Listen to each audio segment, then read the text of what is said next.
Family, who understands? My lower back was stabbed by Kunai, almost getting one-shotted by Nagato. But when I saw Yahiko's reaction, I knew I was going to win. This all started when I opened my eyes next to a big black coffin, facing a system with god-level choices. To get the wood release reward, I chose to take on the so-called demigod Hanzo of the Salamander. And the result? Let me tell you, when that Kunai stabbed into my lower back, the feeling was chilling to the bone. Family, who understands, just 1 centimeter away, and my newly created account would have been one-shotted by Nagato. But then, out of the corner of my eye, I caught a glimpse of Yahiko's handsome face going completely blank, and I just knew this was a high-level game of strategy, and I was going to win big. You must be curious how I ended up in this situation, right? It all started when I first opened my eyes.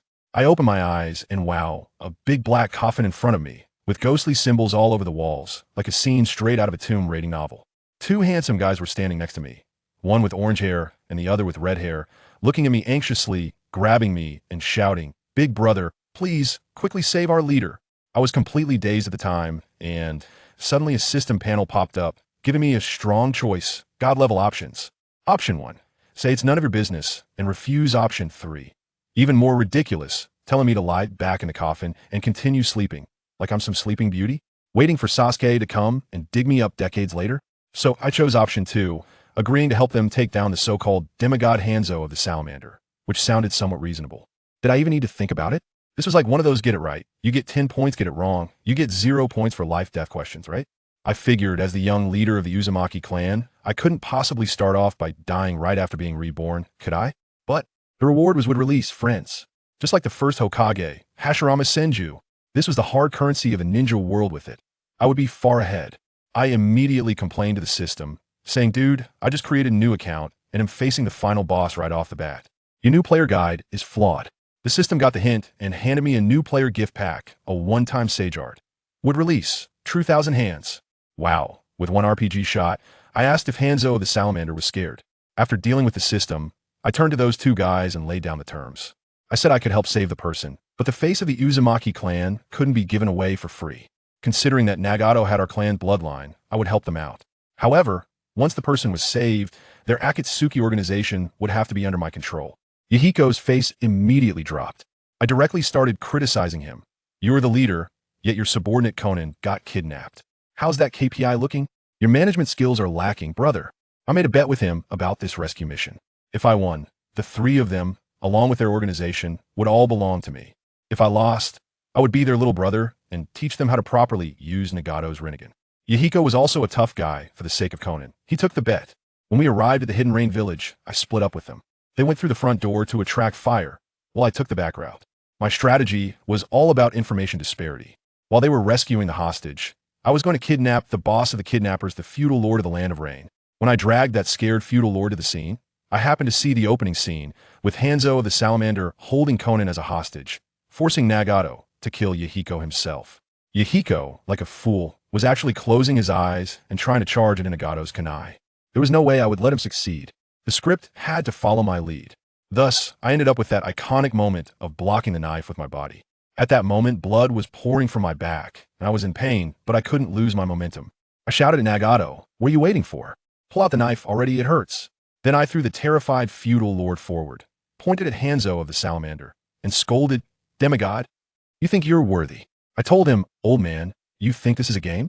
Come on, let's swap hostages."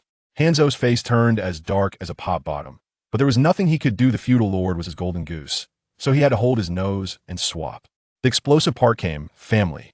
After the hostage swap, that feudal lord, being a genius of self-destruction, immediately gave Hanzo a huge slap. He even pointed at his nose and called him useless. I wanted to give him a thumbs up, what a true warrior. But the next second, a glint of cold light flashed, and the feudal lord's head separated from his body. Hanzo of the Salamander completely went mad. He declared he wanted to be king, to slaughter us all, and then blame it on us. Wow, that operation was something else. Then whoosh, a purple dome enveloped me. Outside the barrier, Yahiko and the others were being beaten by a bunch of rain ninjas. Inside the barrier, it was just me and this crazy old man in a world of our own. The system chimed again, asking if I wanted to surrender. I directly chose screw him, and it rewarded me with a wood release, cutting technique.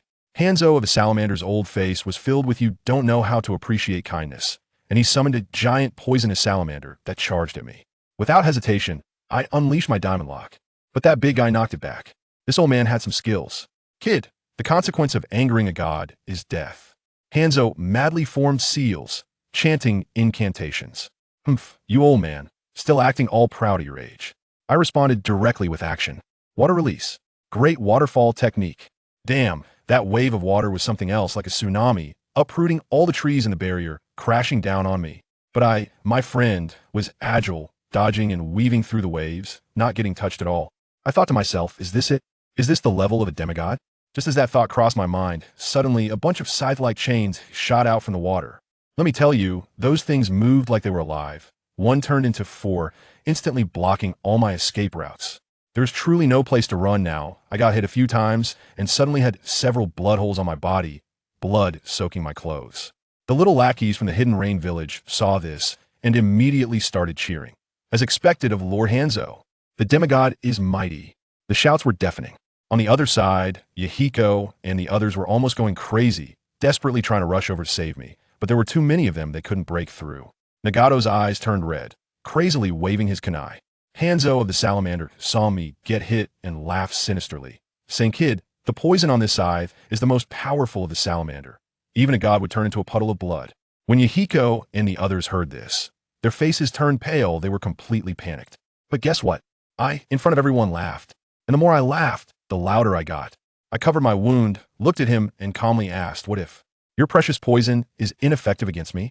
Family, who understands?" Hanzo's old face instantly froze, shouting this is impossible. But he watched in shock as my wounds healed at a visible speed, leaving not even a scar. He was dumbfounded, his eyes wide as saucers. I grinned at him.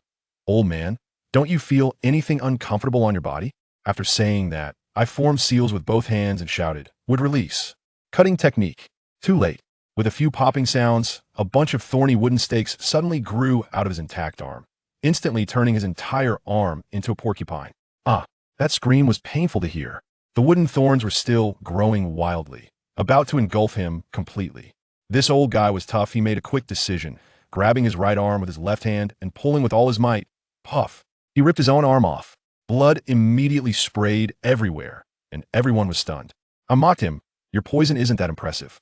But inside, I was panicking. It was purely a gamble on my life, betting that the constitution of my Vortex clan could withstand it. Fortunately, I won the bet. This counterattack was all about psychological warfare. "It's time to end your era." I pulled out a scroll from my waste me precious treasure mortal technique, the true 1,000 hands. As soon as the scroll opened, Hanzo's face turned green, feeling as if he was being targeted by a prehistoric beast. Without a second thought, he tried to escape with a body flicker technique. Escape? Can you really get away? With a loud crash, the scroll in my hand erupted with earth-shattering power, directly shattering the barrier. The torrential rain above stopped instantly, and the sky cleared. Within 100 miles, birds and beasts scattered in panic. In the next second, a gigantic wooden Buddha statue rose from the ground, soaring into the clouds, while the towering trees beside it looked like potted plants. Yahiko, Nagato, and Konan were directly scooped up onto the Buddha's shoulder, enjoying a VIP view, their mouths agape, as if they could fit a fist inside.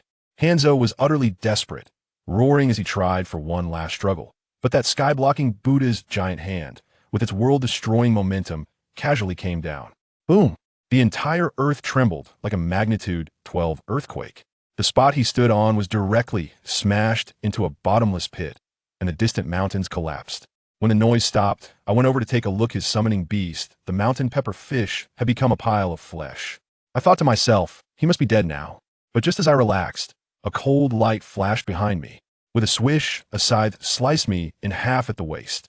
Hanzo, like a ghost, crawled out from the ground, gasping for breath, his face filled with the ecstasy of having survived. Cough, cough. I almost died, but in the end, the victor is still me. Yahiko, Nagato, and Konan watched helplessly as I died. He collapsed on the spot.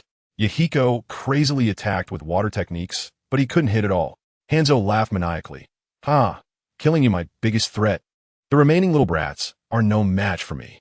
But he didn't notice that the seemingly inconspicuous Nagato beside him suddenly changed.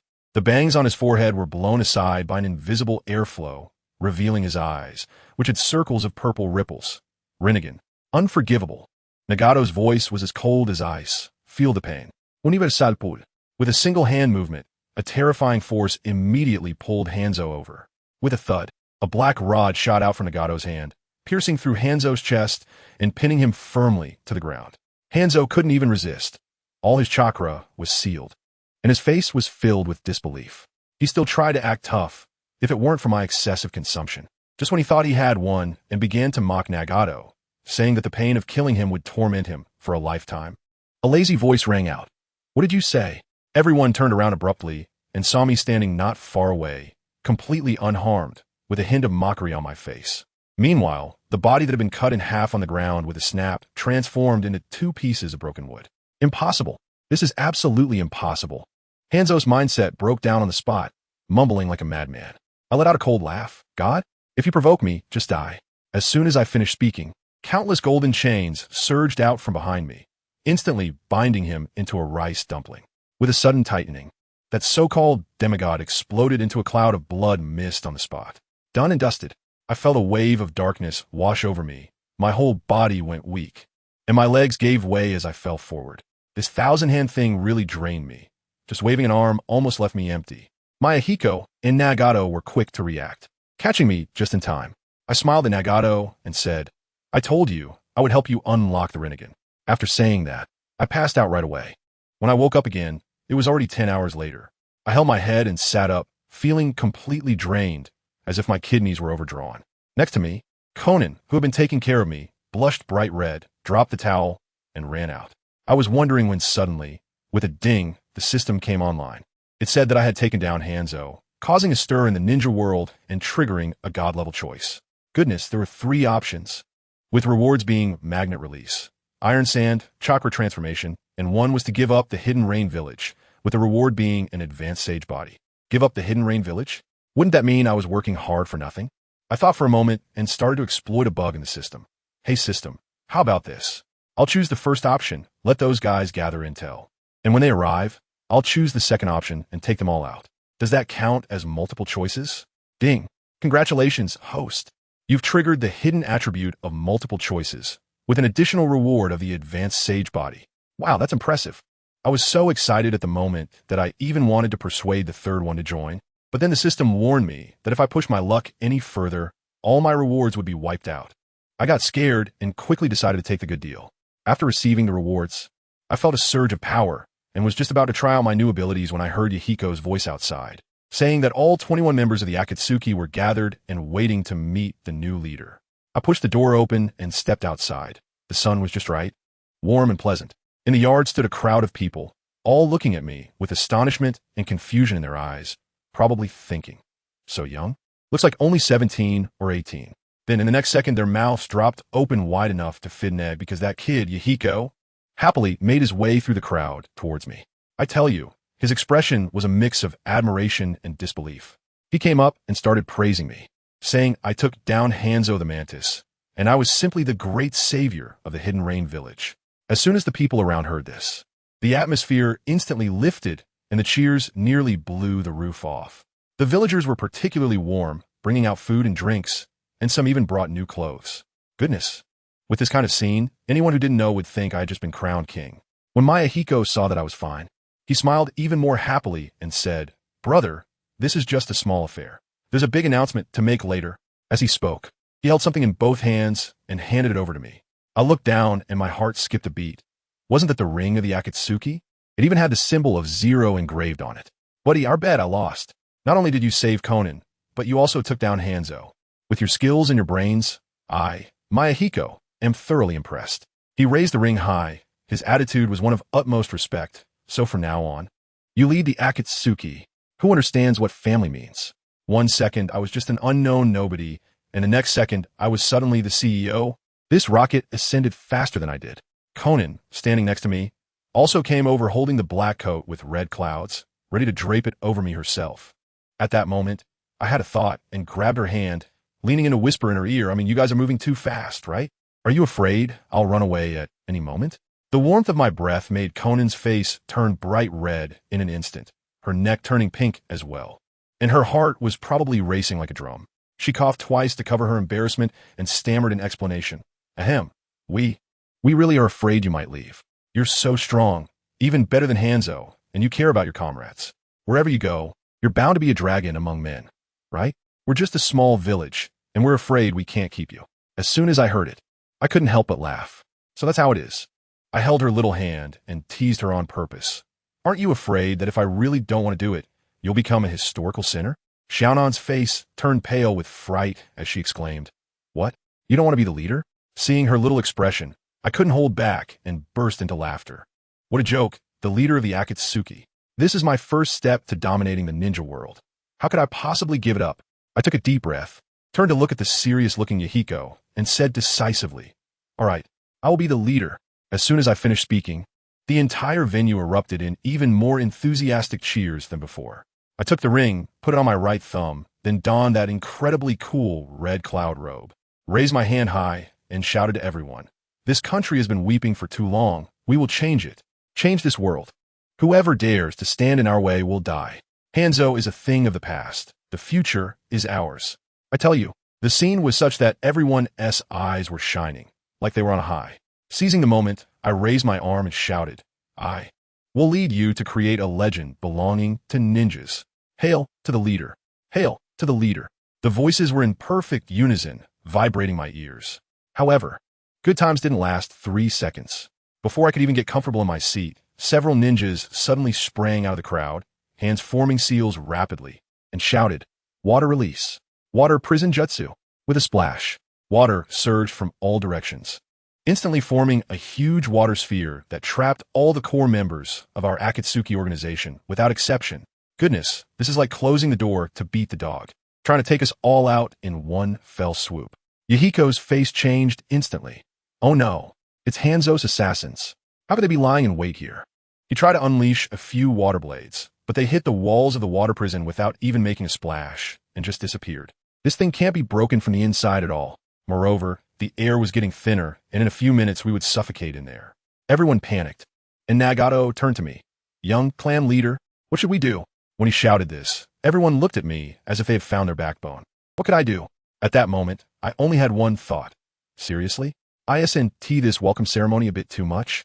The main focus is just to kick things off, right? I slowly walked out of the crowd, looked up at the few guys maintaining the ninjutsu outside, and coldly said, "Let me give you a piece of advice. It's not too late to back off now. Otherwise, Hans will be your fate." As a result, the leader of the black-vested ninjas on the wall burst into wild laughter after hearing this, then shouted with a twisted face, "Do you think you're God? Can you even perform that scale of ninjutsu again? Lord Hans is dead. The Hidden Rain Village is about to be finished. We are all going to become cannon fodder. You parasites, you all deserve to die." As soon as he finished speaking, that guy, along with a dozen accomplices, began to form seals toward our giant water sphere. Water release. Water dragon bullet. Fire release. Dragon fire technique. Earth release. Earth split palm. Wind release. Peacock wind blade. Lightning release. Lightning walk. Damn. Water, fire, earth walls. Wind blades with lightning. Let me tell you, the 5 elemental ninjutsu are like they're free. They come crashing down in an instant. What's even more ruthless is that these guys wanted to kill us so badly that they didn't even spare the 8 allies outside maintaining the water prison. They just took them out together. Before the shockwave even hit, I felt a wave of deathly aura rushing towards me. It was unbelievable. With a loud bang, the entire ground shook. Flames shot up to the sky outside, and thick smoke billowed, creating a massive deep pit. But am I panicking? Not all.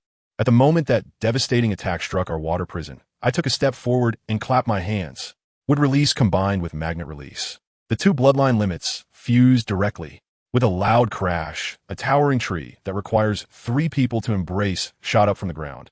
Its bark covered in a layer of black metallic sheen. It looked just like an iron tree, firmly blocking all attacks from the outside. Behind me, Yahiko, Nagato, and Konan were wide-eyed. Nagato stammered, "Chief, you have 2 more bloodline limits?" Konan reached out to touch the iron tree, feeling its cold hardness, and gasped. "This is too genius." I felt smug inside, but I let out a cold snort. Just the right opportunity to test these blind fools. But as soon as I looked up, my eyebrows furrowed. Something was off. This group of Hanzo's remnants all had almost invisible chakra threads connected to them. Puppets? I instantly realized that someone was pulling the strings behind the scenes. "Yahiko, Nagato, Konan, I'll leave this to you."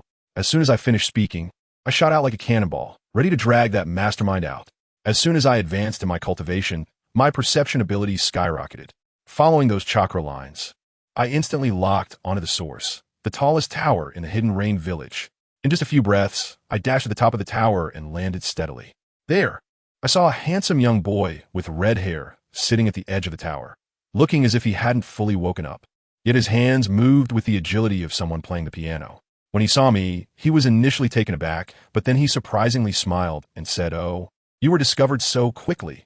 This is interesting." I took a closer look and thought, "Wow, isn't this our scorpion? The red sand scorpion?" I curled my lips. "So it really is you, Sasori of the red sand. Did the sand village send you to spy?" Who knew he would burst out laughing after hearing that, pointing to his black robe with red clouds and the jade ring on his hand. He said disdainfully, "Take a good look. I'm now a member of the Akatsuki. It was Konan who brought me in back then. So, how is it, new leader? Is the ascension ceremony I prepared for you exciting enough?" He looked me up and down, his gaze filled with blatant skepticism. "A fool like you? Can you really kill Hanzo the Salamander?" I couldn't help but laugh at that moment. With a thought, the one-time ninjutsu scroll rewarded by the system appeared at my waist. I reached out, touched it, and, without hesitation, I tore it open. "Scorpion, I receive your welcome sincerity. As a return gift, let me show you something impressive." I looked at him and said word by word, "The pinnacle of the ninja world, Hanzo the Salamander. That's how he was killed by me." The moment the scroll opened, a terrifying pressure swept through the heavens and the earth. In the next second, a gigantic Buddha, the kind that obscures the sky and blocks the sun, burst forth from the ground with a bang. It was so tall that I couldn't see the top, and the entire sky of the rain village was instantly darkened, completely covered by the shadow of this giant Buddha. This technique is called True Thousand Hands. My voice thundered like rolling thunder, exploding in Scorpion's ears. Scorpion was dumbfounded, staring blankly, his throat making choking sounds, unable to speak. He stiffly turned his head to look at me, and I merely smiled meaningfully at him. "Can you count how many hands are up there? What would it be like if they all came crashing down on you?" Scorpion's face turned pale in an instant, and in a panic, he took out the scroll and shouted, "Secret technique. 100 machine manipulation." Hundreds of puppets rushed out from the thick mist, densely floating in the air. But it was useless. He was too scared to move, not even daring to breathe. The commotion stirred the entire rain village. Everyone looked up at the godlike Buddha in the sky, terrified to the point of losing their souls. Meanwhile, the battle below the tower had also ended. Nagato and the others easily dealt with the remaining control followers. Once the chakra threads were severed, those people regained their senses, each one crying out as if they had lost their souls. "Lord Hanzo is dead. The rain village is doomed. We're all going to die." Konan was so angry that she directly scolded them, exposing all of Hanzo's oppressive and brainwashing deeds towards the villagers. But these people still felt like the sky was falling. Just then, Yahiko pointed at the giant Buddha in the sky and shouted at them, "Look closely. It was this ninjutsu that killed your invincible Hanzo. With this power, the rain village will not perish. And the one who unleashed this miracle is our new leader of the Akatsuki." As soon as he finished speaking, the giant Buddha in the sky moved. The countless arms behind it, carrying a world-destroying momentum, slammed down fiercely towards the tower. The scene was nothing short of apocalyptic. Scorpion, watching the onslaught of fists, was so frightened that he closed his eyes, completely giving up resistance. However, the expected death did not come. A gentle breeze blew by, and Scorpion opened his eyes to find my hand pressing on his forehead, with all those fists frozen in midair. "Now, do you believe that I killed the demigod?" I asked him with a smile. This guy shivered, and after realizing it, he nodded like a chick pecking at rice, completely convinced. With lingering fear, he asked me, "Just now, was that an illusion of a ninjutsu?" I nodded, retracted my hand, and then started to settle accounts with him.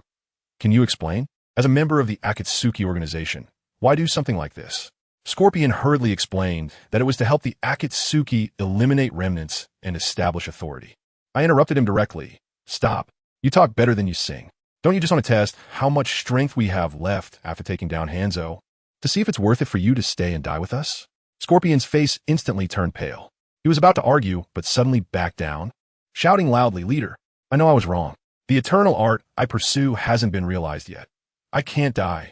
I let out a cold laugh, ignored him, and walked to the edge of the tower, looking down at the entire hidden rain village. Countless people were cautiously looking up at us. I took a deep breath and used my chakra to project my voice throughout the village. "I am Ship, the new leader of the Akatsuki. I got straight to the point. Just now, I experienced an assassination attempt.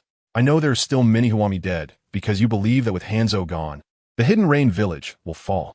But do you really fight and risk your lives just to be loyal to that ambitious Hanzo? He would even kill a daimyo for power. What do you gain from your loyalty and fervor? Leftovers and endless war? Now, I promise, from today on, all your efforts will be rewarded. The more you work, the more you will gain. With your strength, you can achieve status, wealth, protect your families, and become someone important.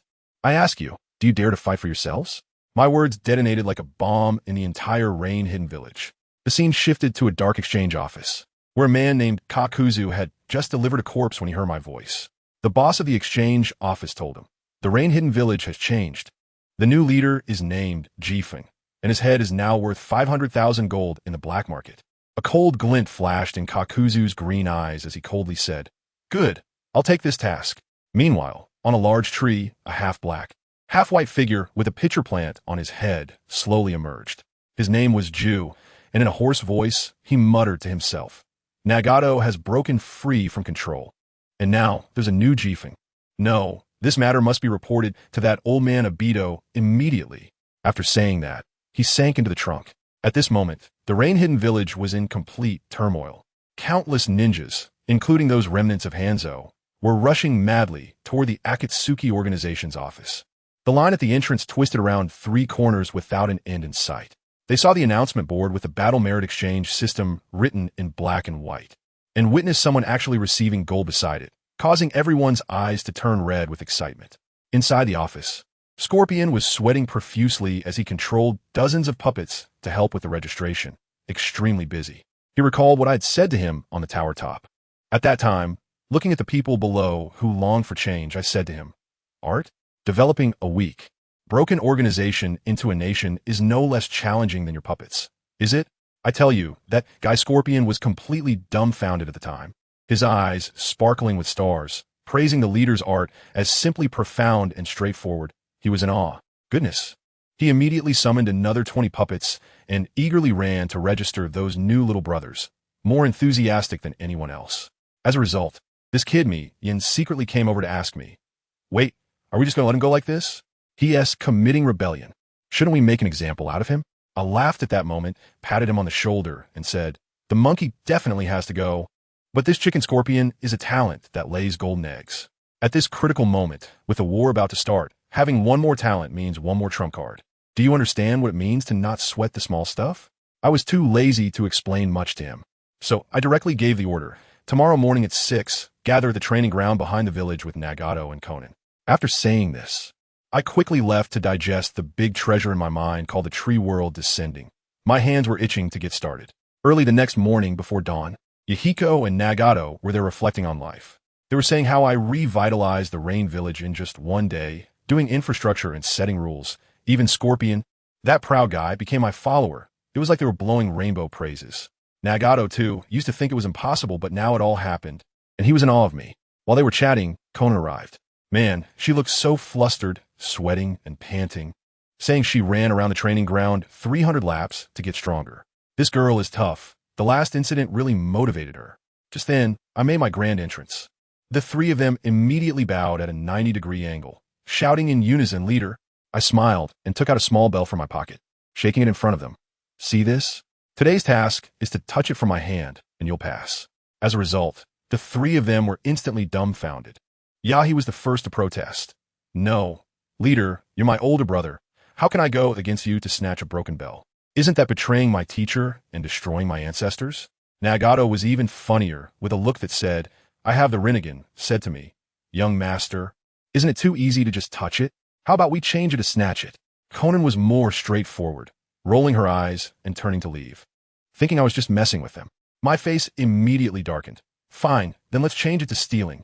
If you can't steal it, all 3 of you, one counts as one. Get out of the Akatsuki and report to the regular ninja team. Even if you're a founder, it doesn't matter." As soon as these words came out, the 3 of them froze, as if they had been hit with a paralysis technique. They must be wondering if this damn bell is inlaid with diamonds or something. I decided at that moment to focus on precise breakthroughs, not to let them lose their composure, as this trial was completely meaningless. I turned around and pointed at Yahiko's nose, firing off. "Aren't you so tough?" What did you do when your parents were killed?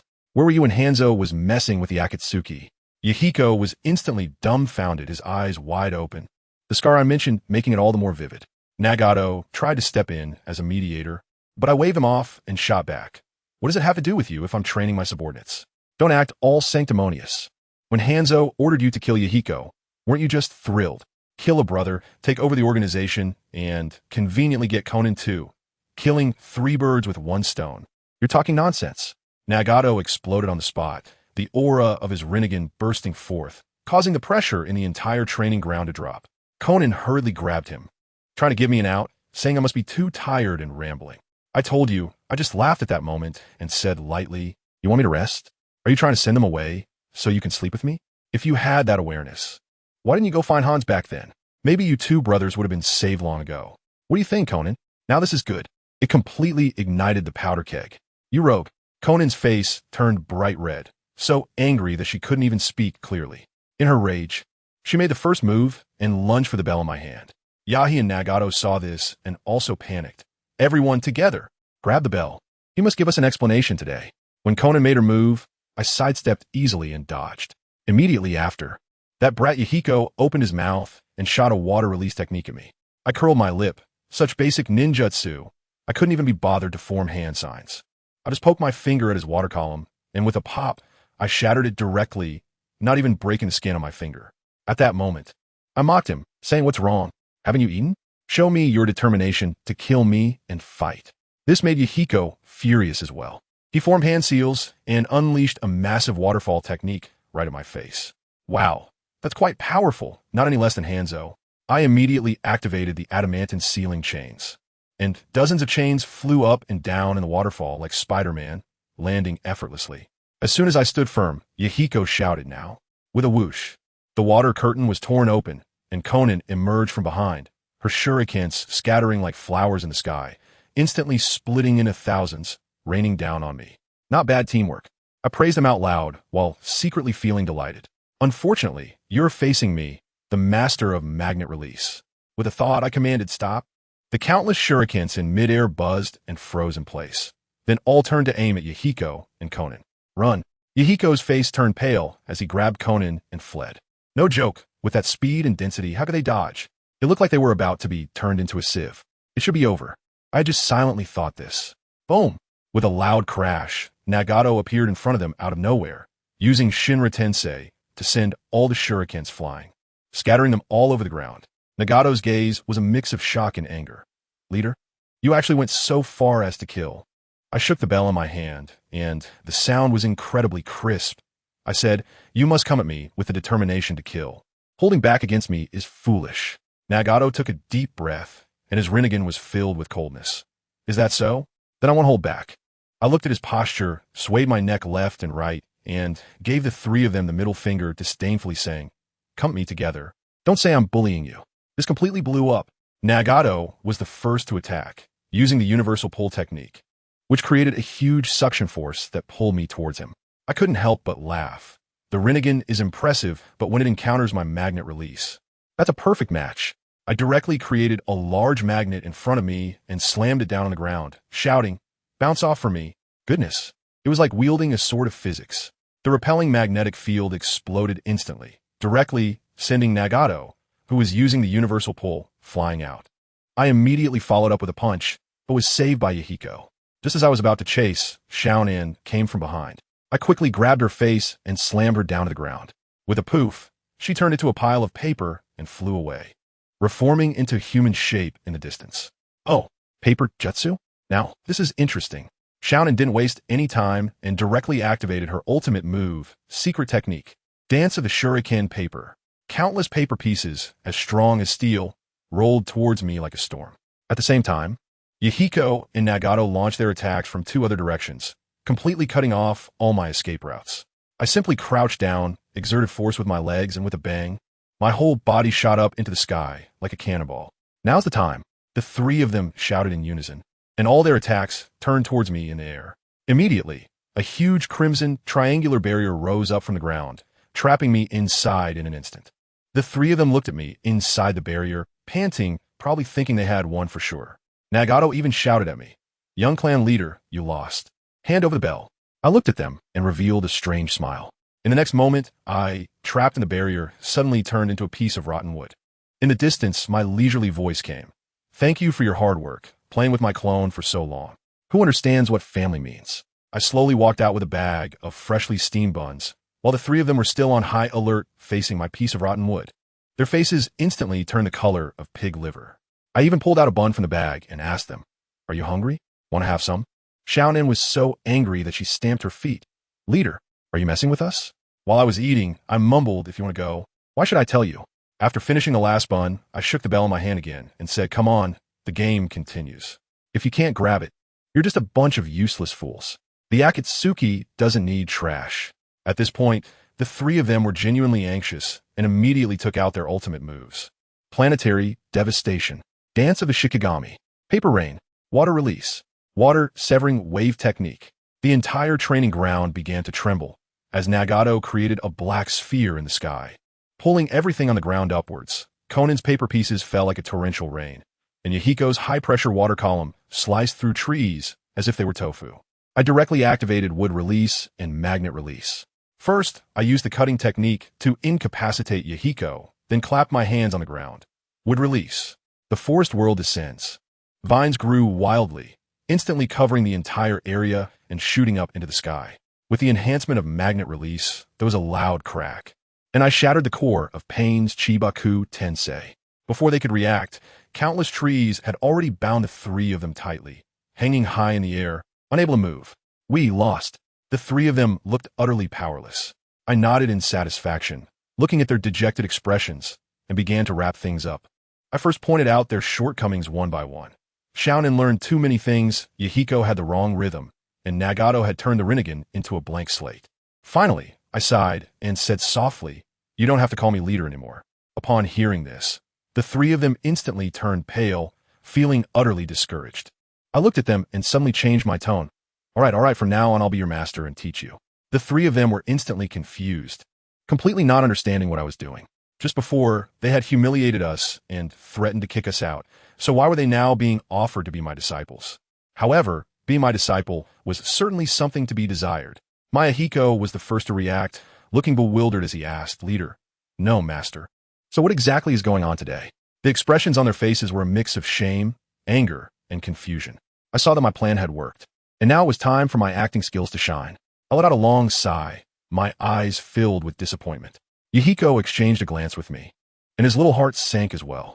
Sigh, I tell you, these little brats really can't be molded without a beating."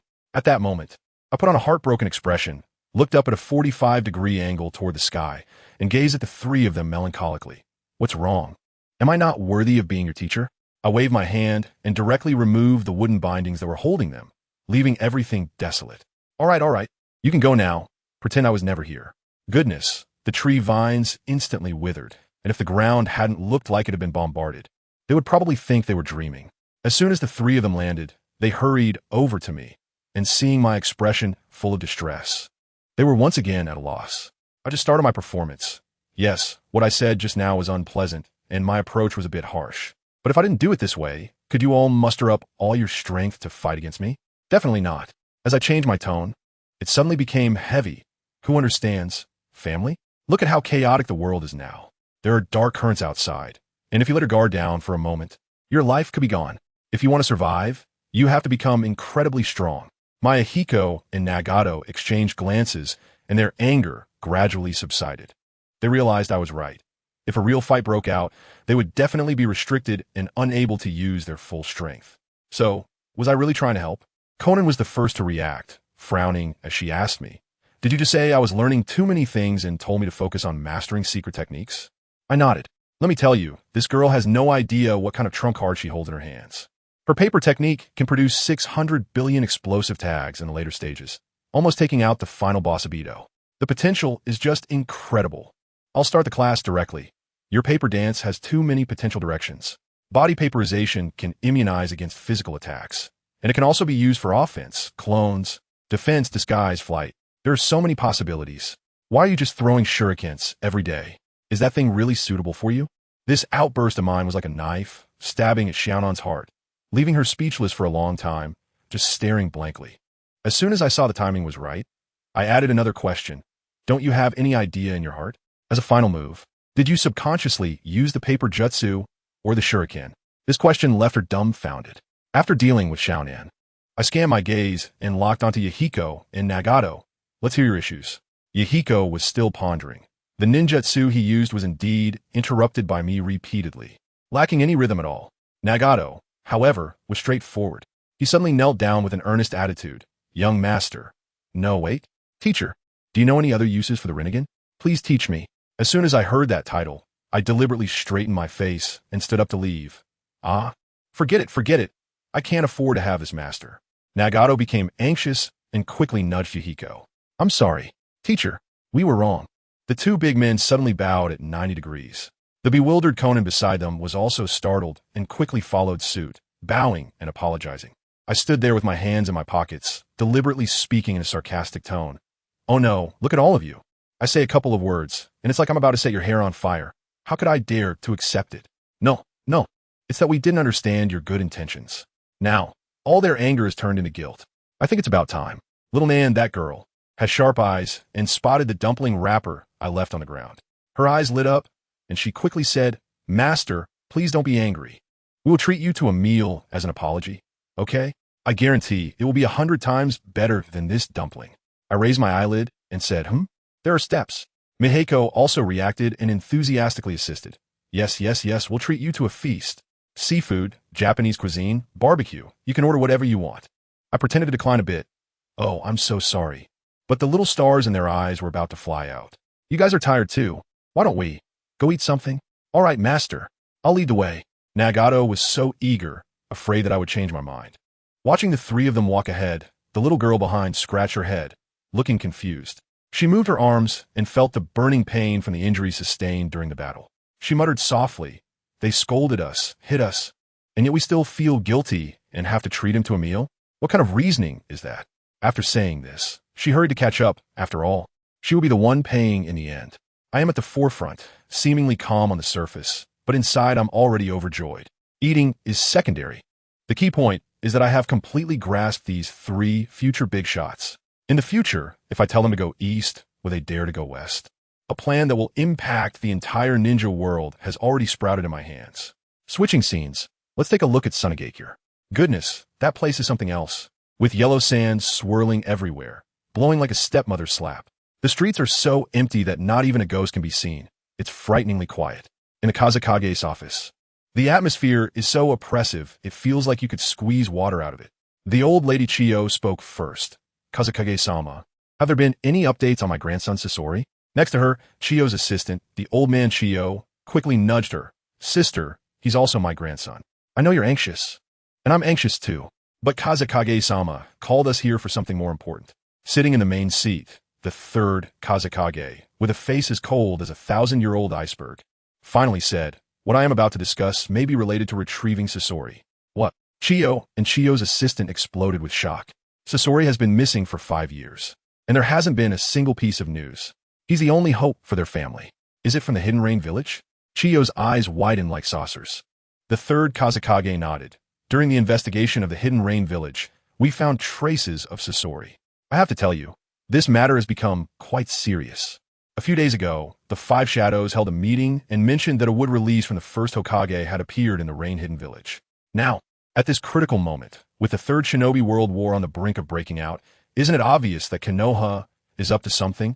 The Wind Shadow sent someone to investigate, and the intel that came back left him dumbfounded. Hanzo the Salamander is dead. He was killed by a young man who appeared out of nowhere. At first, he couldn't believe it. After all, Hanzo's strength is extraordinary. His mastery of poison is unparalleled, and even shadow-level experts wouldn't dare say they could defeat him. Then the second piece of intel came in, stating that Sasori is in the Rain-Hidden village and has joined that young man's organization. The Wind Shadow couldn't sit still and urged the Umbu to conduct a thorough investigation. But what happened? The people they sent out went completely missing. They were either discovered and eliminated or their intel was intercepted. Both of these matters are too critical. The Wind Shadow furrowed his brows. He looked around and suddenly asked, why hasn't Rasha arrived yet? Just as he finished speaking, the door was slammed open and a blood-soaked figure walked in. It was Rasha. The smell of blood was overwhelming. I'm sorry, Lord Wind Shadow. I'm late, Rasha panted, clearly having just come from fierce battle. The Wind Shadow waved him to sit down. Was there another incident with the One Tail? You've worked hard. Everything is for the village, Rasha said with righteous fervor. I tell you, right now, in Sunagakure, the only ones who can suppress the tailed beast are the Kazekage and Raza. So the Kazekage wanted to discuss strategies with him. But just as he was about to speak, Chiyo's sarcastic comments came in. If my grandson Sasori were here, suppressing a tailed beast would be nothing to boast about. She pouted, not even bothering to change her clothes before coming. Truly knows how to make a statement. Don't think that just because of this, you're the hero of the village. My son is the real hero. The atmosphere in the office instantly changed. Comparable to a heated argument in a top-tier live stream in 2025, it was quite a spectacle. These two factions have been fighting to the death over the position of the next Kazekage for a long time. Razawuti let her off easy either, sneering coldly. Hero? He is worthy of that title? Because of his mistake, our 300 elite from Sunagakure were wiped out by Konoha's White Fang. What kind of hero is he? What did you say? Chiyo instantly stood up, her hand already reaching for the scroll, ready to fight. The Kazekage used a body flicker technique to hold her down. Lady Kazekage. Chiyo was shocked.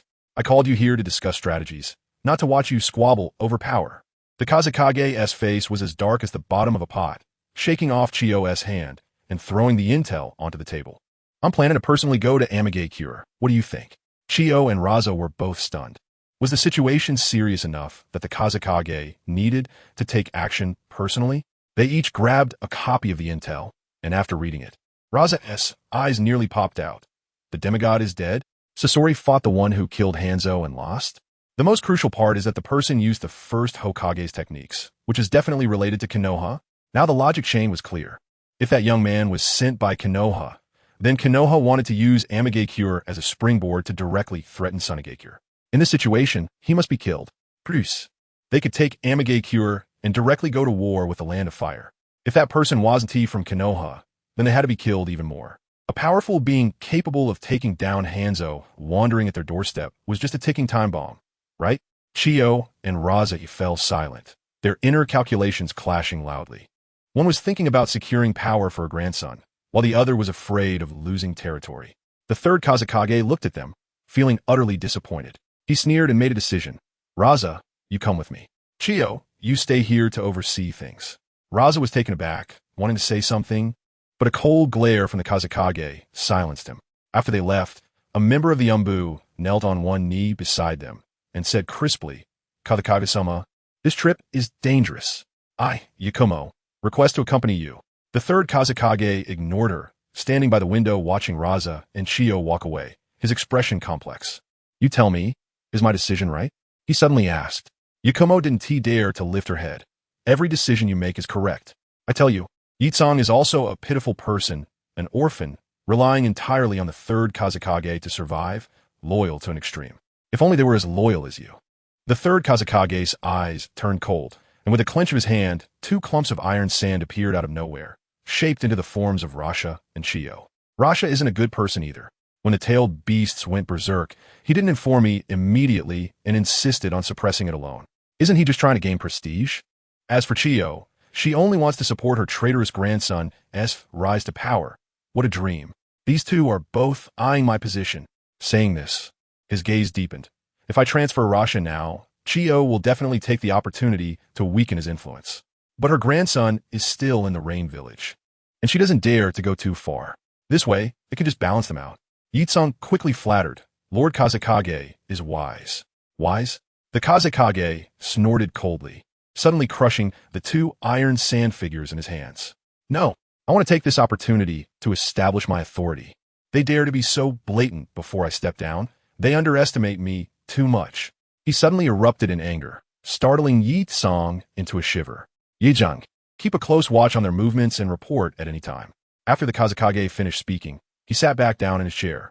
Yes, Yitsong responded, but still unwilling to give up. Lord Kazekage, I want to go with you to the Rain Village. Bang! The Kazekage grabbed the hot teacup on the table and threw it directly at Yitsong. Hot water splashed all over her, and the cup shattered on the ground. I told you to monitor, not to waste words. Just a dog I raised. Do you not trust my strength? Get out. Yitsong's face turned pale from the pain.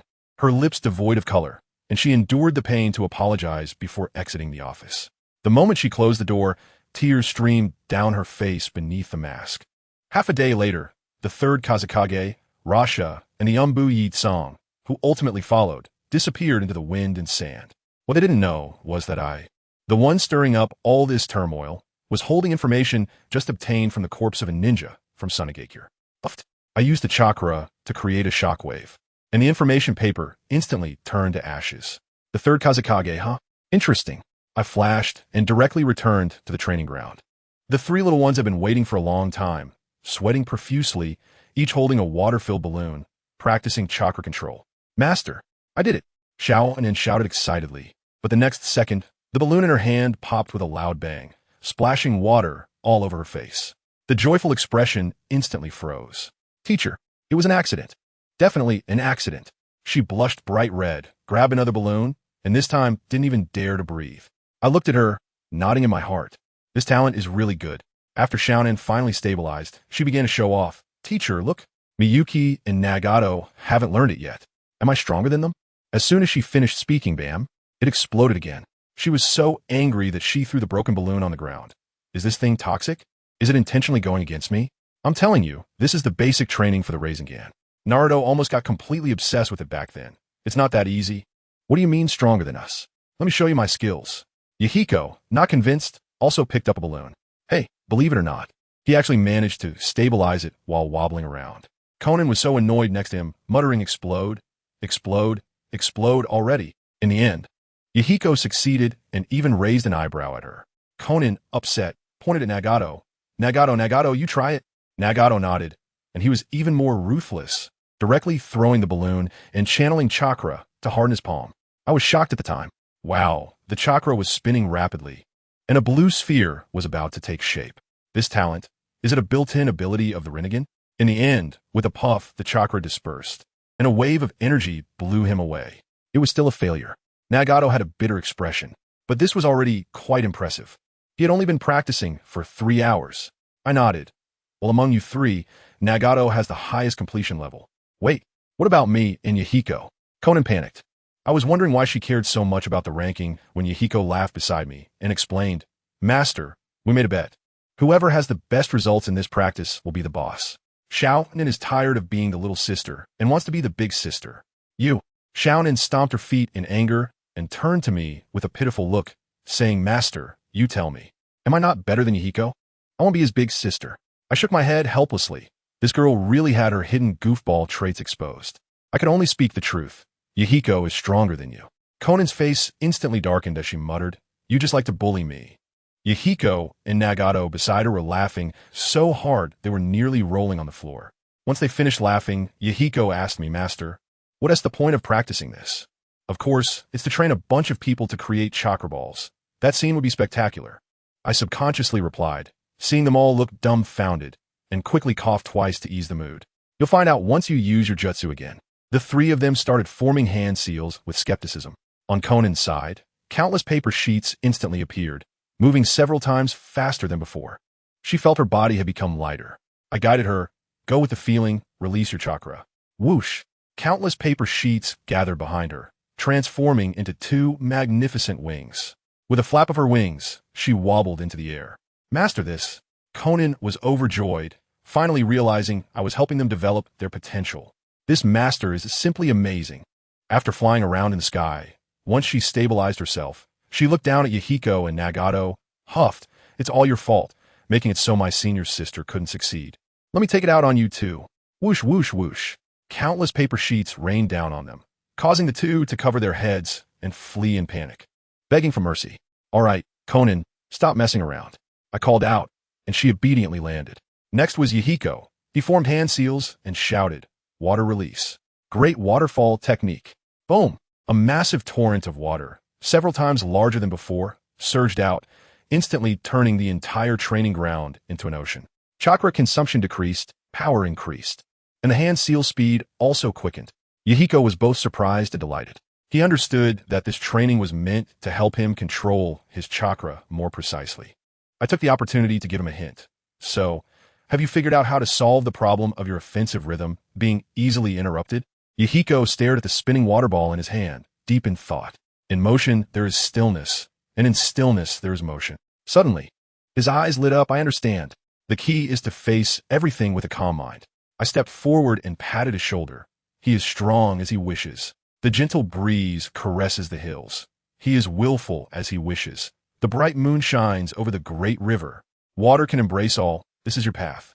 In an instant, Mihiko's demeanor changed, standing there like an unfathomable deep sea. Both Konan and Mihiko experienced a qualitative leap, leaving only Nagato. Master, Nagato looked troubled, unable to speak for a long time. Nagato, your cultivation results are the best. Quickly see how much your strength has improved. Konan urged. Nagato sighed, and finally bowed deeply to me with a face full of guilt. Master, I'm sorry. I have let you down. In this trial, I made no improvements.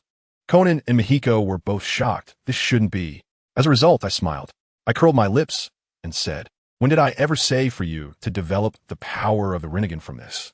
Nagato was taken aback. I just asked you to practice. It's simply a sparring session. I looked at him. The timing was right. I pulled out a scroll from my waist and slammed it to the ground. Summoning. With a loud bang, a thick mist dispersed, revealing a corpse in front of them. It was the half-god Hanzo. The three of them were stunned. Is it really Hanzo? Master, why do you still have his corpse? I ignored their noisy chatter and walked up to Nagato. Use your Rinnegan to create a black rod. Nagato obediently complied and extended a black long rod from his palm, respectfully handing it to me. I took the black stick and with a grin I said, next, it's time to witness a miracle. Puffed. I thrust a stick directly into Hanzo's corpse. To my visible surprise, Hanzo's body actually stood up on its own. His lifeless gray eyes gradually transformed into purple Rinnegan. Yahiko and Konan's jaws nearly dropped to the ground, their voices trembling. He's alive? How is Hanzo alive? I turned my head and looked calmly at Nagato. How does it feel? Nagato was stunned, stammering. I seem to be able to control him now. I'm telling you, this matter is quite mysterious. Nagato himself is completely baffled and has no idea what this Rinnegan really is, some kind of high-level cheat. But I know what's going on. These eyes are not his original ones. They were forcibly given to him by the old Uchiha Madara when he was in his twilight years, as an investment. The purpose was to wait for Nagato to grow up and use the outer path, some Sara technique to dig him out of the grave. Goodness, it's like a resurrection armor for training. At that time, my mind was racing. The timeline is still early. The Third Shinobi World War hasn't started yet. And that kid Obito hasn't given his eyes to Kakashi at the Kanabi Bridge. This means Uchiha, that old geezer, is still hanging on somewhere in a corner, clinging to life. It's possible that right now his subordinate, the black and white duo, is hiding in some sewer in Amigakure, spying on us. I closed my eyes and heightened my perception instantly, trying to scan the entire rain-hidden village. However, it didn't work.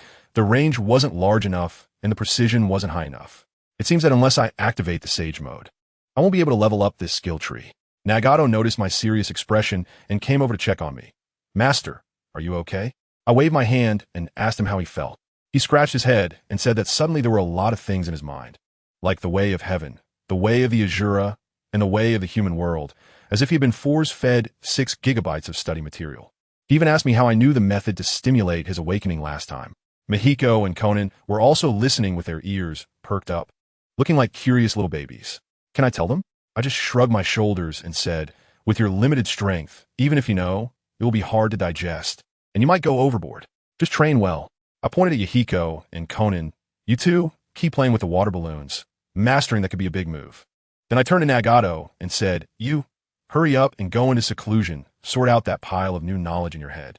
As soon as I finished speaking, I didn't even realize it myself, but right next to our training ground, in a big tree, Zetsu almost got pulled out on the spot by that old guy, scaring him so much that he immediately used a sliding technique to merge into the trunk and escape.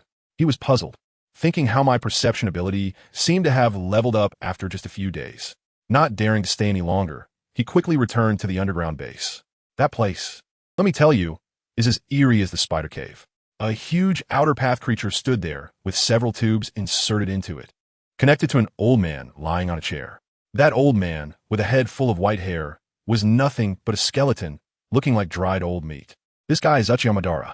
As soon as Zetsu showed up, he knelt down, trembling as he reported, My lord, something big has happened. The demigod has been taken down. Nagato has opened the Rinnegan, and now, Now he is completely out of our control. A cold light flashed in Madara's originally murky eyes, and he weakly squeezed out a word. Speak. That sense of oppression, who among us understands? Even though he was close to being buried. That aura of a big boss could still scare someone to death. Zetsu hurriedly revealed everything about me, saying it was this young man named Shippu who caused all the trouble, taking those 3 little ghosts as disciples and ruining the entire plan. Cough, cough. Is it the kid who can use the wood release of Senju Hashirama? Yes, that's him. My lord, what should we do now? I'm afraid that after you pass, the resurrection plan will fall apart. What did you say? Uchiha Madara suddenly yelled, almost scaring himself to death. The entire base was so quiet you could hear a pin drop. After a long pause, he slowly spoke. Then give up on Nagato. Activate the second plan. As soon as he finished speaking, several bandaged, human-shaped objects fell from the outer path creature behind him like dumplings. A white Zetsu tore off its bandages and crawled out, followed by a long string of them. Madara ordered the black Zetsu next to him. Black Zetsu, you are my will. Now, take this power and find me a new pawn who can inherit my will. Kill that kid named Shippu and retrieve the Rinnegan. After I die, resurrect me. Black Zetsu lay on the ground, appearing respectful on the surface, but inside he started to rant.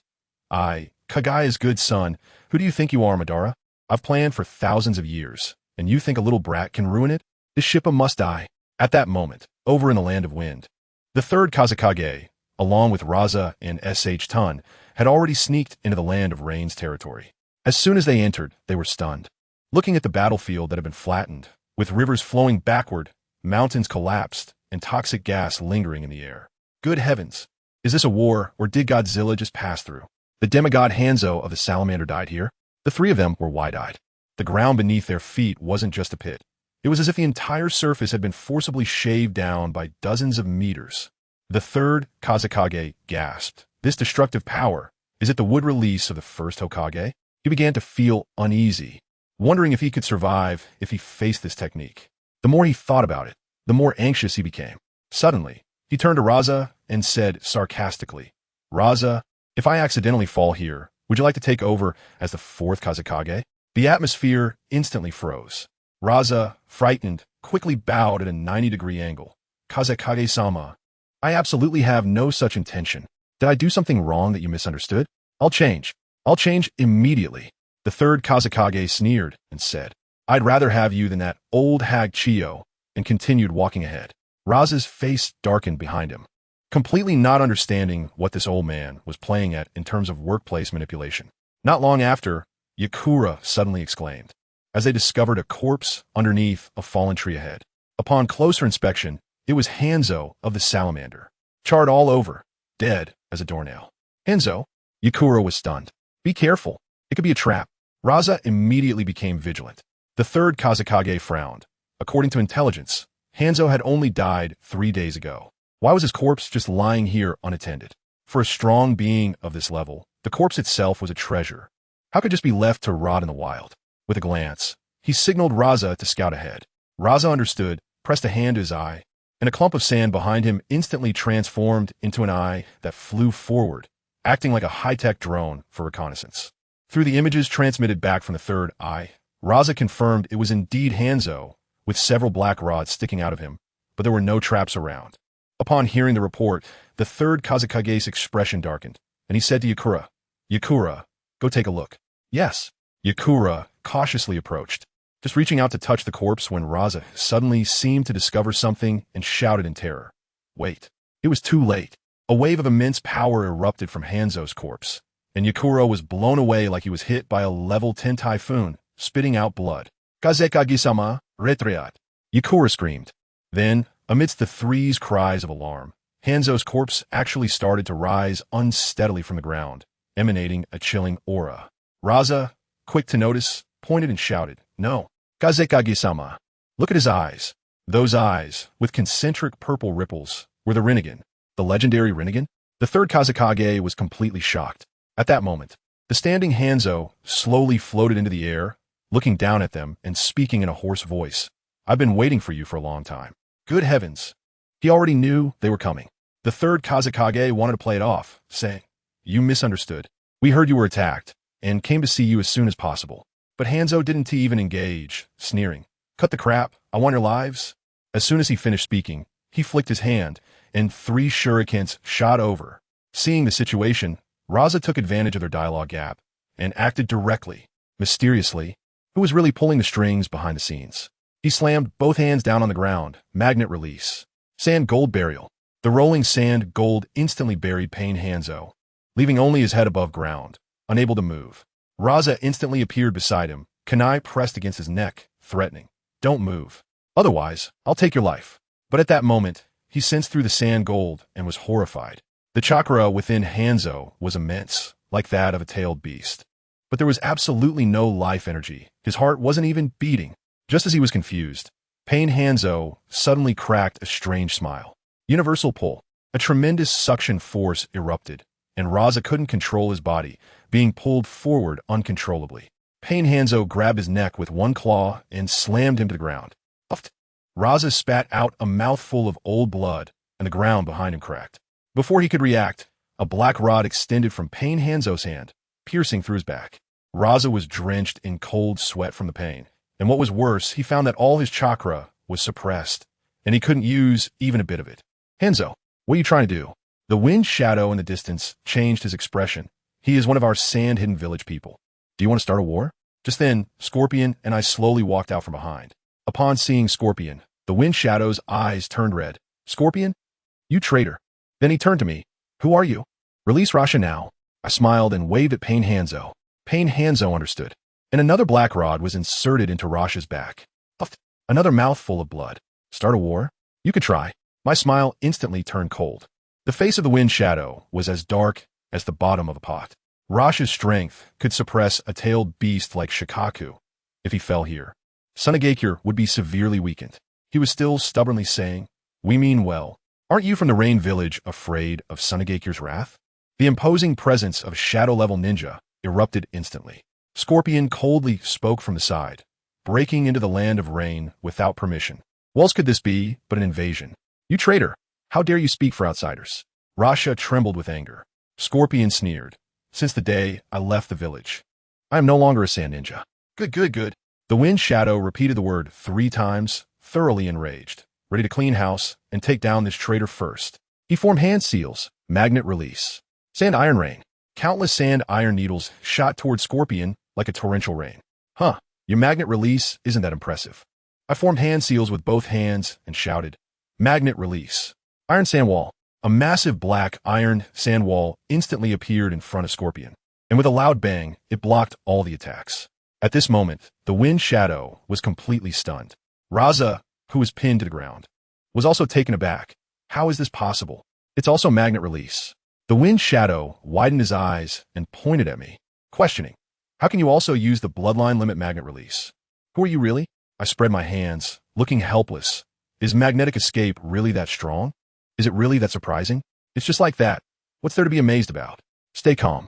There's an even bigger surprise waiting for you later. As soon as I finished speaking, a system notification sound echoed in my mind, and the reward was in hand. Super strength. I gathered my chakra and leaped up with all my strength, delivering a powerful punch to the sand iron wall I had created. Boom! With 1,000 pounds of force. The wall was smashed away, flying like a discus towards the third Kazekage. The Kazekage's eyes narrowed, and he quickly formed hand signs. Magnet release. Sand iron wings. Instantly, a pair of black wings sprouted from his back, and with a powerful flap, he narrowly dodged the edge of the sand iron wall. Is this the strength of the strongest Kazekage? I squinted my eyes, not daring to be careless, and immediately created a shadow clone to flank him from both sides while shouting to Scorpion. "Scorpion, don't just stand there. That woman is yours to handle. I'll deal with the Kazekage." Upon hearing this, Scorpion immediately blocked the oncoming support from Yakumo. "Scorpion, get out of my way," Yakumo roared, then unleashed her ultimate move, Blaze Release. 3 Hellfire techniques. 3 blazing fireballs roared towards Scorpion, who quickly summoned his puppet, the Salamander, to block. Boom! Boom! Boom! Yakumo's fireballs were fast and fierce, but Scorpion was entangled in close combat with his crow puppet, while keeping an eye on the chaotic battle between me and the Kazekage. Anxious, she suddenly pushed off the salamander puppet with her foot, trying to go around and provide support. However, Scorpion's backup arrived, a capturing puppet called Black Ant, which snapped and swallowed Yakumo whole. Black's secret technique. Machine gun shot. Scorpion manipulated the crow puppet, brandishing a dagger to stab into the hole of the black ant, aiming to finish off Yakumo inside. But just then, I shouted to him, "Watch out."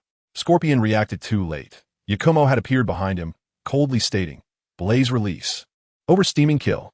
A scorching fireball hit Scorpion's right shoulder, sizzling as it instantly evaporated all the moisture in his arm, causing it to wither. Scorpion let out a tragic scream. Yakumo was also startled. This guy was fighting the Kazekage and still had the time to warn Scorpion? Just how strong is he? Enduring the excruciating pain, Scorpion opened the black ant puppet. But inside was not Yakumo. It was clearly a substitution technique with a ninja rabbit. Good heavens, when did you? Scorpion exclaimed in shock. You don't need to know. Yakumo didn't give him a chance and smashed the crow puppet with one move. Blaze release. Fire wolf technique. A ball of flame transformed into a ravenous wolf in midair, opening its bloody maw to devour Scorpion. As she charged, Yakumo shouted angrily, "Scorpion, you traitor! Have you forgotten how Lord Kazekage saved you? After your parents died, who brought you off the battlefield?" Scorpion spat out a mouthful of blood and sneered, "Yes, my parents were killed by Konoha's White Fang, but all of that was a conspiracy of the third Kazekage. Including your parents, they all died in a scheme. You still treat the murderer of your father as a benefactor." Scorpion's words echoed like thunder in Yakumo's mind. "You're lying," Yakumo shouted in a frenzy. Scorpion controlled his parents' puppets to block the fire wolf. The puppets shattered instantly. But he also shouted out the final truth. "Have you ever wondered why the reinforcements from Sunagakure took so long to arrive during that battle? Stubborn. Then die." Scorpion completely went mad, controlling the last two puppets of his parents, spewing deadly poison at Yakumo in retaliation. Yakumo also fought back with her strongest move ever, Blaze release. Oversteaming kill. It looked like they were about to perish together. They had grown up as childhood friends. Why were they so ruthless? A mocking voice suddenly rang out, and I didn't know when I had appeared between them, extending two adamantine chains from my back, which quickly bound Scorpion and Yakumo at the waist, lifting them into the air and avoiding each other's fatal strike. From a distance, the third Kazekage's furious roar could be heard. "You underestimate me too much. You even have time to save others?" I gently placed the Scorpion down and smirked. "This is my little brother. He's under my protection." The Scorpion was completely stunned. All right. The third generation of Wind Shadow laughed in anger. "Then let's all go to hell." He formed hand seals, magnet release, sand iron gyroscope. A gigantic triangular prism of sand iron appeared out of thin air, spinning at high speed and generating a terrifying suction that threatened to pull us all in. Let me tell you, the scene at that time was just unbelievable. That girl named Yeet Song, the one hanging in the air with chains, was completely dumbfounded, her eyes wide open. She probably couldn't comprehend that the Lord Wind Shadow, whom she worshipped like a god every day, would not spare even her own people when things got serious. Was he planning to take her down too? That old guy Wind Shadow had also lost it, shouting from a distance that he would posthumously honor her as a hero after her death. Who understands that? Isn't that just a grand illusion painted by the leader? And a toxic one at that. Yeet Song was completely petrified. I could hear the sound of her faith collapsing from 800 meters away. Can I let him succeed? Just kidding. My hands are moving so fast they're almost creating sparks. I slam my hands down onto the ground and shout, "Triple Rashomon." Boom, boom, boom. The three massive demon-faced gates, thicker than city walls, burst out of the ground with an overwhelming presence. The Wind Shadow's sand iron giant top, like an out-of-control giant Beyblade, crashes into the first gate. With a loud bang, the gate is torn open, but at least it slowed it down. Then comes the second gate. And again there's a thunderous roar. My ears are buzzing. This thing is truly fierce, but no matter how fierce, it can't withstand my 3 layers of defense. By the time the third gate arrives, the sand iron top has already lost its strength and shatters into ordinary sand with a crash. I pointed my toes on top of Rashomon and launched myself like a cannonball, my right hand covered in immense strength, smashing a punch toward Feng Ying's old face. Below, Scorpion and Yeet Song were lying on the ground, gasping for breath as if they had just been pulled out of a washing machine. Yeet Song's eyes were dull and lifeless, and with a bitter smile, he asked Scorpion, "Am I ridiculous?" Let me tell you, that scene was truly heartbreaking for the listeners and tearful for the onlookers. When faith collapses, it really is a matter of life and death. And guess what happened next? Scorpion dropped a bombshell on me. Yeet Song asked him, "Such a big deal. Why didn't you tell your grandmother, Chiyo?" Isn't she the one who rules the village? Scorpion laughed at that moment, a laugh more painful than crying, and then gritted his teeth and said, "It's precisely because she knows that I must run." Goodness. I was stunned. It turned out that back then, Scorpion's parents were killed by Feng Ying, and the old lady Chio knew about it. But instead of avenging her son and daughter-in-law, she used this matter as leverage, going to negotiate with Feng Ying and trading this secret for Scorpion's future eligibility to become Feng Ying's successor. Damn, this operation is simply outrageous. Is my own son's life just a ladder for her to climb up? What a hell of a joke. Scorpion said he hated it. Such a village, such high-ups. Made him feel disgusted. After hearing this, Yitsong lost the last bit of spirit, looking blankly at the sky as if he had lost his soul. Just while we were watching the show, there was a loud bang from above and wind shadow, and I were already fighting in the sky. Our punches landing hard and fast, leaving afterimages. As Scorpion saw this situation, his eyes instantly ignited with fire again. A crazy flame mixed with artistic pursuit and a thirst for revenge. He was probably thinking that if he could take down Wind Shadow, he would be willing to be his servant for life. I certainly can't let him down. I shouted, "Magnet release." Giant iron needles. Instantly, several thick, black spears appeared in front of me and shot out with a whoosh. Wind Shadow, scared, quickly flapped his broken wings and flew into the sky. Want to dodge? No way. Magnet release. Iron sand rain.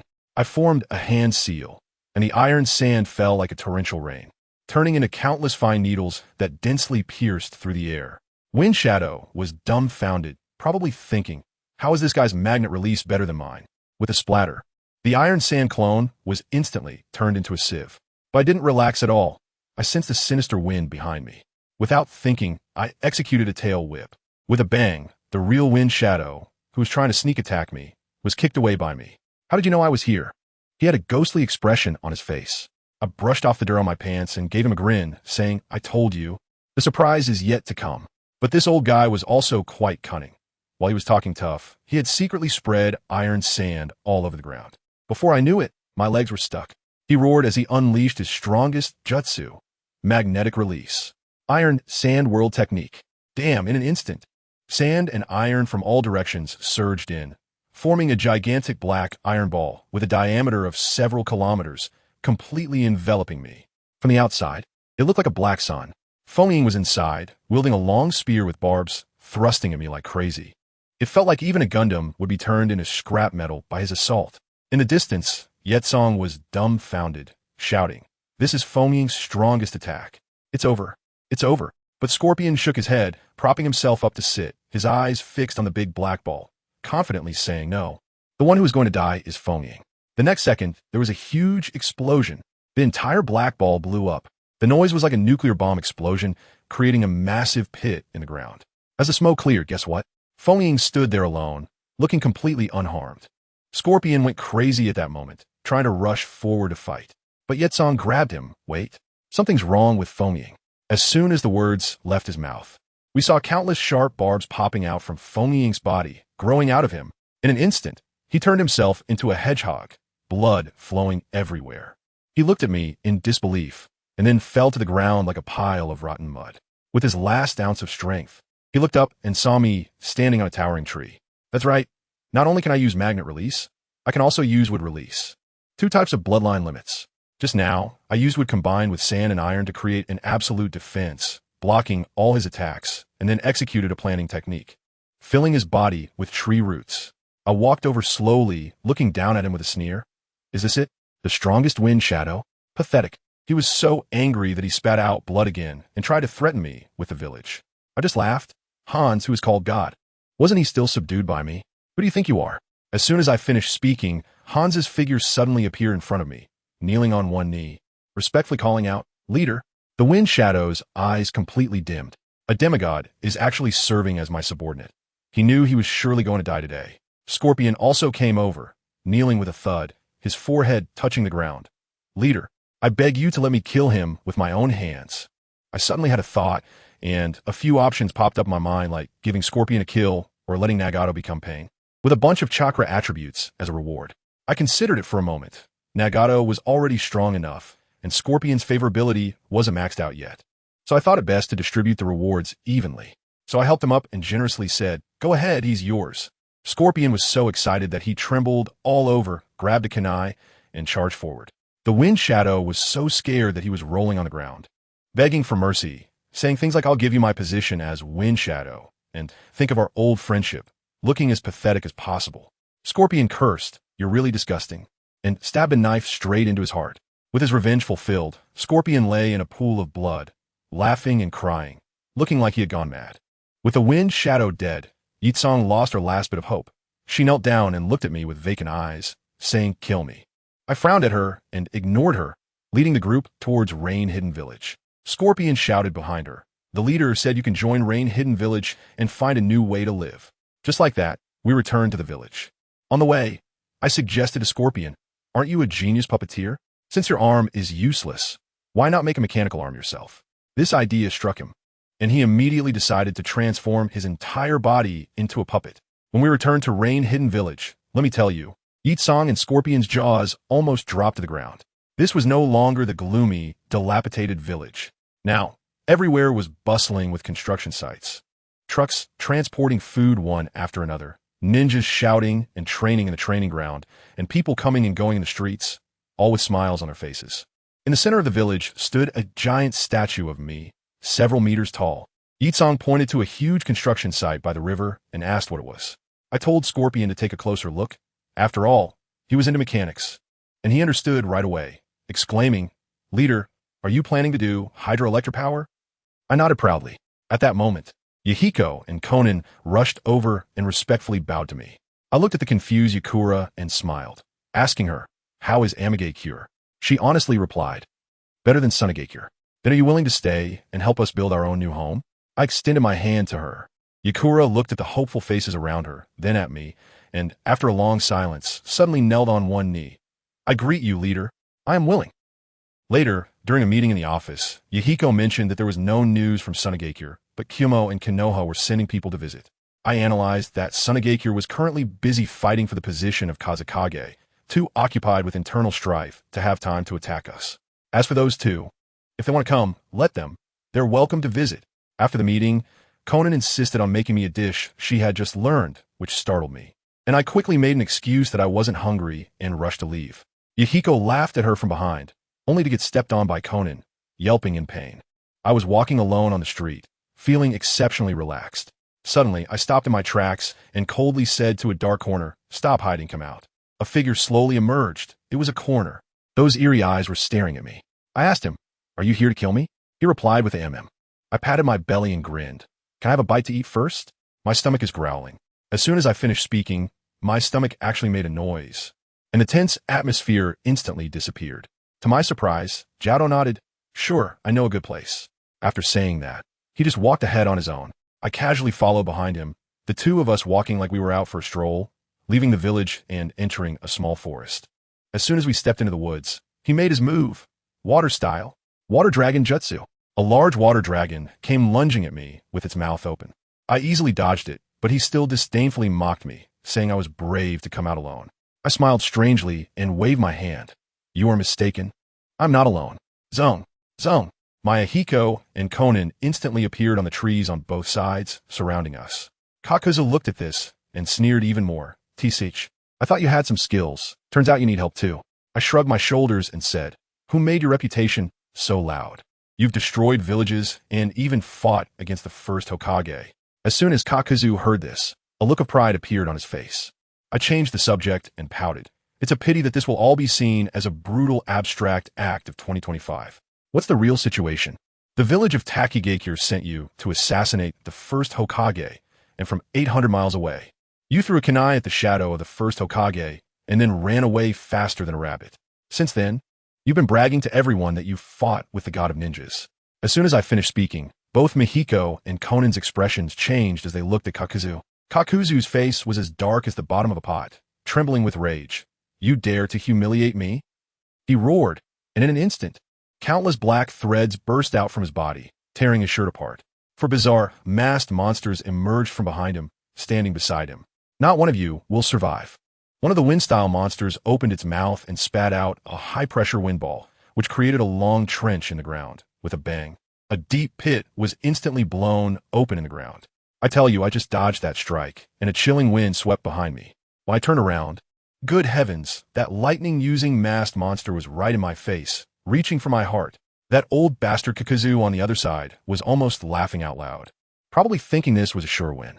But then, with a whoosh, that hand went right through me, but something fell off. I immediately used the substitution jutsu, leaving a chunk of rotten wood as a souvenir for him. The next second, my killing intent slammed right into his face. I teleported behind him and threw a punch. He reacted quickly and jumped to dodge, but my punch shattered a boulder taller than a person beside him into dust. Kakuzu's little eyes, I tell you, instantly turned serious. He must have been thinking what brand of ashes he'd turn into if that punch hit him. He didn't dare to underestimate me anymore. And we exchanged dozens of taijutsu moves, but I still sent him flying with a single punch. Then, that lightning monster didn't play fair. It jumped into the air and conjured a long spear made of lightning, crackling with a destructive aura, and shot it at me. With a whoosh, it hit its target, pinning me to the ground. The scene was like a demolition site, dust flying everywhere. Kakuzu thought he had succeeded and that I must be dead now, right? But the next second, a bunch of wooden spikes suddenly sprouted from beneath his feet, skewering another one of his masked monsters like a candied hawthorn and exploding into black water. Kakuzu was completely stunned, shouting, "How is this possible? How'd you do that?" I laughed at that moment and said, "Old dang, you're too weak. Did you really think I called Yahiko and Konan over to help you fight? It was to prevent you from running away. Family members, who understands?" At that time, Kaidi's face looked as if he had eaten something disgusting. His years of experience in the bloodshed of battle told him that I wasn't using my full strength, and running away was the best option. But when he thought about my head being worth 100 million, he couldn't bear to give up. That conflicted look was simply the mental state of today's youth. After a brief consideration, he decided to make another push. He wasn't giving up. For that 100 million bounty, he charged at me again. As a result, I clapped my hands and used wood release. Advent of the trees. The entire battlefield instantly transformed into a primeval forest, and countless vines directly pierced through all his shadow clones. He flew up with the last wind release mask to unleash a big attack, using fire release, wind scythe jutsu, borrowing the power of the wind to create a blazing inferno, attempting to incinerate me along with the forest. He thought the bounty was in the bag. But what happened? In the sea of fire, I instantly flashed right in front of him, and with one punch, just one punch, bang, he was smashed into the ground like a cannonball, creating a pit several dozen meters deep, and then he got up, spitting blood. I held a kunai made of magnetic release, sand, iron to his neck. And that was the end of it. Yahiko and Konan watched from the side, dumbfounded. I explained to him that I have a layer of sand iron armor on me, and your lightning spear can't break through my defense at all. The reason Kagaya lost was that the intelligence work was not done well. He didn't even know what my abilities were and dared to provoke me. At that moment, who understands my family? Suddenly, a ding sound in my head, the system arrived. 3 options. 1. Kill him, reward, Flying Thunder God. 2. Let go and give him a steel coin, reward, body flicker technique. 3. Trick him into joining our Akatsuki organization as an accountant, reward, armor of lightning. Flying Thunder God is tempting, but body flicker technique is also good enough. The key is that the second option has entertainment value. I decisively chose option 2. I put away the shuriken, took a gold coin from Shaonan, and tossed it in front of him with a clang. Pick it up, now get lost. Kakuzu's face turned pale, trembling with anger, claiming I was insulting him.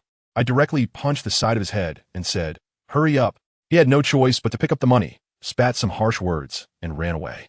After he had run for 3 breaths, the system reward arrived. I immediately formed a hand seal and used body flicker technique. In an instant, I vanished. Kakuzu thought it was just a gust of wind, but when he turned around, I was already in front of him, giving him another beating. He was almost in tears. "Shido, didn't you let me go? What do you mean by this?" I laughed and said, "Sorry, I've changed my mind. I want to invite you to join our Akatsuki. Do you agree?" While asking, I threw a punch at his face, hitting him until he was more swollen than a pig's head. Yahiko and Konan nearby were shocked and whispered, "Did the master even give Kakuzu a chance to talk?" To be honest, I felt a bit sorry for him. This old guy Kakuzu had lived since the time of the first Hokage and had seen all kinds of storms. But he ended up taking a big fall here with me, completely not playing by the rules. I smiled at him and said, "I know you have 5 hearts. If I crush them all, you won't survive." He was completely shocked. This secret was known only to him. So how did I know? He instantly recalled the fear he felt under the first Hokage. What else could he do? He suddenly knelt down and bowed his head, saying, "I pay my respects to the leader." Meanwhile, there was someone named Zetsu with an yin-yang face reporting to the behind-the-scenes boss. Who was this boss? Madara, who was aging fast and had tubes inserted into his body to sustain his life. When he heard that Kakuzu had failed the mission, he coughed in anger. He originally planned to put a bounty of 100 million to have me dealt with, but what happened? He lost both his lady and his troops, and Kakuzu was directly optimized into our company. Madara was furious and quickly asked about Plan B. Regarding his useless clan member, Uchiha Bido, Zetsu said, "Sai, don't bring it up. He just opened one Sharingan and is at the back of the class with Minato." Upon hearing this, Madara's blood pressure shot up. Useless. I had 3 Tomo at his age. There was nothing to be done. My plans had been completely disrupted, so I had to be forced into the next phase. Half a month passed in the blink of an eye. I was lounging in my office with my legs crossed, while Konan was behind me giving me a shoulder massage. So comfortable. Then Konan said, "Master, the people from the Hidden Cloud Village are coming, A and Killer B, the famous strongman duo of the ninja world." I just shrugged and said I didn't want to go. I casually took a flower made of paper from Konan and stuck it in her hair to tease her. Conan's face turned red, but she was still anxious. "Master, stop messing around. The ones coming from the Hidden Cloud Village are the well-known A and Killer B." What happened next? Before the people even arrived, their arrogant aura showed up first. My 2 gatekeepers, one named Kirizawa Tamaki and the other Takigawa Genji, were directly beaten by a muscular black man named A. That guy, A, pushed his way in, saying dirty things, claiming that our Rain Village had a lot of rules and was pitifully weak, and specifically asked for Hanzo. My 2 subordinates were tough and said, "Hanzo has already been dealt with by our Lord Jiraiya." I was slightly surprised to hear this, but still held his ground. "So what? Get out of the way." He unleashed a lightning attack, sending my people flying.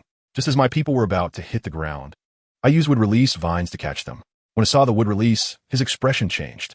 He shouted at me, "Did you kill Hanzo?" And what did I do? I ignored him and went straight to check on my subordinate's injuries. At that moment, the air seemed to freeze. A's face was as dark as his skin color. His brother, the rapping Killer Bee, was still there.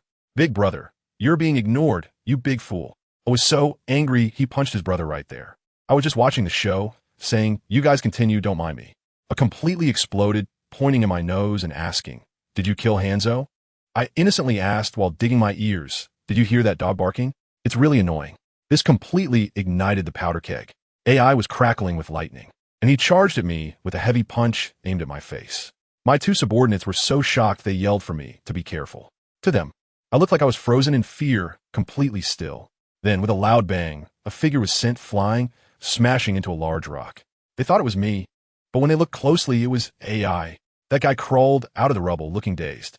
He activated his lightning release chakra mode, but still got knocked back by my punch. I had added some serious strength to that punch, if you know what I mean. His brother, Karabi, was still stirring the pot, yelling, "Fly, dance like a colorful butterfly." AI was furious, tore off his shirt to reveal his muscles, and charged at me with maximum lightning power. Let me tell you, this time he was serious, using his heavy flow burst. He slammed his elbow forward with tremendous force. But I wasn't backing down either, meeting his attack with my strength punch. There was a loud boom as we clashed. We both froze for a moment. Then that kid got sneaky. He yelled that my strongest trait wasn't strength, but speed. He zipped behind me and struck down with a lightning-infused knife hand. A move called Thunder Torture, level Chio Dance, which sounded intimidating. He thought he had me, but I revealed a mysterious smile. He felt a jolt of fear, but it was too late. Body flicker technique. I was faster than him, appearing right behind him and landing a punch on his lower back. He let out a scream and once again soared like a meteor, crashing through a dozen trees before finally stopping against a massive boulder, spitting out blood on the spot. His brother Karabi panicked and drew his sword, but AI shouted him down. This guy, although hot-headed, had some honor. A loss was a loss. He got up and respectfully handed me the visitor's letter. I, on the other hand, wrapped my arms around his neck and said, "Why so formal? The Hidden Rain Village is very hospitable. Relax. It's just like being at home." The expression on AI's face was worse than if he had eaten a fly. Once we entered the village, AI still talked tough, saying he'd definitely win next time. I smiled and asked what he came for. "You didn't really come just to eat, did you?" They looked up and saw my enormous statue, which was a likeness of me. What's more, the stone statue had couplets in both hands. The left one read, "There's a way in but no way out. Leaving a retreat is a dead end." The right one said, "Fight for spring, winter, autumn, and summer." and went a lifetime without regrets. How's that for culture? I leisurely said, that's right. Hans is the one I killed. This statue was carved by the villagers, and the words were added by me to motivate everyone to train harder. Aren't you here to learn? You can directly copy this to your Hidden Cloud village. Just giving those two muscle-bound guys from the Hidden Cloud village a little cultural shock. As we walked further, an even bigger shock awaited us. Our pharmacy isn't called a pharmacy. It's called the Apothecary Temple. The weapon shop is called the Star Refining Pavilion. The clothing store is called the Divine Garment Workshop.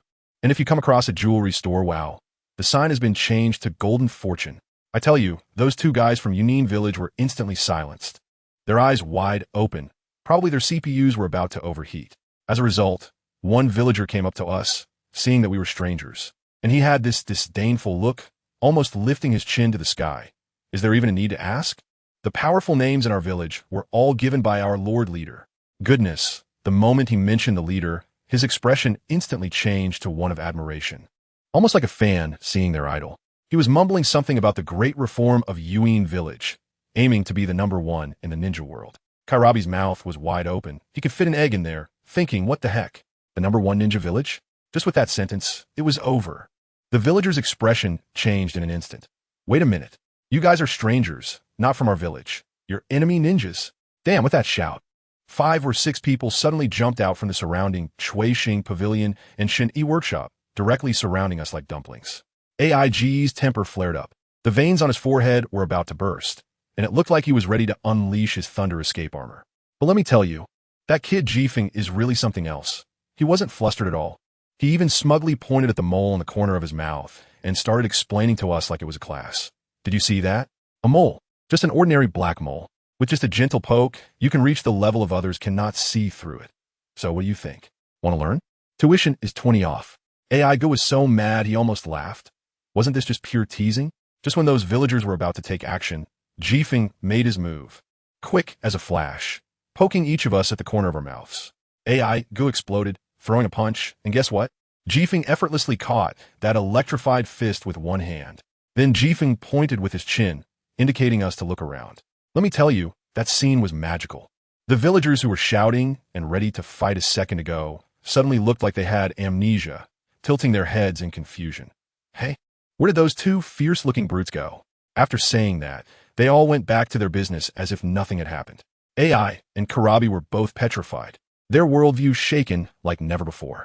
This was way more impressive than any transformation technique. Just when they were doubting life, AI suddenly slapped his thigh. Wait, this is not right. We've been misled.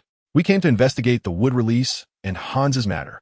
He turned around and shouted at Jifeng. What has your wood release got to do with Konoha? As he spoke, his thunder escape armor crackled and covered his whole body. And Karabi beside him released his tailed beast chakra, instantly escalating the atmosphere. Jifeng's expression was like he was looking at fools, and he leisurely said, Konoha? Oh, just a village I'm about to destroy.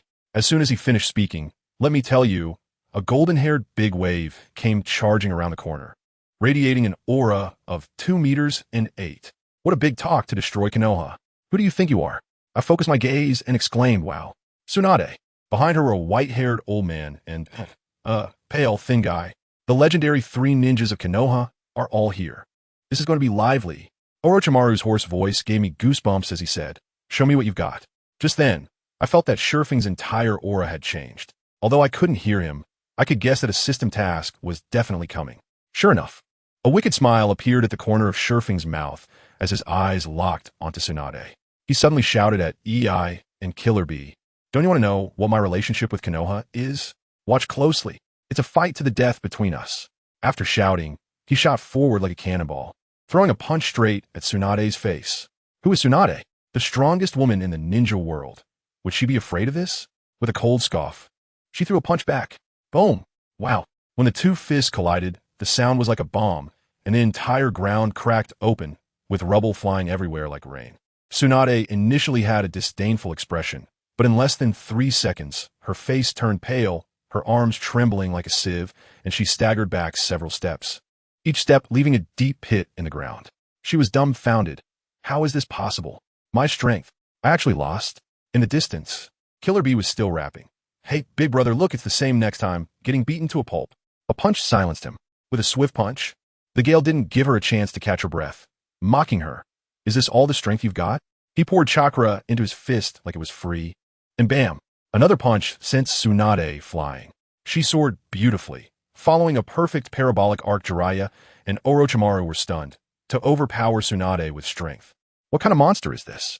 Tsunade got up, seemingly mad, entering a berserk mode, charging like a female Tyrannosaurus, delivering a flurry of punches. Boom, boom, boom. The two fought fiercely, shaking the heavens and the earth, and the surrounding houses were about to collapse. Just then, AI said to Jiraiya and Orochimaru in a low voice, "You guys don't know, right? Hanzo was killed by him." What? Jiraiya and Orochimaru were nearly scared out of their wits. Tsunade also heard this, but she was even more fired up, shouting, "I bet you. With the next punch, I will definitely send you flying." Gale laughed. "Sure, what's the wager?" Tsunade confidently declared. "If I win, you come back to Konoha and apologize. If you win, you can set the conditions." All right, Gale had been waiting for this. Tsunade jumped into the air, delivering a devastating downward strike. Painful heaven kick. The power felt like it could kick through the entire Rain Village. But in that split second, Gale vanished. With a body flicker, he appeared directly behind Tsunade. Tsunade's earth-shattering kick missed entirely, creating a huge pit in the ground. Just as she was about to turn around, it was already too late. The whole place fell silent for 3 seconds, and then there was a loud slap. It was crisp and clear. Gale gave Tsunade a solid slap on the butt. Feeling unsatisfied, he even gave a squeeze, commenting, "Not bad, pretty impressive." Damn, everyone was stunned at that moment. AI and Karabi's eyes were about to pop out. Orochimaru had a meaningful smile on his face, and Jiraiya, his face turned green on the spot, as green as the big willow tree in front of the door. He was trying to maintain his composure, but he completely broke down. "I'll kill you," Tsunade reacted, and her whole body exploded with rage, her eyes turning red with shame and fury as she sent punches like raindrops. Shippuden looked at the rampaging Tsunade, calmly forming hand seals. Wood style. Binding eternal burial. Boom! Countless thick vines burst from the ground, instantly tying Tsunade into a big dumpling and finally growing into a towering tree, swallowing her whole. This was meant to suffocate her directly. Not good. Jiraiya and Orochimaru's souls almost left their bodies, rushing to save her. Orochimaru's snakes were pierced by Shippuden's sandiron spear, only to reveal a water clone. Jiraiya hit the tree with a Rasengan, only to scrape off a layer of bark. He was stunned. So tough.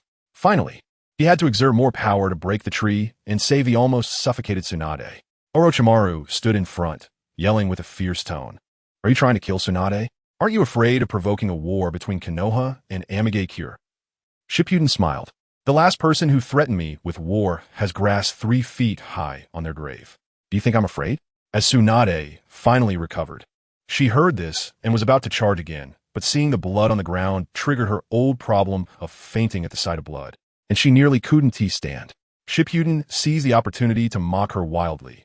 "Oh, the famous Tsunade Heim, actually fainting at the sight of blood? I see Konoha is nothing special." Enough. Jiraiya completely exploded, a powerful aura soaring into the sky. "Don't think that just because you killed Hanzo, you can do whatever you want." Shippuden looked at him, smiling even more happily. "Oh, did you just realize that? Today, I could do whatever I want. What do you do about it?" As soon as he finished speaking, he snapped his fingers. Swish, swish, swish. 6 figures instantly appeared. Kakazu, Scorpion, Yagura, along with Nagato, Yahiko, and Konan, directly surrounding the 3 legendary ninjas. The terrifying pressure instantly made the 3 ninjas' hair stand on end. Jiraiya looked at his 3 former disciples, dumbfounded.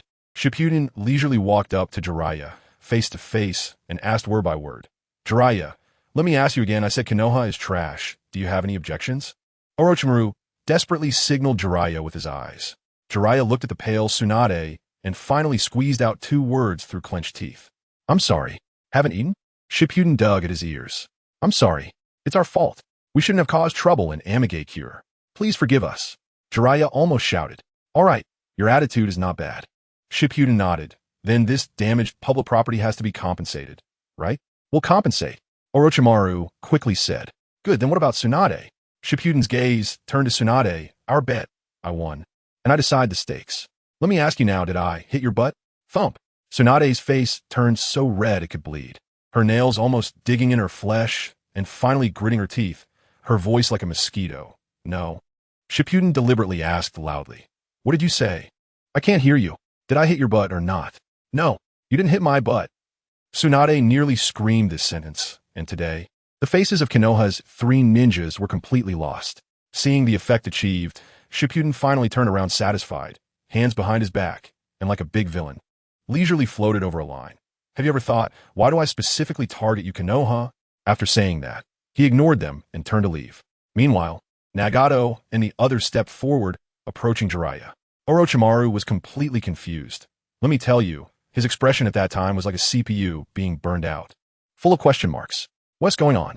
On the brink of life and death suddenly. Resolved? Who wrote this script? It's too ridiculous. At that moment, Yahiko stepped forward, bowing respectfully to Jiraiya. Lord Jiraiya. Wow. Jiraiya's expression was more complex than a color palette. He gaped for a long time before squeezing out a sentence. Hanzo was really killed by him? Half of his tone was shock, half was apprehension. There was no way around it. My strength was overwhelming. Nagato immediately stood forward like he was pumped with adrenaline, his eyes filled with stars. That's right. It was Lord Leader who killed Hanzo. Now Jiraiya was even more confused.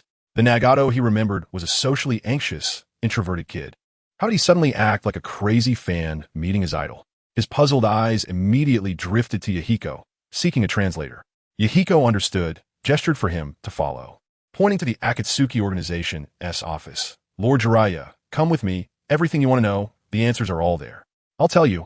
As soon as those words came out, Jiraiya's eyes instantly became as sharp as knives. He was well aware that this trip to the Rain Village was practically a hellish start, with dangers lurking at every turn. Logically, now would be the best time to escape. If they didn't leave soon, they might truly be unable to. He glanced back at Orochimaru and Tsunade, who both wore grave expressions, but in the end, they nodded vigorously at him. The meaning was clear. They had to get to the bottom of this. After all, before coming here, the third Hokage had held several hours of meetings with them. The core task was simple, to uncover the secrets of the Rain Village. This place held a strategically important position. Whoever occupied it could use it as a springboard to launch attacks on the other two great nations. Now, this new leader of mine clearly harbored hostility towards Konoha, and if the conflict wasn't resolved, I would be like a time bomb placed next to Konoha's pillow. Therefore, for the sake of the village, these three ninja gods had to swallow their pride today, whether they liked it or not. Realizing this, Jiraiya took a deep breath and said solemnly, "Lead the way." The group then headed towards our office. Konan stood still, her little eyes first glancing at Tsunade's curvaceous figure, then looking down at herself. Who understands? Her little mouth was so pouted it could hang an oil bottle. In the end, not knowing what she was sulking about, she ruffled her hair and followed along. In the office, the atmosphere was tense.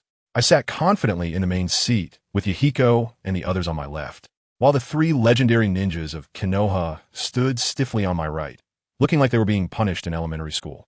I recounted my past events to them in detail. As soon as I finished my last word, the whole room fell silent, so quiet that you could hear a pin drop. After a long while, Jiraiya finally managed to squeeze out a sentence, his voice trembling as if someone had him by the throat. You are from the land of whirlpools? From the Whirlpool Village? The young clan leader of the Uzumaki clan? He swallowed hard and added, you mean? Our village was destroyed by the hidden hand of Konoha.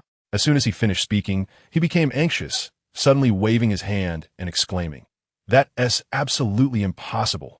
Our Senju clan has been on good terms with your Uzumaki clan for generations. How could we do such a thing?" I laughed at that moment. It was quite cold. I raised my hand and pointed to the nearby Nagato. He knows my identity best. Nagato immediately looked up, his voice deep enough to drip water. Lord Leader. He is indeed the young clan leader of the Uzumaki clan. Beside us, Orochimaru, with his snake-like eyes never leaving me, hoarsely asked, "So, is this the reason you harbor animosity towards Konoha?" I shot them a cold glance, sweeping over the three of them. The aura I exuded made their backs chill instantly. Do you think I would joke about the destruction of my entire clan? Now, I have three choices for you, so listen carefully. First, leave Tsunade behind, and the two of you go back to Konoha and bring me the murderer from back then. Second, leave Tsunade behind, and I'll kill both of you on spot. Then declare war on Konoha. Third, still leave Tsunade behind, and the two of you shouldn't leave either. Just join our Rain Village and work for me. As soon as I finished speaking, the expressions on the faces of the three ninjas were quite remarkable. They knew a bit about the inside story of the extermination of the Uzumaki clan. It was because the sealing techniques were too powerful, which made surrounding countries wary, leading them to unite and wipe them out. Konoha indeed received a distress signal back then, but by the time they sent someone, it was already too late. But now that they heard me say this, could it be that there really is a traitor in Konoha behind all this? Jiraiya furrowed his brow tightly, staring at me intently. We will definitely investigate the events of that year. But why? Why must Tsunade be left alive? I laughed and laid it all out. Because of the marriage contract. I, the young clan leader of the Uzumaki clan, have long been engaged to the princess of your Senju clan. Do you have a problem with that? Boom. This statement was like a thunderclap, leaving everyone present in shock. Their gazes instantly focused on Tsunade, whose face had turned pale. Tsunade, is this true? Jiraiya asked anxiously. Tsunade's lips trembled, clearly recalling this buried memory from many years ago. Back when she was young enough to ride the first Hokage like a horse, she was told about a betrothal. Later, when the Uzumaki village was destroyed, this matter was left unresolved. Who would have thought that I would bring it up again today? In the end, she still nodded with great difficulty. I told you at that moment, I felt that Jiraiya's heart had a string that snapped with a pop, causing him so much pain that his face twitched. Stop dragging it out. I impatiently tapped the table. 3 choices, make it quick. I'm busy and don't have time to waste with you all here. Tsunade is also a tough one. At a critical moment, she is decisive. Her face was filled with determination as she turned to Jiraiya and Orochimaru and said, "Don't hesitate. You two hurry back to the village and investigate." Then, her beautiful eyes turned to me, and she coldly said, "I am willing to stay in the Rain Village." That was it. When Jiraiya and Orochimaru walked out of the Rain Village gate, looking lost, Jiraiya felt a blockage in his heart, like it was stuffed with lead. He suddenly raised his hand, and a Rasengan slammed hard onto a nearby boulder. With a loud bang, the stone shattered into pieces. Jiraiya knelt there, gasping for breath, gritting his teeth and cursing. This is infuriating. Tsunade has been taken, and we still have to pay a huge sum. How can we face them when we go back? Orochimaru, on the other hand, remained calm. He certainly understood Jiraiya's feelings. After all, his crush of many years suddenly had a fiancé. Who could handle that? We need to get back to Konoha. This matter needs to be resolved quickly, Orochimaru said, narrowing his eyes with a glint of cold light. According to the information I revealed, on the night the Uzumaki clan was wiped out at the most critical moment of the battle, those so-called Konoha Umbu reinforcements suddenly turned against them and raised their knives against the Uzumaki people. In the end, my father, the old clan leader, fought to extract a single phrase from a man in black. There is no past, nor future. Only the mission exists. Thinking of this, a shadow of a person suddenly popped into Orochimaru's mind. Was it Danzo? Meanwhile, in the Rain Village, I smiled and slowly approached Tsunade step by step. The further I went, the more she retreated, until with a thud, her back hit the wall, leaving her with nowhere to back away. I propped myself up against the wall with one hand and gave her a wall slam, looking down at her. "What's wrong? Are you scared of me?" Tsunade raised her head, and instead of showing any sign of nervousness, a mocking smile curved at the corner of her mouth. "You kept me here just to do this?" We stared at each other, and I could even feel her warm breath. I pressed on, lowering my body and asking, "Is there a problem? After all, you and I have a marriage contract." "Heh," Tsunade scoffed disdainfully. "Stop pretending. This trick might work on ignorant girls, but it won't work on me. What you really want to deal with is Danzo, right?" As she spoke, she reached out to push me away. I have to admit, this woman is really smart. Her agreeing to stay is just a way to use me to stir up a storm within Konoha and expose that old schemer Danzo. Unfortunately, when she pushed me, I didn't budge an inch. The corners of my mouth lifted higher, and I leaned forward again, almost pressing my face against hers, my breath warm against her skin. I noticed her cheeks flushing and her heart racing, and I deliberately lowered my voice. "So what if I say, I'm really trying to get you?" "You." Tsunade's face turned red with anger. We were at a stalemate. She gritted her teeth and stared at me defiantly. After a long while, she finally couldn't hold it anymore, and in a fit of anger, she clenched her fist as if to hit me. At that moment, I suddenly let go of my grip and took 2 steps back, creating distance between us. The smile on my face instantly vanished, turning cold as I said in a low voice, "Ridiculous. What makes you think you're worth my frivolity?" "Huh." I watched as her eyes widened, and I continued to deliver the final blow. "You are too ugly. Keeping you in the Rain Village is just a tool to discuss Konoha. I'm telling you, the impact of this statement on women is simply nuclear level. Tsunade, in her life, has never lacked confidence in herself. Her strength, looks, and figure are all top-notch. Yet today, in front of me, she was reduced to nothing. You, pervert. She was furious and swung a punch at my face. Unfortunately, I easily caught her wrist, rendering her unable to move. Silly woman. I looked at her and said word by word, I allow you to move freely in the village. You can come up with all sorts of ways to kill me, hate me, and curse me. However, you will only be suppressed by me time and time again, and then live on in an ugly way. After saying that, I left without looking back, leaving Tsunade alone in the empty room, completely stunned. She was fuming with anger, and suddenly her expression froze as she shouted towards the door. Who? The door was pushed open, and Konan walked in with a cold expression on her pretty face, saying, the leader said, if you need anything in the Rain Village, just come to me. Tsunade looked at the now graceful girl in front of her, the last time she saw her. She was still a little kid. Konan felt uncomfortable under her gaze and immediately retorted, Humph, your two companions haven't even left the land of rain, and they're already eager to tempt the leader? How shameful. As soon as these words were spoken, Tsunade was stunned, blinking her big eyes and staring at Konan. In fact, Konan herself didn't know why, but just thinking about my engagement with Tsunade and how close they were made her feel extremely jealous. Tsunade, being who she is, instantly understood when she saw Konan's face turning as red as an apple. She shook her head helplessly and teased her on purpose. Why do I feel like your words are a bit sour? Could it be, you like him? What? Don't talk nonsense. Konan exploded like a cat whose tail was stepped on, hurriedly trying to cover it up, but her face was so red it was about to bleed. She couldn't hide it at all. She had to forcibly change the subject. I'm just reminding you to remember your identity. Tsunade looked at her with a half-smile. Identity? I'm the fiancé of your leader. Is there a problem with that? You. Konan was immediately on the defensive, stomping her feet in anger and turning to run outside. Staying for another second, she felt like she would explode on the spot. Watching Konan flee in panic, a smug smile appeared on Tsunade's face. Little girl, you dare to compete with me? But thinking of my annoying face again, she gritted her teeth. My fiancé? Oomph. As for me, the instigator, I had already leaped to a small river outside the village. During this time, the system had rewarded me with a lot of good things. Just in time to test them out. I took a deep breath and adjusted my state to the best. Once the advanced sage body was activated, the amount of chakra in my body surged like I was on a cheat, and my recovery ability was even more abnormal. As long as it wasn't a one-hit kill, any injury could be instantly healed. I saw a fallen leaf drifting down, and with a thought, a fine needle made of magnetic sand iron shot out, accurately pinning it in midair. Then came wood release. The chakra in nature instantly switched, and with a whoosh, countless wooden spikes erupted from the river, quickly growing into towering trees. Not bad. The speed of chakra nature transformation is much faster. On the battlefield, a difference of just 0.1 seconds can determine life or death, so this improvement is crucial. Magnetic release, wood release, and now water release. My hands moved so quickly that in less than a second, I completed the hand seals. Water release. Water dragon bullet technique. Roar. A water dragon over 10 meters long surged up from the river, diving towards a distant boulder. With a bang, the boulder shattered and water splashed everywhere. The power is decent, but I quickly calmed down.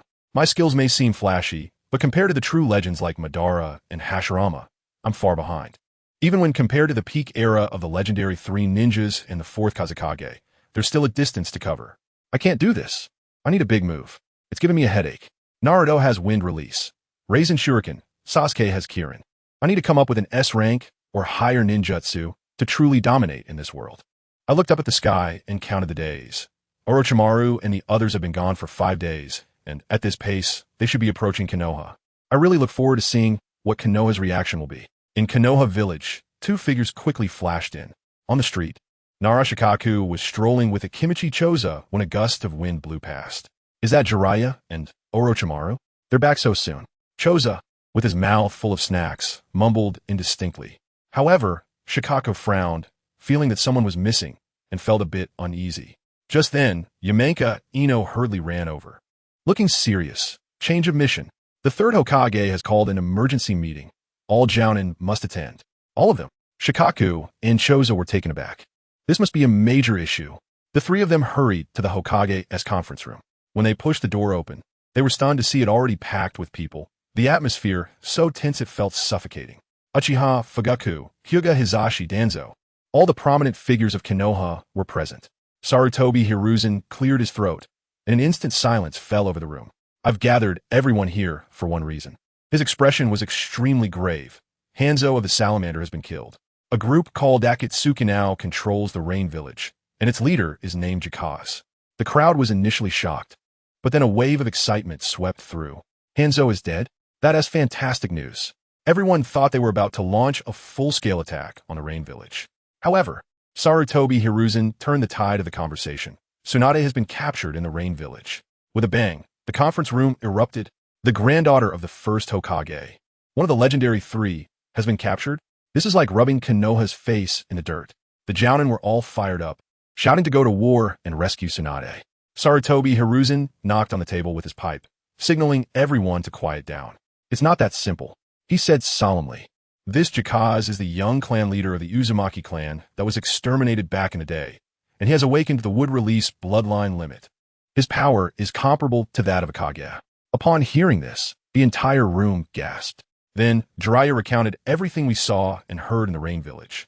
When he mentioned that Konoha members had stabbed the Uzumaki clan in the back during their extermination, and that this was the reason Tsunade was captured, the entire conference room erupted. Is this confirmed? Uchiha Fugaku, who had been silent for a long time, finally spoke. Jiraiya nodded heavily. At that moment, Danzo spoke up ominously. Could it be that he is deliberately stirring up trouble? Orochimaru shot back immediately. Are you implying that we are here to put on a show for you? Just as the two were about to clash, Sarutobi Hiruzen took out an intercepted intelligence report written by A and Killer B from the Cloud Village. The evaluation of me inside was summed up in one word: dangerous. I didn't call you here to argue. Sarutobi Hiruzen was furious. We are here to solve the problem and bring Tsunade back. The room fell silent. Sarutobi Hiruzen gestured for Jiraiya to continue. Jiraiya revealed the information my father obtained before his death. There is no past nor future, only the mission. The moment his words fell, at least half of the people in the conference room fixed their gazes on Danzo. Hyuga Hizashi's Byakugan stared at him without reservation. Danzo, aren't you going to explain? Isn't that phrase the core principle of your root organization? Danzo snorted coldly. Are you implying that I did it? Hizashi shot back. Haven't you done enough dirty work? Just as an internal conflict was about to erupt, Uchiha Fugaku suddenly interrupted them. This is not the time for infighting. Tsunade is trapped. We must take action. We cannot foolishly hope for a peaceful resolution. Investigating the case will take time and effort, and if word gets out, it will look like Konoha is afraid of the Rain Village. I propose we go to war. Danzo immediately echoed. That's right. The reputation passed down from the first Hokage cannot be tarnished on our watch. We must strike. Nonsense, Hizashi retorted angrily. It has only been a few years since the Second War ended. Going to war now will only plunge the village into an irrecoverable situation. In an instant, the entire Konoha High Command was split into two factions, the pro-war faction and the pro-peace faction, arguing vehemently. Sarutobi Hiruzen sat quietly in the main seat, taking one puff after another from his pipe, the smoke swirling around, obscuring his expression. This issue is too critical. One wrong step, and Konoha could fall into ruin. He took a deep breath of smoke and slowly exhaled, finally speaking. All right. As soon as the words third Hokage fell, the entire room fell silent, and all eyes were suddenly fixed on him, waiting for him to speak. The old man took a deep breath and dropped a bombshell. First, establish an investigation team to thoroughly investigate Danzo and his organization. Second, he paused and threw out an even more explosive piece of news. Our Tsunade from Konoha has been betrothed to the young clan leader of the Uzumaki clan since childhood. Wow. As soon as this was said, the meeting room erupted. I saw Danzo's face turn pale, his hands nearly crushing his cane, with veins popping on his forehead. He must be cursing in his heart, thinking, this damn monkey is too good at hiding things. To put it simply, the third Hokage, that old fox, didn't want to go to war at all. Think about it. With one ambitious Danzo in the village and one Uchiha harboring bad intentions, these two factions of warmongers were always looking to stir up trouble. If a war really broke out, these two would definitely lose control, and the scene would be unimaginable. Moreover, the third was also feeling uneasy, as Danzo had just accidentally let something slip about the Uzumaki clan's sealing techniques being stolen, a matter even Jiraiya and Orochimaru were unaware of. How'd he know about this? There was definitely something deeper going on. This matter was forcibly suppressed by the third Hokage. The scene shifted to the ninja school. On the playground, the sunlit heartthrob, Teacher Minato, was shaking a bell, telling his three precious disciples, Kakashi, Obito, and Rin, that they were going to have an impromptu test. The rules were simple. Whoever grabbed the bell wins. Obito was the first to protest, shouting, "Watch my Uchiha Obito's prowess." But Rin's gaze was fixed on Kakashi, completely ignoring him. Obito, in his love-struck brain, charged forward with a loud shout, only to be easily sent flying by Minato's punch. Kakashi, full of disdain, commented, "The straggler only knows how to rush and blindly." He then formed hand signs and used a shadow clone technique, skillfully coordinating his attack. One clone executed a whirlwind kick as the main attack, while the other snuck around to launch a surprise attack with a kunai. Minato couldn't help but praise him. Good tactics. But did you think a Jonin was called that for nothing? Minato blocked, countered, and with a fluid series of moves, smashed Kakashi's clone into the ground. Just then, Kakashi shouted from above, "Teacher, you fell for it." Following that was a huge fireball to the face. The surrounding kids were dumbfounded, each one screaming, "Wow. Kakashi is so cool. Genius is genius." This made Obito, lying on the ground, furious as he overheard people mocking him for being last. His fragile little heart couldn't take it. He swung his fist and charged again, while Rin seized the opportunity to throw a kunai. The three of them surrounded Minato, making quite a commotion. Of course, the result was that Obito was once again slapped away. But Kakashi seized the moment, shooting three kunai towards the bell with a whoosh, creating a collision midair that cut off Minato's retreat. Just as Minato was momentarily stunned, one of the kunai transformed into Kakashi, reaching out to grab the bell. Fire release. Great fireball technique. Minato quickly countered with a fireball 3 times larger, forcing Kakashi back. Obito watched Rin, looking at Kakashi with starry eyes.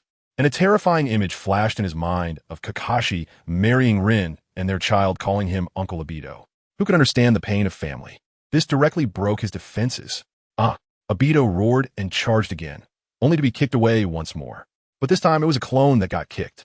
His real body had stealthily maneuvered behind Minato, forming hand signs in a rather lewd pose aimed at the teacher's backside, shouting, "Konoha's secret technique. 1,000 years of death." Minato's face darkened, and he felt a chill all over. Without saying a word, he infused chakra into his feet and leaped into the air, dodging this fatal blow. Poor Obito crashed face first into the ground, eating a mouthful of dirt. "Obito!" Minato laughed midair. "What are you doing? Can a ninja use such despicable tricks? I'll make you practice shuriken throwing 10,000 times." Just as Minato landed, Kakashi moved like lightning. "Teacher, you can't get distracted during the test." Rin also acted simultaneously, using a water release trap to bind Minato's feet. The little girl was exhausted after using the technique, but the task was accomplished, just as the bell was within reach. Minato was about to use the body flicker technique to escape when he looked up and saw a figure approaching from afar, freezing him in place. Sizzle. Kakashi took the opportunity to snatch the bell, winning. Rin looked at him with admiration, while Obito was left despondent. Minato, however, stared blankly at the approaching figure, murmuring, "Kushina?" The red-haired figure smiled slightly. "Can I talk to you?" Minato was momentarily stunned, looking at the gentle Kushina, struggling to find his words. "You. I." Suddenly, Kushina took a deep breath and delivered a punch to his forehead, scolding, "I said, I have something to discuss with you. Come with me." Minato rubbed his head and started to grin foolishly. That's right, this was the spicy red pepper he knew. Kakashi, with his keen insight, dragged Obito by the ankle to turn in their task, moving with remarkable skill. As Minato walked down the street with Kushina, let me tell you, that group of onlookers was chattering like a machine gun, pointing at Kushina. "It's her. She has a monster sealed inside her. I heard her family was wiped out and blamed it on us Konoha, ungrateful wolf." Kushina's fist clenched, veins popping. Just as Minato was about to intervene, that little pepper turned to the crowd and bared her teeth. "That's right. I am the tailed beast, and I'll eat you all up." This immediately scared the crowd into a frenzy. Kushina then laughed triumphantly and turned to Minato, saying, "If you have a grudge, you should settle it on the spot. Why hold back? It's only yourself that gets wronged. If I have kids in the future, I will definitely not let them be Jinchuriki. The rumors are too terrifying." When Minato heard the word kids, his face turned red in an instant, and the atmosphere between them became suddenly ambiguous. Kushina quickly changed the subject. "On to business. I want to go to the Rain Village. Do you have any ideas?" Minato was taken aback, saying her identity was special as the Nine-Tails Jinchuriki. She couldn't leave the village freely. Kushina became anxious, saying her best friend, Kakashi's brother, was still alive, so why couldn't she go see him? Seeing Kushina's sad expression made Minato's heart ache. Suddenly, his brain felt like it was overheating and a light bulb went off. Kushina, about those rumors. He immediately shared his plan, which was to use these negative rumors to let her go to the Rain Village as an envoy to quell the uproar. Yes. Kushina's eyes lit up upon hearing this, and she excitedly hugged Minato's neck, planting a kiss on his forehead. The next second, both of them froze, staring into each other's eyes. Meanwhile, in the Hokage office, the third Hokage was so furious that he threw his documents. Another letter demanding the cancellation of the investigation team. He roared, "These idiots must be scheming behind the scenes with Danzo and Fugaku." As soon as he finished speaking, Minato and Kushina knocked on the door and entered. Both speaking in unison, "We request the cancellation of the investigation team." The third Hokage was immediately dumbfounded. Minato explained, "If we continue investigating, Konoha might split apart." Kushina also said that she didn't want Konoha to fall apart because of her issues, and she was willing to go to the Rain Village to negotiate herself. The third Hokage hesitated. The Nine-Tails Jinchuriki was too important. What if something happened? Minato immediately patted his chest and promised, "Lord Hokage, I've already learned the Flying Thunder God technique from the second Hokage. I guarantee Kushina's safety." What? The third Hokage was so shocked that he nearly dropped his pipe. The Flying Thunder God. That was a forbidden technique. His own student couldn't do it, yet Minato had learned it. "I'm going to." Jiraiya kicked the door open and rushed in. Orochimaru followed behind, hoarsely saying, "Last time was a shame. I won't make a mistake again." With these four people, the third Hokage finally relented. "All right. Remember, resolve this peacefully if possible, and we must not tarnish Konoha's reputation." However, before he could finish his sentence, the office door was pushed open again. Danzo and Fugaku Uchiha walked in with dark expressions, immediately saying, "Lord Hokage, please retract the mission. The Nine-Tails Jinchuriki must not leave the village." Jiraiya exploded on the spot. "Danzo, you still haven't tucked your tail in? Be careful, or I'll cut it off." The two factions instantly faced off, looking like they were about to fight. "Enough!" The third Hokage shouted, calming the scene. He looked at Danzo's nonsense about Kushina possibly colluding with the Rain Village, then glanced at Minato, who instinctively shielded Kushina, and a brilliant idea flashed in his eyes. He slowly said, "The risk of the Nine-Tails Jinchuriki leaving the village is indeed too great." Watching the suddenly anxious faces of Minato and Kushina, he changed his tone and smiled. "Minato, Kushina, don't you two like each other? Why not hold a wedding?" "What?" Everyone was stunned, with Jiraiya being the first to shout, "Old man, are you confused? What do these two things have to do with each other?" Kushina was also furious. "Lord Hokage, please don't make such jokes." The third Hokage waved his hand, grinning like an old fox. "How is this a joke? When a man reaches marriageable age and a woman is ready to marry, it's a good thing. You getting married is not only a joyous occasion, but also a way for us in Konoha to show our sincerity, formally inviting the leader of the Rain Village, her brother, to attend the wedding and conveniently have him come to the village to investigate the truth." Danzo and Fugaku's faces darkened. This was a godlike move that left them no room to refute. Kushina was taken aback, but soon her eyes sharpened, and she loudly said, "All right, after all, I'm marrying the man I love, so I agree to this marriage." But she coldly scanned the room. "If anything happens to my brother in Konoha, and if this Nine-Tails decides to run out for a stroll, then don't blame me." As soon as she said this, a chill ran down everyone's spine. The scene cuts to the Rain Village. Shippo was sitting cross-legged on a boulder, eyes closed, pondering how to optimize his chakra and create an infinite blue cheat. Suddenly, a fist the size of a sandbag, carrying the sound of wind, smashed toward him. "Shippo, this time I will definitely defeat you," Tsunade shouted, her fist wrapped in chakra, smashing Shippo away with a bang. But Shippo spun gracefully in midair, extending several chains from his back to support his body, landing steadily and smirking. "Not bad. Your strength has increased a bit since last time." Tsunade was so angry she stamped her feet. "I clearly hit your face. How come you're completely fine? How thick is your skin?" Shippo raised an eyebrow and began his teasing performance. "If I remember correctly, this is your 520th attack on me. Are you expressing your affection for me? Hitting is caring, right? Come on. As a reward, you have 3 choices. 1, like the previous 519 times. I beat you until you vomit blood. 2, I'll show mercy this time. 3, fulfill your fiancé duties and let me kiss you. You're too despicable." Tsunade was so furious her face turned red. This was simply torturing a wife for fun. But wait, it was the other way around. Torturing the wife was even more enjoyable. With an angry roar, she formed hand seals. Sealing technique. Release. Boom! A terrifying shockwave erupted from beneath her feet, and the diamond mark on her forehead instantly spread all over her body, causing her aura to skyrocket. Shippo, you're too bullying. This time, I will definitely step on you. Tsunade shot out like a cannonball, throwing a punch that created a sonic boom. Shippu's expression became serious, silently choosing the first option from the system. Continue to knock her down and mock her fiercely. Bang, bang, bang. The two fought fiercely, shaking the mountains. From a distance, Konan and Yahiko watched with pale faces. Tsunade's sudden surge in power was absurd, and she had actually managed to suppress Shippu at one point. Tsunade delivered a powerful kick from the sky, smashing Shippu's legs into the ground. Kneel down. Tsunade exerted more force. Kneel? Are you joking? Even when suppressed, Shippu wouldn't back down. Isn't it better to admit defeat obediently?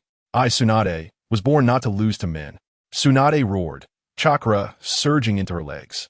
And with a bang, half of Shippu's body sank into the ground. You really are stubborn. Shippu grinned. But you're a woman and my fiancé, so you must submit to me. After saying this, he truly wasn't polite. He directly grabbed Tsunade by the ankle and swung her around. Then he clapped his hands on the ground and shouted, water style. Waterfall technique. Let me tell you, that scene was incredible. A torrential flood appeared out of nowhere, rushing towards Tsunade like a dam had burst. As for me, I took advantage of the water's momentum to stand higher up and look down at her. Hey! In an instant, Tsunade became a drenched chicken, completely soaked, her clothes sticking to her body. TSK, I was so stunned that I blurted out. Going in bear? Tsunade let out a sharp scream and quickly covered herself. Her face as red as a monkey's bottom, both embarrassed and angry. With a surge of chakra, her clothes dried instantly, and when she looked up at me, that gaze, who understands, family? It was as if she could slice me alive. Pervert, she yelled, and then punched down at the mountain beneath her. Crack! The entire mountain peak collapsed with her punch. Rocks flew everywhere, and dust billowed. In the distance, Konan and Yahiko, who were watching, were caught off guard, dodging stones like it was hailing. Konan had no choice but to sprout paper wings from her back, scoop up Yahiko, and fly away. As for me and Tsunade, we fought fiercely for over half an hour, until the dust settled, and I emerged carrying the unconscious Tsunade. Her clothes were already in tatters. Seeing this, Konan hurried over to cover her up with paper, afraid of any exposure. I glanced at the covered view without a hint of embarrassment and directly turned to them, saying, once we're done, let's have a meeting in the office. Konan looked at my back, feeling so lost. Yahiko, who understood the situation, quietly asked her, Konan, you like the leader, right? This scared Konan so much that her face turned pale, and she kept denying it. Sigh, this girl thinks too much, always feeling unworthy of me. And then she ran off to desperately train her Rasengan, wanting me to see her progress.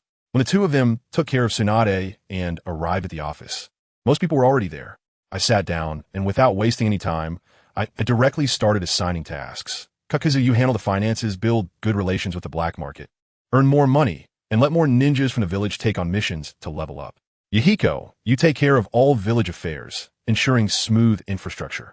Yahiko, supervise everyone's training. Sasori, you lead the development of ninja tools, preparing for war. Everyone's expressions turned serious upon hearing this. It was clear we were gearing up for something big.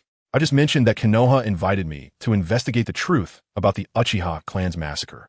As soon as they heard it, they immediately erupted in outrage. Leader, we can't go. This is definitely a trap. They don't want to investigate the truth. They just want to lure you there to kill you. I laughed at that moment. I said to them, you young ones, you really have a broad perspective. Do you think this is a trap? Wrong. This is precisely our opportunity. Think about it. Who is Tsunade? The granddaughter of the first Hokage. Now that she's in my hands, is Konoha in a hurry? They are desperate. But instead of investigating themselves, they ask me, an outsider, to do it. What does this indicate? It shows that their internal situation is already a mess, and they can't control it at all. They want me to be the catfish stirring the waters. Upon hearing this, Konan became even more anxious. Her face turned pale. Master, won't that make it even more dangerous for you? I shook my head, walked to the window, and pointed at the river below, saying, look, are there many fish in this river? They all said they didn't know. This river connects to a big lake, bottomless and unclear, right? After saying that, I picked up a bucket of fish bait beside me and poured it all in with a splash. In an instant, the water was teeming with fish. desperately surfacing to grab the food. So what now? I asked with a cold smile. Yahiko and the others instantly understood. Leader, you plan to be the bait yourself. To catch all the fish in the hidden leaf? No, in the entire ninja world. I watched the fish frantically snatching at food, and with a cold glance, I threw a few shurikens. Whoosh, whoosh, whoosh. The shurikens transformed from 1 into 2, then 2 into 4, densely piercing through the entire group of fish. The bright red blood instantly stained the entire river. A few days later, we were on our way to the Hidden Leaf Village. Tsunade glared at me with a killing intent the whole way, but I didn't mind. She sneered and said, "You really dare to go to the cabin? Aren't you afraid of dying there?" I laughed. What you should be afraid of is Konoha. These past few days, she has been looking for opportunities to sneak attack me, but each time I beat her until she vomited blood and fainted. Just yesterday, I even cured her hemophobia by force. Can you believe it? I was teasing her when she thought I was scared and coldly laughed, saying I hit a sore spot. I shook my head. No, it's because I could kiss it at any moment. You. Tsunade's face turned red with anger, and she punched at me. I managed to dodge, but the poor tree beneath my feet was directly smashed through with a large hole. Just then, a thick fog suddenly surrounded us, making it impossible to see my hand in front of my face. Whoosh, whoosh, whoosh. 7 or 8 shurikens shot towards Tsunade. There's an enemy attack. I grabbed her and jumped away, and the spot where we had just stood exploded with a loud bang, as the shurikens were all rigged with explosive tags. I narrowed my eyes, and Kagura's heart I instantly activated. Good heavens, there are 5 on Nagato's side, 3 on Konan's side, and a full 7 assassins on my side, all hidden in the shadows. That silly Tsunade even asked me, "How many enemies do you really have? If you're going to die, don't drag me down with you." I was speechless. Sister, haven't you figured out the situation yet? Your grandfather, the first Hokage's granddaughter, was killed in my hands. Do you think Konoha won't go to war with us? Their target is you big-chested, brainless fool. As soon as I finished speaking, a shadow appeared behind Tsunade and struck with a knife. I quickly threw a sandiron spear, but it hit a water clone. Immediately after, 3 blades of light slashed from different directions, sealing off all her escape routes. Shippuden, you should thank this bunch of trash, or I would tear your mouth apart. Tsunade was furious too, punching the ground and creating a large pit that forcefully knocked back the ambushing enemy. Her eyes glinted with cold light as she punched towards the source of the sound. Let's compare. Let's see who can kill this bunch of trash first. Tsunade shouted at me. I couldn't help but laugh when I heard this. There's even a bet? How we bet? Don't cry if you lose. If I win, you kneel and call me sister. Tsunade yelled. I couldn't help but laugh. He was beaten so badly that he was spitting blood, yet he still refused to admit it. But I like it. If I win, how about you warming my bed for me? Tsunade's face turned red and white in turns. But when she thought of me kneeling and calling her sister, she gritted her teeth and agreed. All right, no problem. The assassins hiding in the shadows were furious. They underestimate us too much. This is your burial ground. Tsunade sneered, her diamond-shaped mark on her forehead glowing. And the seal was released.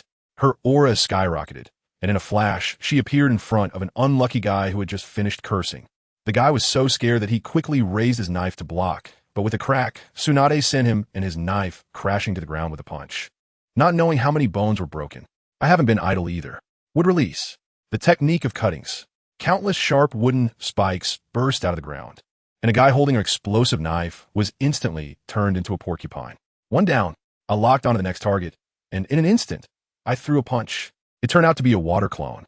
A chill came from behind, and countless steel wires formed a trap that tightened instantly, trying to slice me into pieces.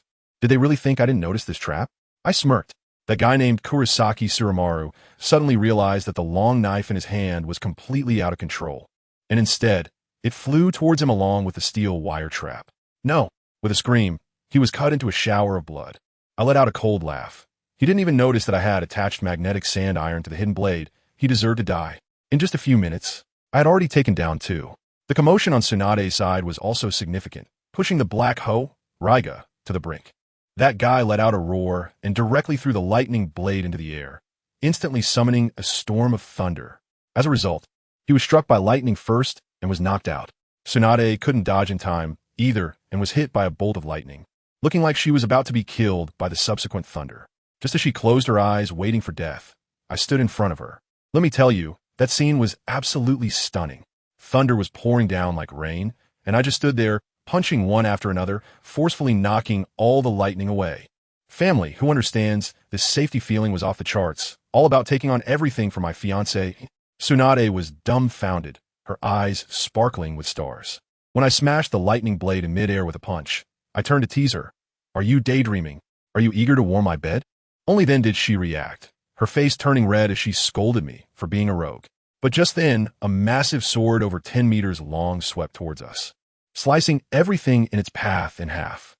I quickly picked up the weak-legged Tsunade and jumped away, casually giving her a slap on the butt that echoed loudly.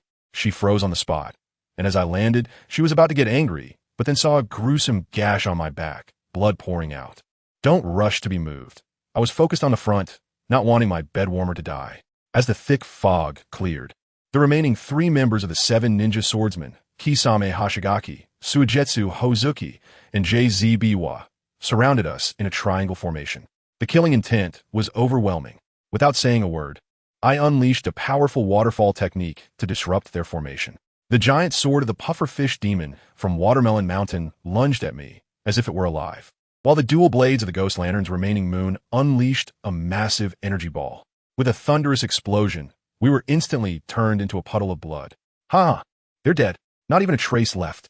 The pufferfish demon from Watermelon Mountain laughed maniacally, thinking this would lead to a conflict between the Hidden Rain Village and Konoha. But just as he finished speaking, a cold voice echoed behind him. Oh, really? He turned around sharply, but it was too late. A sand iron spear pierced through his chest. The Ghost Lantern's remaining moon tried to escape, but I countered with a magnetic technique. Sand iron rain, countless sand iron needles, turned him into a sieve. This move was simply several versions ahead of the entire ninja world. In the blink of an eye, only the Loquat Shirzong was left. I stared at him, my voice as cold as ice. I'll give you a chance. Swear allegiance to me, or be killed on the spot. Cold sweat began to trickle down Pai Pa Shirzong's forehead as he looked at the 2 newly added corpses on the ground, fully aware that I could kill him in an instant. With a thud, he half kneeled on the ground, his voice hoarse. I want to live. Live? I squinted at him and asked, who told you we would pass through here? He was suffocated by my aura, gritting his teeth as he said, I don't know. Only the 4th Mizukage knows about this. We are only responsible for carrying out the mission. The 4th Mizukage? Interesting, this is getting more fun. Seeing me silent, Pai Pa Shirzong turned pale with fear, repeatedly bowing his head. Everything I said is true. I want to join the Rain Village. I want to live. You're quite a clever man. I smirked, changing my tone. I originally intended to take you in, but now, you have no useful information in your mouth. And that decapitating sword of yours almost split me in half just now. Thinking about it this way, what use do I have for you? It's better to kill you and vent my frustration. My voice grew colder, and the face of the hidden pair guy instantly turned pale, his fists clenched tightly, veins bulging. Wow, let me tell you, this guy's tough too. In the next second, he raised his hand and threw a punch, crashing down. He didn't hit me. He smashed his own beheading sword. The blade snapped with a crack, breaking into 2 pieces on the spot, and his hand was ruined, blood and flesh mangled, bones exposed, causing him so much pain that he nearly passed out. But he stubbornly held on, gritting his teeth and squeezing out 3 words through them. I want to live. Hey, I laughed. Seeing him like this, I nodded. Good, go. Pick up those ninja blades and then roll over to report to Rain Hidden Village. At your command. That guy got up as if he had received a pardon, trembling as he picked up the scrap metal on the ground and disappeared. Then a chime sounded in my head. Who understands, family? The reward has arrived. Magnetic release. Sand iron wings. Now, I directly transformed into Iron Man, dominating the skies. It felt great. I was enjoying myself when suddenly I felt like I had forgotten something. The next moment, a thunderous roar like that of a lion in the east came through. Swift wind. I turned around and, wow, Tsunade was limping over, with a few leaves stuck in her hair, looking quite disheveled. Oh, I remember now, during the fight, just now, I casually tossed her out like a sandbag. I shrugged helplessly and pouted, there's nothing I can do. You're just too much of a hassle, a complete dead weight. What did you say? Tsunade's eyes widened like copper bells. She wasn't stupid. She knew I had 1,000 ways to deal with those 2 weaklings. Throwing me away was clearly just messing with her. Just now, the little bit of goodwill I had earned by enduring that lightning release was instantly wiped out. Bastard. Rogue. Despicable. I was really getting into it, and I raised an eyebrow, amused. Have you forgotten something important? Tsunade froze for a moment, and then was about to run towards Konoha, but that uneasy feeling grew stronger. What? Are you trying to back out after losing the bet? The granddaughter of the first Hokage, the famous Sannin of Konoha. Is this all you can muster? My voice drifted into her ears. She suddenly stopped in her tracks, turned around angrily, and pointed at me. What nonsense are you talking about? If it's about warming the bed, then it's about warming the bed. I couldn't help but laugh out loud. Just then, two figures swooped down in front of us. It was Nagato and Konan, looking like they had just finished a fight. Nagato was about to speak when I waved my hand. Don't rush. Everything will be clear once we get to Konoha. 3 days later, we finally saw the gates of Konoha. The two guards turned pale when they saw us. First, they noticed Lady Tsunade looking disheveled, as if she had been kidnapped. And then when they saw our black and red, cloud-patterned outfits, their expressions instantly turned like they had seen their father's murderer, with their anger levels maxed out. I couldn't be bothered to waste time with them, so I handed over the visitor documents and was about to step into the village. Stop. Did I let you in? A guard suddenly jumped out to block my way. That guy had a face full of hatred and said coldly, "There's a problem with your visitor documents. Please accept our investigation." A problem with the documents? I blinked and pointed at Tsunade beside me. Look closely, this is your Lady Tsunade. The guard nodded at Tsunade and called out, "Lady Tsunade," but then turned back to me and said, "However, your documents do indeed have a problem. It's a routine check." I took a deep breath and said, "All right, I'll endure it." "Fine, you can check. What's the problem?" "We're looking for it. Just wait a moment." Goodness. When those words came out, even Tsunade couldn't help but laugh. This was such a half-hearted attempt to provoke us. She simply turned her head to look around, as if to say this had nothing to do with her, watching how crazy they could get on her turf in Konoha. Nagato wanted to argue, but I stopped him. It's fine, if they want to make a fuss, let them. The few guards had their own little schemes going on, wanting to leave us here for hours, just to annoy us, and then casually apologize to wrap things up. 1 minute, 10 minutes, half an hour passed. That guy kept flipping a piece of paper, and the crowd around us grew larger, their murmurs getting louder. What is going on? It's been half an hour? These guys from the Rain Village are too patient, aren't they? If this gets out, they'll be laughed at. Serves them right for detaining Lady Tsunade. Hearing these words, I frowned. A surge of energy exploded from beneath my feet, and the pressure instantly silenced the crowd. My voice was cold enough to freeze. Haven't you finished checking yet? The guards' legs went weak, almost kneeling. But then they remembered they were in Konoha and angrily shouted back, "What's the rush? Just wait." Then one of them pointed randomly at a spot on the document. "Here, there's a missing official seal. Go back to your Rain Village and get it stamped before you come back." The mockery on his face was so blatant, it was almost comical. No stamp? This excuse. I can only say, it's truly ridiculous. I was smiling, but the temperature on my face could probably freeze someone to death as I walked step by step towards him. The crowd got excited. What does he want to do? This is Konoha. Does he dare to make a move? Tsunade's expression also changed, thinking to herself, this madman. He wouldn't really dare to make a move right at the entrance of Konoha, would he? The closer I got, the more oppressive the atmosphere became, causing several guards to straighten their backs. I asked one last time, my eyes filled with killing intent. I'll ask again, is there a problem with the documents? There's a problem. The guard stiffened his neck, not believing I would dare to take action. Bang! With a muffled sound. As soon as he finished speaking, it was as if he'd been struck by a battering ram. His chest caved in, and he flew back into the crowd, spitting blood and fainting on the spot. The entire place fell silent. The ninjas from Konoha were stunned. The crowd watching was frozen, and even Tsunade was dumbfounded. He really attacked a Konoha person on their own territory. I looked at the few trembling guards left and coldly whispered, "Now, can we enter the village?" As the words fell, the aura around me erupted completely, a rolling wave of energy stirring up dust all around. The few people close to me fell to the ground with a thud, unable to get back up. For a moment, the entire area in front of the Konoha gate was silent. Tsunade came back to her senses, her face filled with disbelief. This is crazy. How will this end?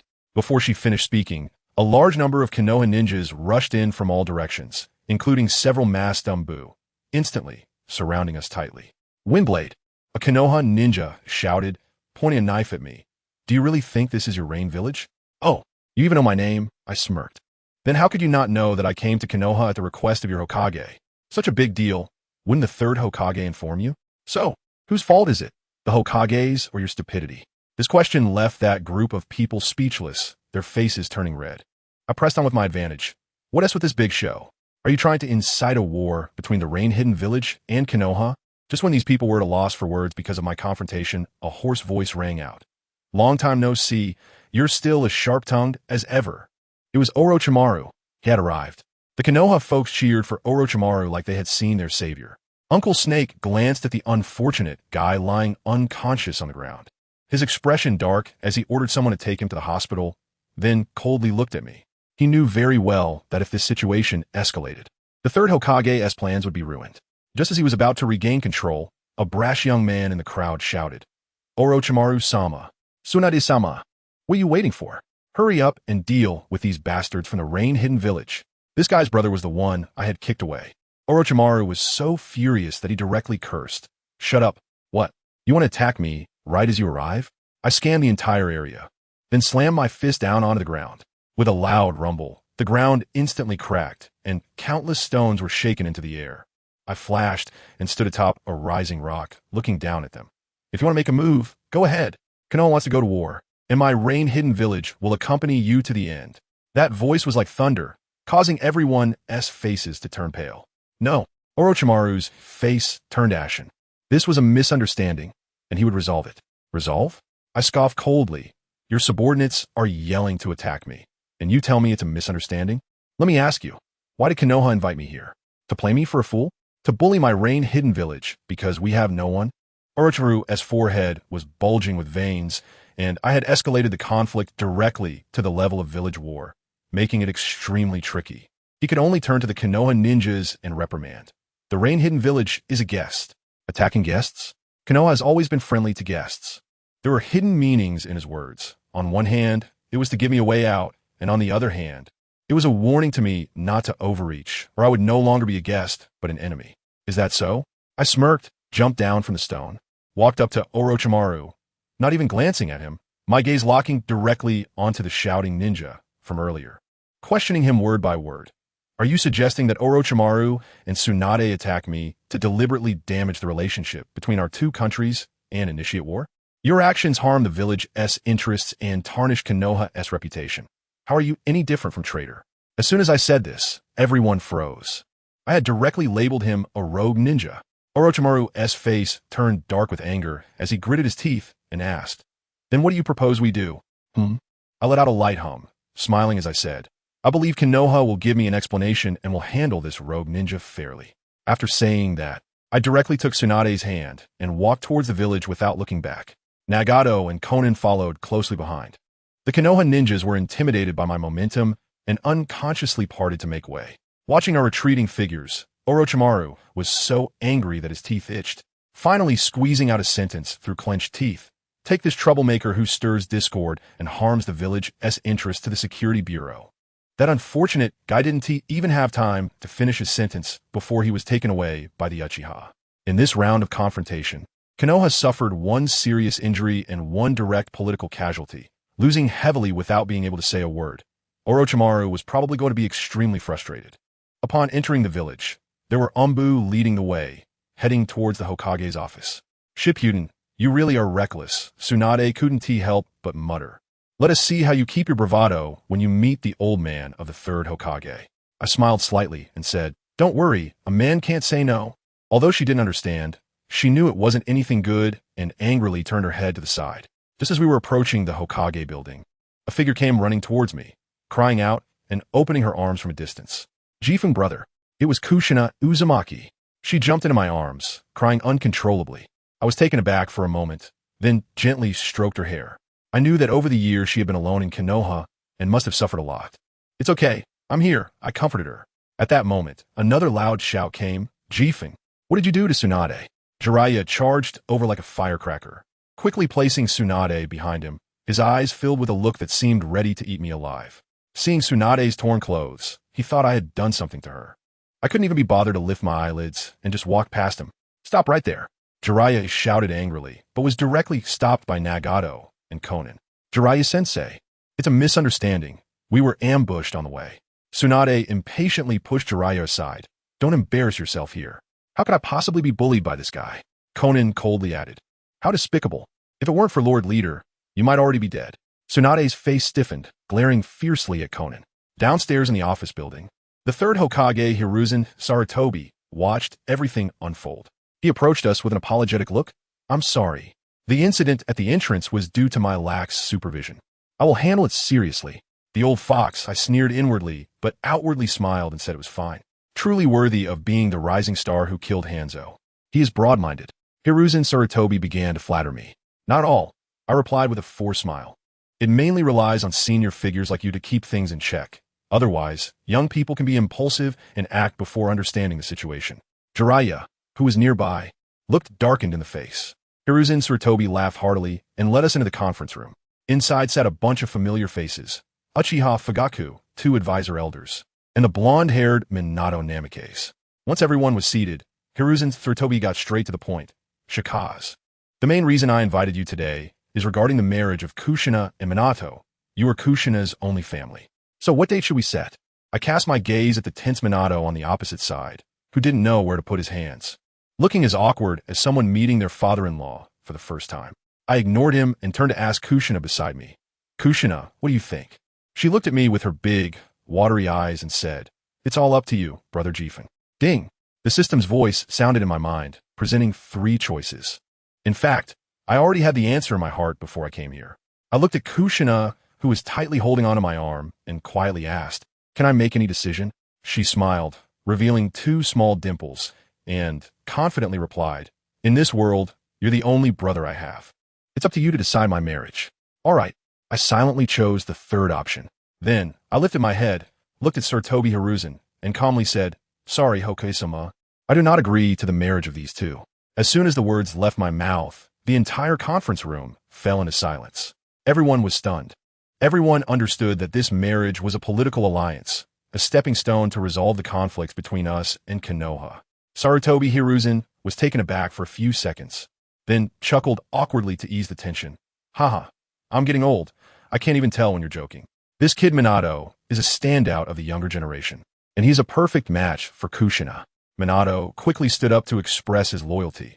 I will treat Kushina well. I will wholeheartedly take care of her.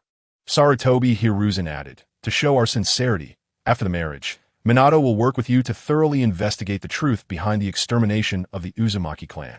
No matter who it leads to, we will not let it go. Everyone's gaze was focused on me. I laughed, laughing particularly happily. Then I turned my head, looking affectionately at the increasingly dark-faced Tsunade beside me, and said in the gentlest voice, You might not know, but Tsunade and I fell in love at first sight, and our feelings have been growing stronger. Darling, we already have a marriage contract, so why not take this opportunity to hold the wedding together? How about adding love upon love? I threw the question back at Sarutobi Hiruzen. At that moment, Tsunade's mood exploded, and the others were so shocked that their jaws almost dropped to the ground. No way. Who has a good relationship with you? Tsunade was trembling with anger. You bastard. If you keep talking nonsense, do you believe I will rip your mouth apart?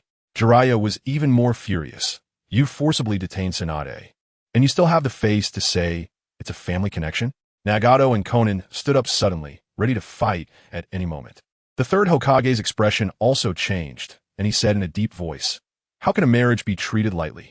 Looking at Tsunade like this, she is unwilling. You should take your marriage slowly. What's with the shyness?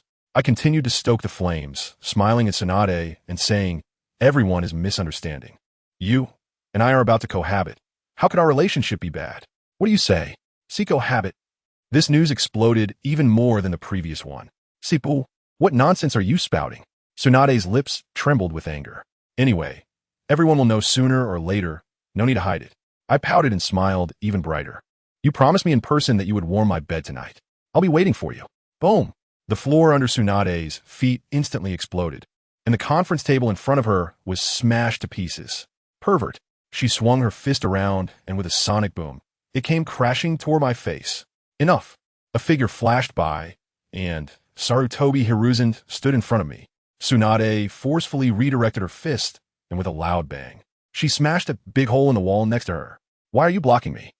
Tsunade shouted angrily. He ruined my innocence. I'll kill him. Tsunade. Sarutobi Hiruzen said coldly. Pay attention to the occasion. Do you want to provoke a war? After saying that, he turned around, his eyes filled with killing intent as he looked at me. Shippu, this joke is not funny at all.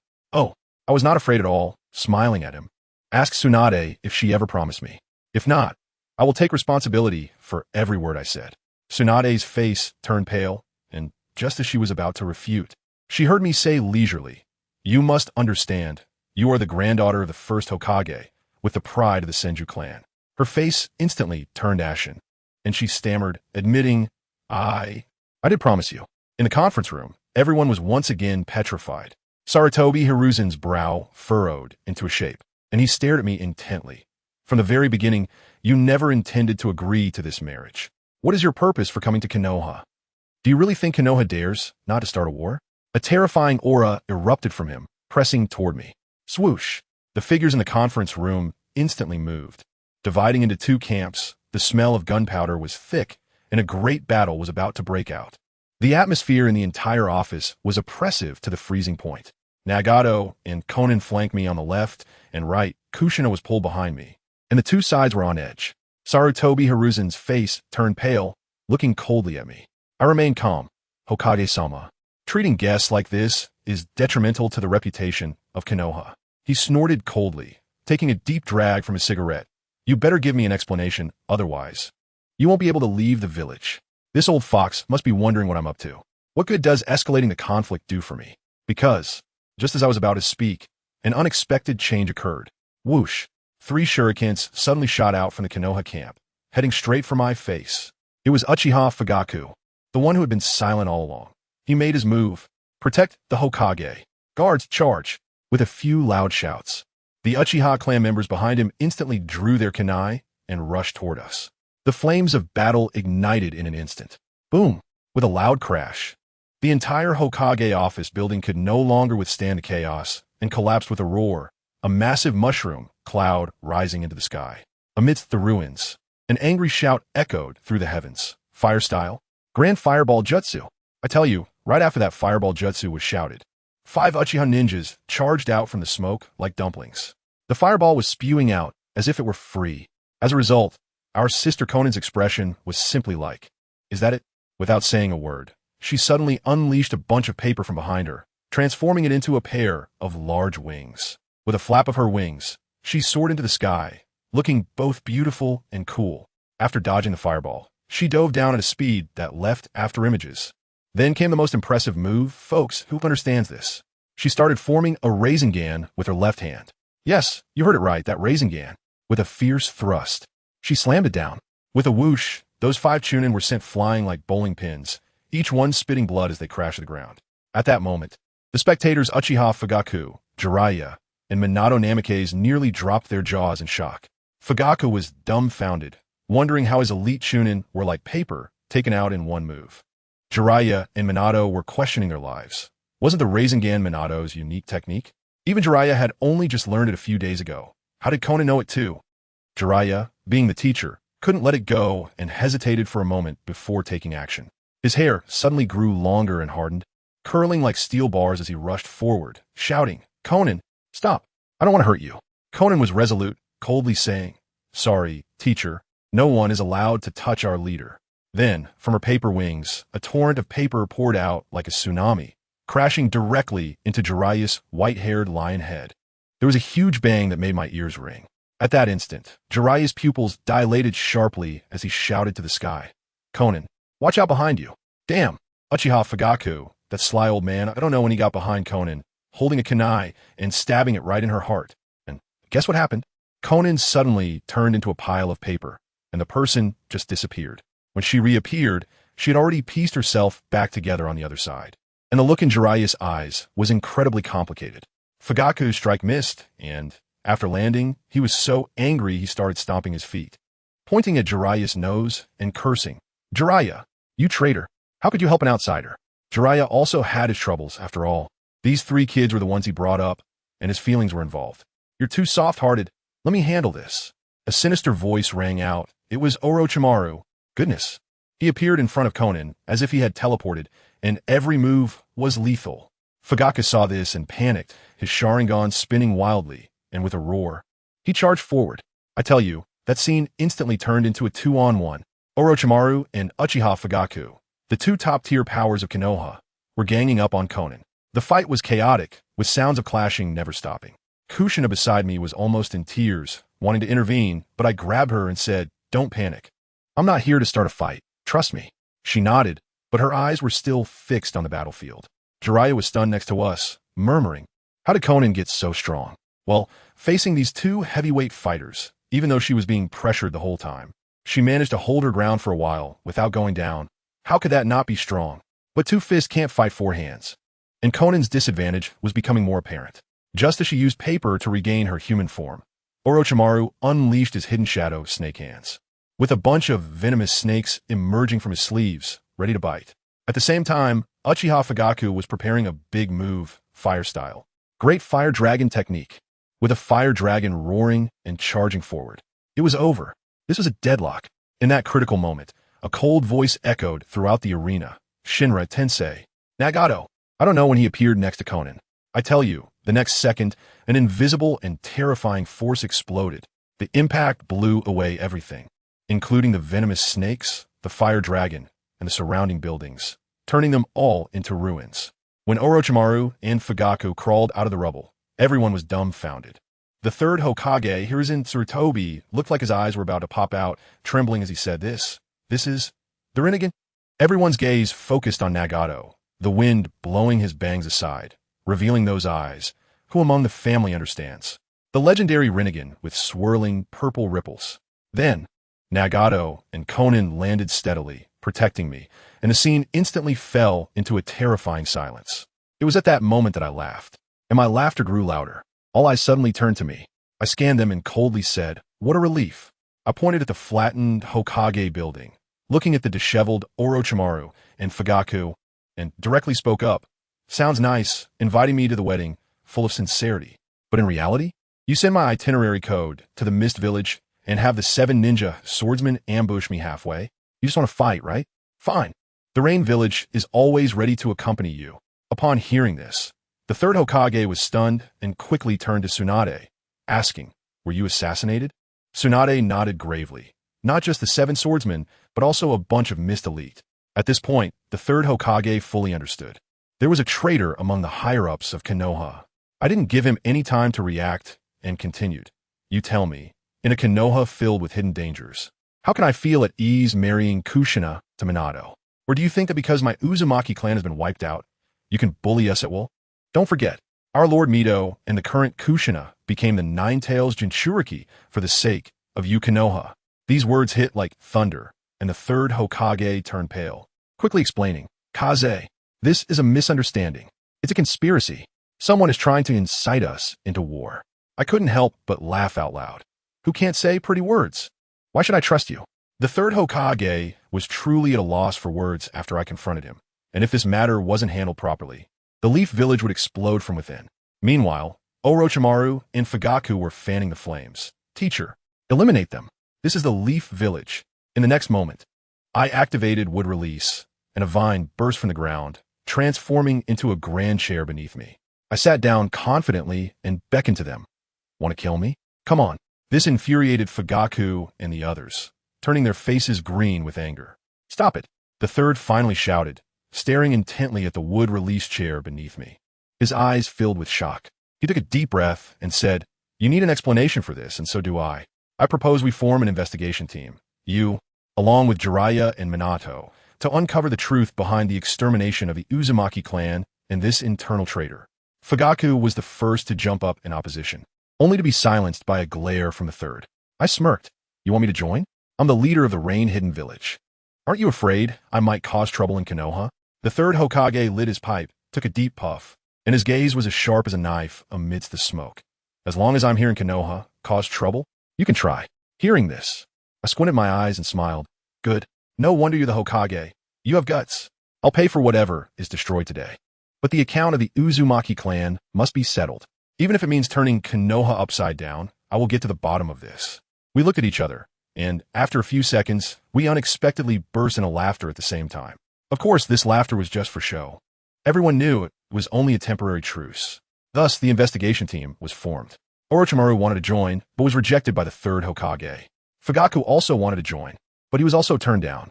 Instead, the third Hokage pushed a talented boy named Uchiha Shursui from his clan into the team, only 9 years old. And it was said he was about to become a ninja. This made Fugaku so angry that his face turned pale. Watching this scene, I couldn't help but feel pleased. The more muddied the waters of Konoha, the happier I became. After that, we were taken to a guest house to rest. That night, at the third Hokage's residence, Tsunade pushed the door open and directly asked, "Old man, what is the point of your little show with the Rain Village today?" The third Hokage had already seen through Tsunade's pretense of acting during the day, and she admitted it, saying it was just to conduct a pressure test to see who would react the most. As a result, Fugaku was extremely proactive, almost wanting to slaughter us all on the spot, which made him a prime suspect. Unfortunately, Danzo, that old fox, was not present. Tsunade was still very worried. "You let Shikaz into the investigation team. Aren't you afraid he'll come into contact with Konoha's core secrets? His team has a paper doll immune to physical damage, a wielder of the Rinnegan, and he himself can use would release. This combination is too overpowered." The third Hokage, smoking, chuckled calmly. "Isn't this just perfect? We can use them to pressure the Uchiha and Danzo, those ambitious ones. Besides, Shikaz has a marriage contract with you, right? I'm just creating opportunities for you." "You old fool." Upon hearing this, Tsunade's face instantly turned red, and after cursing, she stormed off. The third Hokage watched her back and sighed. "I'm only 40 years old, and I've become an old fool?"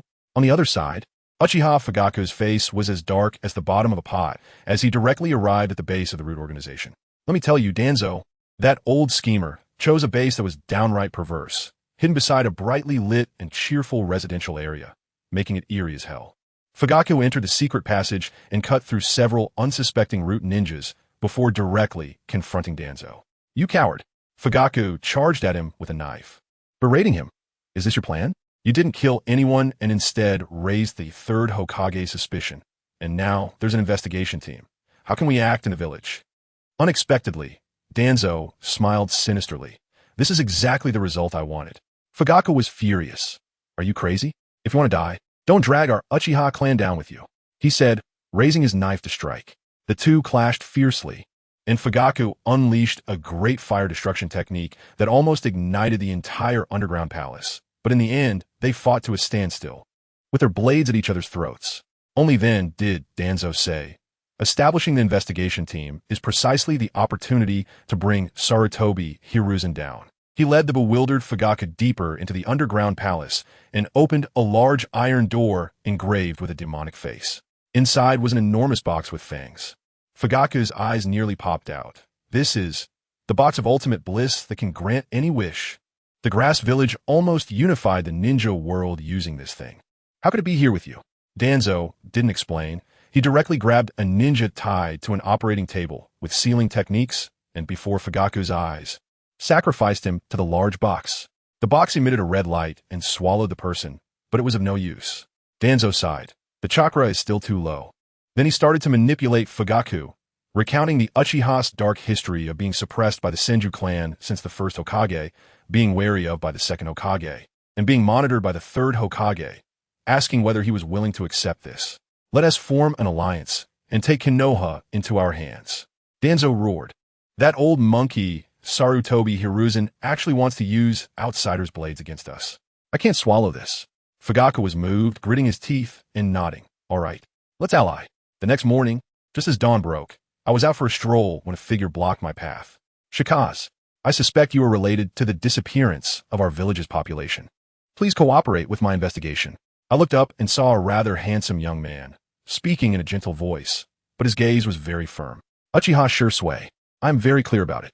To take down a future deity for just a 3-tomo Sharingan, this deal is a huge loss.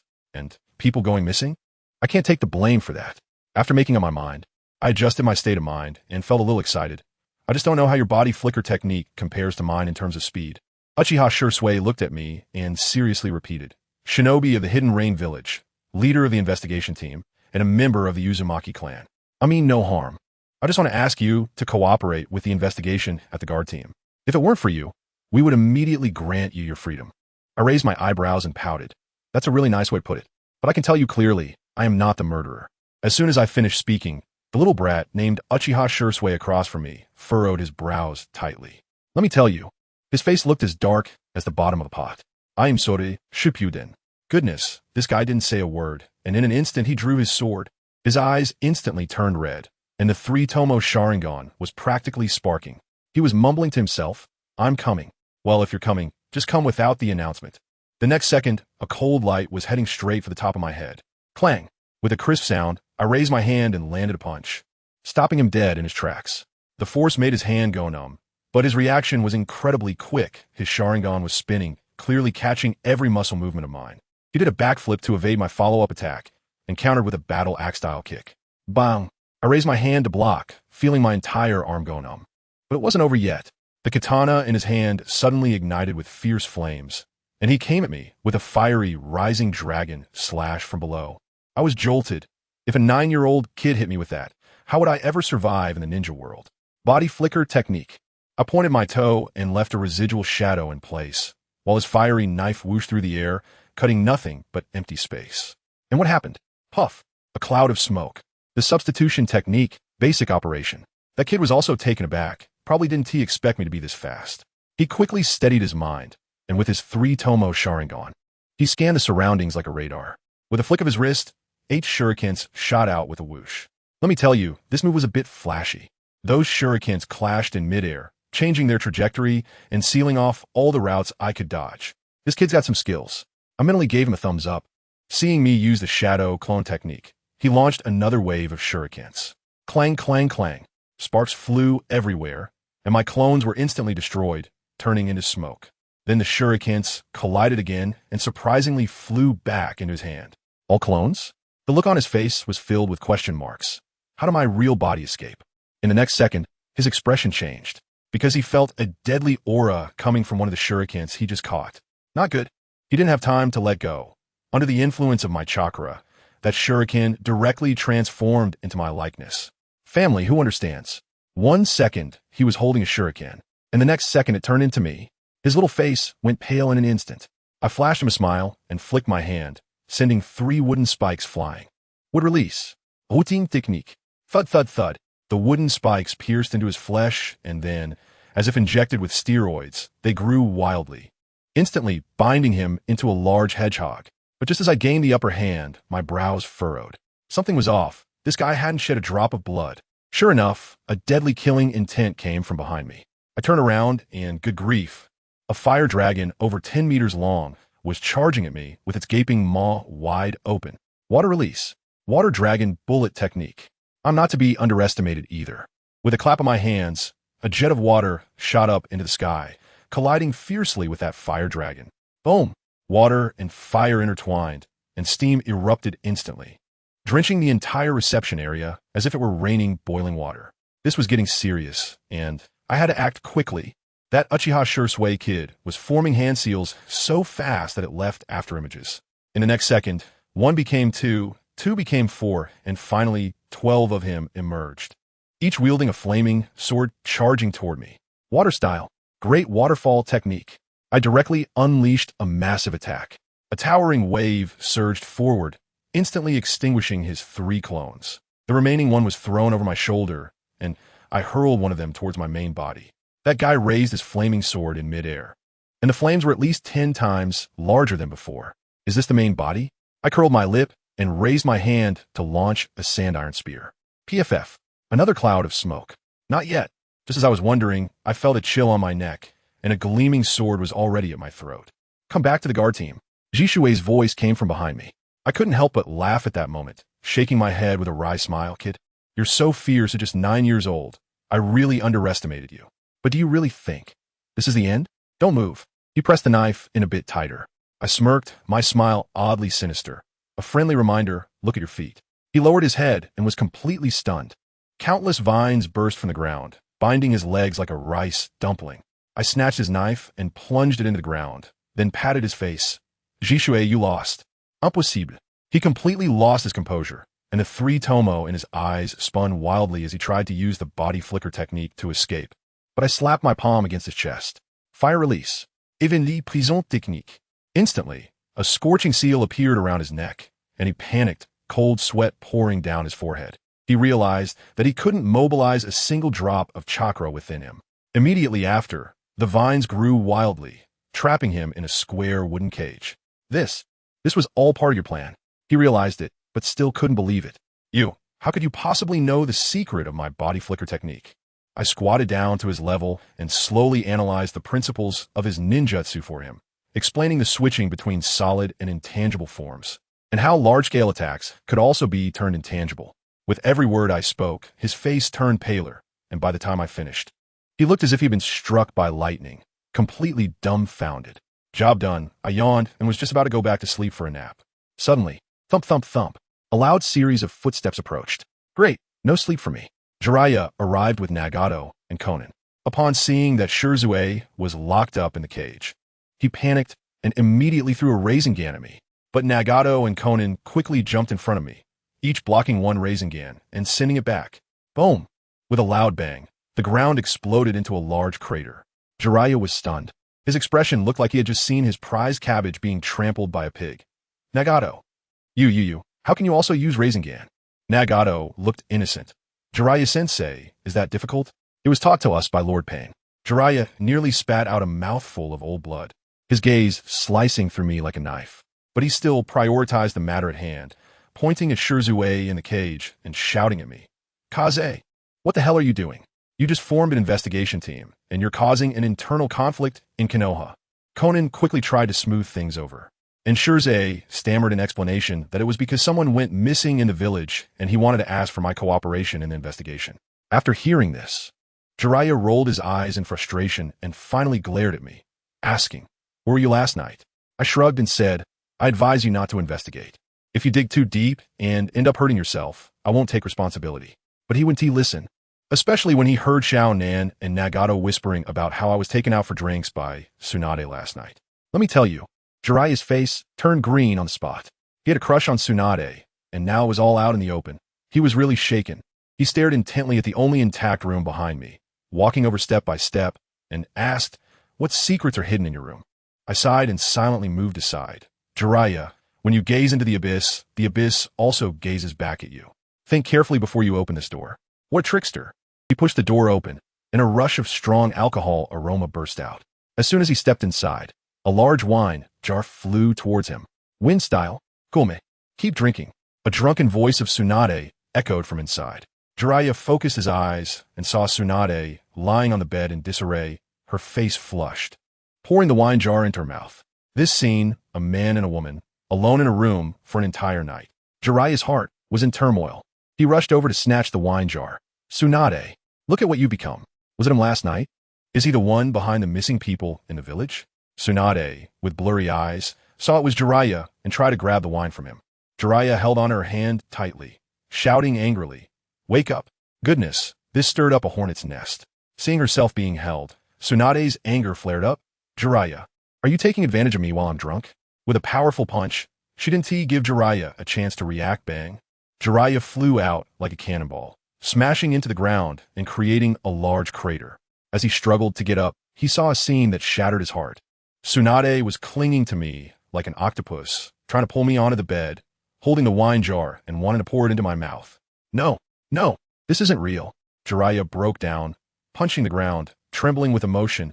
"I only touched your hand, but he touched your body." The commotion was so loud that it quickly attracted people. A villager named Yamasho Muraki passed by and was dumbfounded at the scene. Lord Jiraiya was knocked away.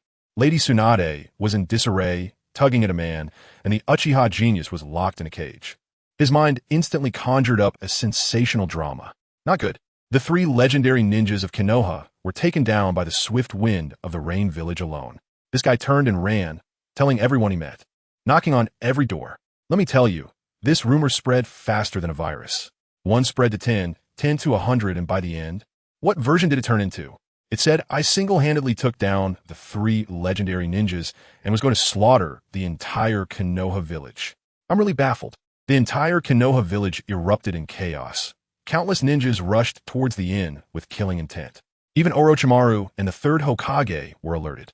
After hearing the report from the Umbu, Orochimaru cursed, "Stupid," and rushed over. The third Hokage, Sarutobi Hiruzen, said meaningfully, "Don't stop the rumors, just pay attention to the developments." He was 100% sure that Danzo was behind this. Soon, the outside of the inn was surrounded by Konoha ninjas, but when they arrived, they were all dumbfounded. In the ruins, I and Jiraiya were sitting at a table, leisurely drinking wine with friendly smiles on our faces. Those ninjas looked at each other, all confused. Weren't they supposed to be fighting? Why are they drinking? Jiraiya, stiff all over, whispered to me, "Is this method really going to work?" I took a sip of wine and said faintly, "What else? Do you have a better solution? If you dare to glare at me, Those people outside will rush in and turn us into meat paste. Jiraiya could only endure the bleeding in his heart and force out a smile that looked worse than crying. Nagato and Konan behind me couldn't take it anymore, thinking that Jiraiya-sensei had it too hard. Just then, Orochimaru arrived. Upon seeing the scene, he immediately started to scold. Jiraiya, you idiot. What are you afraid of? They should be the ones afraid. How could I be called one of the legendary 3 ninjas along with you and Tsunade, the gambler? Jiraiya's face turned pale, and he could only seek help. Orochimaru, you're smart. What do you think we should do now? Orochimaru coldly glanced at me and then suddenly smiled. A smile that sent chills down people's spines. I have to say, it's Orochimaru. His mind works faster than a CPU. He turned around and shouted at the group of ninjas outside. Then in a flash, he dashed into the crowd, randomly grabbing a poor guy and taking him down with a single poison strike. Everyone don't panic, Orochimaru said, holding up the unconscious ninja. This is a spy sent by other villages. He deliberately spreading rumors to incite war between us and the Rain Village. In fact, this whole thing was a play put on by our investigation team, aimed at exposing him. Wow, this brilliant move left everyone stunned. Even I wanted to applaud him. He walked back and coldly said to me, save your thanks. If there's any more trouble, you'll feel the wrath of Konoha. I smiled and was about to say something when suddenly, an extremely evil chakra surged into the sky. We all suddenly turned our heads to look at the forest on the outskirts of Konoha village. That was the aura of the Nine Tails. At the same time, deep in the forest, boom, with a loud bang, Kushina Uzumaki was hurled away by a tremendous force, crashing through a dozen trees before coming to a halt, spitting out a mouthful of blood. In front of her, a man in black moved so fast that he left only an afterimage. Kushina Uzumaki. The voice of the Nine Tails echoed in her mind. You can only win with my power. Get lost. Trying to come out at this moment? Dream on. Kushina directly used the Uzumaki clan's chains to seal the Nine Tails chakra back. She struggled to get up and desperately ran towards Konoha village. The man in black behind her spoke coldly. Take another step, and I'll break your legs. Kushina didn't listen at all, gritting her teeth and charging forward. Fire style. Phoenix fire technique. 2 fireballs accurately hit Kushina's calves, and she let out a terrible scream as she fell to the ground, unable to stand up again. Her consciousness grew more and more blurred as she tried hard to open her eyes, looking at the man in black who was slowly approaching, completely wrapped up. But she could be certain of one thing. This person was from the Uchiha clan. Those eyes, I tell you, blood red, with 3 tomos spinning in them. At that moment, my mind was buzzing, and I was about to lose consciousness, but there was a voice inside me, sounding alarm bells frantically. Just then a sound rang in my head. Another voice, bold and arrogant. Hey girl, do you want to live? Use my power. With my chakra, dealing with this little punk is a piece of cake. Wow. It's the Nine Tails. I tell you, at that moment I had no choice. My whole body was burning, and the red chakra was bubbling out like boiling water. Whoosh, whoosh, whoosh. 3 tails shot out directly behind me. I was completely dazed, feeling like my brain had turned into a pile of mush. Everything I saw was red, and I just wanted to tear everything in front of me apart. I lay on the ground, roaring at the man in black like a beast. Boom! A loud noise echoed from the ground as I uncontrollably swung my tail. Let me tell you, the force of it created a huge pit right where that guy had been standing. The man in black was clearly startled, his expression serious as he muttered, We can't delay any longer. We need to end this quickly. I don't care about that. With a push of my foot, I launched myself forward like a cannonball. Let me tell you, the scene was unbelievable. The big trees around looked as if they were made of paper. Just a slight brush against them would cause them to explode into sawdust, filling the air with smoke and dust. That man in black was no pushover either. With a technique, he created 2 clones and immediately unleashed 2 fire dragons, each several meters long, towards me. With a loud bang, I was blasted away, my body aching all over, and I smelled burnt flesh. But the power of the Nine Tails indeed held up. After a roll, I got back on my feet, and with a flick of my tail, I smashed one of his clones to pieces. Without a second thought, I lunged at him again, my claws aiming to tear him apart. However, with a clang, my claw, capable of shattering mountains and rocks, was actually blocked. It felt as if I had grabbed onto something harder than steel. I was stunned. The rag on that guy was torn open, revealing a face. Family. Who understands? It turned out to be Uchiha Fugaku, the head of the Konoha police force, that became the Real King. He looked at me, his gaze as cold as ice, and said, You actually forced me to this point. As soon as he finished speaking, I watched in shock as a layer of chakra erupted from his body, transforming him into a massive, glowing skeleton that enveloped him completely. Moreover, his pair of 3 eyes instantly connected the tomo into a line, turning into a bizarre flower. At that moment, I felt a terrifying pressure rushing towards me. The chakra behind me went crazy, sprouting several more arms that slammed towards him like a madman. Guess what happened? That guy, Fuyue, stood there in that skeletal frame without moving an inch, sneering. A beast is just a beast. Then, to my shock, flesh and muscle actually began to grow on that skeletal frame, transforming into an even more terrifying giant form that effortlessly blocked all my attacks. Just as I was about to completely lose my sanity, I heard the nine tails in my head start chattering again. Not enough. This power is not enough. Break the seal, and I'll help you kill him. That voice sounded like a devil, and in my dazed state, I really wanted to reach out and break that seal. Suddenly, a flash of golden light appeared in my mind. A woman with red hair, exuding an aura of 2 meters and 8, appeared like a queen. Let me tell you, when a nine-tail saw her, he was scared like a mouse seeing a cat, retreating several steps and roaring, "Mito, you're dead and still bothering me." It turned out to be the first Jinchuriki of the Nine Tails, Lady Uzumaki Mito. She didn't say a word, just shot a cold glare at the Nine Tails, and then transformed into a ray of light that merged into my body. Only one sentence remained in my mind. If the Nine Tails is disobedient, then hit. In an instant, I regained a large part of my consciousness. I could feel that the power left by Lady Mito had strengthened my sealing technique, and several diamond chains, 3 times thicker than before, burst out behind me, tying up the Nine Tails securely. I let out a cold laugh at the howling Nine Tails in my mind. I'll borrow your power without any courtesy. Outside, my aura instantly changed. 2 more tails burst out from behind me with a bang, making it a total of 5. The terrifying chakra surged into the sky, and the ground beneath my feet couldn't bear it, exploding with a deafening roar. Fugaku's decaying face finally couldn't hold up any longer as he exclaimed, "The seal has been lifted?" I didn't give him any time to react, and my whole body turned into a red light, disappearing from the spot. The next second, I appeared on his right side, and with one kick, crack, I heard it that Susu shattered. Before he could counterattack, I teleported to his left side, and with 6 chakra arms, I directly lifted a boulder the size of a small mountain and smashed it down onto his forehead. Boom! Fujitake, along with his skeletal frame, was sent flying like a cannonball, crashing through a large area of the forest. I stood my ground, gritting my teeth, and shouted, "Tell me, why are you capturing me?" In response, his cold laughter echoed through the smoke. Reason? When has Konoha ever acknowledged your identity? You're nothing but a tool of war. I have to tell you, this was too piercing to the heart. My mind went blank for a moment, and everything before my eyes doubled. In that instant of confusion, with a sharp sound, a black sword over 10 meters long shot out from the smoke and pierced right through me. I looked down to see a big hole in my chest, and the chakra within me was leaking out like air from a balloon. Fugaku, covering his dislocated arm, walked out from the ruins and coldly said, "This 10-fist sword is enough to seal you forever." After saying that, he grabbed me and was about to take me away. Just at that critical moment, a loud roar echoed. "It's your grandpa." A wooden dragon over 10 meters long descended from the sky, lunging straight at Fugaku's face. Brother Shurfong. He arrived. Fugaku's face turned pale with fear. He tried to dodge, but suddenly blood started flowing from his eyes. It seemed he had overstrained them. His huge skeletal frame deflated like a puncture balloon. Just as he was struggling to hold on, a flash of yellow light appeared, and Minato Namikaze showed up.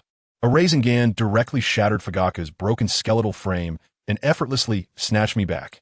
Minato held me, frantic like an ant on a hot pan, constantly calling my name. I was already on the brink of collapse. Looking at his panicked face made it hard to even smile, and then everything went dark, and I completely fainted. When I regained consciousness, I felt as if I were in a damp and dark sewer. Brother Shurfong had somehow also come in and pulled me out of the water. At first, I thought it was an illusion, but then he directly exposed my dark past, saying I wet the bed when I was 7 or 8. Family. Now I believe it. This is definitely the real me. He told me that I'd been hit by the 10-fist sword and was trapped in a mental illusion. While outside, Minato was using his life to sustain me. This illusion would infinitely amplify my deepest fears, tormenting me over and over again until I mentally collapsed. As soon as he finished speaking, a 9-tailed beast the size of a mountain appeared, roaring as it lunged towards us. I was so scared that my legs went weak. But Brother Jifeng patted my shoulder and said lightly, "Don't be afraid, it's just a pet. If it misbehaves, just give it a beating." And then, the iconic scene arrived. Brother Jifeng threw a punch at the huge Ninetales. With a loud bang, he actually pushed the Ninetales back several steps. The Ninetales was stunned, roaring angrily to kill him. Brother Jifeng clapped his hands together. Would release. Wooden man technique. To my surprise, a wooden giant even bigger than the Ninetales rose up from the ground, with a wooden dragon coiling around its arm. The Ninetales saw this, and its eyes went wide in fear, probably recalling the terror of being dominated by the first Hokage. What followed was a one-sided beatdown. When the two massive creatures clashed, the noise was simply earth-shattering. Brother Jifeng even took me up to the wooden giant's head so I could have a VIP view. The Ninetales got desperate and formed a tailed beast ball, but Brother Jifeng swiftly conjured a large ghost-faced shield to block it, and then the wooden dragon rushed in, directly choking the Ninetales to death. I was stunned at that moment. The Ninetales just died like that?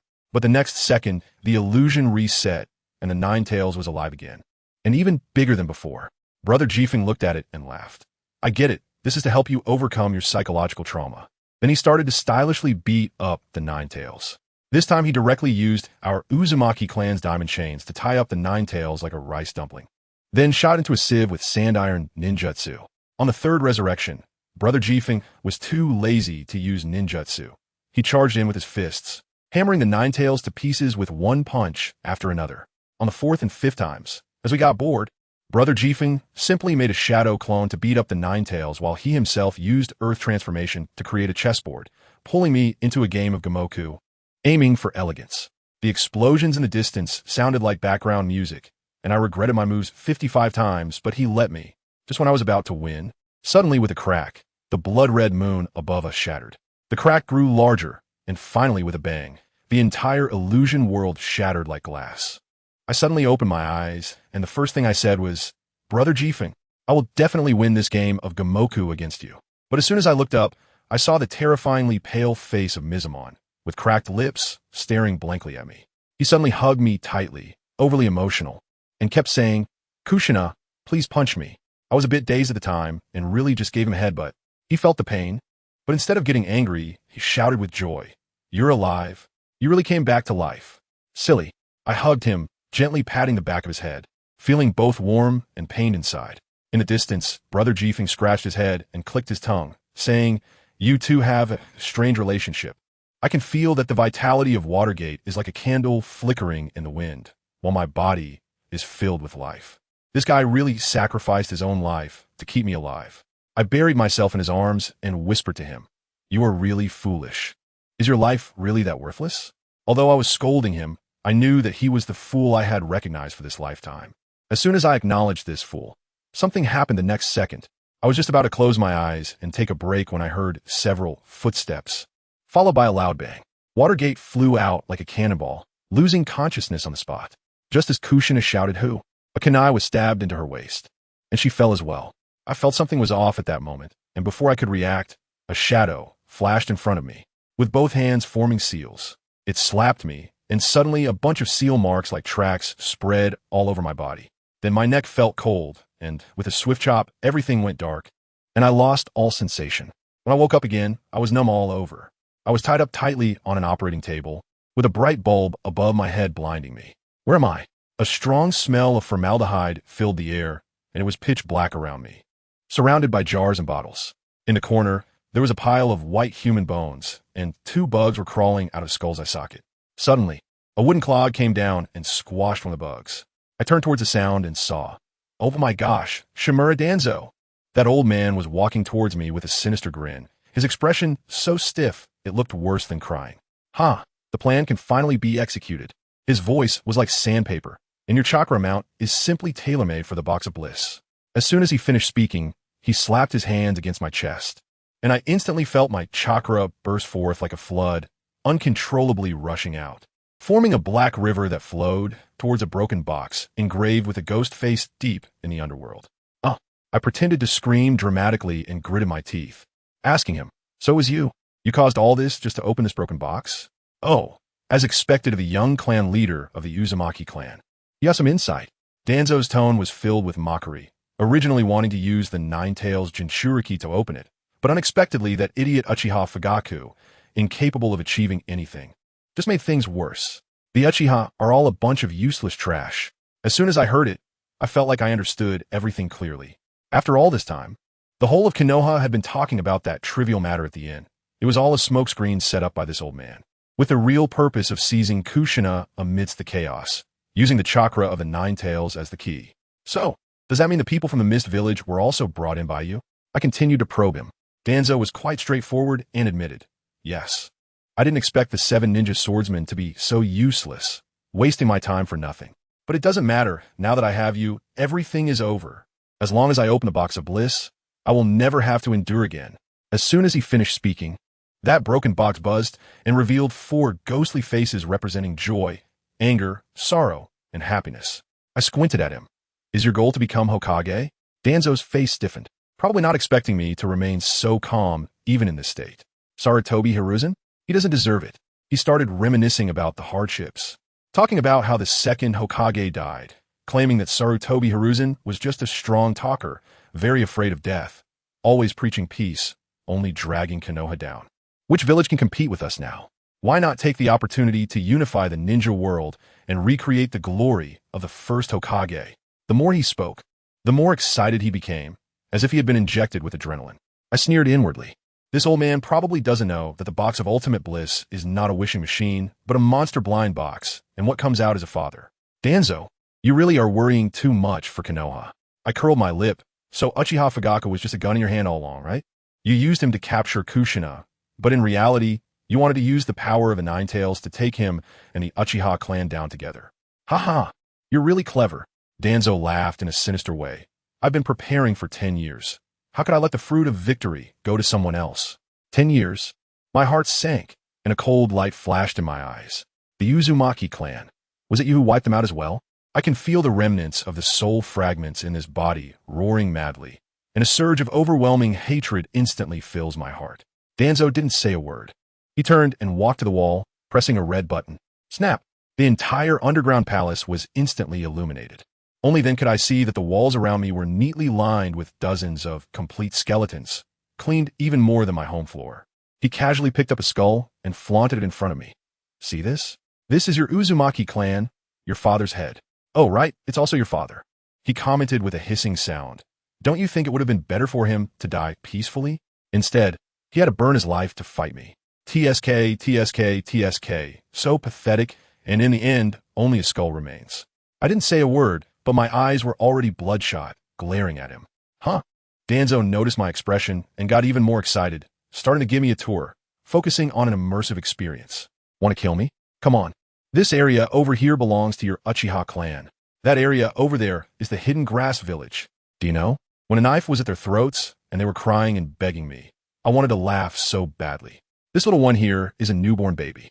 This one that's falling apart is an old man over 80 who wet himself right on the spot. You beast. I was about to grind my teeth to dust. This is no longer madness. This is pure antisocial behavior. Don't like to hear it? He grinned.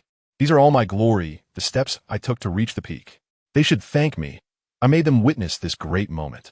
Just then, the bliss box exploded with a bang, piercing through the ceiling of the underground palace and flying out. The power that absorbed my chakra instantly vanished. I succeeded. Danzo's eyes sparkled with a bloodthirsty light as he lunged at my heart with a kunai wrapped in wind blades. For my Hokage die, PFF, blood splattered everywhere. But it wasn't me that got cut. It was his own arm. An arm flew through the air and thudded to the ground. Danzo clutched his severed arm, his face filled with disbelief. How is this possible? I clearly sealed your chakra. Don't forget, I'm a member of the Uzumaki clan. I leaped up, holding a long spear made of magnetic release sand iron. Having acted for so long just to uncover the truth, did you really think I fell for it? Seeing the situation was bad, Danzo formed a hand seal with one hand and tried to escape. The spear pierced through his afterimage with a whoosh. Trying to run? The fury in my eyes was about to ignite the entire underground palace. Today is your death day, Danzo. We rushed out of the underground palace, and the box of ultimate bliss fell right onto the main street of Konoha village, where the villagers had gathered to watch the commotion. Danzo's eyes turned red, and he rushed over like a madman, cutting down the villagers blocking his way with a wind blade. Get out of my way. He roared. I spread my iron wings behind me and landed directly in front of him, looking down at him from a height. With your current state, you really look like a dog. Since you're seeking death, I'll grant it to you. Hanzo's stomach bulged, and he opened his mouth to unleash a vacuum wave, charging forward with a kunai in hand. Boom, boom. Two wind blades directly turned the nearby houses and streets into ruins. Immediately after, 3 more wind blades sealed off all my escape routes. He didn't even glance at me and turned to pounce towards the box of ultimate bliss. This day has finally come. His face was filled with ecstasy. But in the next second, all the hair on his body stood on end, and he immediately bit his finger to summon a giant beast. With an elephant's trunk, a rat's body, and 2 tusks, it looked far from friendly. A dream eater? I sneered, thinking he believed this would save him. Hanzo stood on the back of that monster and said fiercely, I can wipe out the entire Uzumaki clan, let alone just you. Die, like your pathetic clan leader, and become the corpse beneath my feet. The monster opened its huge mouth, and a terrifying suction force came, pulling everything around into it. Don't waste your effort, Hanzo advised me. This is the legendary Dream Eater. It can even consume dreams, let alone you. So what if you've seen through my plan? In the end, it will all be in vain. I feel like the chakra in my body is being drained by this pulling force, but instead I'm not struggling. It's the Dream Eater, right? All right, then I'll make sure to blow it up from the inside. This thing you take pride in, I'll let myself be swallowed by it. Danzo watched me go in, snorting disdainfully, and turned excitedly towards the paradise box. Paradise box, please fulfill my wish and let me have. Before he could finish his sentence, a loud bang erupted, and his precious dream-eating beast exploded into a mist of blood. Countless sharp wooden spikes shot out from the blood mist. Would release. Cutting technique. Thud. The wooden spikes pierced through Danzo's left leg, pinning him firmly to the ground. He cried out in pain, his face filled with terror. Impossible. The dream-eating beast can eat anything. How did you come out? Yes, it can eat anything. I wiped the blood from my face and coldly looked at him. But even if it can eat anything, there should be a limit, right? I created a forest inside, its belly using would release, and then made a Susanoo Buddha, smashing it to pieces with one punch. I'll make you burst. Danzo was completely dumbfounded. I walked up to him and announced from a position of superiority. Now, I give you a choice. One is to open the box of ultimate bliss, then hand you over to Suratobi Hiruzen, and finally, at the moment you are handed over, let these wooden spikes turn you into a sieve. After saying this, I ignored him and walked straight towards the ominous box. But just as I was about to make my wish, a wave of intense flames rushed towards me. I quickly dodged and saw a figure standing in front of the box of ultimate bliss, shouting in a booming voice I had never heard before. Please resurrect Uchiha Madara. Good grief. The boss I fought so hard to defeat, and someone else gets the experience pack? This outrageous fortune belongs to you now, huh? Boom. The box of ultimate bliss opened with a sound, and a door appeared out of thin air. A figure clad in Uchiha armor, with long black hair and an aura of destruction, walked out from the door. I was stunned, and when I looked again at that wishful one, he was also an Uchiha. In the pool of blood, Danzo screamed, Uchiha Kagami. You're not dead? Uchiha Kagami? Didn't this guy already kick the bucket? Before I could react, the resurrected Uchiha Madara took a deep breath and laughed wildly at the sky. Huh, Senju Hashirama, you lost. Uchiha Madara, have finally returned. All the Uchiha clan members knelt down in unison, shouting, We welcome the clan leader. Uchiha Kagami disdainfully glanced at the Danzo on the ground, reached out, and directly pierced his heart, coldly saying, Did you really think I didn't know you were using us? I waited 10 years for today, to resurrect Lord Madara. Danzo's eyes bulged out, and he died on the spot. At that moment, Jiraiya, Tsunade, and the others all arrived, and the two sides instantly drew their weapons. Uchiha Kagami began to accuse the second Hokage of oppressing the Uchiha, saying he had endured for many years just for today. I stood aside, feeling like an outsider, thinking that the waters of Konoha were too deep. At that moment, I noticed that the recently revived Uchiha Madara suddenly stiffened, as if he realized something was off about his body. Off. Let me tell you, this is more than just off. It's practically about to mutate right on the spot. The next second, I watched in disbelief as Madara's newly pieced-together body cracked like a cheap figurine. Then, with a pop, a mass of bloody flesh exploded out of his body. Good grief. The shape was so ugly it nearly blinded me. It was simply abstract. As soon as that monster emerged, it howled, and the unfortunate Uchiha Kagami next to it probably had his brain malfunctioning, still not reacting in time. With a slap, that monster split him in half. When he died, His eyes were wide like copper bells, probably not understanding what kind of thing he had resurrected. The remaining Uchiha clan members were scared out of their wits, desperately running back, but it was too late. Several of them were instantly taken out by that monster. The Konoha folks, including Jiraiya, were all dumbfounded, standing there as if their CPUs had burned out. And me? I had already run a few kilometers away to the rooftop of a tall building, enjoying the show while feeling the wind. The ground was buzzing like an earthquake, and behind me were earth-shattering explosions as buildings crumbled like they were made of paper, instantly turning into ruins. I tell you, I had long anticipated this outcome. That so-called box of bliss was not some Aladdin's lamp. It was a Pandora's box that would only unleash disaster and fulfill not a single wish. Enjoy yourselves, Konoha folks. I sneered, feeling that my pent-up frustration had finally been released. Just then, I suddenly felt a lightness all over. My family, who understands? It felt like an invisible shackle on my body had snapped. I knew it was the soul of the remaining Uzumaki clan member in this body, finally at peace after witnessing revenge. Immediately, a warm current surged from my chest, spreading through my limbs, so comfortable that I almost cried out. And the amount of chakra in my body doubled instantly. Awesome. All right, the appetizer is over. It's time for the main course. I shifted my gaze directly to the Konoha village library.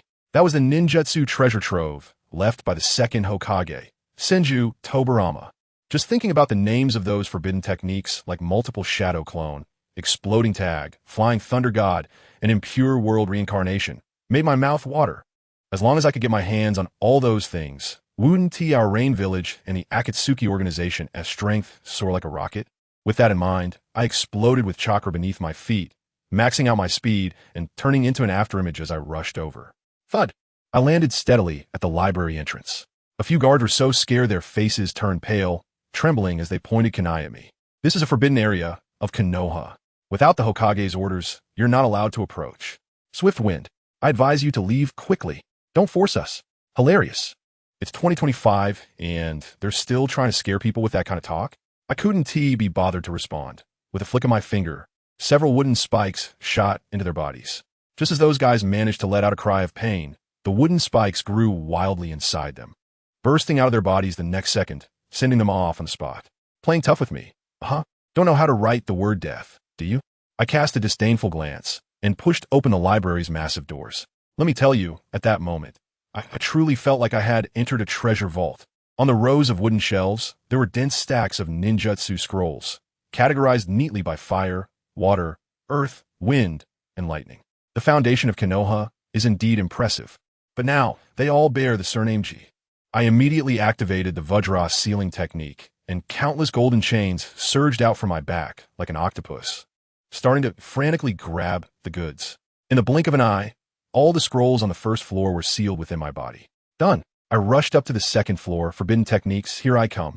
However, as soon as I stepped in, 3 kunai flew towards my face with a cold glint, followed by several venomous snakes snapping their jaws at me. Magnetic release, sand iron wall. With a thought, a black iron wall descended from above, crashing down and turning those snakes into mush.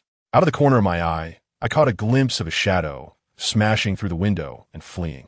That alluring figure, those familiar snakes, good grief, isn't that Orochimaru?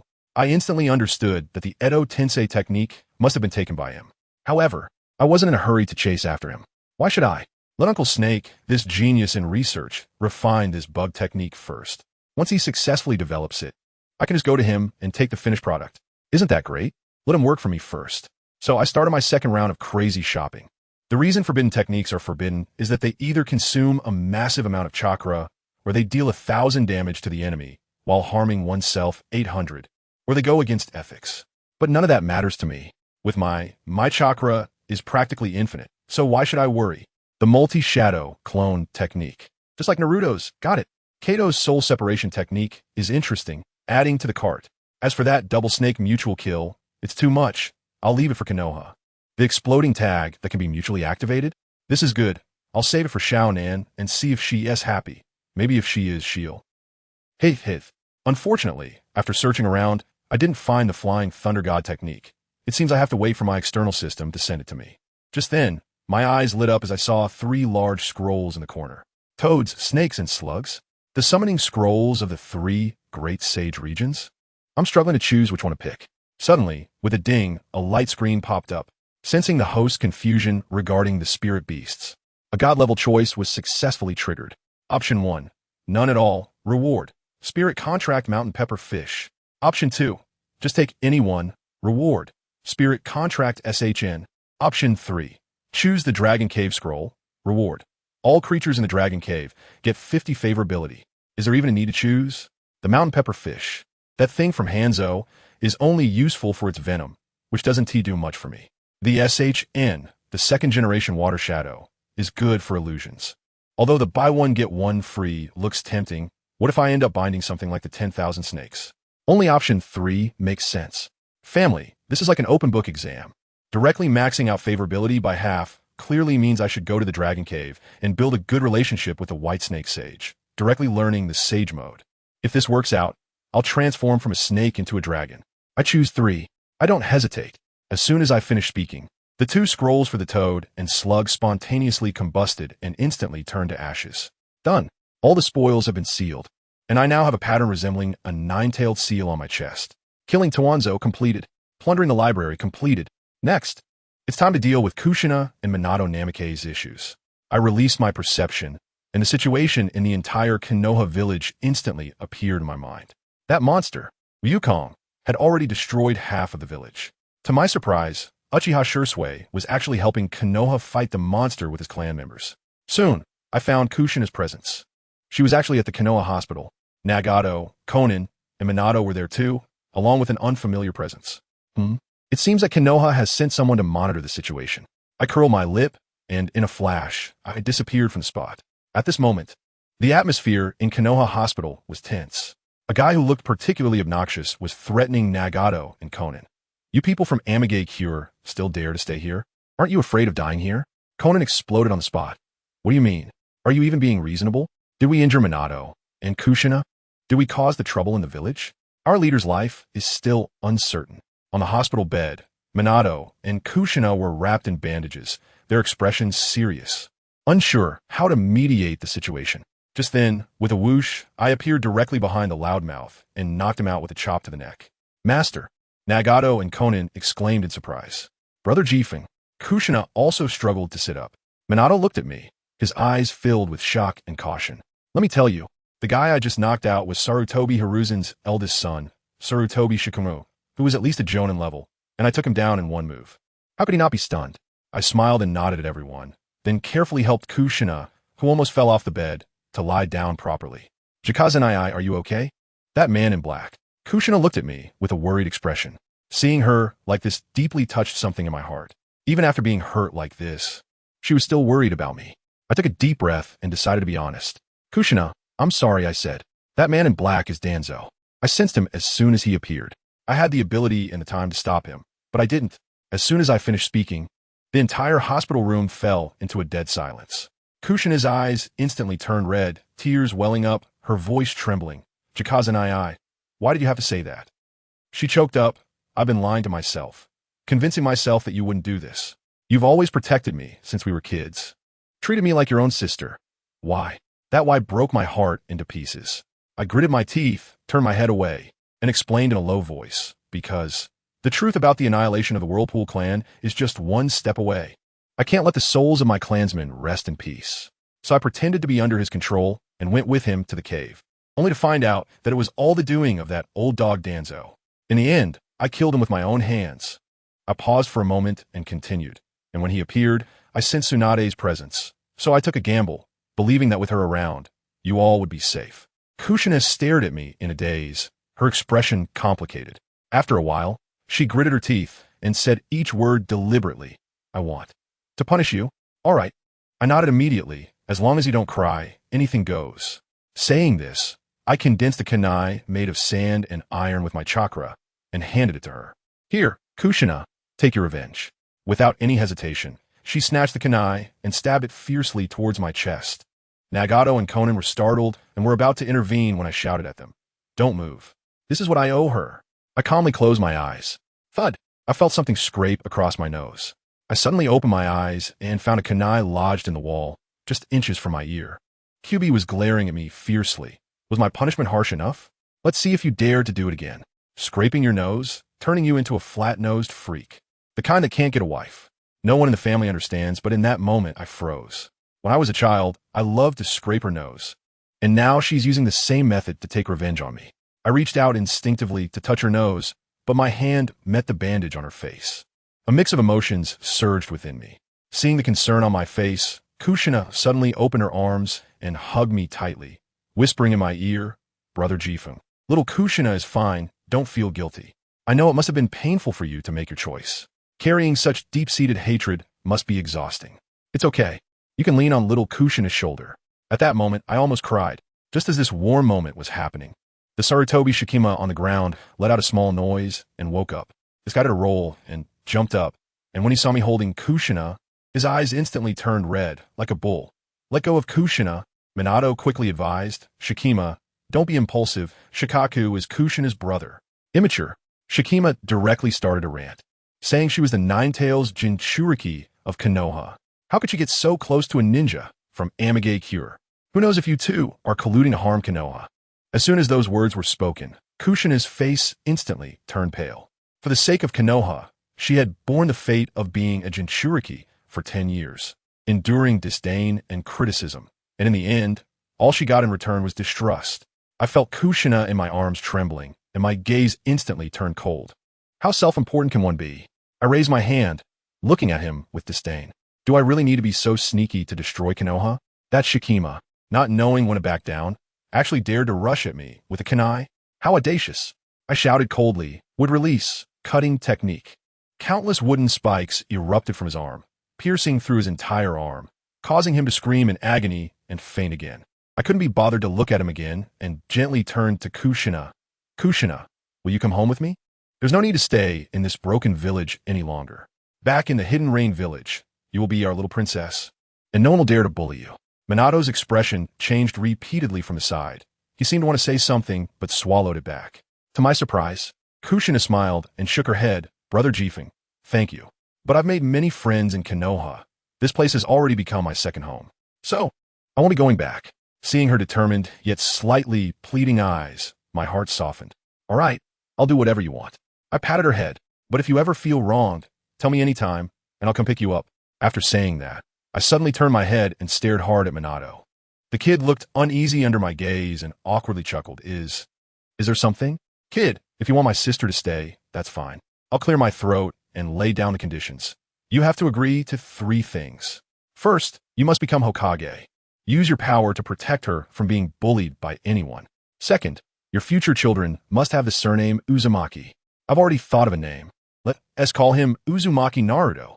Third, and most importantly, you must never touch the forbidden technique, Reaper Death Seal, for your entire life." Minato glanced at the blushing Kushina, and without hesitation, he solemnly nodded. "I promise you, I will treat Kushina well." Very good, I thought to myself. As long as he doesn't learn the Reaper Death Seal, when Obito causes trouble in the future, they 1 die, and Naruto can have a happy childhood. Just then, ding, my cheat was activated again. Sensing that Konoha was facing a village destruction crisis, I successfully triggered a god-level choice. Choice 1, ignore the crisis. Choice 2, add insult to injury. Choice 3, help Konoha. Do I even need to ask? To ensure my sister can live comfortably in Konoha, I must choose 3. I just made my choice, and with a loud bang, the entire hospital shook violently. A terrifying black beam of light tore through the sky, shooting straight towards our hospital room. Spirit communication, 5 layers of the gate of life and death. With a clap of my hands, 5 massive gates carved with the likeness of evil spirits rose from the ground, stacking up to block the hospital. Bang, bang, bang. The beams of light shattered the first 3 gates in succession, but their power diminished greatly before the 4th gate, and ultimately disappeared completely before the 5th gate. I squinted my eyes and looked at the huge shadow of the monster in the distance. Wow, this monster seems to understand a bit of its name. It knows I'm here and has come to me on its own. I shouted loudly, "Nagato, come with me. Konan, you stay behind and protect the 2 patients. Minato and Kushina." As soon as I finished speaking, Nagato and I disappeared in an instant, heading straight for the battlefield. I just rushed forward a couple of steps when, out of nowhere, a dark shadow came crashing down from the sky like a cannonball, heading straight for my forehead. I flapped my iron wings and caught the person in my arms. Upon taking a closer look, it was none other than Lady Tsunade. She was covered in wounds. Her face was covered in dirt, looking as messy as a little stray cat. The moment she saw me, she froze, struggling in my arms. Kaze?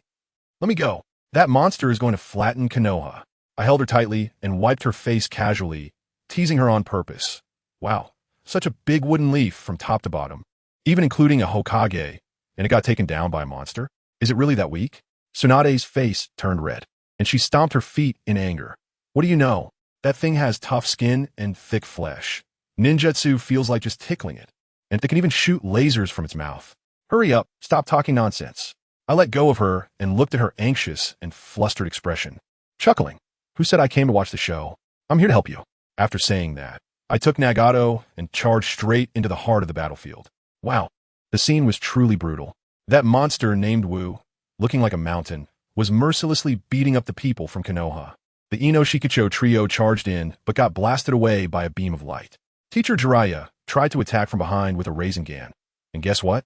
It hit the monster, but left no mark at all. The third Hokage was jumping up and down in frustration, shouting, "Sealing! We must use sealing techniques." Orochimaru looked grim. "We tried, it's useless. This thing is comparable to a tailed beast. Conventional sealing techniques are just a joke." I couldn't help but laugh as I listened. These guys fought for a long time and finally realized the key issue. The third Hokage was mumbling, saying they needed the Uzumaki clan, and those glances were clearly directed at me. Then Jiraiya, that old guy, got angrier than anyone else when he heard they were relying on me, shouting, "What a joke. Rely on him? It's a miracle if he doesn't take the opportunity to destroy Konoha." At that moment of distraction, the monster Wu swung a paw at him.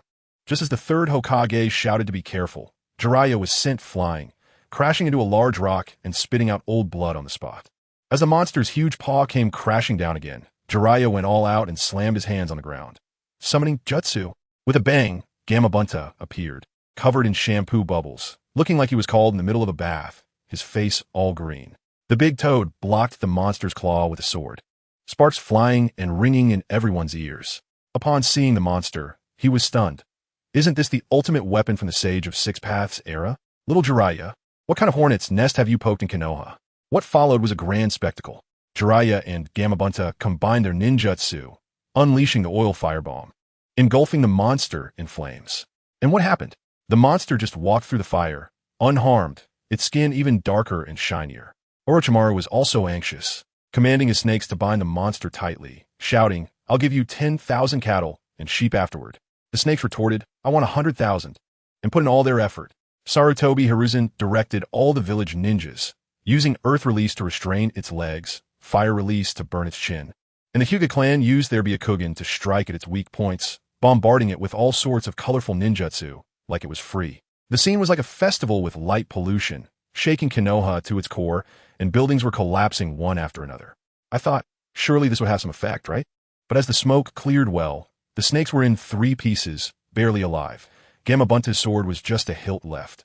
The 3 Sannin were lying in the ruins, unable to stand up. Every ninja in Konoha, one and all, looked stunned, their expressions clearly saying 4 words. How we fight this?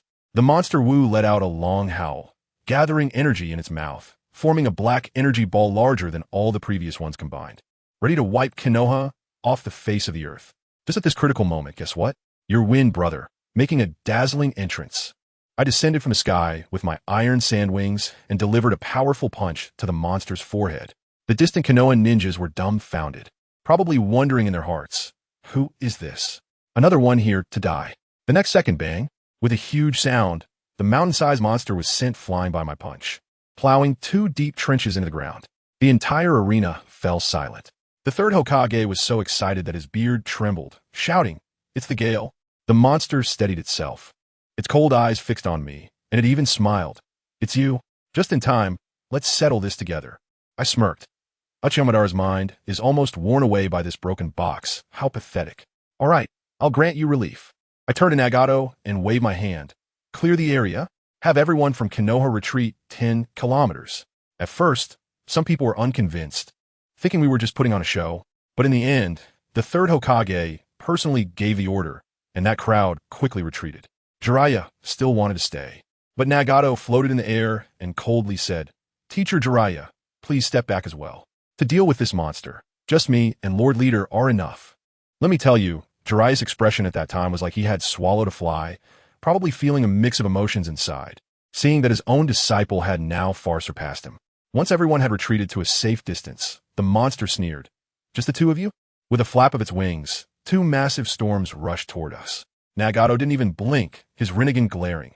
Shinra Tensei, an invisible repulsive force, erupted instantly, sending one of the storms back at the monster itself.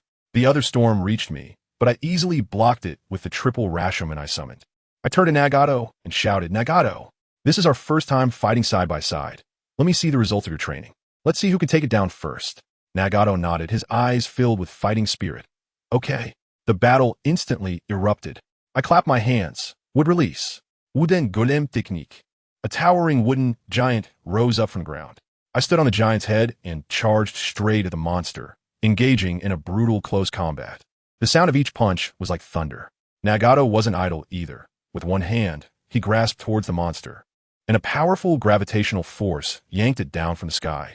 The monster flapped its wings desperately, but Nagato activated his Rinnegan, and with a few cracking sounds, the monster's wings were filled with cracks. As soon as I saw this, I deliberately provoked him. "Nagato, is this it? I'm so disappointed. Watch me." I controlled the wooden puppet to jump high, grabbing the only remaining wing of the monster with both hands, and with a sudden force, rip, accompanied by a scream, I forcibly tore off an entire wing, and black blood rained down like a downpour. Nagato laughed in the sky. "Master, I was just intentionally showing a flaw. Don't steal my kill. We were just exchanging punches and moves, completely treating that ultimate weapon that almost destroyed Konoha as a toy, comparing whose output was higher." The Konoha ninjas in the distance were almost dropping their jaws to the ground. Who understands, family? The world-ending boss that we were struggling to defeat had turned into a tutorial level in a beginner-esque village for them. It was all about taking hits together, right? That monster was completely driven mad by our antics, starting to gather an unprecedented, terrifying energy in its mouth, and the black beam was several times thicker than before. Just as Nagato was about to use his ocular technique, his eyes suddenly stung, obviously due to overstraining. I took a step forward, controlling the wooden figure covered in iron sand armor to block in front of me, and said in a deep voice, "You take a break, let me handle this." That world-destroying beam came roaring straight at us. I controlled the wooden figure, crossing my arms to take the hit. The immense impact pushed us backward continuously, and my arms were burned black. But I had only one thought in my mind. If the first Hokage could hit the tailed beast balls like volleyballs, why couldn't I? "Stop!" I shouted angrily, and the wooden figure unleashed all its power, crushing that beam into a massive black energy ball. Then guess what? I directly threw that energy ball back like a shot put. The monster was stunned, watching its own powerful attack fly back at it. Boom! A white light engulfed everything. But that wasn't the end. I soared up with iron sand and monstrous strength gathering in my fist, executing a magnetic release iron sand monster strength punch, hammering down on it like a pile driver. I tell you, that arrogant sage of Six Paths' ultimate weapon showed a humanoid expression of fear for the first time. It was scared. Unfortunately, it was too late. With a crisp crack, my final punch dislocated one of its arms, and its massive body was firmly pinned down in the deep pit, unable to move like a dead dog. Let me tell you, that scene was something else.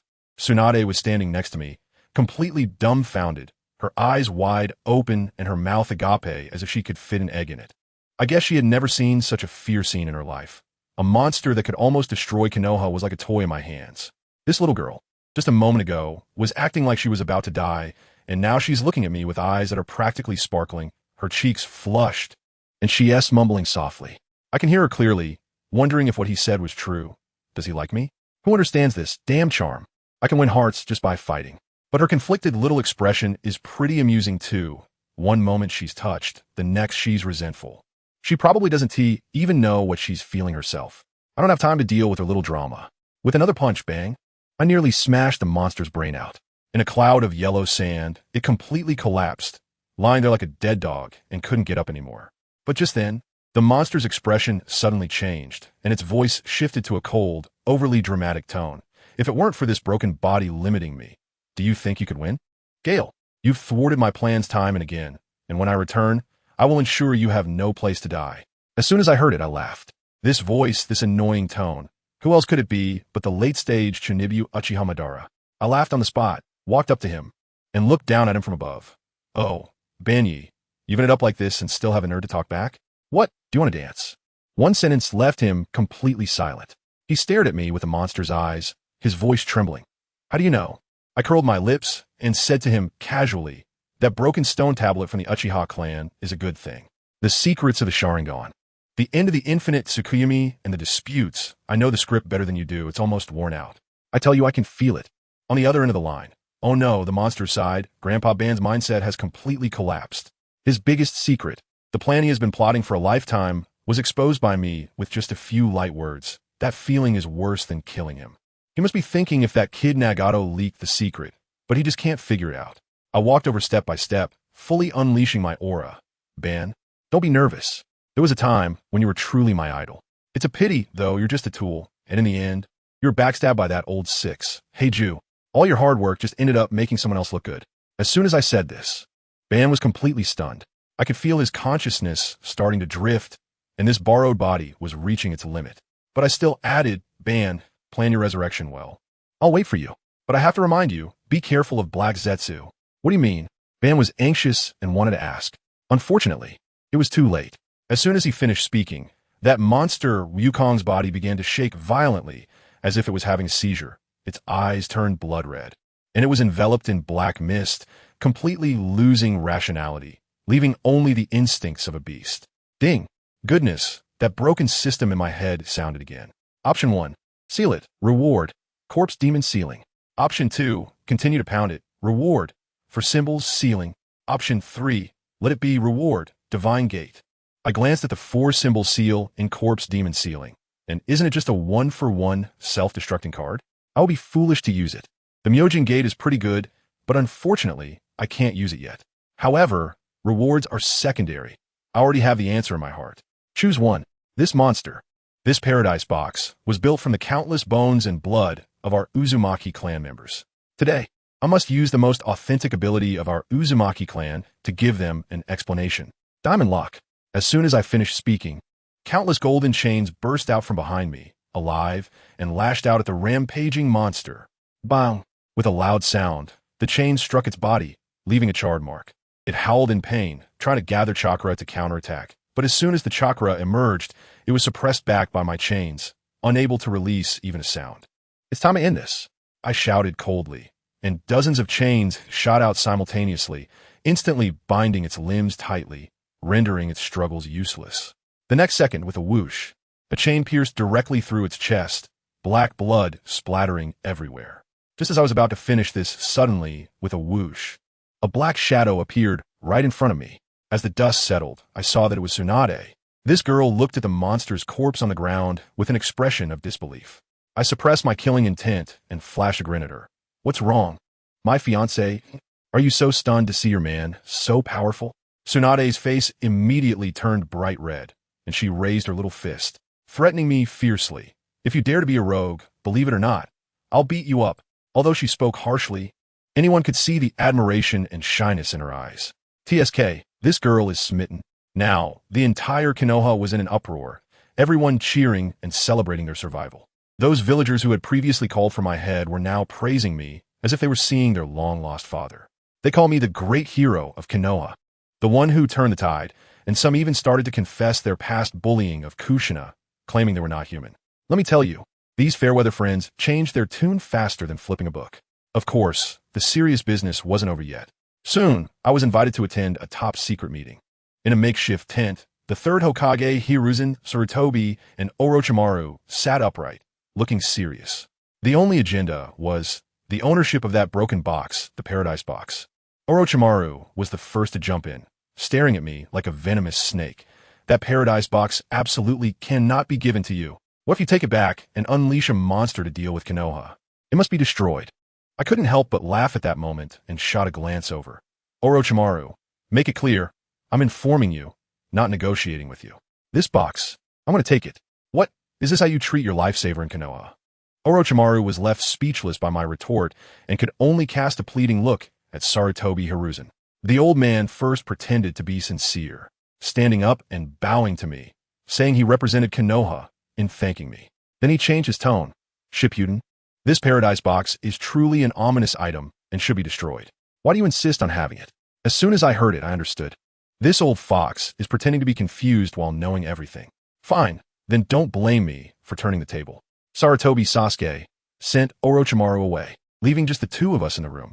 He set up a barrier, and the atmosphere instantly became tense. I was the first to break the silence, sitting cross-legged and grinning as I clasped my hands together and said, "Congratulations, Hokage-sama. It's truly a great joy that Konoha has been destroyed and a lot of people have died." As soon as the words left my mouth, Sarutobi Hiruzen's face turned as dark as a pot bottom, and the overwhelming aura of a Hokage pressed down on me. He shouted, "Shippuden, what do you mean by that?" He swung a punch at me, but it was blocked by a wall of sand and iron that I casually created, causing his wrist to tremble from the impact. "Are you trying to provoke a war between the two villages?" The old man asked angrily. I waved my hand and said slowly, "Hokage, you are a smart person. And I'm not foolish either. Do I really have to point some things out? Who are the ones that died in this so-called disaster? Most of them are from the Uchiha clan, right? Not a single ninja from the Sarutobi clan was lost. You used my hand to eliminate Danzo, and then took advantage of this disaster to cleanse the Uchiha's power, while conveniently uniting the hearts of the entire village. Now, in all of Konoha, there is only your voice. Tell me, with so many good things happening, shouldn't I congratulate you?" Every time I spoke, Sarutobi Izashi's face turned a shade paler. By the time I finished, he was completely at a loss for words. He tried to calm himself with a smoke, but ended up holding the pipe the wrong way and burned his mouth, causing a big blister. I nearly burst out laughing. Wasn't this the legendary first comes Hizashi, then comes heaven, the reverse smoking competition of the gods? This move is simply a new form of performance art in 2025. The old fox saw that he couldn't hide it any longer, so he decided to lay his cards on the table, admitting everything, and then threw out a condition. "As a reward, my Konoha can sign an alliance contract with your Rain Village." What do you think? My mind is ringing with options, but I didn't even look at them. Is there really a need to choose in such a case? I stood up, looked him in the eye, and smiled. "No, I refuse." Sarutobi Sasuke was stunned, unable to understand why I would refuse such a proposal that was entirely beneficial and harmless. I looked at him coldly and said, "It's simple, I don't trust you. How did you Konoha treat our Uzumaki clan back then? The bones in the underground palace are still not cold. Hokage-sama, it's better for us to keep some distance." After saying that, I turned around and pushed the door open to leave, leaving Sarutobi Hiruzen alone in the room with a pale face. After I left, that little snake, Orochimaru, still wouldn't give up. He sneaked in to talk to Sarutobi Hiruzen, claiming that I was a ticking time bomb in Konoha and wanted to stab me in the back. Guess what happened? The old man gave him a lesson, saying I was a useful tool that needed to be properly utilized. TSK, these political players have dirty hearts. He also casually exposed Orochimaru's secret study of forbidden techniques, scaring him quite a bit. Meanwhile, in a dark and damp basement, Madara, who had just been angered to the point of spitting blood, also woke up. The old man trembled as he pointed at Black Zetsu and White Zetsu, squeezing out a sentence between his teeth. "There's a traitor among us." As soon as he said that, wow, the temperature in the entire basement dropped to freezing point. Let me tell you, that old bastard Black Zetsu is probably already thinking about how to run away, but his face is as steady as a rock, without a hint of weakness. He retorted to Madara, "Traitor? Impossible, boss. I am born from your consciousness. We are in the same boat. Those White Zetsu, fruits born from the outer path's golem, have long been brainwashed. How could they have any second thoughts?" Madara's lips, as rough as tree bark, moved slightly, and the light in his eyes was like a searchlight. Being brainwashed doesn't mean he won't be swayed by others. As soon as he finished speaking, a hapless White Zetsu beside them suddenly kneeled down, banging his head like he was pounding garlic, begging for mercy. Madara didn't even lift his eyelids and just gave Black Zetsu a glance. Let me tell you, Black Zetsu is also a tough guy. Without saying a word, he transformed his hand and with a swift motion stabbed that hapless White Zetsu right through. The White Zetsu instantly turned into a pile of white ashes, blown away by the wind. It was a perfect display to warn others. And then, Madara's searchlight directly focused on Black Zetsu, coldly asking, "You say you are my consciousness? Then why have I never known what you were thinking?" Who understands? The atmosphere was so tense, it could have been filmed as a workplace palace drama. Madara was curled up on the stone chair, like a pile of charcoal almost burnt out, but his gaze could literally skin someone alive. Black Zetsu, also a master of acting, took a deep breath, walked in front of Madara, knelt down, and banged his head loudly. Then he began his performance. "Without you, there will be no me. You are my father. Your plan, I regard as my lifelong career, not daring to be careless in the slightest. If you don't believe me, seal me right now. As long as I have even a little bit of ill intent, just one thought from you could make me explode on the spot. I'm telling you, he's just gambling, betting that Banya is now a useless person who can't leave his cane and doesn't dare to really confront him. This move is simply the ultimate teaching of reverse PUA. Banya's eyes narrowed to the size of a pin as he slowly raised his hand. Black Jew's heart must have been in his throat. Banya even deliberately asked him, "What are you nervous about?" Black Jew was quick-witted. "I'm excited, Dad. It's my first time being this close to you. Feeling your kingly aura. How can I not be excited?" Banya's hand finally landed on Black Jew's head. At that moment, Black Jew probably even thought about where he would be reincarnated. As long as he sealed him, his little life would be completely in Banya's hands. And guess what happened? Banya's wrinkled face surprisingly squeezed out a smile, and that withered hand gently patted the back of his head, saying, "You're overthinking it. I trust you." Goodness. Black Jew won the bet on the spot. He immediately kowtowed repeatedly, pledging loyalty. "Don't worry, Dad. I will definitely find you the best guy to help you revive." Banya nodded in satisfaction and began to set KPIs. Go to the shrine and check the stone tablet. That kid named Jifeng, keep a close watch on him. I feel like he's a bug. Don't let him ruin my good plans. Also, those white Jew, kill one wave every month. Completely replace them to avoid internal traitors. Finally, he asked, "How are those Uchiha kids doing?" Black Jew quickly reported, "There are 3 candidates. Sure Sway, he opened the Mangeki, but he's too single-minded, always thinking about protecting Konoha. Can't be swayed. Itachi, a genius, but unfortunately too close to the 3rd Hokage. Our people can't get in. And then there's Obito, a total underachiever. While others have Mangeki, he's still at 1 Sharingan. His only advantage might be that he helps old ladies cross the street quite often." After hearing this, Banya's eyes flashed with light. Pay more attention to that Obito. I'm telling you, the more of a goody two-shoes they are, once they go dark, the crazier they become, making them easier to use. Understood? Black Jew comprehended. The scene shifts back to Konoha, and the atmosphere here is quite different. I am helping Kushina with her rehabilitation at home. Let me tell you, that conversation could make someone who doesn't know us think we're doing some kind of colorful waste live stream. Kushina was sweating profusely from a pain, gritting her teeth and saying, "Why isn't it better yet? It's clearly so hard and so long. I can't hold on any longer. I am full of black lines. Aunt, please don't rush. I haven't dealt with this for many years either. Just hold on a little longer." Her face turned as red as an apple, and her voice trembled. "How about we leave it at this for today, my dear brother?" I put on a stern face and said, "No way. This is just the first time. It will definitely hurt, but you'll get used to it later. Trust me." She gritted her teeth and said, "Come on, Kazekage brother, I can do this. Who understands my family? I'm just helping her practice walking. Her Uzumaki clan's recovery is fast. But after all, she's not like me with an immortal body, so it has to be gradual." After the practice, Kushina sat by the window drinking water, let out a cute burp, and then tilted her head to ask me, "Kazekage brother, you're so nice to me. Aren't you afraid that your future sister-in-law will get jealous?" I teased her by scratching her nose. "Aren't you afraid that Watergate's vinegar jar will spill?" The little girl blushed and changed the topic. "By the way, Brother Jifeng, do you like Sister Tsunade more? Or Sister Konan more?" Oh boy, here comes the life-threatening question. I thought for a moment, Tsunade, that figure is top-notch. But that temper, marrying her would be like preparing for daily demolition, right? As for Konan, just the thought of cuddling a pile of paper at night makes my skin crawl. I quickly shook my head and pretended to sigh deeply. Alas, it's mainly because I'm too outstanding. No matter who it is, I feel like it's a bit of a waste for me. Kushina burst out laughing, tears coming out. She wasn't giving up and asked, "Sister Tsunade has such a great figure, the best in Konoha. Aren't you tempted at all?"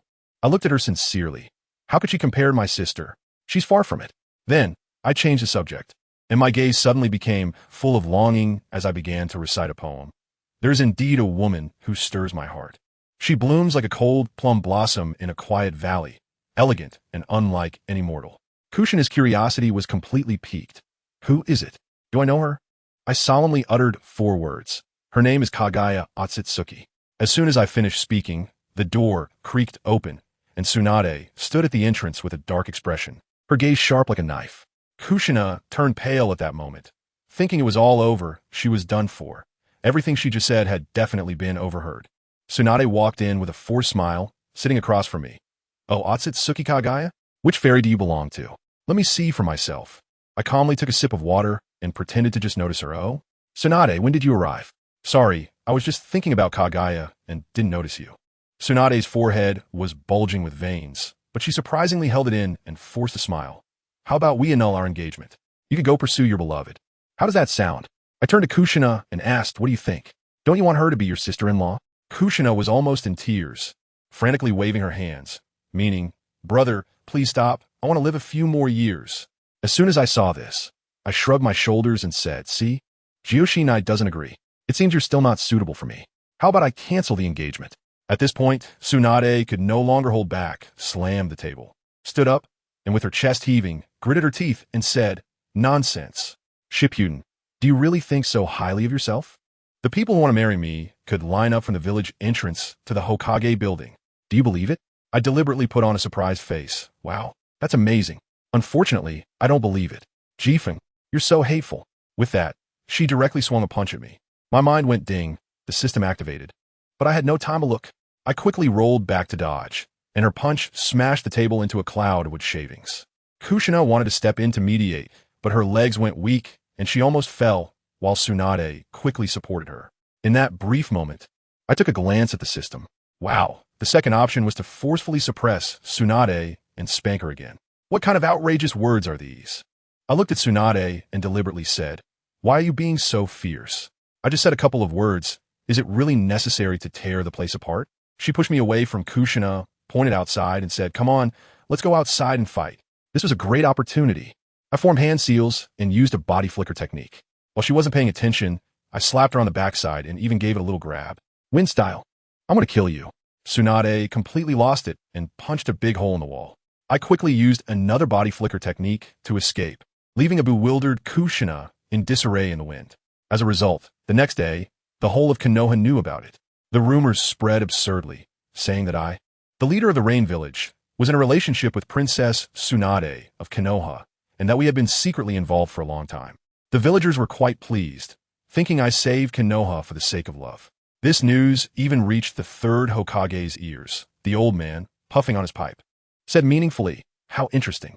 In the evening, after finally shaking off Tsunade and returning to my place, I saw Konan with a long face, and Nagato was also there. As soon as I walked in, Nagato asked, teacher, is everything packed? When are we going back to the village? Tomorrow, I replied, taking a sip of water. I'm exhausted. Nagato glanced at the sulking Konan, hesitated for a moment, and then asked, master, what is your relationship with Tsunade? Konan's ears perked up instantly. I laughed. What are you thinking? I have no relationship with her. That woman is too impulsive. How could she compare to Xiao Nan's kindness towards me? Before I finished speaking, Xiao Nan's face suddenly turned red, and she immediately ran to get me some water with a smile. Nagato stood beside, dumbfounded, probably thinking that my one sentence did more than his advice all afternoon. Once Xiao Nan sat down, I set up a barrier and became serious. Now that we're in Konoha, where do you think the gap between us and Konoha lies? Nagato replied solemnly, strength, economy, culture, a comprehensive gap. Just those big clans, we can't compete. Xiao Nan added, and medical ninjas. Our Amage cure is basically blank in that area. I nodded. That's right. Konoha is much stronger than we imagined. Forming an alliance with them now would mean becoming cannon fodder. But an alliance is necessary. Otherwise, we can't develop. The two of them were puzzled, not understanding what I was trying to do. I looked at them and said leisurely, I don't trust that old man Sarutobi Hiruzen. But he's only the third Hokage, not the eternal Hokage. What if we use Konoha's influence to support one of our own to become the fourth Hokage, and then form an alliance with him? Nagato and Konan were immediately stunned, exchanging glances with expressions that clearly said, this idea is too crazy. I continue to analyze. Uchiha Fugaku is out of the picture, Danzo is dead, Orochimaru counts, and Jiraiya and Tsunade also count. This means that the fourth Hokage will most likely emerge from the three Sannin. The two listening were sweating coldly. This could completely overturn the structure of the ninja world. Nagato stammered, Master, this is impossible to achieve. How could the selection of Hokage be influenced by outsiders? Konan was also anxious. It's too dangerous. It could trigger a war between the two villages. I smiled, looking at their shocked faces, and said word by word, just because others can't do it doesn't mean we can't. I told them, the three ninjas, that I don't think highly of any of them. What I really want to support in rising to power is the Nine-Tails Jinchuriki, Kushina, Uzumaki. Man, Nagato's expression at that moment was just like when I told him the earth is flat. He was completely dumbfounded. He and Konan were both shocked, saying that Kushina's identity as a member of the Uzumaki clan is too sensitive and that Konoha could never trust her. Moreover, aside from her sealing techniques, her strength isn't enough to become Hokage. At most, she can be considered a dedicated external hard drive for the Nine Tails. I laughed at that moment and told them that I directly gave them a lesson. What does it mean to have no opportunity? Are opportunities just waiting to be found? Opportunities are created through effort. I told them, with Konoha in such a mess, what other villages wouldn't be envious?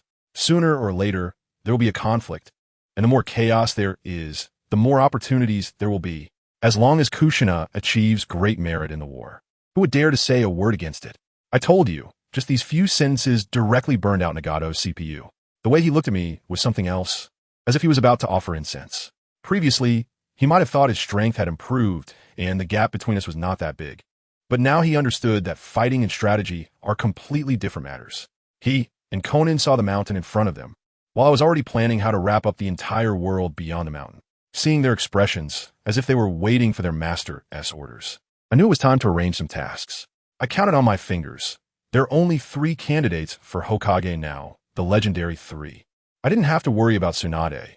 Our rumors were flying everywhere, and she was now like a grasshopper on the same boat as me.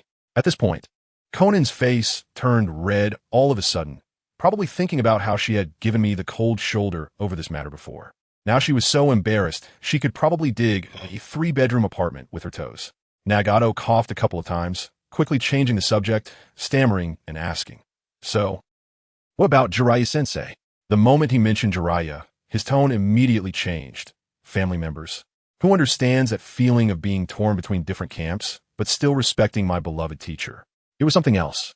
He cautiously asked me if I could not be too harsh on Jiraiya-sensei. At that moment, I saw an old man on the subway looking at his phone. I turned to Xiaonan and asked, "What about you? Do you think the same?" Xiaonan looked at Nagato, then at me, a bit shy, and said, "Jiraiya-sensei helped us a lot when we were kids." As she spoke, a smile reminiscent of the past appeared on her face, her eyes curving like crescent moons. I sighed in my heart. These 2 kids are really sentimental. No wonder when Nagato personally killed Jiraiya in the original work, he must have been in so much pain. As a result, when they saw that I didn't say anything, it seemed like they misunderstood something. Nagato's voice trembled. "Master, are you saying we don't have to kill Teacher Jiraiya?" I was dumbfounded. Wait a minute. When did I ever say I wanted to kill him? Xiaonan was quite straightforward and directly pointed out. It's obvious to anyone with eyes that Jiraiya-sensei likes Tsunade. "Master, you have a marriage contract with Tsunade and Nagato. He thinks you're trying to take the opportunity to eliminate a rival in love." I really can't believe it. Is my mindset that narrow? Am I the kind of person who would shout and fight over a woman? I quickly brought the topic back and told them my plan was simple: kill both body and spirit. I said to Nagato and Konan, "You two, before you leave tomorrow, go find Jiraiya. Don't lay a hand on him, just show him. Unreservedly demonstrate how powerful you are now, right in his face. Make him deeply realize that his disciples have already left him far behind. I tell you, this move is more painful than killing him. Jiraiya is the kind of person with a strong sense of pride, and once he realizes he has been abandoned by the times, he will definitely not be able to sit still. At that point, he will surely run off to Mount Mayaboku to train in seclusion, with no time to get involved in any Hokage election. As soon as they heard they didn't have to kill the teacher, they immediately nodded in agreement, not even asking why, showing me unconditional trust. With Jiraiya taken care of, there's just one left, Orochimaru. This guy is the most troublesome. I'm thinking that this brat has definitely been busy lately, probably researching the first Hokage cells in some little darkroom. I have arranged everything clearly on my end. On the other side, in a small grove outside the Hidden Leaf Village, Orochimaru is walking into a secret base that looks as eerie as an NPC rest area in a haunted house in 2025. The place is filled with glass jars containing unidentified objects, and the air is thick with the smell of formaldehyde. He skillfully activates a mechanism and descends into the basement. Good heavens, the scene is filled with white bones. And in the center, on the operating table, lies a person, someone who should be dead. Shimura Danzo, even more outrageous.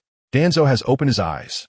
The half of his body that I blew off has actually been replaced by flesh formed from the first Hokage's cells. Orochimaru looks at him and grins sinisterly. He, the first Hokage's cells, preliminary success. Danzo, consider yourself lucky to have been given a second life. Danzo is furious.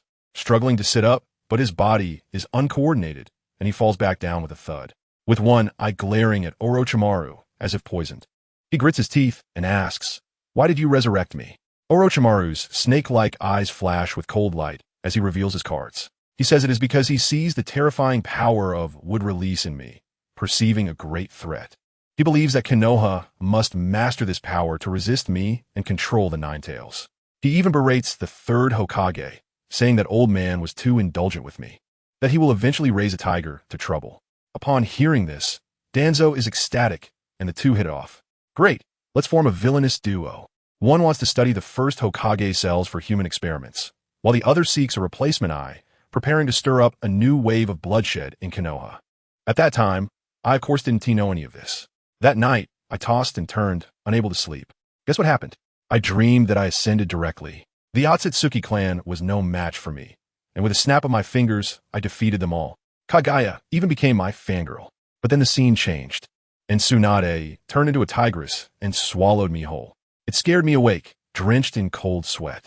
I shook my head, thinking this dream was too ridiculous, and quickly tried to steady myself, taking it one step at a time. The next morning, Nagato and Konan returned, looking like they had completed the mission, but seemed a bit over the top.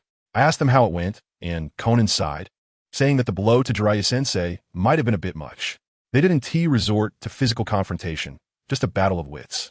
Nagato showcased his fine control by manipulating the Rasengan with water drops, completely shattering Jiraiya's confidence. Konan was even harsher. She combined the Rasengan with her paper jutsu to create a one-time use explosive tag for the Rasengan, focusing on a dimensional reduction attack. Even Jiraiya admitted that when it came to developing ninjutsu, he was completely outclassed by his own students. I was just praising Xiaonan for being amazing when suddenly there was an explosion outside the yard. As soon as I stepped outside, I was taken aback to see Orochimaru surrounded by a group of Konoha ninjas, looking menacing. He pointed at the urns of the Uzumaki clan members we were preparing to take for a grand burial and accused us of stealing a forbidden jutsu scroll from the village, claiming it was hidden among these urns, trying to sneak it out of the village. Xiaonan exploded on the spot, pointing at his nose and cursing at him. Nagato didn't say anything, but had already positioned himself in front of the urns, and with his Rinnegan activated, his intentions were clear. Orochimaru sneered and even brought out a so-called eyewitness to identify me. I couldn't help but laugh. The guards at night had already been cleared out by me, and this actor was just too unprofessional. Then, Orochimaru made a request that instantly infuriated me. He said, if we wanted to clear our names, we could open the urns and let them check. Let me tell you, as soon as those words came out, my mind felt like it exploded. This is no longer just provocation. This is trampling on the dignity of our Vortex clan and repeatedly rubbing the peace of the deceased underfoot. I was nearly biting my teeth to pieces as I said to him word by word, Orochimaru, you have succeeded in angering me. Orochimaru saw that I wasn't moving and thought I was scared, so he leaned closer and whispered in my ear, his voice like a venomous snake flicking its tongue. What's wrong? Afraid to open up? Scared of desecrating the dead? Let me tell you, Shimura Danzo, who destroyed your Uzumaki clan, is not dead yet. I used the cells of the first Hokage to successfully bring him back to life. That guy's words were like throwing a lit firecracker into a powder keg. The next second was an explosion. By the time the third Hokage, Hiruzen Sarutobi, rushed to the scene with Tsunade and the others, we had long disappeared, leaving behind a huge deep pit, a pile of ruins, and Orochimaru, beaten half to death and unconscious on the ground. Hiruzen Sarutobi was completely stunned, looking at the injured Orochimaru, trembling with anger. When Orochimaru slowly regained consciousness, Hiruzen Sarutobi immediately scolded him. What have you done? You are bringing a tremendous trouble to Konoha. Orochimaru, lying on the hospital bed, was tough and laid it all out. That's right, I saved Danzo. The hidden danger of Shippuden must be eliminated. Your gentle policy will only ruin Konoha. I tell you, the third Hokage's face turned green at that time. He was so angry, pointing at Orochimaru on the hospital bed and scolding him, saying, are you here to play me? This injury is clearly a ploy, just to find an excuse to deal with him before the Gale returns to the village. And guess what Orochimaru did? He directly crawled up from the bed, knelt on one knee with a thud, looking righteous. Lord Hokage, time is of the essence. Please strike swiftly. Goodness. This reverse general move left me dumbfounded. The third Hokage trembled for a long time, finally threw out a harsh remark and turned to leave. Orochimaru, if you fail this time, you'll be completely out of the running for the position of 4th Hokage. The scene shifted to my side. I was with Nagato and Konan, deliberately slowing down our pace, as if we were out for a picnic in the forest on the eastern edge of the Land of Fire. Why? To fish. My sage body's perception is not to be underestimated, and sure enough, when I sensed, wow, the pursuers behind us went from 3 to about 300. Konan turned pale at that moment, sweating, saying, "Master, this is not good. 300 people. We need to run." Nagato also had a serious expression. I laughed at that moment and said, "Your perspective is too narrow. So what if there are 300 people? As long as I'm strong enough. Even 3,000 will be like delivering vegetables. You're all bound by traditional thinking." Xiaonan wanted to say something else, but I directly interrupted her. "All right, leave this to me. You two, find a VIP viewing spot and learn how your master fights. This is premium content." Nagato was quite understanding, grabbing Xiaonan and his eyes filled with admiration. "Xiaonan, don't you get it? Master is creating an opportunity for us to learn. He is slowing down not because fighting the big snake consumes chakra, but because he is deliberately waiting for these 300 people." Upon hearing this, Xiaonan was stunned. And in the end, she gritted her teeth, stomping her feet in anger, probably thinking that if anything happened to me, she would turn Konoha upside down. I turned back alone, and to be honest, I felt a bit excited inside. 1 against 300. Isn't this more thrilling than Boruto? While I was setting traps, I was pondering how to completely drive Orochimaru out of the power center of Konoha. Just then, I heard a ding in my head. The system was online. Family. Who understands? I suddenly had a choice paralysis. Choice 1. Kill all the Konoha ninjas and mock them for being useless. Reward. Bloodline limit crystal release. It's like the stunning beauty covered in crystals, super pretty. Choice 2. Make a run for it and avoid the pursuit. Reward. Bloodline limit corpse bone path. The one that Kinshiki uses to wreak havoc, you know what I mean. Choice 3. Don't kill anyone, just take them all down. Reward. Chakra thunder release. I tell you, the first 2 rewards, even if placed in 2025, will be top-tier cheats. But for this most difficult task, I only get a basic attribute. Then I thought, to awaken that ultimate bloodline gathering, I must collect 7 types of attributes to summon the dragon. I need to gather 7 types of chakra attributes, and I'm just missing this lightning one. For the sake of ultimate victory, I gritted my teeth. I choose 3. No killing, just incapacitating. As soon as the system notifications sounded, my eyes sharpened instantly. Here they come, the pursuers from Konoha. They've arrived. 300 people in combat uniforms, wearing forehead protectors, charging at me with killing intent. Leading them are the trio of Inoshikacho, Narashiko, Yamanaka Inoichi, and Akimichi Choza. As soon as they spotted me, wow, I had done anything, just standing there so openly, and all 300 of them slammed to a halt. The fat guy, Akimichi Choza, pointed at me, looking incredulous. What does this kid mean? Does he really think he could be invincible after taking out a... Is he trying to take us 300 on by himself? Narashikaku, being the commander, shouted, "Don't forget he is just one person. We have 300. For the mission, charge." This shout finally brought back the courage of that group. 300 people went crazy, howling as they charged at me. In the distance, on top of a tree, Konan was nervously sweating in her palms, while Nagato was excited, his face flushed, growling. "Did you see that? Master's aura." Those people were scared even before the fight started. I watched as the crowd rushed towards me. Instead of retreating, I accelerated and charged straight into the mass of people. The feeling was like a tiger entering a flock of sheep. With 1 punch for each and a kick for a group, I instantly cleared out of space. Any shuriken or kunai were like toys in front of me. I casually snatched a kunai, clanging it to block, and with a flick of my wrist, I stabbed. Either their arms bled or their thighs were pierced. The whole process was fluid and seamless. They couldn't even touch the hem of my clothes. The trio of Zhulu and Dai saw that the situation was unfavorable and realized they had no chance in a one-on-one fight, so they began to play tactics. "Let's go." I was in the heat of battle when suddenly my body stiffened, and I couldn't move. Immediately after, I felt my soul being squeezed out of my body. Good grief. It's the body-switching technique of Kamizuki Izuna. At the same time, my shadow was tightly locked by Narashikahise's shadow imitation technique. His life, I will end it. Akimichi Choza directly activated his jutsu, transforming into a massive meat-and-egg battle vehicle, rushing towards me with the force of wind and thunder. Beside him, a member of the Oil Woman clan unleashed a swarm of insects, buzzing as they lunged at me to drain my chakra. This combination attack was impenetrable. Practically a sure kill. Boom! With a loud bang, the ground shook, and a large pit was created where I stood. They thought they had succeeded and were just about to breathe a sigh of relief when my cold voice echoed from the pit. You all seem to be having fun. As soon as the words left my mouth, a powerful gust of energy erupted from my body, instantly blowing all the insects into a mist of blood. And I broke free from the shadow binding. In the distance, Kamizuki Izuna let out a miserable scream, his mental energy backlash causing him to spit out a mouthful of blood. Now it's my turn. I watched as the meat and egg battle vehicle rolled towards me. Too lazy to dodge, I simply raised one hand and punched it back. Bang! With a dull thud. The massive body of a Kimchi Ding was sent flying back like a deflated balloon, soaring through the air like a kite with a broken string, crashing through more than a dozen large trees before finally embedding itself in a rock with a thud, knocked out cold. Ding! Narashikahiza and the others were stunned. I clapped my hands and said lightly, "Don't worry, he is not dead." At that moment, everyone was stunned. I had just taken a beating, yet now there wasn't a single visible wound on my body. Narashikahiza turned pale and still forced himself to shout, "You have plundered the forbidden technique scroll, and your merits cannot offset your wrongs." I sneered coldly and flashed his front. He tried to fight back, but his movements seemed like slow motion in front of me. I kicked him in the leg, and with a crack, he screamed and flew out. Now, it was completely quiet. The forest was eerily silent.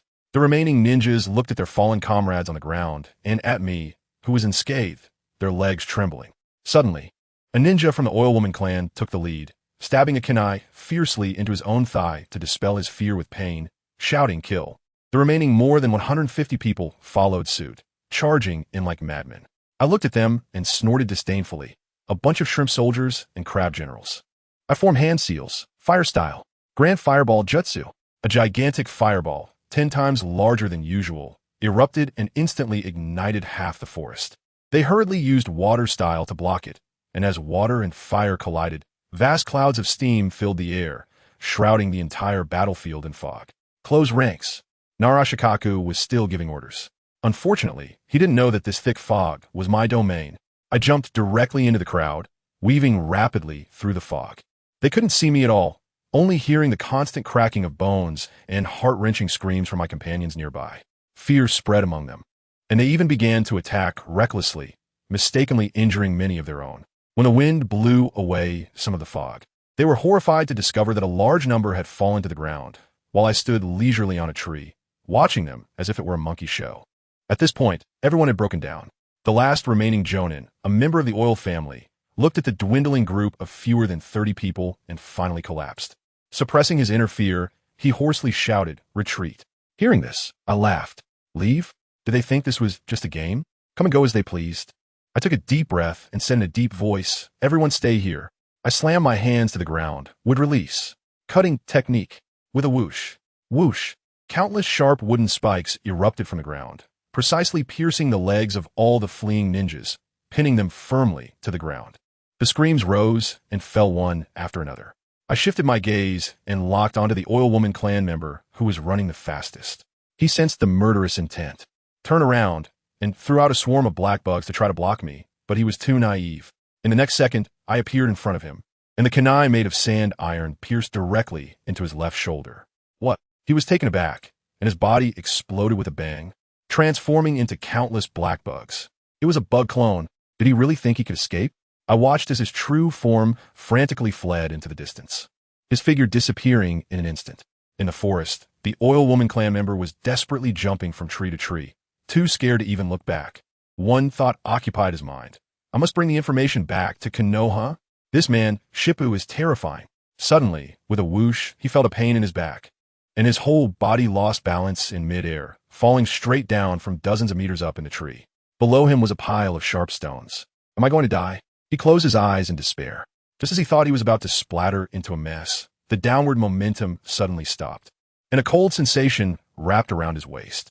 A pair of hands made of sand, iron, firmly caught him and slowly placed him on the ground. I landed steadily, patted my chest, let out a sigh of relief, and said, "Thank goodness you're not dead. Otherwise, my lightning attribute chakra would have gone to waste." Oil Woman Ikaru lay on the ground, completely stunned, blinking in disbelief, murmuring, as an enemy, "You actually saved me?" He looked at my face, which was filled with relief, and felt that his worldview had been greatly shaken. Meanwhile, a heavenly voice echoed in my mind. Ding! Congratulations, host. You have successfully completed a god-level choice. Lightning attribute chakra has been sent successfully. Instantly, a warm current surged from my chest, flowing through my limbs and bones, making me feel so comfortable that I almost let out a sound. The lightning attribute chakra is in hand. I tell you, that guy was completely stunned at the time, thinking he had hit the jackpot and ran into my mercy, so he got up and wanted to run.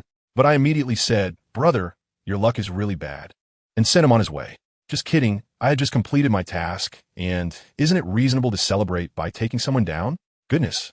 Nagato and Konan had just arrived, and Nagato's eyes were sparkling like a starstruck fanboy, shouting, "Master, you are my god. Taking down 300 by yourself."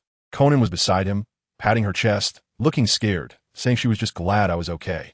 I chuckled to myself, thinking these two kids are still too narrow-minded.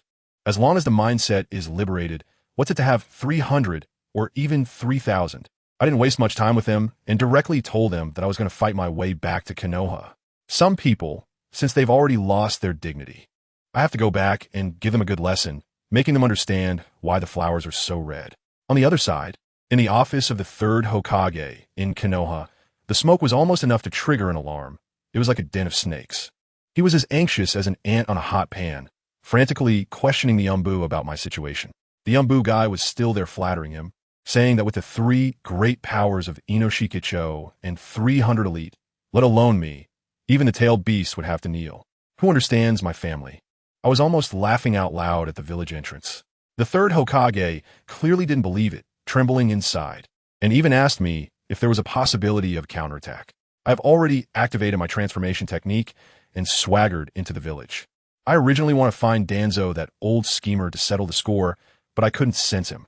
He's probably hiding like a turtle in some barrier. Fine. If you want to come out, then I'll just take out something big. I'll destroy your ninja school. This is the foundation of the Hokage. Messing with this will hurt him more than killing a few jounin. I tell you, when I got to the school playground, I couldn't help but laugh. Who is it? Uchiha Obito. That kid was there practicing shurikens with his eyes closed, trying to look cool. As soon as he opened his eyes, all the shurikens fell to the ground, and he didn't hit a single hair on the target. He even had the nerve to shout, "Who moved my target?" This move was simply a leading example of humor. Then this guy had a bright idea, took out a piece of paper, drew something like a toad, wrote Kakashi Hitaki on it, and stuck it on the target. Well, this time it was spot on, all 8 hits, and he was there feeling proud, saying, "I'm a genius."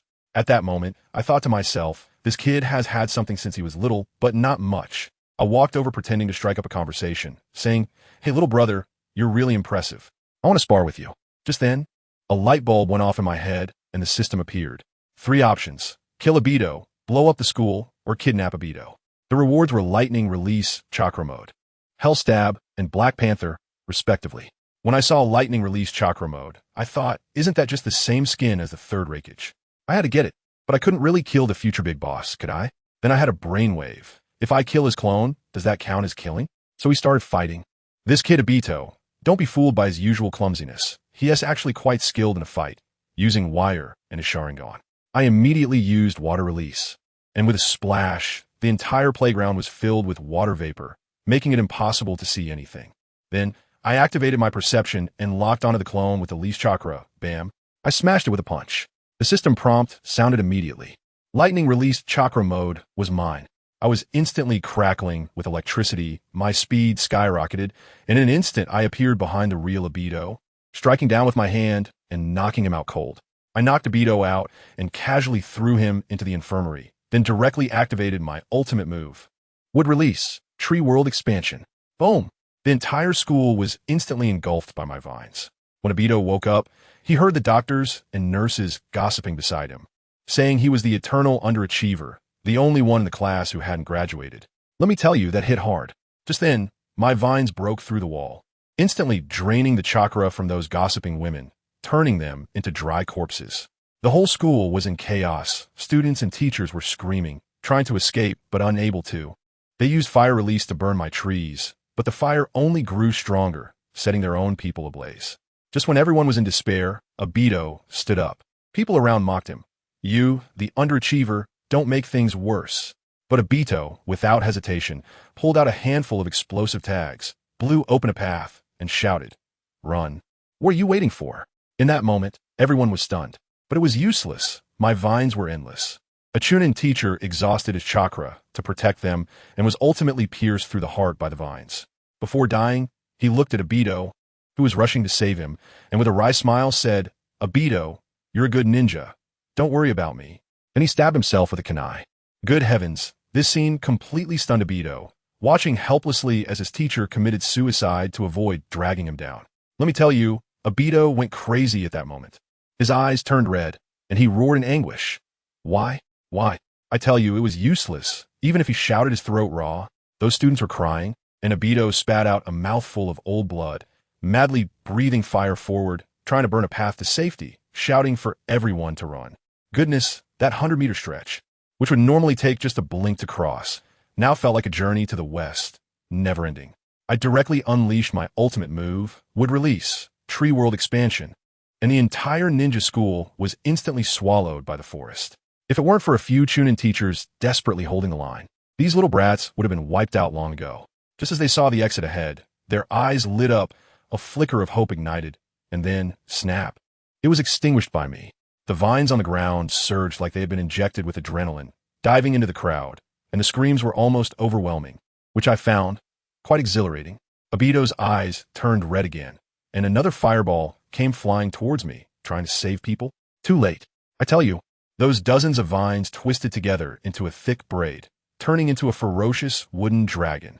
The dragon's tail swung, not only extinguishing his fireball, but also sending Obito flying like a rag doll, crashing against a tree and unable to get up. Just as he caught his breath and looked up, a large piece of wall collapsed, about to turn him into a pancake. I thought to myself, this is it. It's over. But guess what? My wooden dragon charged forward, smashing the wall to pieces and saving his life.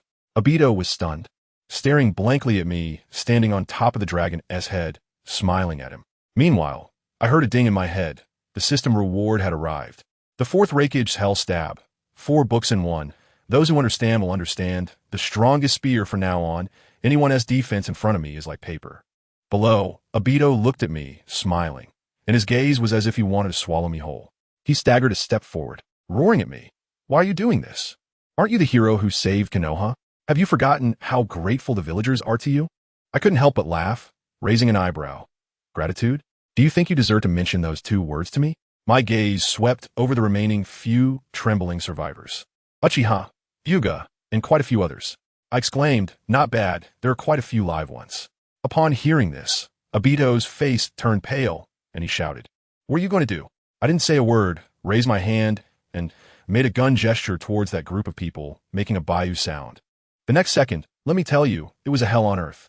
All the vines were covered with the magnetic sand iron I had just acquired, becoming black and hard, with max penetration. Whoosh, whoosh, whoosh. Countless wooden spikes shot out, and whether you were a student or teacher, everyone was instantly turned into a porcupine, blood flowing like a river. Obito watched this scene in shock, and with a thud, he knelt down, tears streaming down his face as if they were free. That expression was a mix of self-blame and anger, ultimately turning into helpless rage. His chest heaved violently, and I thought, wouldn't this stimulate him to open his eyes? Sure enough, the single tomo in his eye began to spin wildly, and then he formed hand seals with both hands, launching another fireball right at my face. I clicked my tongue and thought, is this it? With a casual wave, I blocked it with a vine. I was expecting him to unleash a small universe, but after all this time, it turns out he only has this little bit of skill. It seems the stimulation wasn't enough. I sensed a large number of approaching, and I had no time to waste. In a flash, I appeared next to him and knocked him out with a swift chop. I picked him up and ran. This was a mission item that had to be taken away. I was surrounded by electric sparks, using lightning release chakra mode combined with body flicker technique. My speed was such that I left only an afterimage at the spot, while I was already hundreds of meters away. By the time the Umbu arrived, all that was left at the scene was a wasteland and countless corpses. A unlucky guy discovered a survivor and just reached out to touch him when, I left a little gift. The buried explosive tag detonated instantly with a loud bang, and 3 Umbu were blown into a mist of blood. In the Hokage's office, the 3rd Hokage, Sarutobi Hiruzen, was so furious he could barely hold his pipe, his face filled with murderous intent. He issued the highest order. The entire village was to be placed under martial law, and I had to be captured. Orochimaru was standing below, his snake-like eyes glinting with calculation, ominously stoking the flames. "Sensei, Shippuden must die. Otherwise, the village will never know peace." Sarutobi Hiruzen stared at him for a long time, as if to say, "I'll leave this to you. If you succeed, you'll be the fourth Hokage. If you fail, we'll both be finished." What about me? I casually carried the unconscious Obito on my back, wearing an ANBU mask, and strolled through the village of Konoha. A patrolling ninja stopped me and asked which team I was from and who I was carrying. I calmly put Obito down for him to see. The only survivor, Uchiha Obito, under the orders of Lord Hokage to be sent for treatment. As soon as that guy heard it was the infamous Obito, he immediately believed me, even joining me in cursing that damn Kaze for not dying a good death. Who understands? My friend is right in front of you. He kindly told me all 3 layers of Konoha's blockade, inside 3 layers and outside 3 layers, saying it would be impossible for me to escape. But who said I wanted to fly away? I thanked that guy, shouldered Obito, and headed straight to Tsunade's house. I rang the doorbell, and when the door opened, Tsunade's beautiful and cool face appeared. I repeated the previous excuse again. When Tsunade saw Obito, she didn't suspect anything and let me in. She laid Obito on the bed, placed her hand on him, and a green healing light illuminated as his visible injuries began to heal. But soon she frowned. Why is the chakra in his body sealed? She pulled open Obito's clothes, saw the sealing technique on his chest, and then coldly asked me, what exactly happened at the school? I just told her the official version, saying it was done by someone called Jifeng, using would release, and that the Hokage has now issued a village-wide manhunt. Guess what happened next? Tsunade exploded, standing up suddenly with her eyes wide open, staring at me. Just because he can use would release, he's Jifeng? Has the old man lost his mind? Jifeng is the hero who saved Konoha. How would he do something like this? I was stunned at the time. This big sister, who had previously made me furious, is actually speaking up for me now? I had no choice but to continue playing the loyal member of the Dark Faction and rebutted her. Tsunade-sama, this is a grave sin that could destroy the foundation of Konoha. Besides wind, who else can use would release? Tsunade was momentarily taken aback by my words. So angry that she wanted to hit someone, but she managed to hold it in and irritably said, "No, I have to go find the old man to get to the bottom of this." I immediately stopped her and pointed at Obito on the bed. "Lady Tsunade, the Hokage's order is to save the person first. If we wake him up, we'll know the truth, right?" Then I added, "Don't forget, you have a marriage contract with Shikaku, so mind your identity." Tsunade's face turned pale with anger, but she managed to hold it in. She looked at the seal on Obito's body, her expression filled with melancholy. "I can't break this seal. Does the Hokage have any other instructions?" The opportunity had come. I spoke according to the plan. The Hokage said that if you can't treat him, you should go find Lord Orochimaru. This sealing technique, called fire release, heavenly prison, can only be undone by Shimura Danzo. Tsunade was confused. Find Orochimaru? What does that have to do with Danzo? Isn't he already dead? I lowered my voice and dropped a bombshell. Danzo is not dead. He was revived by Orochimaru using the cells of the first Hokage. Only Orochimaru knows where he is hiding now. This shocking news completely stunned Tsunade, her face filled with disbelief. What? Reviving Danzo? Using my grandfather's cells? What on earth are they up to? Suddenly, her expression turned cold, and she stared at me intently. How can an old man tell you? A mere umbu. Such a confidential matter? Take off your mask. Wow, this woman suddenly became sharp. I felt a jolt in my heart, thinking about how to brush it off, when Obito on the bed stirred and woke up. As he opened his eyes, the hellish scene of the ninja school flooded into his mind, and he completely broke down, screaming with red eyes, "Teacher! Classmates!" Tsunade hurried over to comfort him, and when Obito saw her, it was as if he had grasped a lifeline, incessantly asking if this was a nightmare. When Tsunade sighed and told him he was the only survivor, Obito's entire demeanor crumbled. Tsunade hesitated for a moment, but then trembled as she asked the question. Was it Shippuden who attacked the school? Obito's dazed eyes suddenly focused, filled with fear and hatred. As he screamed, "It was him. He is a demon. Shippuden destroyed the school." The moment Tsunade confirmed this news, she trembled all over, as if all her strength had been drained, and she weakly slumped against the wall, completely stunned. Meanwhile, at the moment Obito shouted my name, the immense fear and anger completely shattered his rationality, and the single tomo in his eyes spun wildly, directly evolving into a 3-tomo. Wow. It turns out that my personal impact on him was even greater than the deaths of his classmates and teachers. As soon as I saw the timing was right, I immediately broke the silence and said to Tsunade, "Lady Tsunade, This is not the time to be sad. We need to hurry and carry out Lord Hokage's mission to find Danzo and lift the seal on Obito. Tsunade was flustered by this series of troublesome matters. She also wanted to know what Orochimaru was up to. She stood up, her gaze icy. I know one of Orochimaru's secret bases. Follow me.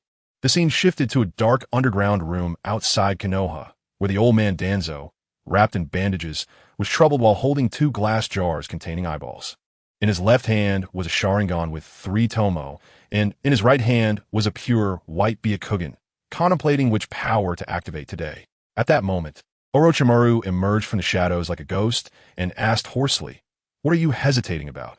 Danzo snorted coldly. "You've hidden yourself well, even possessing eyes of this caliber."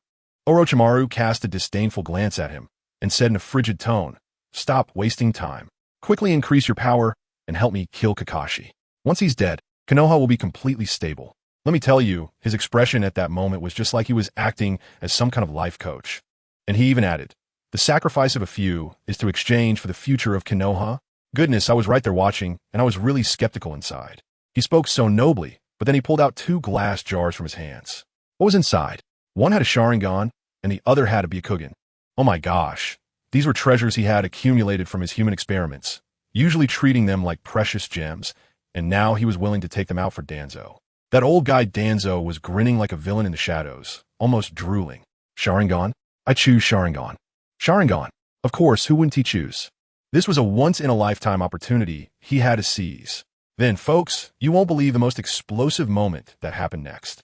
Without saying a word, Danzo yanked off the bandages covering his eyes, revealing a black hole. Before I could even react, he suddenly popped out his own useless eyeball, and blood was gushing out. Then he just slammed the Sharingan from the jar right into the eye socket. I swear, I almost threw my dinner from the night before. Are these people really this wild, just for power? As soon as he got the Sharingan installed, Danzo's entire aura changed, and he was laughing maniacally. This power is so wonderful. Then he turned to Orochimaru, calling him a brother, saying they should have teamed up long ago. However, Orochimaru's face darkened, and he looked utterly disdainful. "You better know your place. I'm doing this for the village, and what about you? You're just an ambitious wannabe Hokage. Don't lump us together. It disgusts me." Oh man, the moment those words were spoken, the smile on Danzo's face froze. But he was a sly old fox and immediately started being sarcastic, threatening Orochimaru with the 3rd Hokage. If Sarutobi-sensei found out you were experimenting on the Uchiha and Hyuga clans, what would he think? Orochimaru's killing intent surged at that moment, and they stood there confronting each other. I felt like the air was about to freeze. Orochimaru coldly said, "The first Hokage's cells were given to you by me, and a Sharingan was also given to you by me. If you dare have any other thoughts, I can make you live, but I can also make you wish you were dead." Danzo immediately backed down, saying he was just reminding him, with no other intentions. Just then, there was a huge bang. The entire basement shook. Orochimaru's expression changed, and he said, "You get familiar with your new eyes here. I'm going out to check." After saying that, he darted out. I followed them outside, and wow, there were 3 people standing there, Tsunade, Obito, and a member of the Umbu I hadn't seen before. Tsunade, with her violent temper, was smashing our little wooden house that we used for disguise, turning it into ruins. "Orochimaru, hand over Danzo," Tsunade shouted as she approached. Orochimaru's eyes turned cold. Is this the old man's order? The Umbu beside him stepped forward and pointed at Obito, saying, "Obito is under a sealing technique, and the Hokage said only Danzo can break it." As he spoke, Obito pulled off his shirt, revealing a blood-red seal on his chest that looked terrifying. Orochimaru's mind was racing, but he said, "Sorry, I don't know where Danzo is. You should go to the Hokage. He can handle it. Let me tell you, he won't believe anyone who hasn't seen the 3rd Hokage in person." Tsunade exploded. "What do you mean? Danzo nearly destroyed the entire village, and now you want him to atone, and you still protect him? Are you in cahoots with him?" Just as they were arguing, Tsunade suddenly changed the subject and asked Orochimaru, "What really happened between you and Shippuden when he left the village?" Orochimaru's snake-like eyes stared at Tsunade, and he smiled sinisterly. "Are you worried about Konoha, or are you worried about Shippuden? What? Have you really fallen for him?" As soon as he said this, Obito was so scared he looked like he had seen a ghost, trembling all over. And that mysterious Umbu, who was actually Shippuden himself, probably had a face full of joy hidden under his mask, watching the drama unfold. "Orochimaru." Tsunade was so angry she swung a punch. stopping right in front of Orochimaru's face, gritting her teeth and shouting. He is the enemy. I am Tsunade. Do you know what you're saying? Orochimaru smirked, looking at her in a way that said, look how flustered you are. Really? If I let you kill him, would you be able to do it? Tsunade was stunned, her mind probably already playing out a drama. Seeing her hesitate, Orochimaru struck again. Look, you hesitated.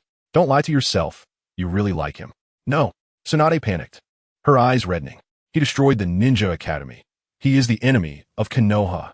If I see him, I will definitely kill him without hesitation. I told you. Jifeng was listening nearby, originally munching on some snacks, but upon hearing this, he was completely taken aback, feeling a tightness in his chest, thinking he might have caught the flu. He couldn't take it anymore and stepped forward to interrupt them. Stop. Hokage-sama has urgent matters. Hurry and unseal Obito. Orochimaru immediately became alert, staring at him and asking, which squad are you from? I've never seen you before.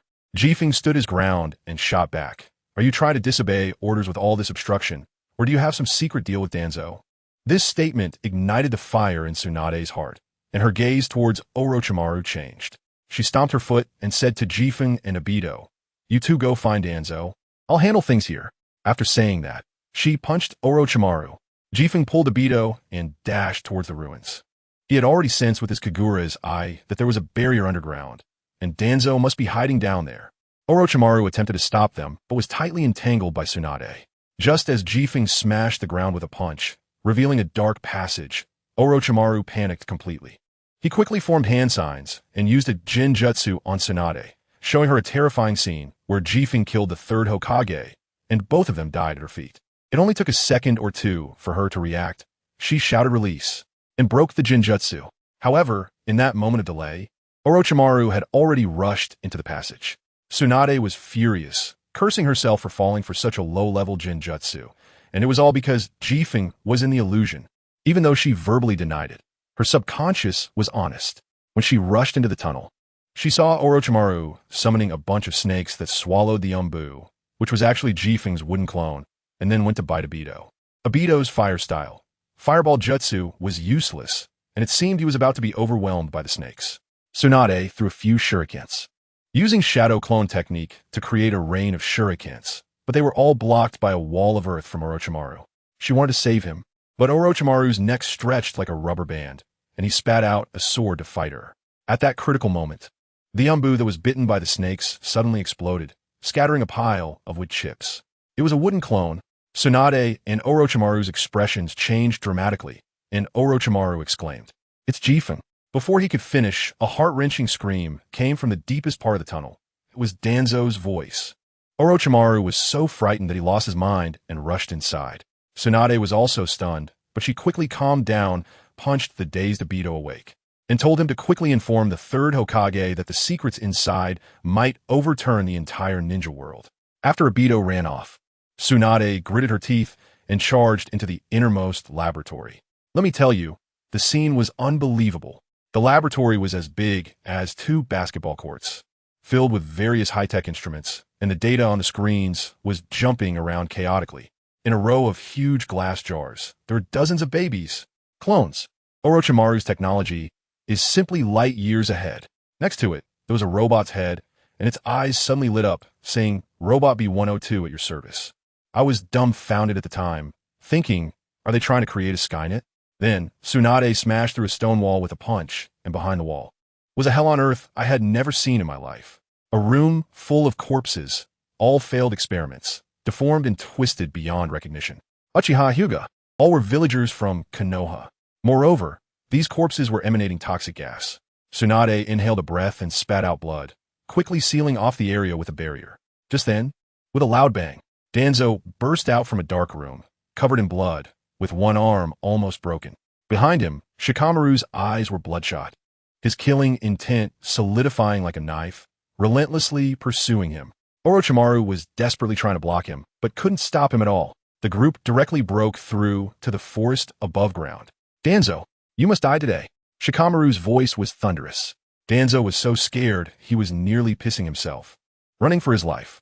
Shikamaru's left hand swelled with chakra, forming a sharp spear, and he growled, "Hell Spike, 4 books of the hand." He suddenly struck down. Danzo, frightened, quickly formed hand seals to create an earth wall for defense. Ha, naive. Shikamaru's hand strike pierced through the earth wall like it was made of paper. His eyes were filled with bloodthirsty madness, roaring, "Die for me." The 4 fingers on his hand instantly became 2, and his power surged. Danzo tried to dodge, but his new body wasn't used to it. His legs gave way, and he fell flat on his face, watching the beam of death come towards him, his face filled with despair. I couldn't accept it. But let me tell you, what's the use of not accepting it? That guy opposite, named Shikamaru, didn't give you a chance at all. He smirked, mocking. Oh, still feeling wronged? What a pity. You'll never have the chance to make a comeback in this life. As soon as he finished speaking, his hand lunged in like a drill. Let me tell you, he did it on purpose, moving slowly, wanting Danzo to feel despair second by second. It was pure torture. Danzo's face turned green from the pain, his eyes filled with bloodshot veins, threatening. Shikamaru, you won't have a good death. And guess what Shikamaru said? He laughed like a villain. You should be grateful, Danzo.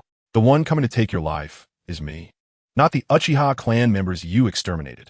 If it were them, wouldn't they swallow you alive right on the spot? Damn, as soon as those words were spoken, the killing intent exploded instantly. I watched as Shurfing's hand was about to advance another inch, directly crushing Danzo's heart.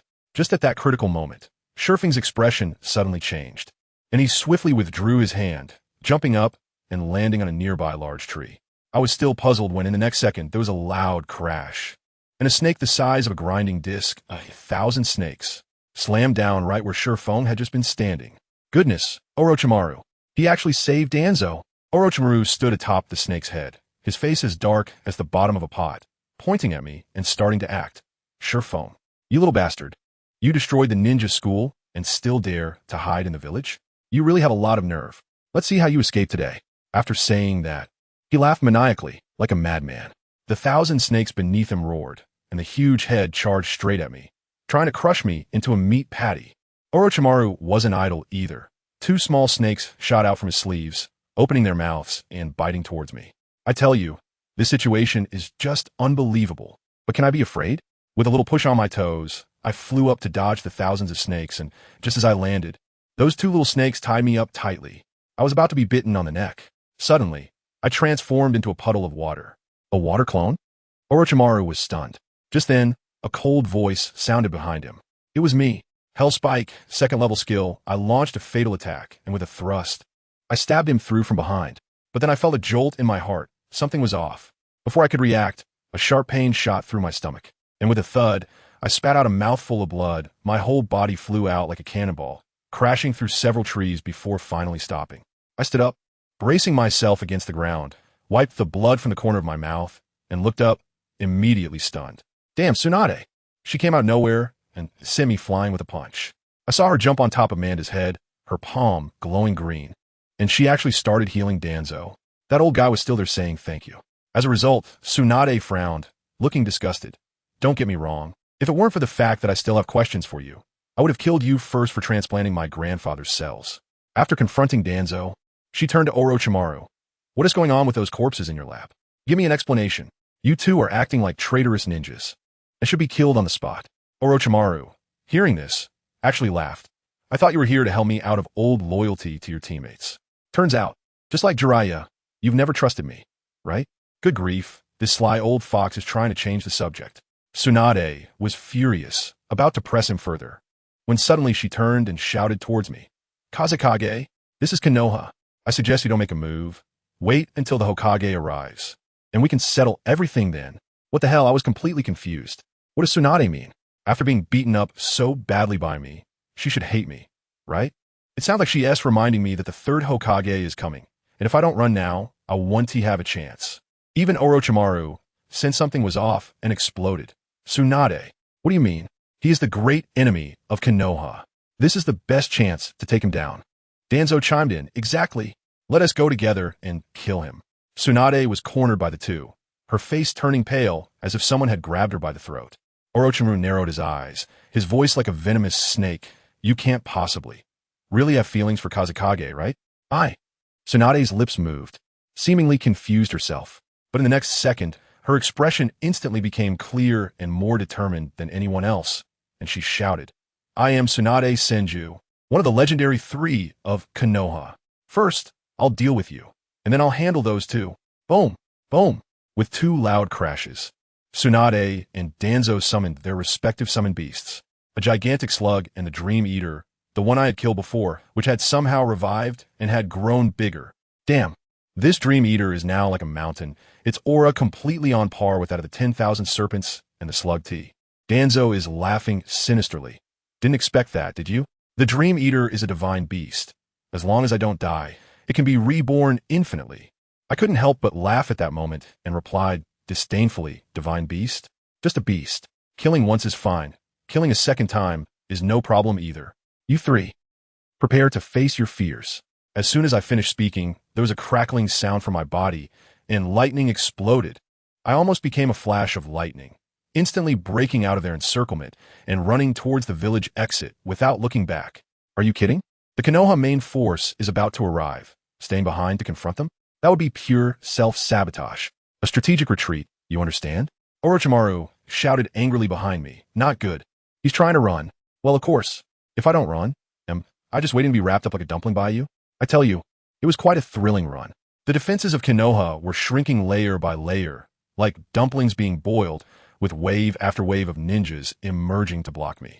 At first, there were about a dozen people in a team, using fire techniques to try to force me to move.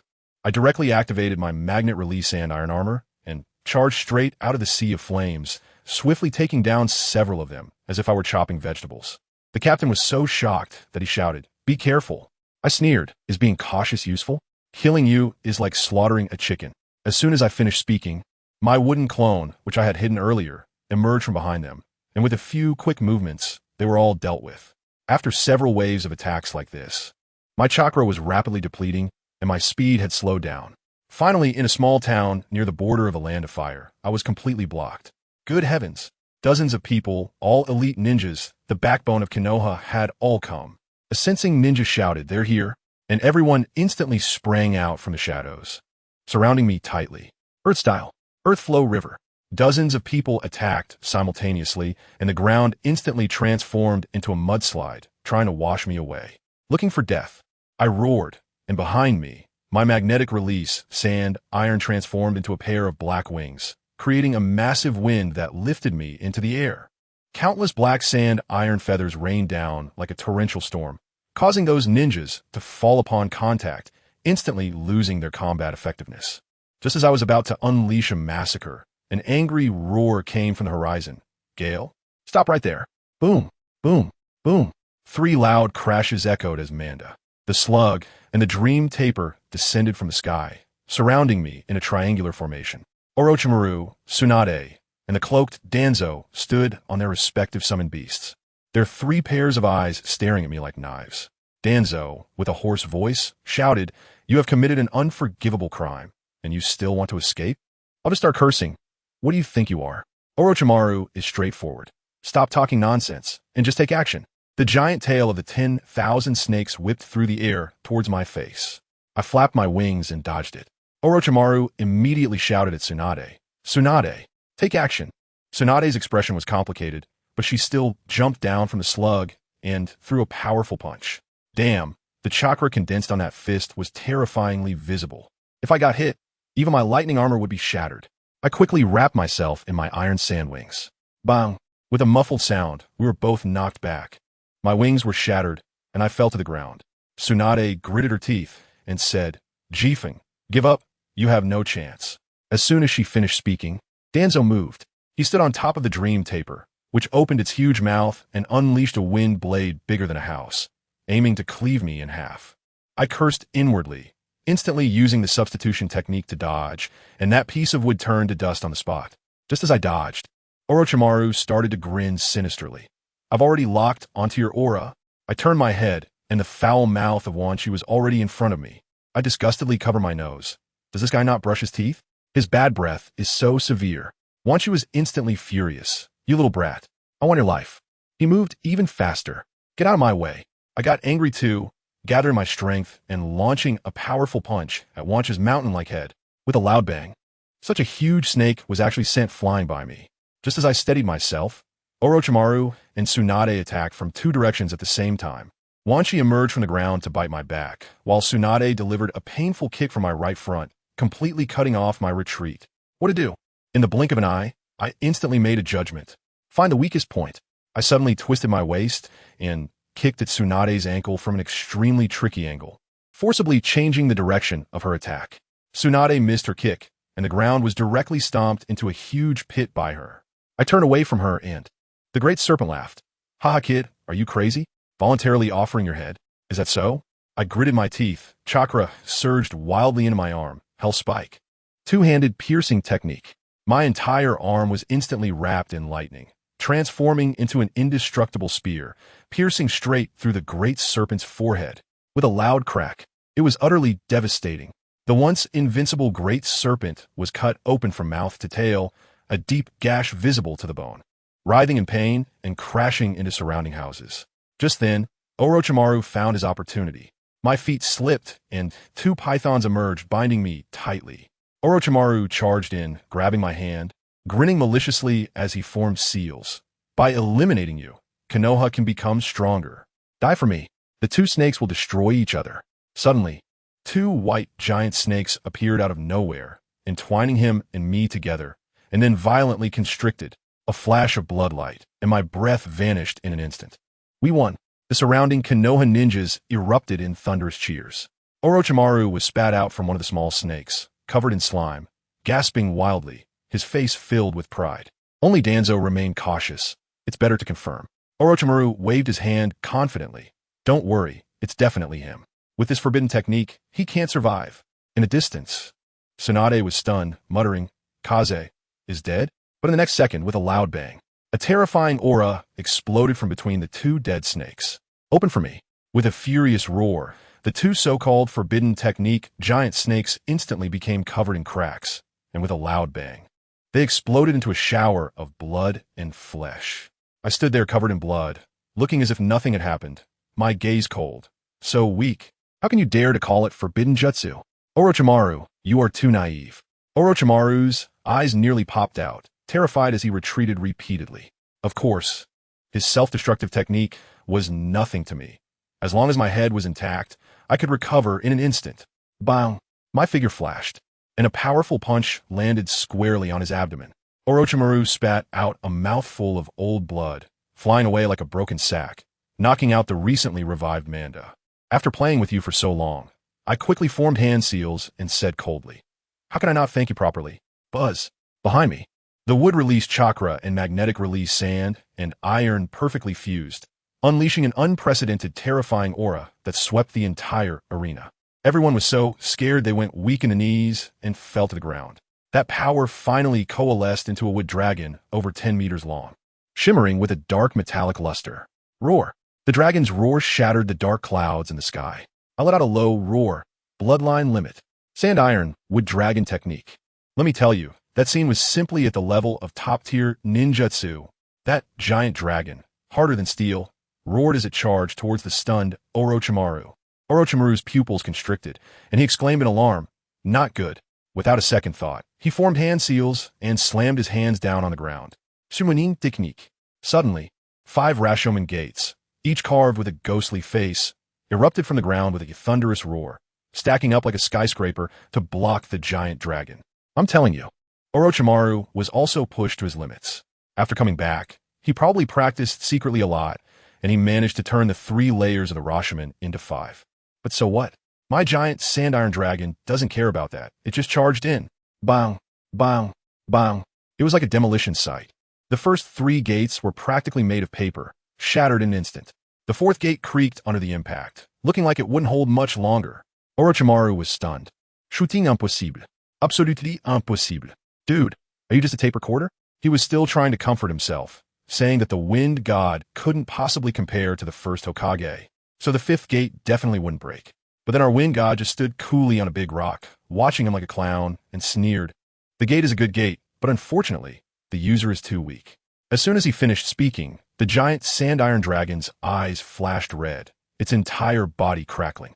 The dragon's scales becoming even darker and shinier, its size increasing again. At this point, Orochimaru was completely broken. He felt a terrifying chakra building up inside that dragon. If it exploded, who understands? He didn't even say goodbye to Danzo and Tsunade, and with a whoosh, he darted away like a snake. But can he outrun an explosion? Boom! A huge explosion sounded, and it felt like the whole world turned white. The fifth gate and that dragon exploded on the spot. The scene was unbelievable.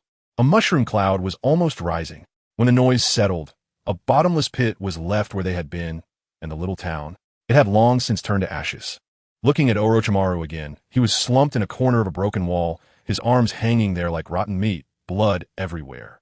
His eyes were filled with hatred that could kill, screaming, my hands. A ninja, with both hands disabled. ISNT that, like a professional LOL player having their hands cut off, his career was over. Tsunade had managed to escape, leaning against a live slug. But she was also pale and shaken, murmuring, just like Grandpa, so terrifying. At that moment, suddenly, a shout of battle echoed from afar. Wow! The main force of Konoha has arrived. A sea of people, like a subway, during rush hour, at least 700 or 800 of them. In the blink of an eye, they surrounded the wind god completely. Their formation looked professional, every position locked tightly, creating a net. The leader, Nara Shikaku, first bowed to the wind god and sincerely said, "Wind god, thank you for sparing our lives, but there's nothing we can do. Our positions are different. We can honor the Hokage's orders to take your head. Surrender, and we can still plead for you." Tsunade was there, clenching her fists and shouting, "Wind god, you don't have a chance, surrender quickly." Her expression was so conflicted, it looked like she had been constipated for a week. Facing this situation, the wind god not only wasn't afraid, but stood on the stone and laughed heartily. He was so arrogant. After laughing, his expression turned cold and disdainfully said something eloquent, roughly meaning that a man should achieve great things in chaotic times, and how could one die without realizing their ideals? Seeing the ninjas below with expressions like, "Dude, what kind of bird language are you speaking?" He found it amusing and immediately changed his tone, pointing at everyone and shouting, "To put it simply, whoever backs down is a coward. We haven't even fought yet. How do we know who will win?" I tell you, in that moment, Tsunade's eyes went wide and her heart probably skipped a beat. Meanwhile, Orochimaru was over there roaring, "Attack." With that command, hundreds of ninjas simultaneously formed hand seals, and a sea of fire surged toward Shurfeng. At that moment, Shurfeng's mind went ding. The system arrived. Goodness, the system presented a multiple-choice question. Option 1. Massacre 500 Konoha ninjas. Reward, great fire extinguishing technique.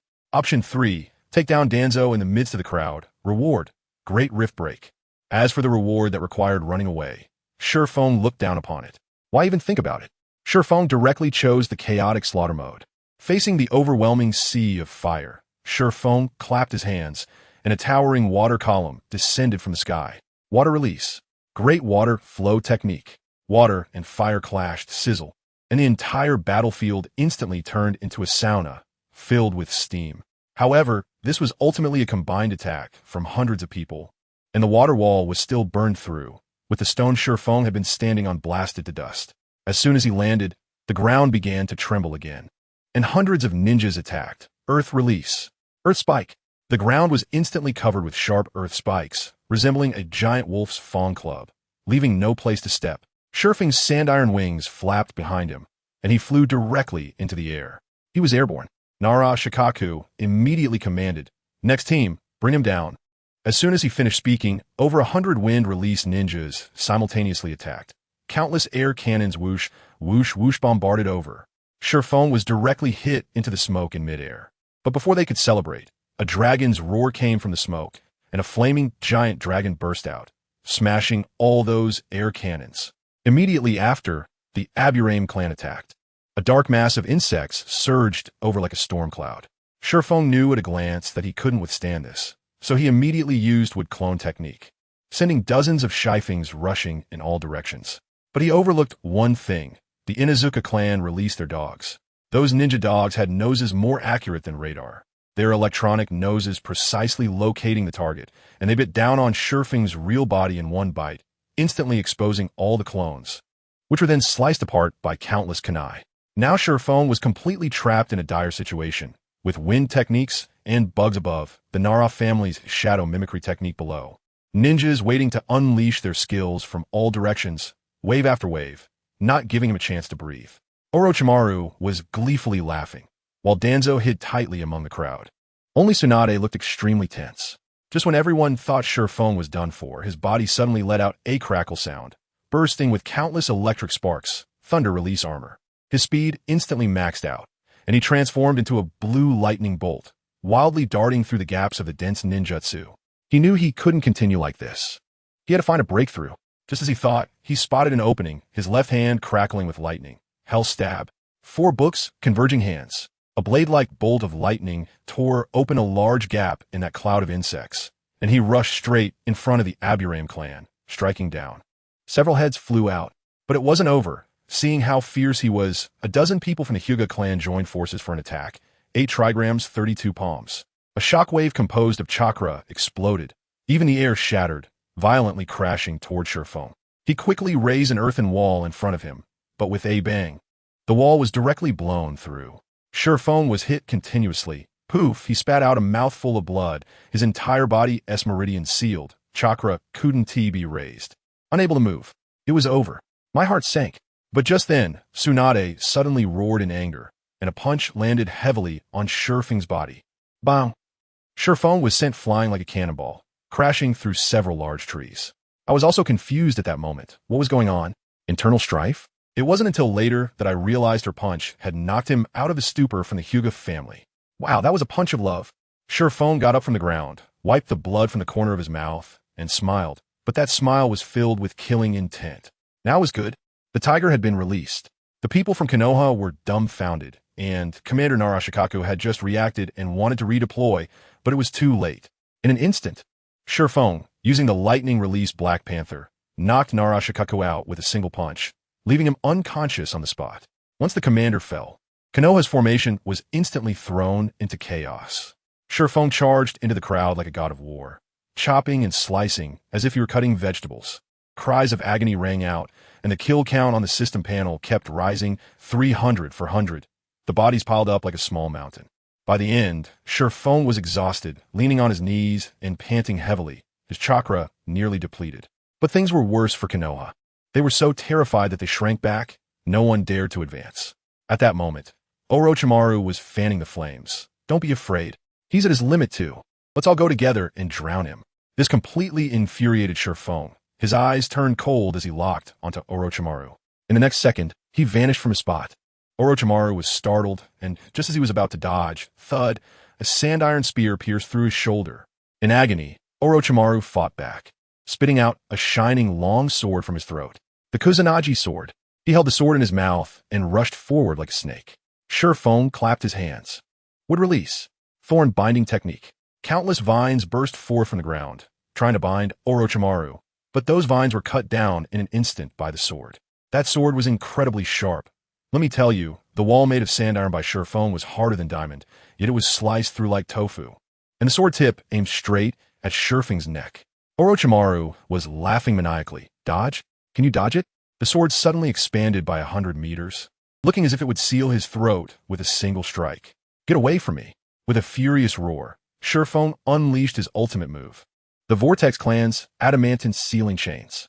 A bunch of golden chains appeared out of thin air, securely binding the Kusanagi sword. Then Shifeng's arm muscles bulged as he swung the 100-meter-long chains, smashing both Orochimaru and the sword into the ground with a loud bang, rendering him unconscious and knocking out all his teeth. The entire venue fell silent. The people from Konoha were all stunned. After shocking those minor characters, Shifeng slowly turned his head, his gaze locking directly onto Tsunade. I'm telling you, that look in his eyes is no joke. What this guy is about to do next is 1,000 times more outrageous than blowing up the ninja school. He never even thought of running away. The grand spectacle he's creating today, attacking Orochimaru and incapacitating Danzo. All the build-up is for this final move. He's gonna force a kiss on Tsunade in front of all of Konoha. You think he's just being a creep? Wrong. Folks, he's playing a masterstroke, manipulating the hearts of people. He calculated that as long as he kisses Tsunade in public and then abducts her, she'll never be able to clear her name for the rest of her life. Just think about it. There's already a marriage pact, rumors flying everywhere. And then this happens. Won't the people of Konoha concoct an 80-episode spy romance drama? By then, Tsunade will go from a candidate for Hokage to the #1 suspect of a rogue ninja, with no way to explain herself. Uchiha Fugaka will be overjoyed, the first to jump out and crush her as a competitor. This move, using strength against strength, will turn Konoha's upper echelons upside down. It's simply outrageous. Without hesitation, the kid named Shippu dashed forward like a cannonball straight at Tsunade. How could Tsunade let him succeed? She exploded on the spot. What nonsense feelings, what complicated relationships. All of that can go to hell. I am one of the legendary 3 of Konoha, the future Hokage.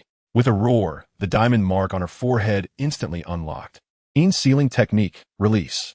Goodness, her chakra burst forth like a floodgate, her aura fully unleashed. Without saying a word, she threw a punch. That punch, let me tell you, was like the heavens collapsing and the earth splitting apart.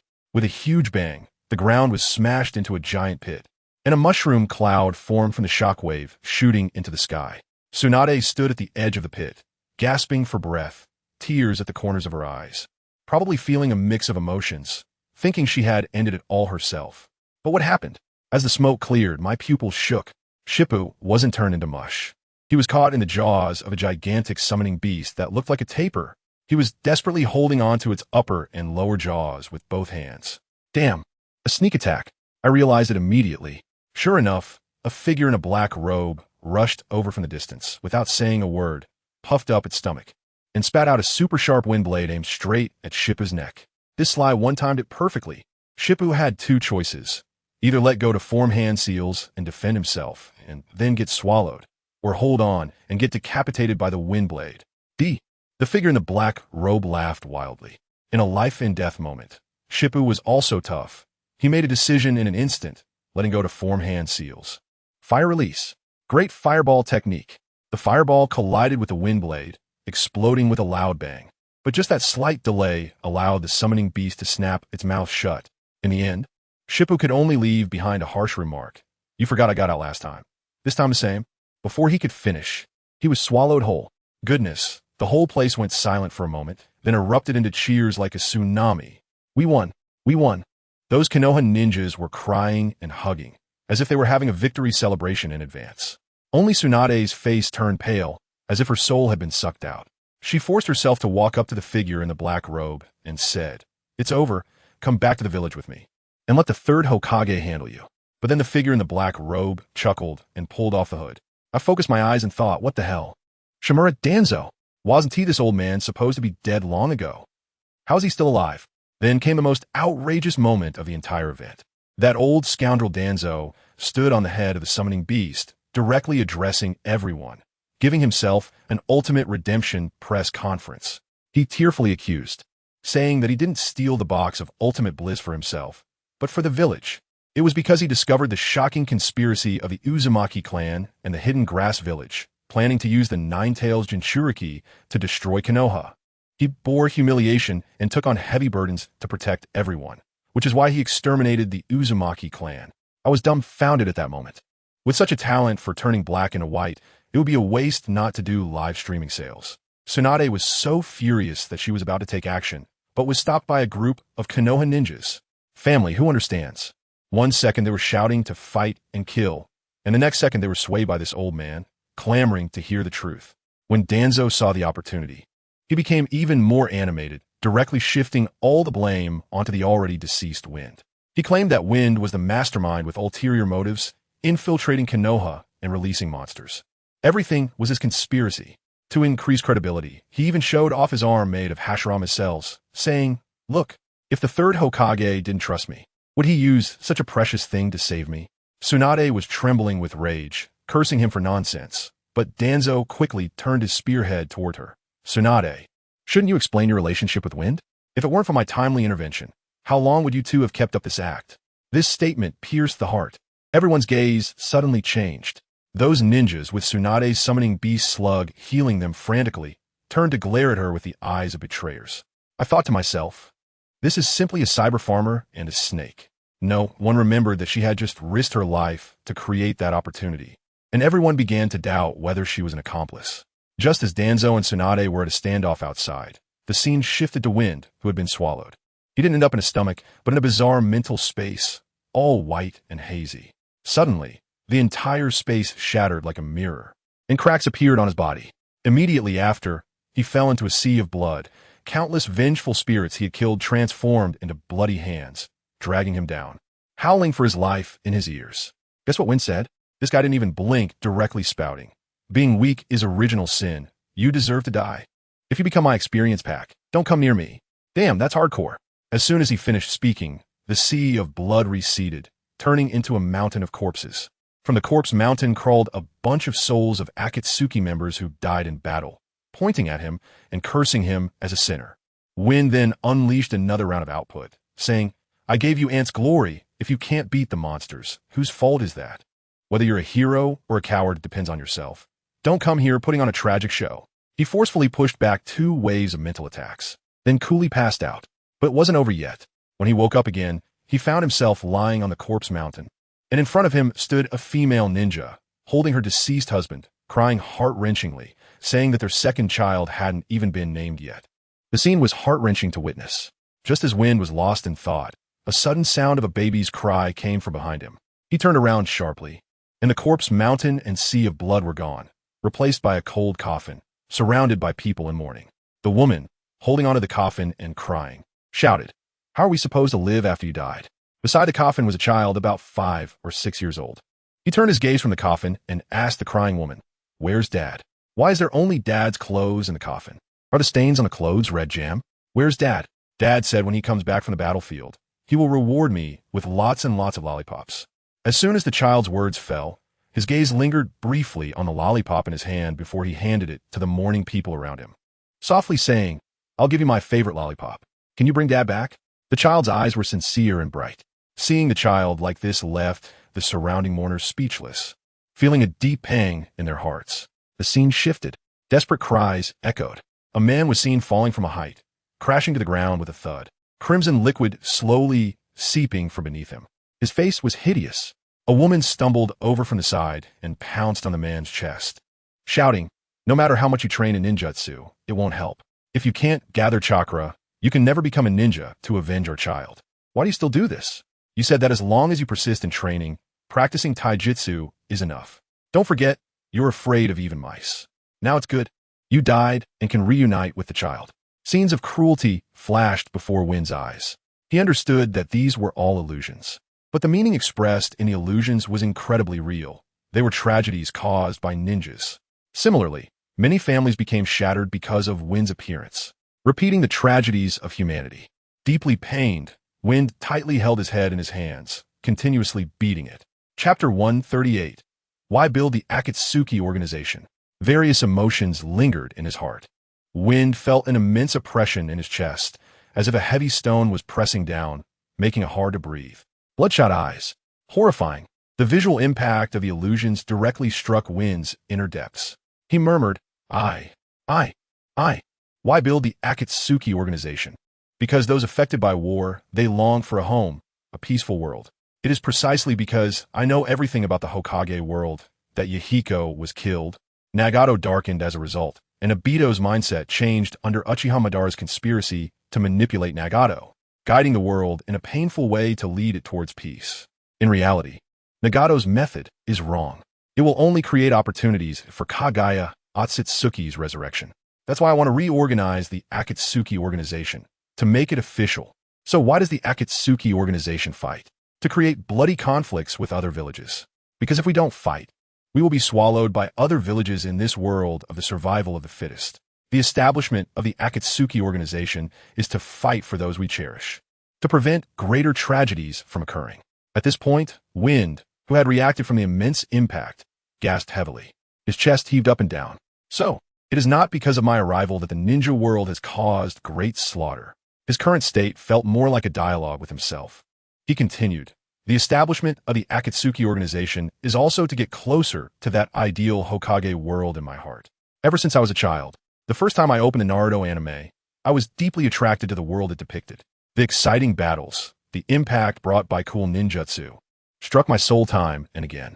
At the same time, Wind couldn't help but think of the scenes in the real world before he came to the Naruto world. Crazy binge-watching, collecting pictures of his favorite characters from Naruto, even changing his phone wallpaper to characters from Naruto. Even his alarm clock was set to the BGM for Naruto's music. Thinking of this, Wind's lips curled up slightly. A smile appeared. He joked, If I had known I would travel to the Naruto world, I should have brought my phone. As soon as he finished speaking, Wind began to talk to himself again. Later, as he grew older, he realized that the most attractive thing in Naruto was the emotional resonance. That's right, it's the bonds. One by one, the vivid characters from Naruto flashed in his mind.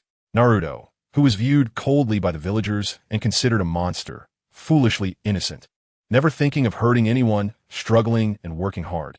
Neji, Gaara, Tsunade, and others were all changed because of Naruto. With a silly determination, he gained everyone's recognition and became the 7th Hokage. He speaks and acts, charging forward, and keeps his promises. This is Naruto's ninja way. In Shippuden's mind, after the silly Naruto vanished, another figure emerged. Slim in build, yet commanding respect. Lips moved, Itachi Uchiha, a pitiful person. Before understanding the truth of the massacre, I did not know him and did not like him. He was the one who plunged Sasuke into the abyss of revenge. But after knowing the truth, I could only feel infinite respect for him. Who can bear the burden of slaughtering their entire clan for the village, enduring all the scorn? When facing his brother, he struggled to take action, leading his beloved brother to misunderstand and see him as an enemy. I can never forget Itachi's words. Forgive me, Sasuke. This is the last time. Perhaps this is Itachi's ninja way. The figure of Itachi retreated, and another figure appeared in his mind. This made Shippuden stunned, his expression stiff. It was Jiraiya. Lips moved. Jiraiya's ninja way? His existence must be inseparable from the word protection. Although this world is accompanied by harm every day, one day, an era will come when people can understand each other. I believe this without a doubt. Thinking of this, Shippuden's expression changed back to normal. And he spoke. Perhaps it was because my expectations for Jiraiya were too high that I had such a poor first impression of him. Upon reflection, the third great ninja war had not yet erupted, and Jiraiya had not matured. Calming down, Shippuden showed no signs of sadness or joy. The whole person emitted a faint glow, constantly swirling around him. It is precisely because I love the Hokage so much that I want to create a ninja world without tragedy by establishing the Akatsuki organization. This is a bloody path. Do I have to end it just because someone says a few words? Meanwhile, outside, Shimura Danzo, fighting against Tsunade, showed a surprised expression. A strange emotion emerged. He was fully aware of the dream situation created by the summoning beast, the Dream Taper. Just as Danzo was lost in thought, Tsunade seized the opportunity and struck with a powerful punch. Boom! Even the ground shook violently.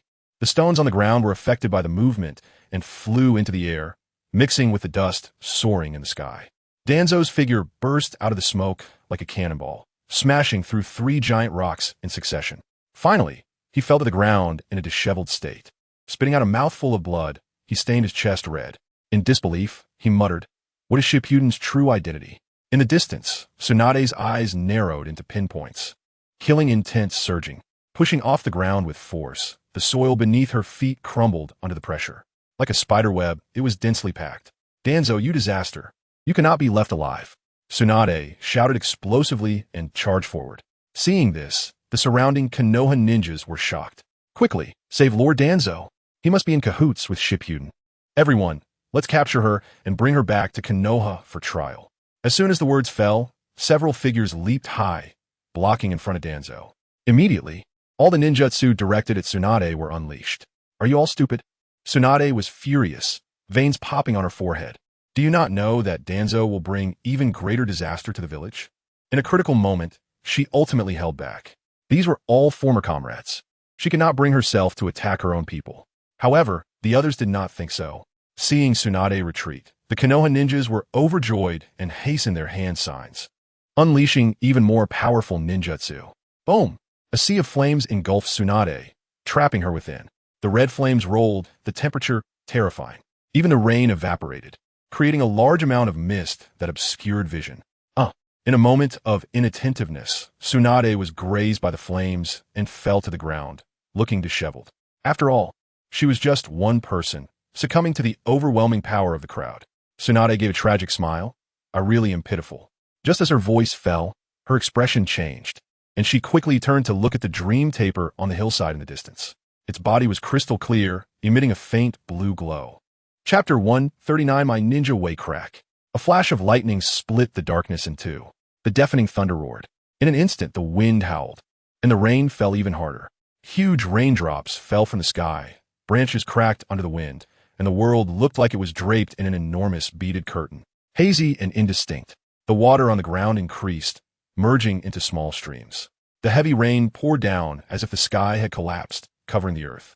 This rain scene mirrored the feelings of everyone present, difficult to calm. Each person's expression was different. The light surrounding the dream taper flickered strangely. It seemed to be an unbearable pain, trembling violently, emitting a whimper from its throat. Roar. Finally, the dream taper let out a roar. The surrounding ninjas, although they did not understand the meaning of the dream taper's words, could clearly feel its pain. Their eyes widened in shock. What is this? Danzo's face changed dramatically. The glow surrounding the dream taper intensified, spreading outward from its feet. Its entire body became crystal clear, even the white bones visible. From the outside, one could see Shippuden sitting cross-legged within the dream taper's belly, his expression serious. The Konoha ninjas who reacted gasped. How is this possible? Shippuden is not dead. The dazzling light is erupting from him. Could it be that Shippuden is going to burst out? The words revealed a strong sense of terror. Seeing this, Danzo hurriedly shouted, "Control Tsunade," to prevent her from escaping. After saying this, he leaped high, gathering chakra in his hands, and struck the dream taper's head directly.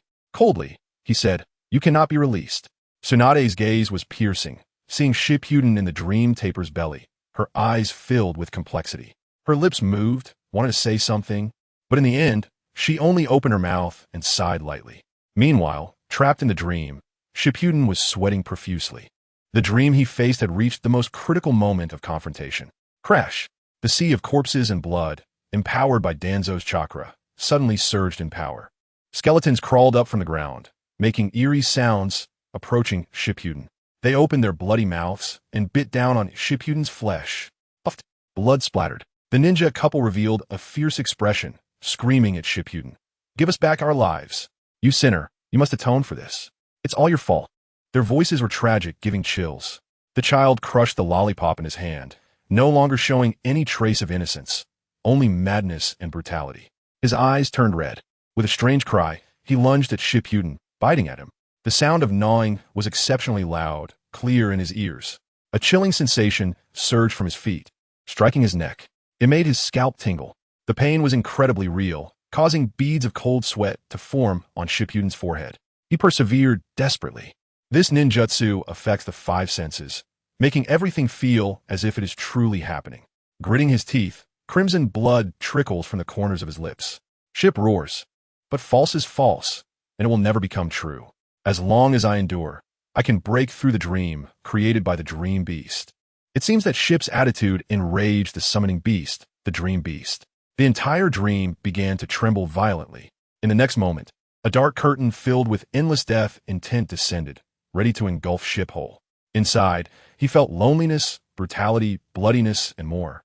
Accompanied by this was a sudden increase in pain that made Ship scream in agony. At that moment, a hoarse voice echoed in his ear. "Give up, Ship. Why make things difficult for yourself? Endure the biting of thousands. This heart-wrenching pain. As long as you give up the struggle, you can be freed. Give up, Ship." The voice persisted. As time passed, the suffering multiplied. Unable to endure any longer, Ship howled. He suddenly opened his eyes, which were now filled with blood vessels. He crazily gathered chakra, and the light on his body visibly surged, spreading outwards. The summoning beast, Dream Beast, felt a drastic change in its expression as it transmitted chakra to suppress Ship, causing its face to change dramatically. Ship is actually using chakra to enhance his mental strength. How? How can this be? No, I cannot let this continue. Sensing the situation was dire, TZ suddenly accelerated the transmission of chakra to suppress Ship in the dream. In the dream, everything in sight turned pitch black, and he couldn't see his own hand. Ship felt as if a giant stone was pressing down on his chest, making it hard to breathe. Receiving such suppression, a flash of anger crossed his eyes. He roared, "Even so, I will shout to the heavens that everything I have done is right. I owe nothing to anyone. I am true to my heart. This is my ninja way." His voice resonated like a thunderclap, exploding forth. A blinding light erupted from Ship, wildly surging outwards. The black curtain before him was shattered. The illusions accusing Ship of his sins were also crushed in an instant. The mountain of corpses and sea of blood vanished without a trace. The dream created by the Dream Beast was shattered, affected by Ship's actions. The Dream Beast body cracked all over, with crimson liquid seeping out continuously. A painful scream came from its throat. "What happened?" Tsunade exclaimed in shock. She could only see Ship in the belly of the Dream Beast, his pressure escalating, chakra surging wildly, threatening to break free from the summoning beast's body. Is ship about to come out? In the next moment, a tremendous roar was heard. The mountains thousands of miles away shook violently, and massive rocks fell continuously. Nearby, the river surged, eventually reversing its flow. The ground beneath them cracked open, revealing large and small fissures before everyone's eyes. The ninjas of Konoha, frightened, showed expressions of fear. They kept jumping to avoid falling into the ditches. The dream beast let out continuous cries of agony. Standing atop its head, TZ's face turned furious. He shouted angrily, "Waste! Aren't you supposed to be a legendary divine beast? Why can't you even suppress a mere mortal?" At this moment, he had already fallen into a state of madness. He had encountered shit for the first time, only to have his 10-year scheme destroyed, causing all his hard work to go to waste. He brushed past the position of Hokage. TZ deeply hated ship, wanting nothing more than to swallow him alive. With the initial Hokage cells keeping him alive from the brink of death, the Dream Beast had significantly enhanced its abilities. Undoubtedly, TZ's strength had greatly increased. As long as he could kill ship, TZ would have a great chance of rising to the position of Hokage and ruling Konoha. But just when success seemed within reach, a turn of events occurred. Why is it always you who stops me? Descendant. Chapter 140. The first time, TZ's eyes flickered with fierce light, his brows tightly furrowed. His face looked as if it had been soaked in black ink. Dark and foreboding. He continuously questioned why, attributing all his resentment to ship. "I must kill you." At the same time, he did not forget to transmit chakra into the Dream Beast to suppress the impending ship. TZ understood that this was his only chance, his last opportunity. If ship broke free, his fate would surely be a gruesome death. As this powerful chakra flowed in, the summoning beast, Dream Beast, let out a painful roar. Bloodstains covered its body, and crimson liquid continuously seeped out. Clearly, the chakra that the Dream Beast could endure had reached its limit. In such circumstances, ship's pressure multiplied. His body curled up like a piece of dry wood, unable to straighten his back, his face filled with agony. Puffed. A mouthful of fresh blood spurted out. His face turned pale. Seeing this, Tsunade in the distance flickered with a fierce light in her eyes, revealing a complex expression. She thought to herself, both of them have reached their limits. No, I must do something. I cannot let TZ win. As a ninja of Konoha, everything he did was primarily for the peace of the village. But now, with TZ's involvement, the entire battlefield had deviated from a norm. If TZ killed ship, he would leap from sinner to hero of Konoha, and his reputation would reach its peak. It was unimaginable what changes would occur in Konoha if TZ, filled with schemes, held power. This matter must be resolved. After making up her mind, Tsunade shifted her gaze from the kunai at her neck to the Konoha ninjas beside her. A flash of brilliance crossed her eyes. Seeing that their attention was more focused on the distant Dream Beast, Tsunade erupted. Chakra gathered in her hands like a solid form. Super strength punch. Boom! A raging storm spread out from beneath her feet, instantly tearing apart several people's control. Tsunade stomped her feet, causing the ground beneath to shatter, and like a startled swan, she attacked TZ's face. The Konoha ninjas who reacted changed their expressions drastically. They shouted in surprise, "What? Tsunade has broken free. She wants to kill Lord TZ. Hurry and stop her. We must not let her succeed. Everyone hold nothing back." Her actions have already solidified the relationship between the two. Tsunade is definitely a traitor to Konoha. Just as the words fell, several sounds of breaking air followed. Whoosh, whoosh, whoosh. Sharp shurikens flew through the air, aiming to kill. Tsunade's forward momentum slowed, and the shurikens brushed past her clothes, directly embedding themselves in the ground. At the same time, dozens of figures stood in front of Tsunade, their murderous intent unabashedly apparent. Seeing the scene, Tsunade couldn't help but curse in anger. "You idiots! Get out of my way. I will seek forgiveness from the third Hokage later. This disaster, TZ, must not be left alive." A figure with brown-yellow hair, Yamashiro Kazuma, coldly reprimanded, "You shall not harm Lord TZ." His 10 fingers quickly formed seals. "Mind transfer, jutsu. Bastard." Tsunade dragged one hand on the ground, using the force to leap high, her figure zigzagging as she dodged. She was well versed in the secret techniques of the Yamashiro clan, which only allowed for linear attacks. As Tsunade expected, Kamizukake's attack missed, and his spirit couldn't return to his body in a short time. With a loud bang, Kamizukake's collapsed to the ground. "Tsunade, don't be reckless." A booming voice echoed, and and the ground trembled violently. Earth style. Hell thorns. Sharp earth spikes shot out, forcing Tsunade to punch down in response. Crack. The spikes shattered with a sound. Whoosh. Tsunade moved like the wind, leaping on the high-raised earth spikes, closing in on Danzo. Stop her. We can't let her hurt Lord Danzo. Endo Junpei and Nanoyu exchanged glances, understanding each other's intentions. Holding a scroll in both hands, they opened it, and countless ninja tools shot out, sealing off all possible escape routes for Tsunade. Get lost. With a roar, Tsunade's veins bulged. A powerful punch was thrown, carrying a fierce storm, accompanied by a faint howling sound. Before the ninja tools could get close, they fell like raindrops. However, Tsunade showed no signs of joy. Instead, panic flashed across her face. She quickly formed hand seals, shouting, Earth style, Earth flow wall. A wall of earth about 4 to 5 inches wide surged up from the ground to block Tsunade's path. Almost simultaneously, the explosive tags attached to the ninja tools flickered with fluorescent light before suddenly exploding. Boom! Boom! Dust was thrown up, and stones shot into the sky, while the wall turned to dust in an instant. A massive force hit Tsunade, sending her flying out of the smoke and crashing heavily to the ground. She spat out a mouthful of blood, her face turning pale. Seeing this, Tsunade couldn't believe it. There are at least tens of thousands of explosive tags. You prepared so thoroughly. This is premeditated. A conspiracy. Enduring the pain, Tsunade hurriedly got up, with continuous ninja techniques attacking her from behind. I can't hold back anymore. Ninja art, Krisischen Rebirth. André Dial technique. As soon as Tsunade finished speaking, the diamond mark on her forehead spread out around her forehead. Her entire aura underwent a tremendous transformation. The numerous wounds on her body healed in an instant, as if she had never been injured. A quick glance at the distant summoning beast, the Dream Taper, revealed that both Danzo and Kamikaze were bleeding profusely from their 7 orifices. Ironically, the first time she used her new ninja technique was to save Kamikaze. No matter. Danzo Musti. With her power fully unleashed, Tsunade roared.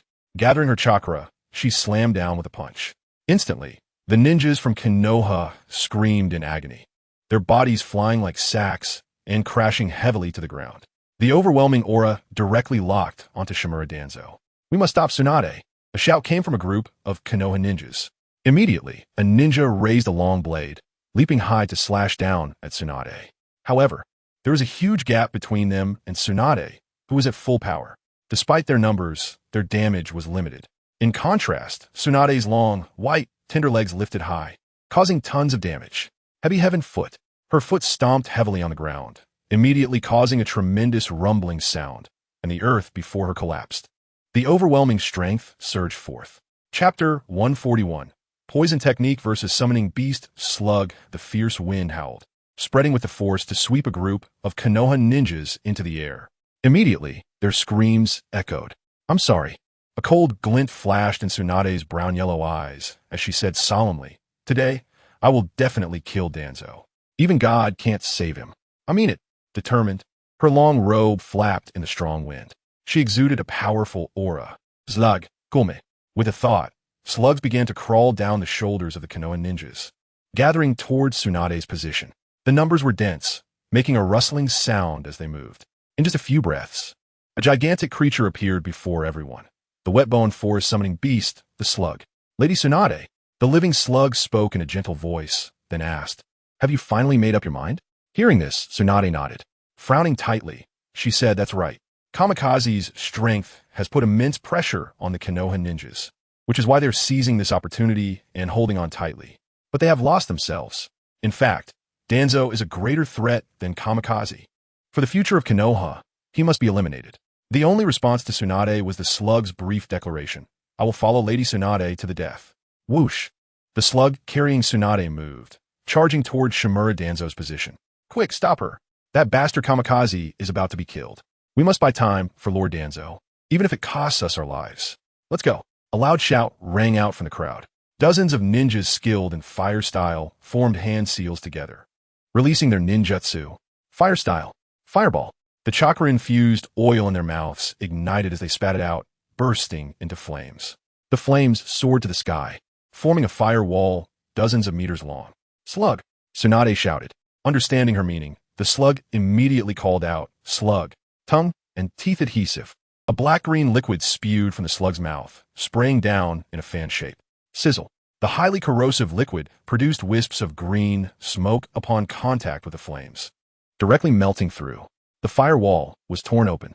Tsunade, along with the slug beneath her, charged through the Konoha ninjas like a hot knife through butter. Many ninjas were sent flying, spitting blood as they crashed to the ground like cannonballs. A hint of reluctance flashed in Tsunade's eyes, but biting her thin lips, she remained resolute in her intention to kill Danzo. Quick battle, quick resolution. A delicate shout rang out. The other Konoha ninjas, seeing this scene, turned red with anger, hatred surging from their hearts. They brandished kunai and rushed forward. Bang, bang, bang. The slug swiftly navigated the battlefield. Every time Tsunade punched to confront a Konoha ninja, a dull sound would echo. Under her monstrous strength, no one could match Tsunade in a head-on confrontation, and they were all sent flying. Bastard! 3 figures rushed out from the crowd, forming hand seals as their bodies enlarged, becoming dozens of times larger than before. We must stop you. Human bullet tank. As their heads and limbs retracted, they came rolling like a speeding vehicle. Boom! A giant stone as tall as a city wall was smashed to pieces, with rubble raining down from the sky. 3 directions attacked, all rushing towards Tsunade in the center. Knowing the terror of the Akimichi clan's secret technique, Tsunade's heart sank, and she dared not be negligent. She quickly bent down and patted the slug's head. Slug, use that technique. Understood, Lady Tsunade. As soon as she finished speaking, the enormous slug split into countless smaller slugs, using the trenches created during the battle to hide and move rapidly. Tsunade followed closely behind, escaping from the encirclement of the Akimichi clan, and the small slugs merged together again. Boom! The members of the Akimichi clan, who had not yet reacted, collided violently in a high-speed spin with a thunderous roar. The impact shook the earth. As a result of the tremendous collision, 3 Akimichi clan members fainted. Exhaling a breath of foul air, Tsunade turned to look at the distant summoning beast, the Dream Taper. Through its translucent body, she could clearly see the pain etched on Shippuden's face. He bit down on his lower lip, beads of sweat dripping from his forehead. Danzo was in a similar situation, frantically channeling chakra. Their battle, silent yet perilous, left no room for carelessness. One slip could result in instant death. Seizing the opportunity, Tsunade shouted, "Snail!" Another attack with corrosive acid. Okay. Although the snail's voice was gentle, its attack was ferocious, immediately spewing out highly corrosive liquid once more. At the same time, Tsunade did not forget to form hand seals. Wind release. Great breakthrough. A strong gust of wind was expelled from her mouth, rapidly accelerating as it mixed with the liquid. The landing point was where the summoning beast, the Dream Taper, was located. Sensing the changes in the external situation, Shimura Danzo's expression tightened. He swallowed hard from his throat and angrily shouted, "Yamanaka Kirin." With a whoosh, Yamanaka Kirin dashed out from the shadows, forming seals as the black insects residing within him flew out in a massive swarm. In an instant, the black insects blocked the sky above Danzo. Crackle. A crisp sound rang out. The black insects, contaminated by the highly corrosive liquid, fell like raindrops. Useless. Although the Yamanaka clan's secret technique was powerful, given his young age, what could he possibly achieve? With a murderous intent radiating from Tsunade, she coldly reprimanded, "Danzo, you will die." Hearing this, Shimura Danzo showed no sign of panic on his face. Instead, a cold smile appeared at the corners of his lips. He murmured, "Young? Do you know why I specifically had Kirin protect me?" "Huh, woman." Instantly, a sense of foreboding surged within Tsunade. She detected an unusual meaning in Danzo's tone. After a long silence, Yamanaka Kirin looked up at Tsunade and whispered, "Forbidden technique. Poison jacques technique." Boom! The sound of seals breaking echoed. A horrifying scene unfolded before their eyes. Beside the summoning beast, the snail, there was a deep pit filled with numerous corpses. A foul stench pervaded the air. What was even more disturbing was that the bodies were crawling with black insects. Huh, this is the special trait of Kirin. Each body harbors deadly poison. You are doomed. Tsunade. Shimura Danzo laughed maniacally. He understood the terror of Yamanaka Kirin. Otherwise, he wouldn't have brought him, just 3 years old, to the battlefield. Nanometer-level poisonous insects. He even feared them. The toxic gas from the corpses erupted, and the first victim was Tsunade. At the same time, for some reason, Danzo felt that Shippuden's resistance was weakening. This was great news.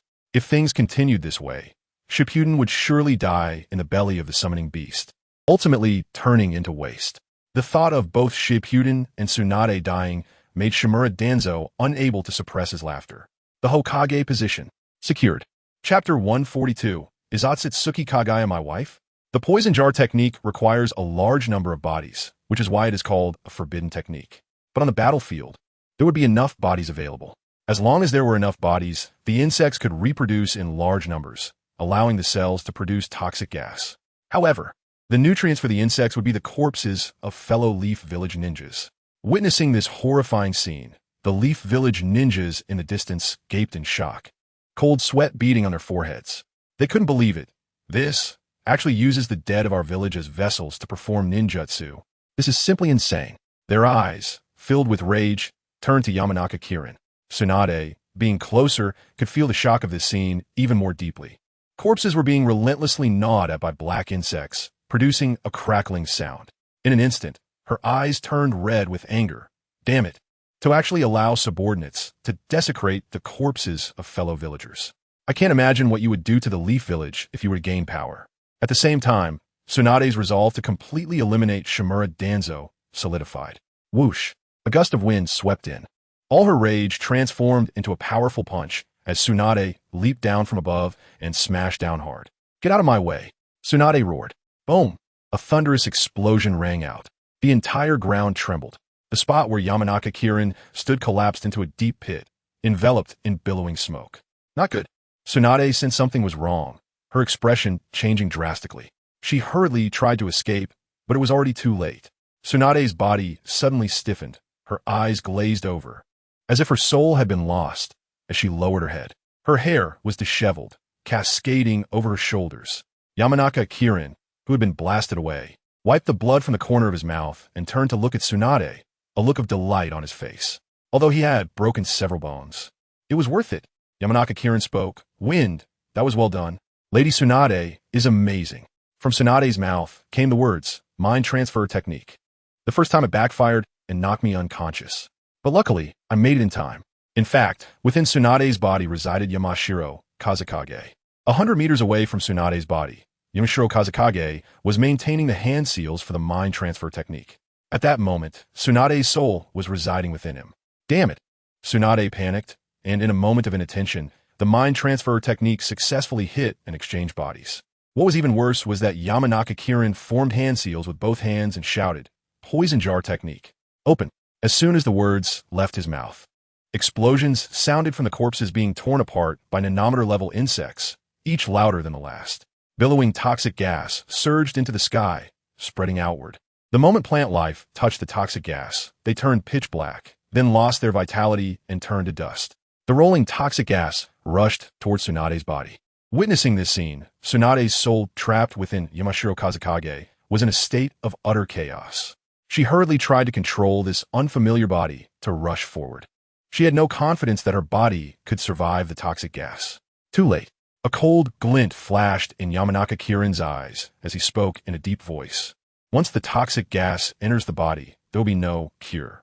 Victory belongs to Lord Danzo. Just as the toxic gas spread to Tsunade's body, a series of rustling sounds came. Immediately, a massive figure shielded Tsunade from the front. It was the snail. Lady Tsunade. The snail's voice was filled with pain. It was about to say something else when a series of screams erupted. The toxic gas had already invaded the snail's body. Every inch of its body was pierced with pain. Even the summoning beast, with its powerful healing abilities, was defeated by the toxic gas. In just a few breaths, the snail, the size of a small mountain, developed numerous corrosive scars. Blood and flesh were in a horrific state. No, Tsunade's soul cried out in despair. Huh. Shimura Danzo's expression darkened as he disdainfully said, A summoning beast? The next one to die will be you, Tsunade. As soon as he finished speaking, Danzo focused all his attention on exterminating Shippuden. Visible to the naked eye, the trapped in the spirit beast body was continuously weakening in chakra. In the struggle of two forces, was at a disadvantage. Where's this? Uttered a voice of confusion. He suddenly realized he was lying on a bed. Wasn't he just in a stalemate with? How'd he end up here? Could it be another illusion? As he climbed out of bed, he saw a beautiful figure walking towards him, standing at the door and calling out, Honey, what are you dazed about? Hurry up and eat. As eyes lit up. Shocked, you are? This woman looked about 22 or 23, with an elegant and serene face, flawless skin, an innocent and pure gaze that seemed to penetrate one's soul, and a slight dimple that was stunningly beautiful. The only difference from his impression of was that this person had just a pair of normal human eyes. Who is she? The beautiful woman, slightly angry, gave a cute glare at, then reached out to embrace his arm. Instantly, a wave of softness came from her touch. Honey, are you talking about other women in front of your wife? Do you think a home flower is not as good as a wildflower? The beautiful woman said sweetly. I was even more confused. What is going on? All right, come quickly and try his cooking. Saying this, the woman named pulled towards the living room. The furnishings in the living room made stunned again. He exclaimed, "Is this modern? Did I walk out of the Naruto world?" The living room was decorated in a minimalist modern style. A fashionable clock and a high-tech TV hung on the wall. There was also a robot vacuum cleaner working around the room. Frowned, looking at with surprise. Worried, she said, "Honey, are you too tense because I'm about to give birth?" "It's okay, don't be too nervous. This is our love child, and he will be born safely." Suddenly, was dumbfounded. His eyes fixated on the woman's slightly protruding belly. Seeing the size, it was obvious she was about to give birth. A child? Blinked in confusion. All right, help sit at the table. Then sat down across from him. Smiling, she said, "Hurry up and eat, honey. You still have to go to work." Had no impression of this at all. Instead, his mind was filled with thoughts of the Naruto world. Could it be that everything experienced in the Naruto world was just a fleeting dream? Now that he's awake, is this the real world where it truly belongs? At this moment, a wedding photo and hung on the wall, glaringly eye-catching. Chapter 143. A changed world. This sudden change caught off guard. He couldn't distinguish whether it was a dream or reality, until he walked out of his home and sat in the car. His head was still in a daze. Looking at the luxurious decorations inside the car, he murmured, "This car is a Bentley, right? At least a few million. Is it really mine?" The driver in the driver's seat smiled flatteringly and softly said, "Boss, you must be joking. This car is just the cheapest one in your garage. You are low-key, which is why you drive this one. To be honest, with your world-class company, it wouldn't be an exaggeration to drive any luxury car." Hearing this, looked up through the rearview mirror. He could clearly see the expression on the driver's face, as if he felt it was an honor to drive for such a successful person as, looking radiant. "Let's go to the company." His eyes narrowed into a sharp glare as he said in a low voice. The driver, feeling intimidated, dared not show any dissatisfaction. Smilingly agreed and started the car. As the Bentley drove, directed his gaze outside. The entire city was wrapped tightly in steel and concrete, with each hurried passerby seeming to be entangled in an invisible, intangible web, sticky and nauseating. Yet it couldn't be torn away. The morning sunlight poured down, but he felt no warmth, only a continuous chill. This city was familiar yet strange. In a flash, arrived at his workplace. What came into view was a skyscraper more than 20 stories tall, piercing the clouds. The moment he stepped through the company's door, the receptionist greeted him with a smile. Sweetly, she said, "Welcome, boss," with a graceful figure and a delicate face radiating maturity and charm. Her slightly curled black hair was pinned up behind her head. She had the typical appearance and temperament of a mature woman. Exclaimed in surprise. Indeed, this receptionist looked almost identical too. She paused for a moment, then smiled, and her delicate face revealed a hint of charm, captivating. With the receptionist's help, after pressing the elevator button, went straight to the upper floor. When the elevator opened, it revealed an entire floor of offices, a personal workspace. "Is this my office? Isn't this a bit too luxurious?" Though it didn't understand furniture decoration, the wall was adorned with multiple exquisite paintings that were undoubtedly expensive. What on earth is going on? Just as he finished speaking, a terrifying thought occurred to. When he soul transferred to the Naruto world, it seemed he lost all memory of what happened in the real world. He only remembered things related to Naruto. So, does that mean he had no idea what his identity was in the real world? What background did he have? What kind of person was he? It was as if he was just passing through the modern city, with his ultimate belonging being the Naruto world. Thinking of this, couldn't help but furrow his brows. God-level choice system. Appear.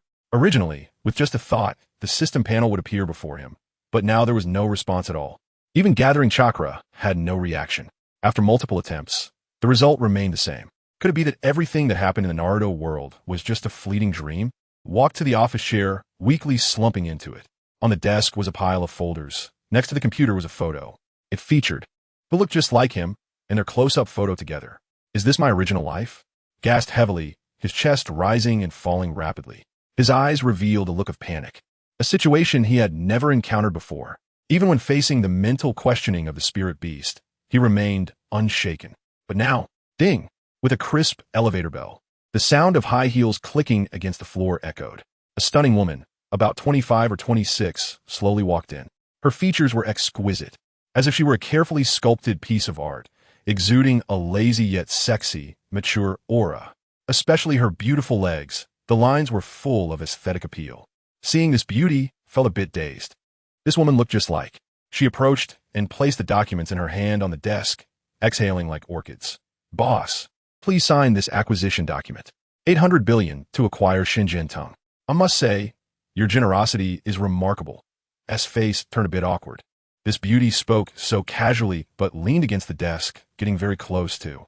He could feel a captivating fragrance drilling into his nose, making his heart itch.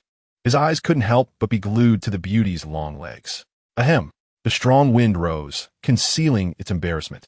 Walking back and forth, it murmured, I woke up today to find the whole world has undergone a tremendous change. Who are you? Who am I? Is this world real or fake? In the end, the strong wind became emotional, its voice involuntarily rising. Mayne walked gracefully to the window, reaching out to embrace the strong wind from behind, intimately stroking its left ear. Softly, she said, you are too tired. In this place, just the two of us. Let me help you relax. Just like before, okay? Feeling the softness on its back, the strong wind froze for a moment. A soothing sensation surged from the soles of its feet, striking the back of its head, accompanied by a buzzing sound in its ears. This is the damn office. The secretary. Then, coming back to its senses. The strong wind shook its head. It reached out to push Mayne away, maintaining a certain distance, avoiding her gaze and saying, beautiful lady, can you take me around the company? Seeing this, Mayne let out a tinkling laugh. What's wrong? When you used to accompany me to admire flowers and the moon in gentle surroundings, you call me sweetheart. Now that your wife is pregnant, you awkwardly call me beautiful lady? With a serious expression, Mayne fixed her beautiful eyes on the strong wind and said firmly, I will never let go of the man I have decided on. Don't forget, before I became your secretary, I was a world-class assassin. I've dealt with chiefs in places so numerous I can't even count them. What? The strong wind blinked, full of astonishment. Soon, Mayne once again wore a fairy-like smile, linking her arm with the strong wind and said, but you are my man. How could I harm you? I will give you time. Let us go and inspect the company now. When a strong wind came down from the top floor to the employees' floor, it was once again shocked by the scene before it. Members from various departments. It was truly too familiar. Naruto was making coffee for someone. Sasuke was working hard at his desk. Kakashi had become an accountant. Nagato had risen to a managerial position, dressed in a sharp suit, looking spirited. And Konan looked at the strong wind with undisguised admiration in her eyes. Chapter 144. Winner of life characters from Naruto appeared in the modern city, and they were all in their own company. The strong wind rubbed its eyes, and when it opened them again, it realized that this scene was indeed happening. Even more shocking was that everyone wore a look of fear. They respectfully shouted, hello, boss. They viewed the strong wind's appearance as the boss coming to inspect work, each one afraid of making a mistake that would affect their own jobs. Beside him, Mayne gently said, this is just a part. If you want to call everyone in the company, this place might not be big enough. The strong wind furrowed its brows in surprise and asked, so impressive. How big is my company? Mayne let out a tinkling laugh. Her petite mouth curled slightly, her red lips slightly parted, enticing one to kiss them. She was simply a woman radiating charm from her very bones, seemingly enticing men at all times, tugging at their nerves. The strong wind couldn't help but look at Mayne a bit longer. She pulled a book from a corner of the office where magazines were kept. Handing it to the strong wind, she said, here, it's all written here. It even includes your romantic history. The strong wind, upon receiving the magazine, was slightly taken aback. The cover read, Forbes. Opening to the first page revealed the rankings. The strong wind's name was prominently listed. The strong wind, Forbes lists second, with assets of $115 billion. It had multiple multinational companies, possessing terrifying power. A rare genius.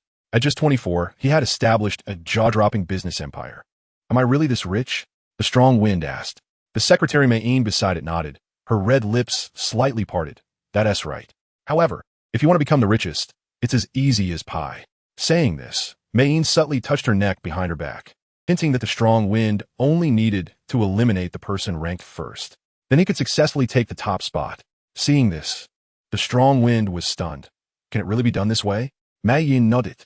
Changing the subject, she said, however, you are too proud for that. You say you want to leave the first place for fun, just to add some excitement to your boring life. How strange. The strong wind was somewhat speechless. The magazine also mentioned that aside from having an exceptional business mind, the strong wind possessed many skills.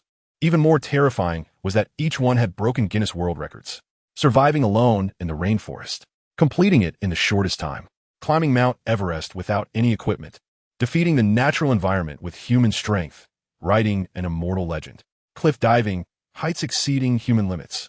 Each activity was an extreme sport that ordinary people wouldn't dare to imagine. Until the end, the strong wind couldn't believe. Is this really me? A fierce individual? Or just a person? Instantly, Mei-in smiled and nodded, confirming without a doubt. The strong wind's words also amused the employees on the floor. Who would brag about themselves like that? But the records were real, which is why everyone working in the strong wind's company felt incredibly honored. It was simply because the strong wind was too outstanding. At this moment, Mei-in coyly said, "Aren't you going to look at your romantic history? It's quite explosive." Explosive? The strong wind, filled with curiosity, continued to flip through the pages, but as the pages increased, its expression became increasingly strange. Finally, it murmured, "My romantic luck is too strong." Oof. Mei Yin snorted, internally muttering, "Heartbreaker." The magazine mentioned that the strong wind had too many romantic prospects to count.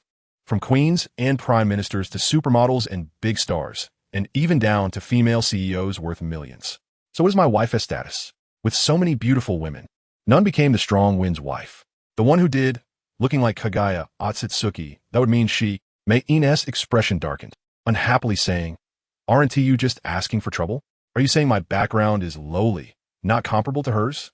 The number one on the Forbes list. That's your father-in-law. What do you think your wife's status is?" Hearing this, the strong wind froze. Does that mean most of the world's wealth is concentrated in his hands? That's too crazy. At this moment, Mei-in continued, "When you two got married, didn't you self-deprecate as the son-in-law of a wealthy family? What's more, this matter was exaggerated and spread widely among the public. Even the novels people read have this kind of theme. The son-in-law of a wealthy family suffering from the female side's family difficulties. Unexpectedly, the male protagonist was restricted by family prohibitions. When unsealed, directly receiving 10 billion from the family, directly beating down the female side's family. The male lead's name is Han Sanqian. Right? There are also stories about getting rich, where the system gives 10 billion to spend freely every day, and if you can't spend it all, the system will erase you." Hearing this, the strong wind was stunned, taking a deep breath to calm down. One surprise after another left the strong wind somewhat at a loss. Only now did it finally understand its identity. The boss of multiple multinational companies, an extraordinary genius, possessing absolute wealth in the world. It could be said to be a top-tier wealthy and handsome man. My wife is beautiful and has a love that others envy. A pretty female secretary often invites me to her bed. Oh, by the way, there are many other fleeting beauties as well. It is worth noting not to let my wife discover my extramarital affairs because she is about to give birth. It's amazing how the happiness of the wealthy can be so simple and mundane, yet monotonous. Bang! A muffled sound rang in my ears, attracting everyone's attention. A panicked person rushed in from the doorway. Seeing this, my expression turned cold, and I scolded. "I knew it was you causing trouble. Danzo, come here. I no longer want to stay in this dream." The middle-aged man, resembling Danzo, was surrounded by a group of security guards who tightly controlled him. To my astonishment, the head of the security guards looked exactly like Uchiha Bido. Upon seeing my figure, Danzo directly knelt on the ground, crying out, "Boss, please don't fire me." As he spoke, he knocked his head against the floor, making a muffled sound. "I have elderly parents and young children. How can I live if you fire me? I have a mountain of mortgage and car loans.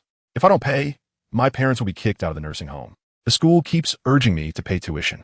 But how can I have money if I lose my job? My wife is about to run off with someone."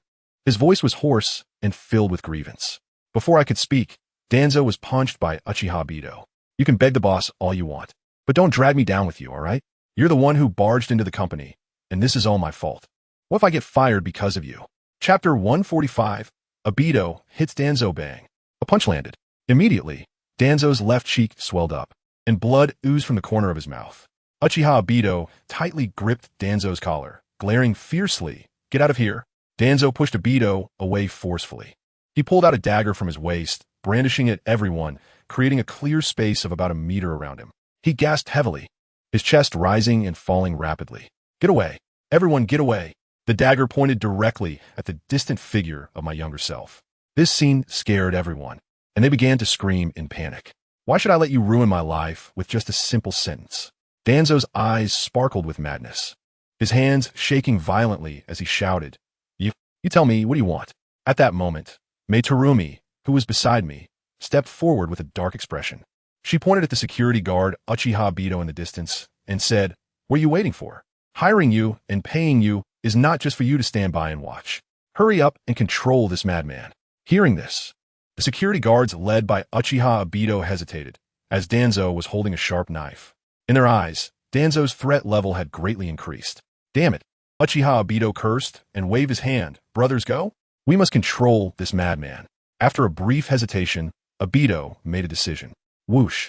Several figures rushed forward, trying to subdue Danzo, but were forced back by the knife in Danzo's hand. Many were cut, and crimson blood seeped from their wounds. Uchiha Obito, gritting his teeth, spotted an opportunity and lunged from behind. Bang! With a dull thud, the two fell to the ground, grappling with each other. Seeing the scene, I stared wide-eyed, shocked into silence. Mei Terumi, watching the two fight, laughed with a tinkling sound. Haha, they really look like two mad dogs. Mad dogs? I couldn't help but be stunned. Uchiha Obito and Danzo were entangled, their expressions ferocious, looking disheveled and covered in dirt. What was more important was that not only Mei Terumi, but also the other employees in the company wore spring-like smiles, enjoying the spectacle. Meltdogs.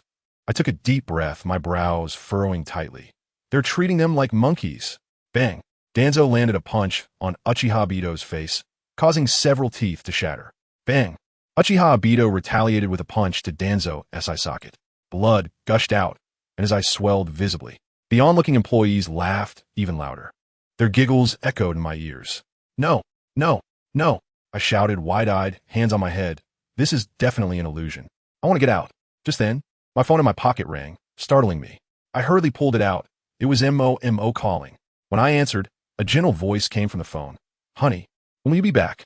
I made your favorite Ichiraka ramen to treat my big baby well. Her words revealed unabashed love.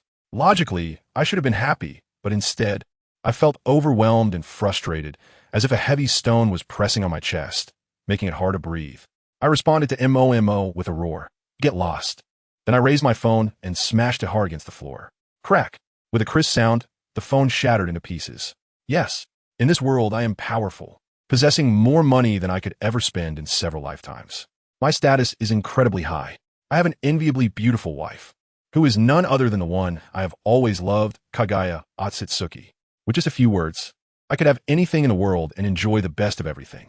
Money, power, beauty, things that countless men go crazy over, were at my fingertips. In the world of Naruto, I could easily wipe out Danzo and Obito, who had always been my enemies. It was almost too easy, but these people were just superficial, a group of soulless puppets. I pulled at my hair in frustration, unable to comprehend how the once invincible Uchiha Obito and the cunning Danzo could be so pathetic. Everything happening only made me feel nauseous. While humiliating others, I was undoubtedly humiliating myself. I don't believe Danzo's strength could have surged so dramatically. My eyes were bloodshot, filled with rage, as I shouted. There must be someone else causing trouble behind the scenes. Come out. A loud shout erupted. Thud. Footsteps sounded clear in my ears. I suddenly looked up and saw a figure in a black robe disappearing around the corner. Stop! I shouted, hurriedly pushing past the crowd and chasing after the figure in black. A feeling of intuition arose in my heart. That person in black is the key to unraveling the mystery. After going downstairs, I saw the figure in black get into a car and drive away. Without hesitation, I pulled out my keys, got into my car, and pursued after them. The two cars sped down the street, leaving all other vehicles far behind. Damn it! I cursed under my breath, then stepped on the gas, the Bentley roaring to life.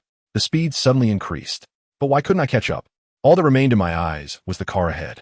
Honey! Suddenly, a gentle voice appeared in my ear.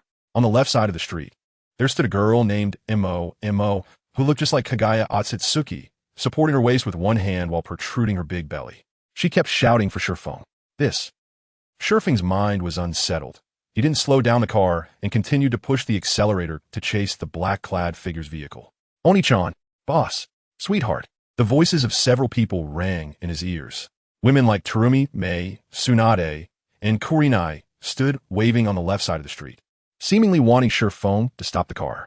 What the hell is this? When Shurfeng blinked again, he saw that both sides of the street were filled with people. Characters from a Naruto world were all waving at him, trying to stop his car. Suddenly, he felt a chill rising from his feet to the back of his head, making his head buzz.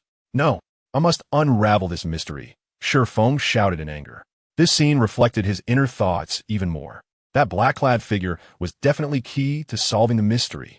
The car speed increased, and there were no other vehicles on the street. Finally, only 2 cars remained, one in front of the other, driving on the wide road. Wait, Shurfeng's eyes brightened, and he let out a surprised scream. What is this? Chapter 146. Same as Shurfeng, a strong light shot out, blocking his vision and causing pain to his eyes. In a panic, Shurfeng slammed the steering wheel, leaving dark tire marks on the road. Bang! The speeding Bentley swerved and was sent flying, crashing heavily to the ground. Shurfeng let out a miserable cry, feeling as if his body had fallen apart, aching all over. His ears buzzed. Struggling to crawl out of the car, Shurfeng saw the characters for Naruto, all staring at him with expressionless faces. Their gazes were cold, as if they were looking at a dead person. This scene made his hair stand on end, and a chill ran through him. Just then, his vision blacked out, obscured from sight. Shurfeng rubbed his eyes and looked down, finding his hands covered in blood. Shurfeng gasped in shock. You shouldn't have chased me, the black-clad figure said, slowly walking up to Shurfeng. You will die. Although the words were light, Shurfeng did not doubt their truthfulness. He hadn't even seen the other party make a move, and his car was already overturned. The other party's strength was terrifying. Meanwhile, Shurfeng couldn't even gather chakra. The difference was evident. Shurfeng curled his lip, showing a mocking expression. Ignoring the pain, he stood up and looked directly at the black-clad figure, saying in a deep voice, Are you saying that if I don't chase you, I can survive in this world? Everything is just a bubble, easily broken with a gentle touch. It's disgustingly false. The mysterious figure, dressed in a long black robe, concealed his face, making it impossible to discern his true identity. Foolish, the mysterious figure growled, angered. Do you really think finding me means you can leave here? Shurfeng's eyes narrowed sharply. While he spoke, he was also frantically pondering the mysterious figure's words, trying to peel away the layers to find something of value. The next second, the words the mysterious figure spoke directly shattered his psychological defenses. It was as if he had been struck by a heavy blow, leaving him somewhat dazed. Shurfeng, existing in the real world for unknown reasons, has crossed into the Naruto world. Not only that, but he also occupies the body of the Uzumaki clan's young leader and has awakened a god-level choice system, the mysterious figure said calmly. You. Shurfeng's eyes widened in disbelief. His lips moved as he stammered. Who are you? Danzo and the summoning beast, the dream taper, could never have such power. Danzo? The mysterious figure sneered disdainfully. An ant like that, how could he compare with me? It's simply a huge joke. As soon as he finished speaking, a strong killing intent erupted from the mysterious figure, firmly locking onto Shurfeng. Trying to ambush me? Get lost. Instantly, Shurfeng's body trembled violently as if struck by lightning. He could clearly feel a heavy force coming at him. It felt like a mountain pressing down on his shoulders. The iron objects hidden in his sleeves fell to the ground with a crisp sound. Shurfeng bit his lip, a trickle of crimson blood oozing from the corner of his mouth. Despite his struggle to stay upright, he did not kneel, showing a look of resilience. He had some guts. The mysterious figure clenched his hand, and under the influence of a powerful force, the Bentley car beside Shurfeng was crushed into a lump with a series of loud noises. Then it fell heavily to the ground, creating a pit. However, the gap in our strength is too large. I advise you to behave. This scene stunned Shurfeng. A few breaths later, a smile appeared at the corner of Shurfeng's mouth. He chuckled. You know my background, and you possess immense power to transfer me from the battlefield, creating all of this, trying to make me believe. So you must have some scheme. Tell me, what do you want me to do? Smart. The mysterious figure exclaimed in admiration and then said, No wonder you are also a man chosen by the system. You have a system too? Shurfeng was shocked again and found it hard to remain calm. His emotions were like a spilled bottle of mixed flavors, a blend of sweetness, sourness, bitterness, and spiciness. The mysterious figure did not answer Shurfeng's question and continued to speak to himself. As a person from the real world, possessing imperial wealth. Spending $1 billion every day would not be enough for a lifetime. An immensely noble status that commands respect from the world. Enviable romantic prospects. With a stable relationship at home and admirers outside, each one a target of madness for men.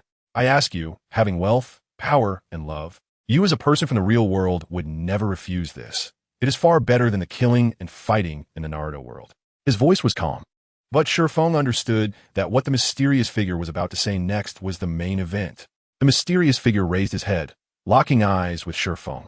The concealed face was revealed in the air for the first time, seen by Shifeng. You. Shifeng, shocked, moved his lips, but couldn't he find words for a long time. He instinctively took 2 steps back. You remain in this world, living the life of a modern dreamer, while I will return to my body, staying in the Naruto world. That is my purpose, the mysterious figure said calmly. What was revealed was a high nose, thin lips, and sword-like eyebrows that slanted into a few strands of black hair at the temples. A handsome profile, with facial contours that were perfect and unblemished. A pair of eyes, clear and deep, without any impurities, held the essence of heaven and earth. More importantly, he looked exactly like Shifeng. How could this be? Even now, Shifeng could feel his heart trembling violently, almost jumping out his throat. This mysterious figure looked exactly like him. Yes, that's right. You can create anything in this world. So copying and pasting a face is incredibly easy for you. This was almost the only explanation Shifeng could think of. Puffed. The Shifeng before him laughed. His voice was hoarse as he said, "Actually, you've already figured out the truth, haven't you? Why still deceive yourself? No, this is impossible. Let me out. No matter how good this world is, it's fake. I want to return to the Naruto world." Huh. The mysterious figure showed disdain, mocking him. A self-deceiving guy? Since you won't say it, then I'll say the truth for you. Actually, my true identity is the young clan leader of the Uzumaki clan, who has soul transcended into the Naruto world. And you are occupying my body. Now that I want you to return, what's wrong with that? Everything should have been mine. The voice rang out like a bell, exploding in my ears. Like a thunderstruck whirlwind, my body stiffened and did not move at all. Are we both the whirlwind? The original host? Whirlwind said mockingly. Raising an eyebrow, he said, "This is the truth." Chapter 147, Whirlwind versus. Whirlwind, the mysterious person in front of me, is the original host of Whirlwind, whose soul transcended into the Naruto world. The young clan leader of the Uzumaki clan, gathering the strength of the whole clan, sealing it in the ancestral shrine, hoping for a chance to take revenge for the extermination of the Uzumaki clan. Whirlwind originally thought that when he arrived in the Naruto world, the original soul of the body would dissipate and disappear without a trace. Unexpectedly, it had always been there. This scene made Whirlwind's scalp tingle. A chill surged from his feet to the back of his head. His ears buzzed, seeing Whirlwind show this expression. The young clan leader's gaze was fixed, and his expression remained unchanged. A look of expectation. In this world, you can have everything. In other words, you could do whatever you want here. After a pause, the young clan leader continued. My goal is to return to my body and rise the Uzumaki clan in battle in the ninja world. To rectify the chaos. This is the best outcome for both of us. Hearing this, Whirlwind's face showed a serious expression. He fell into a long silence, frowning deeply, suddenly raising his head. His expression turned serious as he said, "No, I don't want it this way." It was as if Whirlwind's refusal hurt the young clan leader's scar. The whole person became fierce, with veins bulging on his forehead, filled with anger. He shouted hoarsely, "You bastard. Everything you have should be mine. It should be me, rising in the ninja world, establishing an immortal legend." Saying this, the young clan leader waved his hand. Suddenly, a stone floated in the air above the broken road, and with a whoosh, it shot out. Bang! Whirlwind's right arm twisted at an extremely strange angle, hanging limply. It was clear that it had already been fractured. In pain, Whirlwind gritted his teeth, not letting himself cry out. But his almost deformed facial expression and the cold sweat seeping from his forehead showed that he was enduring intense suffering. He raised his left arm, wiped the blood from the corner of his mouth, and said with a grimace, "I'm a person who is really afraid of death. In this world controlled by you, angering you is undoubtedly digging my own grave." But, after a pause, 2 rays of light shot from Whirlwind's eyes as he said, "I don't feel like I'm independent of the Naruto world. Entering the ninja world, saving Yahiko, rebuilding the Akatsuki organization, killing the demigod Hanzo the Salamander, reorganizing Amigakure, gathering a group of rogue ninjas, including Kukuzu, Sasori of the Red Sand, and Zetsu, to strengthen the Akatsuki organization, standing against Konoha, meticulously planning to destroy Danzo's conspiracy in one fell swoop, until later completely disrupting the entire Konoha village. Shut up. Suddenly, the young clan leader roared sharply, scolding, "This should have been done by me.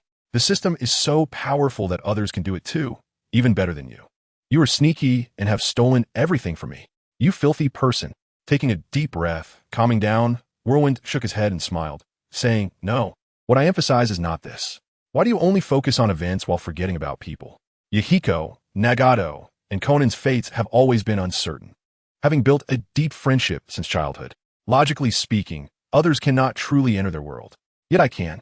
The three not only trust me, but also entrust their future to me. Reorganizing Amage Cure. It seems that I use force, but in essence, it's about people, giving them opportunities, allowing the ninjas of Amage Cure to fight for themselves, rather than suppressing them helplessly. Only in this way can the village develop better. Speaking neither too fast nor too slow." Whirlwind's eyes shone brightly, seemingly recalling the scenes of the past. But the young clan leader's face was extremely dark, squeezing out words between his teeth. He scolded, "Are you showing off?" Whoosh! Under his control, a stone flew through the air and smashed hard against Whirlwind's left arm. Crack! The bone shattered with a sound. Whirlwind lost his balance, his face hitting the hard ground. "Damn, it really hurts." Whirlwind grimaced, looking up at the young clan leader, and then said, "Are you getting desperate? If what I say annoys you, there's more to come." The incident of destroying the Box of Bliss was actually aimed at breaking Konoha's power, causing Sarutobi Hiruzen, Shimura Danzo, and other old factions to step down. Not only avenging the Uzumaki clan, but also intentionally letting Kushina rise to the position of Hokage. "Dare I ask, standing in the same position as you, can you do better than me?" The questioned young clan leader was momentarily speechless, unable to respond for a long time. In the end, he could only control the stones again and strike at Whirlwind's legs. The result was the same, causing Whirlwind to gasp for breath, the sweat on his forehead dripping onto the ground, soaking the floor. However, Whirlwind did not show any signs of pain.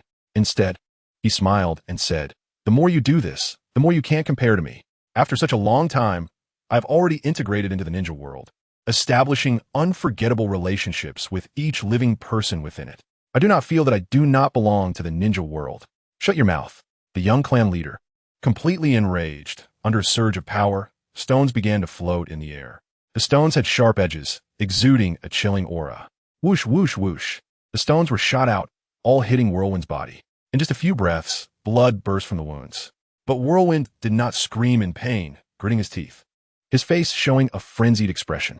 Then Whirlwind said, "I admit the system is powerful, but it's merely an aid, and I have not lost myself to the power given by the system. In other words, I am the one who controls the powerful strength. I'm still me, even if I have no strength to fight back. And you are laughably ridiculous. You have already been caught in a whirlpool of power beyond saving. You possess overwhelming power." Yet, after a pause, Whirlwind intensified his tone and scolded, "You are no longer you. The difference between you and me is clear." As soon as the words fell, Whirlwind bit down on a wooden stick, moving forward. There was not a single intact part on his body, leaving a long trail of blood in his wake. "The final victor will definitely be me." Whirlwind gritted his teeth and said, looking at the approaching Whirlwind. The young clan leader felt no strength, but was tightly locked by a killing intent. Even though in this world he could control everything, he was now in complete disarray, utterly panicked. "You, don't come over." The young clan leader, as if struck by lightning, stood stiffly unable to move, his gaze blank. Suddenly, he was in a daze. He fell to the ground, his whole body numb and weak. He murmured, "I lost?" Chapter 148.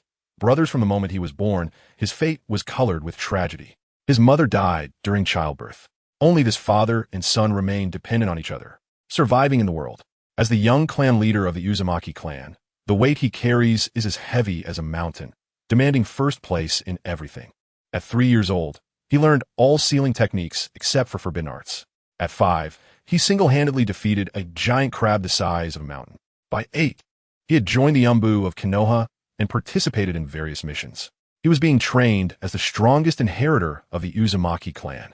If it weren't for the unexpected disaster that struck the Uzumaki clan later, leading to their extermination, his talent would surely have made him renowned in the ninja world. But everything has no if. He had always been unable to gain his father's recognition. The young clan leader's eyes flickered, and a white-bearded old man's figure appeared in his mind as he murmured, "Is it because of this that there is a lack of maturity in my character?" Unfortunately, in the end, he still lost. Ding! A system prompt sounded in his ear. A screen appeared in front of the young clan leader, constantly flashing red symbols. Warning! Warning! Warning! New host mission failed.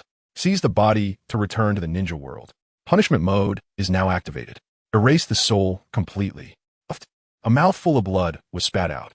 The young clan leader's face showed a look of pain, with veins bulging. He held his head with both hands, constantly pounding it, and a miserable scream came from his throat. Crack! The world began to collapse under the effect of the young clan leader being erased, with cracks appearing, reaching the brink of destruction. The ground caved in, and stones flew into the dust, soaring into the sky. Tall buildings broke in half, floors began to shift, and ultimately crashed down to the ground. Even the sun hanging in the sky turned blood red. It felt like the end of the world. The onlookers, resembling characters from the Naruto world, made strange noises and eventually turned into a cloud of smoke, completely dissipating. Meanwhile, the system prompt sounded again in Jifeng's ear. Ding! Congratulations. Host, you have won the final victory in the hidden events system competition. You will completely merge with the mental energy of the young clan leader. Merging. 30, 70, 100. Successful merge. Congratulations, host. Your mental energy has doubled. Successfully obtained S rank Soul Ninjutsu. Soul Transformation Technique. Power recovery in progress. 20, 50, 100. Ding. Congratulations, host. You have regained the advanced sage body. Congratulations, host. You have regained the bloodline limit of wood release. Congratulations, host. You have regained the bloodline limit of magnet release. New pop-up windows kept appearing, and the system prompts continued to echo in his ears. A surge of power rushed from deep within, flowing rapidly into his limbs and bones. And Jifeng felt warmth filling his entire body. All the injuries he had suffered were healed instantly. In the end, Jifeng couldn't help but let out a sigh. When he opened his eyes again, two bright lights flashed in his eyes. He was full of spirit. You? Jifeng asked in surprise. The young clan leader's face was pale, leaning against the wall, his clothes tattered and looking very desolate. He forced out a smile and said, "Don't worry, all my vitality has been stripped away. It's just a matter of time before I die." Cough, cough. After a violent cough, he spat out another mouthful of black blood. "Can you sit down and chat with me?" The young clan leader's eyes revealed a glimmer of hope. Jifeng didn't hesitate at all, walked up, and sat down beside the young clan leader. Seeing this, the young clan leader softly thanked him. "Thank you." For the next while, the young clan leader recounted his experiences, which helped Jifeng to understand him better. Some people are predetermined for their future from the moment they are born. Such individuals are rare, but their lives are often dull and monotonous. The young clan leader was one of these people, labeled as the strongest inheritor from birth. From the time he could remember, he obeyed the family's arrangements, had no freedom and no memories of any place, only commands being issued one after another. The only person he could talk to, Kushina, left for Konoha when he was 9, leaving him all alone. By the end, Jifeng could visibly see the young clan leader's eyes glowing, his face shining with vitality. He was full of spirit. But Jifeng understood that this was just the last flicker of life for the young clan leader. Cough, cough. After a pause in his speech, the young clan leader exhaled a breath of turbid air and said to Jifeng, "Aren't you curious? Why did I invade your mental world during your battle with Danzo?" Jifeng's gaze locked in, his brows furrowed. He didn't speak, waiting for the young clan leader to continue. "Actually, I don't know the specific reason either." The young clan leader seemed to fall into memories, replaying everything that had happened in his mind, and then said, "I just felt a surge of power coming. When I became aware, I found I had a god-level choice system. The first choice was whether to kill you and reclaim this body." Hearing this, Jifeng fell into deep thought. The young clan leader's words made his heart race, his emotions hard to calm. He instinctively wondered what kind of powerful force that could seize the system without anyone noticing and then hand it over to someone else. Could it be that there is an existence stronger than the Otsutsuki clan in the ninja world? Just thinking about it felt like a mountain pressing down, making Jifeng's breath quicken. Suddenly, a deafening roar sounded. The world split in half, and the other side collapsed down. Outside the collapse was a sea of stars. Bright stars, like gems, were densely scattered across the vast night sky. A milky white galaxy spanned across the sky from the northwest, slanting down towards the southeastern land. "Do you see it?" The young clan leader stared intently into the distance, murmuring, "Father is here to take me." It was evident that his body was becoming increasingly transparent, on the verge of dispersing at any moment. "As I dissipate, can I ask you for one thing?" the young clan leader said weakly. Jifeng was taken aback and replied, "Say it. I will do my best to help you." "Thank you. Your vision is grand. You are someone who can achieve great things." "I wholeheartedly admit my defeat." The young clan leader understood the gap between him and Jifeng. From the very beginning, his failure had already been predetermined. He requested, "You must ensure Kushina becomes Hokage, okay?" Jifeng nodded heavily. Looking at the young clan leader, he couldn't help but feel a surge of emotion. Finally, he softly said, "Actually, you and I could completely become brothers, couldn't we?" "Huh." The young clan leader let out a hearty laugh before his figure completely dissipated. Following that, the entire world collapsed. Jifeng felt a wave of dizziness wash over him, as if he were being drawn into a tunnel by some force, with darkness all around him. He couldn't see his hand in front of his face. When he regained his senses, his soul had returned to his body. He coldly said, "Danzo, it's time to kill you." Chapter 149, Shaju, Get Den. The rain was getting heavier, covering the battlefield with a layer of white gauze. Giant stones were washed clean, and the flowing rainwater mixed with the puddles, becoming muddy. The air was filled with the smell of gunpowder, and inhaling it into his lungs felt like a sharp pain. Under the shroud of poisonous mist, the summoning beast slug continuously emitted piercing cries. Its body was rotting at a visible speed, flesh and blood in a mess. "No!" Tsunade's eye sockets tore, and she exclaimed emotionally. She tried her best to stop this scene from happening, but was interfered by the secret techniques of a clan in the mountains, resulting in a soul swap. Running in an unfamiliar body, she stumbled and fell to the ground, her face covered in mud. When she hurried to get up, she encountered the obstruction of Konoha's ninja. In an instant, she was burning with anxiety, her face filled with urgency. "Lord Tsunade," even suffering severe injuries, the summoning beast slug's voice was still extremely gentle. It trembled and said, "You are alone on the battlefield. Please be careful." Before she could finish her sentence, a puff of smoke emerged, and the summoning beast slug was forced back to the wet bone forest. "Bastard!" Tsunade cursed angrily. Being forced to return to the wet bone forest for treatment, one could imagine how severe the injuries of the summoning beast slug were. It had self-healing abilities and had saved Tsunade multiple times from danger. This was the first time Tsunade had seen the summoning beast slug in such a crisis. "Get away from me!" With a loud shout, Tsunade's emotions completely exploded. In the distance, Kamizuki Wind let out a painful scream, his soul being backfired, and he weakened, collapsing to the ground. "Stop her! We must not let her harm Lord Danzo." As soon as he finished speaking, Kamizuki Wind rolled his eyes and fainted. The soul returned to its body, and Tsunade felt a wave of dizziness hit her, as if the whole world was flipping upside down. Without any hesitation, she picked up a kunai that had fallen to the ground and stabbed it into her thigh. Puffed. Blood gushed out, and immense pain surged in. Tsunade forcibly regained clarity in her mind. A murderous intent surged in her eyes. Tsunade stomped her left foot hard, cracking the ground beneath her, and leaped high into the air. She unleashed a whip kick. It heavily struck the chest of Oil Woman Tsurugi. Bang! It was visible to the naked eye that Oil Woman Tsurugi's chest caved in, and she was sent flying like a cannonball. The rolling smoke left a long trail on the ground, until it crashed into a large boulder. She fell to the ground and spat out a large amount of blood. Weak, she looked like she only had the strength to exhale. "Danzo!" Tsunade's eyes narrowed into pinpoints, cursing, "Now let's see what support you have left." As soon as she finished speaking, she charged at Danzo. Standing atop the summoning beast Dreamon, Danzo showed no signs of worry on his face. Instead, he smirked and said, "It's too late, Tsunade. During the time you were trapped, a tightly interlocking defensive line has formed. Although the number has greatly decreased, it's enough to delay killing Ship. Once Ship is dead, it will also be the end for you, the traitor." The calculating Shimura Danzo would never put himself in danger. Clang! The harsh sound of metal clashing rang out. Tsunade and the incoming Konoha ninjas fell into a bitter battle. Just as Shimura Danzo said, the recovering Konoha ninjas employed effective tactics, launching wave after wave of attacks. Even as strong as Tsunade, she could not immediately disengage. "Get away!" With an angry roar, Tsunade unleashed a powerful punch. Carrying a massive air wave, it surged forward like storm. Cries of agony erupted as 5 or 6 figures were sent flying. At the same time, Tsunade faced extremely fierce attacks. Earth style, Yellow Spring Swamp. She saw bubbles rising from the ground beneath her feet. A swamp filled with hidden dangers had formed. Wind style, Wind Kill Formation. Dozens of Konoha ninjas gathered chakra and spat it out from their mouths, creating a violent, indiscriminate slicing wind attack. Whoosh! It immediately blocked Tsunade's retreat.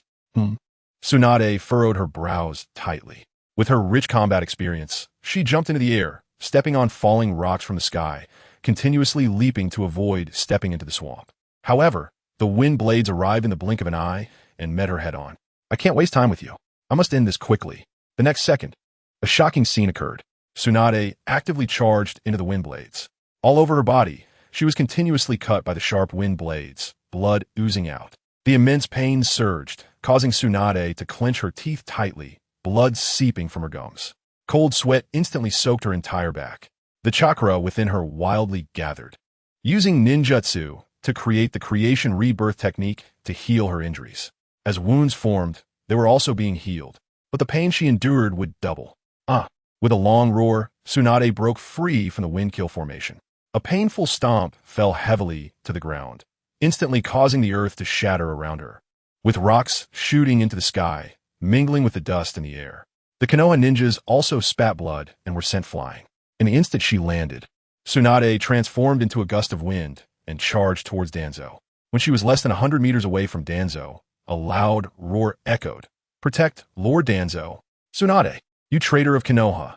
How can you face the spirits of Rope Tree and Dan Kato, who have died?" The voice exploded in her ears. Both of them held extremely important places in Tsunade's life.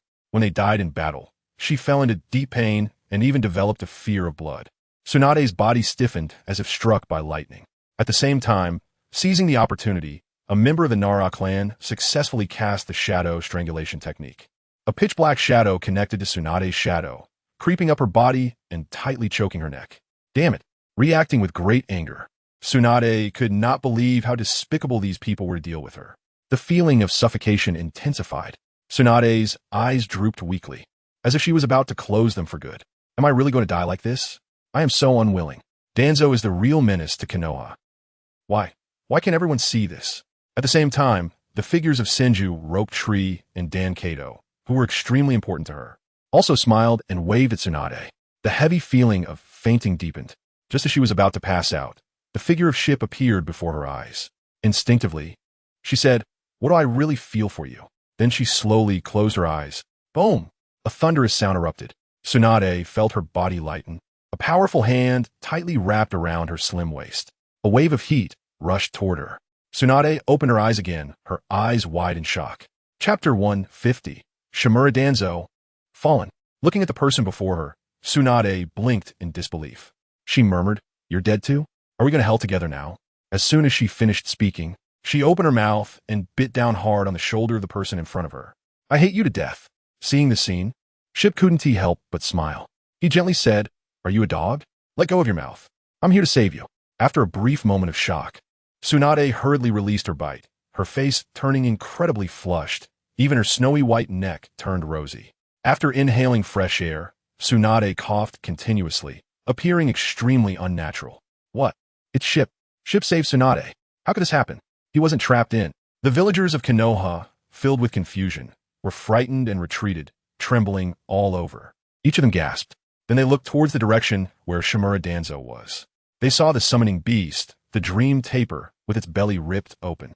The edges were charred, as if burned by high temperatures, and crimson blood continuously splattered from within.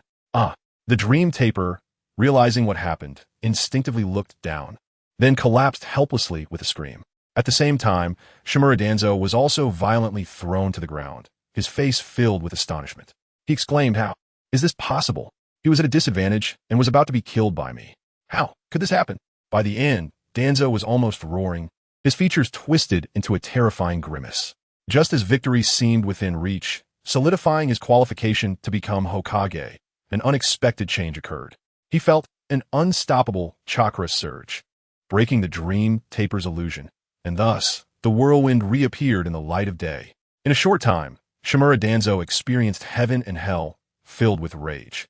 The whirlwind, now the center of everyone's attention, hovered in the air with a pair of magnetic wings flapping behind it, holding Tsunade tightly in his arms. With a smile, he said, "Tsunade, you want to kill Danzo for me? You like me?" Huh. Enraged, Tsunade retorted, "I'm doing it for Konoha. Who likes you? Danzo's threats are far greater than yours." The whirlwind smirked again, whispering, "Unfortunately, no one will believe that. Since that's the case, let's solidify our relationship." Hearing this, a bad feeling surged within Tsunade. Whoosh! With the flapping of wings behind him, the whirlwind dove down. Sensing the crisis, Danzo's face turned panicked as he stumbled away. He shouted, "Protect me! You all protect me!" But under the whirlwind's intimidation, the ninjas of Konoha were frozen in fear, unable to move. While a few ninjas rushed forward, they were all pierced by the iron spikes shot from the whirlwind's wings, with no chance of survival. Filled with despair, Danzo roared, "Useless! A bunch of useless trash!" Bang! He stumbled and fell heavily to the ground. The rain mixed with mud drenched him completely. The once invincible aura was now gone.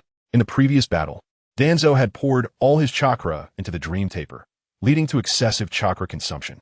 Now he was weak to the extreme, just as he attempted to rise. His left arm refused to cooperate, and he fell back into the mud. To his horror, the half-body made from the first Hokage cells was now rejecting him. No! Danzo's pupils constricted sharply as he saw the whirlwind approach, stepping on him with force. "You can't treat me like this. Whirlwind, why is it always you who ruins my plans?" Danzo's eyes flashed with mad, killing intent. He scoffed. The whirlwind replied mockingly, "You, a typical ugly person? Don't reflect on yourself, but blame me instead. Since that's the case, don't think you can die with dignity. Just watch your dreams shatter." At this moment, Tsunade's eyes flickered continuously, her unease growing stronger. She asked Whirlwind, "What are you going to do?" The whirlwind did not respond to Tsunade, but tightened his grip around her. Taking a deep breath to calm himself, he scanned the Konoha ninjas ahead, each with varying expressions, many swallowing nervously and sweating profusely. They looked like they were facing a great enemy. Finally, the whirlwind shouted, "My woman, only I can bully her, and you all dare to be disrespectful. In the name of the Akatsuki leader, I hereby announce your deaths." His voice thundered, echoing in everyone's ears. Seeing the rewards for his god-level system ninjutsu arrive, the whirlwind's eyes narrowed into sharp glints, flashing with cold light. He quickly formed hand seals with one hand. The gathered chakra exploded fully. He shouted, "Fire style! Great fire annihilation!" Visible chakra surged from the whirlwind, spreading outwards like a storm. Boom! A deafening sound erupted, shaking the earth. Torrential flames spewed from his mouth, reaching dozens of meters high, sweeping towards the Konoha ninjas like a tsunami. "Retreat! Run! Hurry! The Konoha ninjas caught in the flames let out terrible screams. With fewer than 100 ninjas left, seeing such a terrifying ninjutsu, they dared not resist and scrambled away in panic. They could care less about anything else. Did they think it was over? The blazing fire illuminated the whirlwind's eyes, which flickered with cold light as he shouted, "Wind style! Great break!" This wind ninjutsu could break through a complete Susanoo, making it extremely terrifying. At the moment of release, the dense dark clouds were blown away. Centered around the whirlwind, a powerful tornado rampaged outward with a diameter of several dozen kilometers. Everything around was sucked into it. The fierce wind howled, constantly accompanied by the sound of air friction explosions. Even more terrifying was that when the tornado touched the sea of flames, the previously dozens of meters high flames surged violently, ultimately reaching over 100 meters. The Konoha ninjas, who had united to attack, were terrified and scattered, perishing in the sea of fire. Watching this scene, Danzo's face turned ashen. A roar echoed from deep within him. If I had known the whirlwind was this terrifying, I would never have provoked this monstrous being. The sound of burning and crackling filled his ears. Danzo mumbled, "It's over. It's over. It's over. Danzo, it's time to move on." As the whirlwind's voice fell, he stomped down with a foot full of monstrous strength, and a loud bang echoed. Blood burst forth. Thus, the once great schemer, Shimura Danzo, completely fell. Chapter 151. Love you for 10,000 years. At some point, the rain quietly stopped. The wind also held its breath. Everything became eerily silent, as if the long battle had finally drawn to a close. In the distance, an unknown bird began to chirp, as if expressing joy for surviving the calamity. Nearby, raindrops clung to the grass, still dripping down. When they fell into a small puddle nearby, they made a crisp sound. "It's over," the whirlwind murmured. When his soul returned to his body, He hesitated not at all and directly used the soul transformation technique. After absorbing the soul of a young clan leader, the whirlwind's spiritual power underwent a qualitative enhancement. With just one strike, he broke through the illusion created by the dream taper. But he didn't know whether soul ninjutsu was stronger or weaker than illusion techniques. As soon as he spoke, he felt an unusual force from within his arms, and the whirlwind's expression turned somewhat grim. The Konoha ninjas were dealt with, but Tsunade was equally troublesome. Bang! A strange sound echoed, and the whirlwind was pushed back 2 steps. Tsunade also broke free from her restraints, wrapping her hand with chakra to form a sharp blade, suddenly rushing towards the whirlwind. The chakra's scalpel pressed against the whirlwind's neck. She scolded softly, "Danzo is already dead. Why won't you let the innocent ninjas go?" A chill ran down her neck. The swift wind bitterly smiled and said, "Is this what you call repaying kindness with enmity?" In the next moment, his expression turned extremely serious as he cautiously looked at Tsunade. He saw Tsunade's chakra-infused hand move closer, almost touching his neck, just a little more forward, and he would face a tragic death with his head severed from his body. No more nonsense.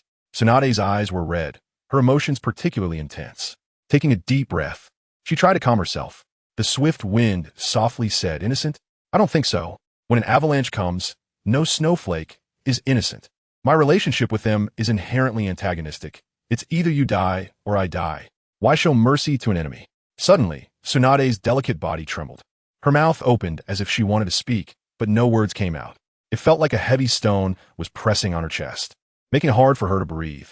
She suddenly looked up, her eyes flashing with a mad, killing intent directed at the swift wind. Finally, her lips trembled as she said, "Enemy? Then I will kill you for the sake of Konoha." Upon hearing this, the swift wind showed no trace of fear on his face. Instead, he smirked and said, "Since you stepped on a battlefield, you've already fallen into the trap designed by Danzo. This pit is so deep you can't jump out of it. The final result can only be that you become a rogue ninja and be expelled from Konoha. If they truly trusted you, you wouldn't have fallen to this level. Unfortunately, they don't. You're wrong. I'm the granddaughter of the first Hokage, the renowned Sannin of Konoha. I will never become a rogue ninja." Tsunade shouted sharply in a desperate rebuttal, but her expression was complicated, her eyes darting around, and her face betrayed her. She didn't even believe her own words. After a pause, Tsunade fiercely said, "It's all your fault. I must kill you to vent my anger." Her voice was cold, and the killing intent radiated from her, making one's hair stand on end. From the depths of his heart, the swift wind felt a chill. He sensed the danger approaching, knowing the chakra's surgical knife was only 0.01 centimeters from his neck. But after he finished speaking the next words, this powerful Tsunade would completely fall in love with him, because the swift wind was about to tell a lie. After making up his mind, he gazed affectionately at Tsunade and said emotionally, "You should kill me. I should die. Once, a sincere feeling was in front of me, and I didn't cherish it. Only when I lost it did I regret it." Upon hearing this, Tsunade's ears buzzed. It was as if she had been struck by lightning. Her body stiffened and she couldn't move. She looked incredulously at the man before her. The swift wind continued to build up his emotions, speaking softly, "Just kill me. Don't hesitate. Destroying Konoha's ninjas is actually protecting you. Don't forget how the hero of Konoha, White Fan, died. A true ninja perished under the rumors of his own village. I can't imagine what dangers you would face if you return to Konoha. Even if you resent me, I can only painfully sever your ties." At this moment, Tsunade's eyes were already brimming with tears. Her heart felt like a bottle of mixed flavors had been overturned, sweet, bitter, and spicy, all mixed together. Her gaze was fixed on the swift wind. "If heaven could give me another chance, I would give up everything and stay with you from the very beginning." The swift wind gazed deeply at Tsunade and slowly said, "To my beloved Tsunade, I love you." Tsunade, who felt 1,000 sweet impacts in her heart, released a soft cry, and the chakra surgical knife slipped away from the swift wind's neck. I. In Tsunade's eyes, it seemed that only the swift wind remained. She didn't dare to blink, afraid of missing something. If this love had to have a deadline, the swift wind, undaunted by Tsunade's fiery gaze, directly met her eyes. Softly, he said, "I hope it's for 10,000 years." Even more fiercely, tears sparkled at the corner of the swift wind's eyes, rolling down his cheeks. Another soft cry escaped. The chakra on her hand vanished without a trace, and Tsunade gasped heavily. Her ample chest rose and fell rapidly. When she attempted to gather chakra again to attack the swift wind, her mind was in disarray. She couldn't muster any strength. Swift wind, you bastard. Tsunade's eyes were red, wanted to scold him sharply, but the words that came out were incredibly gentle, sounding more like playful banter. You're not lying to me, are you? Faced with her inquiry, the swift wind firmly denied it, a sorrowful expression appearing on his face, making one feel pity for him. He looked like a tragic lover. How could I bear to lie to you? As soon as he finished speaking, the swift wind felt a wave of dizziness come over him. The entire world seemed to flip upside down. His body went soft and weak. His face fell directly into the mud. Could it be that even the heavens couldn't stand his act anymore? This became the swift wind's only inner thought at that moment. After a series of fierce battles, as if he were in a no man's land, he made the elite ninjas of Konoha tremble in fear. Under the siege of Orochimaru and Tsunade, he defeated Orochimaru twice until he had no fighting strength left. Shimura Danzo and the swift wind clashed again. Just moments ago, they had unleashed two powerful jutsu, slaughtering over 100 elite ninjas from Konoha, causing a commotion over 100 meters high, with huge consumption of chakra and mental energy. Even though the swift wind possessed a high-level sage body, he couldn't bear it for long. His body reached its limit. Just as he was about to fall, Tsunade hurriedly caught him in her arms. Instantly, a fragrant scent filled his nose. Unfortunately, the swift wind was unable to enjoy this tenderness, as he fell into a deep sleep before he could fully experience it. Looking at the swift wind in her arms, Tsunade's expression was complicated. Finally, she sighed. Forget it. Let's first take you to a safe place. Chapter 152. Inside the cave, this sleep was a bit long. In his dream, the swift wind saw a strange figure. Just the aura it emitted made him feel a sense of crisis, stemming from deep-seated fear. It was like a wooden boat facing a towering tsunami, with waves over 100 feet high crashing one after another, constantly facing the threat of death. Who are you? The swift wind gritted his teeth and asked. The shadow before him had a blurred face, making it impossible to see its appearance. In response to the swift wind's inquiry, the shadow did not give a direct answer, but instead emitted a harsh, mechanical voice from its throat. Ding! Congratulations to the host for successfully triggering the God-level choice system. Choice 1. Please commit suicide. The reward is to reveal the truth behind the world of Naruto. Choice 2. Please commit suicide. The reward is power at the level of the Sage of Toads. Choice 3. Please commit suicide. The reward is to return to the modern city. Ding! Please make a God-level choice. Rewards will be distributed after the task is completed. Faced with this scene, the swift wind was immediately dumbfounded. He blinked in disbelief, cursing. What the hell is this choice? No matter how I choose, it all ends in death. What kind of nonsense is the secret behind the world of Naruto? And a reward of power at the level of the Sage of Toads? The premise for having power is that I'm still alive. Once I'm dead, there is nothing left. I haven't even ruled over the Naruto world or brought Kagaya Otsutsuki home as my wife. Why would I want to return to the modern world? Without any hesitation, the swift wind faced the choice and directly rejected it. Roar! A strange scream echoed. To the naked eye, the blurred figure quickly expanded, its form bursting through its clothing, turning into a pile of disgusting flesh and mud. The whole body was covered in a damp liquid. Punishment! Punishment! Punishment! The voice was cold and chilling. A mountain-sized blob of flesh wriggled and rushed in like a storm. What the hell is this? The wind was panicking, suddenly realizing that his legs felt incredibly heavy, as if filled with lead, unable to move an inch. He could only watch helplessly as the blob of flesh kept approaching. Get away from me! The wind shouted. A chill surged from his feet, directly hitting the back of his head, sending a tingling sensation throughout his body. A buzzing sound filled his ears. In desperation, he wildly swung his fists, trying to stop everything from happening. Roar! Another strange cry. The blob of flesh came closer and directly swallowed the wind whole. No! The wind let out a desperate scream. He could even feel every inch of his skin touching the flesh, cold and piercing, like an iceberg that had never melted for 10,000 years. A surge of emotions flooded his heart, forcing the wind to awaken from the dream. Wind, what is wrong with you? A concerned voice came through. Awakening from his slumber, the wind opened his eyes to see Tsunade looking worriedly at him. He looked around and found that they were in a dark cave. Not far from them, a fire was roaring, casting flickering shadows on the walls. So it was just a dream. The wind took a deep breath, calming his emotions. But the terror brought by the dream was hard to quell. His chest was rising and falling rapidly. Various confusions felt like a huge net tightly enveloping him, sticky and disgusting yet impossible to tear away. Why did he come to the Naruto world? Why did he awaken a god-level choice system? Why couldn't he remember his identity in the modern city? Or who his relatives were? Yet he couldn't forget everything that happened in the Naruto world? Who was the one behind the awakening of the power that the Uzumaki clan leader spoke of? And was this god-level choice system good or bad? Would there be another powerful force intervening, forcing the wind to lose all his abilities and become an ordinary person without any strength? What was the source of all this? Didn't he expect such a powerful ninja would have nightmares too? Tsunade, seeing the wind's agitation, couldn't help but change the subject and joked. As soon as she finished speaking, a sound of hunger came from her stomach, making a gurgling noise. Coming back to his senses, the wind forced himself to calm down. Seeing that he couldn't solve his confusion, he simply chose not to think about it anymore. As long as he was still alive, there was hope for everything, and he could gradually understand his confusions. The wind turned to respond. Huh? Tsunade, why is your stomach growling? Nonsense. Tsunade rolled her eyes at the wind and pouted. It's not like I have time to get food while taking care of you. Hearing this, the wind smiled. He raised the corners of his mouth and said, What I mean is you're so beautiful, just like a fairy. ISNT had said that fairies grow up drinking dew. Do they still need to find food? What? Soon, Tsunade understood that the wind was teasing her. Suddenly, a rosy color crept up her fair cheeks. Even her snow-white neck turned completely red. You're asking for it. Saying this, Tsunade threw a punch at the wind.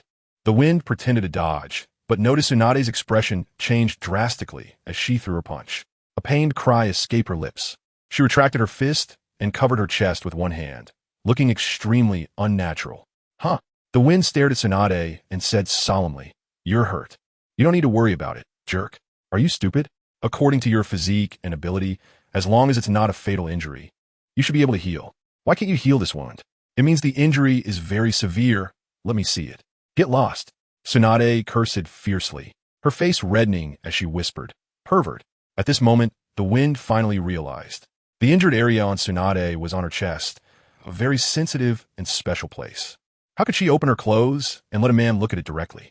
Tsunade, though it was inconvenient, the wind, worried about Tsunade's injury, still spoke up. We both understand that once an injury settles into an old ailment, it becomes very difficult to heal. Moreover, it could affect a ninja's entire life, rendering them unable to use ninjutsu again. You know what's more important? Hearing this, Tsunade hesitated. Just as the wind said, as a medical ninja, she could handle injuries of all kinds. But an injury in this location was left by the poison mist released by the oil girl, Tsukun. At first, Tsunade didn't pay much attention to it. She thought it would improve under the healing of the Byakugan technique, but as time passed, the injury became more serious. Until now, even a slight movement would cause a sharp pain in the wound. The wind didn't pressure Tsunade. After all, this matter was a bit embarrassing. He just looked at her with clear eyes, waiting for her final answer. After a long time, Tsunade exhaled a breath of turbid air and resigned herself. It's really a bargain for you, jerk. Then she carefully placed her hands at her collar, cautiously peeling away a bit of clothing to reveal the wound beneath. What are you looking at?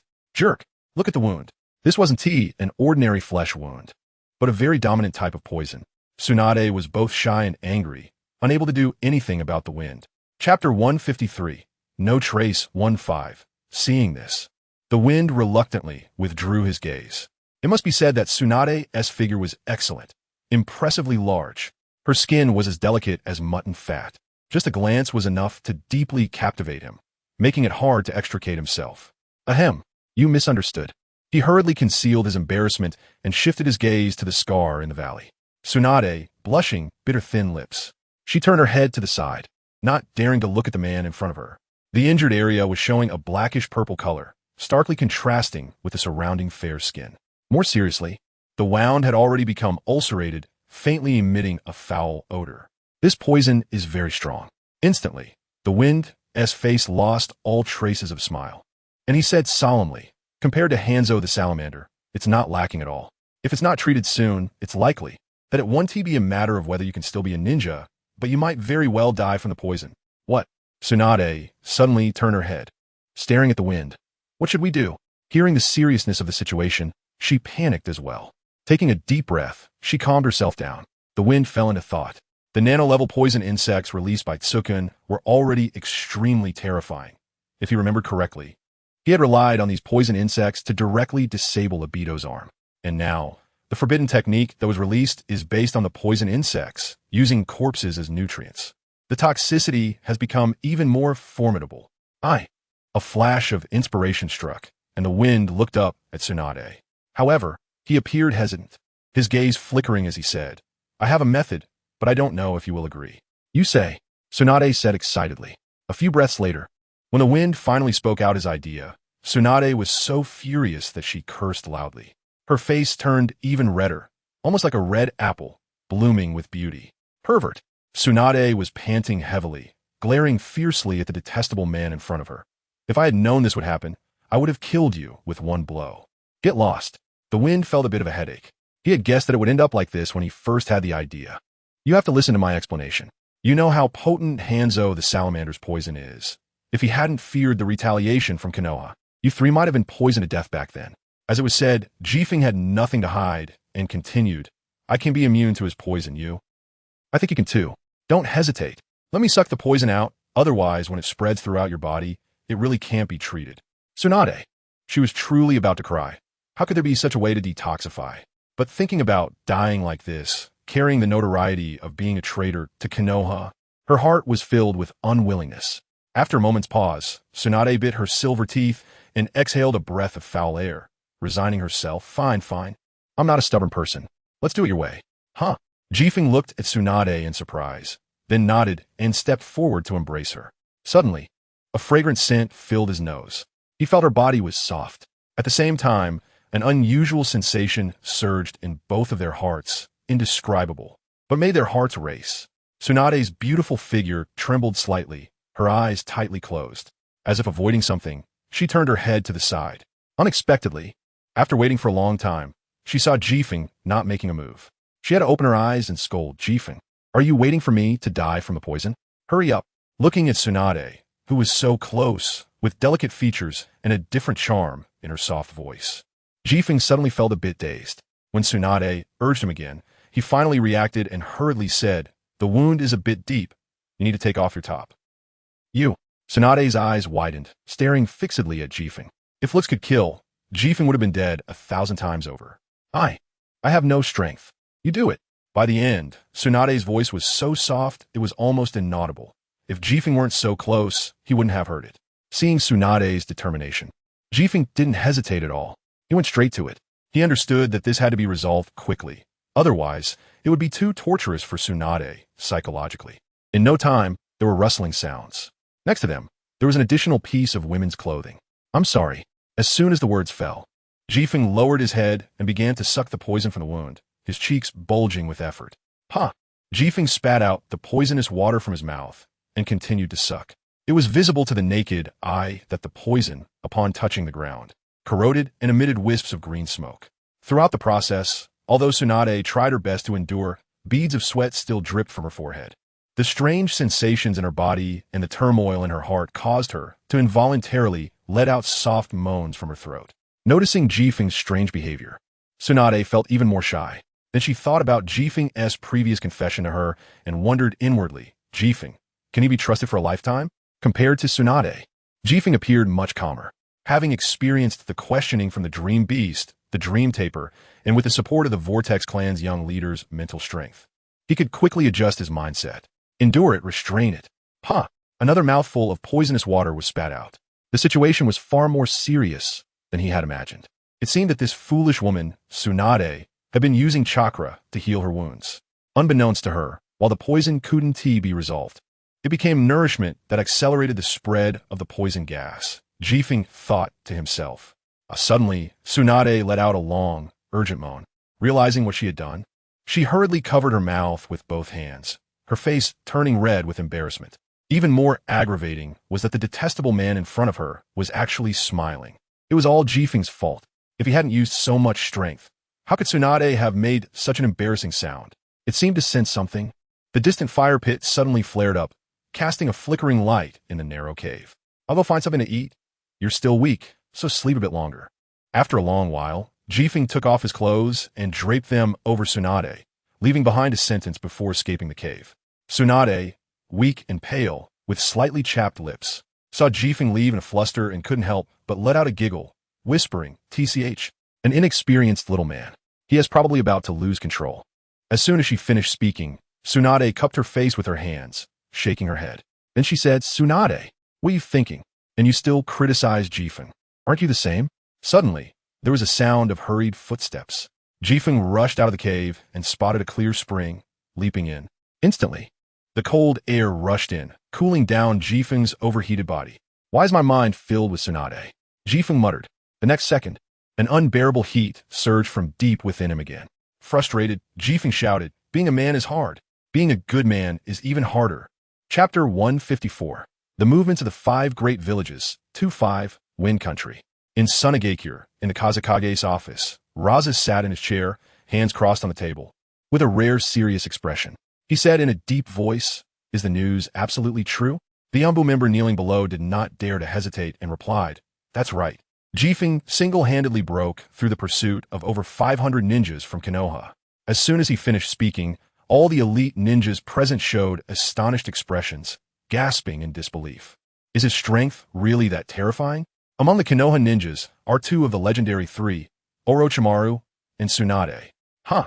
The demigod Hanzo the Salamander also died at this young man's hands. Does that mean he possesses godlike strength? Voices of discussion arose among the crowd. Enough. A sharp reprimand silenced the office instantly. Chiyo, who had been silent for a long time, stood up, coldly staring at Raza in the Kazekage's position. "Although I don't understand what means you used to reach an agreement with Shikaku, you are merely acting as the Kazekage. You are not the fourth Kazekage." Chiyo took a breath. Her gaze clashed with Raza's. Then she coldly stated, "The death of the third Kazekage. This matter must have an explanation. Since you all left, only you have returned. Where are the third Kazekage and Yakura?" Raza glanced at Chiyo, then turned to the already dazed Karura and said, "Go get me a cup of tea." "Huh, okay," said Karura, twisting her waist and carrying the teacup out. This scene made Chiyo frown tightly, her disgust fully exposed. After several people left the village, Shikaku was released again by chance. Immediately, the rampaging tailed beast wreaked havoc in the village. Although Chiyo, along with her brother, Eyes, led a group of Sunagakure ninjas to resist desperately, the casualties were still heavy. Just when the scene was about to get out of control, Raza, covered in blood, returned. It was unclear what method he used, but Shikaku actually stopped its attack. Thus, Sunagakure was saved from crisis. Strangely, the third Kazekage and the Jinchuriki, Yakura, were nowhere to be seen. During this time, Chiyo also inquired about their whereabouts, but Raza did not mention a word. Creak! The wooden door closed again. Karura returned, respectfully placing the tea in front of Raza. "Thank you." Raza exuded an air of authority, but no one dared to directly refute him, given that he had the power to control Shikaku. After scanning the crowd, Raza said, "The third Kazekage is dead." What? The crowd was once again shocked, looking at Raza in disbelief. Originally thought that the third Hokage would be executing a secret mission, but instead, Ebizong reached out and patted the trembling Chiyo, signaling her to calm down. He then looked at Rasha and said coldly, "What happened on that day in the Land of Rain?" Seeing the timing was right, Rasha did not hide it. He spoke. "We encountered a deadly ambush. One of the attacking ninjas had the Rinnegan, and the other was your good grandson, Chiyo. And the last one was this Kaze." Chiyo suddenly raised her head, staring intently at Rasha in front of her. The others in the office were equally shocked. Rasha's eyes narrowed into sharp points as he coldly said, "Chiyo, Ebizong, the reason for the silence regarding the third Hokage's death is related to the traitorous ninja, Sasori of the Red Sand. But now, with Kaze causing such a commotion, it is evident he is ready for a ninja war. In that case, let's take the opportunity to kill Kaze and seize the Land of Rain." As he spoke, he subtly placed his left hand on his waist, tapping a clay jar. Compared to the Land of Wind, the Land of Earth is not far from the Land of Fire. After the incident occurred, news of this significant event that could shake the ninja world reached them immediately through spies. Inside the Iwagakure office, the short third Tsuchikage floated angrily in midair. The 2-meter-tall Inoki exclaimed, "Are you saying that kid who killed the demigod blew up the Konoha Ninja Academy, charged out of the village, and wiped out many Konoha ninjas, even incapacitating Orochimaru? It's ridiculous that the granddaughter of the first Hokage was involved and became an accomplice?" The host of the Five Tails nodded.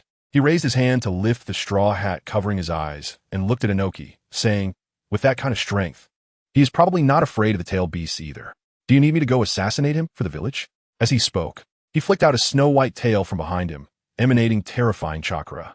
It must be understood that the land of Earth is geographically located above the land of rain, with territories closely adjacent.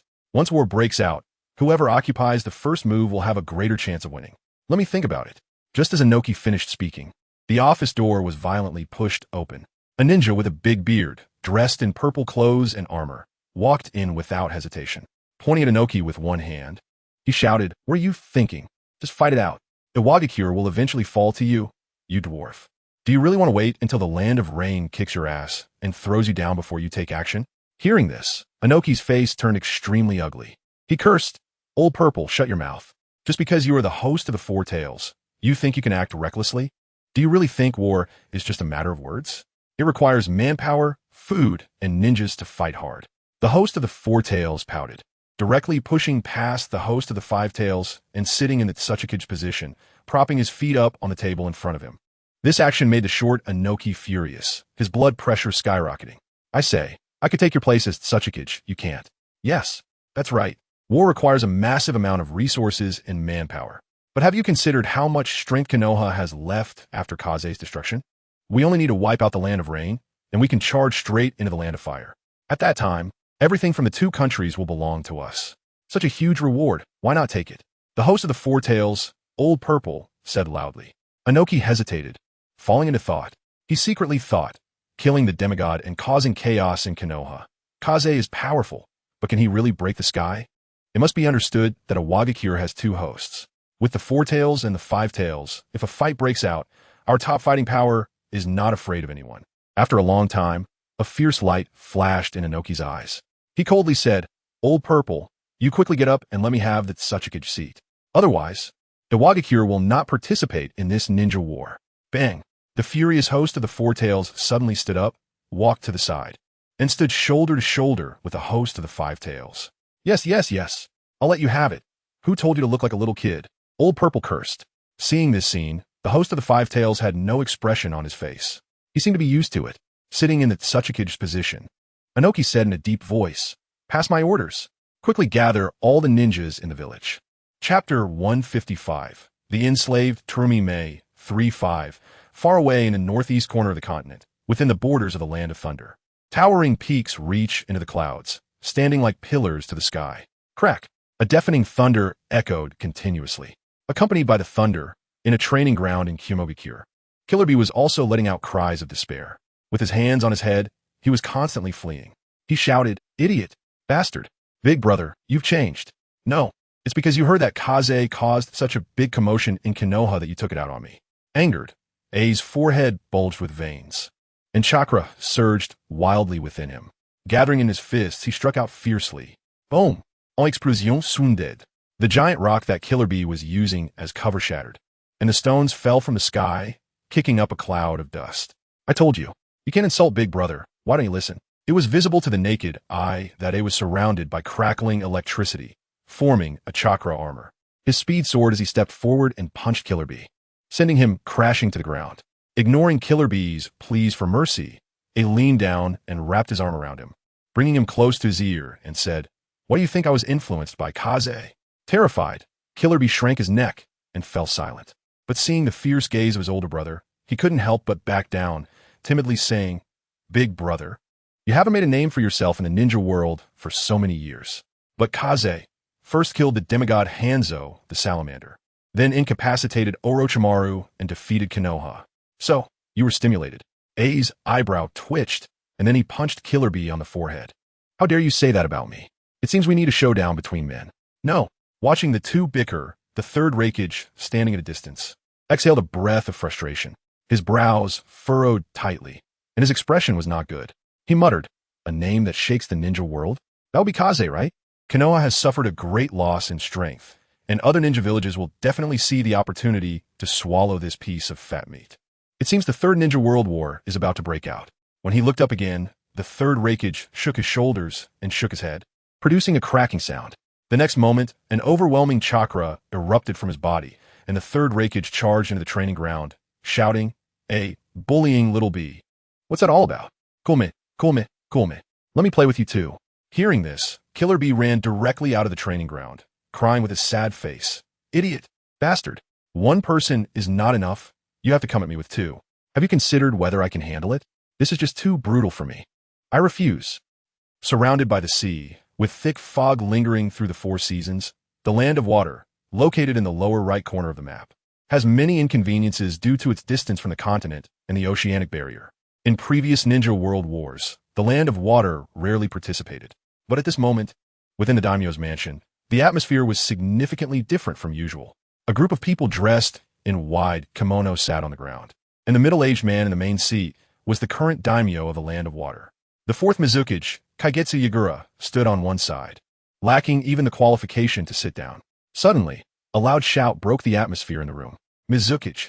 The daimyo's eyes burned with anger as he hoarsely said, "What use do we have for a useless person like you? The 7 ninja swordsmen have all gone missing, causing us tremendous losses. If you don't want to be Mizukage, then get off the stage. Don't forget, there are plenty of strong bloodline limit users in the village. We are not short on people." Insulted, Kaigetsu Yagura clenched his fists, struggling to contain his emotions. With a sudden movement, he knelt on the ground and apologized. "I'm sorry.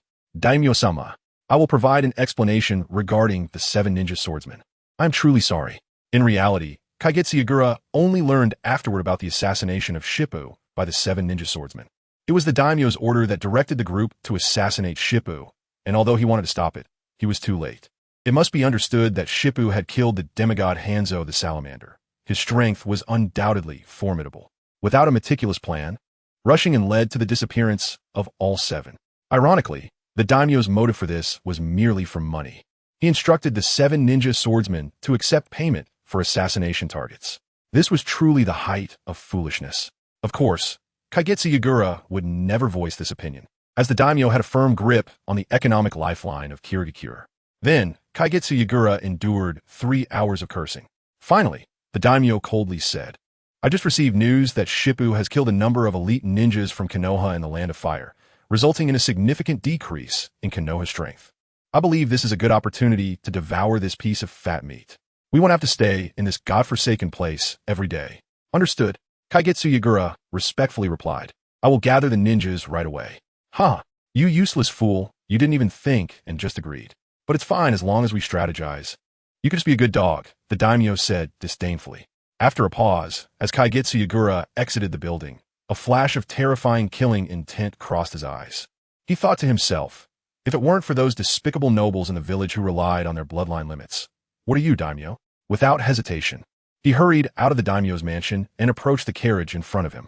Mizukage-sama, a dirty child, appearing to be around 7 or 8 years old, immediately lay on the ground to serve as a footstool for Kaigetsu Yagura to get onto the carriage. Bang! Without any hesitation, Kaigetsu Yagura kicked the child away, who flipped 3 times in the air before crashing to the ground. What was unexpected was that the child did not even wipe the blood from the corner of his mouth and hurried back to lie on the ground again. "Huh!" Kaigetsu Yagura coldly scolded. "Terumi Mei, don't you have a bloodline limit? Cool, Mei.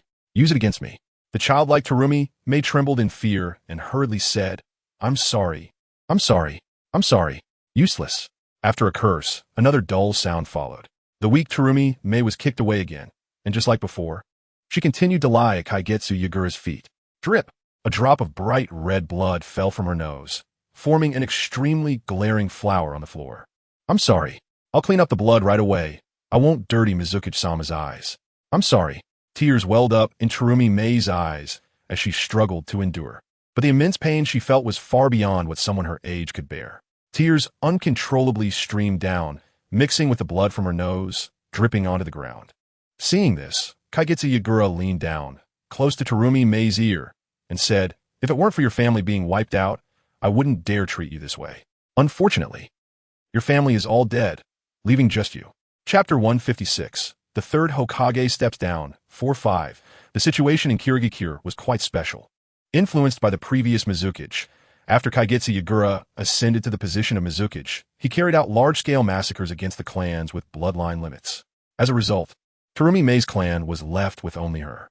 As the internal conflict escalated and the flames of war continued, the daimyo of the Land of Water, worried that Kirigakure might break free from control, ordered to stop this tragedy. Naturally, Kirigakure divided into 2 factions. One faction centered around the interests of the daimyo, composed of the remaining bloodline limit clans, while the other faction supported the 4th Mizukage and the civilian ninjas. The two sides were hostile to each other, but coexisted at the same time. A flash of cold light crossed Kaigetsu Yagura's eyes. Recalling the humiliating scenes he just suffered in the daimyo's mansion, he thought to himself, I must find an opportunity to deal with the daimyo. How dare he extend his claws to my side? Then he looked down at the trembling Terumi Mei and thoughtfully said, Terumi Mei, if it weren't for me giving you food, you would have starved to death long ago. Yes, thank you, Mizukage-sama. Terumi Mei did not dare to refute and hurriedly continued, I will serve as a slave and servant, and I will repay you in this life, Mizukage-sama. Kaigetsu Yagura's gaze wandered over Terumi Mei's body, and he licked his lips, saying, at such a young age, your figure is quite impressive. How about I send you off as a wife to someone? A flash of fear crossed Terumi Mei's eyes, and she quickly bowed her head and knocked her forehead against the hard floor, producing a series of dull thuds. Trembling, she said, Mizukage-sama, please don't kill me. I could be good. I just need 1 meal a day. No, I can manage with 1 meal every 3 days. Please, please, please. Clearly, Terumi Mei misunderstood and thought that Kaigetsu Yagura had murderous intent towards her. Slap. A crisp sound of a slap echoed. Terumi Mei's left cheek was swollen, with clear 5-finger marks visible. Kaigetsu Yagura grabbed Terumi Mei's chin and coldly said, don't talk nonsense. Women are always so nagging, it's really annoying. Go, get in the carriage. At the same time, Kaigetsu Yagura came up with a plan. He thought to himself, I heard that Shippu has taken away Tsunade, one of the legendary 3 ninjas. He must also be a useless person who loves women. Since that's the case, I can send Terumi Mei over to ease our relationship. In reality, Kaigetsu Yagura let out a cold snort, and the killing intent surged within him. As one of the 5 great nations, situated in the center of the continent, with vast village territories and abundant resources, Konoha, a long-planned scheme quietly began to unfold as night fell. Torches illuminated the open space in front of the house exceptionally bright. What? Uchiha Fugaku's eyes burned with fire as he angrily said, what you brought back is just a snake skin. 3rd Hokage, look at what you've taught your disciple. With a forceful toss, the layer of snake skin he was holding was thrown onto the ground. Beside him, Sarutobi Hiruzen's face turned ashen, remaining silent for a long time.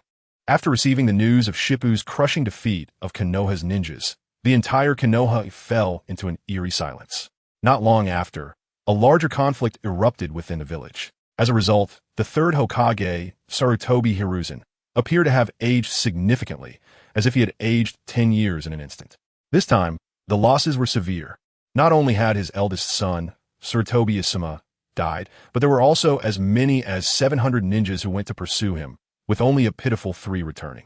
It must be understood that those 700 ninjas belonged to various prominent clans of Konoha, which had a tremendous impact. Moreover, and more importantly, as the top combat power of Konoha and the commander-in-chief, the 3 Sannin are each worse than the last. Tsunade colludes with Shippuden, solidifying their ambiguous relationship. Orochimaru has been exposed for his relationship with Shimura Danzo, secretly conducting experiments on the 1st Hokage's cells. What is even more infuriating is that the test subjects are all from the prominent families of Konoha. After this battle, the support of the people of Konoha for Hiruzen Sarutobi has plummeted. Hiruzen bent down to pick up a piece of snake skin, and, after a brief gaze, he said solemnly, this snake skin is still warm. It must not have escaped too far. Aren't you all going to hold Orochimaru accountable? Now is the time to pursue him. It's not too late. This outcome was far worse than he had anticipated, heavy enough that he could hardly bear it. He originally planned for Orochimaru to kill Shippuden and then relinquish the Hokage position to him. But in the end, what a joke. Uchiha Fugaku frowned and coldly said, Lord Hokage, you really are impressive. Selfless. But I don't know how Orochimaru, whose hands are crippled, managed to escape using a shedding skin to deceive everyone. It must be that someone helped him in the dark. As soon as he finished speaking, the crowd holding torches shifted their gaze and focused on Hiruzen, clearly regarding him as a suspect. Looking at his subordinates, who used to be so warm, now felt so cold. This made Hiruzen's heart tremble, filled with pain. He sighed softly. Forget it. Hiruzen left a lonely figure for everyone and walked into the distance. He, who originally stood straight, gradually began to hunch over. The crowd heard his hoarse voice. Proceed with the selection of Hokage personnel on your own. I am tired. Suddenly, a variety of discussions erupted from the crowd, creating a noisy scene.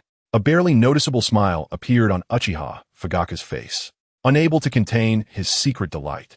He thought to himself, in this battle, the one who suffers the most is the third Hokage. Among the 700 ninjas, more than half are from the Sarutobi clan.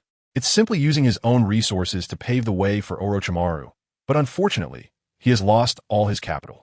But this is also good, with the Hokage position vacant. He can easily maneuver to take it. We do not agree. A thunderous shout came, shaking the eardrums.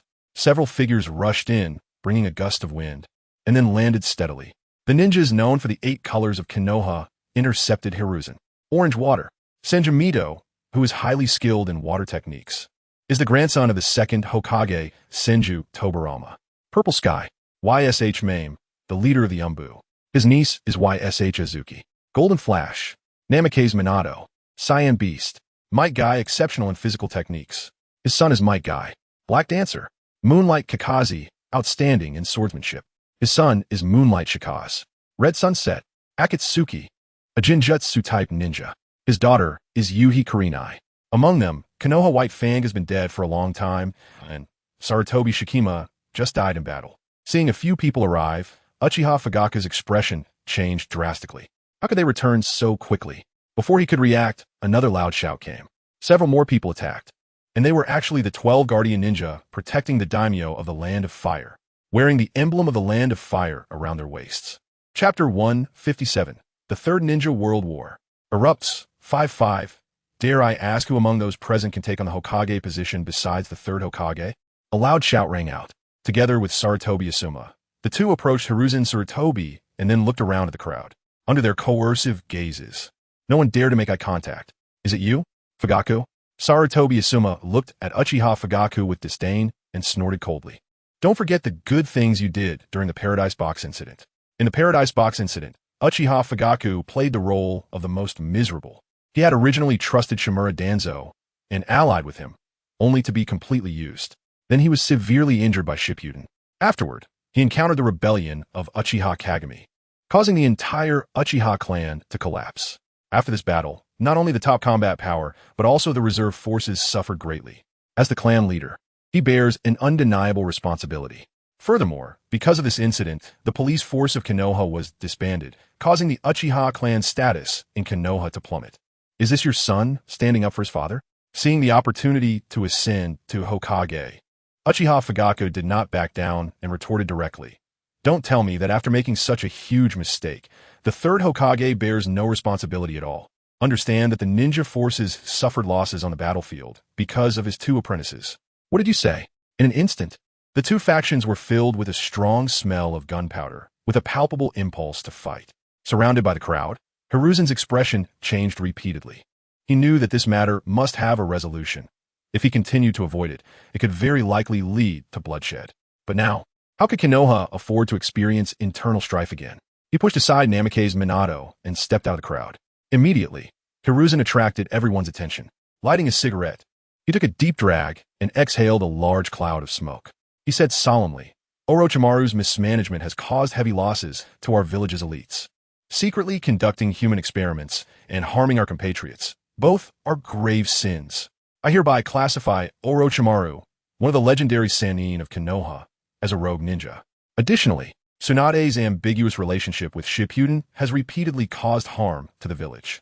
She's also classified as a rogue ninja. Scanning the crowd, Hiruzen took in everyone's expressions and then paused before saying, I hereby issue the highest manhunt order. Life or death, no matter. The people beside Namikaze Minato showed astonishment. Although their emotions were already surging inside, they did not show it outwardly. Beautiful. Upon hearing this, Uchiha Fugaku was momentarily stunned, then laughed out loud. Without saying another word, he turned and left. When Hiruzen made the decision, he understood that the opportunity to seize the Hokage position was fleeting. Soon, a crowd of people remained, leaving only Hiruzen and a few others. Seeing the third Hokage's ashen face, everyone tactfully fell silent. Asuma, Konoha, are you not protecting the daimyo? After a pause, Hiruzen turned to the 2 and said, What happened when you returned to Konoha? Sarutobi Asuma and the Earth Land exchanged glances and nodded. Then, they took out a document from their chest and handed it to Hiruzen. What? Hiruzen exclaimed, his face changing drastically. His hands trembled as he said, "The land of wind has officially declared war on the land of fire. The land of earth has declared war on the land of fire." As soon as he finished speaking, the expressions of everyone changed drastically. Even their breathing became heavier. At this moment, Hiruzen said slowly, "Pass on my orders to gather all the strength of the ninja villages for emergency preparations. Also, release the news that the one who achieves the greatest merit in the ninja war will be the fourth Hokage." Meanwhile, in the dense forest on the outskirts of Konoha, two figures emerged from the shadows, quietly stepping out into the moonlight. Leaning against a nearby tree for a moment's rest, Orochimaru looked at YSH Azuki, who was panting heavily and drenched in sweat, and said, "Thank you." Huh? YSH Azuki was taken aback, then smiled and awkwardly rubbed the back of her head.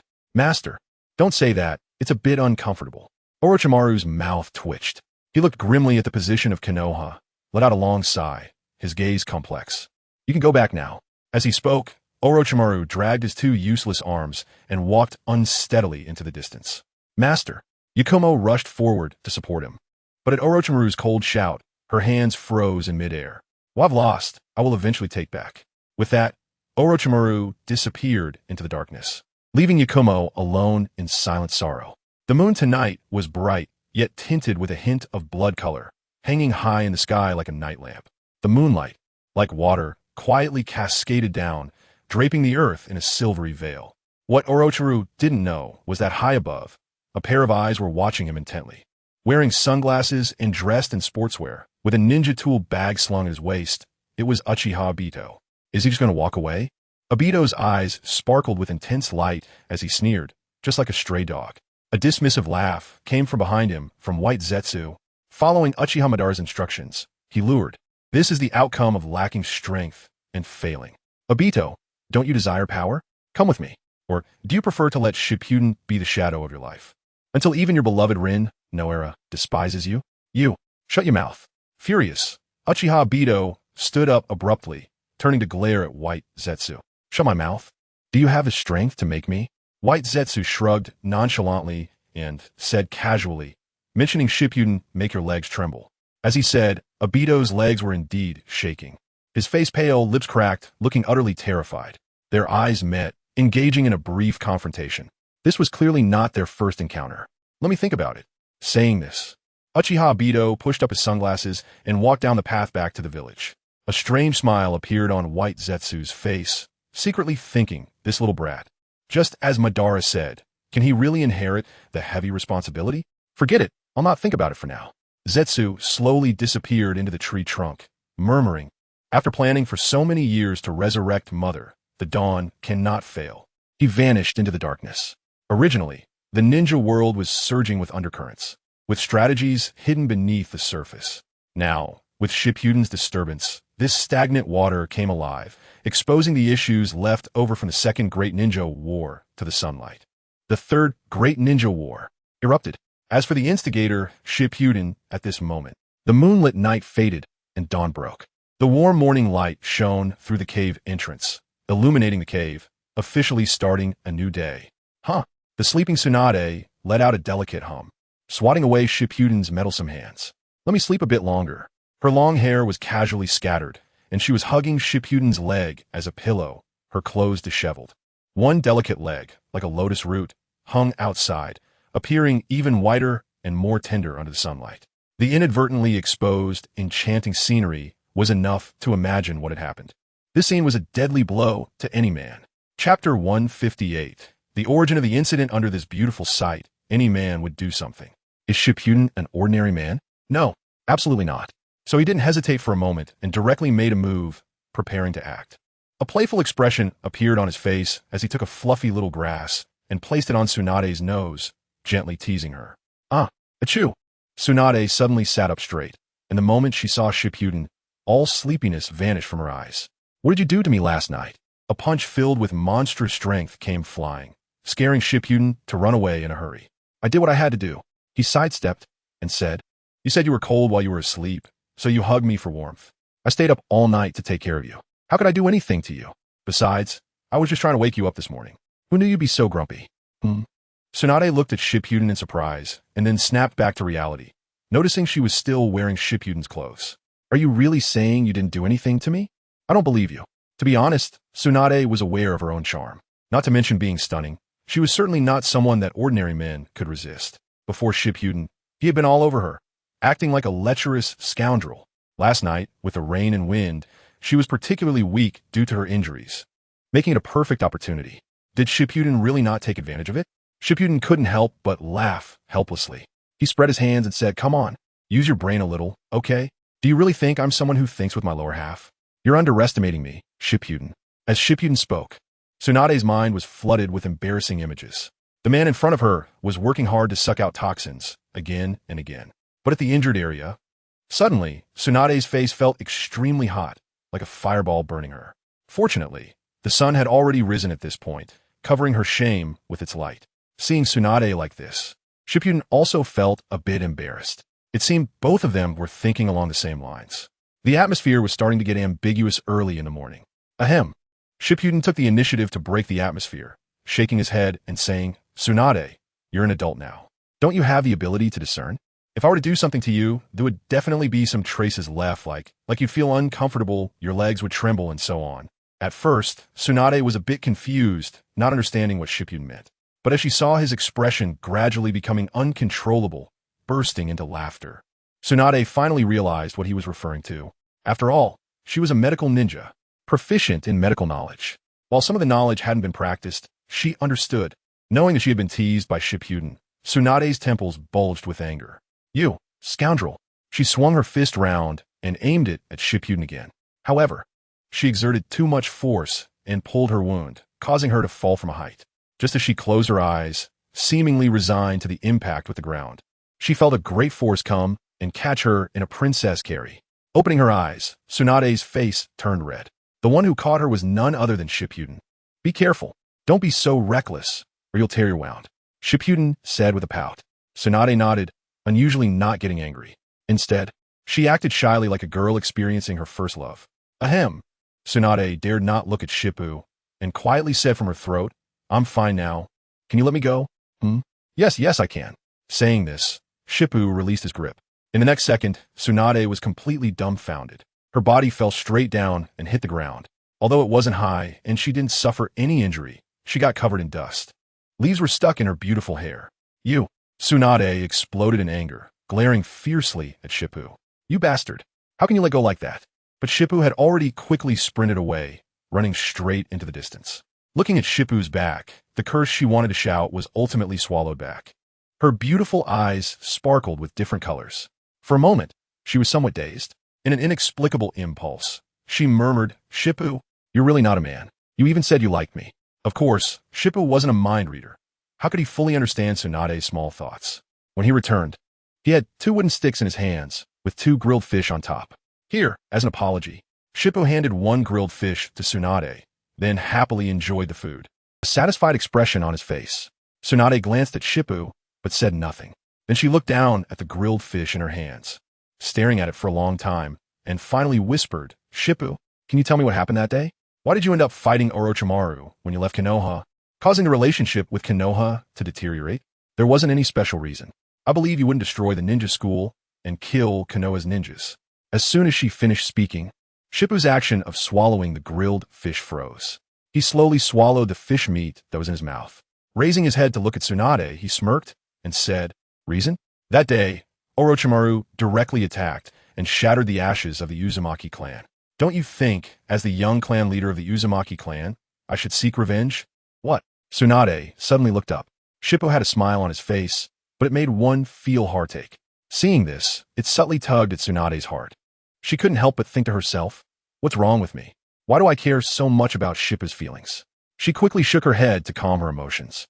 Tsunade picked up the wooden stick and began eating the fish on it, remaining silent for a long time. Eventually, the two finished the grilled fish, solving their breakfast problem. However, both of them harbored their own secrets in their hearts. Your injury is stable. Shippo stood up, dusting off the dirt on his clothes, and looked at Tsunade, saying, You also have the ability to protect yourself now. Let's part ways here. I know you care about me killing Konoha's ninjas, so you definitely won't go back to the Rain Village with me. Now, go boldly pursue what you want and live well for yourself. Chapter 159. Traveling with Tsunade. As soon as he finished speaking, Shippu reached out his hand to Tsunade, signaling her to return his clothes. At this moment, the sunlight was shining perfectly on Shippu's face. His messy hair and stubble on his chin made him look unkempt, but it couldn't hide his handsome face. With the sunlight support, he had a bit of a neighborly big boy vibe. Tsunade furrowed her brows and glanced at Shippu, her gaze flickering. She took a deep breath and then lowered her head in silence, making no move. As Shippu said, destroying Konoha's ninja school and killing a bunch of ninjas had already crossed Tsunade's bottom line, which she was very concerned about. More than once, Tsunade had wanted to kill Shippu, but couldn't bring herself to do it. Shippu's confession that day had rooted itself in her heart like a spell, making it hard to forget. Every time she thought about it, strange feelings would surge from deep within her. What are you thinking? Seeing that Tsunade remained silent, Shippu pouted and said, "It's time to say goodbye. Are you really going to go back to the Rain Village with me and be a bandit-s wife? We both know that the ninja war is about to break out. I have to go back and take charge to be responsible for the people behind me." Tsunade's tender, fair hands unconsciously tightened around the hem of her clothes. Her brows furrowed tightly. She cursed, "Bah, scumbag." Suddenly, Shippu was a bit confused, blinking his eyes. Tsunade stood up, gazing at Shippu as she said, "Indeed, you can't trust what men say. I don't even know who said they liked me. You took advantage of me when I was weak, and now you want to drive me away." Slap! Tsunade ripped off the clothes draped over her body and threw them into Shippu's hands. Turning her head to the side, anyone could see that she was somewhat unhappy. "You misunderstood." Shippu shook his head with a wry smile and said, "As the granddaughter of the first Hokage, the apprentice of the third Hokage, and later becoming one of the legendary Sannin, constantly holding yourself to high standards to become stronger. In others' eyes, you are dazzling. But in reality," at this point, Shippu's gaze focused on Tsunade, and then, amidst a gasp, he reached out and hugged her. Instantly, Tsunade gathered chakra in her fist, ready to hit this bastard. But in the next second, she froze. Her fist hung in midair. She saw Shippu lower his head and whisper in her ear, "You're so strong. It must be tiring. You must have put in a lot of effort to avoid disappointing others. It's okay with me. You can be strong without pretending. So if you want to cry, just cry." Feeling Shippu's warmth and the weak breaths near her ear, Tsunade was momentarily dazed, wishing to just hold Shippu like this for a long, long time. Others only care about how high you can fly, but few care about how tired you are. Over time, the entanglement formed a huge mental pressure. At this moment, Shippu's words broke through her inner defenses. Tears couldn't help but well up in her eyes. "Sing out of my eyes. It's so uncomfortable," Tsunade murmured. Shippu didn't expose her lie. He just held her like this, giving her warmth. Her delicate body trembled slightly, and tears wet Shippu's shoulder. "Don't be afraid." Shippu gently stroked Tsunade's head, feeling the softness of her hair. "Next time I see Shikaku, I'll definitely give him a good beating. He blew sand over here." "You." Tsunade chuckled, tears still in her eyes. With a clear gaze like blue waves, her fair face radiated a gentle warmth. And the curve of her lips was as perfect as a crescent moon. The worries in her heart diminished a lot with her laughter. "I've decided." Tsunade pushed Shippu away with both hands, wiped the tears from the corners of her eyes, gazed at Shippu, and said with a smile, "Thank you." Seeing this scene, Shippu smiled slightly. He was already prepared for Tsunade's next words. She was very likely to travel the world, starting a carefree life on her own. At the same time, an image of Tsunade drinking from a jar and getting drunk, arguing with people, and playing dice floated in his mind. With a high-spirited smile, she looked very happy. "I've decided to go back to the Rain Village with you." "What? Did you go deaf?" "I said I'm going back to the Rain Village with you. Since everyone in Konoha thinks we have something going on, then let's make it official. I'll be your bandit-s wife." "Huh?" When Tsunade said her decision, it left Shippu dumbfounded. He looked at Tsunade, who had a smile on her face, in disbelief. Indeed, Shippu had earlier thought about bringing Tsunade back to the Rain Village. However, after spending time together, he felt deep sympathy for Tsunade's experiences. He hoped even more that Tsunade could be happy. However, don't be too happy too soon. Tsunade saw Shifeng's silly appearance and reached out to tap his forehead. Then she said, "I'm afraid you might take action against Konoha again. To avoid unnecessary casualties, I must stay by your side. Konoha is the place that raised me." As soon as she finished speaking, she headed towards the direction of the Rain Village. Shifeng couldn't help but feel a bit infatuated by her graceful figure as he muttered, "What a strange woman, but I like her." Whoosh! Shifeng walked alongside Tsunade, weaving through the dense forest. The strong winds rustled the edges of their clothes. Thud! Shifeng suddenly stopped, standing firmly on a tree trunk. "What's wrong?" Tsunade asked, unable to help but inquire as she noticed Shifeng had stopped. They had entered the land of water, and Shifeng had abruptly halted several times like this. He was sensing if there were any enemies nearby. Shifeng canceled the use of a secret technique, Kagura's eye, turned to Tsunade with a smile, and said, "It's nothing. Let's keep moving." Just as he finished speaking, raindrops began to fall from the sky, gradually forming a curtain of rain. The splashes in the forest made the green leaves appear as if they were covered with a layer of white gauze. Even the air they breathed felt slightly cold. In fact, Shifeng could confirm that this rain was a ninjutsu performed by Pain's Devapath, utilizing Pain's chakra to create rain clouds and then causing the rain to fall. Each raindrop that fell during the technique's execution was closely connected to Pain's senses. In other words, Nagato could use this ninjutsu to sense intruders, providing excellent protection for the village. Nagato did well, Shifeng silently praised. He then concentrated chakra in his feet, quickening his pace towards the rain village. Along the way, although Shifeng did not speak, he used the sensing-type ninjutsu, Kagura's heart, to discover many hidden sentries set up along the route, among which were numerous rain village ninjas. If any disturbances occurred, these ninjas would react immediately, striking down the intruders with lightning speed. The defense outside the village was well done. But what about inside? After such a long time, if there hadn't been any changes, the Akatsuki members would be waiting for me to whip them. Chapter 160, Konan's Makeup Rain Village. Due to its geographical environment, the village is filled with numerous steel pipes to facilitate water flow, forming a unique architectural style. Most of the spires are tall, with pointed arches, ribbed vaults, flying buttresses, and slender columns, creating a light and elongated feeling of flight. Additionally, intricate decorative carvings are etched into the stone, making the spires appear light, beautiful, and towering. At the highest point in the village is the location of the Akatsuki. Raindrops hit the stained glass windows, producing a rustling sound. Nagato withdrew his gaze and no longer looked at the rain scene in the village. He spoke. "There is still half a day left until the master returns." Consistent with the news, Tsunade followed the master. "Let's go to welcome them." His tone was flat, as if nothing was a big deal in his eyes. Yahiko, who was working, put down his pen and laughed happily. "Haha, the master is truly amazing. Not only did he defeat the elite ninjas of Konoha, but he also brought back Tsunade. I can't imagine what Konoha must be like right now." It could be said that Shifeng's actions had relieved some of Yahiko's pent-up resentment. One must understand that the Land of Rain is situated between three great nations. And after the outbreak of war, the people suffered greatly, their lives worth less than grass. Many people lost their lives in the chaos, including Yahiko's parents. Ahem. Nagato's cough interrupted Yahiko's laughter. In Yahiko's puzzled gaze, Nagato said, "It's better not to let the master hear this." From my observation, Tsunade was not taken back by the master. She came voluntarily. In other words, Tsunade is nominally our mistress now. As soon as he finished speaking, Yahiko's eyes widened in shock. Nagato shook his head and walked outside. "Isn't there still half a day's time?" Yahiko stood up and asked in confusion. "Isn't it a bit early to go welcome them now?" Nagato did not pause his steps and continued walking outside, saying succinctly, "I'll inform Konan." Leaving Yahiko alone in the office, confused, "What do you want Konan for?" Stepping out of the house, walking leisurely down the street. The rain poured down. However, when it came into contact with Nagato's body, it was as if there was a barrier separating the rain, causing his clothes to not get wet at all. Yahiko was really something. He was exceptionally shrewd in handling village affairs, but why was he so clueless about emotions? Going to call Konan now was obviously to have her dress up nicely to welcome the master. "What's wrong with having more mistresses?" Nagato said. He then left the street and walked toward the side alley where Konan lived. Half an hour later, Nagato walked out of Konan's room. Looking up at the rain falling from the sky, he sighed. "Mistress? Konan, forget it.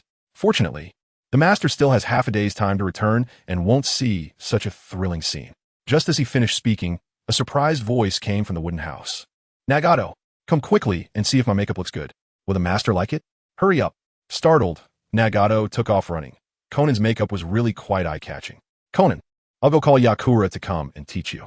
You don't know how to appreciate beauty." When Yakura, looking confused, came into the room, her eyes immediately narrowed into a sharp glare. Terrifying chakra spread from her feet outward. "Who are you? Where have you taken Konan?" With hands forming seals, she was about to attack the monster in front of her. Nagato hurriedly held Yakura back and pointed at the monster, saying, "She is Konan. It's just that her makeup looks a bit ugly." "Huh?" Yakura's mouth dropped open in shock, turning her head to look at Nagato and then back at the monster, her face full of disbelief. "You're Konan?" In an instant, Konan felt like crying. Was her makeup really that ugly? She looked in a mirror and saw herself with pink lipstick and thick foundation on her cheeks. Even worse, her eyeshadow was red. She had completely transformed. Suddenly, Yakura burst into laughter, stepping forward to stand behind Konan, saying, "Konan, you're already beautiful without such heavy makeup. A little light makeup is enough." Hearing this, Konan nodded, still a bit confused. Through the mirror, she saw Nagato's pained expression, struggling to hold back laughter. Instantly, her mood soured again. She cursed, "Get out." Okay. Nagato weakly sat aside, saying nothing more. Strangely enough, even though both were putting on makeup, why was the effect of Yakura so vastly different from Konan's own? Not long after, the newly made-up Konan stood in front of the two. Even Nagato couldn't help but praise her. Konan's features were more refined, with a delicate nose and slightly flushed cheeks. The lipstick was just right, making her red lips look enticing. More importantly, against the backdrop of her red cloud black robe, her petite figure appeared gentle and graceful. So beautiful. All right. Konan hurriedly covered her shyness, her red lips slightly parting as she said, "It's been half a day. The master should be back now. Hurry up and greet the master." Then, he quickly walked out of the house. Yitsong and Nagato exchanged helpless glances and then followed Xiaonen outside. At that moment, under the intervention of the Deva Path Pain controlled by Nagato, the rain dissipated. The rare sun hung high in the sky. The warm sunlight shone down, as if washing the entire village, making it clean and bright.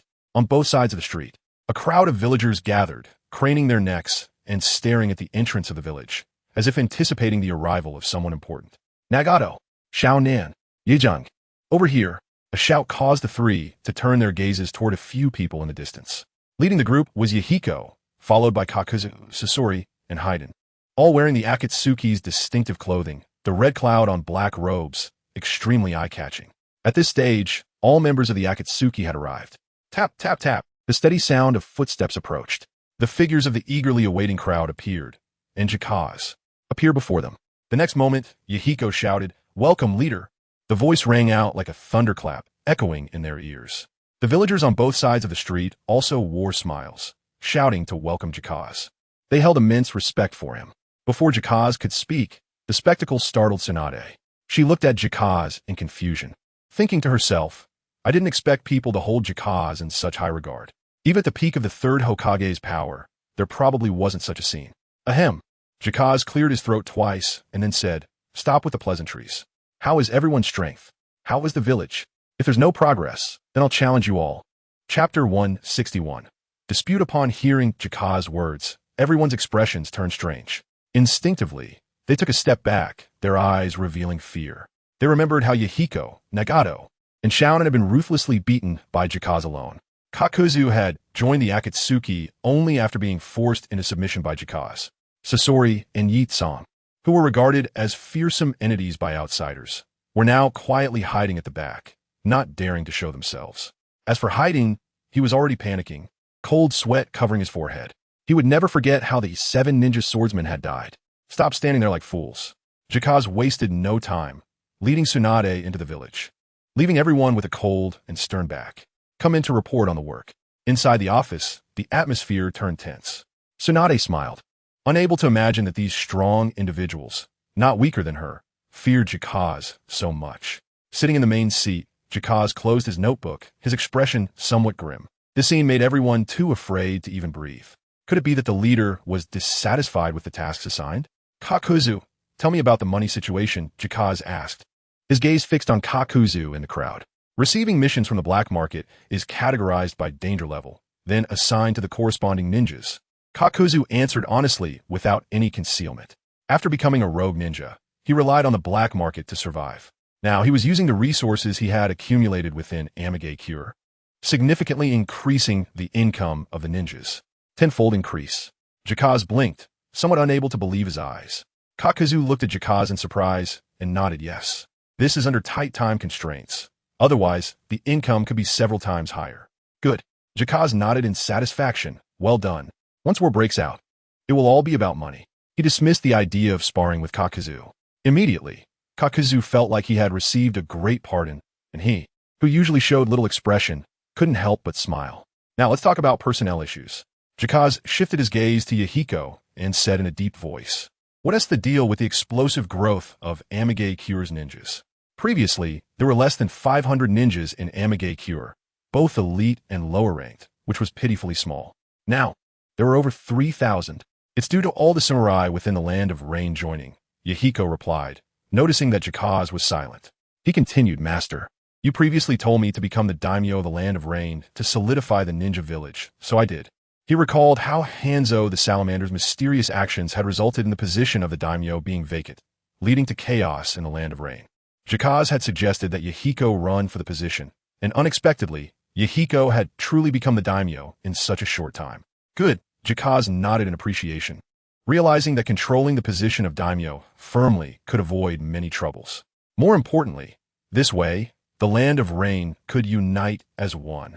Hearing Jakaze's praise, Yahiko felt an immense joy in his heart and quietly stepped back into the crowd, feeling quite proud as he glanced at Nagato. However, Nagato chose to ignore it. Without waiting for Jakaze to speak, he took the initiative to step forward and report. "In terms of supplies and equipment," he said in a deep voice, "the food is sufficient, enough for 10 times the current population to eat for a year. The ninja tools, including explosive tags, are enough to equip all ninjas and samurai." Upon hearing this, Jakaze's expression gradually returned to normal. With the third great ninja war about to break out and the land of rain not having formally declared war, it was certain that they would not be able to avoid participating. Therefore, all of the preparations mentioned above were particularly important. Taking a deep breath to calm himself, Jakaze organized his emotions and turned to Xiaonan, asking, "What about the ninjutsu scrolls? How's the arrangement going?" The ninjutsu scrolls refer to the ones Jakaze had stolen from the Konoha library. When parting ways with Nagato and Xiaonan, Jakaze entrusted Xiaonan to bring them back to the ninja village for the purpose of enhancing their strength. Huh. Xiaonan looked a bit dazed at Jakaze, and it was only when Yi Tsong beside her nudged her that she came to her senses. Seeing everyone looking at her, her face turned slightly red. Xiaonan straightened her expression and said to Jakaze, "Ninjas can exchange for ninjutsu learning based on their merits." As soon as she finished speaking, Jakaze's expression changed. He said in a deep voice, "At such a critical time, shouldn't everything be distributed? Only by learning powerful ninjutsu can we greatly enhance our strength. No matter how precious the ninjutsu scrolls are, can they be more valuable than victory on the battlefield?" This unexpected turn of events startled everyone present. They never expected Jakaze to point out the problem in front of Xiaonan and begin to reprimand her loudly, showing no regard for her feelings. Yi Tsong and Nagato beside Xiaonan felt a heaviness in their hearts. They recalled how Xiaonan had spent so long on her makeup just to look beautiful in front of Jakaze, only for it to end up like this. They couldn't help but sigh. "Forget it, you all go out." Jakaze scanned the room and finally focused his gaze on Xiaonan, saying coldly, "Xiaonan, stay." After a pause, only Jakaze and Xiaonan remained in the office, caught in a brief silence. "Xiaonan." Jakaze took a deep breath, his face filled with disappointment. He opened his mouth and said, "You need to understand the importance of the ninjutsu scrolls. They are crucial for the ninja village. I entrusted you with such an important task to enhance the strength of the ninja village, and yet you..." Before he could finish his sentence, Xiaonan suddenly looked up at Jakaze. Her eyes were red, as if she had suffered a great grievance. She trembled as she said, "Are you a Tsunade? Do you dislike me?" "He thinks I lack femininity and capability, and has started to dislike me." Jifeng blinked in confusion as Xiaonan's continuous questioning left him a bit dazed. He asked, "Xiaonan, are you feeling unwell? Drink some brown sugar water. Then we can talk about work." Seeing Xiaonan like this, Jifeng instinctively mentioned the matter regarding women, suggesting she drink more hot water. "You." Xiaonan stomped her foot in anger, her face flushed. "My reasoning for handling it this way is valid. The ninja technique scrolls are precious, and distributing them randomly would cause chaos in the village. Additionally, the amount and attributes of chakra required for each technique limit the requests. When exchanging for merit, only by specifically enhancing strength can the value of the scrolls be maximized." Her voice grew louder, sounding more like a venting of her grievances. Jifeng, like being struck by lightning, stood frozen, realizing that he had been inconsiderate and that he couldn't blame Xiaonan. At the same time, a wave of coolness surged from his feet to the back of his head, causing a buzzing in his ears. If it weren't for Xiaonan, someone else might have handled the scrolls and really messed up by following Jifeng's suggestion to distribute them all, leading to an irreparable situation. I. Jifeng was about to speak when he saw Xiaonan snort coldly and run outside. He could clearly see that there were 2 lines of tears at the corners of her eyes. Chapter 162. Unrequited Love. It's really bitter. Huh? Jifeng awkwardly stayed in place, then let out a long breath. Could it be that I bullied her? But I didn't. He rested his chin on his hands, staring at the open wooden door, reflecting on what had just happened. Teacher? At that moment, a voice with a heavy nasal tone came from behind. Nagato walked into the office and tentatively said, "Can we talk?" Sit down and talk." Jifeng nodded and added, "Is it about my return and your training?" Instantly, Nagato's expression darkened in disbelief. He thought to himself, is my master a violent maniac? Even after scaring the entire Konoha village, he still wants to beat someone up? He quickly turned his head to deny it, stating his purpose to avoid getting beaten up by Jifeng later. Actually, it's about Xiaonan. Xiaonan? Don't you think she seems a bit off? Jifeng picked up the conversation, pouting. Could it be she doesn't like drinking hot water? If she doesn't like it, then don't drink it. It's not a big deal. Why is she crying? Ahem. Nagato was stunned, staring at Jifeng like a wooden chicken, and it took a long time for him to react. Taking a deep breath to calm his racing heart, he finally spoke. No. Master, how do you not understand? Or is it that Xiaonan's feelings aren't obvious enough? Xiaonan likes you. Jifeng's expression froze, feeling a bit dazed. Likes? Don't you and Yahiko both like me? I already know that. Nagato grew impatient, feeling a sense of illusion. Could it be that Jifeng was doing this on purpose? Joking with him? He quickly said no. When I say likes, I mean the kind of liking between a man and a woman. Upon hearing this, Jifeng laughed and waved his hand dismissively, saying calmly, "How could that be? Nagato, you must be joking. Xiaonan treats me like an older brother. There's no romantic feelings." He took a sip from the cup in front of him and added, "Stop joking around. I have a lot to do." It's true, Nagato insisted, staring at Jifeng. His expression serious, showing no sign of joking. After you separated from the border and returned to the village, Xiaonan was worried when you didn't come back for a long time and couldn't even eat. She wanted to look for you, but was afraid of being a burden. After staying in the village, she lost a lot of weight. Every day, she cleaned your room, fearing that you wouldn't rest well when you returned, wanting you to sleep soundly. She frequently asked me and Yahiko about your situation outside, afraid something might happen. Seeing Jifeng silent, Nagato leaned forward, closing the distance between them, and lowered his voice. By the way, there's something extremely crazy. I once discovered that Xiaonan actually produced over 100 million explosive tags. If all those are ignited, the power could easily destroy the entire Amage cure. Later, when Yahiko asked, Xiaonan said that if anything happened to you, she would single-handedly destroy Konoha. She didn't plan to live anymore. As soon as he finished speaking, a vivid image flashed in Jifeng's mind. Pretending to be the ocean, launching 600 billion explosive tags. Just the smoke from the explosion spreading would gather in the sky and linger for a long time. In the end, if it weren't for Obito using a Sharingan at the cost of one eye to perform a forbidden technique, Xiaonan might have directly taken him down. Xiaonan would actually do this for me. Jifeng gritted his teeth, his brows furrowed tightly. Nagato, continue. Huh? Nagato exhaled a breath of air and continued. When you returned today, Xiaonan spent half a day getting ready. Didn't you notice? Everything she did was to show her best side in front of you. Hearing Nagato say this, Jifeng finally recalled Xiaonan's unusual behavior. No wonder he always felt something was off. It turned out she had dressed up carefully. When he first saw Xiaonan, he was taken aback. She looked even prettier, exuding an elegant aura from within. But due to the occasion, Jifeng didn't voice it. Seeing the change in Jifeng's expression, Nagato pouted and continued, Master. In fact, the matter of the ninja technique scrolls is not Xiaonan's fault. On the contrary, she was particularly diligent, afraid that a careless mistake would lead to casualties. She categorized and organized the techniques, often working late into the night. We all understand that Xiaonan is afraid of disappointing you. Suddenly, Jifeng felt like he had been struck by lightning, staring blankly at Nagato in front of him. After a long time, he sighed deeply. A strange emotion surged from deep within, like a stone pressing on his chest. It was very oppressive. I just saw Xiaonan crying as she ran out. Thinking of Xiaonan's appearance earlier, crying with tears like rain, made him feel a tightness in his heart, filled with pity. Master, there's something I, as a disciple, know I shouldn't say. But to me, Xiaonan is like a sister. So even if you're unhappy, I have to say it. She has done so much for you. When she saw you return, she was happier than anyone else. But you brought Tsunade with you and scolded her in front of everyone. I think you should apologize. All right, I've said what I wanted to say. If you think my words are too harsh, then. Nagato took a deep breath, trying to suppress the fear in his heart. He didn't want to recall the scene of how Jifeng had brutally beaten them. With a determined heart, he spoke, then guide me in ninjutsu. Upon hearing this, Jifeng fell into deep thought for a long time. Suddenly, he stood up from the office chair, not saying a word, and walked outside alone, leaving only one sentence. Guide? Wait until you successfully create the six pain.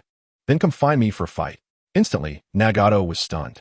He immediately shook his head with a bitter smile. Finally, a bright idea flashed through his mind. He realized something extremely serious. Wait, that is not right. Master has Tsunade with him.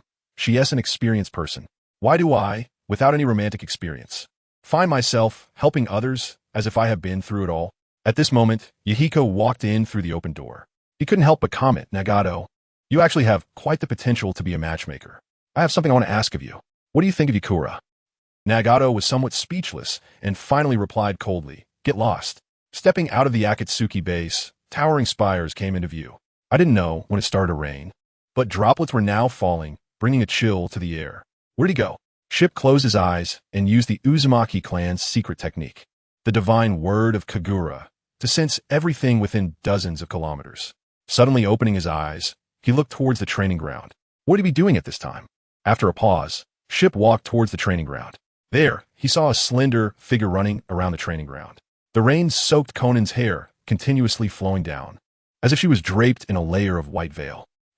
Chapter 163. Dance of the Paper versus Magnetic Iron Sand. Noticing Ship approaching, Konan's heart trembled, and her expression became somewhat unnatural. Fortunately, the rain was falling incessantly, masking any unusual signs on her face. She jogged closer to Ship without saying a word, her wide eyes staring at him with an innocent expression. What a coincidence. Ship actively sought a topic to talk about. However, his attempts at conversation were quite forced. It was unimaginable that he would say, the weather is nice today, the sun is shining brightly. Immediately, Konan's mouth twitched. Looking up, where was the sun? Where was the bright sunshine? All there was a vast curtain of rain. Well, it is quite nice, Konan replied. In an instant, the atmosphere grew cold. Ship turned his head, cursing himself for being an idiot. Then he looked up at Konan, steeling himself to continue, lonely shadow on a cold river. Old friends in the martial world. Why must we be acquainted to meet again? Shall we take a walk and chat for a bit? Konan was taken aback. Although she didn't understand the first half of Ship's words, she could grasp the latter half. Are we going to run these 500 laps together? 500 laps. Right? It's a punishment for not completing the task properly. Hearing this, Ship was dumbfounded. Konan's main focus in ninjutsu was the dance of the paper, which was extremely weak against water. In the current environment, the effectiveness of her ninjutsu would be greatly reduced. In other words, completing these 500 laps relied on her own strength. But Ship understood that Konan was weak in physical combat. 500 laps. That punishment is a bit severe. More importantly, Konan was influenced by Ship's earlier words, which led her to impose this punishment on herself. For a moment, Ship felt a headache coming on. The words were at the tip of his tongue, but they felt stuck in his throat, and he opened his mouth but couldn't say anything. The two of them remained silent, staring at each other with wide eyes. The atmosphere was so awkward that even their breaths felt uncomfortable. In the end, it was Konan who broke the stiff silence, softly murmuring, Teacher, chatting isn't your strong suit. So, just say what you want to say. Taking a deep breath to calm himself, Ship swallowed and wiped away the rainwater from his mouth. He said, I admit, what I said earlier was a bit harsh. However, it may seem easy for me to slaughter the elite ninjas of the Leaf Village, to incapacitate Orochimaru and eliminate Danzo, but in reality, every step taken was incredibly perilous. It's basically like playing with death. As soon as he finished speaking, Ship glanced at Konan, who looked horrified, and continued, It's precisely because I understand the cruelty of battle that upon returning to the village, I immediately focused on the issue of ninja strength. The more assurance there is, the less danger of death on the battlefield. This is just a localized conflict with the Leaf Village, not a full-scale eruption. Once it starts, a ninja's life will be worth less than that of an ant. They will all perish in the meat grinder. Meanwhile, Ship had a premonition that this third war would be far more brutal than in the original story. Sufficient preparations must be made. Konan's gaze flickered, her lips moved. A look of guilt appeared on her face. In her heart, she thought, how could I be so foolish, misunderstanding the teacher's good intentions? Sighing deeply, she looked up at Ship and said, please teach me ninjutsu, okay? Didn't you say that punishment is like this? I willingly accept the punishment. At the same time, I also want to prove my progress. I will never hold back the Akatsuki. Looking at Conan's earnest gaze, Ship felt a moment of daze. His eyes were resolute.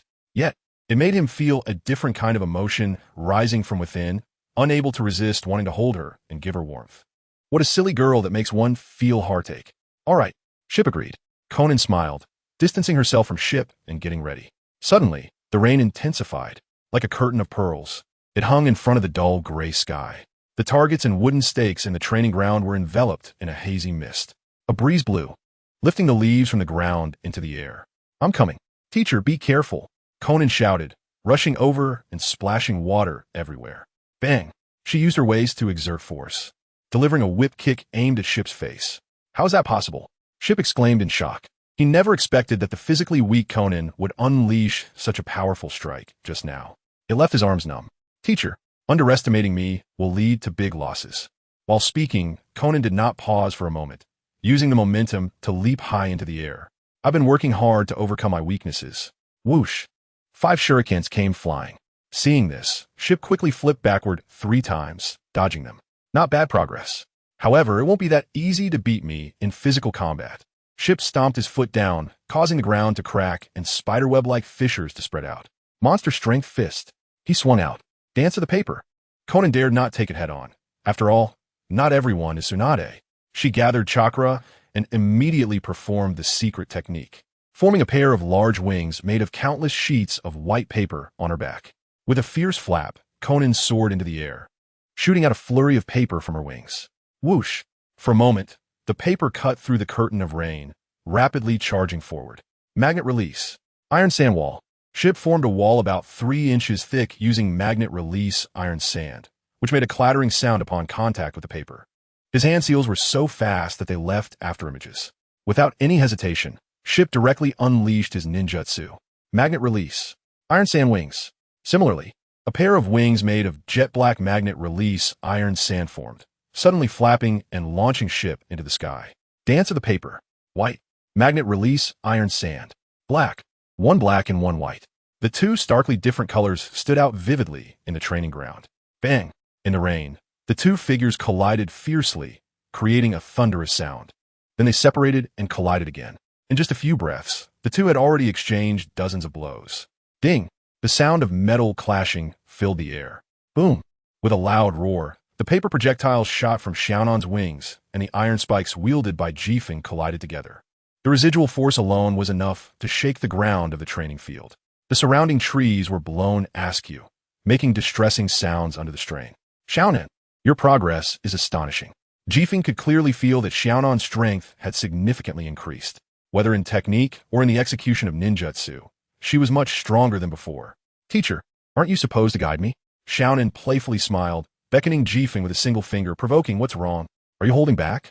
Chapitre 164. Mutuelle explosion tag unexpectedly. Jifeng was mocked, and by his own student at that. He instantly felt a bit embarrassed. He originally wanted to be gentler with her.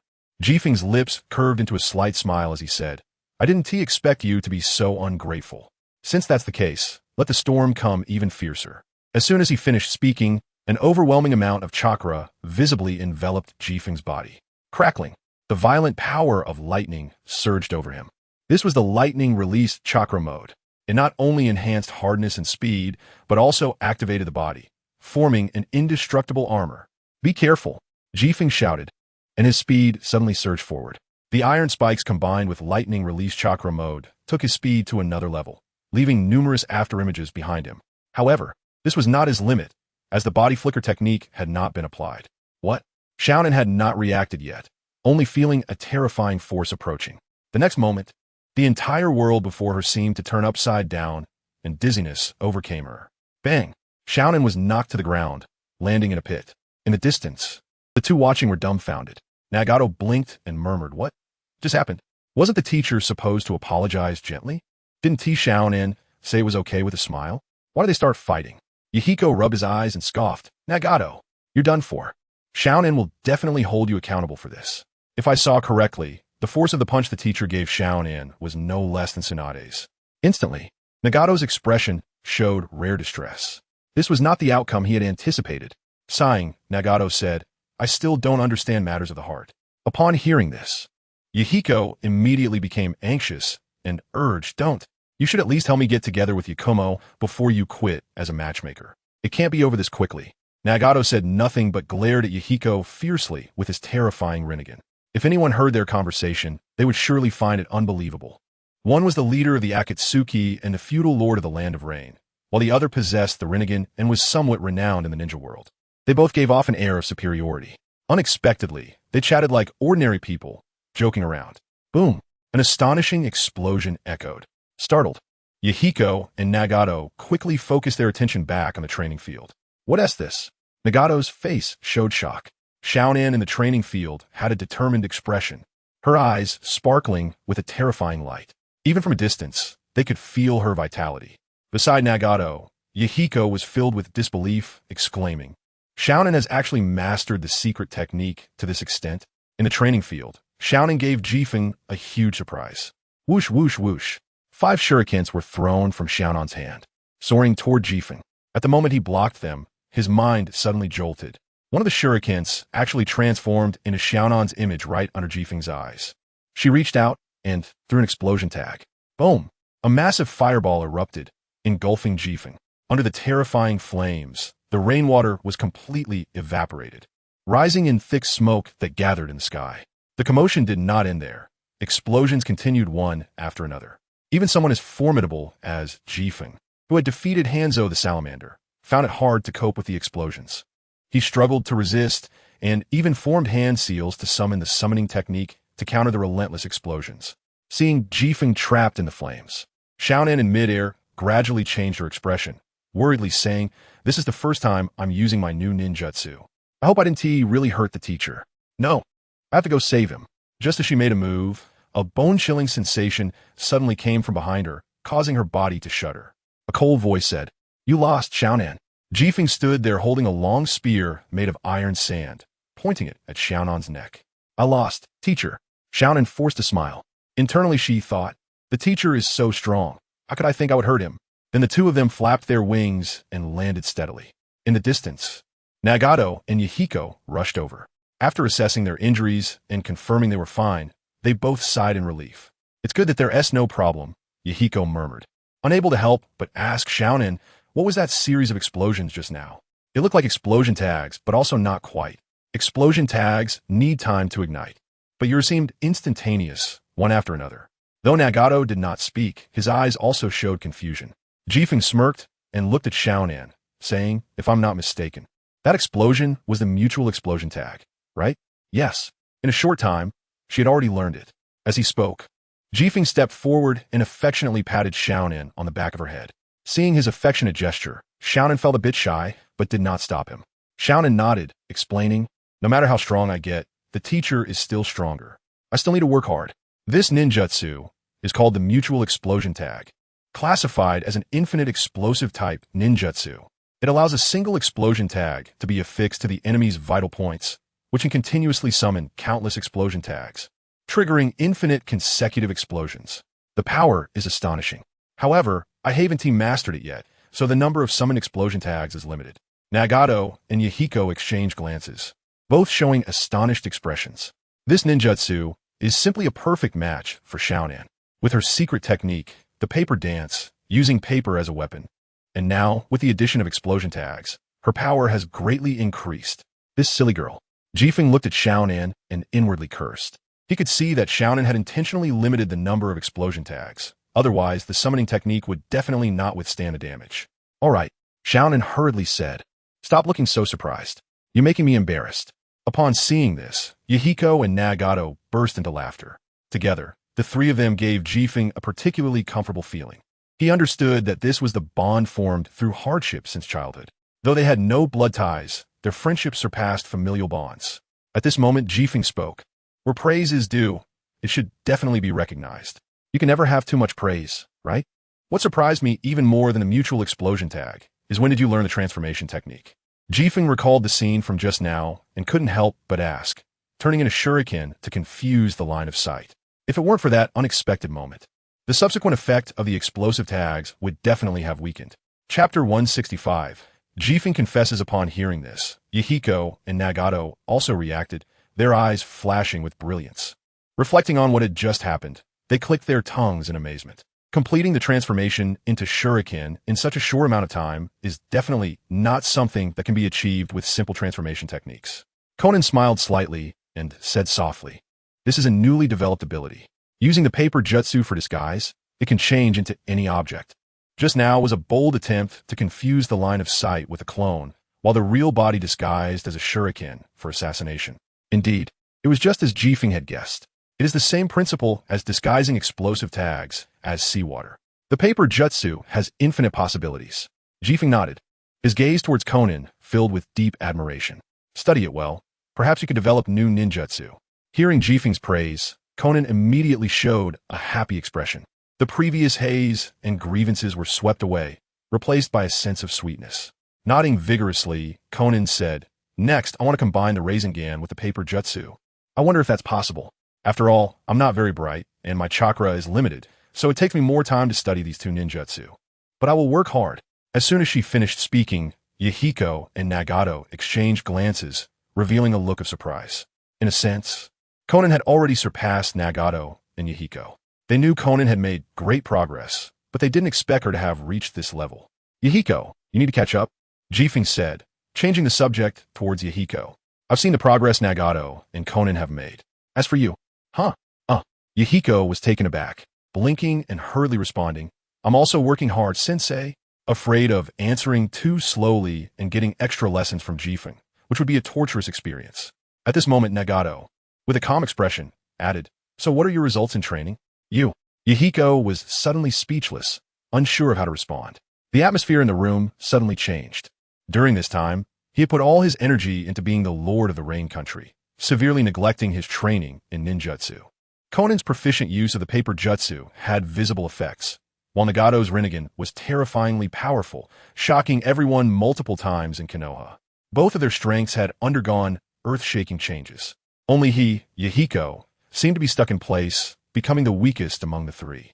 Seeing Yahiko's unusual demeanor, Jifeng immediately understood the truth. He sighed. Becoming the lord of the rain country is a good thing, but don't lose yourself in it. When a ninja war breaks out, everything about life and death relies on one's own strength. If you're not careful, even I can't avoid death in battle. At the same time, the terrifying power of the Otsutsuki clan flashed through Jifeng's mind. It could be called miraculous. A casual strike could cause destruction that changes the landscape. Coming back to his senses, Jifeng earnestly said to Yahiko, "Don't pretend to work hard. Results won't lie. We all have grand ambitions to achieve. How can we stop here?" The words struck like thunder, leaving Yahiko frozen in place, his expression serious and dazed. Seeing Yahiko like this, Nagato sighed, "Yahiko, because we are close. I can't lie to you. Only Sensei can control you. Even if you resent me, I have to say this. You need to improve your training." After years of friendship, how could Yahiko misunderstand Nagato and blame him? This was truly for his own good, so the issues had to be addressed. Yahiko understood this. "Thank you." Yahiko thanked Nagato and then bowed to Jifeng, saying, "I'm sorry, Sensei." When he looked up again, Jifeng saw determination in his eyes. Yahiko said solemnly, "I have an idea and hope Sensei can help me. My chakra attribute is wind. If I integrate it into the Rasengan, will it create a more powerful ninjutsu?" As soon as he finished speaking, Jifeng was momentarily stunned, seeing the shadow of Naruto, Uzumaki, and Yahiko. "Interesting." He then shrugged and smiled. One wants to merge the paper jutsu with the Rasengan, and the other wants to create a wind-release Rasengan. This definitely has potential. Next, I'll train with you. Jifeng extended his hand to the center of the group, looking at Yahiko, Nagato, and Konan, and said, "I am confident. Let the Akatsuki organization make a name for itself in the ninja world. Achieve our beautiful wish of eliminating war and creating peace." Endless darkness, dawn breaks. The three of them straightened their expressions and extended their hands, stacking them together, proclaiming in unison, "Endless darkness, dawn breaks."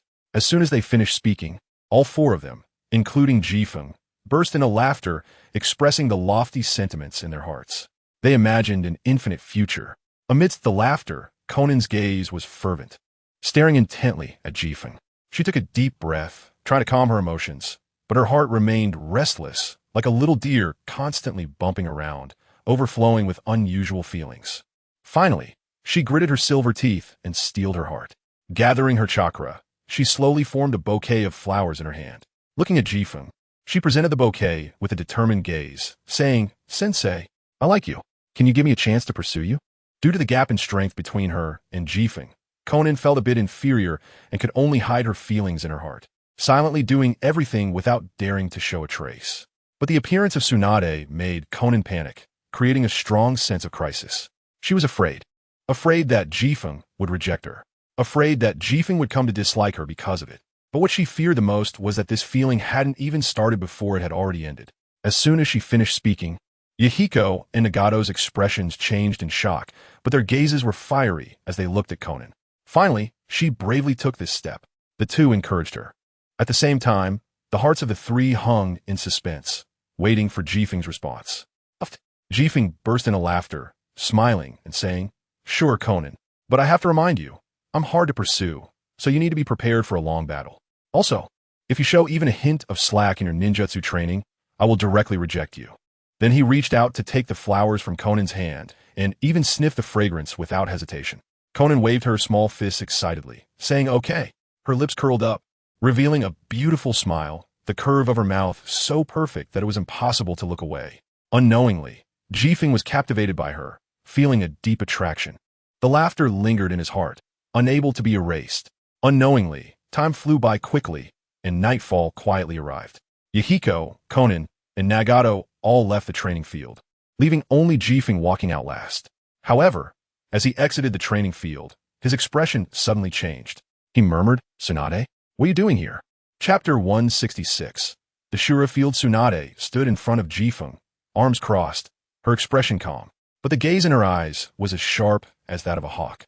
Scrutinizing Shurfeng, pouting in dissatisfaction, she asked, "Why can't I be here?" A rhetorical question left Shurfeng's face a bit unnatural, and he awkwardly laughed and said softly, "Did you see everything?" Tsunade snorted coldly and nodded. She had been watching everything that happened between Shurfeng and Konan. Unknowingly, the little kids from that day had all grown up, possessing formidable strength. Tsunade's eyes flickered, seemingly lost in memories.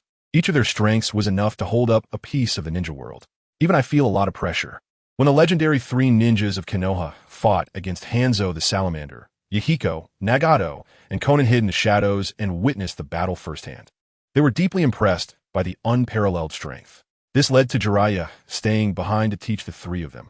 Unexpectedly, years later, their progress had become so terrifying that even facing Orochimaru, Jiraiya was not at all easy. They were fully capable of fighting. Following Tsunade's words, Shurfeng continued, "Or perhaps this is the fate of a ninja. Only by constantly striving can one stand firm and not be bullied by others. It might also be another charm of being a ninja, filled with surprises at all times. Life is about continuous training."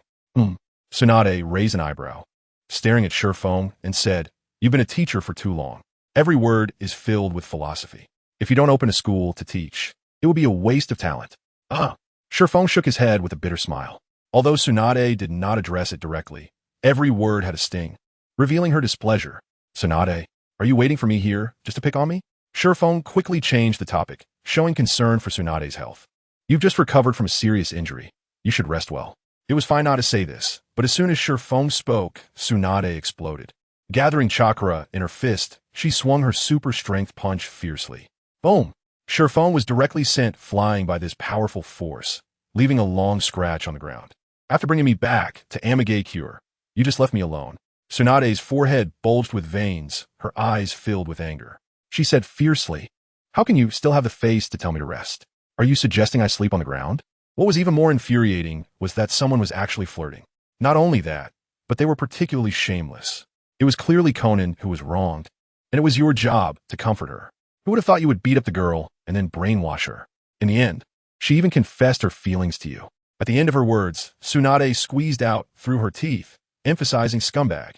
At that moment, Shurfeng understood. He reached up to pat his forehead, cursing himself for being confused. He hurriedly opened his mouth and cautiously said, "Is it too late to make amends now?" Tsunade glanced sideways, raising her head high, and said, "It's too late. Goodbye."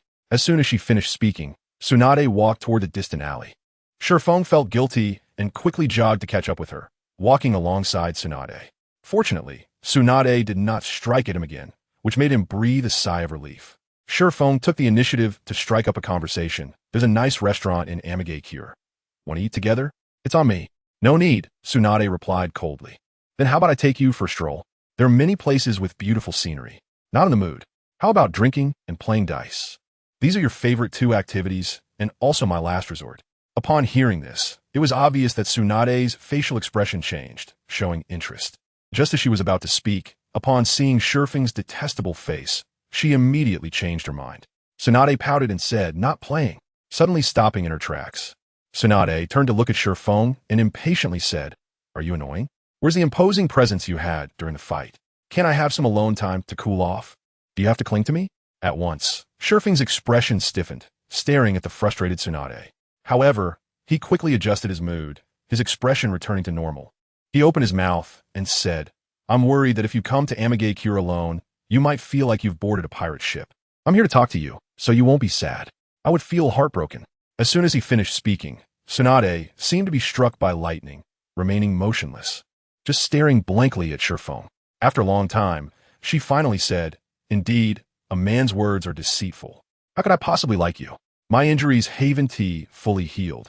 And you, who have been in a big battle for so long, have recovered so quickly like nothing happened, and yet you're looking for love rivals. Shifeng scratched the back of his head, smiling foolishly. The two walked side by side in silence, seemingly falling into a taciturn quietness. After a while, Tsunade suddenly said, I want to lose to that little girl Konan. Then she hurriedly quickened her pace and walked away quickly. Seeing this scene, Shifeng couldn't help but laugh. His mood felt like a mixed bag of emotions, sour, sweet, bitter, and spicy all mixed together. He murmured, harem? This is tough. Shifeng followed behind Tsunade. Walking on the street, he frowned tightly. He thought, is this the way back to my house? Could it be that Tsunade wants to forcefully take charge? Quickly cut through the mess, establishing her stable position.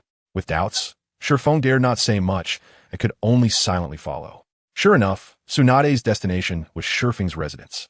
A towering spire appeared before them, with pointed archways and slender columns, covered in steel pipes on the outside. Beautiful murals adorned the exterior, showcasing a different architectural beauty. Shifeng tentatively asked Tsunade, this is my place. Are you going to? Just as he spoke halfway, he was glared at by Tsunade, forcing him to swallow his words. Without stopping, Tsunade walked straight into the spire. Should I leave? Or should I stay? This is a troubling question. However, Shifeng did not hesitate and hurriedly walked inside. After passing through a narrow corridor, a winding path led to a bright area. However, Shifeng was left dumbfounded, blinking in confusion. He murmured, Konan, what are you doing in my house? Sensing Shifeng's emotions, Konan appeared a bit shy. Her little face was flushed. She whispered, Yahiko and Nagato arranged this.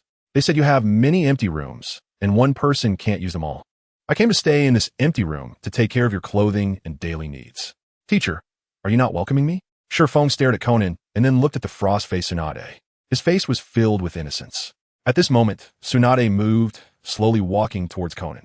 In an instant, Shifeng felt the atmosphere in the room change significantly, becoming dark and terrifying.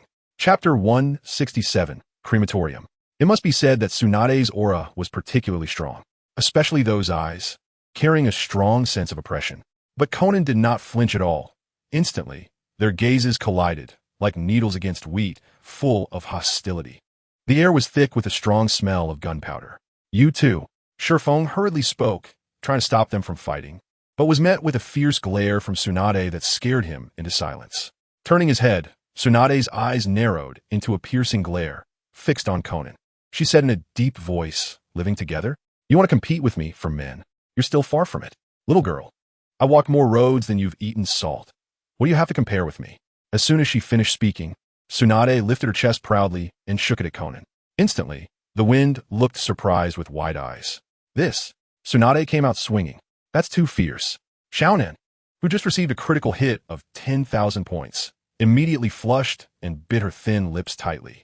She tried hard to suppress her emotions. She shifted her gaze from Tsunade's towering figure and looked Tsunade in the eye. She pouted and said, what's so great about that? I'm still young and in the growth stage. I'm not like some people who are almost halfway in the ground. Youth is my greatest asset. Xiaonan, unwilling to back down, retorted sharply. She even made a point about age. The The issue of age is something that every woman is particularly sensitive about, and Tsunade is no exception. Instantly, Tsunade and Xiaonan both stood their ground, their bodies brushing against each other, and they tiptoed, trying to outdo one another. The tension escalated. In fact, at this moment, Tsunade was still quite young and had not reached the stage of being a grandmother. So there was no need for her to use ninjutsu to alter her appearance. On the contrary, with age came more experience, giving Tsunade an aura of a mature woman. However, compared to Tsunade, Konan is still younger. If Tsunade is the mature woman, then Konan is like a young girl just coming into her own, exuding a sense of purity inside and out.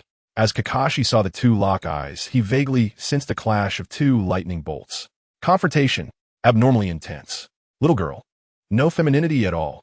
Old woman, you little girl, with such a harsh mouth, aren't you afraid of developing poorly and ending up flat-chested? Old woman, you, what do you mean old woman? I never expected that in a close combat situation, the inexperienced little Nan would actually have the upper hand. As a spectator, Jifeng widened his eyes and didn't dare to blink, fearing he would miss the exciting moments. He couldn't help but think, it would be delightful to have some popcorn right now. Tsunade, choked and frustrated, ground her teeth loudly in anger. She was absolutely furious. That little girl, this is to show you what a woman is. As soon as the words fell, Tsunade formed hand seals with both hands. Perhaps due to her unusually excited emotions, the speed of her hand seals suddenly increased, creating afterimages. Seeding technique, yin seed. Only see Tsunade's forehead forming a diamond-shaped mark, regulating the amount of chakra from it, and beginning to fine-tune her bodily functions. Her skin changed at a speed visible to the naked eye. Originally fair and beautiful, now under the influence of chakra, her skin became as white as snow. Incredibly smooth, almost like a baby's skin. What fascinated Jifeng even more was that Tsunade actually reached out to lower the covering in front of her chest, which was quite dazzling. Wow! Jifeng let out an exclamation. Seeing his captivated expression, Tsunade couldn't help but cast a proud glance at Konan and sarcastically said, "Did you see that? This is called a woman's charm. You little girl, you're still so young. You dare to compete with me?" Humph. Xiaonan was momentarily speechless, her face turning increasingly red. In terms of figure, she indeed couldn't compare to Tsunade. She bit her thin lips and said, "Pervert, I don't want to compete with you on this." However, when Xiaonan turned to look at Jifeng, she saw his gaze fixed on Tsunade, and her sense of crisis doubled. She became flustered. No way. She must not let the teacher be seduced away by that old woman. Xiaonan silently encouraged herself. Then, she also gathered her chakra. Unlike Tsunade, Shikishi paper dance does not require hand signs. In the next second, Xiaonan became even more shy, her face flushed. But she did not choose to avoid it. Instead, she met Tsunade's gaze with determination. Under the enhancement of the Shikishi paper dance ninjutsu, Xiaonan's figure changed. Even more explosively, Xiaonan learned Tsunade's movements and pulled her clothes down slightly. This scene left Shippuden, who was nearby, dumbfounded, murmuring, "Has she grown? This ninjutsu can actually be played like this." Seeing the swift wind, Konan shyly said, "Teacher, it can be even bigger. If the teacher likes it, Xiaonan, can do anything." Jifeng felt that the happiness came too suddenly, and he was almost about to faint. He secretly thought, Yahiko and Nagato are really talented kids. With these two beauties by my side, it's simply amazing. One is hot, bold, and exudes a mature, seductive aura. The other is gentle, innocent, and has the purity of a young girl. Shippuden has even started to fantasize about life after marriage. Seeing Shippuden's gaze captivated by Xiaonan, Tsunade's forehead bulged with veins and anger. Changing the topic, she said to Shippuden, "Come on, give your opinion. Who looks better, me or Xiaonan?" Feeling the killing intent, Jifeng was stunned. At this moment, Xiaonan looked at Jifeng with her big innocent eyes and said, "Yes, teacher, you boldly say. Am I better looking?" A difficult and challenging choice was placed before Jifeng. For him, who possessed a god-level choice system, making decisions was definitely his forte, but at this moment, he found himself in a dilemma. Choosing Tsunade would mean implying that Konan's looks were insufficient, especially with Konan's timid gaze, which made one feel an uncontrollable sympathy. If Jifeng really made that choice, it would be nothing short of crime. Choosing Konan is better looking, which would directly offend Tsunade.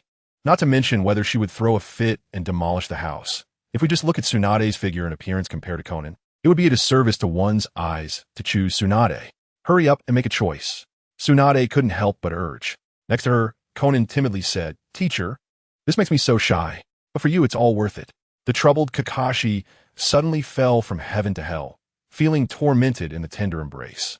It felt as if two little figures had sprouted on his head, constantly whispering in his ear. One was supporting Tsunade, and the other was supporting Konan. Doesn't that mean that Kakashi wants both of them? If I had to choose one person, it would be too difficult. Suddenly, an idea arose from the depths of my heart like a swift wind. I thought, my Yahiko and Nagato, you two bastards, I will definitely prepare coffins for both of you.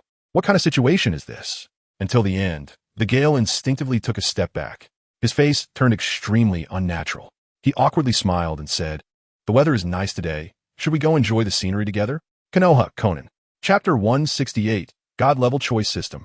Upgrade, the weather is nice? Tsunade furrowed her brows tightly. Her eyes filled with strong dissatisfaction. You are simply a language genius. It's already evening. What scenery is there to see? Your ability to change the subject is really poor.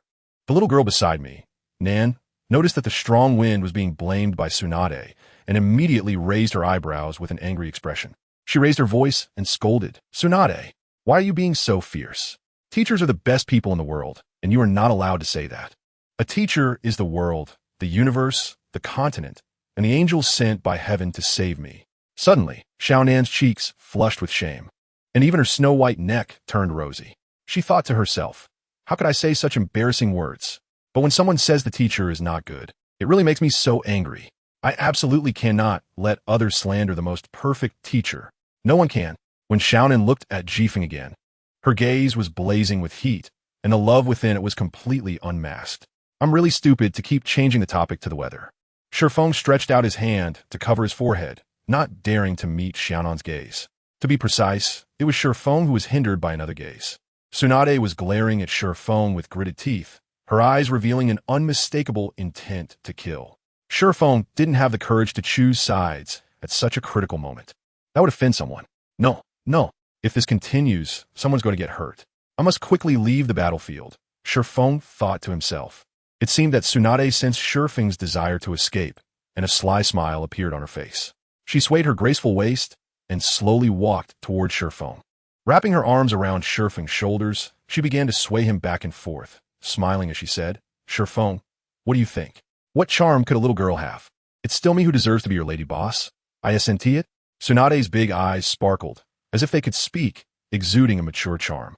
Her small mouth curled slightly, her red lips slightly parted. I have to admit, this is Tsunade's advantage. Her every frown and smile radiates a captivating aura. She is a woman who exudes charm from her very bones. Shifeng secretly swallowed hard. Seeing Shifeng like this made Tsunade laugh again, saying, "Don't hesitate. I'm the most suitable for you, right?" But Shifeng was quite conflicted and couldn't make a decision. He was being pulled by Tsunade's nerves, step by step falling into a sweet trap. "No!" Xiaonan exclaimed anxiously, rushing to Shifeng's side. Imitating Tsunade, she wrapped her arms around Shifeng's other arm and swayed him. "Teacher." Xiaonan's big eyes were clear, but her cheeks were oddly flushed, radiating a different kind of charm that was particularly attractive. Stubbornly, she said, "I'm not bad either." "Teacher, you can't be fooled by her." Feeling Xiaonan's warmth, Shifeng's body suddenly trembled, and then he became stiff and unmoving.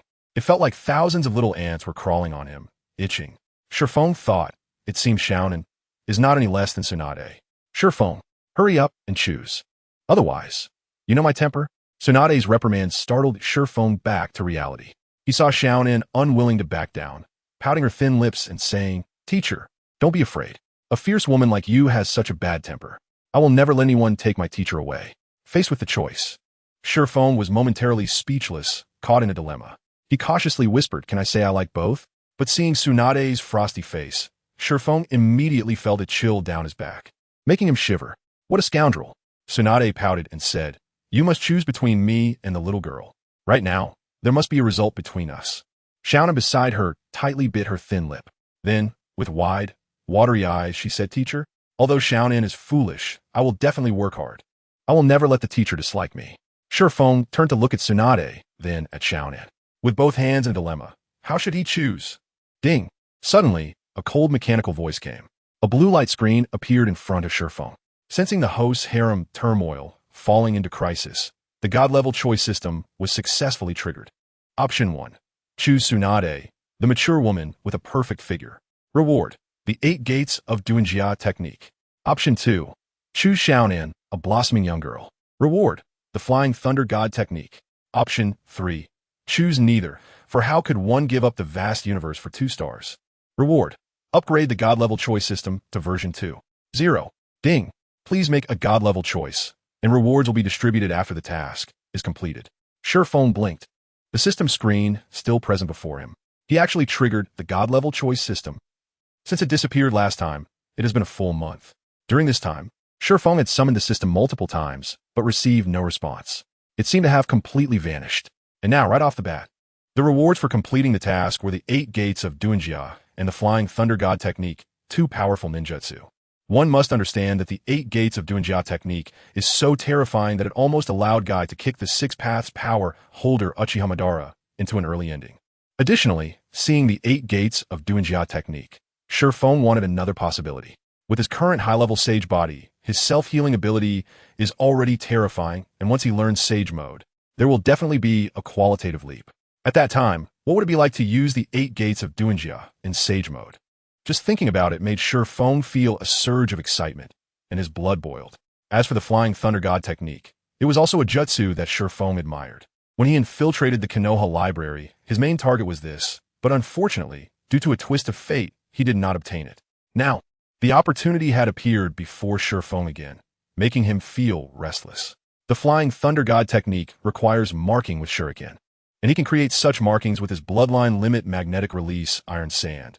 And once the two work together, they will definitely become the fastest in Ninja World. It would be a new trump card following the Body Flicker technique, with Iron Sand as wings, in addition to the Lightning Release Chakrala mode.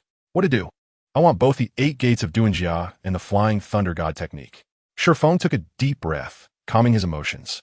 Finally, he chose, I choose the third option, ignoring Tsunade and Xiaonan.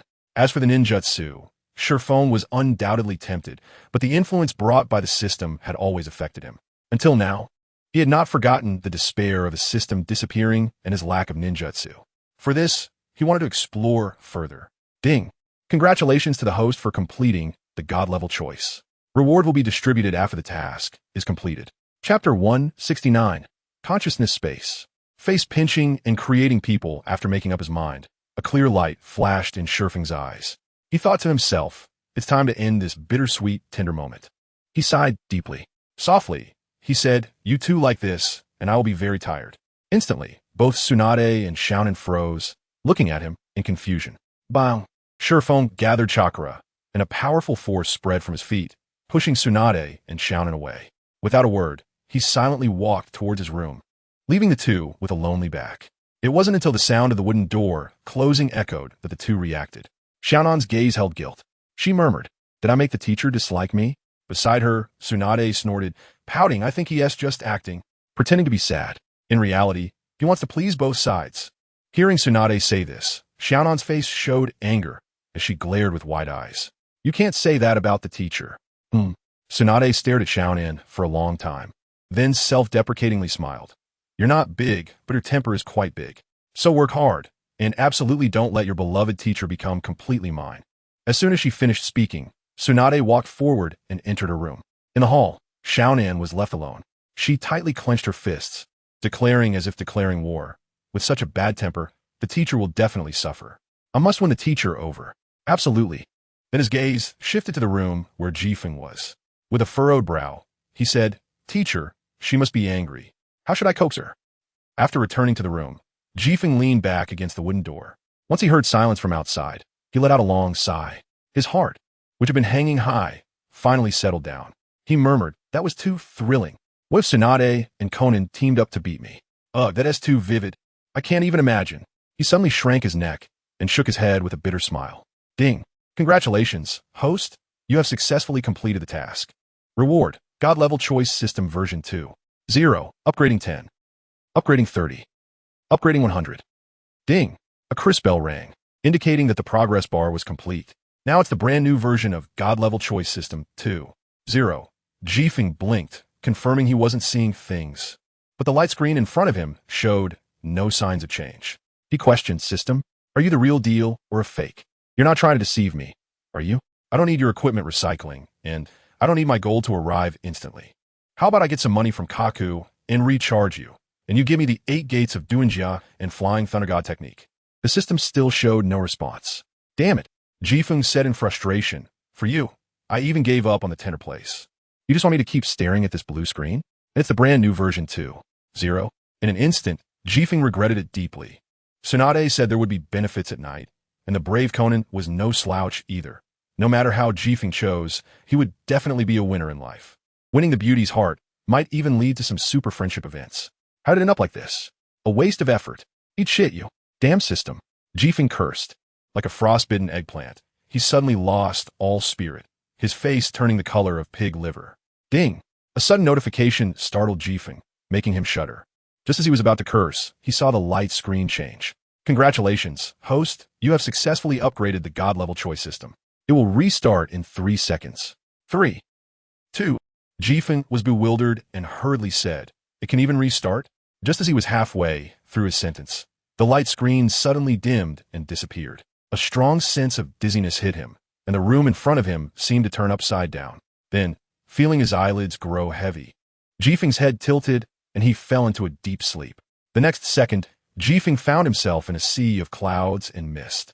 Looking down, he saw white clouds resembling cranes and layers of mountains rising and falling, emitting a strange glow from afar.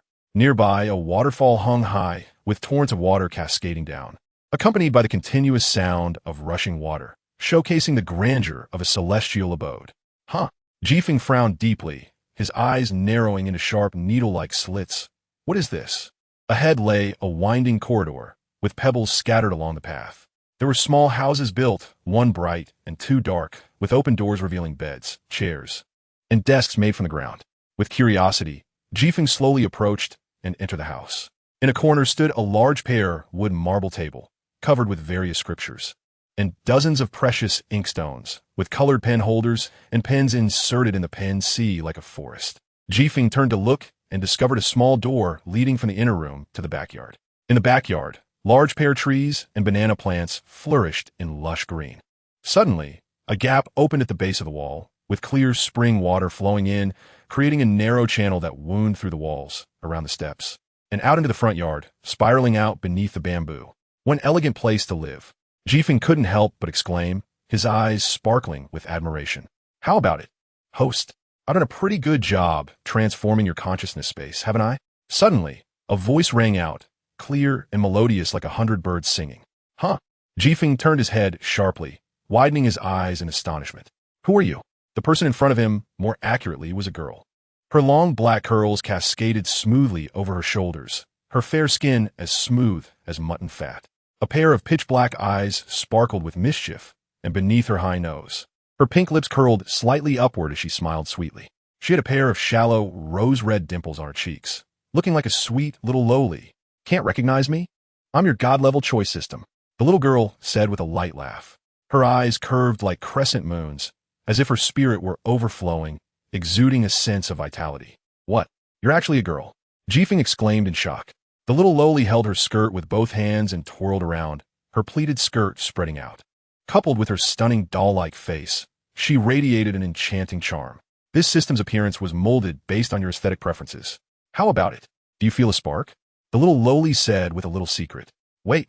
A flash of brilliance crossed Jifeng's mind, and he pouted. What does this have to do with anything? My taste isn't like this. Upon hearing this, the little lowly's expression darkened. She pouted and said, I can also change into the appearance of a foot-picking man. Just wait, let me change my look. Crack. Jifeng felt as if he had been struck by lightning. His body stiffened and he remained motionless, his face turning very unnatural. He chuckled awkwardly and said, Forget it, that sounds too troublesome. Let us just leave it like this. Chapter 170. 5 years of college entrance examination. 3 years of simulation. The thought of having a foot-picking man stay in his consciousness space made Jifeng feel chills just thinking about it. Oomph. The little lowly rolled her eyes at Jifeng and pouted. You're just being contradictory. Whether it's a mature woman, a girl, or a lowly, as long as they're pretty, you like them, right? One sentence left Jifeng's face flushed, his lips moving as if trying to find a retort, but failing to come up with a single word. After you upgrade, you wouldn't just change the environment and your appearance, would you? Jifeng took a deep breath, stared at the little lowly, and said in a deep voice, I need an explanation. Why did you disappear when I fought with the Vortex Clan's young clan leader? I lost all my chakra and couldn't use any ninjutsu. This matter had troubled him for a long time. It felt as if there was a knife held to his neck, and he didn't know when it would strike again, causing his head to roll. The truth was just as the young clan leader of the Vortex Clan said. The little lowly did not hide anything and said in a childish voice, suddenly, a force came at me, and I didn't know anything after that. By the time I regained consciousness, you and he had already determined the outcome. Hearing this, Jifeng fell into deep thought, carefully considering the truth of her words. He furrowed his brow and said in a deep voice, how can I trust you? The little lowly laughed, her voice as clear as a yellow aureole. She straightened her face and pouted, you don't need to trust me. Host, you just need to understand that our fates are intertwined. If you die, I can't live alone either. Instead of chatting with me about this fruitless matter, you might as well work hard to improve your strength to unravel all the mysteries. Jifeng gazed at the little lowly for a long time. The two locked eyes. He seemed to want to find something from her expression, but the little lowly simply smiled lightly and said, could it be that with Tsunade and Konan now, you have thoughts about me? I advise you, starting from 3 years, the highest penalty is death. Cough, cough. Jifeng was so startled that he choked, coughing violently. After a while, he finally managed to calm down and asked, if you are the system, you naturally understand that I do not belong to this world. Do you know my background? Why have I come to this world? Oh dear. The little lowly appeared very impatient, puffing her cheeks in annoyance. You keep asking questions without considering whether I can handle it. You awakened the system after coming to this world and gave birth to me. How would I know so much? Jifeng's expression darkened, and he pouted, watch your words. What do you mean by gave birth to you? This is unacceptable. You don't know anything I ask. This upgrade is worse than not upgrading. You, the angry little lowly stepped forward and grabbed Jifeng's hand, pulling him towards the side of the room. How dare you look down on me? I'll show you something good. The two arrived at the marble table in the room. The little lowly reached for the ninja scroll and brush on the table, but an extremely awkward scene occurred. She was too short. The little lowly even stood on tiptoe, trying hard to reach, but still couldn't. Jifeng couldn't help but laugh out loud. What's so funny? Pick me up quickly. The little lowly glared at Jifeng fiercely. But the problem was that she looked too innocent to be intimidating. In Jifeng's eyes, she was just cute and fierce. With no other choice, Jifeng reached out and picked up the little lowly, allowing her to reach the ninja scroll and brush. Ahem. The little lowly's expression changed, proudly declaring, Tada, the treasure that dazzles your eyes has appeared. Jifeng was a bit speechless. However, he was suddenly captivated by the ninja scroll before him. The scroll gradually unfolded, revealing its contents. This, Jifeng exclaimed in shock. The scroll contained detailed information about the Akatsuki members. Nagato possesses one of the 3 major dojutsu, known as the Rinnegan, the ultimate eye technique that controls life and death, originating from the Otsutsuki clan and the chakra fruit of the divine tree. Ninjutsu, Universal Pool. Shinra Tensei, planetary devastation. Rasengan can control the 6 paths of pain, Deva path, animal path, Preta path, human path, hell path, and Azura path. Can summon the outer path Ghetto statue. Yahiko, currently the daimyo of the water country, possesses extraordinary learning talent and combat awareness. Ninjutsu, water release, water wave, water release, water dragon bullet technique, water release, water ice slash, wind release, great breakthrough, Rasengan. There are many other ninjutsu he knows, but Jifeng quickly skimmed over the scroll. After a pause, Jifeng said to the little lowly, the scroll records detailed information about the current members of the Akatsuki, including their origins, personalities, and the ninjas they adhere to. But what use is that to me? The little lowly raised her head proudly and pouted. Haven't you noticed? Each character has a number marked after them. That is the key. Huh? With confusion, Jifeng flipped through the scroll again and indeed found that each ninja's information was marked with numbers. You're such a fool.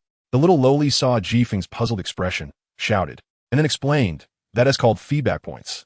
It's the points divided based on the improvement in strength after you help them. Among them, Yahiko, Konan, and Nagato have been taught by you the longest, and their strength has improved the fastest, so they have the most feedback points. Together, they have a total of 1,000 points. The rest of the Akatsuki members only have a total of 100 points, which is a huge difference. With feedback points, you can exchange for treasures to enhance the strength of the Akatsuki members or build a more powerful Amage cure. After the little lowly explained, Jifeng understood. So these feedback points come from the Akatsuki members, and as they become stronger, the points will increase. Where's the marketplace? As soon as he finished speaking, a loud rumble echoed, jolting Jifeng into a daze. He and the little loli rushed out of the room, and a wooden tower appeared before them. It was about 9 stories high, with an ancient charm. Many white cranes and larks landed there, chirping continuously. Here, this is the marketplace. The little loli said as she pulled Jifeng's hand eagerly and ran towards the marketplace. A dusty door was pushed open, releasing a thick layer of dust. Everything inside was revealed to Jifeng and the little loli. There's only one book on the entire floor? Jifeng looked at this scene in disbelief, blinking a few times to confirm he wasn't seeing things. Just as he was about to go up the stairs, an invisible wall blocked his way, preventing him from moving forward even an inch. Don't run around. You don't have the qualifications to enter the second floor yet, the little loli reminded him. Undeterred, Jifeng even tried to punch the wall with great strength, but there was not even a sound. It was as if it had sunk into the sea. Coming back to his senses, he walked closer to the little loli and shifted his gaze to the book displayed in front of him. Suddenly, Jifeng's eyes widened, and he couldn't help but gasp. 5-year college entrance examination and 3-year simulation. Chapter 171. Getting Stronger by Solving Problems. This book represents the hard work of many examination experts. It embodies the sweat of countless scholars. It is simply a crystallization of wisdom. By understanding the high school entrance examination questions and the rules of question setting contained in this enchanting and beautiful verse, one can grasp a hand of God. It is equivalent to unveiling the mysteries held by God. More importantly, this book is a result of the collaboration of top teachers nationwide against the question setters, leading thousands of students through the crucial narrow bridge in their lives and into a new world. One could say that mastering the essence of the 5-year college entrance examination and 3-year simulation means having a bright future ahead. But the problem is, what use is this?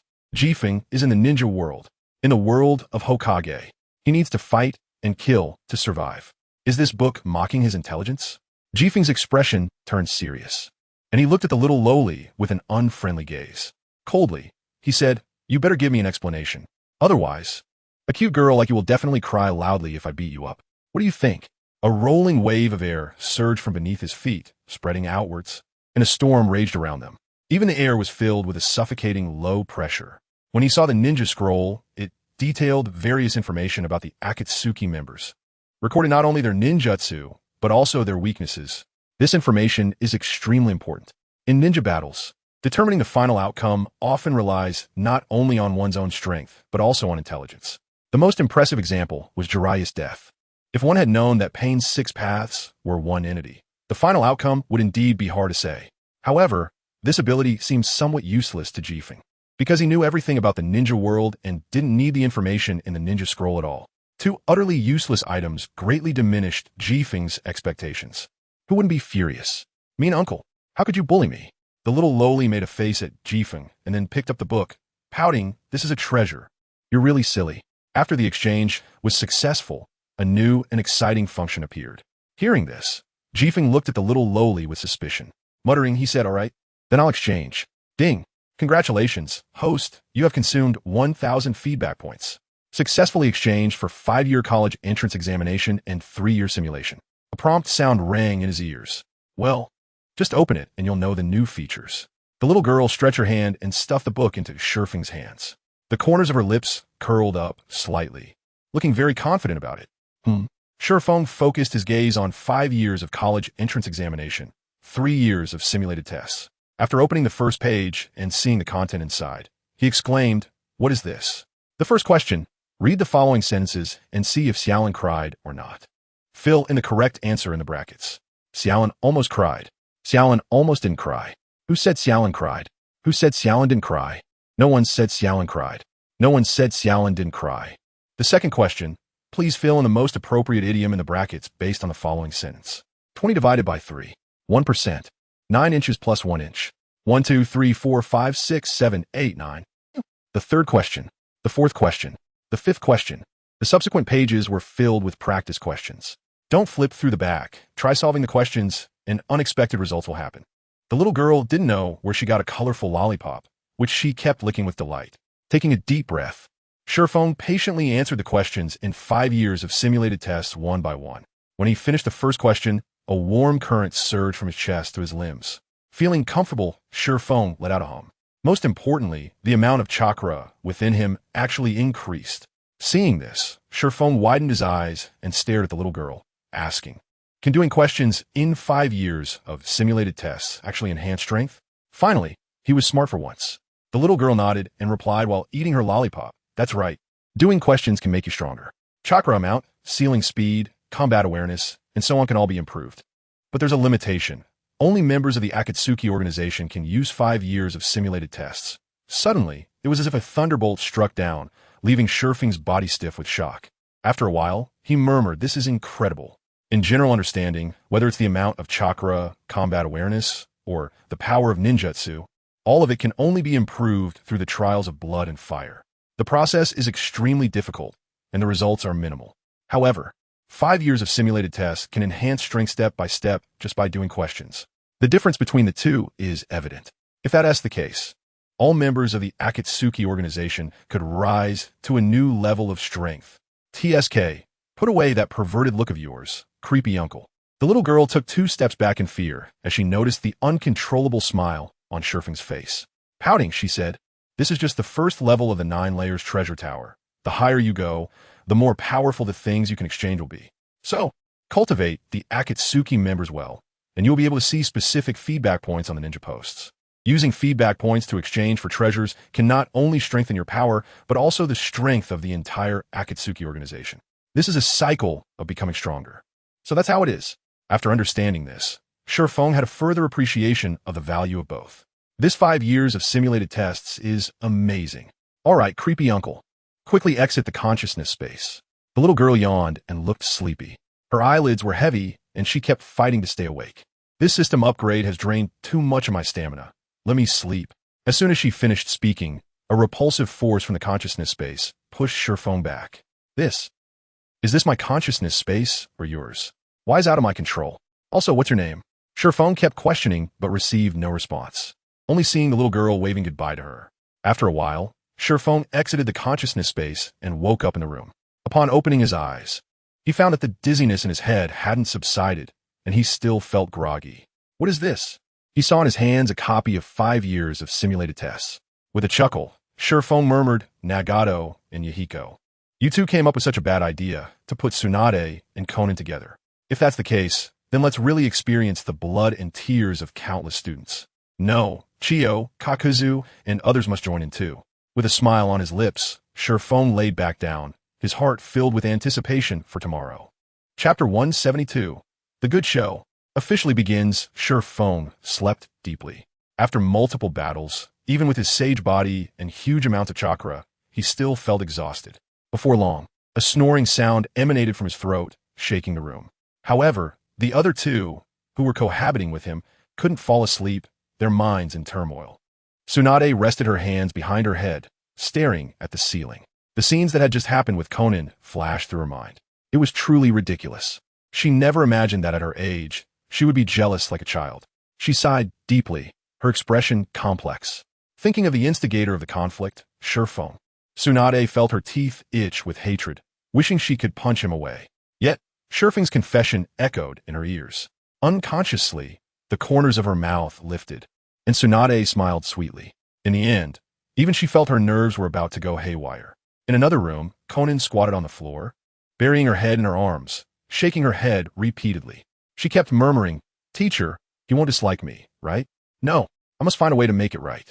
Suddenly lifting her head, Konan looked towards the direction of Shifeng's room, her tone firm. "No one likes the teacher more than I do. I must definitely perform well." Outside the window, the moon gradually disappeared with the night, and then a brilliant light rose from the horizon, as if a dazzling agate disk was slowly moving upward. Surrounding the red sun, the glow was completely dyed. Sitting quietly on the eastern ridge, she brushed aside the gauzy mist, and the radiant light burst forth. Stop messing around. Let me sleep a bit longer." Shifeng, feeling drowsy, found his eyelids heavy. However, in a hazy feeling, he sensed a cool breeze blowing by his ear, tickling him. A delicate little hum then sounded by his ear. "Teacher, get up."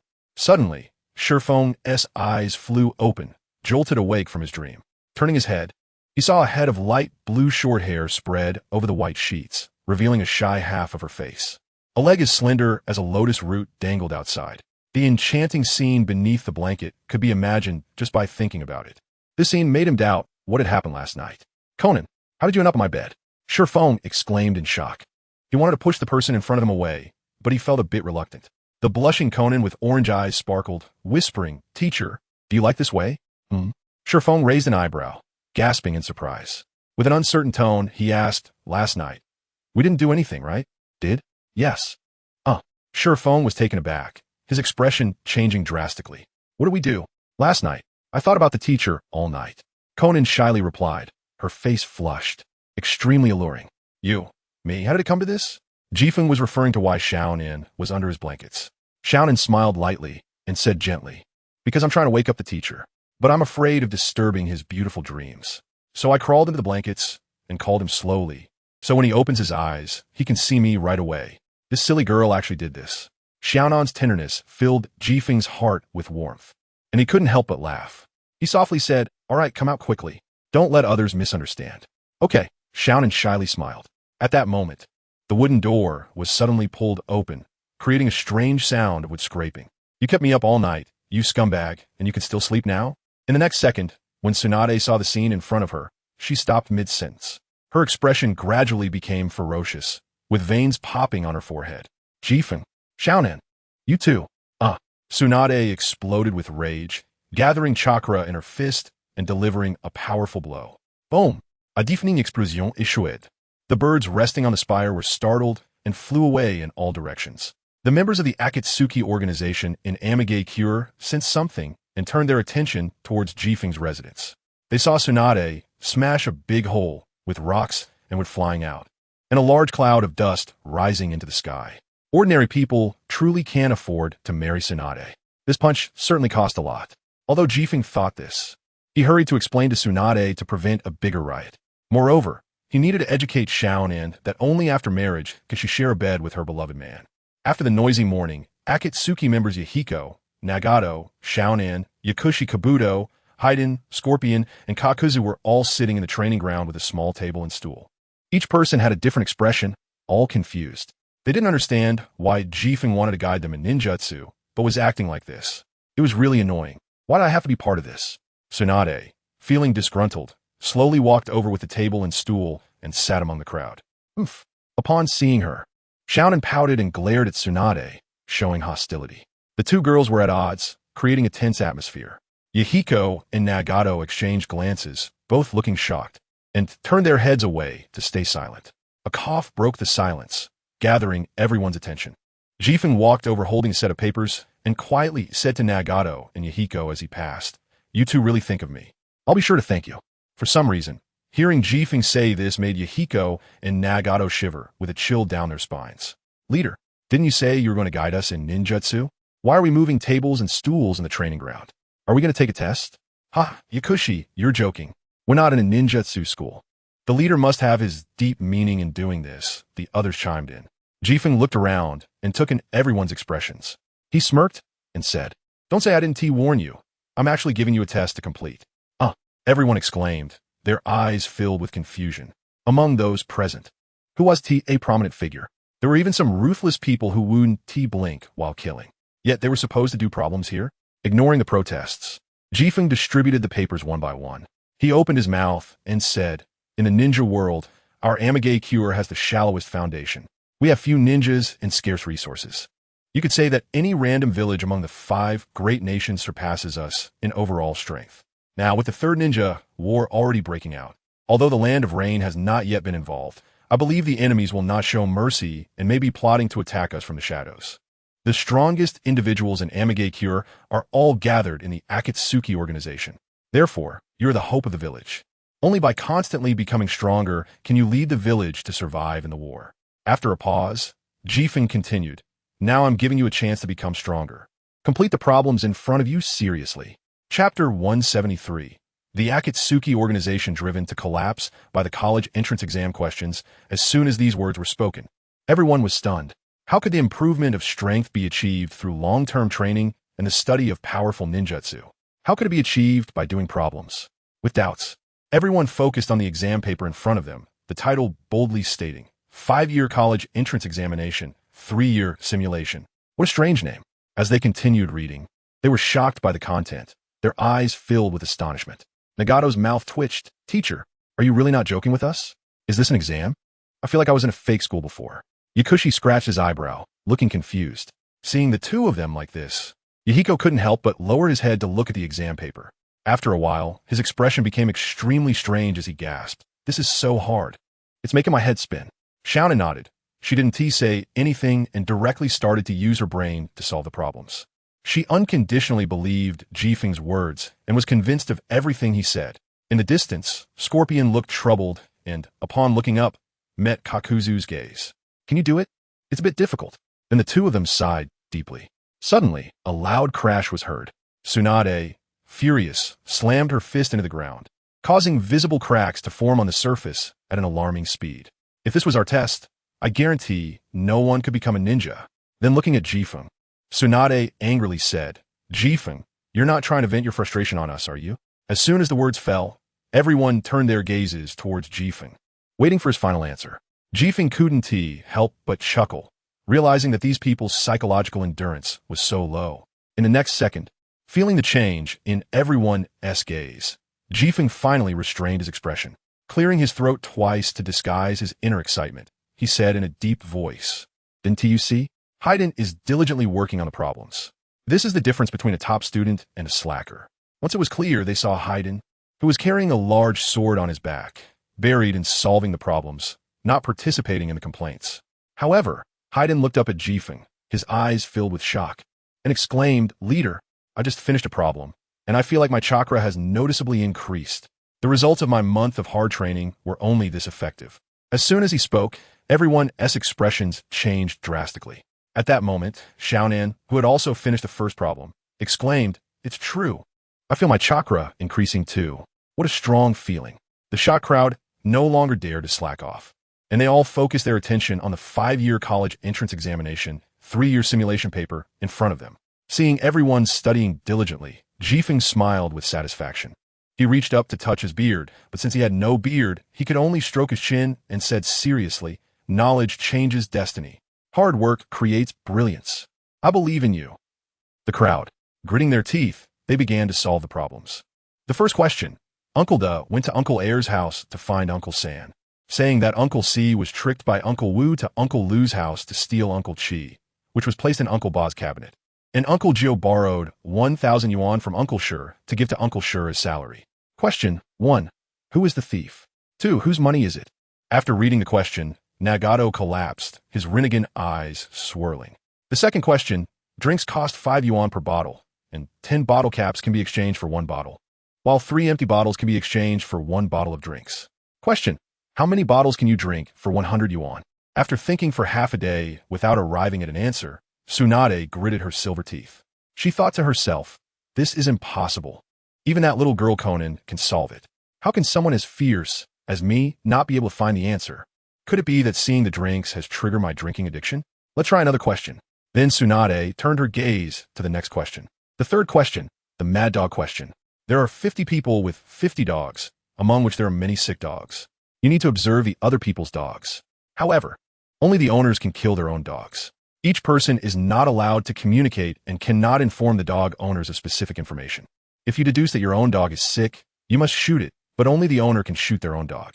On the first day, there were no gunshots. On the second day, there was a burst of gunfire. Question, how many sick dogs are there? Tsunade, who couldn't even understand the question, rubbed her hair in despair and exclaimed, Forget it. I'll just do the drinks question. In an instant, there was a wailing sound everywhere, a sight too tragic to behold. The members of the Akatsuki, who were supposed to instill fear in their enemies, all showed ashen faces, their eyes filled with despair. The questions from 5 years of college entrance examination and 3 years of simulation were truly terrifying. Seeing Tsunade in such a flustered state, Konan couldn't help but say, You're getting old, and your IQ is also in trouble. It's over. It's over. You. Tsunade was momentarily speechless, and she even choked out a laugh. She said fiercely, You little brat, I absolutely cannot lose to you. Then let's compete. Compete we shall. Compared to the girls, Deidara and Kakuzu were much quieter. Jiraiya glanced over, scaring the two into sitting up straight, their expressions extremely unnatural, like children caught doing something bad. Deidara Kakudu. What is the point of you two cheating? Jiraiya shook his head with a bitter smile, pointing at the two, and said, He is not any better than you. Don't copy other people's answers. Even if you copy, they're all wrong. You need to believe in your own insight and do the problems well. Immediately, realizing this, Deidara and Kakuzu exchanged disdainful glances. Then they pressed down on their own test papers. Next, they looked at the questions on 5 years of college entrance examination and 3 years of simulation. The following question was one that Granny Lee gave to Xiaolin, asking you to help Xiaolin answer. How old is the captain of the ship if there are 26 sheep and 10 goats on the ship? Suddenly, Yahiko was dumbfounded. How old is the captain? After all these premises, how can you ask how old the captain is? Who the hell knows that? Who the hell cares how old the captain is? I'm not Xiaolin. My name is Yahiko. I'm called Yahiko. Granny doesn't even have the surname Lee. Yakura, who had been silent for a long time, was seen trembling slightly, and upon closer inspection, she was actually crying due to the pressure of the question. Seeing the scene, Jiraiya, who was watching from a distance, showed a worried expression. He murmured, It seems the questions are still too few. They actually still have time to lose their temper? For your own good, let us add a few more sets of 5 years of college entrance examination and 3 years of simulation to help you improve your strength. As soon as the words came out, everyone completely broke down. They cried out with sad faces, No, leader, spare us. Teacher, good teacher, the best teacher in the world. Even the proud Tsunade looked at Jiraiya with teary eyes, pitifully. Oof. With a cold snort, Jiraiya ignored everyone's pleas for mercy and reprimanded. Why can Konan and Paipa Juzong do these questions, but you can't? It must be that you're not paying attention, not working hard, not carefully reading the questions. Go study hard, learn from good classmates, and you can ask everyone for help. Chapter 174. Fire Release Yakura versus Paipa Juzong in the arena. Everyone stood on the outskirts. In the center, the wind and sand were rolling, engulfed in a murderous atmosphere. Paipa Juzong and Fire Release Yakura faced off. Master Leader, who do you think will win? Deidara's face showed no expression. Yakura? Paipa Juzong?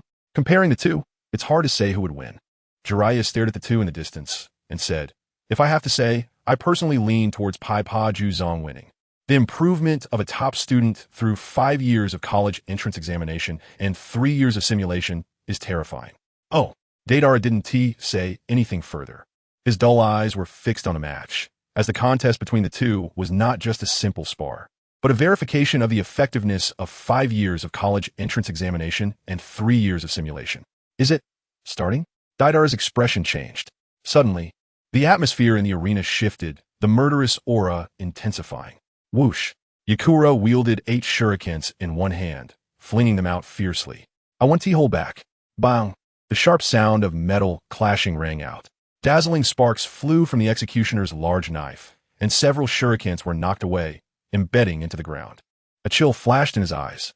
Paipa Juzong showed no hesitation, raising the executioner's large knife and bringing it down hard. He growled. Then let this determine the victor. Bang!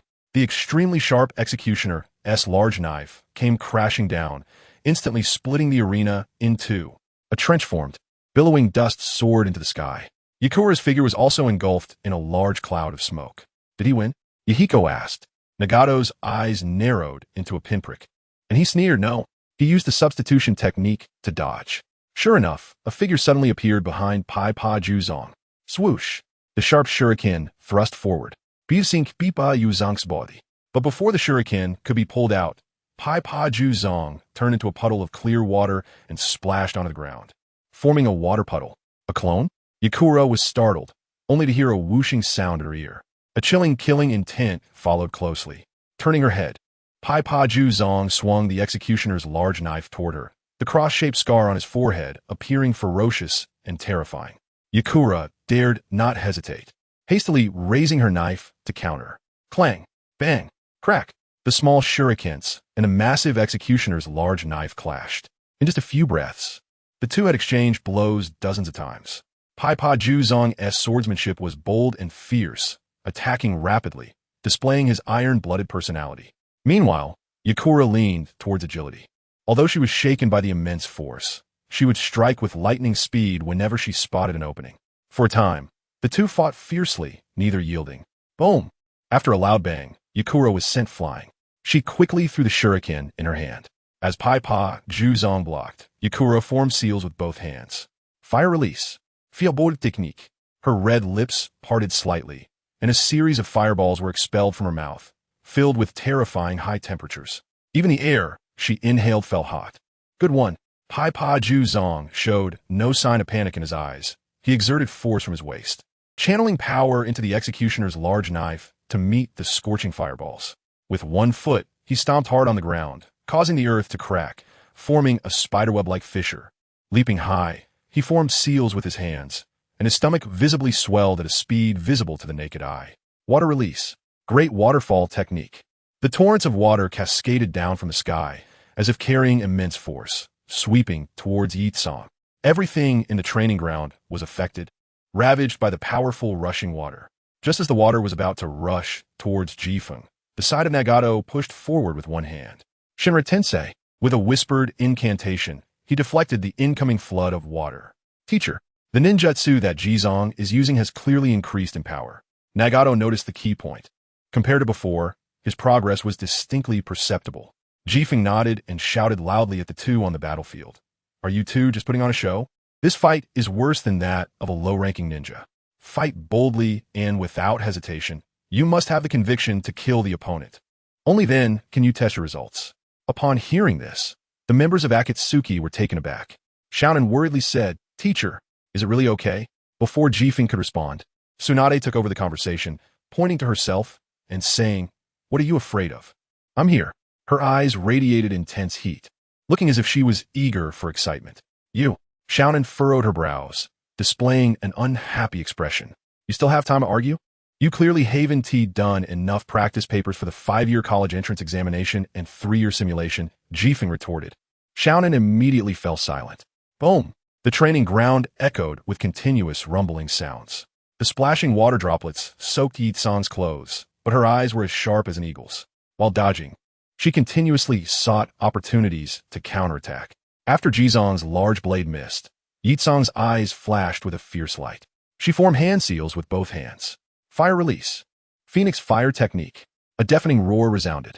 A 5-meter-long fire dragon, wreathed in flames and with a fierce expression, suddenly opened its massive mouth to devour Jizong. What terrifying power!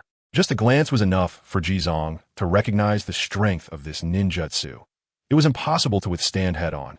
He raised his decapitation blade high with one hand, quickly forming hand seals with both hands. Water release. Water dragon bullet technique. With a deafening roar, a robust water dragon shot up from behind Jizong, charging forward. Boom! The fire dragon and water dragon, two entirely different types of chakra, collided with each other. Billowing steam spread outwards. Yitsong's bloodline limit was more powerful than ordinary fire release techniques. My water release can resist, but to win with it is simply impossible. In that case, Jizong caught the falling decapitation blade with one hand and charged forward, bringing down the blade fiercely. To win, he had to engage in close combat, forcing her into a position where she had no chance to form hand seals and use ninjutsu, pressed into a corner by the large blade. Yitsong's forehead began to sweat coldly. She looked at Jizong with a new sense of caution that hadn't been there before. She realized that Jizong was using the decapitation blade to suppress her so severely that she couldn't find a chance to counterattack at all. Was it that his previous attacks were merely tests? That he hadn't used the decapitation blade to its fullest potential until now? Crack! New bloodstains continuously appeared on Yitsong's body under the relentless attacks of the decapitation blade, like a tide that kept surging, and it was clear that she was becoming exhausted in her resistance. Signs of defeat were showing. No, if this continues, I will lose. With Tsunade present, can I use that technique? Chapter 175, The Bet. Tsunade possesses extremely powerful healing techniques. As long as the injury isn't fatal, she can gather chakra to heal wounds. Thinking of this, Yitsong's eyes narrowed sharply, and she steeled her resolve. Sensing the change in Yitsong's aura, Jifeng raised an eyebrow and a slight smile appeared on his lips. Leader, could it be that Yitsong is going to use the steam kill? Chiyo, who had indeed felt the terrifying nature of this ninjutsu, recalled how it drained moisture from the body and evaporated it into a dry corpse. When Yitsong fought against Chiyo, she had used this powerful technique to cripple Chiyo's arm. If he hadn't transformed himself into a puppet, he probably wouldn't have been able to perform ninjutsu after losing his arm. Seeing this, Chiyo murmured, do we need to stop the two? Jifeng's gaze was fixed on the two battling, and he replied, instead of worrying about Jizong, it's better to worry about Yitsong. The outcome is about to be revealed. Although Chiyo was puzzled, he didn't ask further and turned his attention back to the center of the training ground. Crack! A sound of flesh being torn came through. Yitsong took a solid hit from Jizong's decapitation blade. But before Jizong could celebrate, Yitsong's body let out a poof and turned into a piece of rotten wood. A substitution technique? Jizong thought suspiciously as he scanned his surroundings. Wary of Yitsong's sudden attack. Unexpectedly, the previous rotten piece of wood emitted a puff of smoke, and Yitsong's figure suddenly burst forth from within. Fire release. Steam kill. With a final incantation, 6 scorching fireballs erupted from Yitsong's mouth, rushing towards Jizong with intense heat. It wasn't TA's substitution technique. It was a transformation technique. Realizing this, Jizong's face changed dramatically. One fireball was hurtling straight toward his face. Not good. Without hesitation, Jizong quickly ran away, trying to dodge the searing fireball. Whoosh, whoosh, whoosh. Yitsong showed no signs of stopping. While manipulating the fireballs, she also wielded a kunai with one hand to attack. What made it even more troublesome was that the hot fireballs had a terrifying temperature, evaporating the surrounding water completely and leaving everything extremely dry. A fireball came rushing in, and although Jizong tried his best to evade, he still got grazed on the back. Large chunks of flesh instantly dissolved, causing the usually iron-willed Jizong to cry out in pain. Yitsong's bloodline limit was indeed terrifying. Chiyo's eyes reflected a look of caution, and he turned to Jifeng beside him, saying, Leader, Yitsong has regained the upper hand. Do you still think Jizong will win? Without hesitation, Jifeng nodded, yes. At first, I didn't believe it, but now I am convinced that Jizong will win. Unable to contain his confusion any longer, Chiyo asked, why? We can bet on it. Jifeng smiled slightly, not providing too much explanation, and then said, if you win, I'll exempt you from your homework. If you lose, you'll have to do an extra 5-year college entrance examination and 3-year simulation paper. How about that? As soon as he finished speaking, the nearby Yahiko, Nagato, and others all turned their gazes toward him, their eyes burning with excitement. After surveying the expressions of the crowd, Jifeng smirked and said, in that case, I'll make a bet. If Yitsong wins, today as homework is exempt. If Jizong wins, he'll do an extra paper. Good. The members of Akatsuki all echoed in agreement. In the training ground, after Yitsong unleashed the fire release, steam kill, the battle situation turned around. Jizong was temporarily overwhelmed. The outcome between the two could be vaguely determined. Yitsong's chances of winning were extremely high, and the terror of the 5-year college entrance examination and 3-year simulation was something they had all experienced firsthand. It could be said that it was enough to drive them to tears from the torment. One could ask, how could they let such a good opportunity pass? Seeing this, Tsunade's eyes sparkled as she cried out, I bet on Yitsong to win. 10 copies of 5 years of college entrance examination, 3 years of simulation. What? The members of the Akatsuki organization were shocked, looking at Tsunade with confusion. They heard Tsunade smile slightly and say to Shikaku, you better not regret it. As long as Yakumo wins, I can do 10 fewer test papers.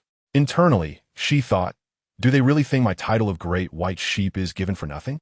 It's the admiration of the people in the martial world for me. It's a recognition of my skills. I will definitely win this round. Suddenly, a flash of inspiration crossed everyone's minds. Yes, this is a great opportunity. Of course, it must be seized. Nagato, I bet on Yakumo winning. 3 test papers. Only 3? I'll go with 5. Yakumo wins. Yahiko said excitedly. He had developed a deep-seated fear of Granny, Lee, and Koyuki. Not want to see that pair of grandmother and grandson again. How could he let this opportunity slip by? The stoic Kakuzu, although showing no extra expression, had a burning gaze. He said in a deep voice, Leader, I bet on Yakumo winning 1 test paper. Then everyone's eyes turned to Sasori and Konan, who had not placed their bets yet. Sasori looked puzzled. Konan smiled sweetly and said softly, I choose Shizun to win. I believe in my teacher for no reason. A hint of doubt flashed in Sasori's eyes. On the surface, Yakumo indeed had a greater chance of winning, but the usually steady Shikaku would never speak carelessly. Since he was sure to choose Shizun, there must be a reason. Seeing this, Sasori opened his mouth and said, Then I choose Shizun to win as well. As soon as he finished speaking, he was met with a roll of eyes from everyone. Kakuzu directly said displeased, You started this, and now you're switching sides? Sasori was taken aback and helplessly said, Then I'll choose Yakumo to win, one test paper. However, as soon as this decision was made, he regretted it. He felt something was off about this matter. Kakuzu, still angry, scoffed. Just one? Are you even a man? What do you mean? A glimmer of coldness flashed in Sasori's eyes as he said coldly, "Is it because I didn't let you copy the test answers that you're targeting me like this? What nonsense are you talking about?" A wave of anger erupted from Kakuzu's feet, spreading outwards, a storm rampaging. "I was kindly offering you the answers, and you misunderstood me. Bullshit. All 10 of yours are wrong. Mine was at least partially correct." Instantly, Kakuzu's face turned red, as if a scar had been exposed. He exploded. "Cut the crap. I bet 10 test papers. Do you dare? Afraid of you? Fine. I'll also bet 10 test papers." Seeing this scene, Shikaku smiled knowingly. These two fools. Hopefully, when they see 10 sets of papers, they won't cry out loud. How dare they choose the same as Tsunade? Are these people devils? Shikaku looked at the members of the Akatsuki organization, his eyes flashing with a sympathetic expression. He took a deep breath. Boom! A deafening explosion echoed. The entire training ground trembled. The commotion drew everyone's attention to the center. Chapter 176. Homework. I'm set to write it first. Yakumo did not use his bloodline limit. Still at a disadvantage against Shizun. But as the trump card of the final resort, the scorching escape technique was unleashed. The situation suddenly reversed. If this continued, the battle would soon be decided, and the two would determine the winner in a very short time. It was time to end the battle. Yakumo said coldly.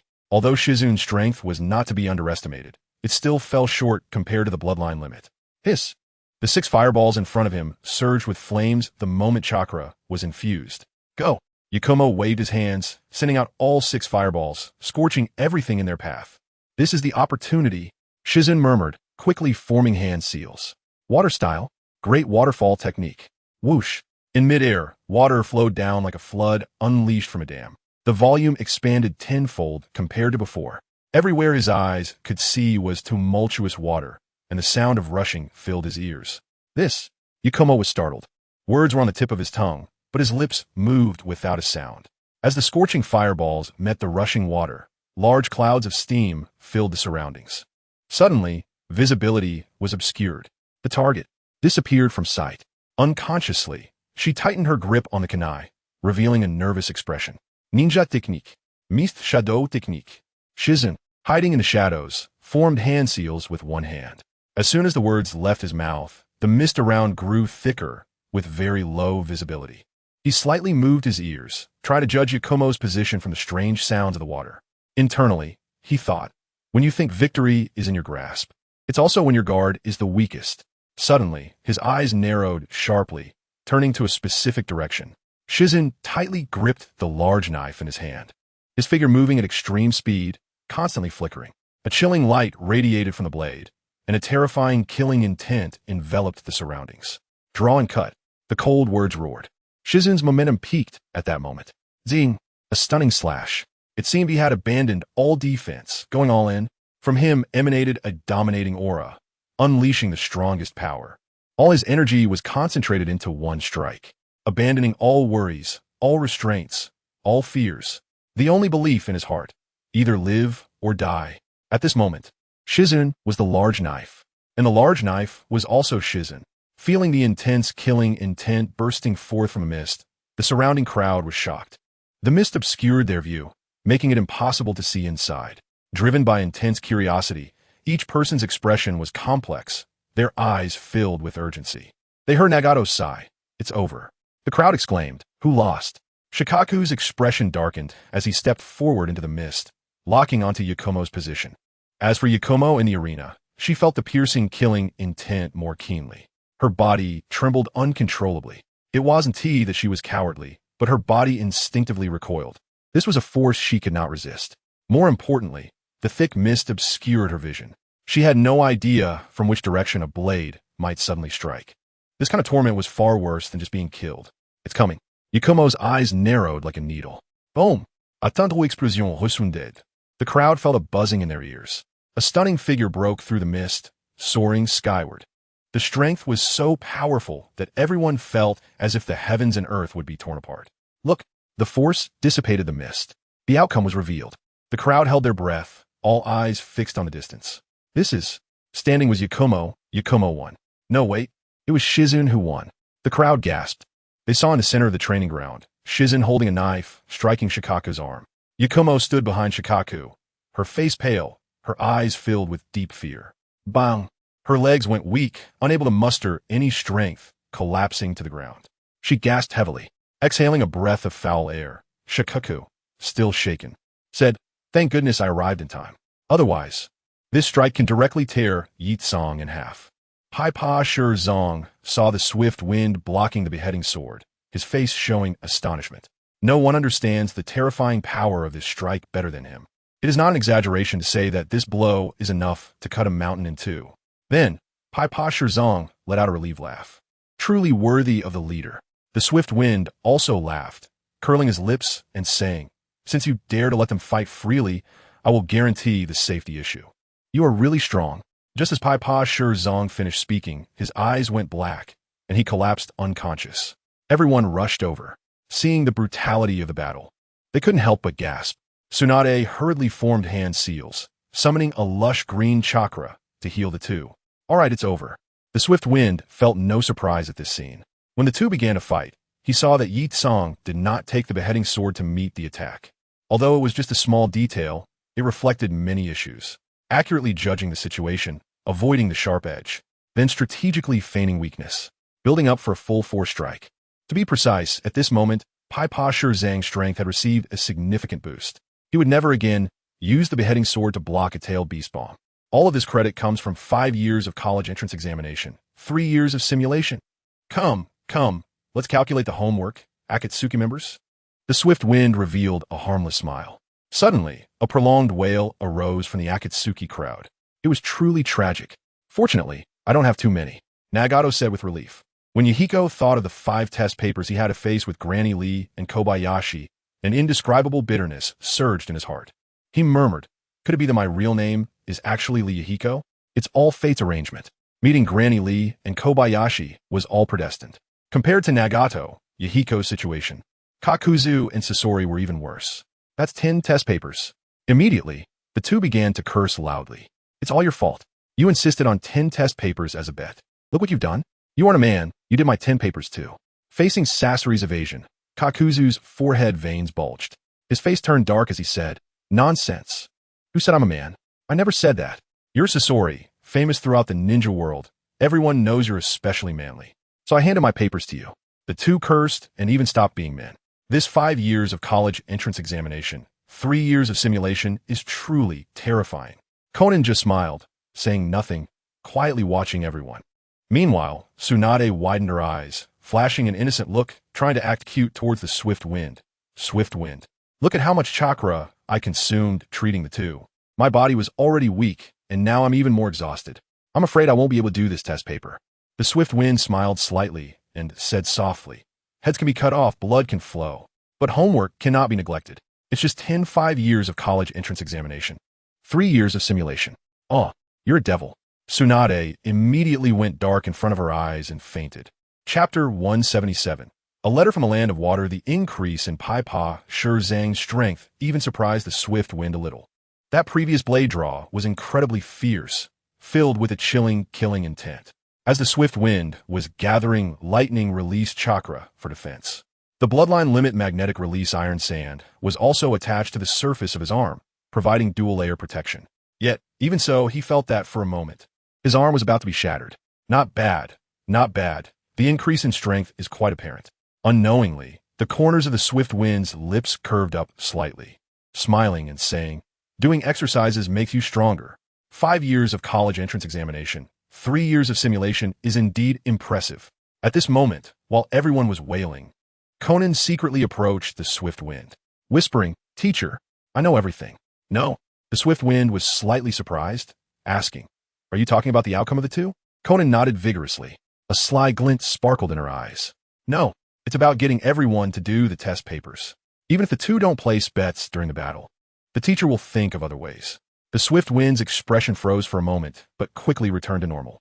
He did not avoid the topic and said frankly, "You are right. Doing exercises can make you stronger. The effect is much better than hard training. I mean, how can such a good thing be missed? The more test papers, the better. Even if one's aptitude is poor, with the tactic of drowning in questions, even a learning slacker can have their spring." Seeing the swift wind acknowledge it, Konan giggled. Startled, the swift wind quickly said, "Be careful. Don't let them hear." All right, I'll keep it a secret." "That's right, this is our little secret." The swift wind smirked.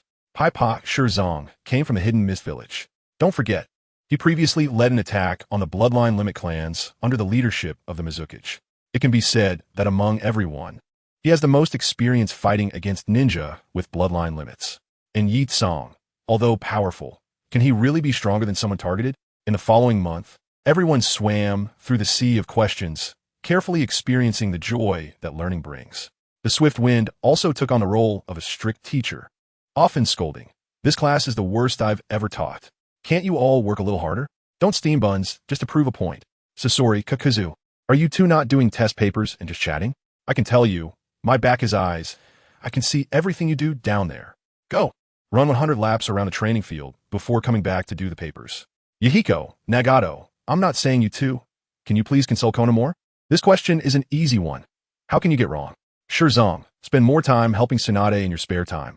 Don't think we abandoned her. Once you all get to university, once you get through this tough period, you'll be comfortable.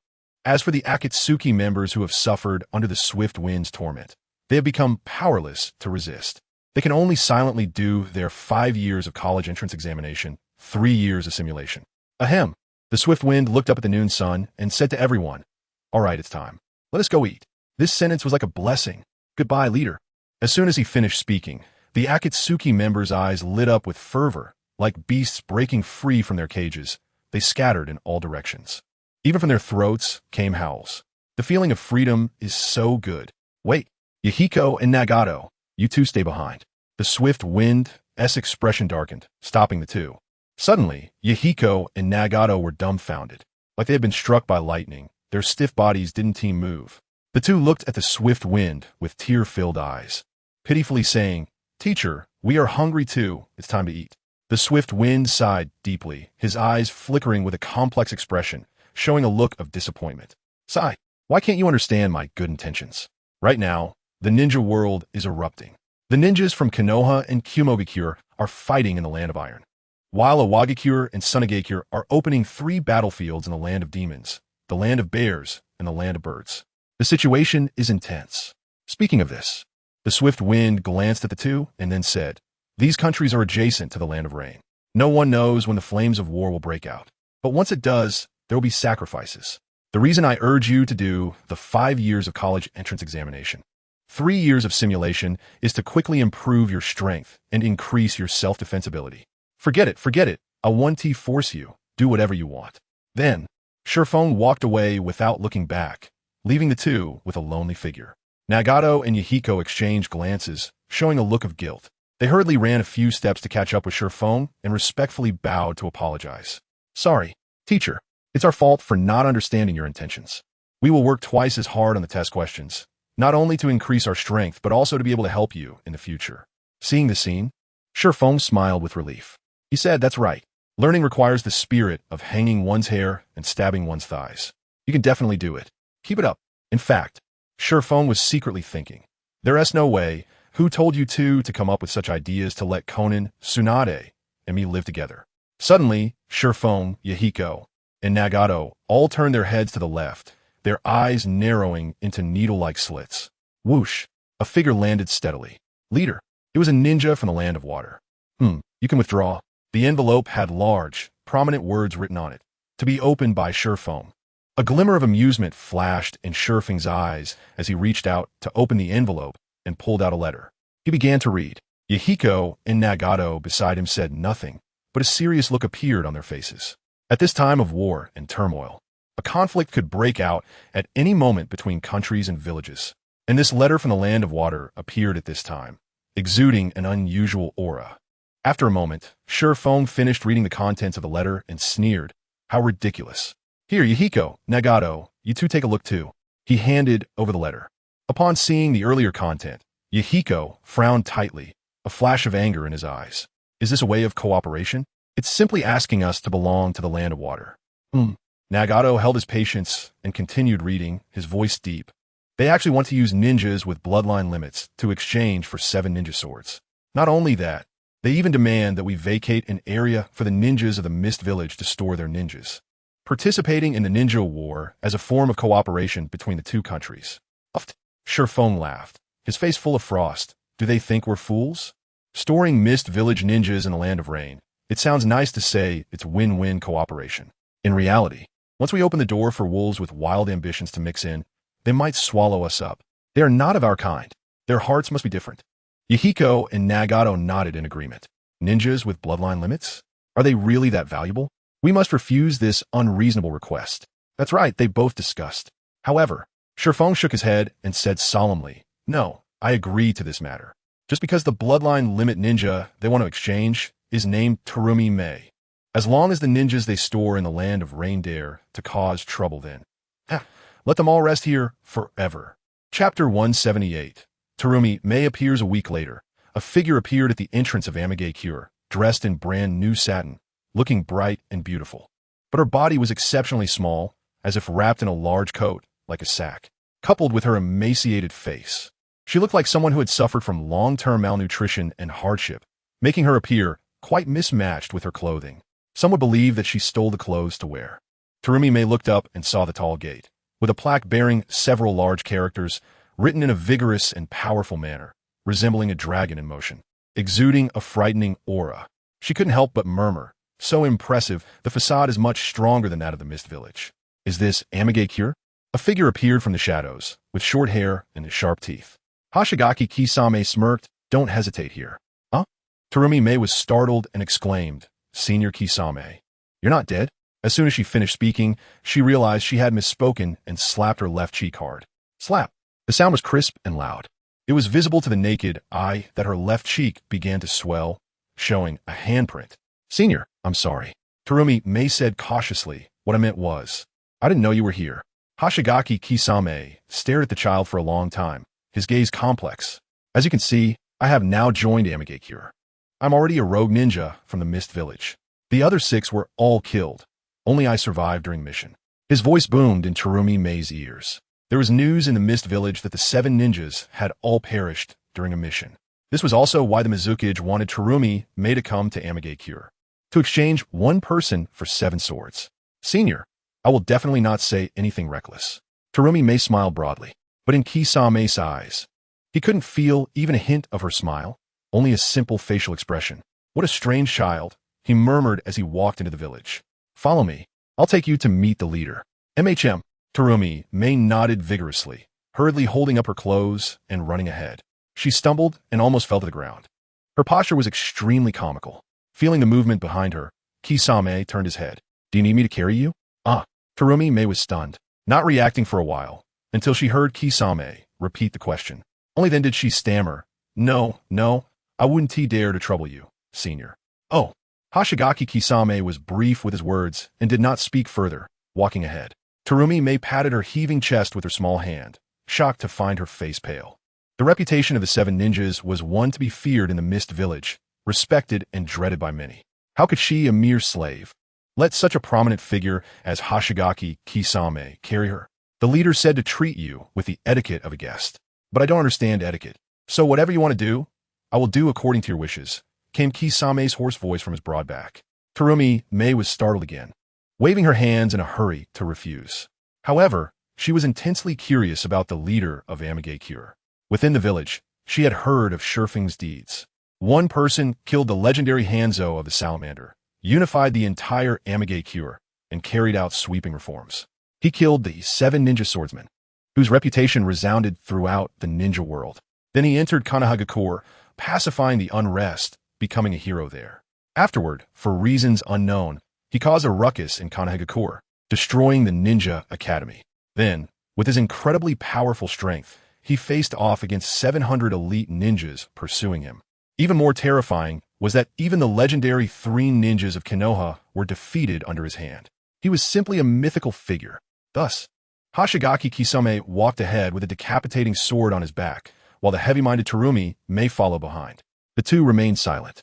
However, their attire attracted quite a few civilians to stop and watch, discussing amongst themselves. Before long, laughter erupted from the crowd. Terumi Mei looked puzzled, not understanding why. She saw 2 children, with porcelain-like delicate skin, come forward and tug at Terumi Mei's wide sleeves, saying in a childish voice, Sister, Your clothes look so nice. Can we play together? Little Baos have so many toys. We can share them with you. When Zhao Mei Ming had seen such a scene before, her eyes flickered, and her body stiffened, unable to move. Her lips moved, but she couldn't say a word for a long time. Pai Pa Shizong turned his head, and before he could speak, everyone was already startled by his appearance. The children were scared and laughed loudly, shouting, "This uncle looks too scary." It scared the baby to death. The corner of Pai Pa Shizong's mouth twitched slightly, but he was not angry. Instead, he looked around at the crowd and shouted, "Please forgive me. I am here to receive the esteemed guest of the leader." As soon as he finished speaking, a huge discussion erupted from the crowd, and everyone's gaze was focused on Zhao Mei Ming. Feeling so many eyes on her, Zhao Mei Ming instinctively felt fear and hid behind Pai Pa Shizong. Not long after, the common people began to show joyous expressions, holding various foods with both hands, rice balls, fruits, and so on, constantly stuffing them into Zhao Mei Ming's hands. You are the esteemed guest of the leader, so naturally, you are our esteemed guest too. Welcome to Yu'in Village. These small foods, I hope you will like them. After meeting the leader, you must come to my house for a meal. I will definitely treat you well. No, I should be the one to host the guests. Auntie, your cooking skills are a bit insulting to the reputation of Yu'in Village. What did you say? Clearly, my cooking is good and reflects our hospitality in Yu'in Village. Let me do it. Seeing this scene, Zhao Mei Ming was stunned. She was warmed by the enthusiasm of the crowd, and a strange feeling spread from her heart. This feeling was something she could never experience in Yu'in Village. The earlier child, at this moment, approached Zhao Mei Ming holding a lollipop and said in a tender voice, "This is my favorite snack. I can only have one a month. It's so precious. But since the big sister is the guest of the leader, then I'll give it to you. Welcome to Yu'in Village." In an instant, tears streamed down Zhao Mei Ming's face like a flood, and she kept shouting, "Thank you. Thank you, everyone." After a while, Pai Pa Shizong walked out from the crowd. His expression was somewhat unnatural, looking at the pile of fruits and snacks in his arms, which was full to the brim like a small mountain. He could only smile bitterly and shake his head. Zhao Mei Ming behind him reached out and tugged at his clothing corner, timidly saying, "Senior, I can manage by myself." "It's okay. The leader told me to receive you. So naturally, I will take on the heavy work," Pai Pa Shizong said, remembering the words of Jifeng. After a pause, he continued, "Take this opportunity to see the scenery of Yu'in Village. It's quite nice." Zhao Mei Ming's eyes sparkled with curiosity. She discovered that Yu'in Village was like a treasure trove. Not only were the people simple and warm-hearted, but all the necessary buildings were also present. Hospitals, schools, various shops. The dazzling array made Zhao Mei Ming's eyes almost dazzle. "Senior, may I ask you some questions?" Zhao Mei Ming bit her thin lips and frowned tightly. She was filled with doubts about everything in Yu'in Village. "Of course," Pai Pa Shizong replied coldly. "Was Yu'in Village like this before?" Zhao Mei Ming asked. "No," he replied. "When I came to Yu'in Village to assassinate Hanzo the Salamander, the whole village was filled with a heavy atmosphere of death. Every household was closed. There were no basic infrastructures like hospitals and schools. Children were forced to participate in ninja training as soon as they could walk. It can be said that it was as cruel as Yu'in Village." As he spoke, Pai Pa Shizong recalled the towering figure of Jifeng, filled with fiery passion. He then said, "But all of this changed because of one person, the leader. After killing Hanzo the Salamander, he worked hard to build Yu'in Village, vigorously developing everything, business, agriculture, infrastructure, etc. This allowed the elderly to be cared for and the children to happily go to school. The atmosphere changed significantly. One could say that the time when Hanzo ruled was two different worlds. Moreover, as you can see, the young people in every household are not at home. They're all training on the back mountain, constantly striving to become stronger. Unlike Yu'in Village, these young people all participate voluntarily. No one is forced. They are more fighting for their families, themselves, and a better home. While saying this, even Pai Pa Shizong himself did not realize that he was subconsciously comparing Yu'in Village with Yu'in Village. One was a hell on earth, and the other was a paradise. With fiery eyes, Pai Pa Shizong said, "When a ninja dies in battle, their family receives a substantial compensation. It is enough for their family to live on, and the village also prioritizes caring for the parents and children of sacrificed ninjas." So good. Zhao Mei Ming's eyes sparkled. As Pai Pa Shizong said, Yu'in Village was simply paradise. It was something she had never dared to imagine. In her childhood, she had been caught up in the conflict between bloodline limits and commoners, ultimately ending up as an orphan. Since then, she became a slave. After many twists and turns, she ended up here in the water shadow, suffering greatly. We're almost there. Pai Pa Shirzong focused on the mountain of snacks and fruits in front of him, ensuring they wouldn't fall while walking. He said as he walked, "The leader values you very much." Huh? Zhao Mei Ming was startled, her eyes showing a look of panic, timidly saying, "I don't know the leader you mentioned. What is going on?" Pai Pa Shirzong's expression was cold, and he did not respond. He also did not know the reason behind it. "All right, we have arrived at our destination. The leader is inside," Pai Pa Shirzong said. Zhao Mei Ming's eyes widened as she looked at the towering spire in front of her, unable to help but murmur, "He is inside there?" Chapter 179. The Way of Survival for Slaves. Taking a deep breath, Zhao Mei Ming tried to calm her emotions. She withdrew her gaze. "Thank you for your care, senior." Then she bowed slightly to Pai Pa Shirzong and said softly, "I'm going in now." "Oh."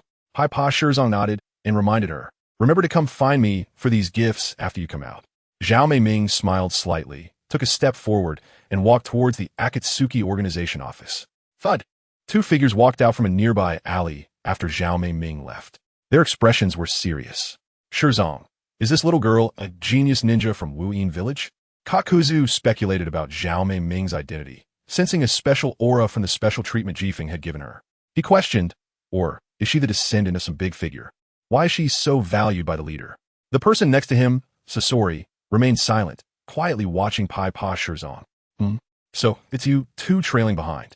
Pai Pa Shirzong growled, his large sword rising to the sky, and the fruits and snacks in his hand were tossed into the air. As he caught the sword, the pile of fruits and snacks landed stably on the blade. "I don't know her background. I'm just following the leaderess orders." Pai Pa Shirzong replied after ensuring that none of the fruits and snacks fell. The image of Zhao Mei Ming's frail figure floated in his mind. His expression darkened as he murmured, "But she should also be a pitiful person." Kakuzu and Sasori fell silent. "A pitiful person?" Sasori sighed deeply and said solemnly, "In that dark period before, weren't we also?" Memories of his parents being killed by Sakomo Hataki, leaving him all alone, flooded his mind. He was lonely and helpless. This was the dark time of Sasori's childhood. Kakuzu's eyes flickered, and his expression changed slightly, as if some image had surfaced in his mind. A phrase, "poor thing," seemed to spill the mixed emotions of a few people. There was a taste of sour, sweet, bitter, spicy, and salty. Ashizuki Shizuku no dead. Looking at the thriving scene of the rain village in front of him, he said, "Cherish the present. Good things are hard to come by." As soon as he finished speaking, Scorpion waved his hand and pouted, saying, "Boring." Then he turned and walked away, disappearing into the darkness. Inside the spire, Terumi Mei walked up the winding staircase, the light ahead shining brightly. It was the office of the Wind Shadow. After raising her hand to knock on the door, Terumi Mei cautiously pushed it open and walked in, discovering that 3 people were in the office. In the center was the Wind Shadow, sitting in the chair behind the desk. Xiao Nan and Yahiko stood on either side. "Come in, Terumi Mei," the Wind Shadow said softly. Meanwhile, he was also sizing her up, comparing her to the image he remembered in his mind. She looked a bit younger and slightly smaller in stature. Feeling the intense gaze, Terumi Mei took a few steps back, lowering her head timidly. In her heart, she thought, is he really the legendary Wind Shadow? He is so handsome. For a moment, the office fell into silence. Ahem. After sensing Xiao Nan's surprised gaze, the Wind Shadow hurriedly coughed twice to conceal his emotions. His expression returned to normal as he said in a deep voice, "You alone are to exchange for 7 ninja blades. Is that what the Water Shadow means?" Yes. Terumi Mei nodded eagerly, speaking timidly. "I am Terumi Mei, 8 years old, with a bloodline limit of lava release." Lord Water Shadow said the previous conflict was a misunderstanding. Now the ninja world is in constant war, with frequent bloodshed between ninjas, and the situation is dire. We want to establish an alliance between the Rain Village and the Mist Village to resist this war together. Upon hearing this, the Wind Shadow's expression remained indifferent, with no change in emotion. It was almost identical to the contents of the letter. After a pause, the Wind Shadow stared intently at Terumi Mei and said in a solemn tone, "You understand the value of 7 blades without me having to say it. Tell me, do you have a value to make such an exchange?" Yahiko, test her ninjutsu level. Yahiko slightly lowered his head and approached Terumi Mei. "I'm sorry." His eyes narrowed into a sharp glare, a chill rising. Terumi Mei turned pale with fright, her lips trembling as she said, Bang. A dull thud sounded. With one strike, Terumi Mei had no strength to counter, spinning 3 times in midair before crashing into the wall and falling to the ground. She coughed up a mouthful of blood, staining the floor red. This scene startled the Wind Shadow, Nan, and Yahiko, who all froze in place. Yahiko's eyes held a hint of confusion as he said this. I didn't use my full strength. How could you not withstand even one blow? The Wind Shadow's expression was complex as he stared at Terumi Mei for a long time. He clearly saw the force behind Yahiko's punch. Even an ordinary Nin could withstand it. However, Terumi Mei hurriedly got up, reached for the edge of her clothes, and tore off a piece of ragged fabric. She quickly wiped the blood off the floor, stammering, I'm sorry, I will work hard, I will keep cleaning. Please don't hit me again, I'm sorry. Em sorry. Seeing this scene, the others were once again taken aback. Their gazes locked on Terumi Mei. Nan frowned and crouched in front of Terumi Mei. What are you doing? Terumi Mei did not respond, continuously muttering 3 words. I'm sorry. Like a machine, she repeatedly wiped the bloodied floor. Drip. Blood dripped from her nose onto the ground. Hey, you're bleeding. Nan said. I'm sorry. No matter what happens, I won't cry. Terumi Mei replied like a walking dead, her face devoid of any expression. Please don't kill me. She was so terrified of death, yet her face showed no signs of it. How strange, the others thought, once again questioning Terumi Mei. Just as the words left their mouths, Nan and Yahiko's expressions froze. Stop it. Are we that scary? Yahiko murmured. Previously, the Wind Shadow had agreed to exchange Terumi Mei alone for 7 ninja blades, leading Yahiko to form a preconceived notion that Terumi Mei's value was equal to that of the ninja blades, and thus she must possess considerable strength. He never expected that she couldn't even withstand a punch and was now cleaning like a slave. He thought to himself, what is going on here? With a stiff expression, Terumi Mei said, if I stop, you might kill me. I can still be of use. Please don't kill me. The shocked Nan slowly stood up. Yahiko stepped forward, murmuring, this has become her subconscious reaction. Nan frowned deeply. Yahiko continued, living at the bottom. One could be killed just for crying. One could be killed just for taking a short break while cleaning. So she's always afraid that the next person to be killed might be herself. He paused, then angrily said, this is the way a slave survives. The Mist Village actually wants to use a slave to exchange for 7 ninja blades? This is utterly disrespectful to us. Chapter 180. If you want to cry, cry loudly. Previously, the group had suspected the true intentions of the Mist Village. They understood that the 7 ninja blades represented absolute strength for the Mist Village. However, except for Zuki Shizuku, they had all been killed by the Wind Shadow. It could be said that this incident had created a huge and irreconcilable conflict between the Mist Village and the Rain Village, potentially leading to war between the 2 countries. Unexpectedly, a letter from the Water Shadow arrived, proposing an alliance. The condition was to exchange a ninja with a bloodline limit. If the Mist Village was sincere, this bloodline limit ninja must possess considerable strength. But if they were insincere, however, no one expected that the Mist Village would send a slave for the exchange. This was simply an insult to the entire Rain Village. Thinking of this, Yahiko's face showed anger, and his eyes sparkled with coldness. Swish! The Wind Shadow stood up, a serious expression on his face, and slowly walked forward. Teacher! Seeing this, Nan and Yahiko stepped back 2 paces, giving the Wind Shadow space. Looking at Terumi Mei, who was kneeling on the ground, mechanically wiping the stains, the Wind Shadow stared at her for a long time. Please don't kill me. Terumi Mei struggled to suppress her inner fear and said timidly, I can do anything. Taking a deep breath to calm her emotions, the Wind Shadow formed hand seals. Gathering chakra, a long spear made of magnetic sand iron appeared in the Wind Shadow's hand. Teacher, what are you going to do? Nan exclaimed. A hint of reluctance flashed across Yahiko's face as he urged, Teacher, this is the doing of that bunch of bastards from the Mist Village. She's just a slave. Can't you spare her? You could just exile her from the village and let her fend for herself. Perhaps due to their childhood suffering from war. Yahiko and Nan vaguely saw their past selves in Terumi Mei, feeling a surge of compassion. In response to their pleas, the Wind Shadow remained silent. An oppressive aura emanated from him, heavy enough to startle Nan and Yahiko, causing them to widen their eyes in shock as they watched the Wind Shadow slowly approach. Crack! The sound of skin tearing echoed. Crimson blood slowly flowed out, splattering on the ground and forming a pool. At the same time, a scream came from Mei's throat. A wave of immense pain hit her, causing her to curl up like a shrimp, trembling all over. Then her vision darkened, and she fainted. Teacher, what's happening to you? Xiaonan's face showed panic as she hurried forward to check Mei's injuries. She still had a pulse. She wasn't dead. Jifeng put away his spear and said in a deep voice, although it's a bit cruel, to change her mindset from that of a slave. She must undergo a complete rebirth. Hurry, and take her to Tsunade for treatment. Huh? Xiaonan was taken aback, but quickly nodded and said, okay. She picked up Mei and rushed out, with Yahiko following closely behind. Jifeng was left alone in the office, staring at the open door with a frown. He thought to himself, I never imagined the conflict between the commoners and the bloodline limit families in the Hidden Mist Village was so severe. Suddenly, many thoughts flooded his mind. In his memory, Mei, who became the Mizukage, was wise and powerful, possessing an enchanting charm.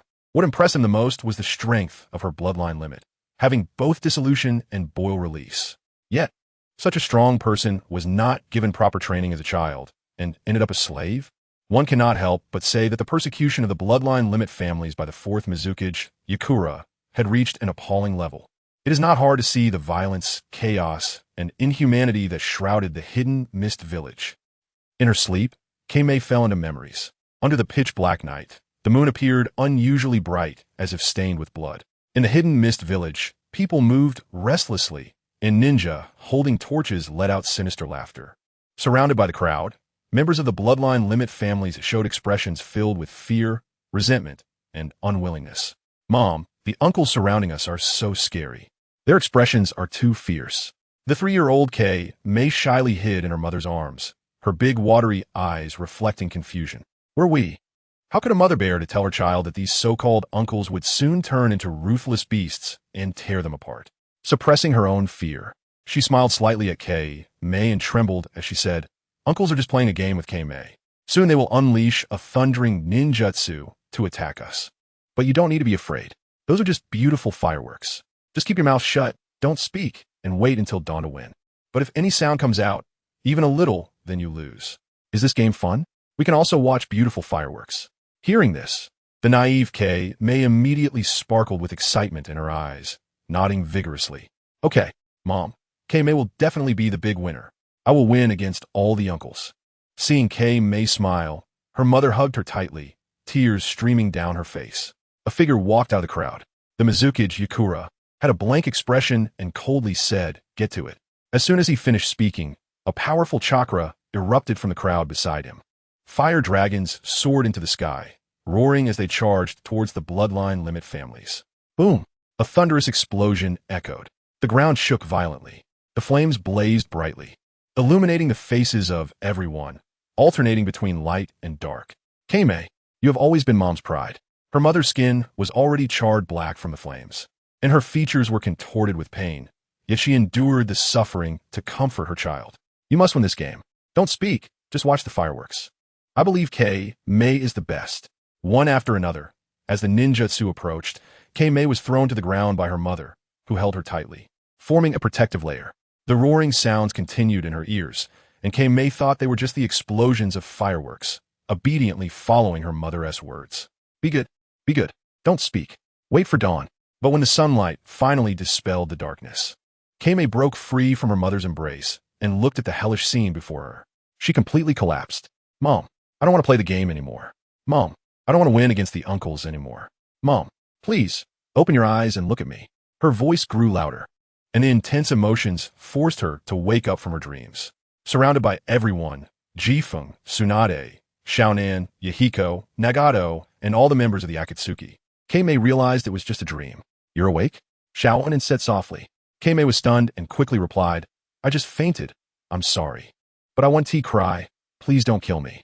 Her eyes sparkled as she faced everyone, emotionally saying, no matter how you treat me, I want to cry. Please don't kill me. Seeing this scene, the Akatsuki members had complex expressions. They felt as if a heavy stone was pressing down on their chests, making it hard to breathe. Jifeng's eyes narrowed sharply. He stepped forward, approached Mei, and firmly grasped her shoulders. Their faces were close together. Jifeng looked into Mei's eyes and shouted, if you've been wronged, then let it all out. This isn't the Hidden Mist Village. Cry if you need to. No one will blame you. Mei's pupils widened, showing a look of astonishment, her lips trembling as she stared blankly at Jifeng.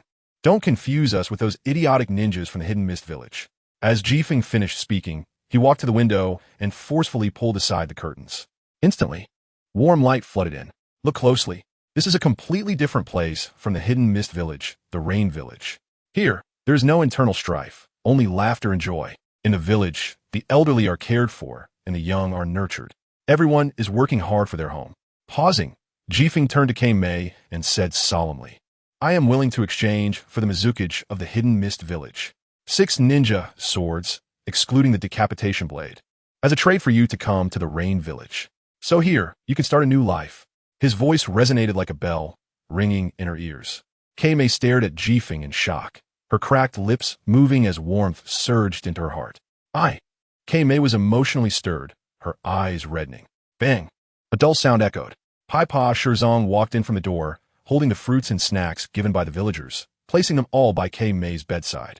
Eat, he said gently. Immediately, Kei-mei's expression froze again, her body stiff as if struck by lightning. Then memories of the villagers' warmth flooded her mind, treating her like family, not only giving her gifts, but also inviting her to eat. Additionally, a child had given her his prized lollipop. Can I really live like them?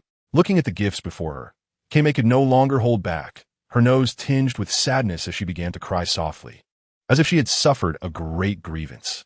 Her voice was not loud, but it was piercing, making one's heart ache. At this moment, Jifeng stepped forward and hugged Zhao Mei-ming from behind, softly saying, Don't be afraid. If you want to cry, cry loudly. That's how you can transform. As soon as he finished speaking, Zhao Mei-ming let out a wailing cry. Her eyes were red and filled with tears, her lips parted wide. Shiny tear droplets rolled in her eyes. Then large, round, sparkling tears rolled down her cheeks, dripping onto her lips, her chest, and the ground.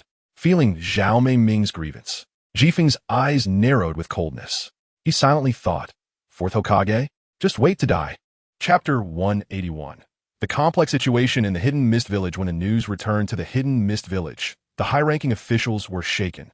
The current Mizukage, Kirigane Yashira, remained silent for a long time, his face turning an iron gray. The ninjas standing below bowed their heads, not daring to say a word.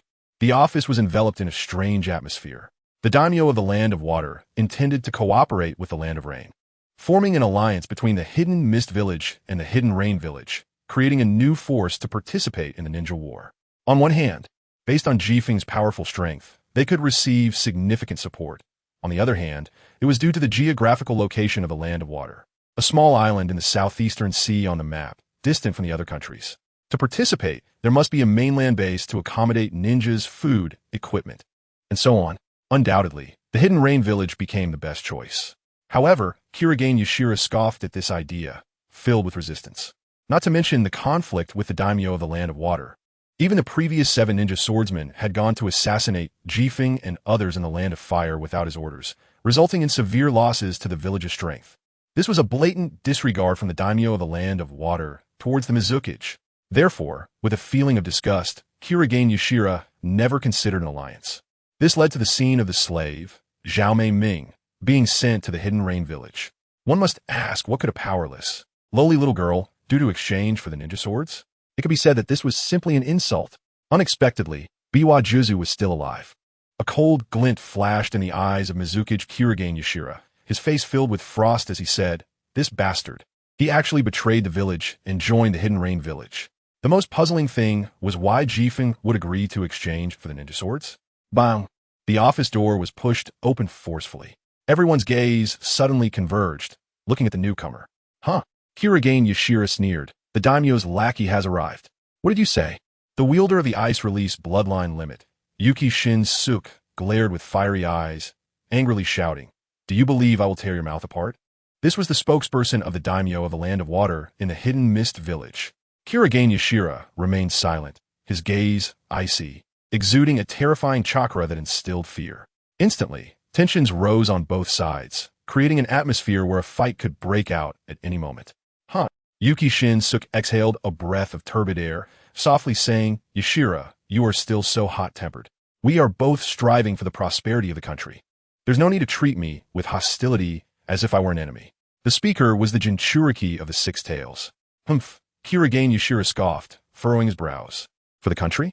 That's easy to say. When have we, the Jinchuriki, ever been treated with respect?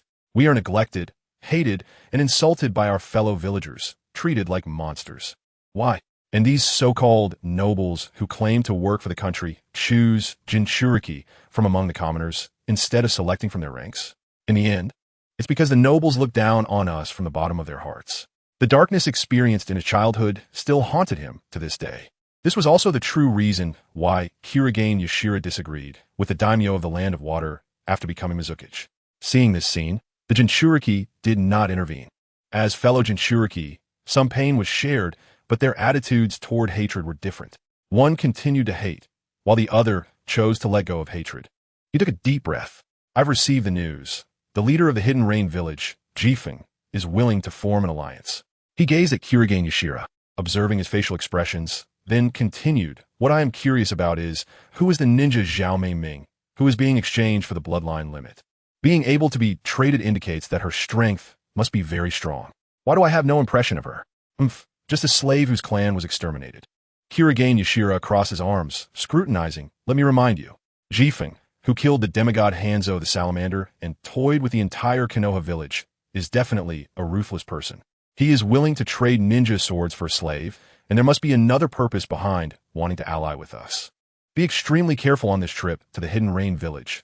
I don't want you, a fellow monster, to be killed. Slave? Upon hearing this term, the Jinchuriki was slightly taken aback. Realizing it afterward, he nodded with a slight smile, saying, thank you. I have not yet seen the Hidden Mist village become the largest ninja village. How could I possibly die? After a brief pause, he proposed this time, I will bring back the ninja swords and want to return them all to you, allowing you to choose suitable successors. Is that okay? Ninja swords. Each one possesses special abilities. In other words, being able to successfully wield a ninja sword would ensure one reaches the level of an elite Genin, and some might even reach the level of a Kage. The issue of ownership for such powerful ninja swords could very likely break the balance between bloodline limits and commoners again, causing great chaos in the Hidden Mist village. Kirigane Yashira's expression stiffened. Then he coldly smiled and scoffed, don't try to achieve harmony between families with bloodline limits and commoners. Hatred has already taken root. It cannot be resolved. The Jinchuriki did not respond, respectfully nodding his head, then led everyone out of the Mizukage's office. Watching the disappearing figures, Kirigane Yashira fell into deep silence, his brows tightly knitted. At this moment, a Genin cautiously said, if the Jinchuriki goes to the Hidden Rain village, it will definitely cause the bloodline limit families to lose their leaders. We should take this opportunity. The meaning of his words was very clear. He suggested once again targeting the bloodline limit clans. What did you say? Kirigane Yashira's face turned angry, coldly saying, with a ninja war about to break out, it's precisely a time to utilize people. To act against the bloodline limit clans at this critical juncture would be seeking death for the Hidden Mist village. Drag him out and use the ninja swords to slap him 100 times. As soon as the words fell, several ninjas stepped forward and forcibly dragged the talkative Genin out. No, Mizukage-sama. The Genin's voice echoed with a tragic plea. 100 slaps with ninja swords would surely leave his mouth bloodied and mangled, even if he didn't die. Kirigane Yashira surveyed the terrified expressions of everyone in the office.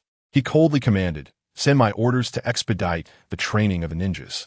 Furthermore, for the ninjas being cultivated in the school, implement a policy of insect control. Each graduating class will only allow one person to survive. Useless? Unworthy to be a ninja. His voice was like a demonic sound, seemingly coming from the depths of the abyss. The crowd was shocked, their faces changing drastically, feeling a sense of panic and unease at such a cruel and inhumane decision. Although they were dissatisfied, they did not dare to show it. They all responded, yes. Mizukage-sama. Seeing this scene, a wave of pleasure surged in Kirigane Yashira's heart, and he laughed heartily. Everything, indeed, is still the law of the jungle. Only the dominant will have a say. The six-tailed Jinchuriki foam stepped out of the office and suddenly stopped, turning to look back at the building where the water shadow was. He stared for a long time, then sighed deeply. Yukino Shino frowned and said solemnly, Lord Foam, for your safety, I would like to accompany you to the Rain Hidden Village. I'm going to negotiate an alliance, not to challenge. After withdrawing his gaze, Foam replied, having more people might actually be a bad thing. I've already thought of the personnel who will accompany us. Chapter 182. Six Tails Jinchuriki vs. Zero Tails Kisame Hashigaki. Seeing Foam's indifferent demeanor, Yukino Shino was slightly taken aback. Had he already decided on the accompanying personnel? Yukino Shino smiled in relief and said softly, It seems that not only I, but even your own child cannot join. This trip to the rain-hidden village would definitely involve many interesting events. Foam took out a small bubble-blowing device from his waist, placed it to his mouth, and blew bubbles of various sizes into the air. After a moment, he put away the bubble-making tool and stretched lazily. Interesting. I really don't have any leisure time, he said with a languid expression. If I remember correctly, your son is named White, right? He's a decent kid. However, he's still a bit young. Help me gather the leaders of the Kagaya clan, Kagaya Olyu, the genius ninja from the Hozuki clan, Hozuki Mangetsu, and Kisame Hashigaki. As soon as he finished speaking, Yukino Shino showed a puzzled expression. He could understand the presence of Kagaya Olyu and Hozuki Mangetsu, as the Kagaya clan, being a bloodline limit user, was in the same camp as the six-tailed Jinchuriki foam within the mist-hidden village. Additionally, the Kagaya clan's Shikatsumiyaku was exceptionally powerful, fully capable of going to the rain-hidden village. Hozuki Mangetsu, on the other hand, belonged to the only neutral faction in the mist-hidden village, neither part of the bloodline limit nor the commoners. With the help of his ancestor, the second Mizukage, Hozuki Genjetsu, the Hozuki clan experienced unprecedented development, becoming one of the most powerful families in the mist-hidden village. Although the family's strength began to decline after the death of the second Mizukage, they still held significant influence. The first generation of the seven ninja swordsmen, Hozuki Zangetsu, was a testament to that. Unfortunately, he had died during the assassination of Kaze.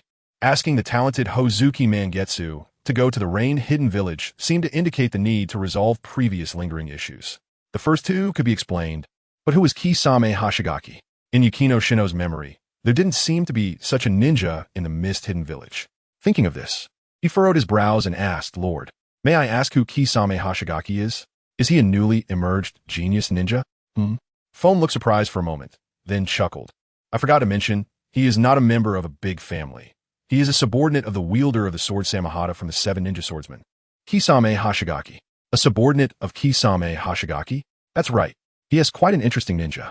Hearing Foam's words, Yukino Shino couldn't help but develop a strong interest in Kisame Hashigaki. At the same time, he couldn't help but worry, since Hozuki Zangetsu and Kisame Hashigaki have already been killed. Won't sending someone closely related to them to the rain-hidden village cause conflict? Foam laughed. Isn't it possible to meet just because there are conflicts? Foam shook his head, revealing a meaningful smile as he said, precisely because of this, it is even more necessary to resolve conflicts to make the alliance between the land of rain and the land of water closer. Speaking of this, he couldn't help but think of Kaze. With his own strength, he turned the tide, uniting the rain-hidden village, completely eliminating internal strife. This trip would surely allow him to experience the recent rise of Kaze in the ninja world. Until now, Foam was still thinking about completely ending the internal strife within the mist-hidden village, which made Yukino Shino gaze at him with deep respect. This was also the fundamental reason why bloodline limit families supported Foam. As a fellow Jinchuriki with Kurama, he had suffered hardships since childhood and experienced extremely dark periods. Even so, he still thought about the future of the mist-hidden village and continuously worked hard for it. I'll notify the three of them right away. Yukino Shino's expression returned to normal. Forget it. I'll go find Kisame Hashigaki myself, Foam said softly. Seeing him say this, Yukino Shino didn't say anything more. Foam took out the bubble-blowing device again and blew a large bubble that shimmered under the sunlight. Wrapped in the bubble, he slowly floated away into the distance. Half an hour later, splash! A turbulent waterfall about 10 meters high crashed down, creating a massive splash of water. This is the place, Foam whispered, gently poking the bubble that enveloped him, then landed steadily. He walked toward the flowing water of the waterfall. Kisame Hashigaki, your training method is really unique. Foam gazed ahead. He saw the waterfall's rushing water, containing tremendous force. Hard as a rock, it would be crushed into pieces under this power. Unexpectedly, there was a person sitting cross-legged in the waterfall. It was Kisame Hashigaki. Sensing the unusual aura approaching, Kisame Hashigaki opened his eyes and slowly walked out of the waterfall. To his astonishment, as he moved, the water crashing down on him parted automatically, creating a gap. Lord Foam, Kisame Hashigaki stared at Foam through his narrow golden pupils and spoke. Have you sent me on a mission? But I'm currently training and I don't have time. Hearing such impolite words, Foam not only didn't get angry but instead laughed. You're still as rude as ever, just like a madman. Suddenly, his expression turned cold, and Foam said coldly, What's the point of training in the waterfall? Come with me and give it a try.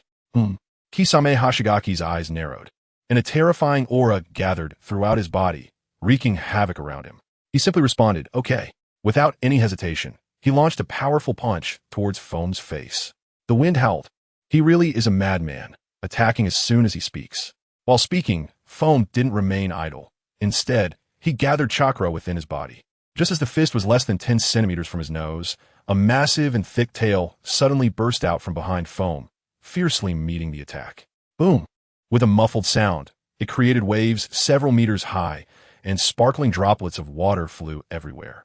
Lord Foam, if you keep being modest, I might just end up beating you, Kisame Hashigaki said unceremoniously. His left hand was locked in a stalemate with the thick tail. Foam remained unfazed and said calmly, I hope you have that strength. As the water crashed down, the two figures quickly separated. In just a few breaths, the two were engaged in a physical combat. The sound of their strikes echoed in the air. Stepping on the water's surface, ripples spread out. Kisame Hashigaki used a powerful whip kick to strike down. Foam countered each move, quickly bending down to dodge, then raising his tail high. Bang! With tremendous force, it directly smashed Kisame Hashigaki into the waterfall.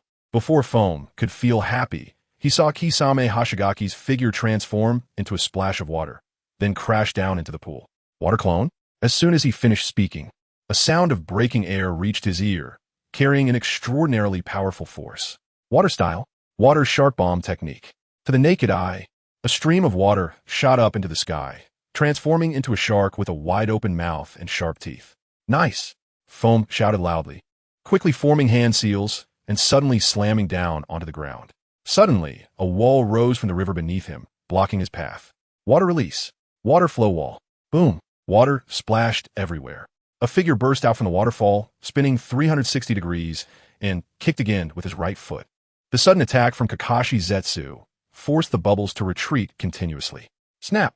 With a sudden force, the left foot stomped down, stopping the retreat. Indeed, there had been significant improvement in such a short time. The continuous battles ignited the fighting desire in the usually calm bubbles. His eyes sparkled with intensity. However, it seemed that you had forgotten something. As soon as the words fell, Kakashi Zetsu noticed the flute made from the bead in the bubble's hand. His expression changing drastically. Not good. There's an ambush. Bubbles mixed in with the water splashes appeared one after another, flying towards Kakashi Zetsu. Water release. Bubble technique. As he formed the hand seals, Bubbles put the bamboo flute to his mouth, and a bright and cheerful melody immediately rang out. Bang! The exploding bubbles burst one after another, releasing immense force. They sent Kakashi Zetsu flying, crashing heavily into the water, his entire body in pain as if pierced by needles. He wiped the blood from the corner of his mouth and coldly said, Next, Bubble Lord, you need to be careful. He quickly formed hand seals with both hands, the speed creating an afterimage. An incredibly strong chakra emanated from him, causing the river beneath to ripple outwards from his center. Water release. Great shark bomb technique. A strange cry resounded. A shark, larger than the previous one, appeared, its narrow eyes filled with chilling, killing intent. At the moment it appeared, the surrounding temperature abruptly dropped. Roar. The shark opened its massive mouth, letting out an earth-shattering roar. With an unstoppable momentum, it charged towards the bubbles, splitting the river in two along the way. Feeling the astonishing chakra contained within, even the bubbles were taken aback. A thought crossed his mind, and the tail behind him rose high, striking towards the shark. Boom! It shook the distant waterfall, producing a thunderous sound. The water momentum suddenly halted. Can it actually devour my chakra? Bubbles' face changed dramatically, his eyes widened, no longer showing any laziness. As the massive shark absorbed the tailed beast's chakra, it became even larger, resembling a small mountain. Just as its massive mouth was about to close, Bubbles' eyes flickered with a cold light. He seemed to hear a roar in his ear. A shadow, moving so fast it created an afterimage, darted past, skillfully dodging this water release technique. At this moment, Bubbles underwent a clear transformation, covered in dark red tailed beast chakra. 6 tails behind him swayed in the wind. Although he still maintained his human form, the surge of tailed beast chakra caused him to continuously emit roars from his throat. It wouldn't be an exaggeration to call him a beast. Witnessing this scene, Kakashi Zetsu was left speechless for a long time. Eventually, Bubbles returned to his human form and slowly walked towards him, patting his shoulder, which finally startled Kakashi Zetsu back to reality. He exclaimed, "Bubble Lord, is this your true strength?" Bubbles smiled and nodded, softly saying, "Kakashi Zetsu, would you like to accompany me to Rain Hidden Village?" In contrast to the commotion at Mist Hidden Village, Rain Hidden Village, located in the Land of Rain, presented a different scene. After Tsunade and Konan settled in, Terumi May also moved into the spire where Ship was located. Chapter 183. A cozy midnight snack. The night fell completely silent, and most people had fallen into a deep sleep. The entire rain-hidden village was enveloped in tranquility and peace. The bright moon hanging high in the sky slowly cast its pure light down from the night sky. A beam of moonlight shone through the window, illuminating Ship's room. It was hard to imagine how miserable Terumi May's childhood had been. With a sigh, Ship raised an eyebrow and said, "Is life always so painful? Or is it just like this during childhood?" Lost in thought, he finally shook his head and said, "Perhaps it is always like this. That's why happiness seems so hard to come by." Gurgle. A strange sound came from his stomach, and he felt a wave of hunger hit him. Forget about Mist Hidden Village for now. He decided to make a good meal to reward his stomach. After putting on some clothes, he walked into the kitchen. Standing in front of the stove, Ship smiled confidently, then quickly washed and soaked the rice. He then took out fresh ingredients from the fridge: pork tenderloin, eggs, cucumbers, carrots. Holding a chef's knife, he pressed down on the pork tenderloin and began to cut it into strips, all of which were uniformly thick when closely examined. He set them aside. Then he took a variety of vegetables, cutting the cucumbers and carrots, the knife making a crisp sound as it hit the cutting board. The sound was clear and bright, in stark contrast to the fierce, killing intent he displayed in battle. Ship now seemed like a different person, holding the knife with a sense of tenderness and comfort. As they noticed the unusual sounds coming from the kitchen, Tsunade, Konan, and Terumi May gradually woke up. They pushed the door open and found all three standing in the hall, each displaying a puzzled expression. Upon entering the kitchen, they discovered it was Ship who was cooking. This scene was simply unimaginable. Ship could actually cook. Surprise was evident in their eyes. "Oh, so it's you, this big rat, causing a ruckus in the kitchen." Tsunade had a sly expression as she smiled and said, "I just don't know if your cooking is any good." Konan, walking closer to Ship, said, "Teacher, you shouldn't be doing this. Let me take over." Terumi May remained silent, her bright eyes watching Ship with curiosity. "No need, Konan. It'll be ready soon." Ship politely declined. Ignoring the others, he started the fire, placed a pot on, and poured in some oil, first frying the pork tenderloin until it was cooked. Then setting it aside, he tossed the vegetables into the pot and stir-fried them. Instantly, his superb cooking skills were on full display before the two beauties, skillfully flipping the spatula as if performing a juggling act. The three of them were visibly stunned. Finally, as Ship plated a dish of fragrant stir-fried pork, the three women finally came back to their senses. "Teacher, it smells so good." Sensing the aroma, Konan wrinkled her small nose and instinctively licked her lips, saying, "Compared to mine, it's simply heaven and earth apart. It's just amazing." Tsunade also had a glint in her eyes, but competing for Ship's attention. She stubbornly said, "It's just average. There's no need to exaggerate. You're just hungry. You ate so much at night. Aren't you afraid of gaining weight? Ship might dislike you." Konan showed a conflicted expression, her brows knitted tightly. In the end, she looked longingly at the food. She said painfully, "Teacher, I'm not hungry." Seeing the scene made Ship laugh. He waved his hand and said to Terumi May, "Your two sisters are quite proud. Seeing that your mouth is watering, why not join me in finishing off this meal?" Terumi May was momentarily stunned, looking at Ship in disbelief. She waved her hands in a flurry, saying in panic, "How can this be? Leader, you hold a noble position. I am not worthy to eat the food you make." Her fear stemmed more from class influence. While serving the Mizukage, she felt that even having a meal at a designated time was a tremendous privilege. After arriving in Rain Hidden Village, not only did Ship prepare her personal clothes, but he also provided her with 3 meals a day and guided her training. The gratitude had already reached an unprecedented level. So how could she dare to do anything that crossed the boundaries of class at this moment? Unexpectedly, Jifeng's expression darkened.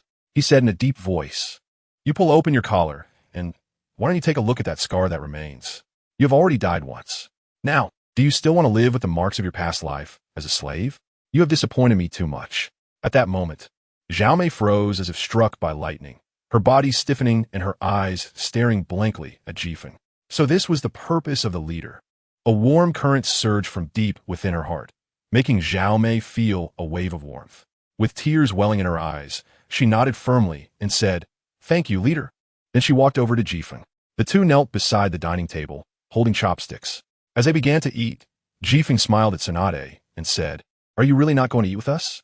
"Umph." A cold snort sounded, and Tsunade turned her head away, stubbornly saying, "Don't think you can bombard me with sugar-coated shells. I know what you're thinking. You want the red flag at home to not fall while the outside flags are fluttering. I absolutely cannot let you capture me." Jifeng's forehead was covered in black lines. What was Tsunade thinking? Has he become so ruthless that he wouldn't spare even an 8-year-old child?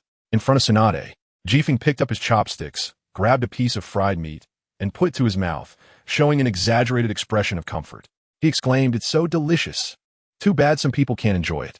Tsunade's forehead bulged with veins, her teeth grinding together in anger. "Jifeng, just you wait."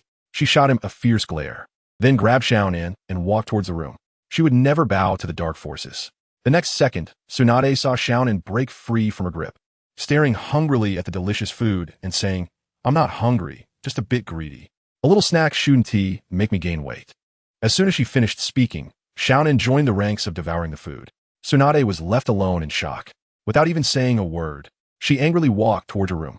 Internally, she cursed, "This Jifeng is simply too annoying. Ah, how infuriating." But once back in her room, she couldn't fall asleep. Her mind filled with images of the appealing food. Ah, so annoying. Frustrated, she extended her delicate hands and messily ruffled her hair, making it all disheveled. What was even more infuriating was that the few people enjoying the food had no awareness. They were chatting happily while eating, occasionally praising how delicious Jifeng's cooking was. "No, sleep, sleep. I absolutely cannot yield to Jifeng." As soon as she finished speaking, Tsunade buried her head under the blanket, covering her ears with her hands. She adopted a "what you don't see one bother you" attitude. In the living room, the others, especially Xiaonan and Zhao Mei, looked incredibly content, feeling that the taste of the food was simply the best they had ever experienced. Their lips couldn't help but curve upward. Eventually, as they noticed the delicious dishes dwindling, the beautiful girls stopped chatting and began secretly competing for the food. "Don't rush, be careful not to choke." Jifeng hadn't eaten much of the food he made, but had been focusing on the two. There was still more in the pot. After the feast, Xiaonan comfortably lay on the floor, wearing a broad smile. She rubbed her little belly and said blissfully, "I'm so full. Teacher, how come you can do everything? You're handsome and strong, and even cooking is so good. It's really nice to have you around." Zhao Mei beside her sparkled with stars in her eyes, strongly agreeing with Xiaonan's words. She exclaimed, "This is the best meal I've ever had." "Thank you, leader." Jifeng smiled slightly, his gaze shifting towards Tsunade's room, his expression changing slightly. Then he leaned closer to Xiaonan, whispering to Zhao Mei, "I have an idea, listen to me." After they quietly discussed, the group returned to their rooms. However, as Jifeng passed by Tsunade's room, he knocked on the doorframe. "Tsunade, aren't you going to eat something?" "There's still more. Just because I said I'm not eating doesn't mean I want to eat." Tsunade's frustrated voice came from inside the room. A hint of amusement flashed in Jifeng's eyes as he shrugged helplessly and returned to his room. Once all had gone back to their rooms, and the living room fell silent, Tsunade pulled the blanket off. Her expression was conflicted. She wanted to sleep, but the delicious food from earlier disturbed her thoughts, and when she closed her eyes, all she could think about was the food. Wait a bit longer. I'll go see if there's still food. Tsunade kept telling herself, murmuring, "This is definitely not yielding to Jifeng. It's about understanding him better. Only by eating his food can I know what it tastes like. This way I can better prevent his future sugar-coated shells." So he won to recruit women back. After a long 10 minutes, Tsunade carefully pushed open the wooden door, making sure it didn't make a sound, and then tiptoed out. She was like a little white mouse looking for food. Upon seeing there were still dishes in the pot, she scooped out a bowl of rice and knelt at the dining table. As she took the first bite, disbelief spread across her face. The taste was simply amazing. She kept moving her chopsticks, quickly devouring one bite after another.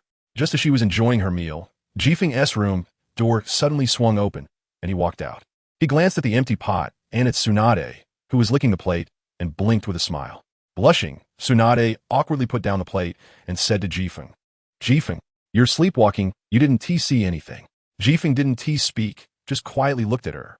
Feeling his unusual gaze, Tsunade slapped her forehead and said, "No, it's me who is sleepwalking. I don't know what I did." Seeing Tsunade's silly expression, Jifeng comforted her. Then it's better if I'm the one sleepwalking. Tsunade suddenly felt a jolt and almost collapsed to the ground. Who would believe Jifeng's words? A burst of laughter came from Xiaonan and Xiaomei's room. Then the two walked out, their eyes gleaming as they looked at the extremely embarrassed Tsunade. Seeing this scene, how could Tsunade not understand what had happened? She turned and glared fiercely at Jifeng, biting her lip and saying, Jifeng, I want to bite you to death. You all are bullying me too much. She felt very wronged. Bullying? Jifeng shook his head and smiled. There was none of that. I'm just telling you a truth. Food tastes better when eaten together as a family. As soon as he finished speaking, Tsunade was stunned. All right, everyone go back to your rooms. Tomorrow I'll guide Xiaomei in her basic training. Saying this, Jifeng walked back to his room, making no further noise. Xiaomei did the same. Xiaonan, however, blinked at Tsunade and whispered, Don't forget to clean the dishes. It's important to have good habits. Tsunade paused, not saying anything further. She then turned to pick up the dishes and, after washing them carefully, returned to her room. For some reason, that night, everyone slept particularly soundly, even with smiles on their faces. The next day, Jifeng began guiding Xiaomei in her basic training. Chapter 184. The second floor of the treasure pavilion. After intense exercise, Xiaomei supported herself on her knees, gasping heavily, her face pale. The sky was just beginning to lighten, and although it wasn't the agreed-upon time with Shifeng, she had already run 20 laps around the training ground. She forced herself to stay focused, and, in her eyes, there was a glimmer of determination. I must work twice as hard. I cannot let the leader down. She exhaled a deep breath and began to move her feet again, running around the training ground.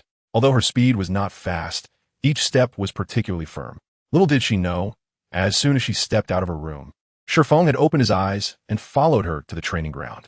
At that moment, he was hiding behind a tree, watching her secretly. Seeing her effort, a hint of admiration flashed in Shifeng's eyes. It was no wonder she could become the Mizukage. Given a chance, she would surely seize it well. 20 minutes later, Kimi was exhausted, sitting on the ground and gasping for air, her chest rising and falling heavily. Shifeng slowly walked out from the shadows. Training needs to be gradual, otherwise, it can cause irreversible damage to your body, he said, glancing at Kimi's weak appearance. The long-term life of a slave had led to her poor nutrition, not only severely lacking in chakra training, but also stunted in growth and development. Such a gap could not be made up with brute force. Methods were needed. Yes. Kimi nodded seriously. All right, you have 10 minutes to rest, then we'll start today's morning class.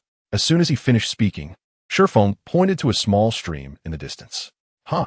With a puzzled expression, Kimi softly asked, What does the leader mean? As a ninja, it's crucial to gather chakra. So, your morning class is to walk on water and catch fish, Shifeng replied, curling his lips. Hearing this, Kimi nodded heavily. She then watched Shifeng gather chakra and attach it to his feet, walking steadily on the surface of the river. Is this the method? A hint of doubt crossed Kimi's eyes as she didn't continue to rest. She got up and walked towards the riverbank, carefully attaching chakra to her feet and slowly moving towards the river's surface. Plop! Kimi tilted her head and fell into the water. Seeing her grayish complexion as she crawled back to the shore, Shifeng couldn't help but comfort her. It's okay. This is just the beginning of your training. Just try a few more times. She got back up, carefully gathering chakra again and attaching it to her feet to continue training. Watching Kimi practice hard, Shifeng turned his gaze away and jumped onto a tree trunk to rest. It had been quite a while. He wondered if the little girl had woken up yet. Shifeng took a deep breath, then closed his eyes and cleared his mind, entering his consciousness space. The scenery remained the same, showcasing the aura of an immortal. Unlike the previous times, this time the system's little girl was sweetly looking at him, holding a lollipop.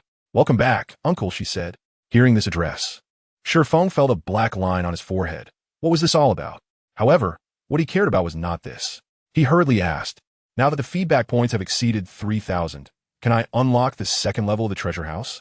Oh, not even asking how I am. Just diving straight into the topic. Truly a straightforward guy.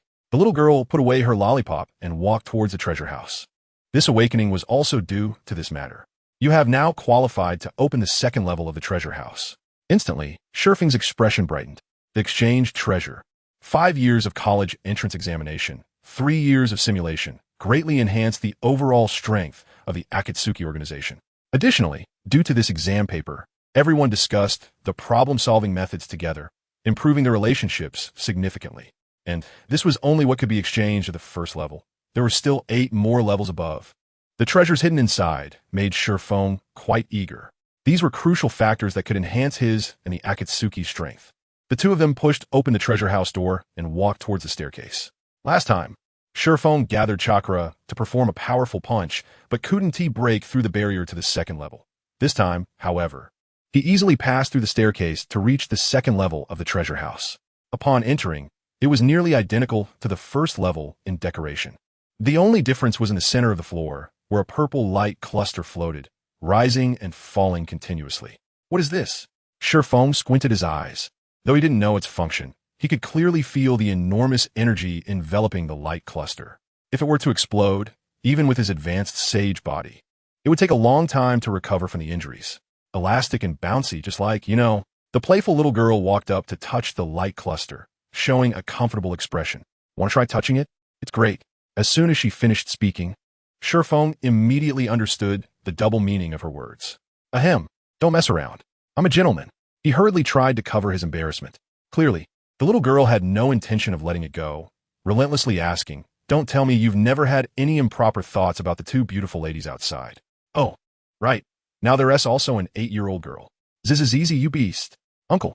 Meanwhile, the little girl wore a meaningful smile, looking directly at Shifeng. You.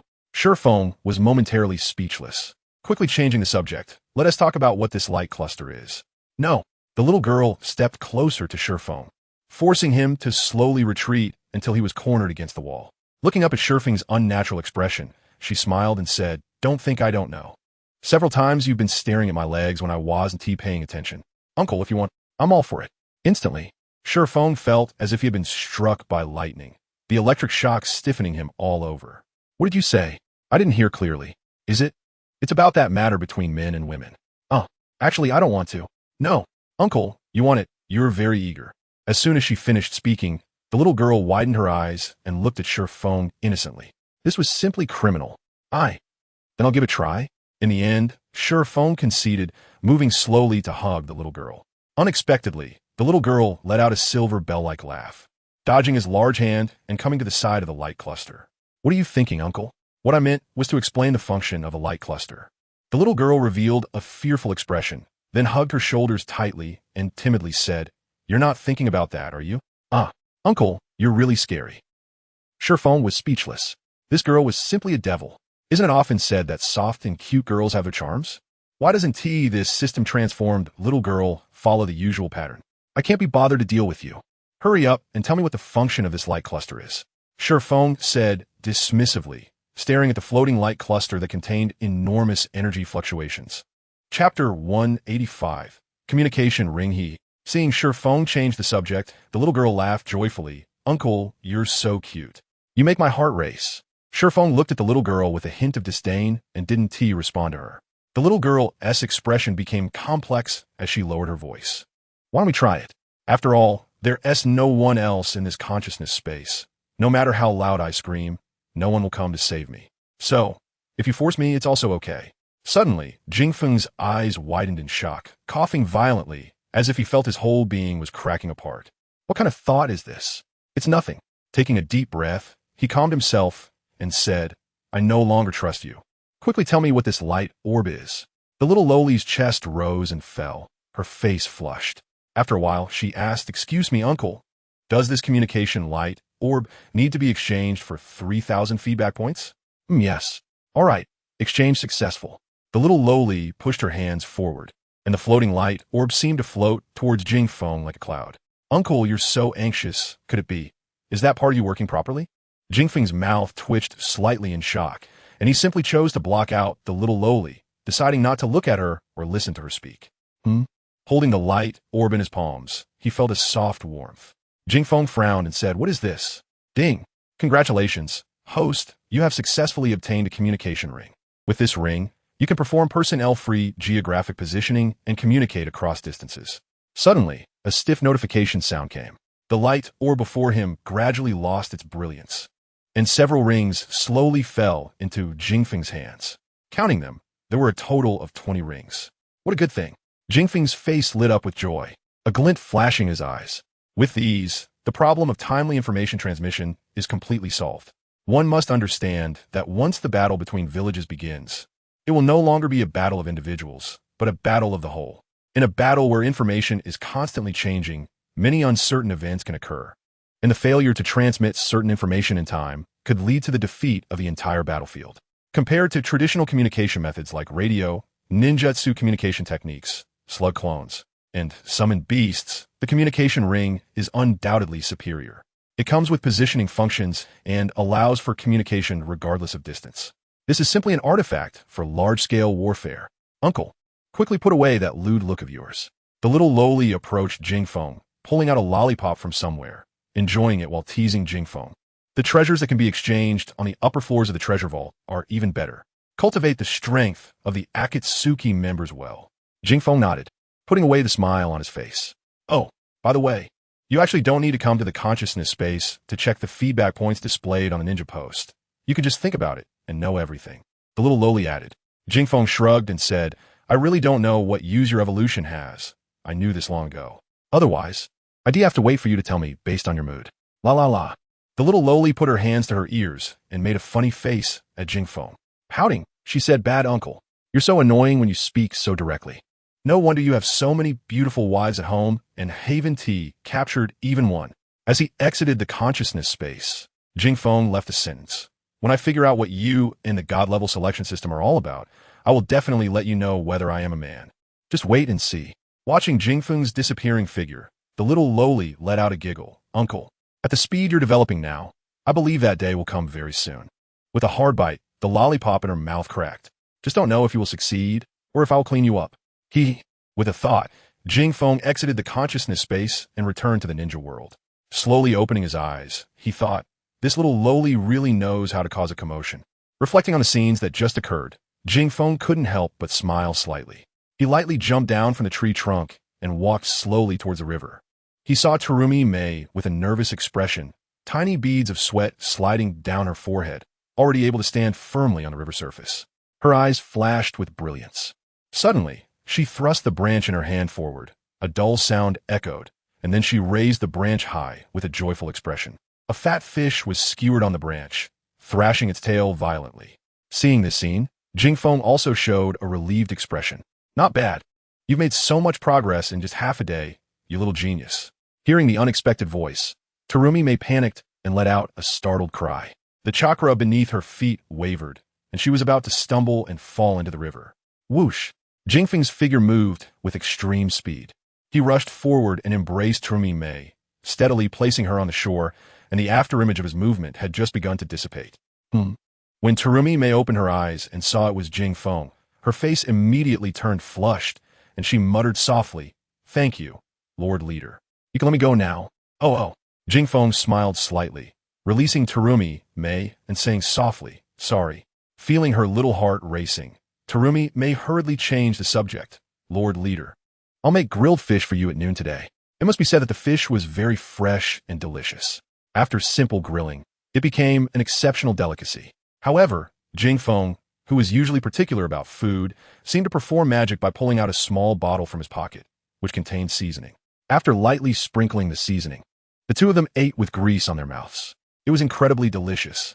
Terumi Mei spoke up. Ever since she came to the Hidden Rain Village and met many members of the Akatsuki organization and the leader, Jingfeng, she had started to smile more. The gloom in her heart had gradually been dispelled by Jingfeng. After they finished eating, Jingfeng stood up from the stone he was sitting on and murmured, Terumi Mei, do you have any goals? Terumi Mei was slightly taken aback, then shook her head with a dim expression, confused. Is getting stronger step by step considered a goal? As soon as she finished speaking, Jingfeng shook his head. Getting stronger can only be considered a direction, not a goal. Some people strive for wealth, while others work hard for power, and some will study day and night to reach the peak in a certain field. Only by doing so can one have a detailed plan for life and understand what they are truly pursuing. Terumi Mei's eyes flickered with doubt as she asked, then, Lord Leader, what is your goal? Me? Numerous figures flashed before Jingfeng's eyes.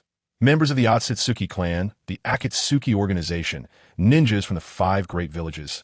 And then he thought of the god-level selection system, the little lowly, and the heavy mysteries that still troubled him. He said solemnly, to reach the peak, to have the power to overlook everything, no longer obscured by clouds and mist. Hearing this, Terumi Mei was taken aback. Chapter 186. Terumi Mei's 18 styles. Although she was unclear about what was troubling Jingfeng, she could clearly feel the weight he carried, heavy like a mountain. Surprisingly, Terumi Mei didn't see a hint of sorrow on Jingfeng's face. Instead, he had a faint smile. Confused, she asked, "Lord Leader, why do you look so relaxed?" Jingfeng frowned, finding Terumi Mei's words somewhat amusing. He pouted and said, "Should I be sighing and lamenting? If I looked so sorrowful and placed all my hopes on the members of the Akatsuki organization, would they still have the confidence to face difficulties?" Terumi Mei's eyes sparkled as she gazed intently at Jingfeng. After a while, she smiled and said, "I understand. Lord Leader, I also have a goal to strive for now." Jingfeng nodded, noticing that Terumi Mei didn't continue speaking, so he didn't press further. Whether it was to stab Terumi Mei with a knife or to find ways to eliminate the imprint of slavery in her heart, it was all to help Terumi Mei re-establish her ninja way. Only in this way can her path be steady and long. As for Terumi Mei's goal, it has lost its meaning for Ship now. He can only lead Terumi Mei onto the path of a ninja. Little does he know that what Ship does is indirectly affecting Terumi Mei. Terumi Mei's goal is quite simple. As long as she can help Ship, even if just a little, being able to share his worries is already enough for her. For the enemies Ship faces, she will transform into the sharpest sword to pierce through everything. All right, now I'll teach you some physical techniques. Ship patted the dirt off his hands and walked towards the open ground, leaving Terumi Mei with a graceful silhouette. "I firmly believe you will be an excellent ninja. So when someone from a mist village comes again, I hope you can astonish everyone." Looking at Ship's determined gaze, Terumi Mei nodded heavily. In a deep voice, she said, "I will personally end the humiliation and embark on a new journey." Seeing this scene, Ship nodded in comfort, finally feeling that his teaching of Terumi Mei was not in vain. Ahem. Then let's hurry up. Ship exhaled a breath of turbid air, quickly formed hand seals, and growled, "Would clone technique." It was visible to the naked eye that a section of tree trunk split from Ship's body and gradually transformed into his likeness. Terumi Mei, pay attention. Terumi Mei focused intently on Ship and the wood clone, understanding that Ship was going to practice based on actual combat, reminding herself to remember her gratitude and to learn with utmost concentration. Here we go. Ship and the wood clone clashed together, their fists meeting with a dull sound. In just a few breaths, the two had exchanged blows dozens of times. Ship deliberately restrained his concentrated chakra, controlling it with extreme precision, matching the wood clone exactly, not a bit more or less. Bang! The impact sent the wood clone staggering backward. Seizing the opportunity, Ship hooked the wood clone's arm with his foot, leaped into the air, and spun 360 degrees before delivering a powerful kick with his right foot. Watch closely. When the enemy shows a gap in defense, strike with chakra-infused hands. This is called Old Man Pushcart. As soon as he finished speaking, Ship's palm struck the wood clone's chest, causing it to retreat repeatedly. Seeing the effect achieved, just as the wood clone was about to fall to the ground, Ship's lips curled into a slight smile of confidence. He growled, "Now is Avalokiteshvara, lotus position." In midair, Terumi Mei crossed her legs, descending like a 1,000-pound weight towards the wood clone. Sensing the immense threat, the wood clone dared not confront it and rolled to the side to dodge. Seeing the enemy evade, don't panic. Ship landed on his feet, suddenly exerting force from his waist and hips, spinning around to pursue the wood clone. This is called Poison Dragon Drill. It's Avalokiteshvara, the lotus position combo. Bang! A palm struck the wood clone's chest, with fierce chakra attached, sending the wood clone flying even without the need for brute strength. Ship's eyes narrowed into sharp glints. The wood clone flying backward was like a very conspicuous live target for him. At this moment, the enemy, while in the air, would lose their balance, allowing for full output. Ship's palm emerged with a massive amount of chakra, and in an instant, a dense white light enveloped it. He concentrated all the gathered chakra into his palm. This technique is called mid-strike. Whoosh! The white palm print shot out, slicing through the air. Of course, if there's enough chakra, then it can be done like this. Continuous mid-strikes. Whoosh! Whoosh! Whoosh! The white palm prints came one after another. Boom! The wood clone was struck by a fierce chakra attack, sending out a massive cloud of smoke before crashing heavily to the ground. Ship turned to look at Terumi Mei, whose eyes sparkled with excitement, and said, "After experiencing a series of attacks, the enemy is at their weakest now. So, take advantage of their weakness. This move is called Soul Piercing Shot. It can unleash the most powerful ninjutsu at this stage. Quickly forming hand seals, Ship's belly suddenly expanded. He placed one hand by his mouth, and a huge fireball erupted. Fire release. Great fireball technique. After enduring the successive strikes, the wood clone was already at its limit. And with the roaring flames, the wood clone was completely shattered. With a puff, it transformed into a cloud of smoke and vanished, until a gentle breeze blew by, extinguishing the last flicker of flame, revealing a barren land. After a series of combos, the power was terrifying. Standing at a distance, Terumi May watched Ship fight seriously, and it would not be an exaggeration to say that if she were to step in, she would likely be defeated in one encounter. Feeling the terror of the combos, Terumi May's eyes sparkled with excitement, breathing heavily, her chest rising and falling. So powerful, Lord Leader. Terumi May clenched her fists tightly, her face flushed with excitement, and asked, "Does this combo have a name?" A certain figure flashed through her mind. Thinking of this, Ship smiled and nodded. "This is just the first few moves. I will teach you more once your strength improves. Let's call this combo the Terumi May 18 Styles." Terumi May was slightly taken aback, pondering it carefully, then whispered, "Is that the name?" With fiery eyes looking at Ship, she deeply bowed to express her gratitude. "I will study hard." A week later, Ship waited at the entrance of the Rain Village. He had already received news that the ninja from the Mist Village was about to arrive in the Rain Village. The Jinchuriki of the Six Tails, huh? I'm actually looking forward to it. Ship thought to himself. Among the tailed beasts, the most mentioned is the 9 tails, followed by the 1 tail, and finally the 8 tails. The others have not received much attention, mostly serving as plot devices and hastily meeting their ends. Now, when Ship truly faced them, he couldn't help but feel a sense of anticipation. Tap, tap, tap. While lost in thought, a sound of footsteps approached. Looking up, he saw several blurred figures walking through the misty trees. Terumi May beside him tightly clutched the corner of her clothes, a complex expression in her eyes. From being part of a bloodline limit clan to her identity as a slave, only she knew the dark years she had endured. She silently vowed, "I, Terumi May, will never lose." As they drew closer, 4 ninjas wearing Mist Village headbands appeared. They have finally arrived. Ship narrowed his eyes slightly. The man at the forefront wore a light blue robe and had long brown-black hair. The corners of his lips curled up slightly, displaying a calm expression. Behind him, 3 others followed in a line. The most distinct feature of the person on the far left was his white hair, with red eyeshadow on his eyelids and 2 red dots between his brows. The one in the center, Ship recognized from his face, it's Kisame Hashigaki. On the far right was someone with sharp teeth and a neck wrapped in fluffy bandages, giving off an intimidating aura. The fact that these people could represent the Mist Village to discuss specific cooperation matters reflected their strength. The Dame of the Land of Water and the Mizukage have come to visit the Rain Village. This is our letter of introduction. Saying this, the foremost figure reached out to hand over a scroll. Ship frowned slightly, staring at the man, and said, "You must be the 6 Tails Jinchuriki from the Mist Village, right?" The person before him gradually aligned with the image he had in mind. More importantly, through keen perception, one can sense the immense chakra concealed within the bubble, which is quite astonishing. The intelligence system of the Hidden Rain Village is indeed strong. It is no wonder they have recently risen as a powerful force. The bubble said calmly. The wind did not speak, extending his hand to take the scroll and opened it. After examining it, he confirmed there were no issues and nodded. His gaze lingered on the figure of Konoha on the far left for a long time, internally thinking, he should be Konoha Maru's father. Apart from the dry persimmon Zabuza, the other one is the Hozuki Mangetsu. Allow me to introduce myself. The wind's expression returned to normal as he said in a deep voice, "I am the leader of the Hidden Rain Village, the Wind. And the person beside me is the Hidden Rain Village ninja, Terumi May." As soon as these words fell, the atmosphere around them instantly changed. Konoha dry persimmon Zabuza, and Hozuki Mangetsu's expressions changed dramatically, showing a look of great hostility as they stared at the wind. The bubble, however, was relatively calm. The look of astonishment in his eyes flashed by and then settled down. He laughed and said, "This is a bit awkward. The Mist Hidden Village is indeed not as good in terms of intelligence. They didn't even recognize the wind, who has been widely discussed in the ninja world." Just as he finished speaking, Hozuki Mangetsu stepped forward, filled with shock and hatred.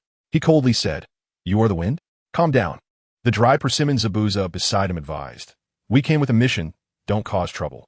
Just as the words fell, he was met with Hozuki Mangetsu's fierce curse.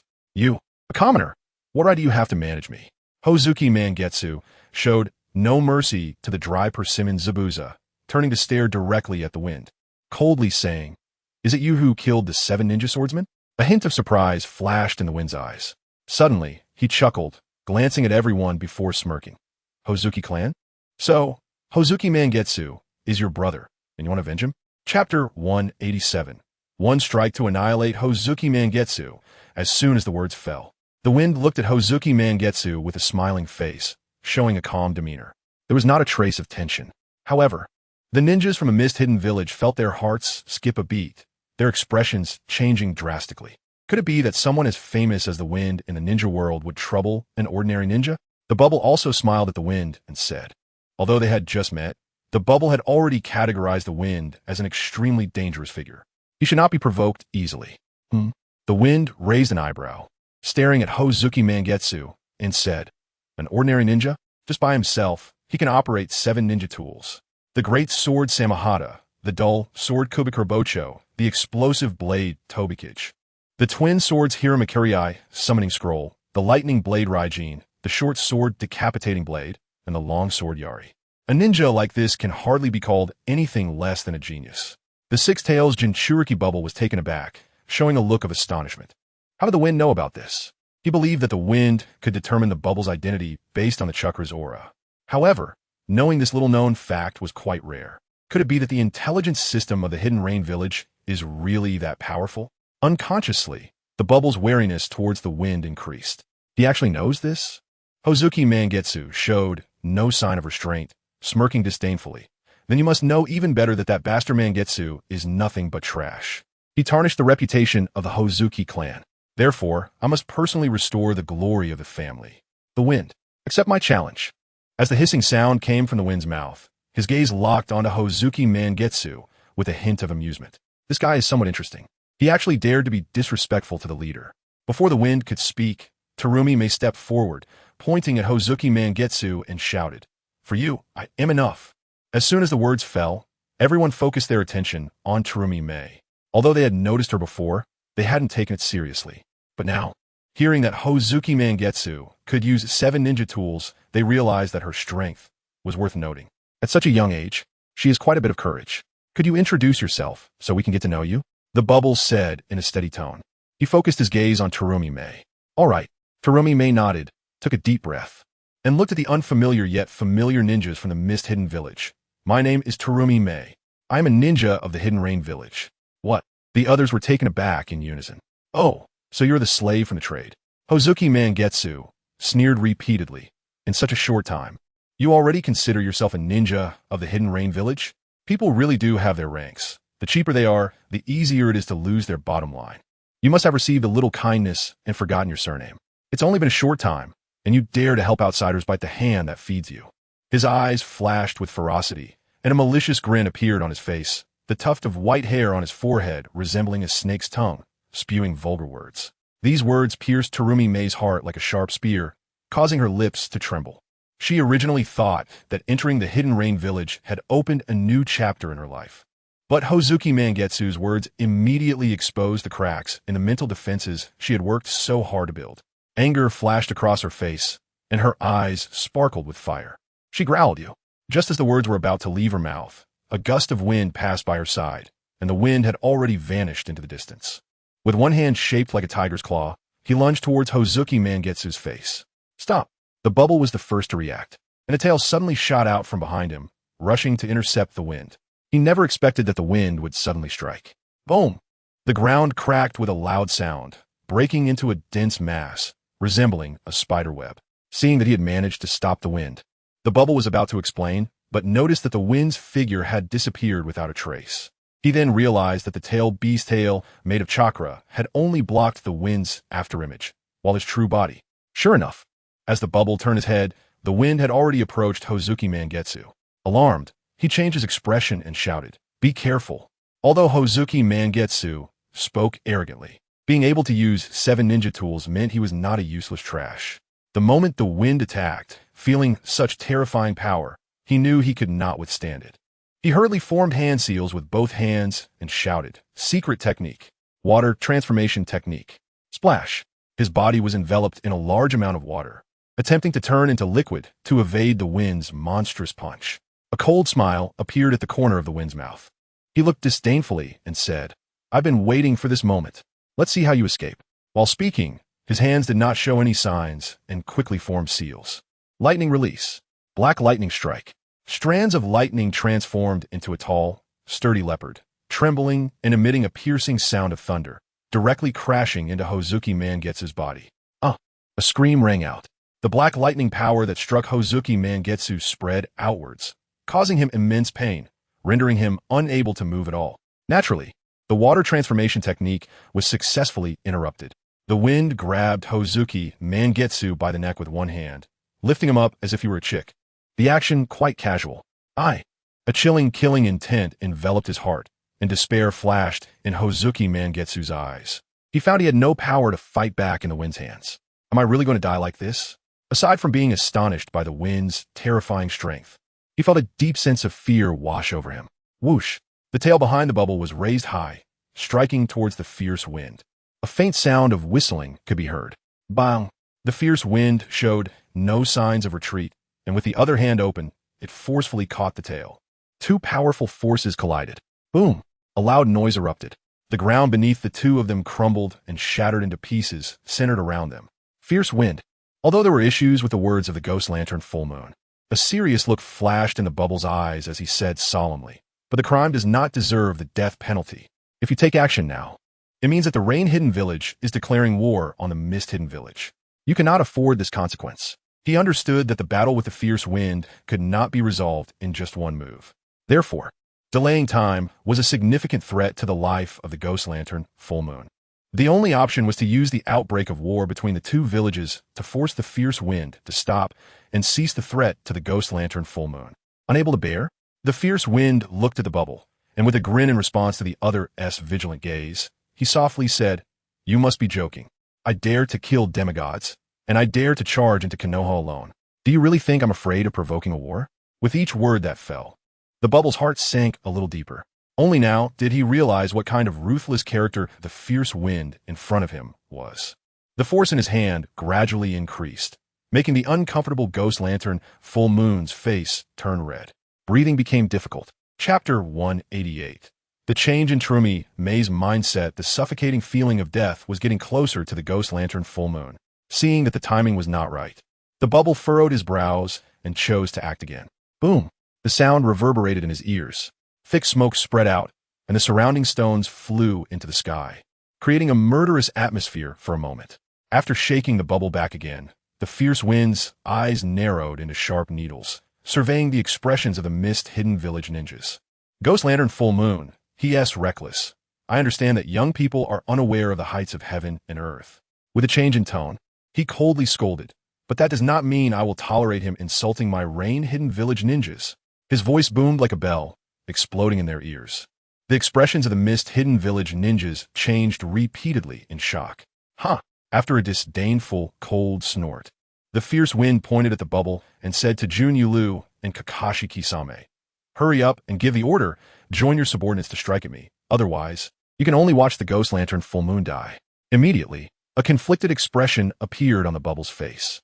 The calm demeanor of the past disappeared without a trace on his face. Never would he have thought that such a change would occur just after arriving at the Rain-Hidden Village. At the same time, he thought that if he ordered Jun Yulu and Kakashi Kisame to act, the nature of the situation would change drastically. It was very likely that a war would erupt between the two villages and two countries. The implications would be extremely far-reaching. If he did not save the Ghost Lantern Full Moon, watching his companion die was something the bubble absolutely could not do. The bubble murmured. Seeing the subtle change in his expression, Jun Yulu and Kakashi Kisame beside him gathered their chakra and adjusted their states to the best. They were already in a combat-ready stance. Seeing this scene, the fierce wind felt a strong desire to fight. This was another battle with the tailed beast after the nine tails. He couldn't help but feel excited. "Leader." Suddenly, a delicate voice rang out. Terumi Mei, with a flushed face and excited emotions, was breathing heavily, her chest rising and falling. It was as if she had made a significant decision. "Please allow me to fight the Ghost Lantern Full Moon. The dignity I lost, I must reclaim myself. This is what you, leader, taught me." Her gaze was resolute as she stared at the fierce wind. After a long moment, the fierce wind nodded in agreement. "All right, He casually tossed the barely conscious ghost lantern full moon back to the feet of the mist-hidden village ninjas as if throwing away garbage. Escaping from the hands of death, he coughed violently. His eyes were bloodshot. He greedily breathed in the air, feeling a burning pain as it entered his lungs. Then let us fight. The fierce wind's tone became deep. Using the outcome of the battle to determine the specifics of the alliance between the mist-hidden village and the rain-hidden village. What do you think? Quickly checking the ghost lantern full moon's injuries and finding no major problems, the bubble finally felt relieved. However, the fierce wind's attitude made her extremely dissatisfied. Coldly she said, "The matters of the alliance?" The fierce wind nodded, smirking, of course. "On one hand, it's to see if your mist-hidden village has the strength to ally with me. On the other hand, it's about the issue of subordination. The alliance is also about the relationship of elder and younger brother." The fierce wind held no good feelings toward the mist-hidden village. Being able to escalate the conflicts in his own village, leading to the slaughter of bloodline limit families and cruel systems, was indeed a foolish operation. More critically, the fierce wind was very displeased to see Terumi made treated this way. "What? Fierce wind, you are truly insulting the mist-hidden village." At this moment, Jun Yulu stepped forward, angrily saying, "Do you really think that just because this is the rain-hidden village, you can do whatever you want?" Looking at the face somewhat similar to Jun Maru's, the fierce wind exhaled a breath of turbid air. Helplessly spreading his hands, he lazily said, "You're right. This is the rain-hidden village, and I'm a sky. I have the final say in everything." After these words fell, Jun Yulu's gaze sharpened, revealing a killing intent. A strong chakra surged throughout his body, and a chilling aura began to rise. He was the head of a bloodline limit family, second only to the Ghost Lantern clan in the mist-hidden village, holding great authority, with the continuous strengthening of the family's power. Surpassing the Ghost Lantern clan to become the #1 bloodline limit family in the mist-hidden village was only a matter of time. The fierce wind was the first to dare to speak to him like this. "Not convinced? Then let us fight. Be a man about it, and stop dragging your feet." "I find it uncomfortable to watch," the fierce wind said with a pout. "You." As Jun Yulu was about to explode, a hand patted his shoulder, and, turning his head, he saw the bubble shaking his head at him. Suddenly, a strange noise came from all around. Several terrifying auras spread out, locking onto the mist-hidden village ninjas tightly. Feeling the terrifying aura, the expressions of the few changed drastically. They were directly shocked by the strength of the rain-hidden village. To emit such a terrifying chakra, their strength must at least be at the elite J-Nin level. But everyone in the mist-hidden village felt that this was an aura that could only be emitted by a Kaga-level ninja. They completely had a new understanding of this. Here, it was no longer the rain-hidden village led by the demigod Hanzo of the Salamander, with a bunch of weaklings under him. The current rain-hidden village was growing stronger at astonishing speed. If they truly wanted to kill a few people, even if the bubble turned into a tailed beast, he wouldn't have complete confidence in facing the rain-hidden village. "Sorry." The bubble quickly changed his attitude, his face feeling extremely aggrieved. He had no choice but to soften his stance and say, "I agree to let the Ghost Lantern Full Moon and Terumi may fight. However, aside from him, we also need to compare our strengths with the rain-hidden village ninjas. And I will be your opponent." His gaze was extremely cold. The fierce wind's continuous words and actions had already made the bubble feel dissatisfied. "What do you think? Does the rain-hidden village want to bully the few with the many? It will be detrimental to your reputation if this gets out." As soon as he finished speaking, the fierce wind burst into laughter. "Don't try to provoke me with words." Suddenly, his expression changed, and he said in a deep voice, "Since we're going to fight, then let us fight. Are you afraid of a few of you?" At this point, the agreement for the arena was established. "So, Jifeng, do you still plan to keep us talking at the entrance of the rain-hidden village?" Bubbles suppressed the fire in his heart and said, "Ha!" Jifeng waved his hand, and the terrifying chakra auras disappeared without a trace, then opened the door behind him. Changing from the earlier murderous expression, he smiled and said, Come, hurry in. The tradition of the rain-hidden village is to be hospitable." It would have been better if he hadn't said that, but after saying it, the corners of Bubbles' lips twitched slightly. He thought to himself, first he exterminated Ghost Lantern Manua, then threatened us, and this operation is called hospitality? This thought he did not show on his face, maintaining his composure. Following Jifeng, the group entered the rain-hidden village. Bubbles coldly watched Jifeng's back, sighed in disappointment. This trip to the rain-hidden village was destined to be not peaceful.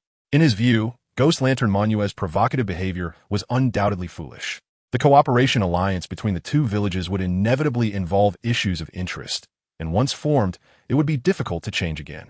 Therefore, he absolutely could not lose this negotiation, which had moved from the table to the arena. Only in this way could he strive for greater benefits for the Mist-Hidden Village. Ghost Lantern Manuel, don't be so impulsive. This is not the Mist-Hidden Village. Bubbles couldn't help but warn.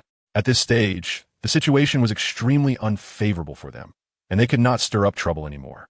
At the same time, he felt a bit regretful, wondering why he brought such a fool to the Rain-Hidden Village. Useless in achieving results, but great at causing trouble. Lord Bubbles, beside him, the dry persimmon Zabuza seemed to notice Bubbles' expression was not right and said in a deep voice, I will keep an eye on Ghost Lantern Manuel. I won't let him act recklessly. The weak-looking Ghost Lantern Manuel let out a heavy, cold snort from his throat. Although he was dissatisfied, he nodded in agreement. Dry persimmon Zabuza, your best friend, Captain Sujetsu, died at Jifeng's hands. Are you not angry? At this moment, Jun Yulu whispered. A trace of coldness flashed in dry persimmon Zabuza's narrow eyes, and he shook his head. He is not worthy of being my captain. Therefore, I feel no sadness at his death, but rather a bit of excitement. As soon as he finished speaking, several ninjas from the Mist-Hidden Village showed complex expressions.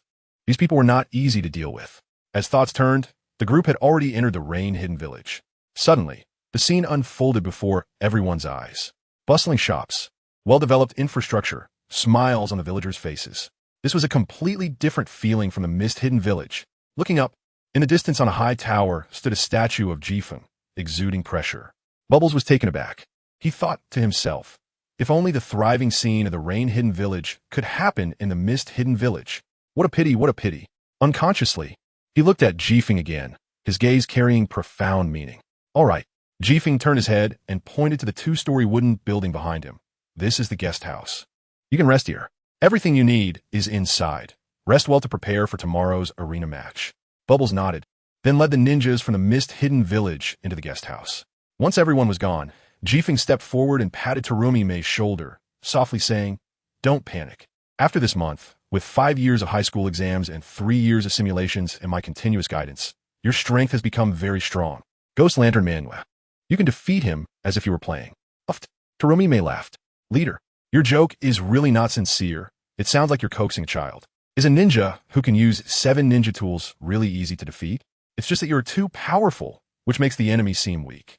Terumi Mei had a clear understanding of this. Whether it was about the enemy or herself. What if you lose? Jifeng teased. Terumi Mei's expression stiffened, her gaze becoming deep. She said solemnly, I will prepare for the worst and face the battle with 12 times the spirit. Ghost Lantern Manuel is strong, but I am not a weakling. Upon hearing this, Jifeng smiled reassuringly. At this time, Terumi Mei asked, Leader, who do you choose to fight against the ninjas from the Mist-Hidden Village? Chapter 189, Corpse Bone Pulse. Early Fern danced the next day. Just as dawn was breaking, a rumor quickly spread within the Rain-Hidden Village. What? The leader is going to fight against the ninjas from a Mist-Hidden Village? What? Not only the leader, but also Lord Yahiko is participating? What? Both sides will send 4 people to compete, and the losing side's village will have to depend on the other? At first, it was a relatively objective fact, but as it was passed from person to person, the rumors became more and more absurd, eventually evolving into a life-and-death duel between the two sides. The villagers of the Rain-Hidden Village, upon receiving the news, could no longer sit still, regardless of whether they had things to do or not. All rushed to the back mountain to watch the battle. A crowd gathered, with people craning their necks, tiptoeing to get a better view, and many even jumped up to see the situation. Jifeng, Bubbles, and the others stood at a distance. In the center of the training ground, a square barrier was formed, and Yahiko and Jun Yulu were coldly facing each other. The former leader of the Akatsuki organization, now the daimyo of the Land of Rain. Jun Yulu spoke expressionlessly. The opponent's name was quite renowned, but he did not think he would lose. Hurry up and surrender. Your frail body could be blown down by a gust of wind. He sneered. Putting on a show for the villagers is not suitable for you, lest you embarrass yourself later. In the face of contempt, Yahiko's eyes narrowed into a sharp glare, and he coldly said, Let's begin. Ding! The gong rang, signifying the first match between the Rain-Hidden Village and the Mist-Hidden Village officially began. In an instant, Jun Yulu stripped off his clothes, revealing a strong upper body. With a cold smile, both hands had already completed the hand seals for the ninjutsu. Corpse Bone Pulse. Early Fern Dance. Stab. Sharp white bones surged up from the ground, gleaming coldly, suddenly attacking Yahiko. Without a hint of hesitation, Yahiko attached chakra to his feet and jumped high. "Huh!" Junyulu coldly smiled and squinted. "Do you really think you can dodge?" Just as Yahiko landed, white bone spikes formed from the ground, shot up again beneath his feet. Wind release. Great breakthrough. Seeing this, Yahiko did not show any signs of panic.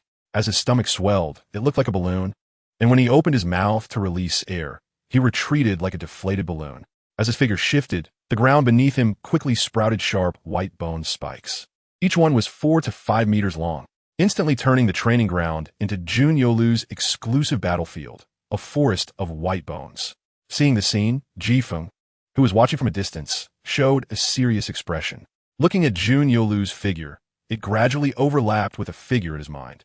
They really do look alike. Jifeng exhaled a breath of turbid air, softly saying, "The enemy is coming out with a big move. How will you respond?" Yahiko, the bloodline limit, corpse bone pulse, is very strong. Turning his head to look at Bubbles, he found that the latter's gaze also shifted over at this moment. The two locked eyes. Bubbles took out a soap bubble device, lazily blowing bubbles with one hand at his mouth. Under the sunlight, the bubbles shimmered with colorful hues. It seemed that he had great confidence in winning this round. How playful. Jifeng smirked. "This is going to be an interesting battle. So, how about we place a bet?" Bubbles raised an eyebrow, staring at Gale with a puzzled look for a long time. Seeing his indifferent expression, her heart was even more confused. In the arena, Yahiko was constantly dodging, unable to even face off against Junyuru. The outcome of this match had already been decided the moment the two started fighting. Yahiko wanted to win, but how could he? "Did you perhaps have some trick up your sleeve?" Bubbles asked suspiciously. Gale smiled and replied, "Aren't you confident in Junyuru? Believe you will definitely defeat Yahiko. It's just a matter of adding some interest to it. Are you afraid, or do you lack confidence in Junyuru?" Upon hearing this, Bubbles hadn't responded yet when Junyuru, who was fighting Yahiko, spoke first. A figure emerged from a long spike formed from white bones. Coldly he said, "If we were to gamble, let's gamble. Lord Bubbles, this is a great opportunity." Seeing the chance, Yahiko's eyes widened, and he quickly formed hand seals. Wind release. Gale palm. With a slap of his palm, a series of palm prints shot out, exuding a chilling aura. "Huh." With a cold snort, Junior didn't even dodge, but stared directly at Yahiko's palm prints as they approached. At the moment of contact, several bones jutted out from his chest, forming an indestructible armor to protect him. Smack! The palm print struck the bone armor directly. To everyone's astonishment, the palm print left not a single mark on the armor. "Are you just tickling me?" Junyoru's figure slipped into the white bone spikes, and suddenly, he reappeared from behind Yahiko, raising his arm as the glinting bone spike thrust downwards. "D," he shouted. "Victory belongs to the Mist Village." Feeling the chill, Yahiko's expression changed dramatically, and he hurriedly tried to dodge. Uft! A spray of blood erupted. Yahiko's face contorted in pain, gritting his teeth, unable to evade in time. His left arm was slashed open by the bone spike, blood gushing out. "Ha ha! A child raised in a greenhouse can never truly comprehend the terror of a ninja. Run. Run for your life, or you'll be killed by me." Junyuru pressed the attack, giving Yahiko no chance to breathe. His expression grew increasingly ferocious, his eyes flashing with a terrifying fierceness. Seeing Yahiko's fleeing figure, the spectators from the Rain Village looked on in anger, continuously shouting to cheer Yahiko on. In contrast to the commotion outside, the standoff between Gale and Bubbles seemed much quieter. After a long while, Bubbles put away her bubble-blowing tool and said solemnly, "All right, I will accompany you in this gamble. If Junyuru wins, I want the technology for the rapid development of the Rain Village." "Okay, no problem." Gale's expression remained calm, but inside he was already overjoyed. He continued, "Then if Yahiko wins, you must agree to one request of mine." "How about it?" Bubbles immediately became alert, staring at Gale, and asked, "A request? Are you asking me to help you destroy the Mist Village?" "Absolutely not. You can state your wishes. That way it's fair for both of us." Gale helplessly shrugged and said, "Do you have a persecution complex? Even if I made a request, would you actually comply? I just haven't figured out what I want yet. That's why I mentioned a request. Understand?" As soon as he finished speaking, Gale retreated to advance, saying, "Since you are unwilling, then forget it. Let's not make this bet." Suddenly, Bubbles was taken aback. Junyoru's overwhelming strength forced Yahiko to keep fleeing. Regarding the issue of victory, the Mist Village had a great chance of winning. At the same time, Bubbles thought of the now prosperous and powerful Rain Village. far removed from the rule of the demigod Hanzo. If they could bring back the methods of prosperity, then, at the thought of this, Bubbles was tempted. Her expression hardened, and she gritted her teeth.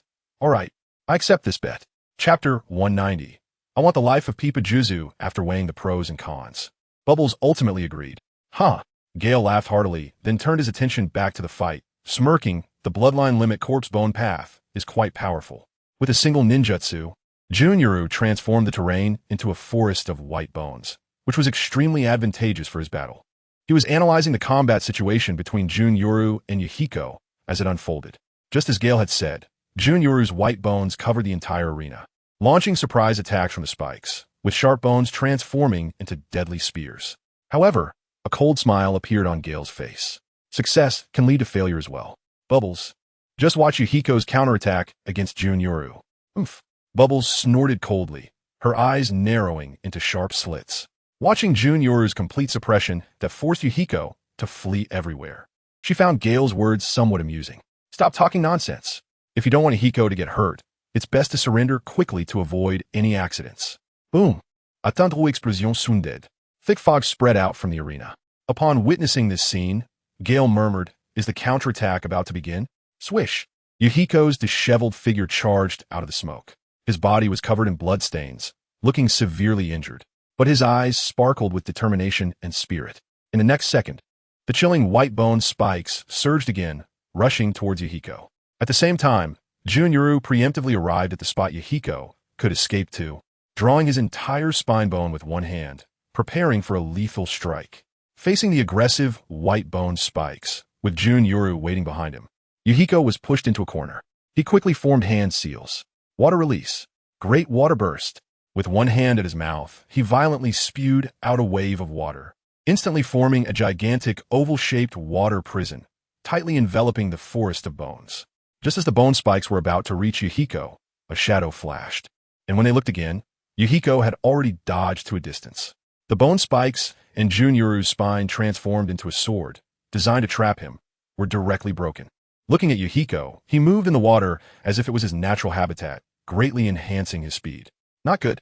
Junyuru, realizing the situation, felt a tightness in his breathing and hurriedly clung to the nearest bone to break through. However, as soon as he poked his head out, he was still met with the sea of water. What's going on? Why can't I leave this area of water? No, I can't fight while holding my breath in the water. Junyuru thought of this and attempted to break free again, wanting to leave this watery domain. This scene was witnessed by the crowd from afar. Bubbles' expression changed dramatically, incredulously saying, "How is this possible? The water domain I released just covered the forest of bones. The area is not large. Why can't he break free?" This thought, however, was misguided. Gale replied, smirking, "Do you know how to survive after falling into an ice hole?" Ice hole? Bubbles paused, puzzled. What does that have to do with anything? Gale smiled and said, "When you fall into an ice hole and sink in water, looking up, your vision will be affected by the sunlight. You want to be able to judge the position of the ice hole in time, missing the best opportunity to escape." As soon as he finished speaking, Bubbles turned in shock to look at the sun, which was quite blinding. The lips moved and said, "I can't believe. It's actually like this." This is how Junyuru crazily fled, but in reality, it was like entering a maze, just running around in place. Jifeng nodded and said in a deep voice, "That's right. So in the first round, you, Mist Hidden Village, lost." Swish. Trapped in the water, Junyuru's expression changed repeatedly. He couldn't get away from this water area for a long time, which made him anxious and agitated. What made him even angrier was that after the water area was formed, Mayahiko seemed to have disappeared, and he couldn't find a target to attack. All he could do was desperately search for an exit to leave this water area, who after a while, due to the intense movement, Junyuru had lost a lot of oxygen in his lungs, and his face turned red. He was on the verge of drowning. "Mayahiko, what are you hiding for? Are you afraid to fight me head-on?" Junyuru shouted angrily. Gurgle. Bubbles of various sizes appeared at the corners of Junyuru's mouth and rose upstream. "What's wrong? Where did your earlier bravado go?" A sudden cold voice came from behind Junyuru, and a cold shuriken was pointed at his neck. Mayahiko sneered. "The outcome is already decided. You." Junyuru's forehead bulged with veins, and he sighed helplessly, muttering, "I lost." Seeing the scene, the people from Rain Hidden Village in the distance erupted with thunderous congratulations, all with joyful expressions. In contrast, the ninja from Mist Hidden Village had ugly expressions. Kirigakura's Manatsu spat angrily and cursed. Mayahiko from Rain Hidden Village is too shameless, using this trick to avoid a direct fight with clan leader Junyolu. This statement was not entirely accurate. The eyes of the dried persimmon, Zabuza, flashed with a serious expression, and he said in a deep voice, "It's not that Mayahiko doesn't attack, but the moment the battle began, he already formulated a meticulous plan. The stronger the strength demonstrated by clan leader Junyolu, the more he fell into Mayahiko's trap. In the end, all of clan leader Junyolu's advantages became Mayahiko's advantages. If Mayahiko launched a ninjutsu attack again, do you think clan leader Junyolu could survive? It's truly unimaginable that the water escape ninjutsu could be used like this. You." Kirigakura's Manatsu was speechless for a long time. The nearby Bubbles exhaled a breath of turbid air and nodded. Indeed, as Zabuza said, in this match, whether it's strategy or ninjutsu strength, Mayahiko surpasses Junyolu. Rain Hidden Village has won. He then turned his gaze to Jifeng, his face covered with frost. He said in a deep voice, "You have won. I will honor the bet and agree to one request from you." "Good." Jifeng nodded, seeing the ugly expression on Bubbles' face. Jifeng smiled and said, "Do you want to raise the stake for the second round? Dry Persimmon Zabuza versus Paipa Shirzong." Stepping forward, Paipa Shirzong looked directly at Bubbles and said coldly, "Long time no see, Lord Bubbles." Seeing the ninja that originally belonged to Mist Hidden Village now joining Rain Hidden Village, Bubbles showed a complex expression. "You shouldn't have gone to Rain Hidden Village."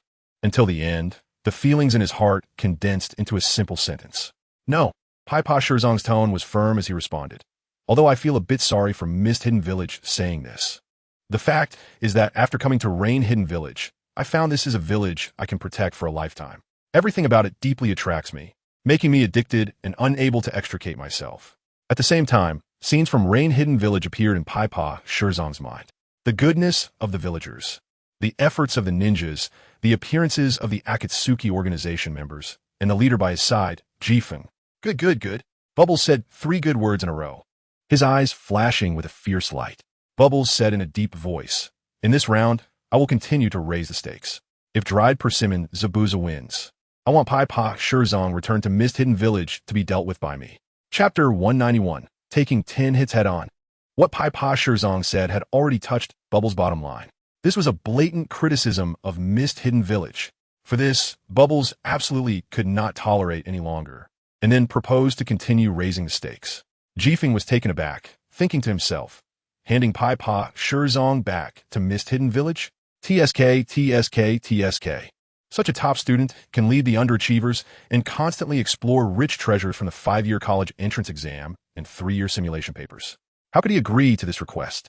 More importantly, Paipa Shirzong was already a member of the Akatsuki organization. How could he betray his comrades? Jifeng firmly refused. "There's no possibility of that. Bubbles, you can change your request." Unexpectedly, before Bubbles could speak, Paipa Shirzong interjected, "Leader, please agree to this request. I have been waiting for a long time, just to seize an opportunity and make a statement. It's not that I think I'm so great, but I will definitely retrieve what I lost in Mist Hidden Village." Jifeng said nothing, staring at Paipa Shirzong. The two locked eyes. Paipa Shirzong thought to himself, "In Mist Hidden Village, I lived like a killing machine, having already lost the pursuit of the path of a person or even a ninja, and now is the best opportunity for him to reclaim everything." After a long while, Jifeng nodded heavily. Looking at Bubbles, he said with a smirk, "Okay, let's do as you requested. At the same time, if Paipa Shirzong loses, I will not only return your 7 ninja blades, but I won't even need to fight you, Bubbles.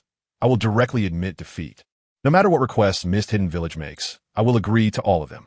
As soon as these words came out, everyone was taken aback, never expecting Jifeng would say this. However, the members of the Akatsuki organization did not discuss it, but chose to unconditionally support all of Jifeng's conditions. What a great spirit! Bubbles, with a stiff expression, realized and continued. "Then you must do what you say. Don't go back on your word." "That's only natural," Jifeng murmured. The deeply shocked Paipa Shirzong respectfully bowed to Jifeng. Without saying another word, he walked directly into the empty training ground. Mayahiko and Paipa Shirzong bumped fists, and after a brief exchange of glances, Mayahiko softly said, "Just do your best. Even if you lose, we will bear this burden together with you." Hum. Paipa Shirzong suppressed the excitement in his heart. Each step he took was incredibly firm. Standing in the uneven, waterlogged training ground, Pai Pa Shirzong fixed his gaze on the approaching dried persimmon Zabuza. He said, I'll take 10 hits from you, in gratitude for the nurturing and upbringing of Mist Hidden Village. Dried persimmon Zabuza raised an eyebrow, a hint of astonishment crossing his small eyes, and said in a deep voice, as you wish. Thank you, Pai Pa Shirzong said slowly. The crowd standing at a distance naturally heard the conversation between Pai Pa Shirzong and dried persimmon Zabuza. Kirigakure's Minatsu laughed out loud, mocking, is this Pai Pa Shirzong crazy? If he wants to die, he should just say so. If I had known, I would have gone up to kill this traitor Zizong and then slaughter Terumi Mei, that despicable slave. ZZZ, Lord Bubbles, what do you think? Shut up. Bubbles looked at Kirigakure's Minatsu with disgust, bending down to continue bandaging Jun Yolu's wounds. Taking you out was to make you see the gap between yourself and others. To help you improve, not to act like a mad dog biting everyone. Usually lazy Bubbles said such harsh word for the first time. It was evident that Kirigakure's Minatsu's actions had caused great dissatisfaction in Bubbles. Hearing the reprimand, Kirigakure's Minatsu pouted and said no more. Looking at the members of the Akatsuki organization on the side of the storm, they all uniformly chose to support Pai Pa Shirzong's decision, without any signs of complaint. With a clang, the gong signaling the start of battle rang out again. Bang! Dry persimmon Kisame kicked off the ground, causing it to crack and spread out like a spiderweb. Holding a kunai in one hand, he charged at Pai Pa Shirzong. Swish! Blood suddenly splattered, staining his clothes. A kunai pierced through Pai Pa Shirzong's left shoulder. Whoosh, whoosh, whoosh. Dry persimmon Kisame leaped high into the air and threw out 3 kunai with one hand. Just as one kunai was released, another was already attacking. With 2 kunai lodged in Pai Pa Shirzong's right shoulder. One kunai penetrated Pai Pa Shirzong's left arm, blood oozing out slowly. Instantly, he felt immense pain, forcing him to grit his teeth. In a deep voice, he said, That's 4 kunai, and there are 6 more. Let's continue. The closest to him, Dry persimmon Kisame, felt the shock the most. Senior Shirzong, you're truly a strong warrior. Whoosh, whoosh, whoosh. The sound of slicing air reached his ears. Dry persimmon Kisame took out more kunai, throwing a total of 6. I respect you, but I must carry out the mission of the Hidden Mist Village. As soon as he finished speaking, Pai Pa Shirzong, pierced by 6 kunai in his arm, stumbled, almost falling. His frail body struggled under the burden of the decapitation sword he carried on his back. With everyone's trust, how could I lose like this? A hoarse voice emerged. Pai Pa Shirzong straightened his back little by little, his eyes filled with bloodshot veins, revealing a look of madness. Dry persimmon Kisame was shocked, his expression changing drastically. With a smirk, Pai Pa Shirzong opened his mouth and fiercely pulled out the kunai lodged in his arm. Blood sprayed everywhere. Though his arms were rendered useless, and he could no longer wield the decapitation sword, Pai Pa Shirzong was still Pai Pa Shirzong. With a kunai hanging from his mouth, he was still able to fight. And he must win. Gradually, Pai Pa Shirzong moved his feet and charged at Dry persimmon Kisame. His steps were slow, his body trembling like a fragile boat in the sea, about to be destroyed at any moment. Sensing the solid killing intent locking onto him, Dry persimmon Kisame's heart raced, and he quickly formed hand seals. Water style. Water, shark bullet technique. The chakra he gathered transformed into a shark about 3 meters tall, roaring as it charged at Pai Pa Shirzong. An astonishing scene unfolded. Pai Pa Shirzong, whose body seemed ready to collapse, made no movements, slowly stepping forward. He actually broke through the charging shark. Dense cracks appeared. With a loud bang, the shark turned into a puddle of water, crashing down and splashing everywhere. What? This is impossible. Dry persimmon Kisame widened his eyes in disbelief, exclaiming, Why didn't it work? Water style. Rain 4 sharks technique. He slapped the water surface with one hand, creating 4 vertically leaping water sharks around Dry persimmon Kisame. Quite agile, they flew through the air and fell toward Pai Pa Shirzong. Whoosh! Dry persimmon Kisame threw a kunai, piercing through the 4 water sharks one by one, causing the attacked water sharks to split into 1,000 small water shark bullets. They fell like raindrops, attacking Pai Pa Shirzong. Chapter 192. Deal with Terumi Mei. This ninjutsu was the strongest attack Dry persimmon Kisame could unleash at this stage. Even the distant foam, witnessing this scene, showed a hint of unusual expression. There's no reason. Foam turned to look at the storm with a serious expression, saying, Pai Pa Shirzong is so heavily injured that even walking is a problem. Can he really withstand this blow? But why didn't the storm show any signs of worry? Not just him, but even the other ninjas from the Hidden Rain village felt the same. They were full of confidence in Pai Pa Shirzong. Uncontrollably, a bad premonition surged from deep within him. This scene resembled the battle between Junyuel and Mi Yin, clearly holding the advantage, yet achieving a reversal of victory and defeat with thunderous speed. No, absolutely impossible. Dry Persimmon Kisame will definitely be the final victor. Foam kept mumbling. However, the uneasy thoughts in his heart grew stronger, making him increasingly restless. The storm, with its strong perception ability, was very clear about Pai Pa Shirzang's current state. On the surface, he was extremely weak.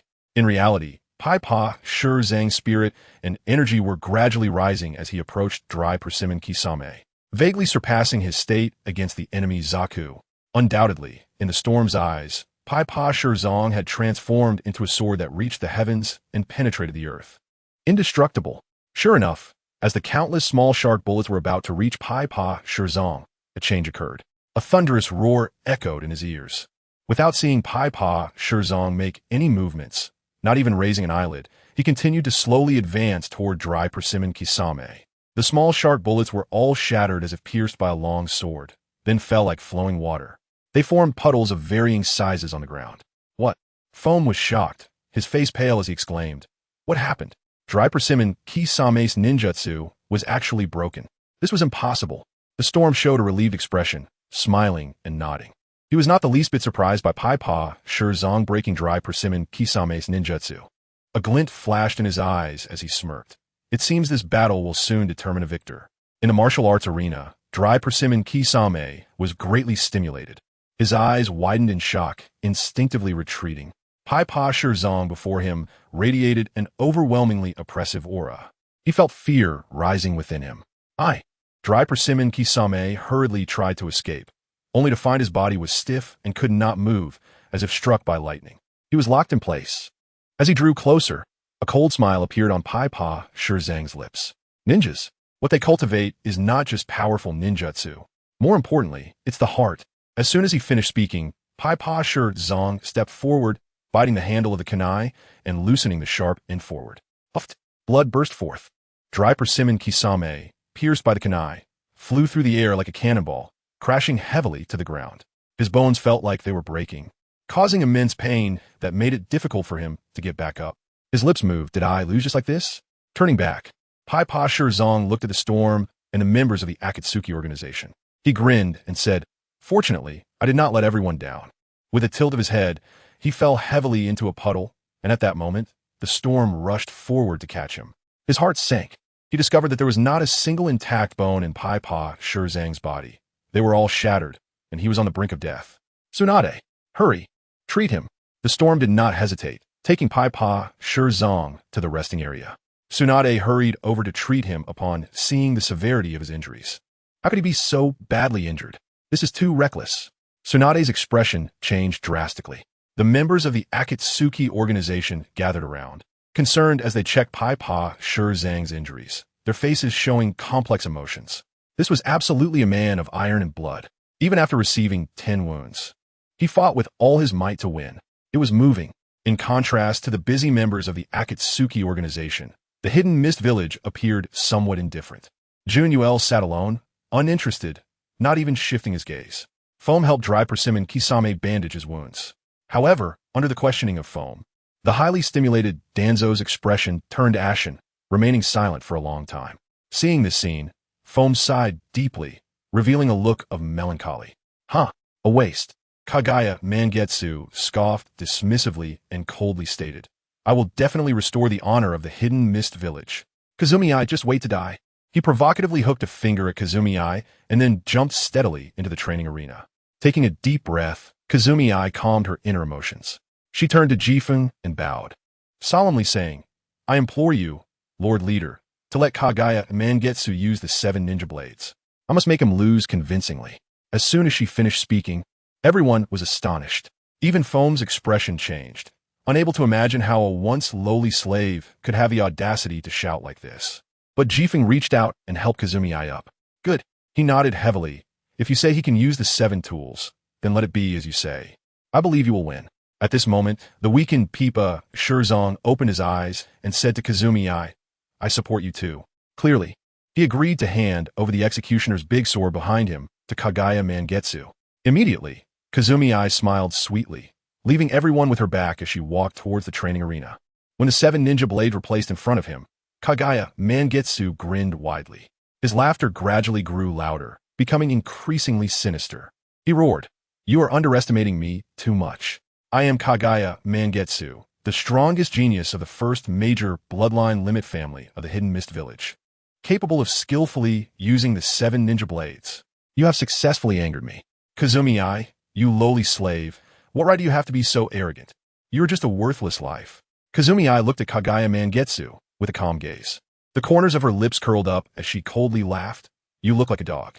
At the same time, as Kazumi Ai and Kagaya Mangetsu took the stage, Jifeng and Foam faced off again. In the second round, I won again. Jifeng exhaled a breath of turbid air and said solemnly, "Now, you owe me 2 requests to fulfill. Shall we continue to the third round?" Without any hesitation, Foam growled, "For the third round, as usual, if Kagaya Mangetsu wins, I request that you return Kazumi Ai." At this request, Jifeng was slightly taken aback, surprised.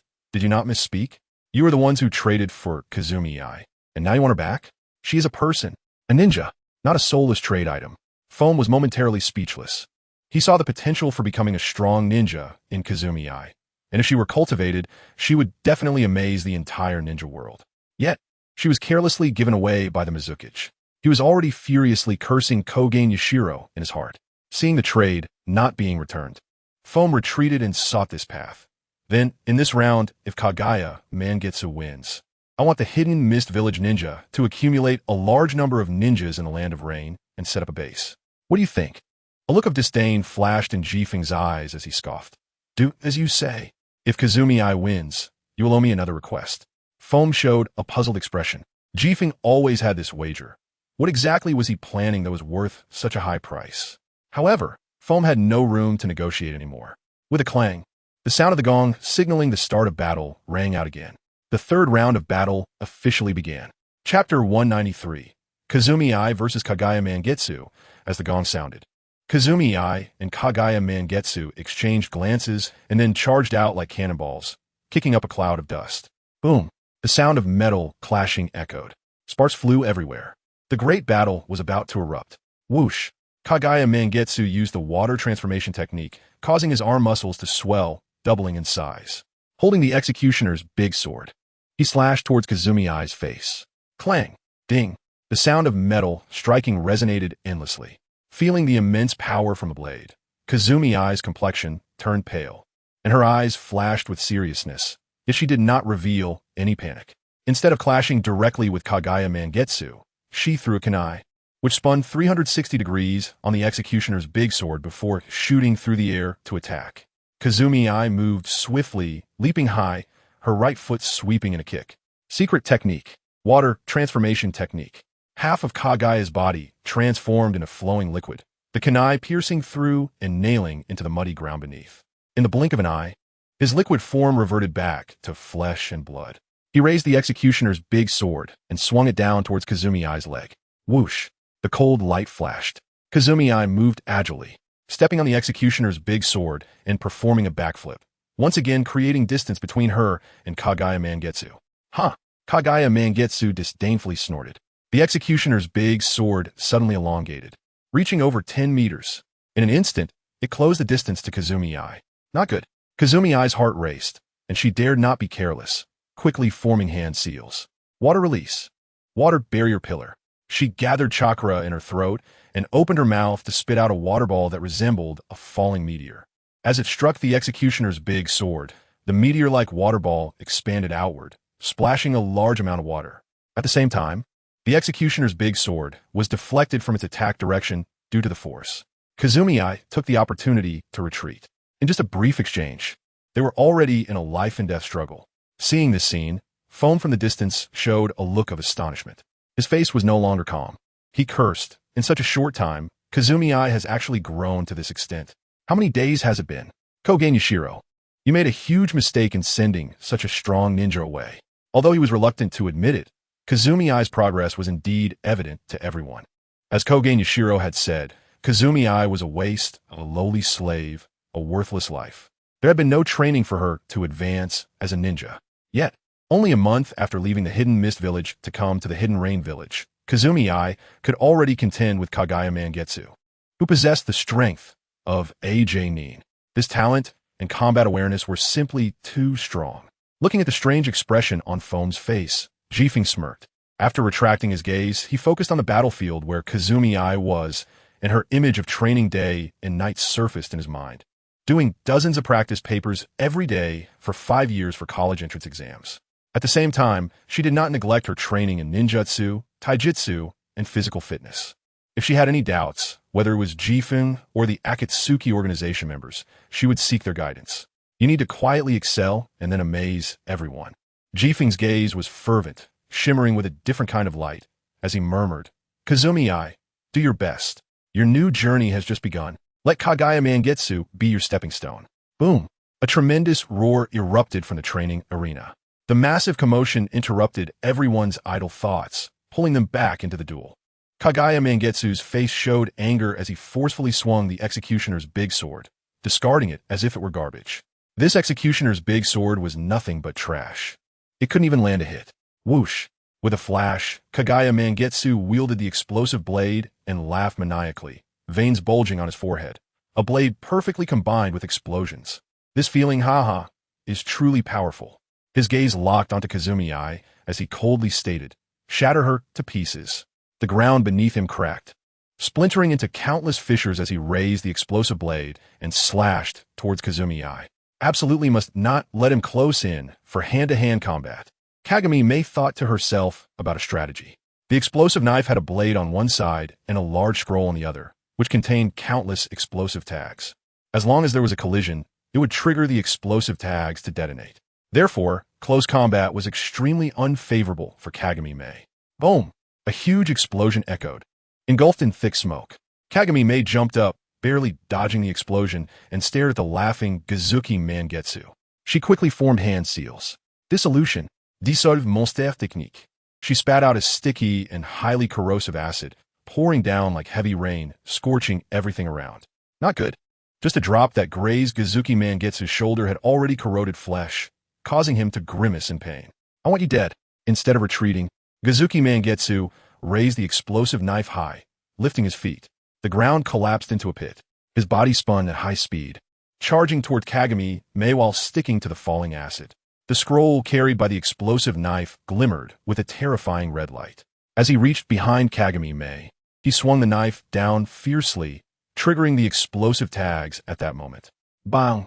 It exploded, creating a cloud of black smoke. Kagami spat out blood. Her left shoulder mangled, and her body flew out like a cannonball. Thud! She crashed heavily to the ground. The ability to wield 7 ninja blades should not be underestimated. Kagami touched the bloodstain at the corner of her mouth and said fiercely, "But you haven't noticed something?" Gazuki Mangetsu, who landed steadily, suddenly froze in his wild laughter. Kagami in front of him not only showed no signs of weakness, but instead had a crazed look in her eyes. Following her gaze, he noticed something was wrong.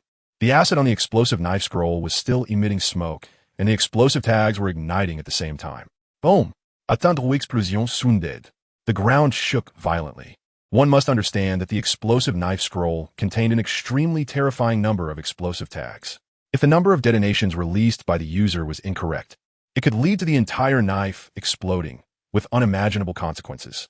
Moreover, the user of this knife needed to master the timing of the explosion. Otherwise, the worst-case scenario would be that they would blow themselves up while their enemy remained unharmed. Therefore, while this knife had immense power, it was extremely dangerous for both the enemy and the user. Now, it was because the acid's dissolution generated a lot of heat that it directly ignited the explosive tags. Thick smoke billowed, lingering without dispersing. Is it over? Kagami stood up shakily, covering her injured arm. Suddenly, a look of astonishment flashed in her eyes. What a lucky life. Not dead after all. She saw a puddle on the ground slowly gathering together, taking on a human form. It was Gazuki Mangetsu. Chapter 194. The Slave of the Ninja Blade. As he got up, a fierce expression appeared on Gazuki Mangetsu's face. An uncontrollable rage surged from deep within. You're just a worthless life. How could you? How dare you escape from my grasp? Gazuki Mangetsu trembled with anger. his eyes filled with a terrifying ferocity as he shouted, "I am a genius, the strongest genius. Dying by my blade is your supreme honor." He forcefully threw the explosive knife away, which fell to the ground with a crisp sound. He stepped forward to grasp the ninja blade again. Buzz! An unusual sound echoed. Uzumaki Mangetsu held the long knife, needle, in his left hand and the large knife, Samahata, in his right. Chakra surged wildly into both ninja blades. Crack! The bandages wrapped around Samahata burst apart, covered in barbs, and its mouth opened wide. Its terrifying appearance was revealed to everyone. Even more chilling was that the mouth of Samahata was continuously swallowing. Upon closer inspection, Uzumaki Mangetsu's chakra was being greedily devoured by Samahata. This, Kagami Mei was shocked and said solemnly, "The knife is strange, and the person is even stranger. I must be extremely cautious from now on." Uzumaki Mangetsu's appearance gradually changed. He was originally a slender figure with silver hair and jagged teeth, but now his body had swelled dramatically. He stood a full 10 feet tall, with rugged muscles covering his entire body. He had merged with Samahata. The long knife, needle, in his hand performed a beautiful flourish, and a cold gleam flashed as Uzumaki Mangetsu rapidly charged forward. In the combined state with Samahata, not only had his body been enhanced, but his speed had also skyrocketed. Water release. Water surge wave. Seeing this, Kagami Mei quickly formed hand seals, spitting out an astonishingly powerful water column from her mouth. Not dodging, but she found that Uzumaki Mangetsu made no attempt to evade, swinging the long knife to create a cold gleam. Whoosh! A flash of white light appeared. Invisible steel wires emerged from needle and struck the water column, instantly slicing it apart. At the same time, the steel wires were retracted back into the long knife in an instant. His voice boomed like thunder, ringing in everyone's ears. The spectators from the hidden mist village, seeing Uzumaki Mangetsu gain the upper hand, couldn't help but smile. "Aren't you going to stop the fight?" Turning to Shippu, they said, "If this continues, Kagami Mei is likely to be killed by Uzumaki Mangetsu." Facing the gaze of the spectator, Shippu scoffed. "Who gave you the courage to judge the outcome now? Are you not afraid of being slapped in the face like before?" "You." The spectator's face turned ugly, and angrily said, "Stop pretending. I don't believe Kagami Mei can win." Indeed, her talent and combat awareness were particularly strong, even terrifying. But she had too little time to grow. How could she possibly compete with an elite like Uzumaki Mangetsu? Humph. Shippu shook his head non-committally and pointed at the arena. "I can't be bothered to argue with you. Just watch." Seeing his indifferent demeanor, the spectator snorted coldly and turned to look at the two fighting in the arena. She thought to herself, Uzumaki Mangetsu has a bad temper, but his strength is absolutely formidable. I can't imagine any reason he would lose against Kagami Mei. In the arena, not good. Feeling a strong sense of crisis approaching, Kagami Mei broke out in a cold sweat. Without thinking, she gathered the chakra within her body and quickly formed hand seals. Boil release. Miste technique. Combining the fire and water chakra within her, Kagami Mei spat out a boiling, highly adjustable acidic mist that was terrifying enough to evaporate objects.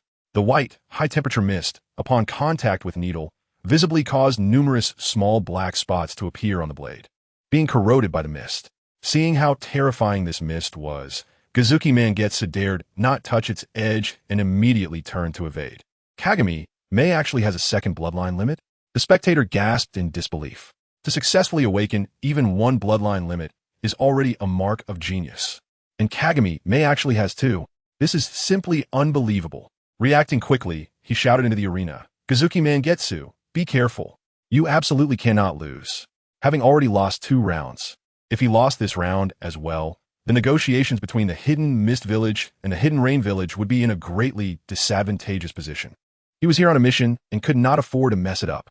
Seeing the spectator's anxious expression, Shippu smirked dismissively. It's too late. And indeed it was. After landing, Ghost Lantern Manuel stumbled with a panicked expression. His arm was hit by mist, causing large areas of flesh to rot and become bloodied.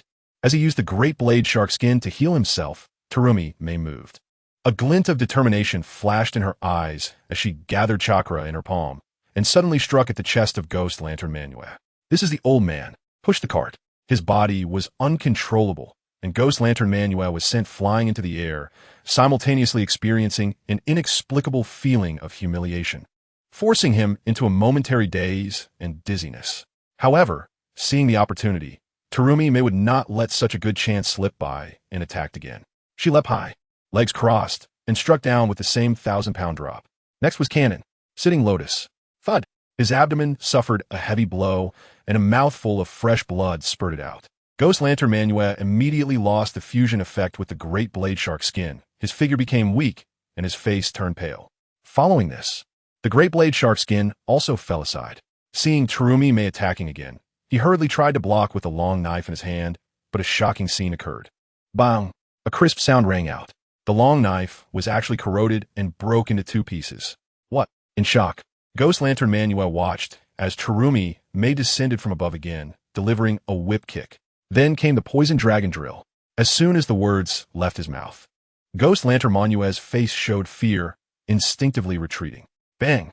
Terumi May's whip-like long leg struck firmly on Ghost Lantern Manua's left cheek, instantly distorting his features as his body spun 360 degrees in the air. Boom! He crashed onto a boulder, which cracked open, sending debris flying. Why? Ghost Lantern Manua's face showed anger as he exclaimed, "Why didn't the water transformation technique succeed? This is impossible." Terumi May slowly walked away, holding a kunai directly against Ghost Lantern Manua's neck. She coldly said, "Don't you know the reason? How ridiculous. It seems like you're wielding the ninja blade, but you are merely wasting chakra, becoming a slave to the weapon. With someone like you, do you still dare to call yourself a genius?" Instantly, Ghost Lantern Manua felt as if struck by lightning, unable to move a muscle. Chapter 195. Spitting feces. Ghost Lantern Manua had obeyed his family's arrangements since he could remember, practicing swordsmanship and family secret techniques every day without interruption. There was no freedom, no place to reminisce. Only one command after another, and like a ruthless machine, he harvested the lives of enemies. Growing up in such an environment, as everyone expected, his strength skyrocketed. While Ghost Lantern remnants could only use one ninja blade, Ghost Lantern Manua, several years younger, was already proficient with 7 ninja blades. He was celebrated as the strongest genius. But now, when Terumi May held a small kunai against Ghost Lantern Manua's neck, all his honors seemed incredibly laughable. He was nothing but a joke. In just a month of training, Terumi May had surpassed Ghost Lantern Menu. No, this is impossible. A frenzied look flashed in Ghost Lantern Manua's eyes as he glared at Terumi May and said, "You are just a worthless life, a slave, the lowest person living in the Hidden Mist Village. Why can't I defeat you?" Seemingly trapped in madness, he repeatedly asked why. Huh? Terumi May's eyes narrowed to a glint as she coldly said, "Genius? Slave?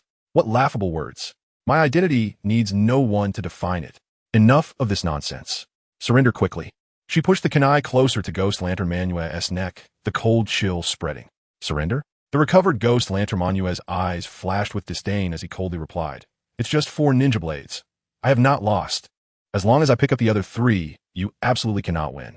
Even now, Ghost Lantern Manua still did not understand the reason for his loss, still believing that he could win as long as he picked up the ninja blades again. In the distance, the Hidden Mist Village ninja, Foam, had a grim expression. His lips trembled with anger. Ghost Lantern Manua lost, and does that mean he was inferior in skill, also losing in the ninja way? He shouted angrily, "Ghost Lantern Manua, surrender quickly. Don't embarrass the Hidden Mist Village any further." A strange look flashed in Shippuden's eyes as he stared at Foam, then turned to Ghost Lantern Manua, who was being held. Bah! Ghost Lantern Manua did not heed the words of the Six-Tails Jinchuri, his face becoming increasingly sinister. He growled, "No, I have not lost. Let me go. Let me go. Terumi May, I will definitely kill you." In his frenzied state, it was evident that Ghost Lantern Manua's mind had become chaotic. Terumi May's eyes flashed with disdain. Without a hint of hesitation, she lightly raised her hand, causing the kunai in her grasp to move even closer to Ghost Lantern Manua's neck. Crimson blood slowly trickled down the blade. Ha! Ghost Lantern Manua did not retreat, excitedly saying, "If you have the guts, kill me. You worthless bitch. Come on, make your move." His words were as foul as spitting feces, causing Terumi May to furrow her brows and grip the kunai tighter, straining to restrain herself. She understood that Shippuden was repeatedly betting on something with Foam. It must be something significant. If she ended Ghost Lantern Manua's life now, wouldn't that ruin the important matters of leadership? Seeing Terumi May hesitate, Ghost Lantern Manua laughed heartily. He continuously cursed, "A bitch is still a bitch." Ha! Seeing the situation spiraling out of control, Foam cursed Ghost Lantern Manuel under his breath and turned to look at the now furious Shippuden. Leader, I concede for Ghost Lantern Manuel. This round goes to Terumi Mei. Shippuden snorted heavily. Upon hearing this, Terumi Mei slowly stood up and walked out of the training ground. Not wanted to see that disgusting guy Ghost Lantern Manuel for even a moment. However, upon seeing Shippuden, her expression immediately brightened. She smiled broadly and said, Leader. The simple 4 words encapsulated her complex emotions, everything unspoken. Suddenly, a chill swept over. Unwilling to give up, a fierce look flashed in Ghost Lantern Manuel's eyes as he raised his hand towards Terumi Mei's back, forming a hand gesture like a gun. Secret technique. Water iron cannon technique. Liquid shot out like bullets. Whoosh. 9 water bullets in total. Feeling the biting cold, Terumi Mei turned her head, her eyes widening. She wanted to block, but realized that from forming the hand seals to executing the ninja technique, it was far slower than the speed of the water bullets. Was it too late? Terumi Mei murmured, her face turning pale, thinking she was about to die. In an instant, she thought of many things. The hardships of her childhood, the death of her mother, the life of a slave treated like livestock. More importantly, everything that had happened since joining the Akatsuki organization was deeply imprinted in her mind. Leader I. Shippuden's figure appeared in Terumi Mei's mind, his image filling her thoughts. Bang! A shadow swooped in, enveloped in terrifying arcs of electricity. Approaching, a single fist was thrown, and with immense power, even the air seemed to explode. At the moment the water bullets made contact with the fist, they were instantly shattered and exploded. Terumi Mei's heart jolted. She exclaimed in surprise, Leader. Jifeng nodded slightly, remaining silent as he cast a dark look at Ghost Lantern Full Moon. Foam's expression changed dramatically as he shouted, Ghost Lantern Full Moon, run, run? Jifeng sneered, his figure flashing as he closed in on Ghost Lantern Full Moon. Slap! The sound was crisp and loud. A red, swollen mark appeared on Ghost Lantern Full Moon's left cheek, resembling a palm print. You. The words were barely out when Jifeng slapped Ghost Lantern Full Moon again. Enraged, Ghost Lantern Full Moon's eyes burned with fury. How dare you? Jifeng showed no mercy, unleashing his monstrous strength as he rained down slaps on Ghost Lantern Full Moon. In just a few breaths, Ghost Lantern Full Moon's face was deformed, swollen like a pig's head, with no intact skin left. Dizziness set in, making it hard to distinguish directions. Seeing this, Foam's face turned pale as he said, How can you insult Ghost Lantern Full Moon like this? Jifeng, you truly don't take the Hidden Mist Village seriously. Humph. Jifeng's eyes narrowed into slits as he coldly replied, Hidden Mist Village? I've never regarded it highly. Just because Ghost Lantern Full Moon cursed Konoha, does that mean I can't teach him a lesson? What a joke. Foam's face flushed red from being choked for words. Seeing Ghost Lantern Full Moon lying weakly at Jifeng's feet like a dead dog, he took the Hidden Mist Village into consideration and spoke solemnly. It's Ghost Lantern Full Moon's fault, but please spare him. With a snicker, Jifeng replied, With this round, you owe me 3 requests in total. So I'll cancel one now. I want to kill Ghost Lantern Full Moon, how about that? Chapter 196. Tailed Beast Ball, as soon as the words left his mouth. The atmosphere in the arena changed dramatically. Jifeng, Foam's face changed in shock, anger simmering in his gaze. He spoke in a low voice, a request? This is simply absurd. Do you expect me to watch you kill my comrade? Don't forget, your actions represent the entire Hidden Rain Village's stance. Killing Ghost Lantern Full Moon would provoke a war between the 2 villages. Have you thought about the consequences? He desperately tried to ensure Ghost Lantern Full Moon's life. The main task of this trip was to carry out the orders of the Land of Water's daimyo and unite with the Hidden Rain Village. But if the news of Ghost Lantern Full Moon's death reached the Hidden Mist Village, it would undoubtedly spark a huge uproar and disrupt their morale. Even if the Hidden Mist Village and Hidden Rain Village reached a cooperation agreement, it would create numerous conflicts. Therefore, Ghost Lantern Full Moon absolutely could not die. Thinking this, Ghost Lantern Full Moon then advised, Understand that the neighboring countries of the Land of Rain have erupted into battles. They could spread into the Land of Rain at any moment, and you are in an extremely dangerous time. Forming an alliance with our Land of Water's Hidden Mist Village would undoubtedly strengthen your power and create a win-win situation. Please, spare Ghost Lantern Full Moon. I will definitely keep my men in check. He will apologize to you, to Konoha, and to the Hidden Rain Village. Really? Jifeng heavily stepped on Ghost Lantern Full Moon's chest, his expression changing as he increased the pressure on his foot. Ghost Lantern Full Moon screamed in pain. His face is white as a sheet, cold sweat dripping down his forehead. Foam, are you teaching me how to do things? Jifeng's eyes narrowed sharply. glaring at Foam with murderous intent. He sneered, "Sometimes, giving too much face makes a dog think it's a lion and free to stretch its claws. Do you know why I put forward a request? It was simply to give you a way out." Foam's face changed dramatically, turning pale, his body filled with dense chakra. A swirling gust of wind erupted from the ground, sweeping outwards.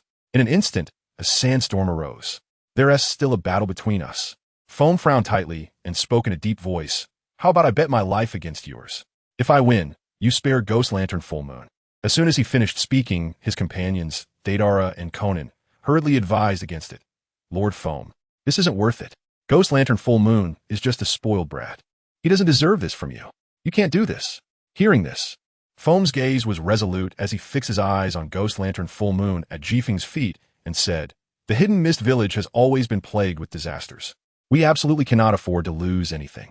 Up until now, Foam was still wholeheartedly concerned about the Hidden Mist Village, prioritizing the village above all else. Betting your life against me?" Jifeng raised an eyebrow, intrigued. He quickly formed hand seals and suddenly slapped his palm against the pained Ghost Lantern Full Moon's chest. Fire release. Heavenly prison. Instantly, a track-like mark formed on Ghost Lantern Full Moon, binding chakra with chains that penetrated into his body, preventing him from gathering chakra and rendering him unable to use ninjutsu. If he attempted to escape, the heavenly prison would turn into fiery chains that would burn Ghost Lantern Full Moon's body. Moreover, if he strayed too far from Jifeng, he would be burned alive. "I'll spare your life for now." Jifeng glanced disdainfully at Ghost Lantern Full Moon before turning to Foam and sneering. "Then I'll fight you. If you win, I'll do as you say. If you lose, you'll owe me another favor. How about that?" Seeing that Jifeng's request still involved Foam doing something, the situation felt odd, making Foam furrow his brow. He began to ponder, what scheme does Jifeng have? But seeing Ghost Lantern Full Moon's pained expression, he believed that if Foam did not agree, Jifeng would undoubtedly end Ghost Lantern Full Moon's life at the first opportunity. With no choice, he nodded and said, "Okay." Originally, this was just a contest to determine the discourse power in negotiations between the two villages for cooperation, to seek greater benefits. Now, the trajectory of events had greatly exceeded expectations and had spiraled out of control. The battle between the Six Tails, Jinchuriki Foam, and Jifeng had escalated into a life-and-death struggle. At the same time, Foam was rapidly considering his escape routes in his mind. If given a choice, he would never harm Jifeng's life. After all, they were in the Hidden Rain Village. If a crowd swarmed, several ninjas from the Hidden Mist Village could very likely die here. However, when fists and feet have no eyes, if it came to a point where there was no retreat and he had to kill Jifeng, Foam would have no choice but to fully transform into a tailed beast. This would buy time for the Akatsuki members and give the Hidden Mist ninjas a chance to escape.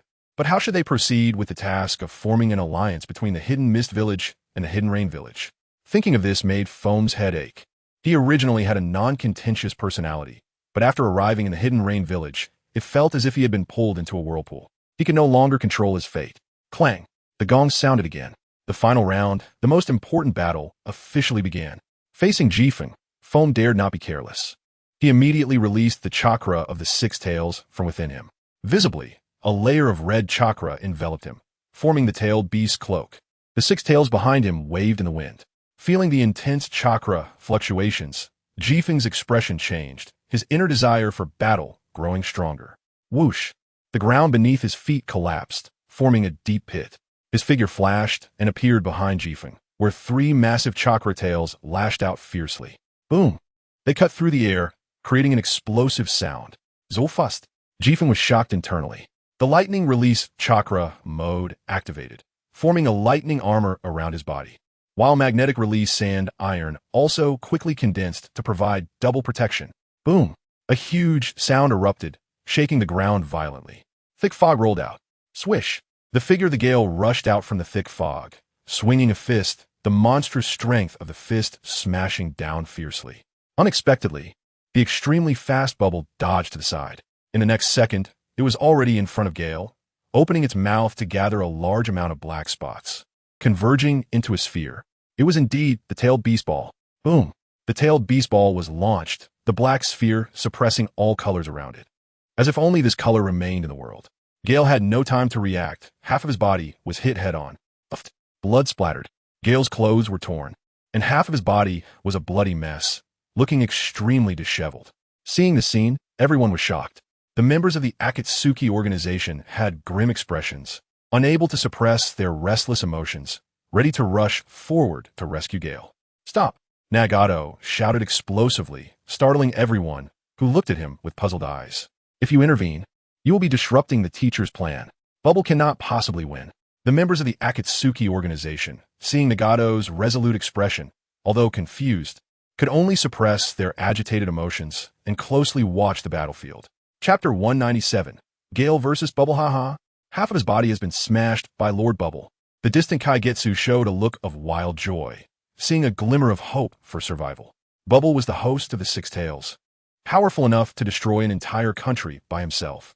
As long as he could defeat Gale, Kaigetsu could survive, he excitedly said, thanks to the protection of the glory of the Mist Village.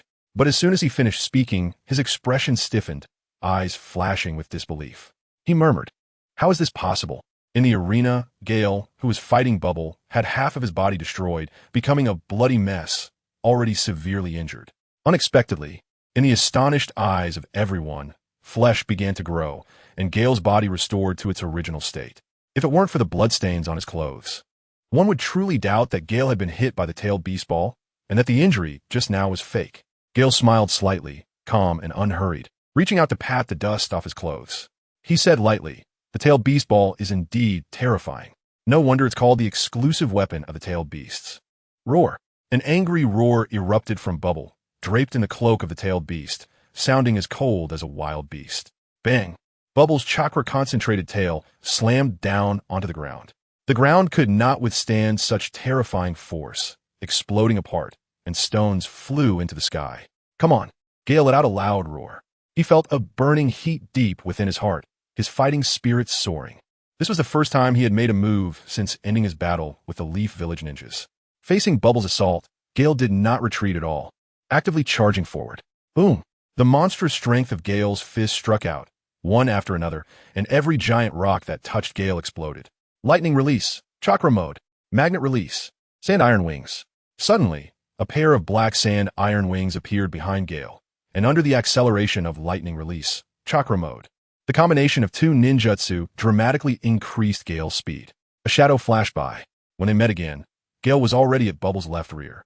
Monstrous strength fist. The veins bulged on Gale's left arm as his muscles swelled. Increasing the input of chakra, he delivered a heavy punch that slammed into the back of Bubble's head. Whoosh! A massive shockwave spread out, towering several meters high. Bubble's body flew out like a cannonball, smashing heavily into the surrounding seals, then crashing down to the ground. Roar! The beast-like roar exploded in his ears. The six tails behind Bubble swayed in the wind, suddenly snapping forward, instantly increasing the distance. In the blink of an eye, the six tails all struck down towards Gale. Hell Spike! 2 hands! Gale shouted loudly. The terrifying power of lightning wrapped around Gale's fingertips, gathering into a point, and he struck out. Instantly, 2 opposing forces wreaked havoc, and the terrifying power spread outwards from the two as the ground continuously cracked and exploded. Gale rushed out from the dust, his hands swiftly forming seals. 2 wooden clones, identical in appearance and form to him, appeared, and the 3 charged towards the Six Tails Bubble in a pincer attack. Facing the assault, Bubble showed no signs of retreat. Opening its mouth wide, black spots gathered together, launching the tailed beast ball. Boom! An explosive sound echoed. The 3 figures of Gale were directly enveloped by the tailed beast ball, and with one blow, a deep pit was formed in the ground, billowing thick smoke. Countless giant rocks vanished without a trace, reduced to dust. The arena was no longer recognizable from its previous state. In the distance, the spectators showed expressions of shock. The battle was too intense.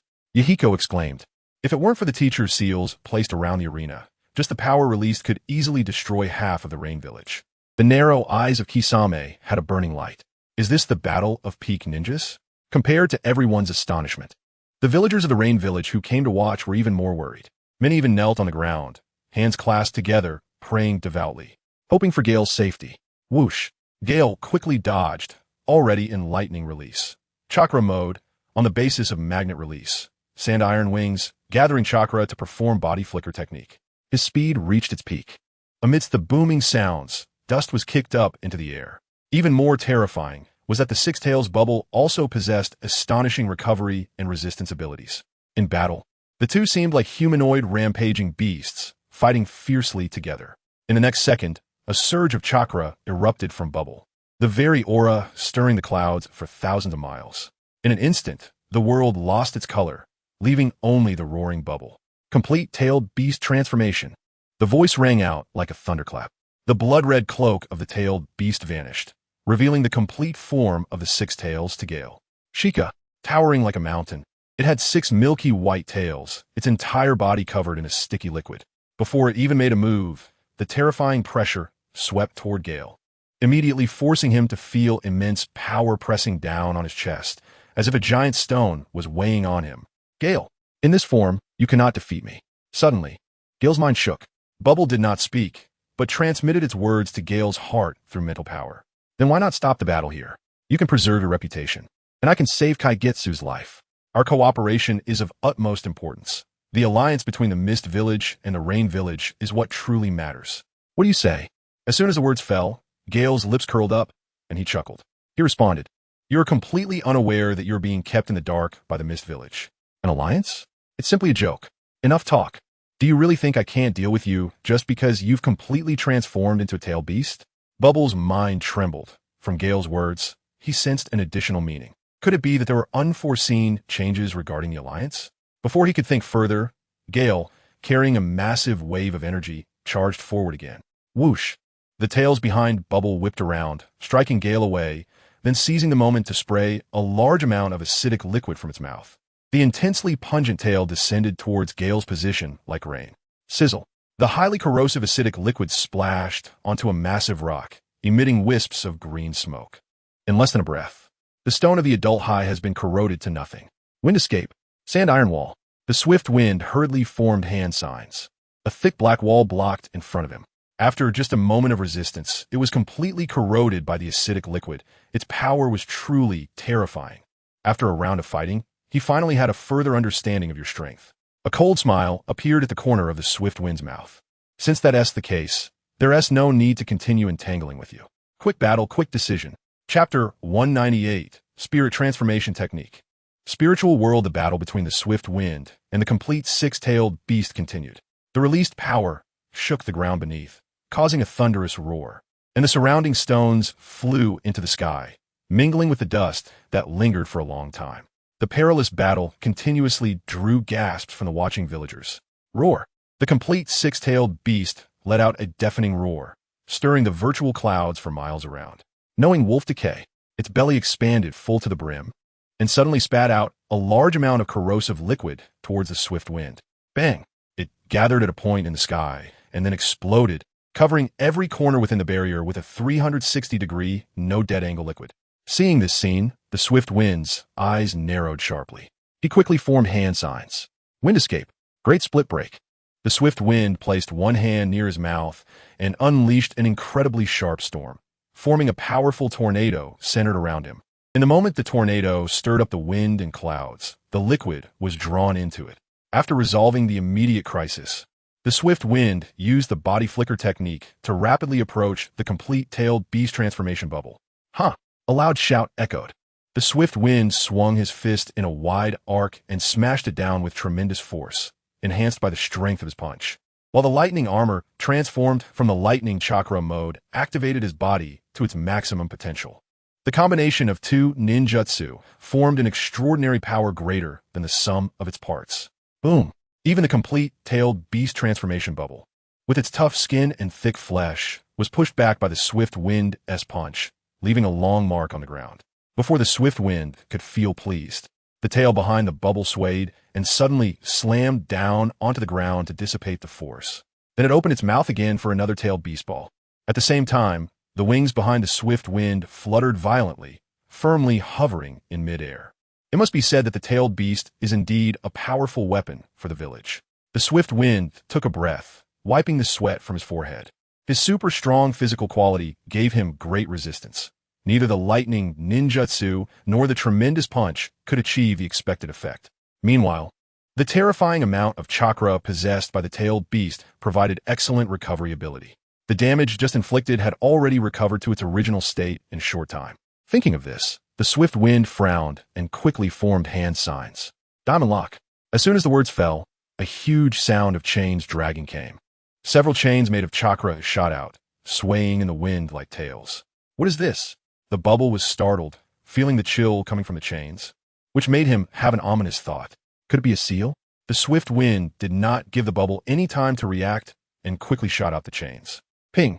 The sound of metal clashing echoed. It could actually suppress the chakra within me. The bubble finally understood the power of the chains. Angry roars echoed from its throat, not daring to let the chains catch him. He could only alternate between spraying acidic liquid and solution to prevent the swift wind's attack, while thinking of a way to solve the sealing. Since one seal didn't work, then let's try this. Terrifying chakra erupted from the swift wind, rampaging outward from its center. He quickly formed hand signs with both hands. He shouted, "Divine Gate," consisting of one horizontal and two vertical red pillars. Several beams fell from the sky, smashing down on the complete tailed beast transformation bubble, directly sealing the chakra within by controlling its 6 tails. Bang! Get away from me! The bubble roared in anger, trying to break open the divine gate and lift the seal with brute force. You have no chance. The swift wind dove down from high above, the chains behind him rattling as they tightly bound the tailed beast transformation bubble. With the double seal suppressing it, the chakra within the bubble receded like a tide. The 6-tailed bubble lay on the ground, its crimson eyes as large as lanterns, filled with fury as it glared at the swift wind. You actually know sealing techniques? The swift wind chuckled, filled with mockery. He smirked and said, "Don't forget, the prefix of my name is Vortex. When it comes to sealing techniques, I say second. No one dares to say first." Once again suffering from lack of information, the bubble truly regretted its situation. It angrily said, "You've only sealed me, but ultimately, time is limited, and when I break the seal, you will find it hard to suppress me again. Indeed, whether it's the Diamond Lock or Divine Gate, their effects are only to suppress the chakra within for a short time. Once the time passes, the bubble will break free again, with its terrifying resistance and recovery ability. This little injury wouldn't harm the bubble's foundation." Huh! A hint of disdain flashed in the swift wind's eyes as he coldly said, "You must not be deaf, right? When I say you have no chance, that means you have no chance." As he spoke, the swift wind quickly formed hand signs, and after the last seal, his body could no longer muster any strength and fell to the ground. This scene shocked the onlookers, their faces turning pale with confusion. A white, misty figure emerged from the swift wind's head, which was his soul formed from spiritual energy. "Spirit transformation technique," Miharu exclaimed. "Just how many ninjutsu does the teacher know? This is too terrifying." Beside him, Terumi Mei's eyes sparkled with excitement, her small hands tightly clenched, veins popping. Meanwhile, the members of the Akatsuki organization were so stunned that they didn't dare to breathe, staring intently at the swift wind soul. The battle between the swift wind and the bubble had reached its final stage. As the swift wind's soul entered the complete tailed beast transformation bubble, Kisame Hashigaki let out a sigh of relief, worriedly murmuring, "Lord Bubble." Upon entering the spiritual world, unlike Naruto's Nine-Tails sewer, the place was empty. The swift wind closed his eyes, activating his heart's eye, successfully sensing everything around him. In the left rear direction, the swift wind suddenly opened his eyes, a bright light flickering within, and he turned around to deliver a powerful punch. Bang! A muffled sound echoed. The handsome young bubble, dressed in a blue long robe with long bangs, was sent flying, crashing to the ground. With a splatter, blood burst forth. "You can actually enter my spiritual world?" The bubble struggled to rise, wiping the blood from his mouth, and coldly said, "Swift wind, you are too bold. Here, you will face 2 enemies." As soon as the words fell, the roar of a tailed beast echoed. A tremendous commotion came from beneath, and when the swift wind looked down, he realized he was standing under the head of the 6-tailed beast, the 6 tails. "A humble human, to be strong to this extent. Since you have provoked me, then die here." Roar. The 6 tails shuddered, and the entire spiritual world sounded like it was entering the apocalypse, producing a terrifying roar. With immense force, it directly sent the swift wind flying to the ground. The tailed beast and the bubble, one man and one beast, emitted intense chakra fluctuations. But strangely, the swift wind showed no signs of panic on his face. Instead, he laughed. After entering the spiritual world, there was no longer any need to worry about power going berserk and breaking the barrier, destroying the rain-hidden village. Chapter 199, Exploding 6 Tails. Hearing what Sure Foam said, Foam was startled. Sure Foam is strong. Could he really turn the tables? In this spiritual world, both the six-tailed rhinoceros and foam were at their strongest, meaning they could dominate everything here. More importantly, chakra was not sealed in the spiritual world. They could unleash their power to the fullest. With this in mind, Foam felt much more at ease, thinking that Shurfeng's earlier words were just nonsense. Since you came to me, Foam turned to look at the six-tailed rhinoceros and coldly said to Shurfoam, "Then you can stay here. Rhinoceros, let us go." The six-tailed rhinoceros nodded heavily and shouted, "Okay." The sound was like thunder, ringing loudly in their ears. Water release. Great bubble assault technique. Countless crystal-clear bubbles appeared around Foam, quickly floating towards Shurfoam. Roar. The six-tailed rhinoceros opened its mouth wide, gathering black spots to form a tailed beast ball. The terrifying power was accumulating. Bang! A piercing rumble sounded. The tailed beast ball and the great bubble assault technique collided, resulting in a series of explosive blasts. Thick fog rolled and churned. It's over. Foam looked at the rolling black smoke and sighed lightly. If it weren't for the enmity, Shurfoam, you and I could have been friends. It's just that now. What a pity. The six-tailed rhinoceros snorted, exhaling 2 puffs of white smoke from its coarse nostrils. It shouted, "Foam, stop talking. Once Shurfoam dies, the alliance between the Mist-Hidden Village and the Rain-Hidden Village will definitely break, and as soon as the sealing time is over, we will immediately withdraw from the Rain-Hidden Village. I sense multiple strong chakras within the village." Foam understood this. With Shurfoam buried under the combined attack of him and the six-tailed rhinoceros, his mission in the Rain-Hidden Village was already a failure. The most important thing now was to lead the Mist-Hidden Village ninjas to evacuate from the Rain-Hidden Village as quickly as possible and return to the Mist-Hidden Village. Rhinoceros. No, wait. If Shurfoam is dead, why is the ceiling that binds my body still in place? What? This is impossible. The six-tailed rhinoceros tried to exit the consciousness space to mobilize chakra, and in the next second, it was suddenly alarmed. It discovered that the chakra was still in a sealed state.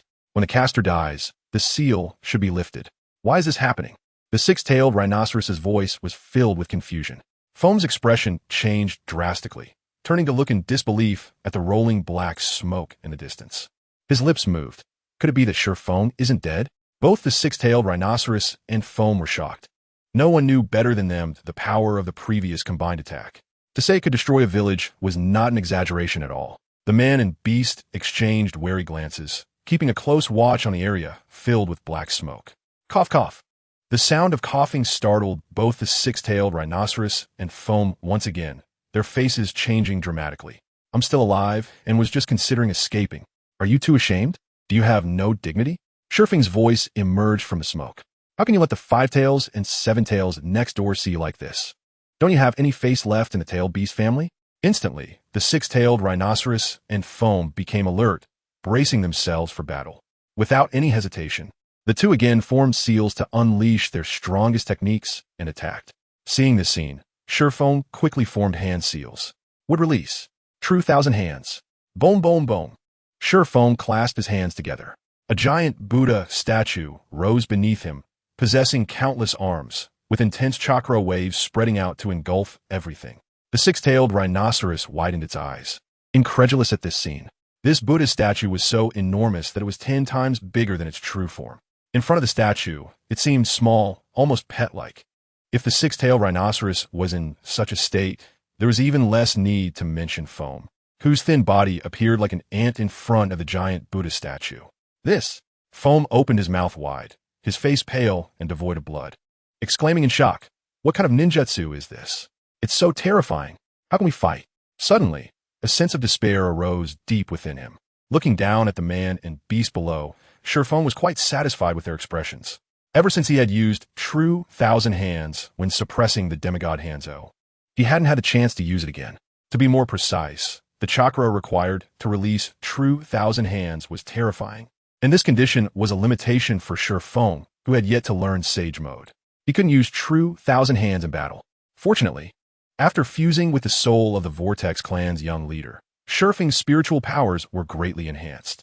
After using the spirit transformation technique, he could temporarily activate true thousand hands through his mental power. Unfortunately, Shurfoam clearly felt that this time, true thousand hands was only a hollow shell without real power. It was at most 1/10 of its full strength. It seemed that he needed to accelerate his learning of Sage Mode.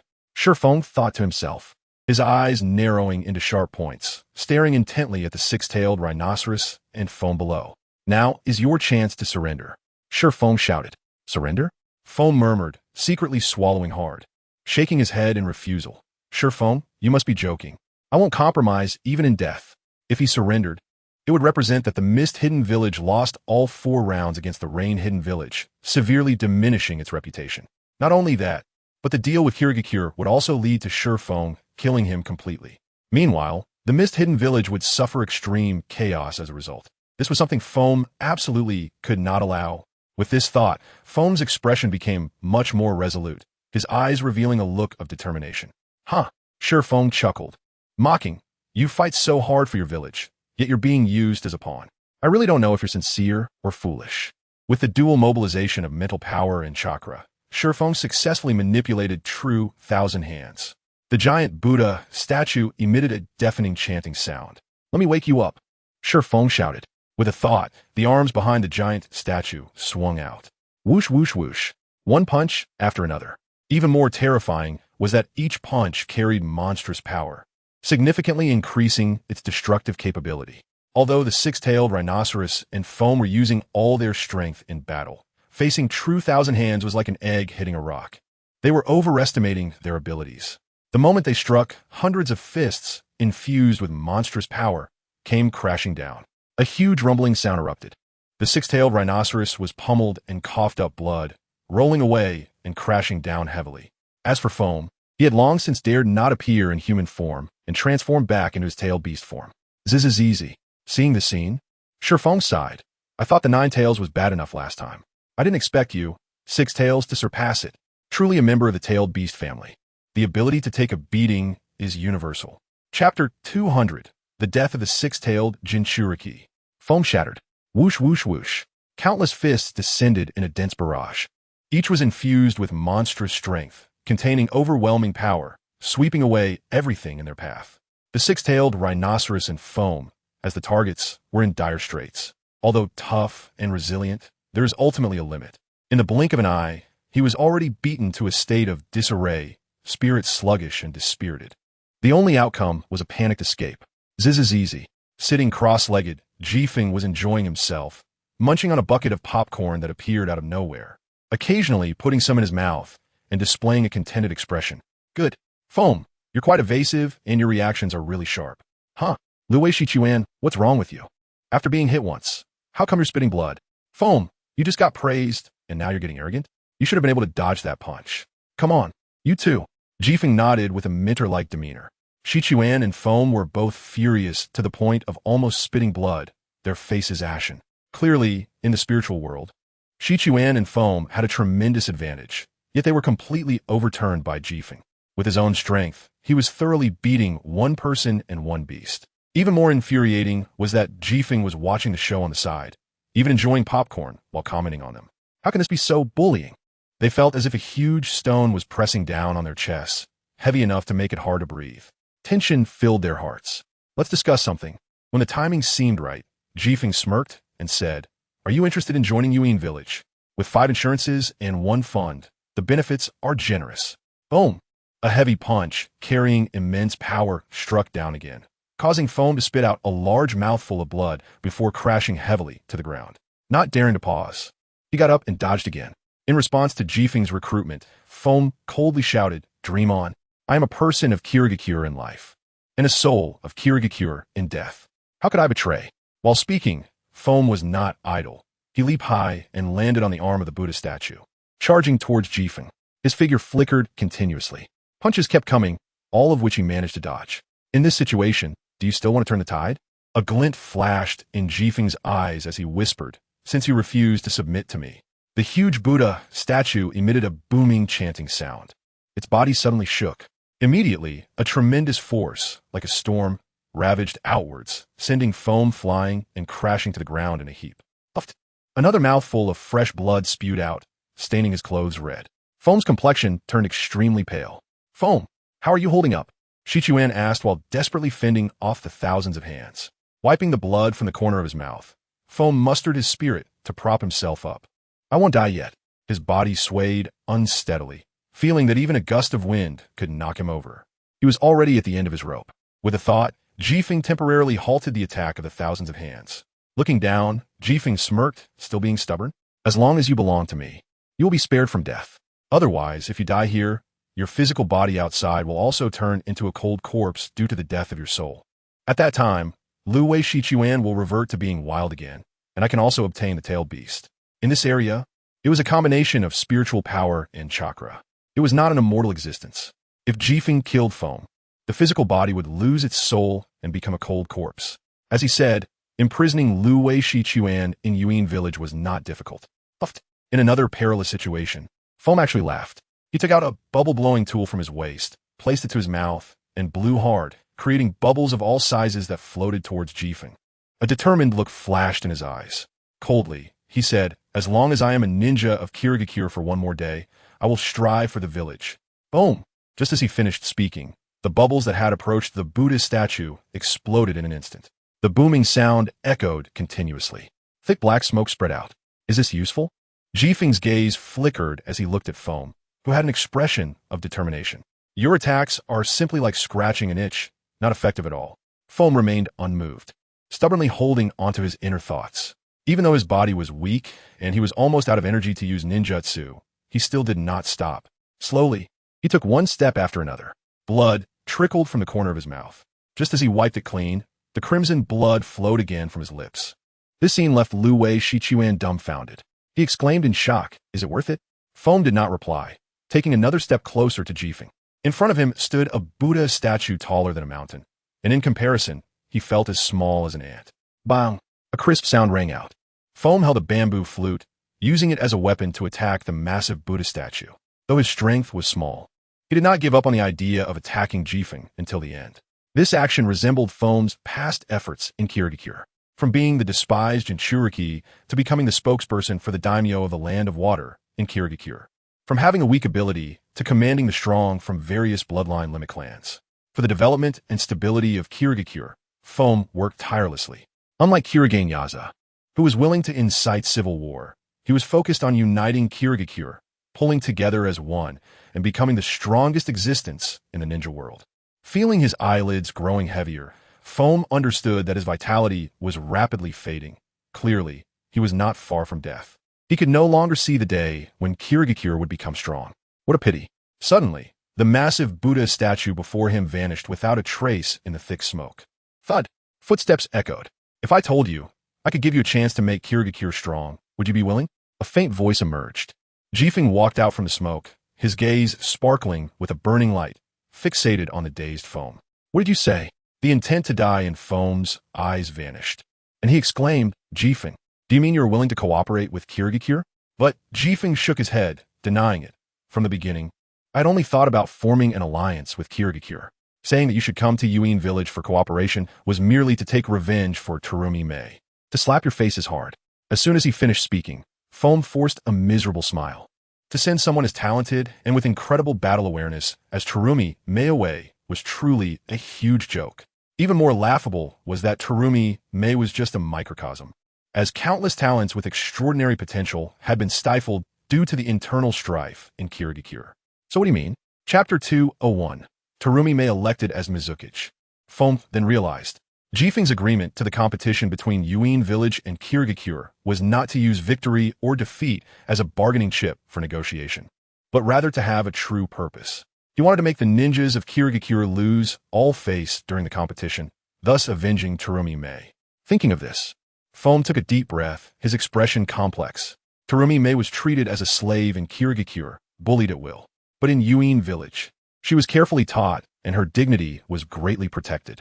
The small issues reflected the larger ones, revealing the significant differences in governance between the two villages. At the same time, Foam also developed a strong interest in Jifeng's cooperation. His eyes sparkled with a fiery light. Whether it was the powerful strength of the ninjas in Yuin village or the village's flourishing and harmonious atmosphere, it made him yearn for it. Little six, don't look at me with that hateful gaze. Even your tailed beast family Eskai has been killed by me hundreds of times. You're in a better situation.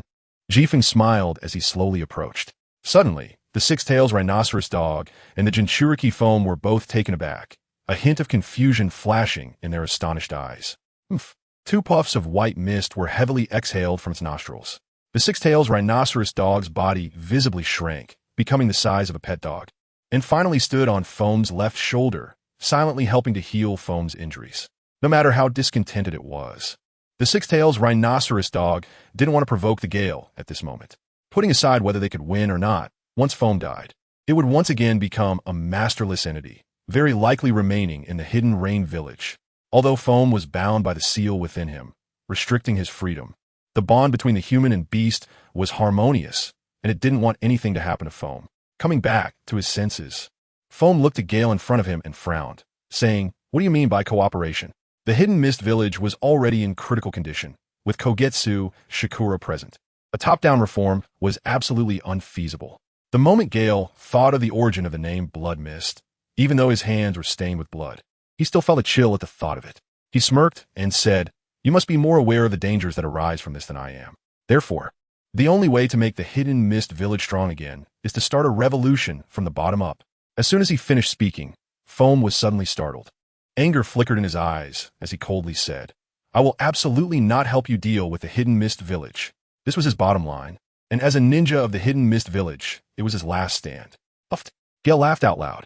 While eating popcorn, he smiled and said, "Why so tense? Want some popcorn? It's really good." "You." Foam's face turned ashen. First, Gale threw out the idea of cooperation, then suggested destroying the Hidden Mist Village, and finally mocked him with popcorn. It turned out that Gale was insulting Foam. He internally questioned why Gale would choose to agree to cooperate when he was in an absolute advantage. Then he angrily said, "Gale, what exactly do you mean? Why are you getting angry again?" Gale shrugged and spread his hands, helplessly saying, "You're really fragile with that glass heart." After swallowing the popcorn in his mouth, he continued, "Only by breaking and then standing can the Hidden Mist Village find the best solution." The two locked eyes. Feeling the determination in Gale's gaze, Foam's expression froze. He was silent for a long time. As he said, the Hidden Mist Village had huge problems. The conflict between the bloodline limit clans and the commoners. The power struggle between the daimyo of the Water Country and the Mizukage of the Hidden Mist Village. And the extremely cruel governance policies of the Hidden Mist Village were all significant issues. To lead the Hidden Mist Village toward rapid development, these problems needed to be thoroughly resolved. Waging war against other countries to divert domestic conflicts was clearly not feasible at this critical juncture. It would easily cause the Hidden Mist Village to split during the war. Taking a deep breath again, Foam stared at Gale and opened his mouth, saying, "During the competition, each time with demands as the wager, what exactly do you have in mind?" "All right," Gale said softly. "I will help you resolve the internal chaos of the Hidden Mist Village, making Terumi May the 5th Mizukage. Then we will ally with the Hidden Rain Village, ensuring a lasting friendship between the Water Country and the Rain Country." Indeed, this was Gale's true purpose. Upon hearing this, Foam fell into deep thought. This proposal, with Terumi May as the Mizukage, was simply too crazy. Weighing the pros and cons, he said in a deep voice, "How can I guard against you seizing the opportunity to destroy the Hidden Mist Village and take it for yourself? A moment's carelessness could lead to the village's destruction." Gale raised an eyebrow, exhaling a breath of turbid air, and said softly, "Why don't we make a deal? I guarantee the safety of the Hidden Mist Village without using violence and completely resolve the internal chaos. You support Terumi May's election as Mizukage, and we can mutually restrict each other." The words echoed in Foam's ears for a long time. Not using violence to thoroughly eliminate the contradictions in the Hidden Mist Village? This sounded like a huge joke. Even with his relentless efforts to quell the domestic and village turmoil, the effect was minimal. Seeing this, Foam murmured, "Then what do you gain from this? Don't tell me you're doing all this just to make Terumi May the Mizukage." Gale met Foam's gaze without flinching. With a smile, he said just that. After a pause, Foam ultimately agreed to the matter. He was always loyal to the Hidden Mist Village and the Water Country, not just to one person. As long as the country and village could prosper, many people could escape the torment of hell-like suffering. It was precisely because he became a Jinchuriki and experienced the darkest times that he understood how rare warm and fulfilling days were. Good. Gale felt delighted inside. The first step of the plan was already complete. Next would be the beginning of a great show. However, before the plan was executed, I need to resolve some issues. As soon as he finished speaking, Gale stopped the spirit transformation technique, and the spirit form from his mental energy exited the six-tailed spiritual space. Then he returned to his physical body. As he opened his eyes, Gale saw the fully tailed, beastified Foam, whose form faded back into a human state. He stumbled and almost fell to the ground. Steeling himself, he steadied his footing and said with a complex expression, "I concede." Then he walked towards the ninjas of the Hidden Mist Village. "We won. The leader won. Ha! The teacher is so cool," exclaimed the members of the Akatsuki organization. Although they didn't know what had happened in the spiritual world, they saw Foam's pale face and slow movements, looking as though he had been severely injured. In contrast, Gale appeared calm. The disparity between the two was evident. Bang! Suddenly, a skyrocketing firework exploded, and amidst the deafening sound, a very conspicuous signal emerged. Ha! A sinister smile appeared on the face of Mizuki's Full Moon, who shouted, "Isn't it too early to celebrate? You all are going to die." Seeing the scene, Gale smirked coldly and said, "So you finally revealed your true colors?" Chapter 202, Conspiracy. Open scheme. The brilliant signal flare exploded in the sky. The ninjas of the Hidden Mist Village, upon receiving the signal, no longer needed to hide their tracks, revealing themselves at the border of the rain country. Shadows flickered, dense and numerous. There were a full 10,000 of them, all arrived by boat, a terrifying number. Behind the ninja army were large siege weapons, catapults, triple crossbows, and rockets. The catapults could launch one or multiple objects, giant stones, or explosive weapons, even poison and corpses, causing unpredictable destruction. The triple crossbows were spectacular when fired, with arrows shooting out like javelins in a rain of sharp projectiles. Indestructible. The rockets, with explosives or detonation symbols attached to the arrowheads, were launched with great force, causing raging fires that burned everything, creating chaos. Leading the charge, surrounded by many, the signal flare was fired. Kogetsu Shikura's expression was dark, a hint of joy flashing in his eyes as he smirked. It seems that Full Moon's plan has succeeded. Disembark and charge. Occupy the rain country. With the order given, the ninjas beside him advanced at full speed into the territory of the rain country. In an instant, the rushing water and crashing waves battered the shore. This marked the official start of the battle between the Hidden Mist Village and the Hidden Rain Village. Inside the Hidden Rain Village, Full Moon laughed wildly, unrestrained. The crowd was taken aback, their faces showing shock and anger. What was that signal flare just now? Feeling the gazes of the crowd, Full Moon grabbed his collar with both hands and suddenly tore it apart. An astonishing scene unfolded. Did you ever expect it? Inside, there were a large number of explosive tags hidden. Once detonated, they would unleash tremendous power. En alliance, a mere rain-hidden village doesn't deserve it. From the very beginning, the alliance was a facade. The true intention was to destroy you all, using this as a stronghold to then encroach on the surrounding countries. As soon as the words fell, everyone was shocked again. Foam's eyes flickered, his expression complex, staring at Akatsuki Manju and asking, how could the daimyo make such a decision? Akatsuki Manju sneered, mocking, what if we kill him? With Lord Mizuki's abilities, this wouldn't be difficult to accomplish. At this point, within the Land of Water, only Lord Mizuki's voice echoed in the Hidden Mist Village. Foam was suddenly taken aback. He originally thought that, even in his absence, the bloodline limit families could protect the daimyo of the Land of Water. Little did he expect, it had led to the current situation. Surely, the Hidden Mist Village had once again been engulfed in a baptism of blood. The situation had changed drastically and was now completely different from before. With shock in his eyes, he angrily said, Kagura Yagura, truly insane, to resort to such a desperate measure. Jun Yolu and Danzo stared at each other, revealing their astonishment. The ninjas of the Hidden Mist Village never expected such a turn of events. Some became a loss. Even if your rain-hidden village wins these matches. Akatsuki Manju's piercing gaze swept over everyone, taking in their expressions, and he coldly stated, you will still pay an unimaginable price. In this situation, once detonated, the destruction brought to the village. Zzz, it would indeed be wonderful. It turned out this was Akatsuki Manju's true purpose. The alliance and the matches were mere illusions. The real goal was to weaken the power of rain-hidden village's elite ninjas and cause even greater destruction. At this point, their strength would plummet. The ninjas of the Hidden Mist Village who arrived afterward would be like wolves entering a flock of sheep, slaughtering without restraint. Witnessing this scene, Shifeng showed no sign of worry on his face. His expression remained calm. He said leisurely, that really is ruthless. Not only yourself, but even your companions are willing to sacrifice. However, with these few explosive tags on you, it's still not enough to destroy the rain-hidden village. The atmosphere in the field was filled with a chilling aura. Akatsuki Manju laughed again, his face twisted, saying, "What if I told you that last night? I already placed explosive tags all over the Hidden Mist Village. As long as the explosions occur, the resulting power, even with your ninjutsu skills, won't change anything." Everyone's faces changed dramatically, turning pale. Upon careful inspection, they found that hidden and obscure places were all plastered with explosive tags. Foam, Junyalu, and Danzo stared at him as if he were a stranger. Not only was Kagura Yagura insane, but Akatsuki Manju was also a downright madman. While speaking, Akatsuki Manju's hands were not idle. He quickly formed hand seals. Although he was restricted by sealing techniques from gathering chakra, he endured the pain to gather chakra and ignite the explosive tags on his body. This was still possible. The Hidden Mist Village. It would definitely become the strongest overlord in the ninja world in the future. His hoarse shouts echoed endlessly. As the last seal ended, the explosive tags on Akatsuki Manju glimmered with firefly-like light, and the chakra ignited the explosive tags. Turned to dust. Akatsuki Manju closed his eyes tightly, a satisfied smile appearing at the corners of his lips.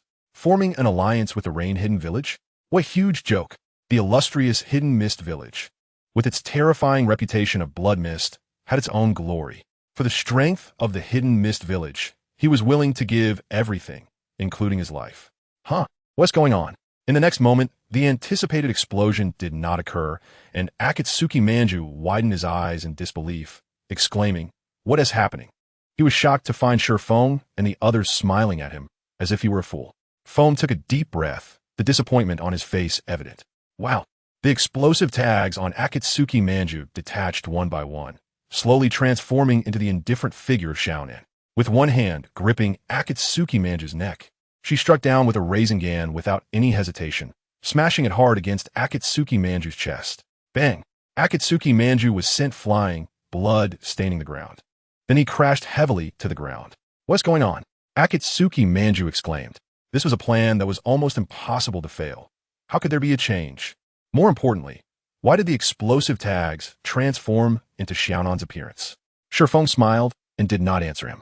Xiaonan returned, approached Shifeng, and said respectfully, "Teacher, the mission is complete.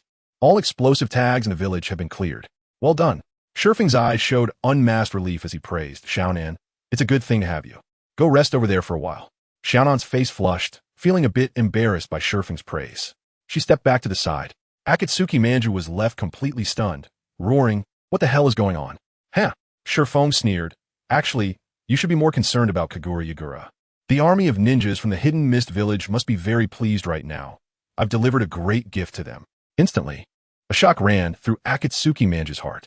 Cold sweat dripped down his forehead. If Shifeng had foreseen and resolved the plan to destroy the Rain Hidden Village, then the army of ninjas from the Hidden Mist Village must already know about their advance into the Land of Water.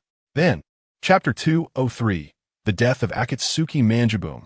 The earth-shattering sound of explosions continued to ring out. The flames filled the sky, like a fierce tiger descending from the mountain, opening its bloody maw and directly devouring the army of ninjas. In just a few breaths, the newly arrived ninjas from the Hidden Mist Village suffered unimaginable heavy losses. "Lord Mizukichi, we are ambushed. What should we do?" A ninja with his face smeared with black stains and torn clothes spoke, looking extremely disheveled. Boom! Another powerful ninjutsu struck. Countless water dragons roared, numbering in the hundreds, carrying immense force as they surged through the air. The ground shook violently, and a large amount of water splashed out. The rolling wave charged towards the ninjas of the Hidden Mist Village. The drenched Kagura Yagura's face was extremely grim. He looked up to see a figure standing on a mountaintop, the half-god Hanzo of the Salamander. Behind him were countless ninjas from the Hidden Mist Village. Filled with indignation, Kagura Yagura's eyes sparkled with a ferocious rage as he gritted his teeth, saying, "Hurry and stop them. All teams, counterattack." Looking at the swarming figures below, Hanzo of the Salamander's Rinnegan flashed with a cold light. He growled, "Super Shinra Tensei," accompanied by the gathering of a large amount of chakra. It all converged in Hanzo's hand and then suddenly shot out. Bang! The sound of an explosion echoed. In the next second, the power surged forth like a fierce storm. The ground rumbled, the sky changed color, and thick fog rose into the air as surrounding rocks exploded into dust. It was a scene reminiscent of the apocalypse. From the clustered ninjas of the Hidden Mist Village, screams of agony rose and fell continuously. Under Hanzo of the Salamander's ninjutsu, the terrain was directly altered. One blow from the Super Shinra Tensei flattened dozens of kilometers to the ground. Not a blade of grass remained. The air was thick with acrid smoke. The army of ninjas from the Hidden Mist village suffered devastating losses. Whoosh! The slingshot tightened and suddenly snapped, launching enormous stones like a torrential rain towards the ninjas of the rain-hidden village. Sensing the impending crisis, the roar of pain from the heavenly path echoed. Everyone just attack. I will block the incoming boulders. Hearing this, the rain-hidden village ninjas steadied their minds and rushed towards the mist-hidden village ninjas who were trying to land. Suddenly, the sound of battle was deafening. As fellow users of the Rinnegan, they could share visual perceptions. Through Pain's perspective, the view was transmitted to Nagato, who was hiding in the shadows, his eyes narrowing into a sharp glare. With a thought, he decisively shouted, "Shinra Tensei." At the same time, Pain from the heavenly path, Hans, opened his mouth and said, "Shinra Tensei." A black seed flew into the sky, generating a powerful suction force that drew in the incoming boulders one after another. One by one, a massive spherical rock, occupying dozens of kilometers, formed and fell towards the mist-hidden village below. The tremendous noise caught the attention of many mist-hidden village ninjas. This brief distraction allowed the rain-hidden village ninjas to swing their blades without any hindrance, ending the lives of many ninjas. "What is this?" KY Yagura was startled and without hesitation, immediately gathered his chakra. Full beast transformation. A gigantic turtle covered in spikes and with 3 tails appeared at the coast. It opened its huge mouth and black dots gathered to form a tailed beast bomb, which was suddenly launched. Boom! The tailed beast bomb clashed with Shinra Tensei. The immense force surged outward like a storm. It raised towering waves at sea, reaching dozens of meters high, presenting a terrifying sight. "Get to my back and retreat." A thunderous, hoarse voice came from the throat of the 3 tails, Isabu. Following the command, the mist-hidden village ninjas rushed towards the turtle shell, displaying panic. Whoosh! The massive tailed beast, the 3 tails, turned its head and dove into the sea, fleeing frantically into the distance. It split the sea in 2 along its path, sending rolling waves crashing to both sides. Seeing that the rain-hidden village ninjas still wanted to pursue, Nagato was suddenly alarmed. Through Pain's command, he ordered, "Do not pursue the retreating enemy. Count the casualties." Most of the mist-hidden village ninjas were proficient in water release. At sea, they had a natural advantage, and Nagato did not dare to joke with the lives of the rain-hidden village ninjas. Upon counting, Nagato was directly shocked by the numbers. He exclaimed, 2,200 corpses from the mist-hidden village? We only had 3 lightly injured. This disparity was simply terrifying. Unconsciously, the figure of Ship flashed in Nagato's mind, filled with admiration and longing. My teacher is truly extraordinary. He can come up with such a strategy, taking advantage of the situation, implementing the mist-hidden village's plan to launch a rapid attack upon landing. Turning to look at the slug on his shoulder, Nagato softly said, "Thank you for restoring my chakra. Now, please relay the message back to the rain-hidden village." "Thank you." Tsunade's summoning beast, the slug, wiggled its waist and retracted its chakra. It softly replied, "Okay." With a puff, its form transformed into a cloud of smoke and disappeared. Inside the rain-hidden village, upon receiving the news through the summoning beast, Tsunade immediately reported the battle situation to Ship. Her emotions were somewhat excited, her complexion rosy. To annihilate more than 2,000 enemies at almost no cost of casualties was nearly impossible in the history of battles in the ninja world. Yet it had actually happened. The strategist behind this was none other than Ship, whose terrifying strength was matched only by his astonishing battle acumen. "This is just the beginning." Ship's expression was calm, as if he were unfazed. "This is just the first battle. I will employ a series of classic strategies, like surrounding the city with rural tactics, guerrilla warfare, tunnel warfare. This battle was a covert operation. Besides, strategies like rescue Zhao by besieging Wei, empty city strategy, and crossing the sea under the cover of darkness have yet to be utilized. But based on the current situation, once these strategies are implemented, the results will surely be significant." After hearing this news, the prostrate G. Ketsuminatsu howled, "I have harmed the mist-hidden village. It's all my fault. Ship, I wish I could swallow you whole. Even in death, I want to become a vengeful spirit for the mist-hidden village ninjas." Unknowingly, 2 lines of hot tears rolled down, wetting his cheeks. In response, Ship felt no pity. Wars like this, brutally cruel. Where there is laughter, there will be cries. The atmosphere was complex for the 3, Kisame Hashigaki, Jago, and KY. They were momentarily at a loss for words. Ji Ketsuminatsu was willing to sacrifice them, but all of it was still for the sake of the mist-hidden village. They felt as if a massive stone was pressing on their chests, making it hard for them to breathe, feeling quite suffocated. Exhaling a heavy breath, a cold light flashed in Ship's eyes as he approached Ji Ketsuminatsu and crouched down. Did you think your plan was flawless? In fact, I have long been aware of it. Now rest easy. With a sudden thrust, blood stained the ground. Ji Ketsuminatsu, until his death, wore an expression of disbelief, unable to comprehend how Ship knew of the mist-hidden village's plan. His body fell heavily to the ground, slowly forming a pool of blood beside him. Chapter 204. A lofty spirit. The air was filled with a pungent smell of blood. The expressions of the mist-hidden village ninjas, Kisame Hashigaki, Jago, and KY, were complex, their mouths moving. Yet in the end, they said nothing. They knew that their evaluations of Ji Ketsuminatsu's actions were one-sided. Meanwhile, the mist-hidden village ninjas, forcing themselves to hold their kunai, faced the Akatsuki members with vigilance. Even if their reactions were slow, they had figured out the situation. Under the guise of an alliance, they had secretly mobilized a ninja army to launch a surprise attack, combined with the chaos created by Ji Ketsuminatsu in the rain-hidden village. The Mizukage Ky Yagura intended to deliver a blow that would completely destroy the rain-hidden village. One had to admit, the ambition was immense. They never expected that what seemed to be a flawless plan would be exposed by Ship, leading to the defeat of the mist-hidden village. KY, Jago, and Kisame found themselves in an awkward situation. Although they were kept in the dark, they were still ninjas from the mist-hidden village, and the people from the rain-hidden village had every reason to eliminate them. This was what worried them the most at that moment. Huh? Raising an eyebrow, Ship's eyes narrowed sharply, a chill spreading out. Having just experienced a fight, his strength was not even half of his peak. Did they really think they could fight their way out of the rain-hidden village? Instantly, the atmosphere in the field changed dramatically, filled with a murderous intent. A gust of wind stirred the fallen leaves, swirling and rolling as it passed between the two sides. KY and Kisame's faces turned pale, their teeth clenched. The immense pressure from Ship forced them to feel as if they were facing a formidable enemy, cold sweat trickling down their foreheads. They instinctively tightened their grips on their kunai. Step! Kisame stepped forward, blocking KY and Kisame, staring intently at Ship. He said in a deep voice, "You cannot harm them." His tone was resolute. The two exchanged glances, their gazes clashing with palpable tension. After a moment, haha, Ship laughed out loud, smirking. "I was just joking. Look at how tense you are. You really have no sense of humor." KY and Kisame were taken aback. A joke? Given Ship's earlier fierce momentum, the chakra leaking from him already exuded a strong killing intent. If Kisame hadn't intervened, they believed their fate would have been to die on the spot, dismembered.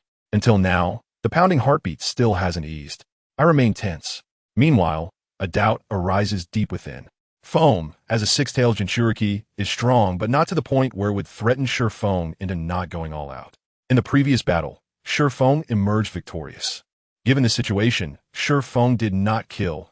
Could it be that between the two? Or rather, Foam paid an unimaginable price to resolve the conflict? With his expression returning to normal, Shurfong glanced at Konan.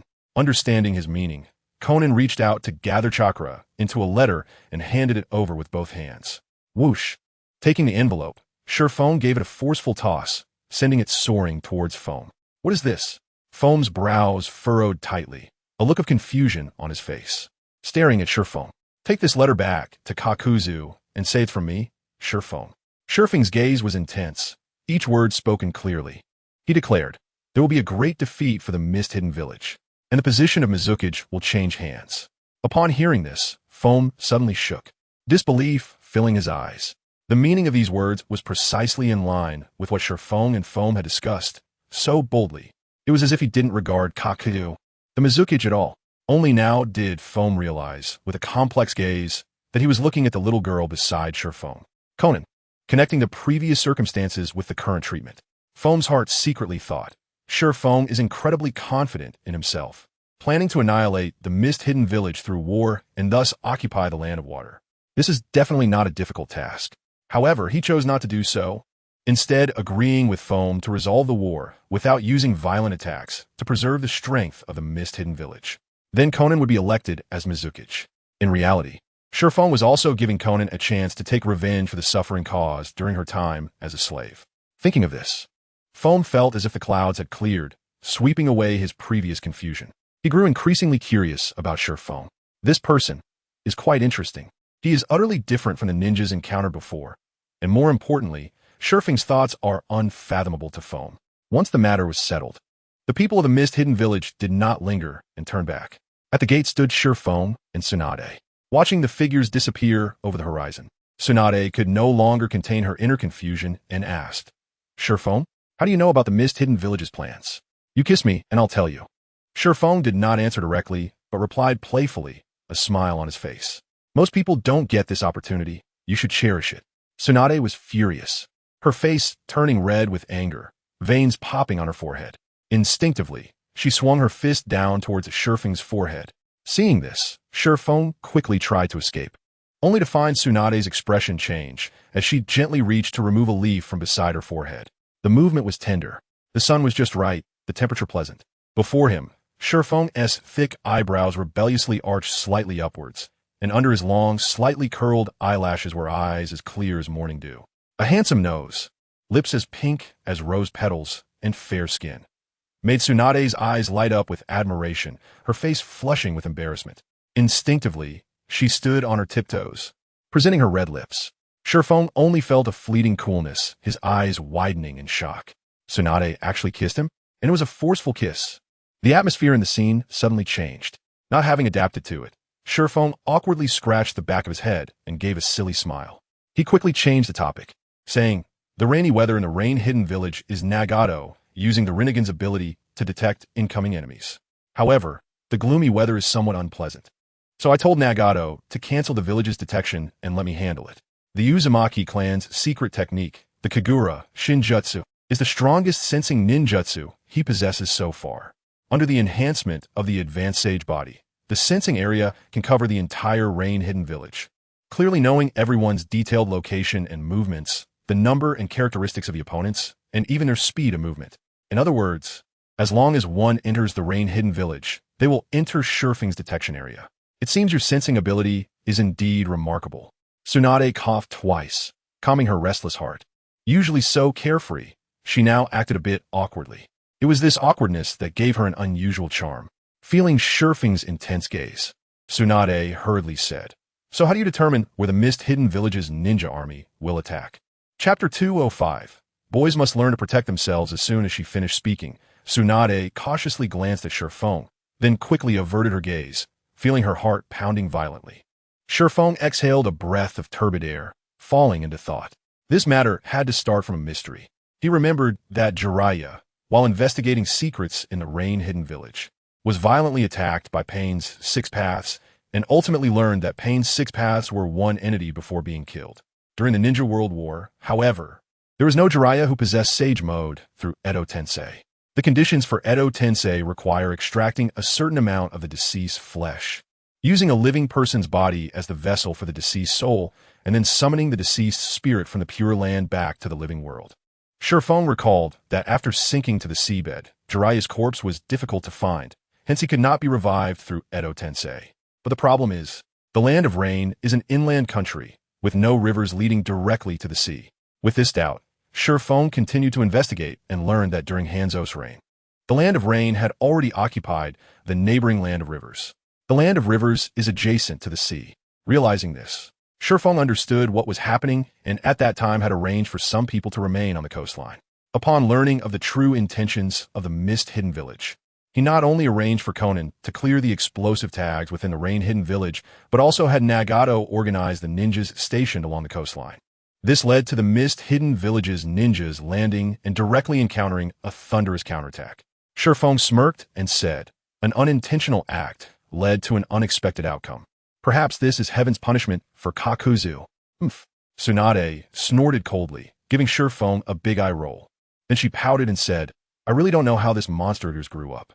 With such a series of powerful ninjutsu, an exceptionally strong bloodline, and mastery of sealing techniques, not to mention your astonishing combat talent, you even have such outstanding commanding ability.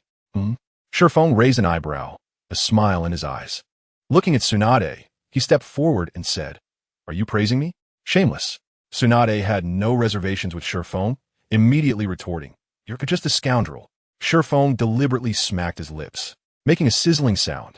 He pointed at his mouth, smiling as he said, "A scoundrel? Then that wildcat who just kissed me must be a lecherous cat, coveting my unparalleled handsome looks. Boys must learn to protect themselves when outside." Saying this, Shifeng's burning gaze locked onto Tsunade's face, the meaning clear. "You."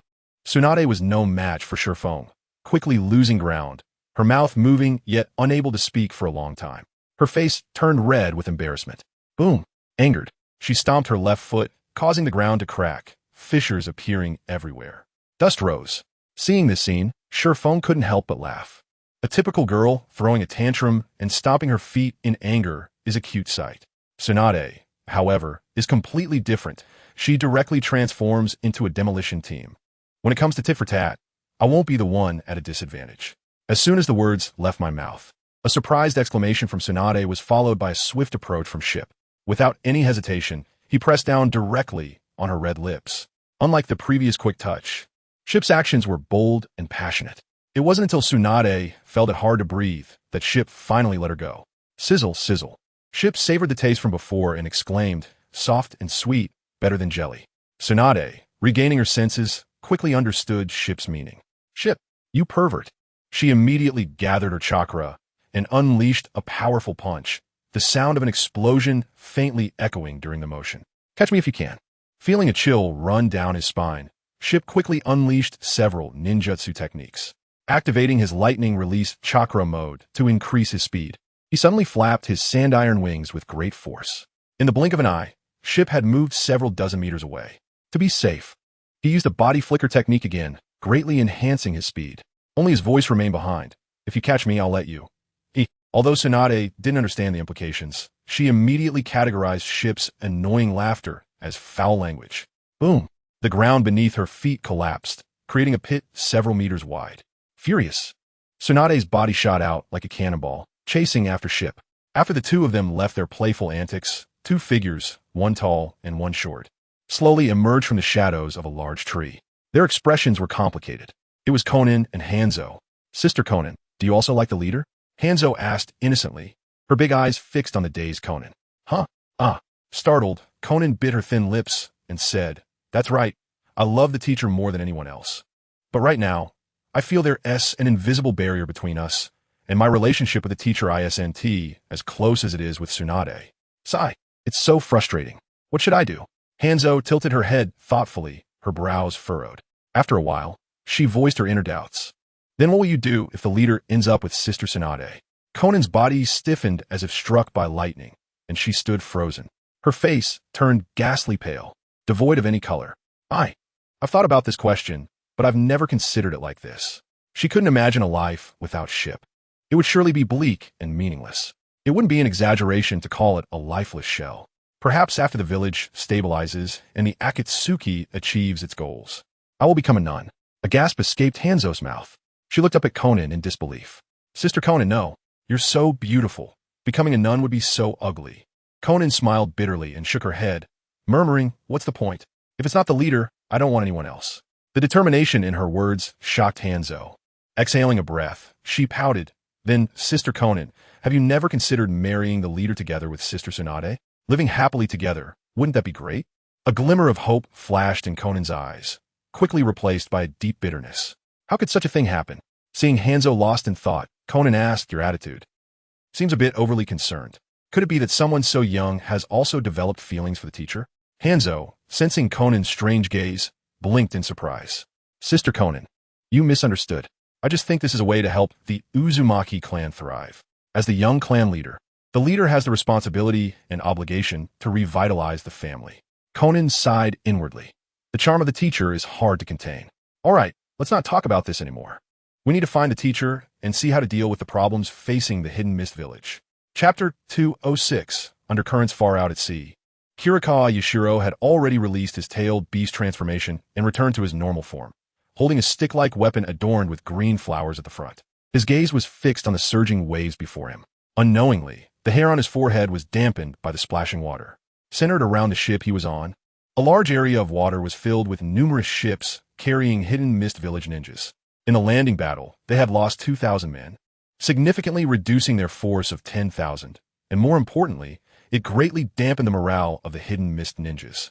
Ship, Kirikawa Yashiro said coldly, his face full of frost. Clearly, his wariness of Ship had risen to a new level. Step, step, step. Hearing the slow footsteps approaching, Kirikawa Yashiro didn't need to turn around to know the identity of the visitor. In stark contrast to the youthful face, he struggled to suppress his inner anger and said darkly, Zetsu, how dare you show your face here? If it weren't for your involvement, I wouldn't have killed the daimyo of the water country and started a war with the rain country. The landing battle resulted in heavy losses for the hidden mist village. Zetsu, with his thin frame and a pitcher plant on his head, had two distinctly different colors in his eyes, one black and one white. He showed no sign of panic in response to Kirikawa Yashiro's accusations. He smirked and said, Lord Mizukage, as expected of a leader, when faced with responsibility, you pass it on to others.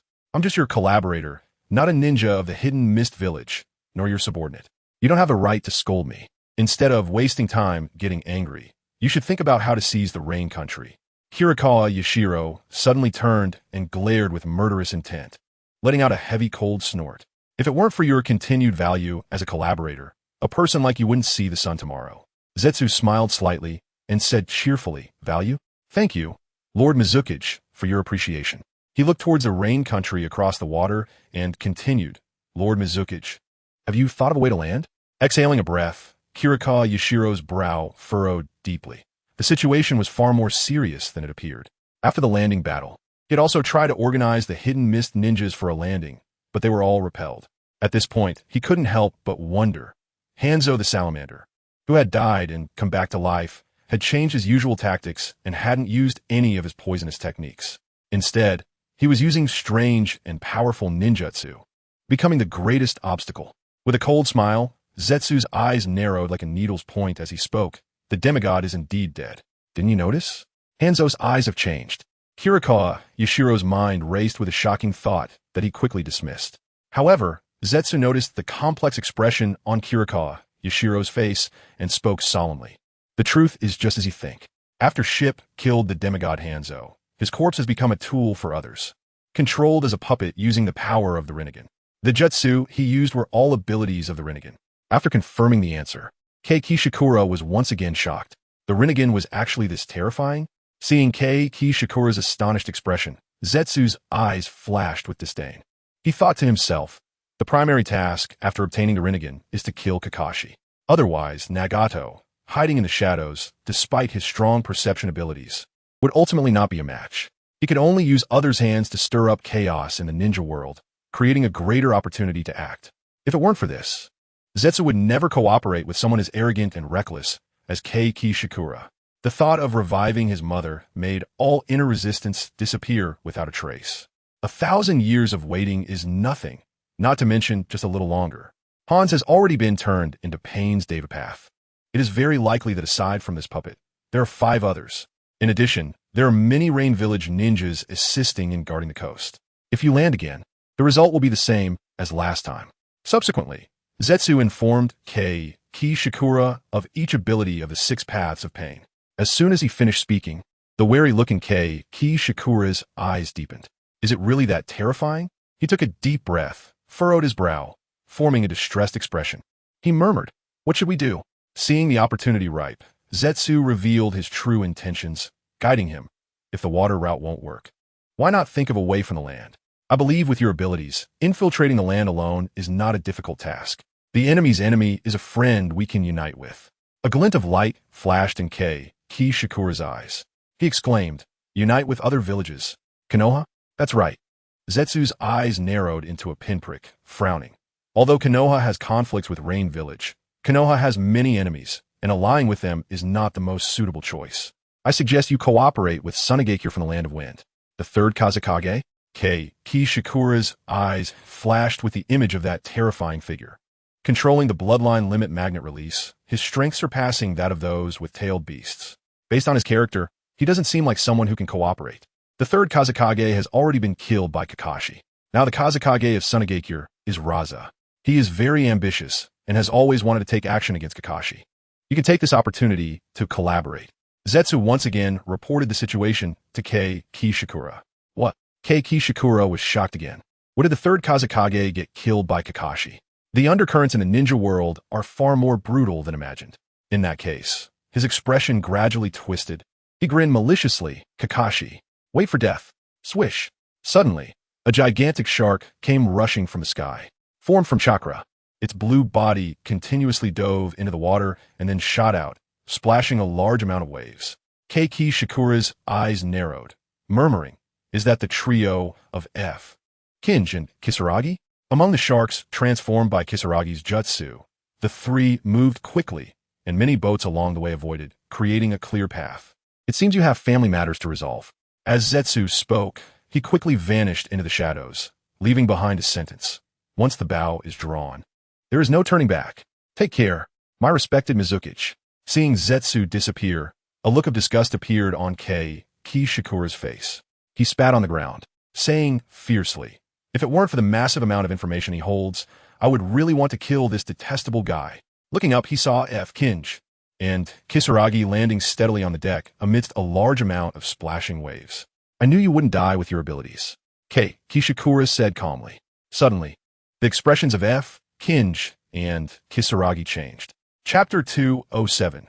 Chaos under the pretense of cooperating with the Mist and Rain villages. They were actually planning to strike and kill the daimyo of the Land of Water. They dispatched a ninja army for a surprise attack. Meanwhile, in order to achieve their goals, they even sacrificed Mist Village ninjas sent to Rain Village. F's face was covered with frost, and his eyes narrowed into a pinprick. He coldly said, "Aren't you going to explain?" Kinj and Kisaragi stood behind F, their expressions grave, staring intently at Keiki Shikura. "What is there to explain?" Facing the questioning, Keiki Shikura remained calm. He retorted, "As you can see, this is the situation. If you're angry, feel free to kill me." The atmosphere in the room suddenly changed. The two locked eyes, their gazes fiercely colliding. A large group of Mist Village ninjas heard the commotion and rushed out from the cabin, surrounding F and the others. "Huh?" F's expression changed, frowning tightly. "Why are you helping Keiki Shikura?" His words carried a strong sense of doubt. He never expected that these attacking Mist Village ninjas were all members of Bloodline Limit clans. Originally under F's jurisdiction, the situation had suddenly changed. Not only had they failed to protect the daimyo of the Land of Water, but they were also following Keiki Shikura's orders. "What is going on?" Yukigekyu's shins had a painful expression. "Lord F, the situation has changed. Everything has changed." He took a deep breath and continued. "After you left, Mist Village entered a bloody and dark period. Only the last victor at graduation from school is worthy of living, while the rest are all killed in the slaughter. This matter has had a huge impact. Mist Village has caused great turmoil, and it further ignited the conflict between civilians and Bloodline Limit clans." Saying this, Shins turned to look at Keiki Shikura. Killing intent surged in his eyes. He sighed again, turned his head, and continued. "What is more alarming is that the Mizukichi has secretly pulled in a large part of the Bloodline Limit clans. The outcome is predictable. After defeat, the elders and children in the clans were all controlled and used as leverage to force the ninjas to fight." As Shin spoke, his expression gradually twisted, pain flickering in his eyes. The turmoil in Mist Village was far more severe than he described. This man was forced to redden his eyes. "What? I knew Keiki Shikura was crazy, but he could actually do something like this?" Anger surfaced in F's eyes. He shouted, "You are not worthy to be Mizukichi. Even less worthy to lead the entire Mist Village." Swish. A thick smell of blood filled the air. F was cloaked in a tailed beast cloak, with 6 thick tails wildly swaying. He aimed at Keiki Shikura and struck. Boom! A thunderous roar erupted. The boat beneath them shook violently, swaying continuously. On the verge of capsizing, a massive force spread out from the center, causing the sea to churn and waves to rise higher. Several meters high, the seawater splashed into the air, dropping a large amount of water, like a sudden rainstorm. "Shins, aren't you going to make a move?" Keiki Shikura's 3 tails swayed behind him, his expression dark, coldly saying, "Don't forget, your son Haku's life is still in my hands." "You." Shin's face turned pale, his eyes filled with frenzied anger. But being in a compromised position, he could only choose to yield, gritting his teeth as he looked at F and the others. "Lord F, I'm sorry." After saying that, he quickly formed hand seals, gathering chakra from within. Suddenly, the water on the ship began to freeze, crystallizing inch by inch, the temperature dropping sharply. Ice spears formed from frost floated in midair. Under the sunlight, the ice spears were crystal clear, radiating a chilling aura. A group of Mist Village ninjas darkened their expressions and firmly locked onto Foam and his two companions. As the situation escalated, Jun Yolu and Kisame Hashigaki moved to protect Foam, taking positions on either side. They braced themselves for an imminent confrontation. Ha ha ha, Yuzu Asakura sneered, tucking away his tail behind him. I didn't expect you'd have such a day. Attack! Capture all three of them. His voice boomed like a bell, echoing in their ears. The Mist Village ninjas, receiving the signal, charged towards Foam and his companions without hesitation. In a flash, Shin's shin-nose conflicted expression flickered, and his frost spear surged forward. Protect Lord Foam, Kisame shouted, rushing towards the Mist Village ninjas alongside Jun Yolu. Swish! A shadow darted past. A broad and powerful hand landed on the shoulders of the two, yanking them back abruptly. They looked in disbelief at Foam, who had blocked their path. Foam shook his head and said, "Why would we attack our own people?" As soon as he finished speaking, he pulled out a small bamboo stick and blew into it forcefully, releasing bubbles of all sizes. Upon contact with the incoming Mist Village ninjas, the bubbles exploded, causing everyone to stagger back. With a blank expression, he continued, "I will speak with Yuzu Asakura again, and then I will submit to your control without resistance." Crack! The frost spear that had charged towards Foam exploded, shattering into ice shards. All right, Shin sighed. Since Foam said so, he would definitely follow through. Yuzu Asakura's expression froze, then turned to anger. Shins, how bold of you. You would stop just because of a few words? Do you even regard me? Shins did not flinch, meeting Yuzu Asakura's gaze. He spoke in a deep voice. I have no confidence in defeating Lord Foam. Continuing the fight would only result in casualties for the Mist Village. Since Lord Foam said he would allow us to control things afterward, he will surely do so. Yuzu Asakura huffed in anger, extremely dissatisfied with Shin's actions. However, his gaze shifted back to Foam, who pulled out an envelope and tossed it over. Swish! Yuzu's eyes narrowed as he caught the envelope. Foam's mind flashed with the figure of the swift wind, and his expression hardened as he said to Yuzu, "The Mist Village is heading down the wrong path. The next outcome may very well be irreversible. But one person said he would defeat you. Let the water shadow move." Yuzu's face darkened as he asked, "Who is it?" Swift Wind. Foam replied honestly. Yuzu burst into laughter, but suddenly, a cold, murderous intent filled his eyes. "How can he defeat me? The method has been written in the letter," Foam said. "What?" Yuzu ripped open the envelope, and inside, there was only one word: chaos. Instantly, an overwhelming anger surged within him. This swift wind was simply mocking Yuzu Asakura. With forceful hands, he tore the envelope into pieces. Chaos? Umph. This swift wind is too arrogant. Does he really think there's no way to deal with him? Chapter 208. The game. The board is a battlefield from being a target for everyone to the water shadow of Mist Village. The leap is immense and the difficulty high. The hardships blocking his path were all shattered, until Foam left to collaborate with Ju. It was only then that the always tolerant Yuzu Asakura showed his fangs and killed the feudal lord of the Land of Water. Everything was ready, waiting for him to showcase his skills. However, plans were repeatedly disrupted by swift wind, and now he faced severe ridicule, a huge provocation for Yuzu Asakura. Taking a deep breath to calm his emotions, Yuzu's eyes flashed with solid murderous intent as he coldly declared, "Swift Wind, I will kill you." At the same time, he made a decision to join forces with Suna's Rasha to launch an attack on Amagakyure's Swift Wind. Seeing this scene, Foam's expression was complex. Yuzu Asakura had completely lost his mind. Under his leadership, the final outcome for Mist Village was unimaginable. In contrast, under Swift Wind's leadership, the entire Land of Rain was united like an iron barrel. More importantly, their strategies for governing their villages were entirely different. Mist Village resembled a hell on earth, filled with bloodshed, violence, and the cruelty of humanity. Amagakyure, on the other hand, was flourishing and vibrant. Thinking of this, Foam sighed deeply, revealing a look of melancholy. Internally, he mused, would the agreement with Swift Wind lead to the selection of the Water Shadow? As long as it could lead Mist Village to prosperity, he would wholeheartedly support it. All right. Foam stepped forward toward Shins and said calmly, "You could detain me now." Jun Yolu and Kisame did not say much. They aligned their actions with Foam, voluntarily allowing themselves to be detained, unwilling to engage in battle. They understood that even if they could defeat Yuzu Asakura, it would be of no use as the clan members imprisoned by Mist Village had their lives held hostage. "Lord Foam, I'm sorry." Shins felt pain in his heart. Having followed Foam for many years, they shared a deep bond, but for the sake of his own son and the clan, he had no choice but to obey Yuzu Asakura's orders. He stepped forward to detain the three of them, binding their hands and feet, leaving no chance to perform hand seals or use ninjutsu. As Foam was being subdued, he kindly reminded Shin's, "Kisame man Getsu died for Yuzu Asakura." But Asakura didn't even ask him a single word. His indifference is chilling. Be careful around him. The voice was so faint that only the two could hear. Instantly, Shin's expression darkened, feeling extremely oppressed. It felt as if a heavy stone pressed against his chest, making it hard for him to breathe. Even now, Foam was still concerned for his subordinates. Meanwhile, Shin's understood that once Foam was imprisoned, although he wouldn't die, he would inevitably suffer from Yuzu Asakura's abuse. Foam's words were cut off as he and his companions brushed past and were subdued. When Shin's turned around, he found Yuzu Asakura's eagle-like sharp eyes fixed intently on him. A chill ran down his spine as a bad premonition surfaced. He heard Yuzu Asakura coldly snort. "You stopped attacking without my command just now. I thought you were a smart person. I didn't expect. It seems you hold Foam in high regard." An icy aura radiated from him.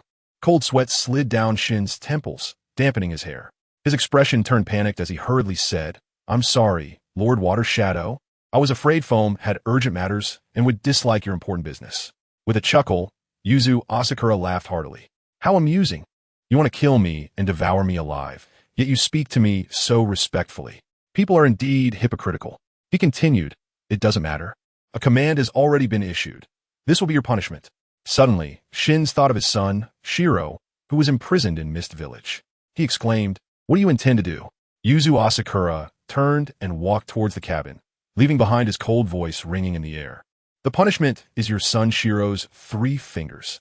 Shin's legs went weak, and he nearly fell to the ground, his face turning extremely pale. The thought of rescuing Foam and his companions was completely dispelled. He truly could not imagine what insane actions Yuzu Asakura would take next. In his heart, he thought, Bai is still an ignorant child. Waiting for him will be a beautiful road. Yet, 3 fingers have been severed. This citrus arrow warehouse is simply the devil. He leaned against the wooden door, slowly sliding down to the ground, feeling a sense of powerlessness rising from within. In a land of rain, in a village of Amigakure, Ship and Yahiko were sitting across from each other at a chessboard, with black and white pieces at hand. The board was set with many pieces, indicating that this game of Go had been ongoing for quite some time. "Teacher, your black pieces are already encircled and at a disadvantage," Yahiko said confidently. Ship nodded, his gaze fixed on the board. The retreat of the black pieces was completely blocked, and in front of them was a large number of white pieces surrounding them. They were in a precarious situation. If even one piece was placed incorrectly, the black pieces would lose completely, representing Yahiko's victory over Ship's defeat. Unfortunately, Ship's eyes narrowed into sharp points, and he said in a deep voice, "You may think there are many white pieces, but they are just a pile of loose sand. If I defeat you in one area, you will suffer a crushing defeat." As he spoke, Ship picked up a black piece and placed it on the board, immediately connecting with the surrounding black pieces. Like a sharp sword, it broke through the encirclement of white pieces. I haven't lost yet." Yahiko's face showed panic. With just one black piece placed, the situation of the game suddenly changed. He hurriedly picked up a white piece, trying to unite it with the surrounding white pieces to counterbalance the black pieces. The situation unfolded as he had hoped. As his white piece fell, it formed a small encirclement, eliminating several black pieces. Seeing the situation turn, Yahiko's face did not show any joy. Instead, he bitterly shook his head. "Sai, I've lost. You're still better, teacher." Ship smiled slightly. The outcome of the black and white pieces was already decided, though the white pieces had launched a considerable attack. They fell into the pocket of the black pieces, leaving no chance for a comeback. "It's just a small game," Ship said dismissively. Yahiko shook his head, saying, "The game is like war. We, just like the black pieces, face the danger of a large army approaching. I just received news that the Citrus Arrow Warehouse has allied with the Sand Village to attack us. I know you have a plan, teacher, but can it really turn the tides and win like in the game? Do you doubt my confidence in you?" "Teacher, I absolutely do not. I just feel that defeating them without harming the core power of Amigakure and ensuring that Konan is elected as the Mizukage is very difficult. The longer it takes, the more unfavorable it will be for us." Ship shook his head, frowning. "Even if the 5 great ninja villages come to attack the Land of Rain, to be honest, I'm not afraid." Chapter 209. Ship's plan. As soon as he finished speaking, Yahiko was shocked. If the 5 great ninja villages attacked together, that would be an overwhelming force. A devastating tide. Even with Ship leading, Amigakure would definitely not be a match. Ship's words were simply too insane. Unknown to him, Ship also had his own trump card, a little girl existing in his consciousness space. She radiated a deep and mysterious aura. Seeing Yahiko's strange expression, Ship exhaled a breath of stale air. He said softly, "Your vision is still too narrow. The crisis in the ninja world has always been a small problem. A more severe situation has yet to arrive. That is a power that even I feel fear from." Instantly, Yahiko looked at Ship in disbelief. If the attack from the 5 great villages was a small problem, what kind of terrifying power was the big problem? At the same time, the figures of the Otsutsuki clan appeared in Ship's mind.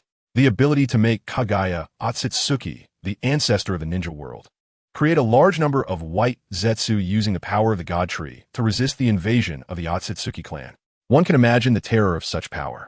Thinking of this, Ship clenched his fists tightly, his veins bulging. He craved power even more. Only by possessing absolute power could he face all incoming threats. Otherwise, in the end, it would amount to nothing but a pile of dirt. A fate as insignificant as an ant. "I understand," Yahiko exclaimed in surprise, saying solemnly, "I will also work hard to improve my strength and manage the land of Rain well. I will definitely not hold you back, teacher." Ship nodded in reassurance, thankful that, in addition to him, there were also many members of the Akatsuki organization to confront the invasion of the Otsutsuki clan. At that moment, the rings on their fingers flickered with fluorescence. Yahiko exclaimed, "It's Nagato requesting a call. There must be new developments." Ship nodded, then gently pressed on the ring, and a holographic 3-dimensional projection appeared before them. Nagato's expression was serious. "Teacher, a ninja army has broken away from the battlefield between Sunagakure and Iwagakure, and is rapidly heading towards the land of rain. There are about 5,000 people, and they are indeed ninjas from the Sand Village. The leader is Raza. When the Sand Village and the Mist Village attack together, it will definitely cause unimaginable damage. What should we do?" Not only Nagato, but except for Yahiko stationed at the Akatsuki base, the other members had all been dispatched by Ship to various places in the ninja world to gather intelligence. Yahiko widened his eyes, looking at Ship, waiting for his response. The alliance between Sunagakure and Amigakure had come faster than expected. Time was running out for Ship. Facing the danger, Ship sneered, a trace of disdain appearing in his eyes. "Did you forget what I told you? Don't panic." Nagato, unaware of the previous conversation between Yahiko and Ship, looked puzzled and said, "The alliance between Sunagakure and Amigakure has several shadow-level powerhouses. The number of J-Nin has greatly increased, not to mention the CH-Nin, which has reached a terrifying number. Such power cannot be underestimated." Faced with this situation, Nagato was also troubled, momentarily flustered. "What you said is true." Ship nodded in agreement with this force while saying dismissively, "The power formed is good, but in the end, it is not a united front. Do you really think the 2 villages can completely reconcile and bond together? It's merely common interests that prompt the 2 villages to cooperate. Whenever they encounter difficulties, the contradictions they have accumulated during their interactions will explode, and the alliance will collapse without a fight." Instantly, both Nagato and Yahiko's expressions brightened. In their hearts, they thought that this statement from their teacher meant he already had a countermeasure for it. Ship no longer kept them guessing and said loudly, "For such a fragile relationship, finding the fatal weakness will easily break it. The victory of the battle does not depend on personal strength, but on overall strength. Overall strength includes the relationship between shadows and ninjas, the cooperation between ninjas and civilians. As long as they are not a united front, they can be divided." Exhaling a breath of stale air, Ship glanced at Nagato and Yahiko, taking in their expressions, and said calmly, "Once separated, we will strike each one down. The final victory will definitely belong to us." Nagato's eyes lit up, and he asked, "Teacher, how should we do it specifically?" "Just as I said, chaos. This one word represents my plan. Since it's an alliance, we will provoke one conflict after another, creating chaos, and then completely eliminate them." In the minds of Yahiko and Nagato, Ship was practically a godlike existence. He killed the demigod Hanzo of the Salamander, successfully rescued Konan, and re-established the Akatsuki organization. He vigorously developed Amigakure, enabling it to rapidly grow, tightly twisting the strength of an entire country into one rope. In addition, his unparalleled strength has repeatedly stirred up tremendous waves in the ninja world. The 5-year college entrance examination. 3-year simulation that he taught the members of the Akatsuki organization is also astonishing. The improvement in strength is evident to the naked eye. And now, with the outbreak of the Great War, what kind of strategy will Ship employ to confront the enemy? Both of them are quite curious about this. Half a month has passed, and surely, Paipa, Shirzong, and Terumi may have already infiltrated the hidden mist village. The first step of the plan has already begun. Now, Yahiko and Nagato, you just need to wait for a signal that will completely establish the victory against the enemy. Ship murmured, showing a charming smile, exuding an air of confidence in victory. Yes, Yahiko and Nagato nodded in agreement. Just as Kirigane Yagura and Rasha were collaborating to mobilize the ninja army. In the hidden mist village, 2 figures, one tall and one thin, emerged from the white mist. They were Paipa, Shirzong, and Terumi Mei, following Ship's orders. Senior, you are so amazing. Terumi Mei praised Paipa Shirzong excitedly, saying, your ability to hide your tracks is truly impressive. We successfully evaded the reconnaissance of the hidden mist village ninjas and entered the village. Can I learn from you? Paipa Shirzong was slightly taken aback, showing a bitter expression. The hidden mist village, his original village, naturally had many hidden paths to evade the ninjas' reconnaissance. Additionally, the technique of mist shadow greatly concealed one's movements. For him, infiltrating the village was not difficult at all. Instead, the water route from the hidden rain village to the hidden mist village required swimming for a long distance for half a month, as they could not use a boat for convenience. The immersion in water, along with the physical toll and chakra consumption, was an extremely severe test. But Terumi may manage to endure it. In response, Paipa Shirzong glanced sideways, further astonished by Terumi Mei's strength. How could she improve so quickly after defeating Kakashi and enduring this water route? She has shown unparalleled talent. Okay, definitely. Paipa Shirzong agreed to Terumi Mei's request.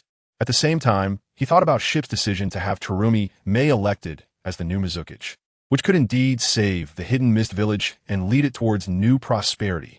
All right, let's hurry and execute the leader's orders. Chapter 210, Inhuman, Prison of Water Swish. The 2 figures flickered and disappeared within the hidden mist village. Senior, what's going on? There isn't a single shadow in any household. It's quiet as if it were a dead city. Terumi Mei frowned. After a reconnaissance, it was astonishing that not a single person could be seen in the hidden mist village. Paipa Shirzong remained silent, but his expression was grave, showing a melancholic look. According to Ship's plan, the hidden mist village's ninja army should be out in full force, leaving the rear vulnerable. Creating chaos would surely instill panic among the frontline ninjas, thereby dismantling the hidden mist village's ninja army. However, the current situation was unexpected. Suddenly, a noisy sound came from the street. Crack! The sound of a whip cracking was followed by a tragic wail, begging for mercy. I'm sorry. Please, have mercy and let me go. The street was in chaos, with a group of elderly, weak, sick, and disabled lining up in a long queue, slowly moving forward with trembling bodies. On either side, about a dozen hidden mist village ninjas were organizing the order. Their demeanor flashed with ferocity, and their behavior was brutal and savage, treating this group of elderly and weak as livestock. Crack! After a crisp sound, a horrifying scream echoed. The elderly man at the back fell to the ground, his left leg brutally stepped on by a hidden mist village ninja, clearly broken at an unnatural angle. Crack! The elderly man desperately tried to push away, but was met with another lash of the whip. Crimson blood marks appeared on the weathered face of the old man. You won't die the good death. Enraged, the old man's face contorted, his eyes filled with beast-like fury. He shouted, "We are all from the hidden mist village. Why treat us this way? We are all veterans who have contributed to the village. Why is Kirigane Yagura doing this?" Crack! Once again, the whip struck hard against the old man's face, leaving deep wounds from which blood oozed. It was a shocking sight. Suddenly, a young hidden mist village ninja laughed and sneered. Why? Just because you're all members of the Bloodline Limit clan.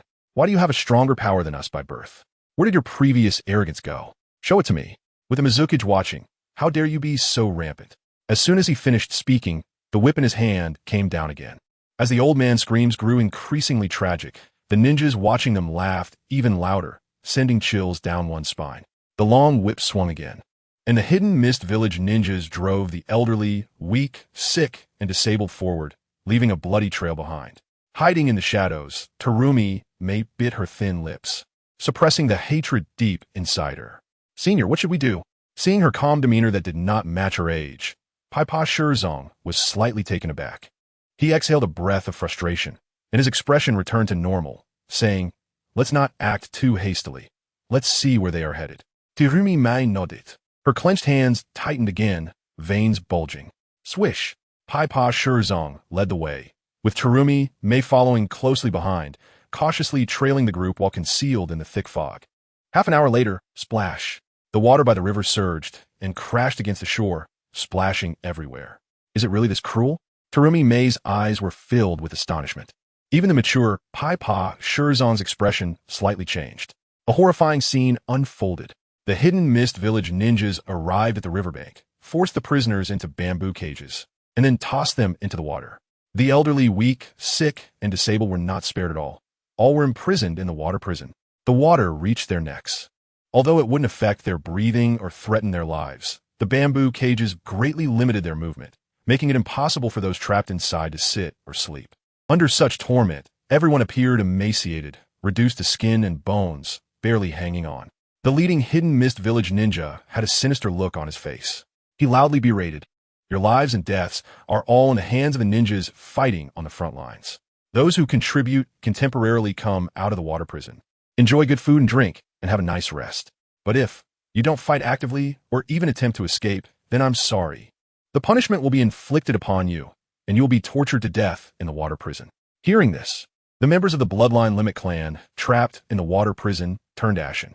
Among them were strong individuals who could use ninjutsu, but they had been rendered powerless in advance, with no exceptions, becoming sheep for slaughter.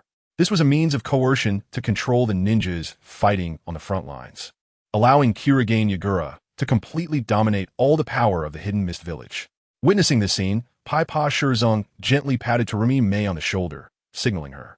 Receiving the signal, Terumi Mai nodded slightly, then left with Paipa Shirzong. Once they reached a safe area, Terumi Mai could no longer contain her inner rage and slammed her fist hard against a tree trunk. The tree shook, shedding many leaves.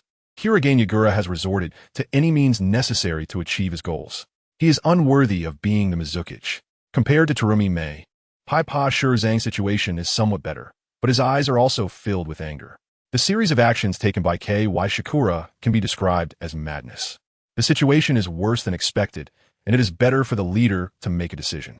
Paipa Shirzong said in a deep voice. He and Terumi may have wanted to intervene and rescue more than once, but they have suppressed their impulses. After all, this matter has escalated to the level of nations. A mistake in one link could disrupt the entire deployment. Ding! A crisp sound rang out.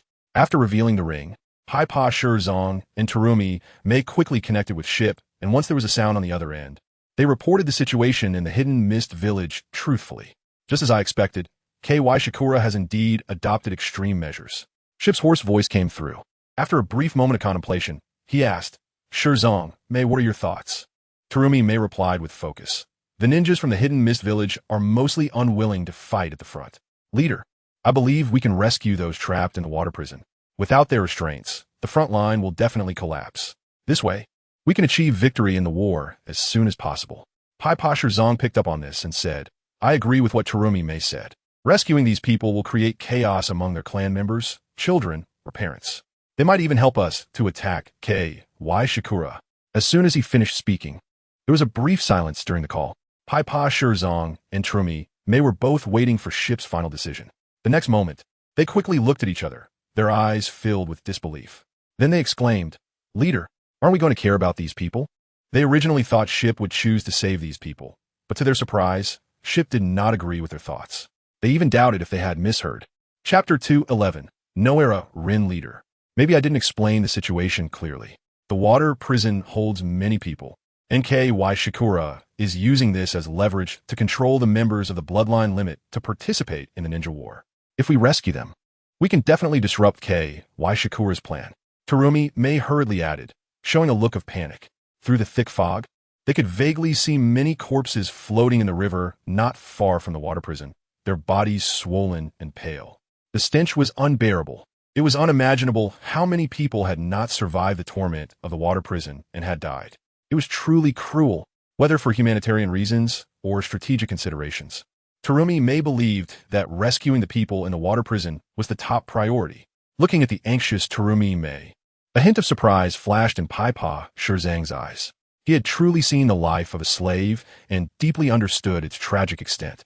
It was not an exaggeration to say it was as bad as enslaving livestock. At this moment, Terumi Mei was focused on speaking for the nobles, which made Paipa Shirzang secretly admire her. After a pause, he said in a deep voice, "Leader, K.Y. Shikura's methods of controlling the ninjas are far more brutal than we imagined." As soon as he finished speaking, there was a brief silence on Ship's side. "I know this. Given the issues in the Hidden Mist Village, the contradictions are intense, and K.Y. Shikura will definitely use extreme methods to control the ninjas. But have you both thought about it? Not to mention whether rescuing those trapped in the water prison will become an opportunity to completely crush the ninja forces in the Hidden Mist Village. Just by the two of you acting, can you definitely eliminate the ninjas stationed in the Hidden Mist Village?" Ship's eyes narrowed sharply, and he said in a deep voice, "More importantly, even if we rescue the people trapped in the water prison, the fundamental issues of the Hidden Mist Village will not be eradicated. In other words, it only solve a localized issue. If we take down one K.Y. Shikura, another K.Y. Shikura will emerge. They will lead the ninjas from the Hidden Mist Village to reignite the war." Both Terumi Mei and Paipa Shirzang were taken aback. They had only focused on the immediate issue and had not thought deeply about it, but now, thanks to Ship's prompting, they instantly realized the problem. "What does the leader mean?" Paipa Shirzang frowned and asked. "Cough, cough." Ship coughed lightly twice to calm himself. He murmured, "The sins created will ultimately have to be repaid. But right now, the people trapped in the water prison cannot be saved. I want them dead." A hint of coldness glimmered in his eyes. Deep underground, in the dim environment, the outer path golem stood tall. Several white tubes extended from it, connecting to this aging body, continuously supplying vitality. Compared to before, Uchiha Madara's body was even weaker, his skin hanging like old tree bark. However, his eyes radiated a piercing cold light. "Zetsu, is this what you call a good thing?" Uchiha Madara's face was gloomy, and his words revealed an uncontrollable anger. Below, Zetsu knelt on one knee, looking panicked, stammering.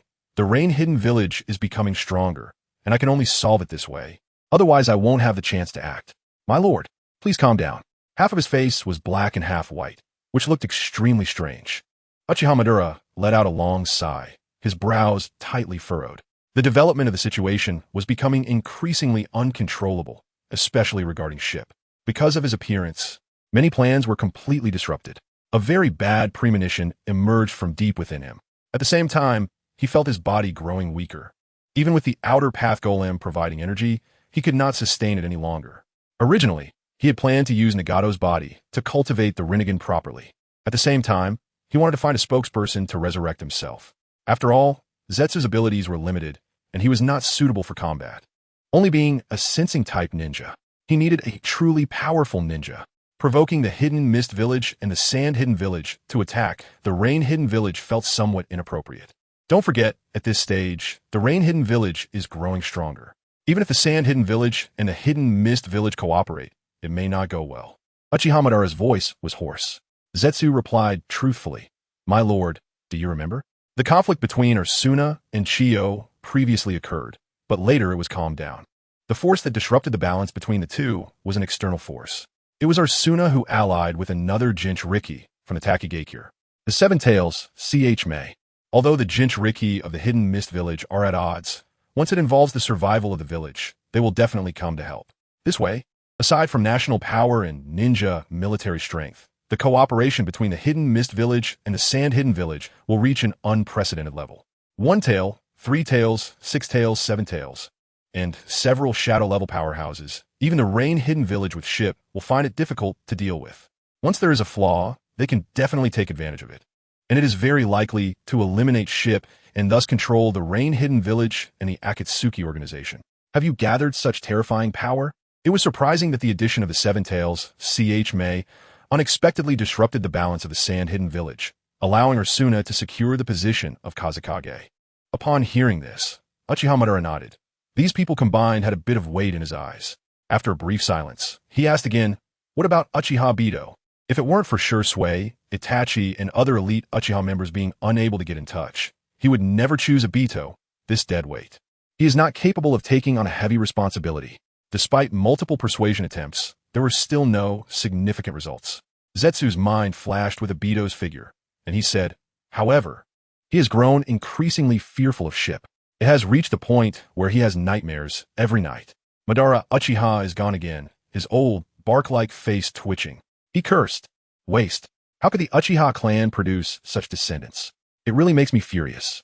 The thought that after his death, there would be no one to execute the plan filled him with immense rage. Zetsu's eyes showed no change in emotion. He watched Madara throw a tantrum, secretly thinking, how could the plan possibly be terminated? You, Madara Uchiha, I've only prepared for a few years, while I've been working for 1,000 years to resurrect Mother. The Rinnegan has already been born. The subsequent plan cannot go to waste. With that thought, Zetsu blurted out, Obito is not useless. I actually think he is the most suitable candidate to realize your plan. Whether it's Shursui or Itachi, despite their great talent, they can't control things well. But Obito is different.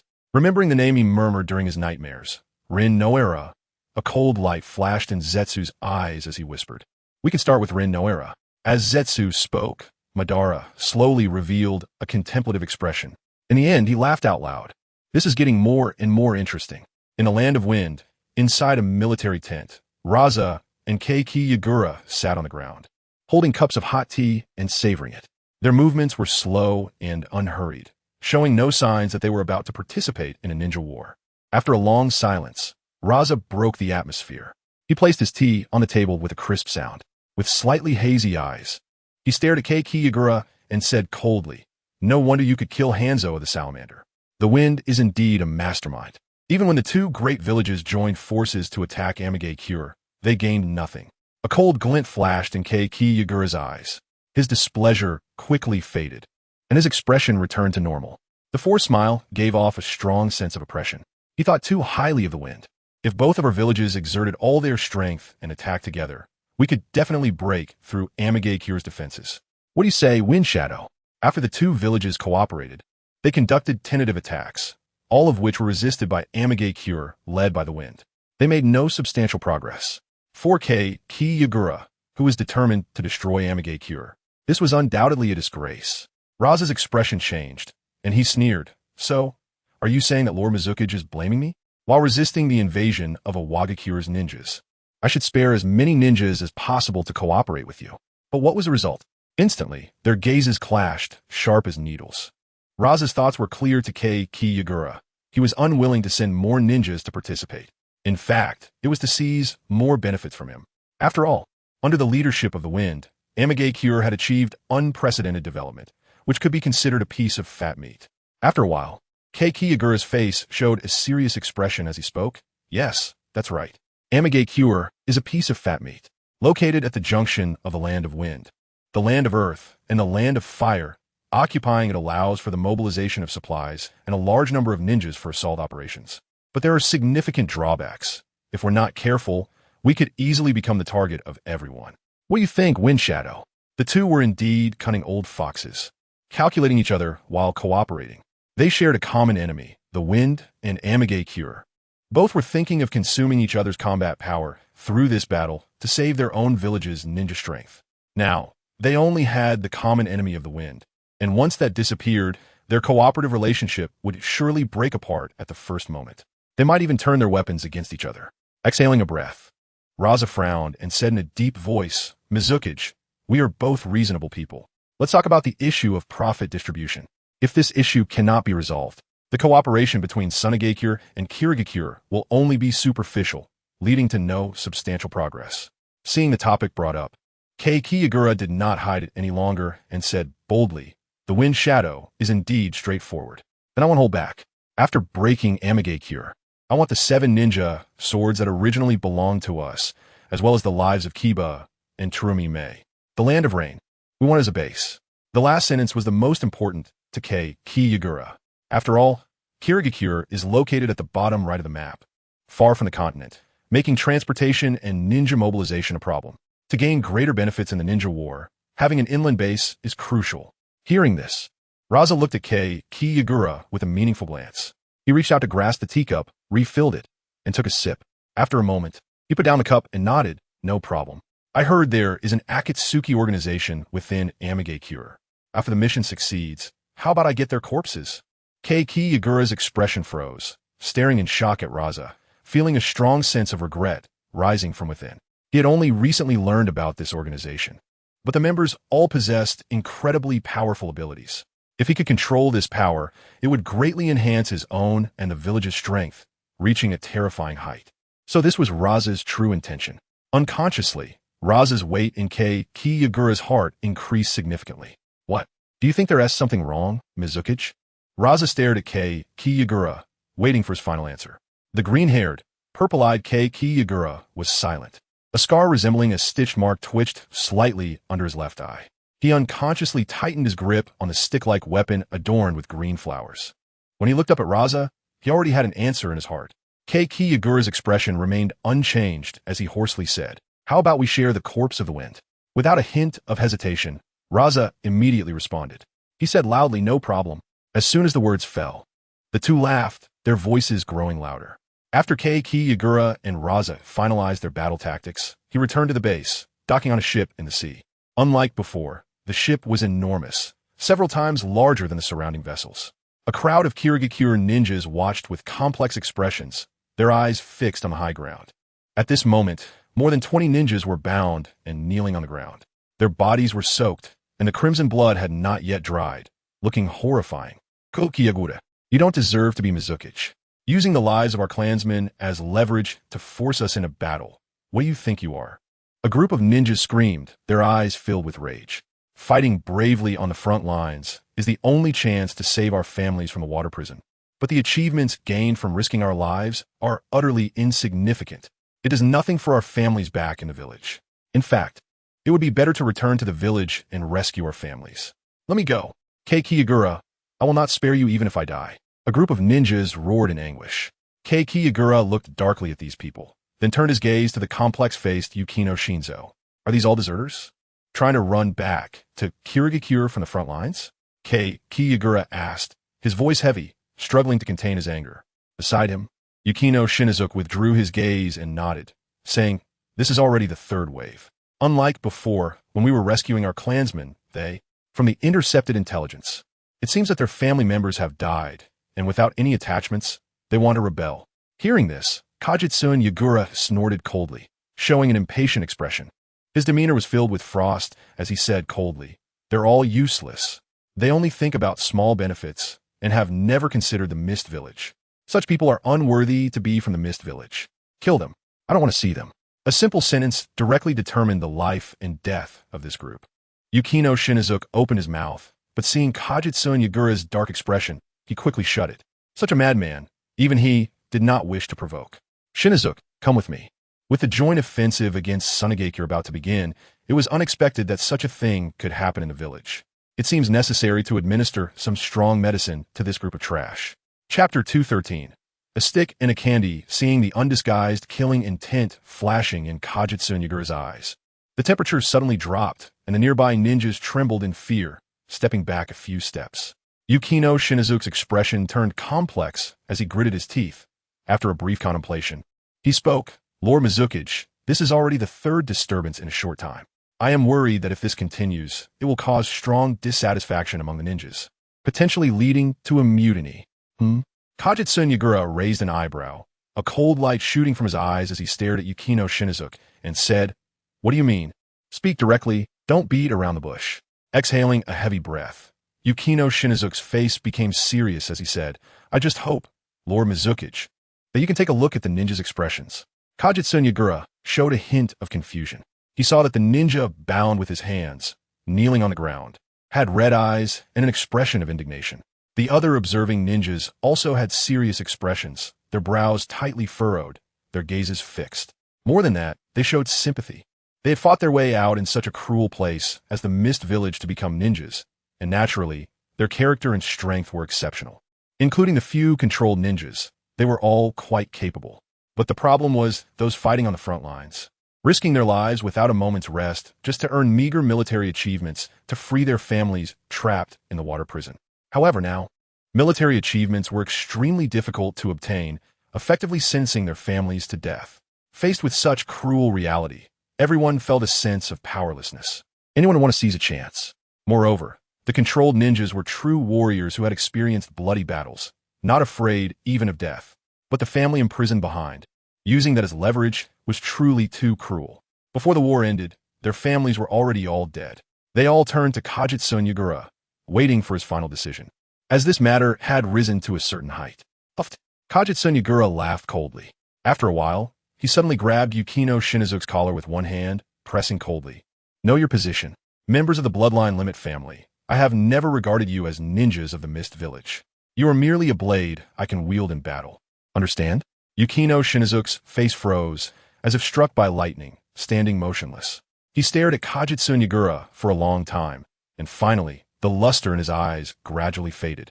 Dimming, he compromised, saying, I'm sorry, Lord Mizukichi.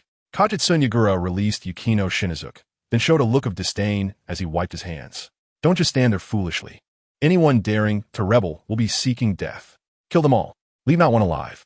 His voice was cold, devoid of any emotion. With Kajitsu Yagura's command given, blood splattered from the high platform, and several hot heads rolled down. They crashed onto the wooden boards, making a series of muffled sounds that struck deep into everyone's hearts. Fear gripped them. The air was filled with the stench of blood. Cough, cough. Seeing the timing was ripe, Kajitsu Yagura cleared his throat and shouted, This is the fate of traitors. Not only will they be killed, but their families, clansmen, and friends will also be affected. Leave not one alive. As soon as he finished speaking, a chill wind swept through, causing everyone to feel a shiver down their spines. The rolling coldness rushed to the back of their heads, buzzing in their ears. This Kajitsu Yagura, a madman, a devil, simply incomprehensible. Originally, awakening the Bloodline Limit ability was an unparalleled honor, but at this moment, it had become the source of evil. In an instant, the enslaved ninjas felt a mix of emotions as if a jar of mixed flavors had been overturned, sour, sweet, bitter, and salty all at once. It was quite unpleasant. They felt as if a heavy stone was pressing on their chests, making it hard to breathe. Suddenly, Kajitsu Yagura's tone changed.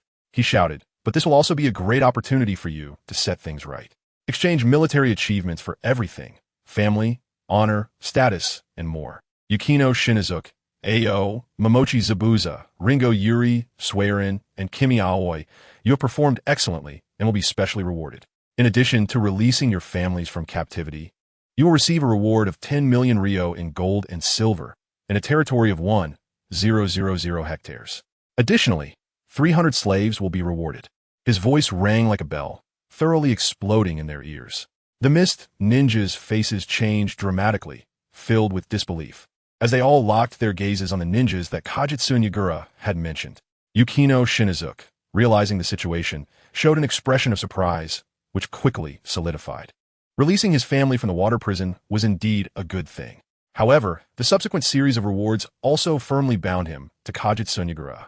His identity as the bearer of the Bloodline Limit Ice release had now changed significantly due to Kajitsu Yagura's words, gaining a pile of rewards. Undoubtedly, this action greatly boosted the morale of the ninjas. If killing the traitor ninjas was like killing a chicken to show the monkey, then the current rewards felt more like giving a stick followed by a piece of candy.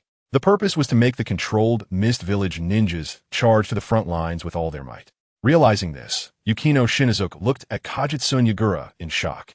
His expression serious. Kajitsu Yagura seemed mad, but in reality, his plans were tightly interconnected, one step following another, using iron-fisted methods to control the Mist Village. When he turned to look at the other ninjas, the fiery enthusiasm in his eyes was unmasked. Without a doubt, Kajitsu Yagura had achieved his goal. Moreover, he noticed that Kajitsu Yagura had mentioned not only him, but also a familiar name, Kimi Aoi. It should be understood that the one he had followed before was the Jinchuriki of the Six Tails, and now, being released to participate in the war and rewarded a lot. This extra significance was substantial.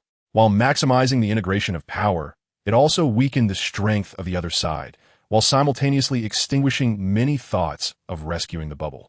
Kajitsu Yagura's actions were simply killing 3 birds with 1 stone. Instantly, a deep fear filled Yukino Shinazuke's heart. The longer he stayed with Kajitsu Yagura, the more he felt this fear. His iron-fisted methods and intricate schemes manipulated people's hearts while greatly integrating the power of the Mist Village. His ability to become Mizukichi was certainly not coincidental. Finally, Kajitsu Yagura shouted, After taking the Land of Rain, I will allow everyone 3 days of pillaging and slaughter. This sentence directly ignites the evil suppressed deep within everyone. Flames flicker in their eyes, and the fighting spirit is high. Inside Rain Hidden Village, in the office of the Dawn Organization. Teacher, I didn't expect Kirigane Yatsukura to do this, forcing the entire Mist Hidden Village to reach an unprecedented consensus, Yahiko said solemnly. When Nagato sent the message back, he was taken aback. Isn't this more challenging? Kirigane Yatsukura can be considered a hero. On one hand, he holds the clan members hostage, and on the other hand, he exchanges everything for military merit, even using the likes of Yukizaki Shino and Konoha's Lu to set examples, greatly stimulating their desire to fight. A glimmer of appreciation flashed in Shippu's eyes.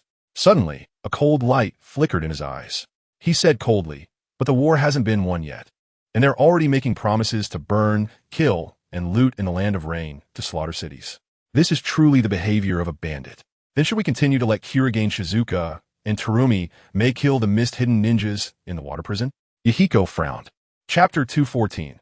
Mutiny. Are you worried that Kirigane Shizuka and Terumi may are doing useless work? Shippu raised an eyebrow and said with a sneer.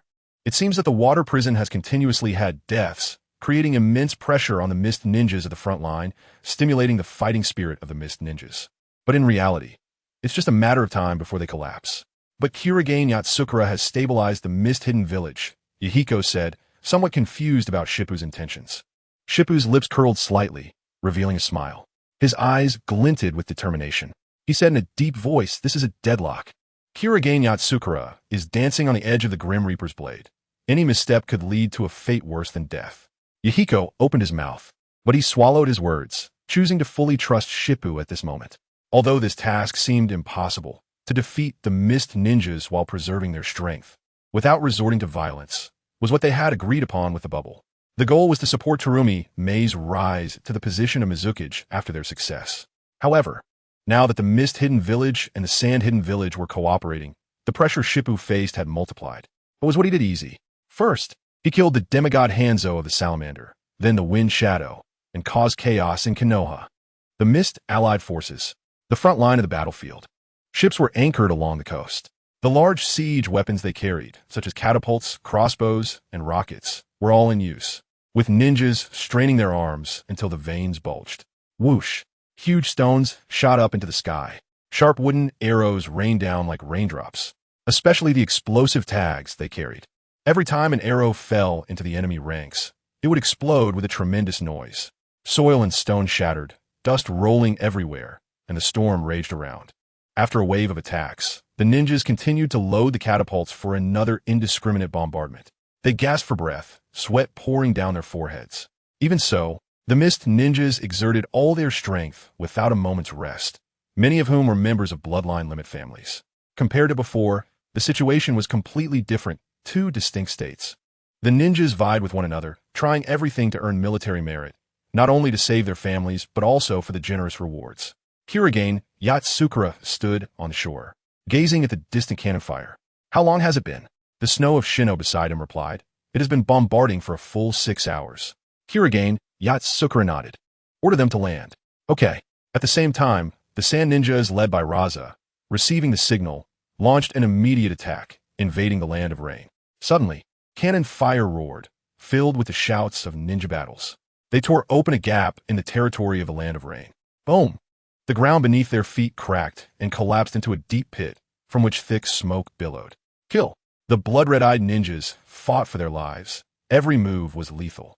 This battle lasted until the early morning, with the Mist Ninjas successfully landing and the Sand Ninjas occupying most of the Land of Rain. The Mist Ninjas had no choice but to retreat to their village, setting up their final defense. Where the cannon fire passed, a pungent smell of gunpowder lingered, refusing to dissipate for a long time. Piles of corpses lay scattered on the ground, and severed limbs were a common sight. The air was thick with the stench of blood. In the military tent, the lights were bright. Many Mist Ninjas patrolled back and forth outside. At the main entrance stood 2 Sand Ninjas, Raza's guards. At this moment, Raza and Kirigane Yatsukura were in close discussion. As expected of the Wind Shadow, the strength of the Sand-Hidden Village is ferocious. Once we cooperate, we immediately break the current stalemate and achieve a partial victory. Kirigane Yatsukura opened his mouth wide, emitting bursts of hearty laughter. Raza looked at Kirigane Yatsukura with a hint of meaning, then poured a bucket of cold water, saying coldly, "Aren't you a bit too early to be happy?" During the battle, I didn't see a single powerful figure, not even Shippu's face. Relying solely on the ordinary ninjas of the mist-hidden village, they managed to resist our joint attack for 8 hours. Is that worthy of glory? Feeling the sharp gaze, Kirigane Yatsukura's expression stiffened, and his smile froze. He forced a smile, then returned to his usual demeanor and said, "In any case, we've opened a gap and entered the land of rain. All that remains is this small village of mist-hidden. Can they really turn the tide?" A chilling coldness flashed in his eyes. Although Raza found Kirigane Yatsukura's arrogant demeanor somewhat displeasing, he also agreed with his viewpoint. How long could a single mist-hidden village withstand the combined assault of 2 major villages? He snorted coldly. That said, we must also be cautious. The image of Shippu floated in Raza's mind. Ever since he killed the Third Wind Shadow, he had regarded him as an unprecedented enemy. He was filled with vigilance. He said in a deep voice, "In this critical situation, the counterattack from Shippu must be starting." As soon as he finished speaking, cries of mist ninjas came from outside the camp. Suddenly, flames erupted, and screams arose continuously, with thunderous roars reaching everyone's ears. Kirigane Yatsukura was startled. It seemed that Shippu could no longer hide and had begun to take action. Raza sneered repeatedly, mocking, "Mizukage, it seems you need to handle your domestic affairs." After saying this, he pushed aside the curtain and walked straight out of the camp without any hesitation. In contrast, Kirigane Yatsukura's face was filled with rage. Watching Raza's disappearing figure, he revealed a terrifying expression. Gritting his teeth, "I will eliminate Shippu. You are next." He exhaled a mouthful of foul air. After calming his emotions, Kirigane Yatsukura exited the tent to understand what had happened. The next moment, disbelief filled his eyes. He exclaimed, "How is this possible? This dispute actually involves my son?" He saw several blood-red-eyed mist ninjas rushing out from the shadows, their bodies drenched in crimson liquid, suffering from multiple injuries. They immediately questioned Kirigane Yatsukura why. "We risked our lives to earn military merit, but in the end, our parents were still killed. Wasn't it said that with military merit, we could exchange for the safety of our families and generous rewards? Why can't it be fulfilled? But now, my little sister has been insulted, my mother has hanged herself, and our family has been massacred. All our clan members were killed by the son of the Mizukage, and then everything was burnt. These once iron-blooded men now found it hard to show a hint of firmness, their eyes filled with tears. Buzz! The protected Kurumi Yaza felt a wave of dizziness. Imprisoned in a water prison, with military achievements as a bargaining chip, the goal was to firmly control the bloodline limit ninjas for personal gain. However, now, exchanging military achievements for the release of family members resulted in their deaths. Did this not mean that everything they did was in vain? Once the truth of this matter was confirmed, it would undoubtedly provoke a desperate counterattack from the bloodline limit families, and the consequences were unimaginable. Chapter 2:15. Chaos. Feeling multiple hostile intentions locking onto him, Kurumi Yaza's eyes narrowed into sharp points. Whoosh! 3 blood-red tails swayed in the wind. He chose to enter a half-tailed beast transformation, and terrifying tailed beast chakra surged wildly, covering his body in a dark red cloak. Bang! The ground beneath him shattered, collapsing outward to form a massive circular pit. Dust swirled.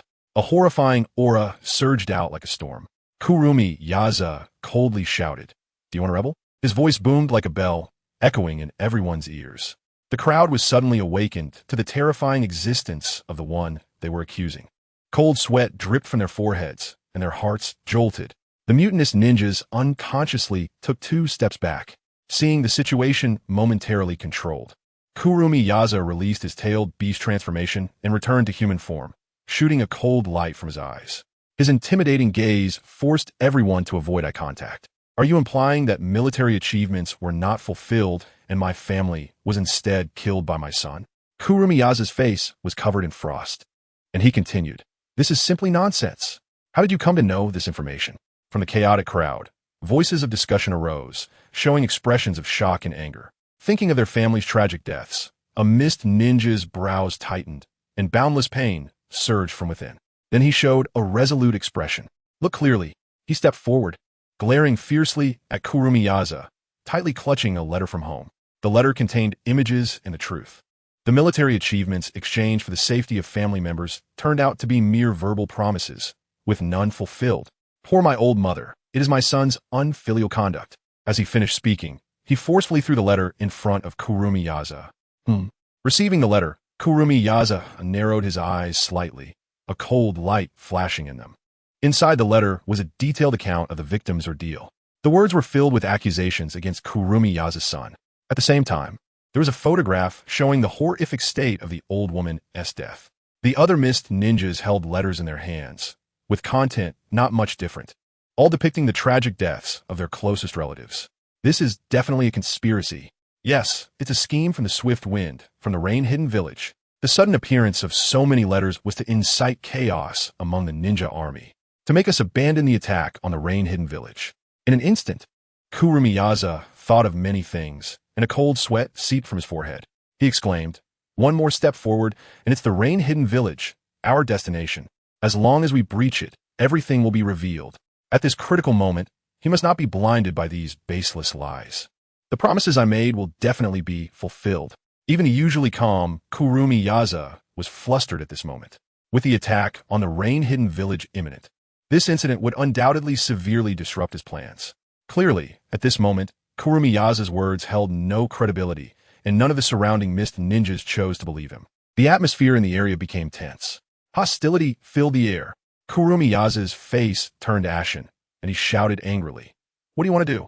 You don't even know where the letter came from, yet you dare to believe its contents." As soon as he finished speaking, he threatened, "If you dare to continue this nonsense, I guarantee that all your relatives in the village will die. It is your stupidity that has caused their deaths." As he spoke, Kurumi Yaza infused chakra into his voice, making it resonate like a thunderous bell. The crowd felt a shiver run through them. Instantly, they were caught in a dilemma. On one hand, upon reflection, the contents of the letter raised doubts about its authenticity. On the other hand, they were influenced by Kurumi Yaza's words. If the letter was merely a smokescreen and their families were actually safe, Kurumi Yaza would definitely not spare those who caused the disturbance. They would all be implicated. Seeing the effect, Kurumi Yaza no longer insisted on pressing them. Their individual strength might be insignificant, but on the battlefield, this group of ants could produce terrifying power. I will definitely find out who is plotting against us. He then softened his tone. You all should go back and rest for now. Prepare for tomorrow's decisive battle. Once we take down the rain-hidden village, we will win this war. However, before he could finish his last sentence, a sharp light shot towards him. Whoosh! A thick tail burst out from behind Kurumi Yaza, suddenly swiping and knocking away the incoming kunai.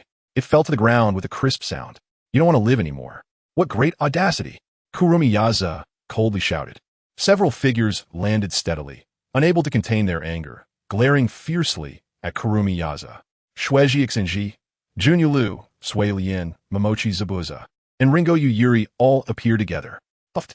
Shueji Xing sneered, mocking. Don't want to live? No. On the contrary, we want to live more than anyone else. But have you given us a chance to survive? My only son, Bai, is dead. He threw the letter in his hand towards Kurumi Yaza. The shocked Kurumi Yaza caught it and opened it, finding the contents identical to before. A letter detailing Bai's murder. A photograph showing Bai's tragic death. This can't be.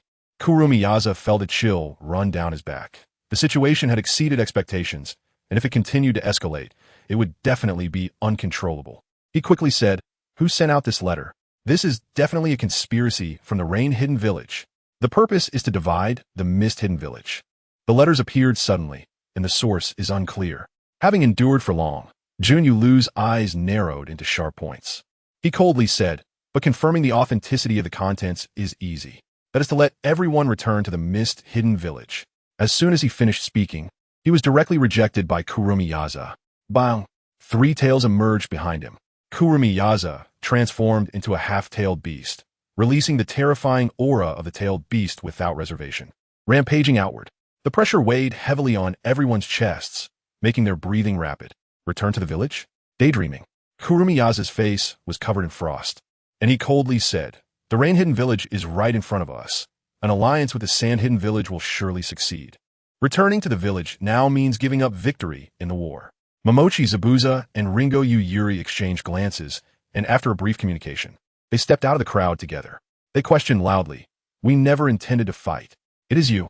You are the one who instigated the war." The surrounding mist ninjas began to stir. For a moment, it was as if boiling water was bubbling over. The air was filled with a buzzing sound of discussion. Feeling the change in the crowd's gaze, they treated their original leader Kurumiyaza, like an enemy. Kurumiyaza was stunned, seeing the turmoil among the mist ninjas. He suddenly recalled the bubbles and the words he had said. A sudden chaos erupted in the hidden mist village, as the swift wind used a single word, chaos, to resolve the situation without bloodshed. No one could have imagined that a previous joke would be taken so seriously at this moment, creating a truly farcical scene. Kill Kurama, sure so. A loud shout rang out. Boom! The counterattack from the Bloodline Limit clan officially began, and the ninjas were in complete disarray. Chapter 216. The new Shinsuke of Snow. At this moment, Yahiko and the others gathered at the entrance of the rain-hidden village, their expressions deep and complex. The figure under the dark curtain quickly disappeared from view. Is the teacher really going to charge into the Mist Ninja army alone? Nagato retracted his gaze, astonished, and said, but this is a bit too exaggerated. The number of Mist Ninjas reached thousands, many of whom were elite-level fighters, while the sand-hidden village was also watching closely. Yahiko let out a breath of turbid air. Teacher, I have complete faith in his strategy. Victory is certain. He had originally thought that the Swift Wind would order the Rain Ninjas to launch a surprise attack, catching the Mist Ninjas off guard. Unexpectedly, the Swift Wind intended to go alone. This was truly madness. What if the Mist Ninjas do not act according to the situation? Nagato frowned and said, Kurama sure so is cunning, but both his style of action and strength are top-notch. Is there really no possibility of suppressing this turmoil? Yahiko stepped forward and comforted Nagato, shaking his head. It's impossible. As the teacher said, imprisoning the Mist Ninjas' loved ones can control them to fight for Kurama sure so. But this kind of control is simply too weak. Once the cage in their hearts is broken, they will unleash the beast with bared fangs and retaliate. Nagato's heart jolted, a flash of insight crossing his mind. He stared at Yahiko and asked, do you mean? Yahiko smiled and nodded. Exactly what you think. This is why Kirigakure and Biwajuzu infiltrated the Mist Village, killing a large number of villagers. The goal is to free the ninjas controlled by Kurama sure so. Using a water prison to imprison villagers is already a very dangerous method, causing numerous casualties. Kirigakure and Biwajuzu attacking many villagers at this critical moment and framing others will certainly cause panic. The large number of deaths among the villagers will escalate the situation, and the Mist Ninjas will help convey the information back to the front lines without us needing to do so. Nagato's eyes lit up as he came back to his senses. He said solemnly, this scheme is aimed at the heart. Looking up at the bright moon hanging high in the dark curtain, he murmured, by dawn, everything will be over. Swish! The swift wind moved as quickly as his name suggested, leaving behind traces of his movement. The strong wind rustled his clothes.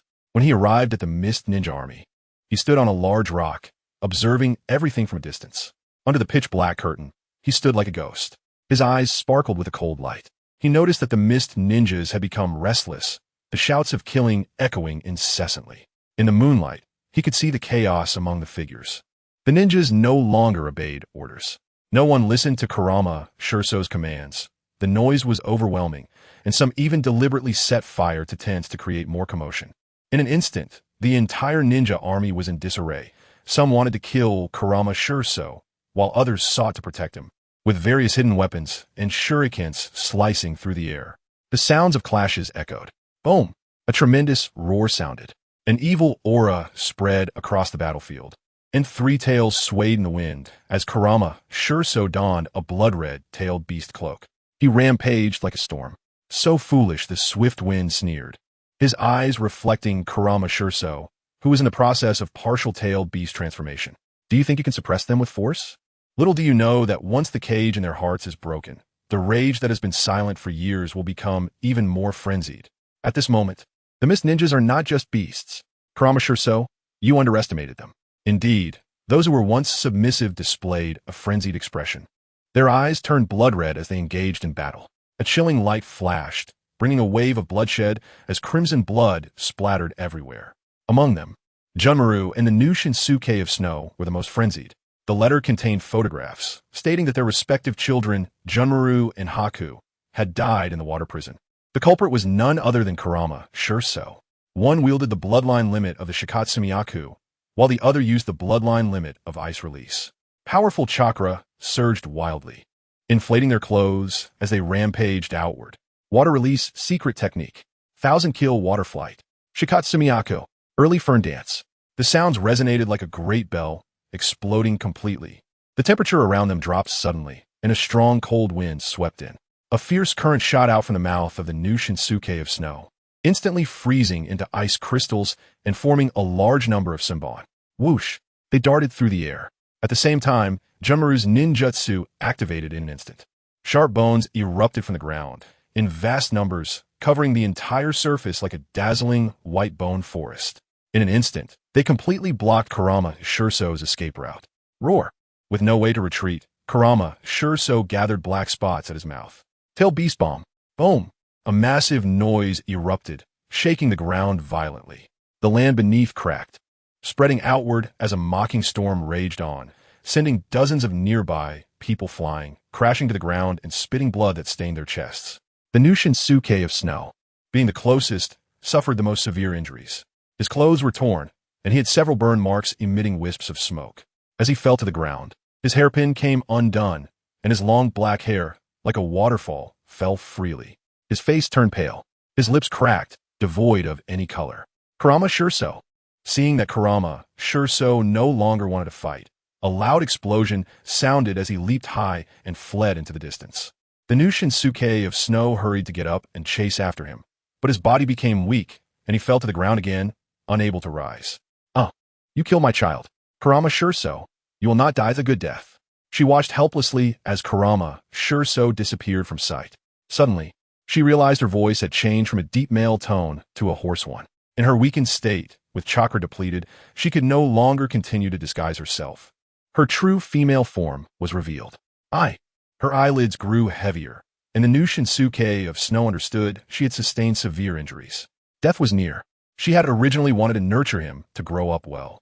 In this moment, her eyes involuntarily reflected Haku's figure, and with a sorrowful smile, she said, "It seems there is no chance left." Due to the inconvenience of her female identity, she had hidden her identity to deceive everyone, presenting herself as a man. To ensure Haku could have a better life, she went to great lengths to compete for the position of clan leader. Although she did not give Haku maternal love, the new Shinsuke of Snow spared no effort to care for her son. Only she truly understood the hardships she endured. "Son, don't be afraid. Mommy will be right there with you." Swish! A shadow rushed toward the direction Kurama Shurso had fled, her wings unfurling behind her, creating strong winds as she moved at high speed. Chapter 217. Rolling Wheels vs. Kabuto. The rebellion in the Hidden Mist Village was not unexpected. Once the massive stone pressing on the heart of the enslaved ninja shatters, the repressed anger will be released exponentially. A single spark can ignite a prairie fire. This is entirely the consequence of Ki Yagura's tyranny. Shurfeng's eyes narrowed into a pinpoint, locking tightly onto the fleeing Ki Yagura. The corners of his lips slightly curled up. He thought to himself, "Take advantage of your illness to claim your life." Dressed in a blood-red, tailed beast cloak, every charge from Ki Yagura would create a deafening roar and stir up billowing smoke. The ground beneath him would directly collapse into deep pits. The screams of the mist ninjas echoed continuously. In just half an hour, the once dense forest had been mostly destroyed, engulfed in raging flames. Crackle. Sparks flew chaotically. Thick smoke billowed into the sky. Whoosh. A long spear shot through the air at incredible speed. Not good. Ki Yagura's heart jolted, and he leaped high to dodge. Boom! The spear embedded in the ground radiated a dazzling light. With a muffled sound, it exploded completely. A terrifying chakra storm raged outward, pulling everything around it into its vortex. In an instant, sand and stones flew chaotically. "Oh, Mizukage, where are you rushing off to?" Just as Ki Yagura was puzzled, a mocking voice rang out. Instantly, his face turned ashen, his eyes narrowed into a pinpoint, filled with rage. "It's you, Shurfeng." Although it was their first meeting, it was not their first confrontation. The recent battles in the ninja village were essentially a life and death struggle between the two, with no real weapons involved, yet still extremely dangerous. Ki Yagura's escape after being ambushed by his own village ninja was the best evidence. A slight discomfort could lead to such a tragic outcome. More importantly, at the moment of the Mist Ninja's rebellion, such an intercepting figure appeared out of nowhere. Anyone would know he wasn't here for tea. At this moment, seeing an enemy made their eyes burn with hatred. Dressed in a crimson-tailed beast cloak, Ki Yagura unleashed a massive amount of chakra from within, and the three tails behind him visibly grew in size. An incredibly powerful force erupted, uprooting large trees and sending them flying. Roar! Without further ado, Keiki Yagura drove his three tails toward Shurfong. What's wrong with the tailed beast clan members? A strange expression flashed across Shurfeng's face as he smirked, saying, after being bloodied by the 9 tails and beaten by the 6 tails, now it's the 3 tails? I really want to create a bragging group for you all. While speaking, his hands were not idle, forming seals at a speed that created afterimages. In the next second, a more terrifying aura than tailed beast chakra spread out. Whoosh! Shurfong swung his fist down hard at the incoming blood-red tail. Lightning release, chakra mode. Super strength fist. Bang! The two collided, producing a piercing muffled sound. The tail, condensed from tailed beast chakra, was immediately torn apart by this overwhelming force, shattering into countless bubbles before exploding. One tail was smashed. The force did not stop and continued to surge toward the half-tailed beast-formed Keiki Yagura. He was blasted back dozens of meters before barely stopping, leaving long marks on the ground as trees and boulders shattered along the way. Just one hit pushed Keiki Yagura back. He possesses the power of a tailed beast. How is this possible? That person is too terrifying. How strong is he? Oh wait, his forehead protector is from the Rain Village. Who on earth is he to be so strong? The Mist Ninja's face was astonished, mouth agape. His mind was deeply shaken. It hurts so much. Keiki Yagura's mouth was stained with blood, and the immense pain twisted his features into a grimace. I want you dead. At the same time, blood-red chakra surged wildly, and Keiki Yagura, in his half-tailed beast form, visibly swelled in size. A massive creature appeared, covered in spikes, with 3 tails, a tortoise, Isabu. Roar! When fully tailed beast formed, a thunderous roar erupted. The terrifying force spread out like a tsunami, threatening to engulf everything around it. Isabu. The 3-tailed Isabu arched its entire body, wrapping its massive, heavy shell around itself, and rolled forward like a wheel toward Shurfong. Rumble. The ground trembled. Huge stones, several meters high, could not escape this fate, shattering completely under Isabu's relentless assault. Rolling wheels?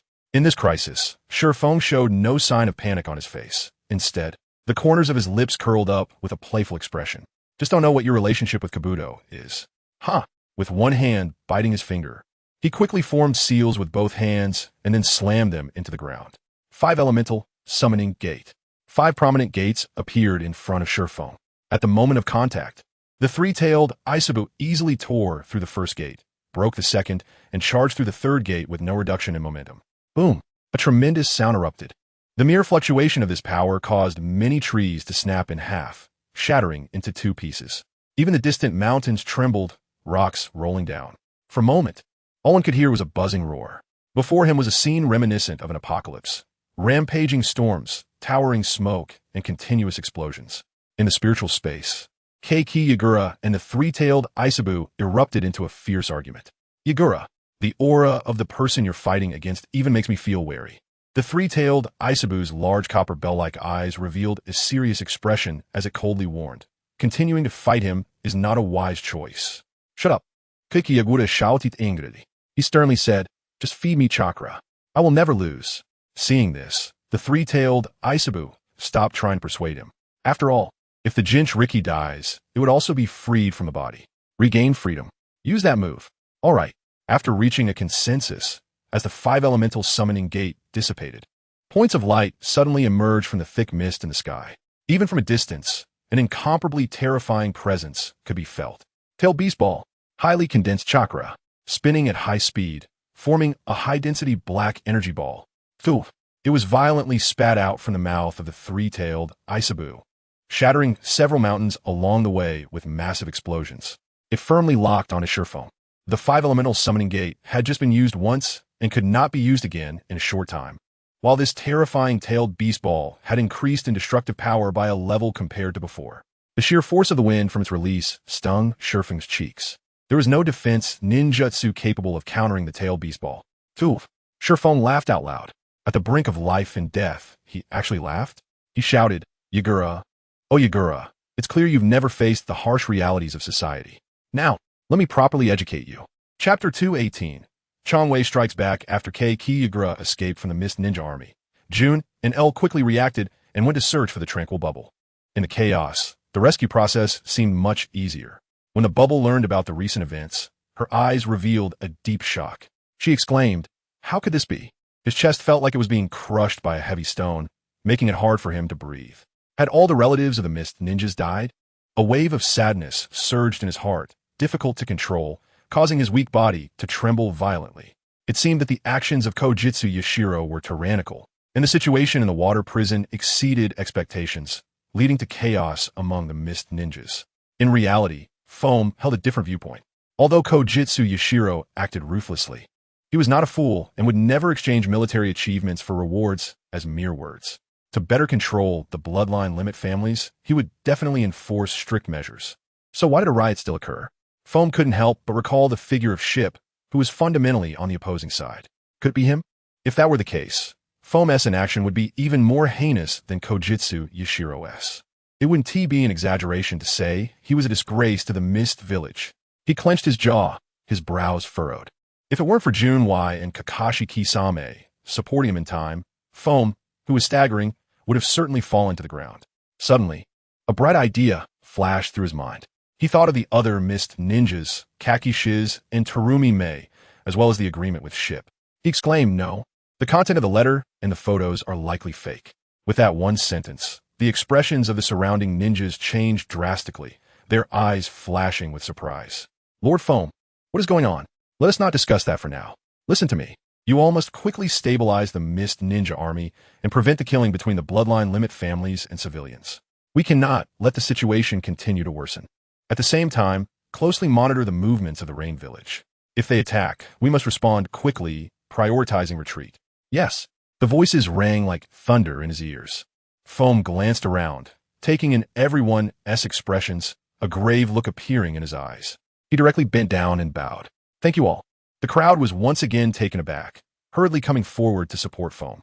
"Now I need to find out the truth." Foam's eyes narrowed into sharp points as he stared into the distance, at the place where the massive battle noise was coming from.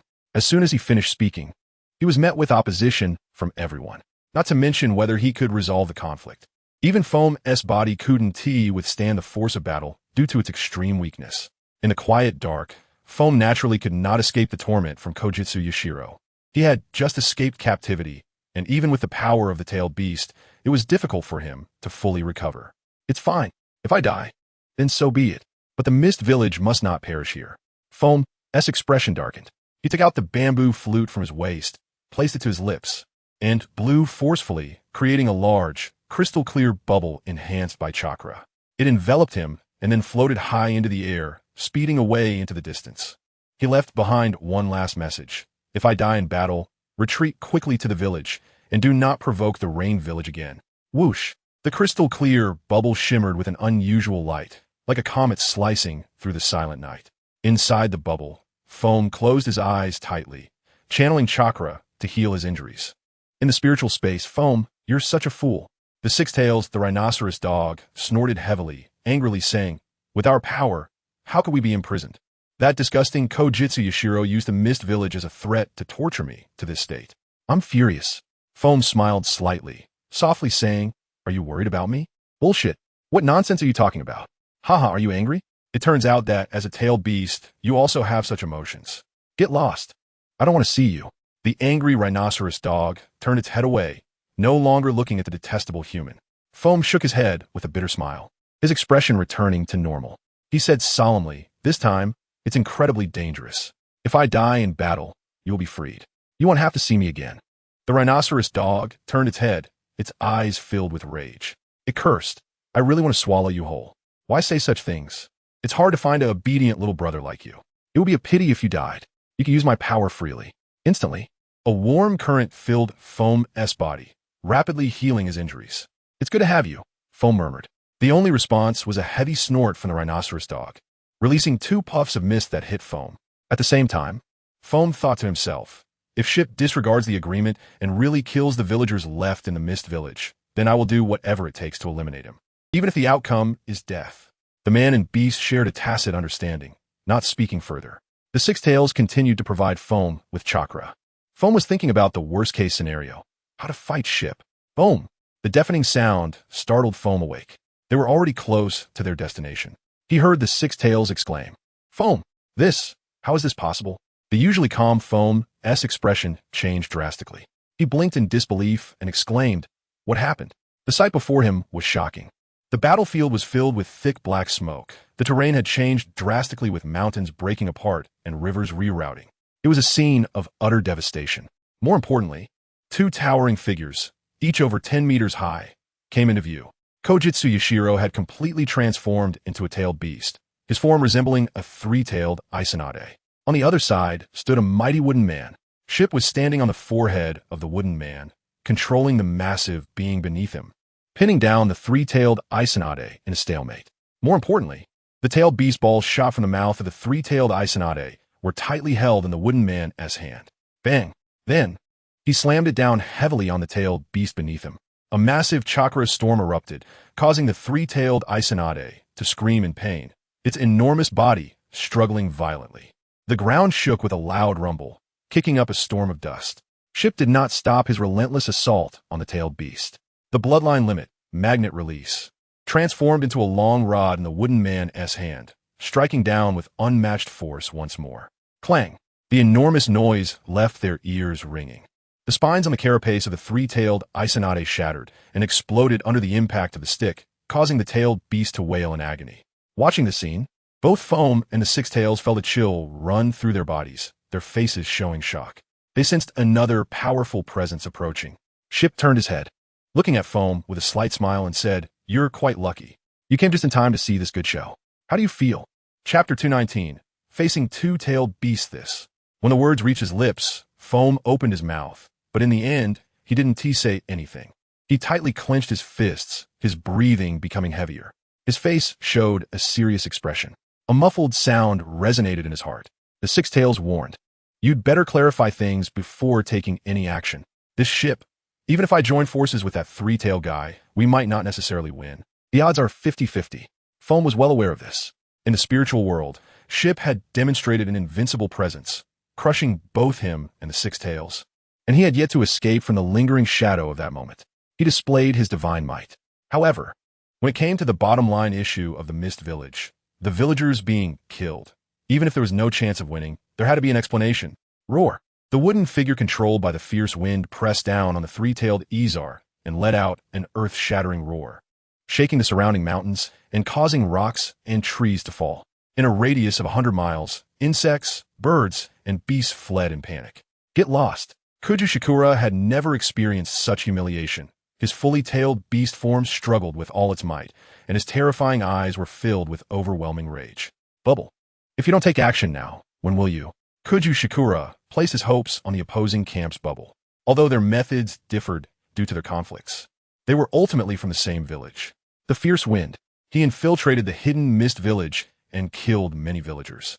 Is this who you trust? The angry question shocked Bubble's heart. Bang!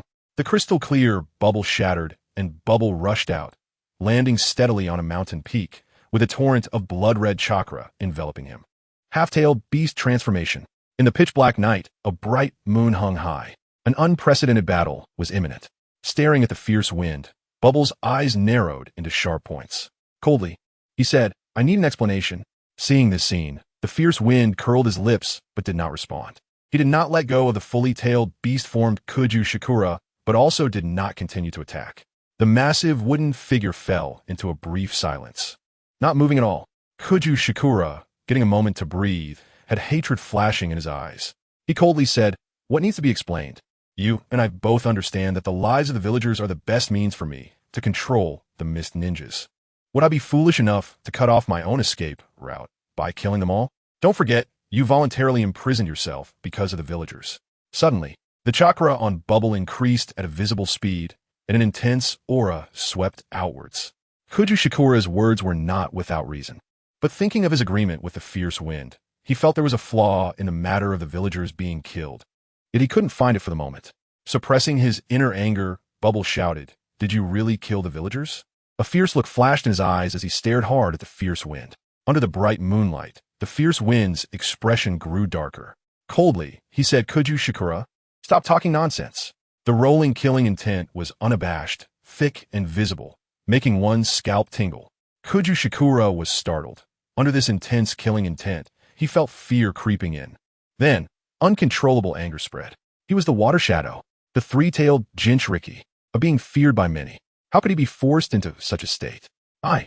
The indignant Kuju Shikura roared, but as soon as he uttered the first word, the fierce wind decisively struck. The wooden figure's fist was covered with a dark sheen, a result of the bloodline limit, magnet release. A torrent of chakra surged from the fierce wind, gathering into immense power concentrated in his fist. Boom! The ground suddenly collapsed, raising a cloud of dust 100 meters high. With unmatched power, a single punch shattered the proud shell of the three-tailed beast, creating a deep crack that ran from left to right.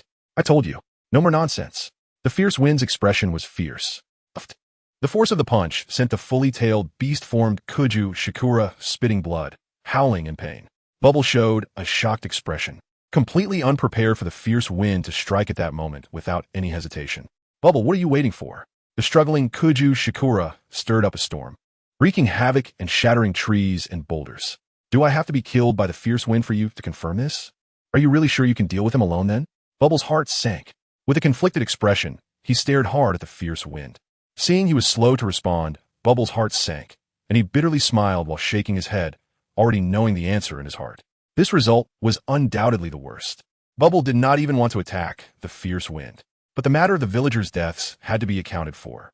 Just as Kuju Shikura said, once the fierce wind killed him, Bubble alone would be completely unable to compete. Meanwhile, a deep sense of guilt surged in his heart.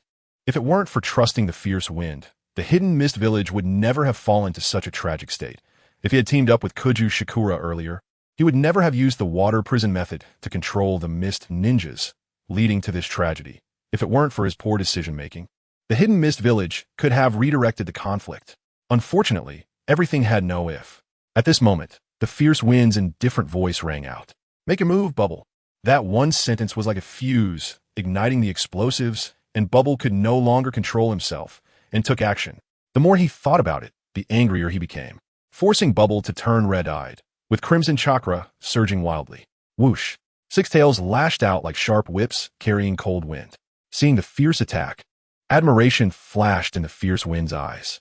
He shouted, "Well done." The sound of metal dragging echoed as several thick chains burst forth behind the fierce wind. It was the Uzumaki clan's secret technique, the adamantine sealing chains. Boom! The chains collided with the tails, directly flattening the mountain beneath them. The terrifying aftershock surged out, creating a storm that swallowed everything around. The chains charged forward without any sign of slowing down, aiming to bind the six tails for sealing. Suddenly, a piercing rumble sounded. The fully-tailed, beast-formed Kuju Shikura suddenly crashed into the wooden figure's waist, causing the wooden figure to stagger and fall to the side.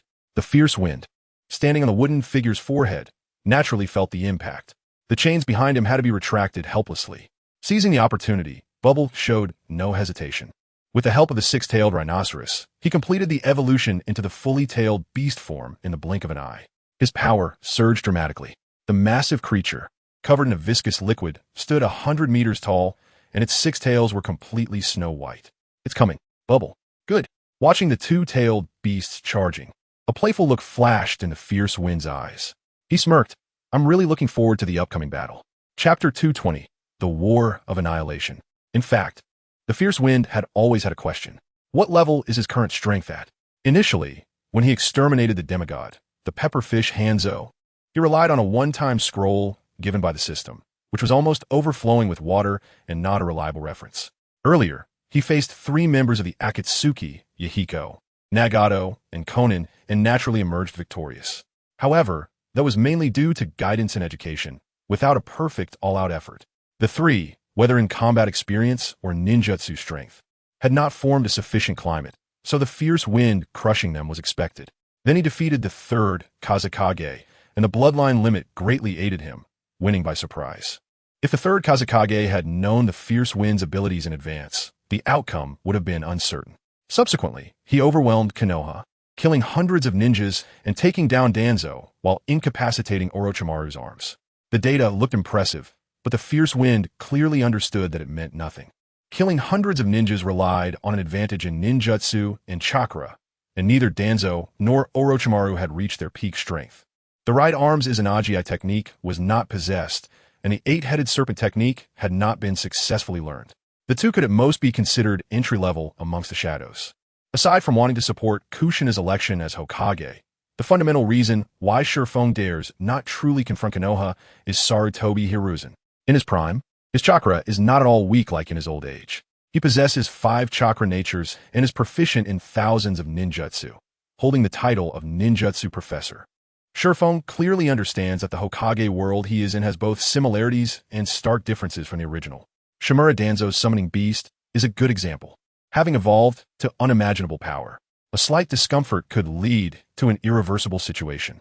If Sarutobi Hiruzen is the same and possesses unknown abilities, then Shifeng has no chance of survival. At the same time, there is another extremely important reason. The sealing technique, Shiki F Gene. This ninjutsu, full of bugs, is essentially a mutual destruction. It is unreasonable and domineering. He clearly remembers that the first and second Hokage were sealed by the third Hokage alone. At that time, Shifeng had no way to respond. As for recovering members of the Akatsuki organization during this period, it was mostly about the use of methods, and Shifeng couldn't use that as a reference to determine his own strength level. In the end, one thing can be confirmed. Shifeng has truly stepped into the ranks of shadow-level powerhouses. Thinking of this, Shifeng exhaled a breath of turbid air. His eyes narrowed into a sharp glint. In his gaze reflected the fully tailed beast transformed 3 tails Yagura and 6 tails F. He thought to himself, anyway, tailed beasts have tough skin and strong recovery. Then let the two of you test the gap between me and the sage level. Boom! An earth-shattering sound erupted. The world suddenly lost color. A dazzling flash instantly tore through the pitch-black night. F, filled with hatred, attacked without holding back. A vast amount of chakra gathering and spewing from his mouth. A strong, acidic liquid. Feeling the terrifying intent of death emanating from the liquid, Shifeng's eyes narrowed slightly. A rare look of seriousness appeared on his face. Huh! A loud shout rang out. Sand Iron, Wood Dragon Technique. Shifeng quickly formed hand seals with both hands, directly using 2 bloodline limits, Wood Release and Magnet Release. The entire body glowed with a dark sheen, and the magnetic sand iron covered the body of the wood dragon, enhancing its ferocity. It was at least several dozen meters long. Coiling around the neck of the wooden figure, the sand iron wood dragon suddenly charged out, its strong and powerful claws attacking the eyes of the fully tailed beast transformed 3 tails Yagura. The moment it broke through the obstruction, Shifeng maneuvered the wooden figure beneath him to dodge. Just as he steadied himself, he saw his previous position enveloped in a strong, acidic liquid, with the dense forest trees and hard boulders all corroded clean, emitting choking smoke. The ground was charred black. The fully tailed beast transformed 3 tails Yagura swung its tail behind it, striking towards the head of the wooden figure where Shifeng was standing. Swish! The tail whipped up a fierce gust of wind, ruffling Shifeng's hair on his forehead. He smirked coldly. The enormous wooden figure raised its gigantic sand iron staff high. After performing a staff technique, it steadily caught the incoming tail and struck down. Boom! Dust and rocks flew everywhere, the dust rolling. The thick smoke split in 2 as a tailed beast ball rushed in to kill. Bang! The purple-black-tailed beast ball exploded on the ground, leaving a massive trench.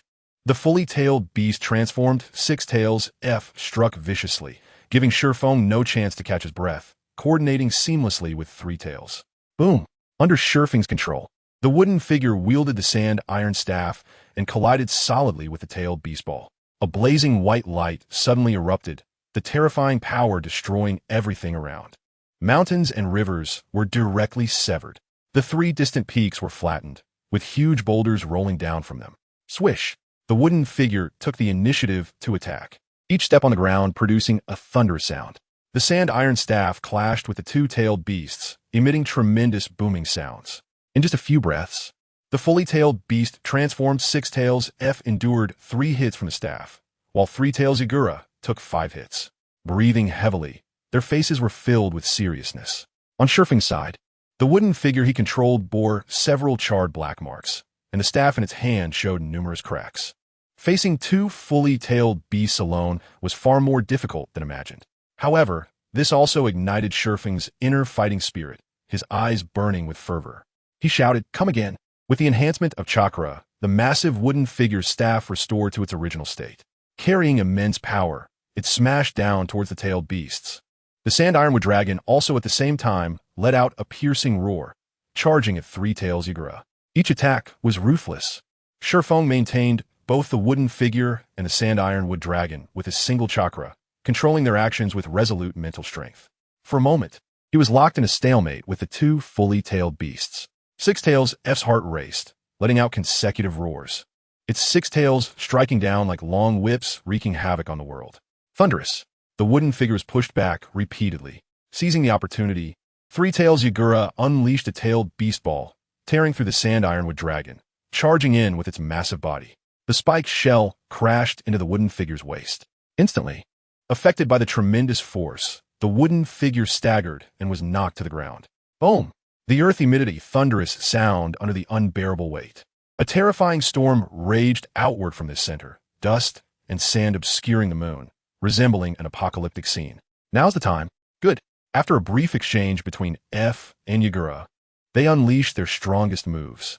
Black spots gathered at their gaping mouths, continuously accumulating chakra within.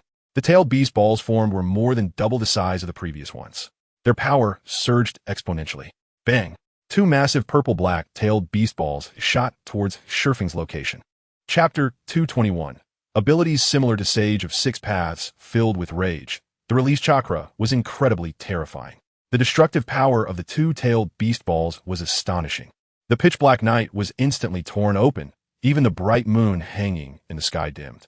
The air emitted an unbearable explosive sound. Where the tailed beast balls passed, the ground cracked, creating two bottomless chasms. Shifeng's pupils suddenly contracted. Boom! The two incredibly powerful tailed beast balls slammed into the wooden figure's head, spreading a large amount of thick smoke with debris and rottenwood flying out. The extreme power rampaged, forming storms dozens of meters high, ripping everything around into shreds. Without giving Shifeng a chance to breathe, the fully tailed beast transformed Six Tails F and Three Tails Yagura opened their gaping mouths once again, black spots gathering. Tailed beast balls. One after another, they rushed through the air. Boom! Boom! An earth-shattering roar erupted. The ground within a radius of several hundred meters visibly sank, forming a massive deep pit. Thick smoke surged into the sky. Fully tailed beast transformed Three Tails Yagura gasped heavily, a serious look flashing in its eyes.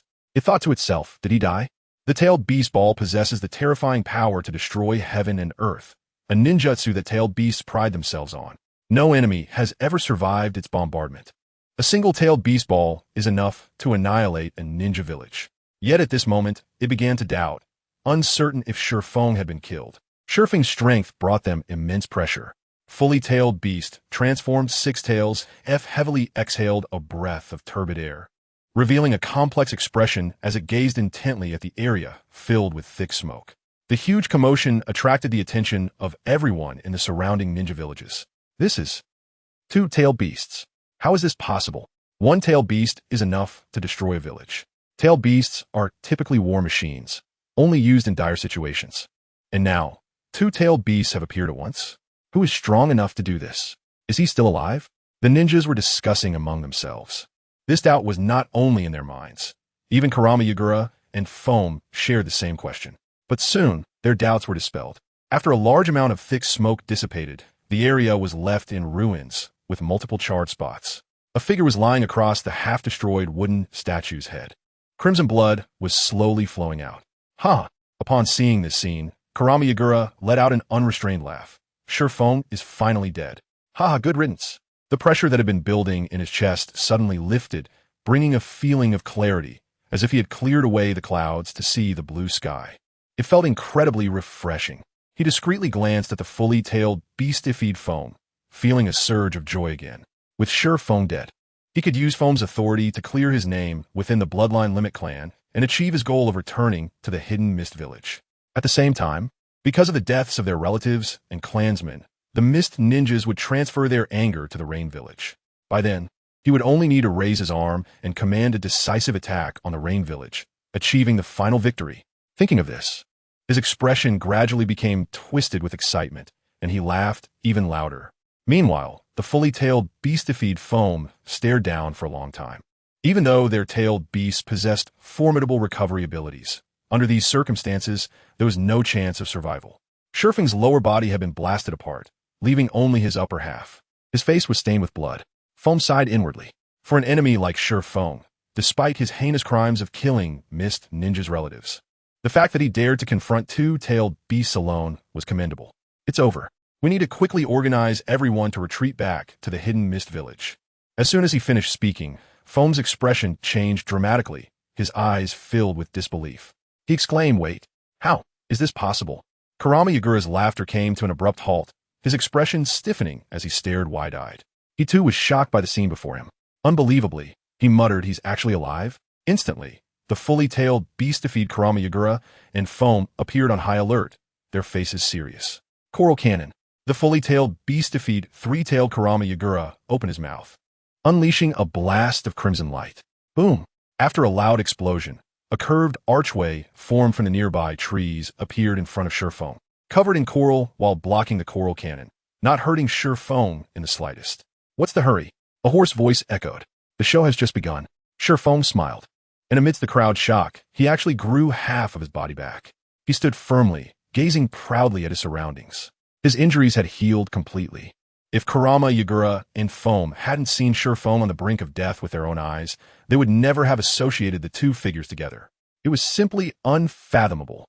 How is this possible? Kurama Yagura shouted angrily, his voice booming like thunder, causing pain in their ears. Foam's eyes were filled with fluctuating emotions, staring intently at Shi Feng below. At the same time, the six-tailed rhinoceros in the spiritual world was also filled with doubt. This kind of terrifying recovery ability, I've only seen it with. That old man of the six paths, deep confusion filled their hearts. Foam was shocked. For a moment, the shock of Shi Feng coming back from the dead made the two Jinchuriki hesitant to act rashly. A bizarre scene unfolded. The two massive-tailed beasts, over 100 meters tall, stood still as if they had been hit with a paralysis technique, coldly staring down. Shi Feng's slender figure was almost invisible in front of the tailed beasts, yet he wore a relaxed expression, smiling broadly. It formed a huge contrast. Shi Feng patted the dirt off his body, shaking his head, producing a clicking sound. "You guys are not good at this either." His expression turned serious.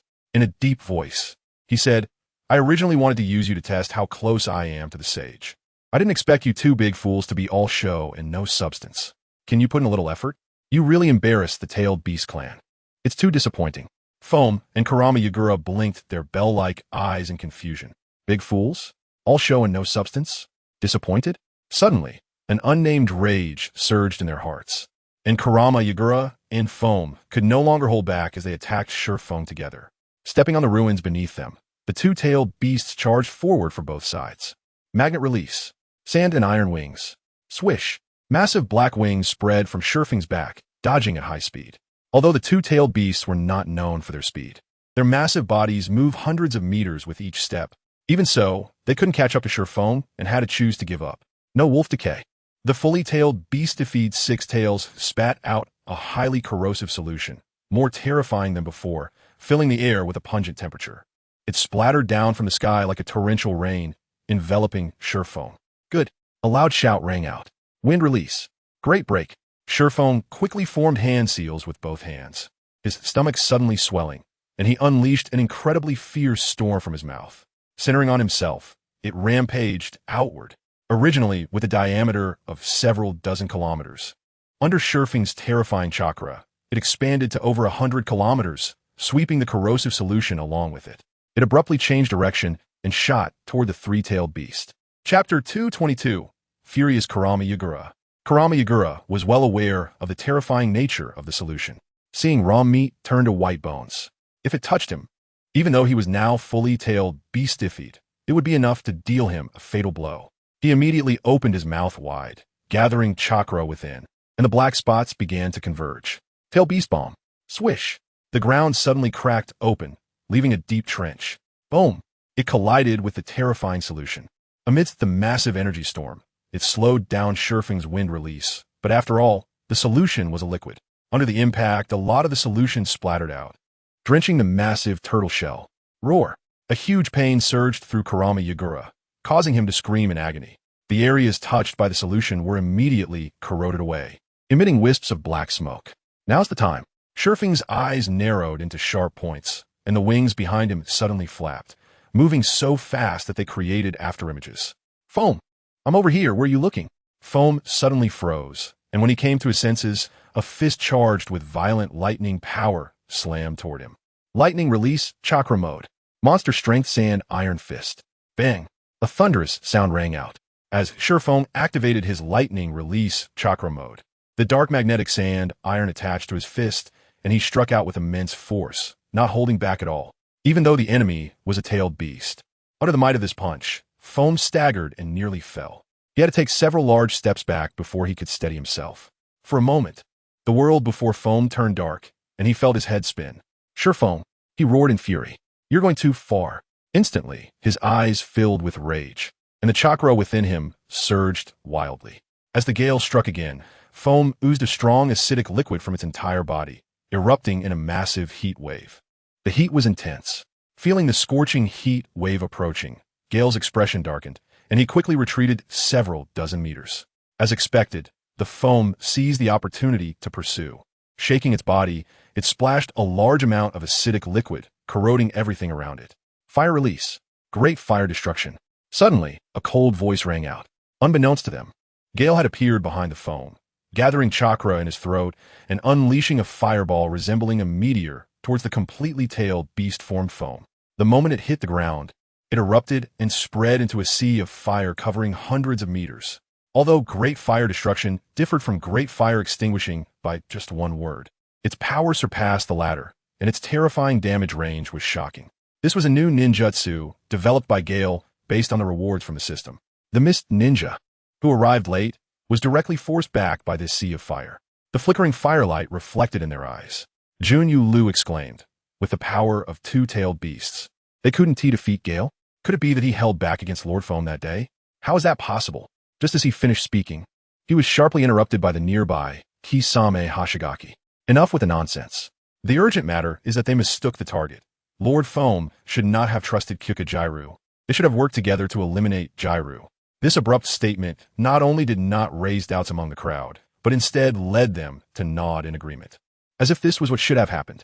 Wazti had said that Gale would wipe out the villagers behind the Hidden Mist Village. Then the one they hated should be Gale. It was only natural for Foam and Kyuka Jairu to eliminate Gale together. But the problem was that Foam was fighting Gale alongside Kyuka Jairu, causing everyone to reveal an unexpected panic. What was going on? At this moment, the nearby Biwa Juzu spoke up. Although it may be inappropriate to say this now, if this continues, the two Jinchuriki may be killed. Instantly, those present showed astonished expressions, but did not speak in rebuttal. This matter does not require your reminder, traitor. Momochi Zabuza glanced coldly at Biwa Juzu and said in a deep voice, the problem is that the battle is so intense. Who can go up and interrupt them? Boom! The battle erupted with a deafening roar. It attracted everyone's attention, and immediately their expressions turned strange, as if they were witnessing something absurd. The War Machine, known for its tough skin and strong recovery, was now gasping for breath. Numerous shocking injuries were visible on its body, with crimson blood flowing out. Hell Spike. One book hand. Gale entangled a terrifying lightning power with one hand, producing a crackling explosion, revealing a finger wrapped in terrifying chakra. The lightning power spread out from it. His leg transformed into a long whip, striking the completely tailed beast-formed Foam on the head, directly sending it flying. In the process, he freed himself from the tailed beast transformation, turning back into human form. He actually forced Foam to revert from tailed beast form. Bang! Utilizing the reaction force to accelerate. Gale's wings behind him flapped, reaching an extreme speed as he fiercely jabbed at Kyuka Jairu's eyes. A tremendous pain surged from his eyes. One of Kyuka Jairu's eyes was instantly ruined. Under repeated humiliation, Kyuka Jairu went berserk, his three tails thrashing wildly behind him, as he stirred up the mountains and rivers. A powerful storm erupted, wreaking havoc all around and stirring up rolling dust. Black spots gathered at his mouth, continuously launching tailed beast bombs. Instantly, explosions erupted, causing the bright moon hanging in the sky to dim momentarily. A cold smile appeared at the corner of Gale's mouth, disdainfully saying, Kyuka Jairu? Just a piece of trash. Based on the magnetic release sand iron's dual wings, he applied the body flicker technique, and with the enhancement of lightning release chakra mode, Gale's speed reached a terrifying limit. Although he couldn't surpass the flying thunder god technique, dodging the tailed beast bombs was sufficient. In contrast, the massive Kyuka Jairu, having achieved tailed beast transformation for a strong body, had his weaknesses exposed. He became a living target. Whoosh, whoosh, whoosh, in a series of flickering figures. Kyukujairu suffered multiple injuries again. Would release. Kuting technique. Magnetic release. Sand iron explosive gun. Instantly, the massive body of the fully tailed beast Three Tails Kyukujairu was covered with densely packed barbs sticking out of its shell. Gale. Furious, Kyukujairu jumped in wrath, and the Three Tails in his mental world could not help but remind him to escape, but he was ignored. I will kill you. His voice was cold and filled with endless killing intent. Gale, flying in midair, suddenly paused, grinning as he said, "Unfortunately, you have no chance left." He quickly formed hand signs with both hands. One hand slammed down. Poof! A large amount of thick smoke spread out. Would release. Forest of the trees descends. Numerous trees rapidly grew from the ground, as if uprooted, creating a dense forest in an instant. The range reached a terrifying several hundred kilometers. Everything within the forest was controlled by Gale. At the first moment, thick vines restrained the foam lying on the ground, firmly gripping its limbs. No matter how much it struggled, it was in vain. The fully tailed beast Three Tails Kyukujairu struggled violently, tearing apart the incoming vines, trying to break free. He let out unwilling roars. Chapter 2:23 Opportunity.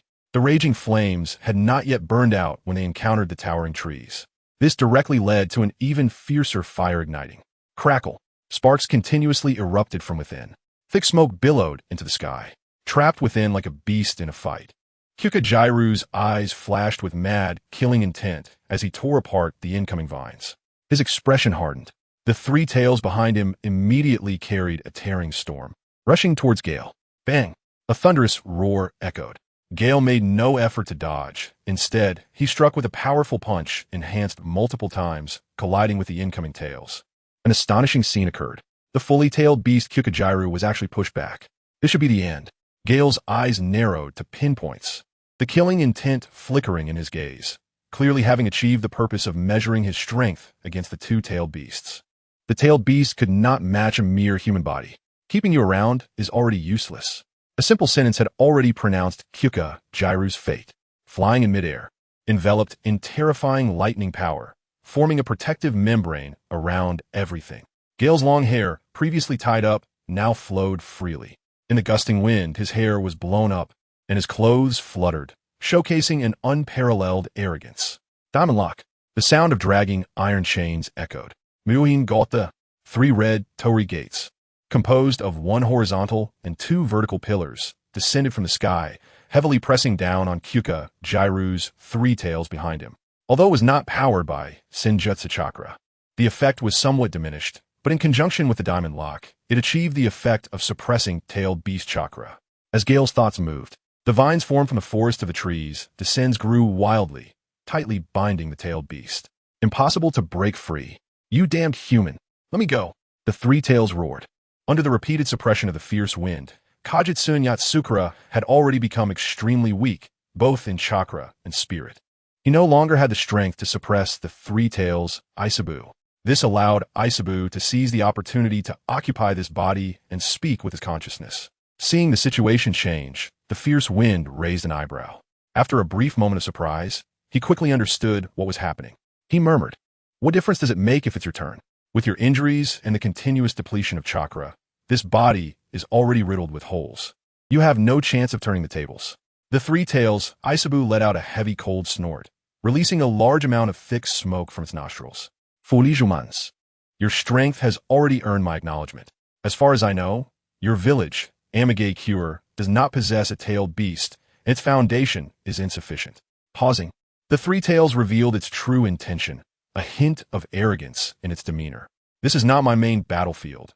If it were a river or the ocean, it would fully showcase my abilities." Hearing this, the fierce wind had already grasped the meaning behind Isabu's words, but he still pretended to ask, "What do you mean?" The 3 tails Isabu choked on its words, momentarily showing an unnatural expression. Internally, it thought, this human is truly foolish. How can he not understand by now? Forced by the current situation, the 3 tails Isabu spoke in a booming voice. "I'll give you a chance to have me. Kill Kajitsun Yatsukura and become my Jinchuriki. I will ensure the safety of the Amage Cure waters." As expected, the words of the 3 tails aligned closely with the fierce wind's inner thoughts, causing him to feel a surge of joy. The corners of his lips curled up slightly, revealing a faint smile. So, when the fierce wind asked in return, it left the three tails, Isabu, dumbfounded, its eyes wide with disbelief. Do you still not understand? You can gain a powerful ally. Oh, the fierce wind dragged out the word, continuing to inquire so. Immediately, the three tails Isabu could no longer maintain its composure. It lacked any aura of a tailed beast, resembling an angry child as it exclaimed, "Are you toying with me?" The fierce wind laughed, causing the three tails Isabu's expression to darken further, turning an ashen hue. Sorry, I couldn't help it. Although the fierce wind was apologizing, his laughter showed no signs of restraint. You're just too ugly for me to take seriously. So yes, I'm playing with you. As soon as he finished speaking, the three tails Isabu's eyes widened in disbelief, followed by a furious outburst. A series of roars erupted from its throat as black dots began to gather at its mouth, preparing to unleash the tailed beast bomb. However, the chakra had already been sealed by the diamond lock, and a Maijin gate had sealed off the tailed beast chakra. With a dull thud, the black dots vanished without a trace. You should just go back, the fierce wind said, his laughter abruptly stopping as his expression returned to normal. I have important matters to discuss with Kajitsun Yatsukura. Let me warn you one last time. Don't act all grand in front of me. I can't stand it. Without any politeness, the fierce wind swung his fist and struck the three tails Isabu on the head. Boom! A thunderous sound erupted. Following that, the consciousness of the three tails Isabu dissipated, and Kajitsun Yatsukura regained control of the body. That beast actually betrayed me. Kajitsun Yatsukura roared repeatedly. His eyes filled with hatred as he glared at the fierce wind. You're no good either. What is your purpose? The fierce wind paid no heed to Kajitsun Yatsukura's anger. His expression relaxed. He murmured, "It seems you're quite upset." Kajitsun Yatsukura was infuriated. The fierce wind had humiliated the three tails Isabu and was now trampling on his dignity. Unfortunately, compared to the three tails, he was in an even worse state. With his chakra sealed, he could hardly break free from his bindings using only his own strength.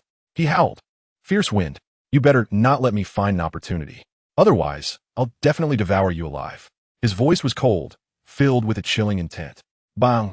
The fierce wind delivered another heavy punch.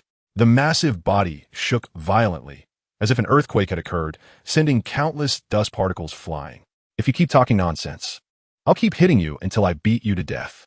The fierce wind said flatly, as if this matter was no difficulty for him at all. Before him, Kajitsun Yatsukura was no longer a water shadow. His identity had shifted to that of a mere insect that could be manipulated by a human. Damn it!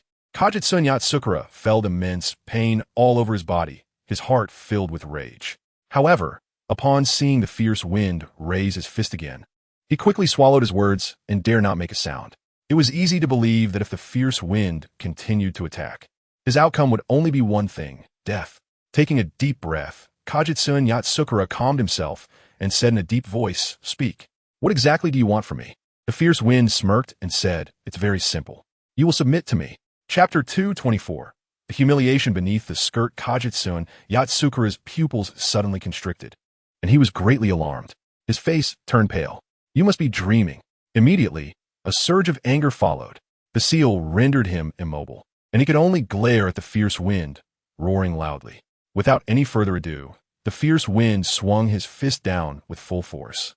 With a thunderous sound, blood oozed from Kajitsun Yatsukura's mouth. Under immense pain, he was forced to revert from his tailed beast form back to human shape. His clothes were torn, revealing numerous shocking wounds. At the same time, the diamond seal suddenly constricted, tightly binding Kajitsun Yatsukura's chakra. Instantly, the once invincible Kajitsun Yatsukura fell to the ground like a dead dog, gasping for breath, his eyes filled with a mad, killing intent. The fierce wind retracted the sand iron wings and approached with a smile. Bang! He stomped on Kajitsun Yatsukura's face. "Get your position right. I'm not giving you friendly advice. If you make me unhappy, you absolutely have no chance of living." Feeling the humiliation from the mud on the sole of the shoe, Kajitsun Yatsukura's face twisted in rage. Struggling frantically, but in his weakened state, how could he be an opponent for the fierce wind? He could only be ruthlessly trampled underfoot. "Fierce wind, you're ruthless," he said coldly, filled with rage. The fierce wind smiled and said, "Are you complimenting me?" Suddenly, a fierce glint flashed in his eyes as he increased the pressure of his foot. Half of Kajitsun Yatsukura's face was pressed into the ground. I'll warn you one last time, the fierce wind said with a cold expression, submit to me. Otherwise, you understand the consequences. With another heavy stomp, after enduring the immense force, Kajitsun Yatsukura bled from all 7 orifices, his ears buzzing. The world before his eyes suddenly went dark. In a daze, he bit his tongue hard to force his mind back to clarity. He quickly gathered chakra, wanting to retaliate. But it felt like a stone sinking into the sea with no feedback. Instantly, a wave of despair surged within him. At this moment, Kajitsun Yatsukura was like a fish on a chopping block, ready to be slaughtered. But just the thought of submitting to the fierce wind made him unable to control his anger. Originally, the intelligence that led to the assassination of the feudal lord would have greatly strengthened his power.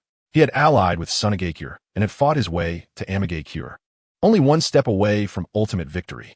It was at the moment when the gale appeared that the situation underwent a shocking reversal. Everything he had been proud of turning into a joke in an instant. In the end, he was left in such a pitiful state. However, if he were to utter a single word of dissent to the gale at this moment, the outcome would undoubtedly be a gruesome death on the spot, with no chance of survival. Seeing that, Koguchi Shikura's eyes flickered and avoided his gaze. The gale's eyes slightly blurred as he opened his mouth and said, from a lonely and helpless commoner to a Jinchuriki, excluded by the villagers, even hunted down by everyone, to becoming the revered Mizukichi. You know better than I how bitter the process was. Upon hearing this, Koguchi Shikura's expression stiffened momentarily, his body frozen in place. It seemed he was lost in memories due to the gale's words. The gale continued. Do you think it will be satisfying to die like this? Just a simple sentence stirred great emotional turmoil in Koguchi Shikura. He let out a series of low growls from his mouth. In an instant, the psychological defenses he had built crumbled completely. Gritting his teeth, he said, Gale, I submit to you.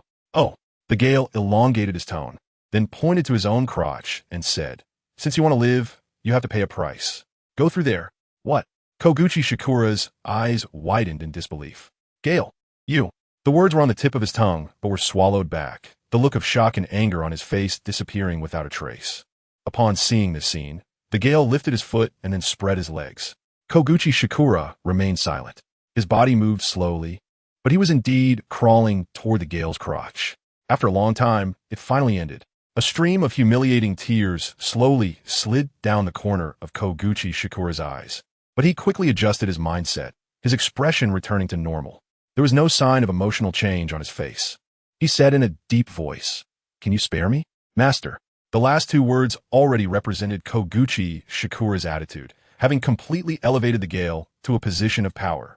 Upon hearing these 2 words, the Gale's expression froze for a moment.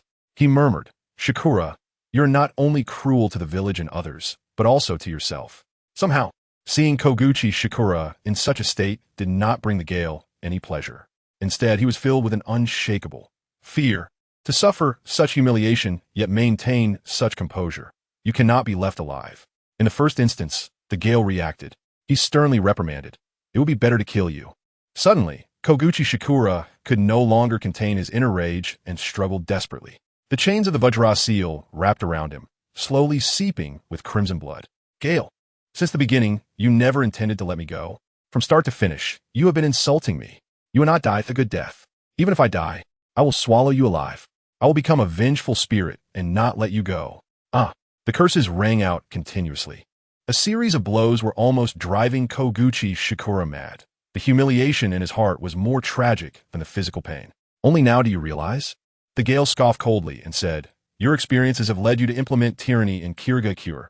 I understand that, but what you absolutely should not do is treat Terumi Mei as a slave to command.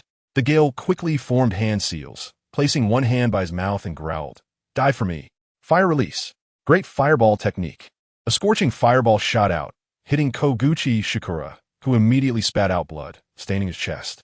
The heat wave swept through, forcing Koguchi Shikura back and leaving a long trench on the ground, where he encountered the foamy figure controlled by vines once more.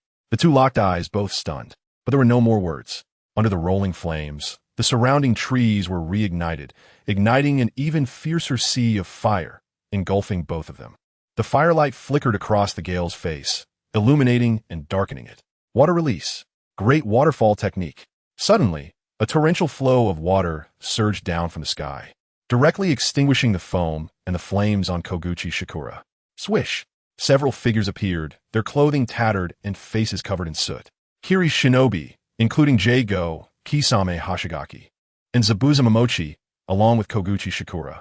The Gale looked astonished and said, "What happened?" Koguchi Shizai showed a panicked expression and exclaimed, "Leader, the foam cannot die." The long silent foam suddenly became agitated, roaring, "I don't need you to plead for me," glaring fiercely at the Gale. He cursed, "Blame it on me for trusting the wrong person. Just let me go with the dead villagers." Just as he began to speak, he was interrupted by J-Go, Kisame Hashigaki, and Zabuza Momochi. Chapter 225, The Truth of the Matter. The three had already understood the entire truth from Koguchi Shizai's explanation. Although it was somewhat absurd, it was incredibly real. They believed it without a doubt. As the foam loudly cursed the Gale, J-Go interrupted, "Lord Foam, you are mistaken. The villagers who stayed in Kirigakure are not dead." His words struck like a bolt from the blue, causing the foam's expression to freeze, his pupils suddenly constricting. He exclaimed, "What is going on?" Kisame Hashigaki, with a serious expression, looked deeply at the Gale. He turned his head and explained to the foam. This was all a play set up by Koguchi Shizai and Terumi Mei according to the Gale's plan. The purpose was to create chaos at the front lines, making Koguchi Shikura the target of everyone's ire. The villagers are not dead. They're living well in Kirigakure. The foam blinked in disbelief, fixing his gaze on Koguchi Shizai. He took a deep breath. Koguchi Shizai's expression was complex. It should have been a joint attack by the Gale and the foam against Koguchi Shikura. But now it had become the result of the Gale suppressing two Jinchuriki by himself. Upon seeing this scene, apart from astonishment, he felt a bit of joy. After all, those were two Jinchuriki, shadow-level powerhouses capable of complete tailed beast transformation. They had been defeated by the Gale. He couldn't help but admire the Gale even more. Cough, cough. After coughing twice to calm himself down, Koguchi Shizai nodded and said, "You can be sure of this. This is also the reason I rushed back from Kirigakure." Suddenly, Koguchi Shikura, with a face covered in soot and looking disheveled, roared, "No, this is impossible. You must have been deceived by the Gale. Don't forget that Koguchi Shizai, the traitor, is no longer a ninja of Kirigakure. How can his words be trusted?" Instantly, the foam suddenly awakened and scolded, "Shizai, if you remember the grace that Kirigakure once nurtured you with, then you should tell me the truth." Then a smile appeared on his face, self-deprecatingly saying, "Now the Mizukage has suffered a great defeat. Koguchi Shikura and I have already become this pathetic state with no power to fight back. You and Kirigakure need not continue the act." Kisame Hashigaki, Zabuza Momochi, and J-Go exchanged glances, showing anxious expressions. Zabuza looked at Koguchi Shizai and said in a deep voice, "Senior, I understand." While speaking, Koguchi Shizai raised his right hand and pressed down on the ring on his left hand, connecting with Terumi Mei. From this, the scene from the other side was projected. Terumi Mei, seeing the chaotic scene on the other side, exclaimed, "What happened over there? Where is the leader? How is he? Senior, please tell me." At the beginning, Terumi Mei saw the foam's miserable state and mistakenly thought the Gale had also encountered an accident. Koguchi Shizai's expression was extremely unnatural, but he still answered, Don't worry. Actually, this is all caused by Lord Leader." As soon as the words fell, Terumi Mei was a bit confused. Shouldn't the normal development be that the Gale teamed up with Foam to eliminate Kirigane? How could it be that Lord Leader was fine, while Foam looked like it had lost half its life? "All right." Kiba Shizu's expression changed, and he said in a deep voice, "Although this is not the right time, I have encountered some issues. I need the testimony of the villagers from a mist village." As the shadows projected reappeared one by one, Foam's astonished gaze revealed a hint of joy. Nothing is more delightful than recovering what was lost. Immediately, he broke into a smile, but Kirigane was dumbfounded, his eyes blazing with anger as he glared at Gale. If a glare could kill, Gale would have died thousands of times in Kirigane's eyes. Deep hatred took root in his heart. Only now did he realize how ridiculous it was that he lost, being manipulated so easily by Gale. He was even worse off than a clown. He roared, "Gale, I will kill you." Foam, coming back to his senses, looked at Gale with a strange expression, then looked down at his own disheveled state. He could have avoided a fight. He had asked Gale about the truth of the matter, but, "Gale." Foam's eyes narrowed into sharp points, and he said coldly, "I need an explanation. This is too frustrating." He had been beaten up for no reason. His body and mind were severely injured. At the same time, Foam also broke free from his restraints. supported by Jun Yuli and Kakashi. Kiba Shizu walked towards Gale, using his actions to express his stance. Haha. Suddenly, Gale burst into laughter, feeling mischievous. He thought about hitting one. Hitting two is just hitting, so he hit you too. Fortunately, the misunderstanding was cleared up. Sorry. Jun Yuli and the other Mist Village ninjas widened their eyes, doubting if they had heard wrong. But Foam heard it clearly and was dumbfounded when he learned the truth. With a strange expression, anger surged from the bottom of his heart. But upon seeing the surrounding ruins, a sense of powerlessness surged within him. Gale, you are impressive. Foam completely lost his temper. Mainly, fighting a water shadow was too unchallenging. So, you've worked hard, Gale hurriedly explained. But as soon as the words left his mouth, Foam spat out a mouthful of reverse blood. It felt like things were getting worse. Please stop talking. Foam was utterly speechless. Dealing with someone like Gale was genuinely frustrating. He murmured, "Let me be alone for a bit." Gale reached back to scratch his head, trying to ease the awkwardness with laughter. Suddenly, the laughter stopped. Upon closer inspection, Kirigane was cautiously crawling away in the distance, trying to escape. Oh, is Lord Water Shadow learning to be a maggot? Gale teased. Seeing the sharp chakra lock onto him, Kirigane realized he had no chance to escape. He simply stopped, glaring fiercely at Gale, his features twisted in rage. He spat out, "Gale, you devil, may you die a horrible death." To be honest, Foam was unfairly beaten up. It was somewhat pitiful, but Kirigane was truly bullied badly by Gale. His dignity was crushed, not leaving a trace. There was no way around it. Being weak was the original sin. It should end, Gale said with a sneer, swinging his fist, landing a powerful hook. Bang! With a muffled thud, Kirigane flew out like a kite with a broken string. With immense strength, he flew hundreds of meters, crashing into a massive rock before finally falling into a water pool, unconscious. Well, no matter what, Kirigane's matter is resolved, and the outcome is the same. Gale said to Foam. Sigh. Foam sighed, saying, "In this battle, you had the complete ability to annihilate my Mist Village, but you didn't do so. Thank you. According to the promise, we will support Terumi Mei to be elected as the Water Shadow." Gale stepped forward with a smile, wrapping his arms around Foam's neck and patting his shoulder vigorously, cheerfully saying, "I just love being friends with people like you." It's hard to tell whether it was Gale's strength or his words, but Foam once again spat out blood, looking extremely weak. Chapter 226. The Change of the Water Shadow. Kiba Shizu, standing aside, had a strange expression, astonished at this unimaginable scene. Foam, the one who was beaten, did not pursue the losses but instead expressed gratitude to Gale. Meanwhile, Gale appeared completely nonchalant about it.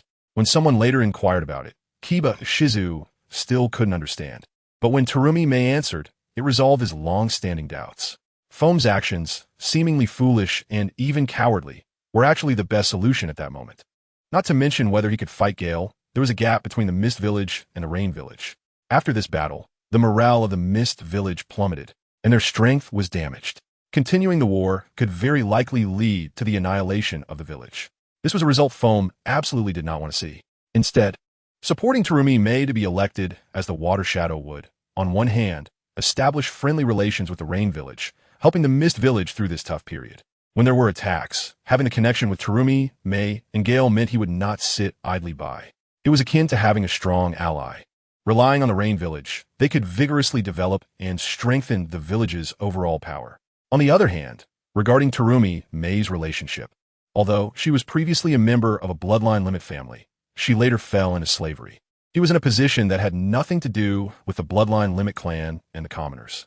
Electing her as the Water Shadow would quickly resolve the lingering issues in the Mist Village and achieve internal peace. When Kiba Shizu learned of the hidden reasons behind this matter, he couldn't help but admire Gale's strategy, while also looking at Terumi Mei with renewed respect. However, Terumi Mei concealed 2 points from Kiba Shizu. One was that Gale's victory over the Mist Village in this way, though seemingly absurd, was actually a warning to Foam and others. If they wanted to destroy the Mist Village, it could be done in an instant. Between destroying the village and allowing Terumi Mei to be elected as the Water Shadow, any smart person would undoubtedly choose the latter. The second reason was that Gale's beating of Foam was not as simple as it appeared on the surface. In fact, it was Gale's way of knocking sense into Foam.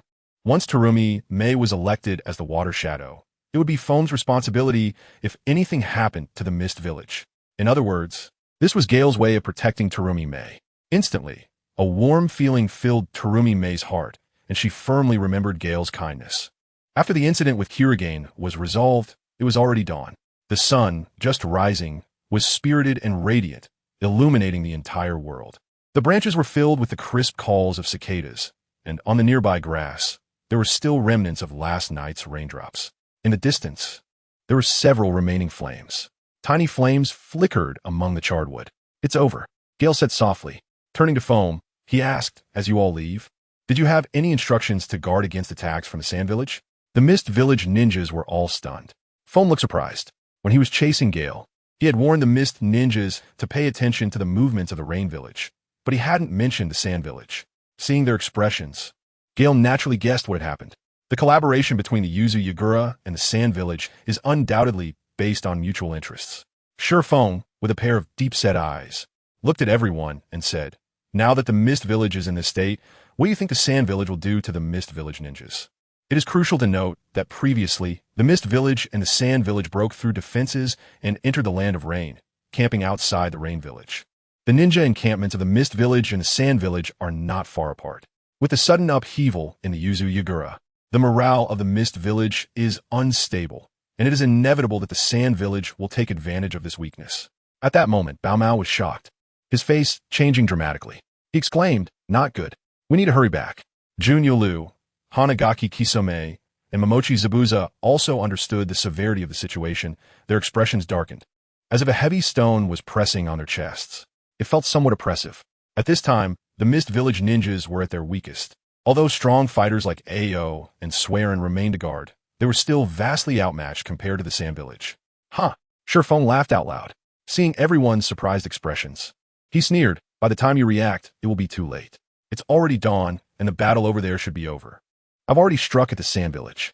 The Mist Village ninjas, including Bao Mao, widened their eyes in disbelief as they looked at Shurfeng. Ding! Feeling a vibration from the ring on his hand, Shurfeng looked down to see a communication request from Yahiko, and without hesitation, he accepted it. Yahiko's figure appeared on the projection. "Teacher, we successfully drove the Sand Village ninjas out of the Land of Rain." Hearing this, Shurfeng nodded. "Good."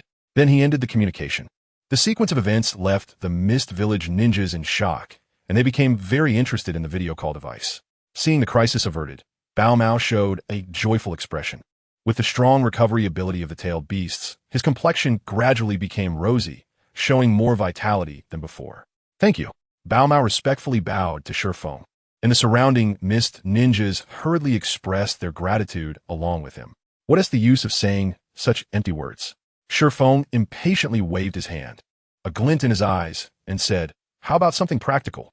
For example, send me 10,000 bundles of S-rank ninjutsu scrolls. Give me a large area of ocean. Or perhaps let me have the six tails inside you." The gratitude that had just surged within him instantly vanished without a trace. "Bao Mao." Shurfeng yawned and stretched. With a hint of drowsiness, he said, "You guys hurry up and deal with the mess of the Mist Village ninjas. Let me know when you return to the village. Oh, by the way, Terumi Mei is currently in the Mist Village, so I'll leave her election as Mizukage to you." He then left a background for everyone and walked away into the distance. Paipa Shirzong hurried to catch up. With the support of Junyo Liu and Hanagaki Kisame, Bao Mao rushed towards the place where the Mist Village ninjas were camped. Swish! His figure moved so fast that it created afterimages. On the way, Momochi Zabuza could no longer contain his curiosity. He immediately asked, "Yuzu Yagura is very likely not dead." Yuzu Yagura was blasted away by Shurfeng's punch and fell into the river, disappearing in the current. There is no trace of the corpse. Bao Mao raised an eyebrow and murmured, "We don't need to worry about that. Even if he is not dead, after suffering such humiliation, he will definitely seek revenge on Shurfeng at the first opportunity. The most urgent thing is to get the Mist Village back on track. Any disturbance right now is a big problem for us."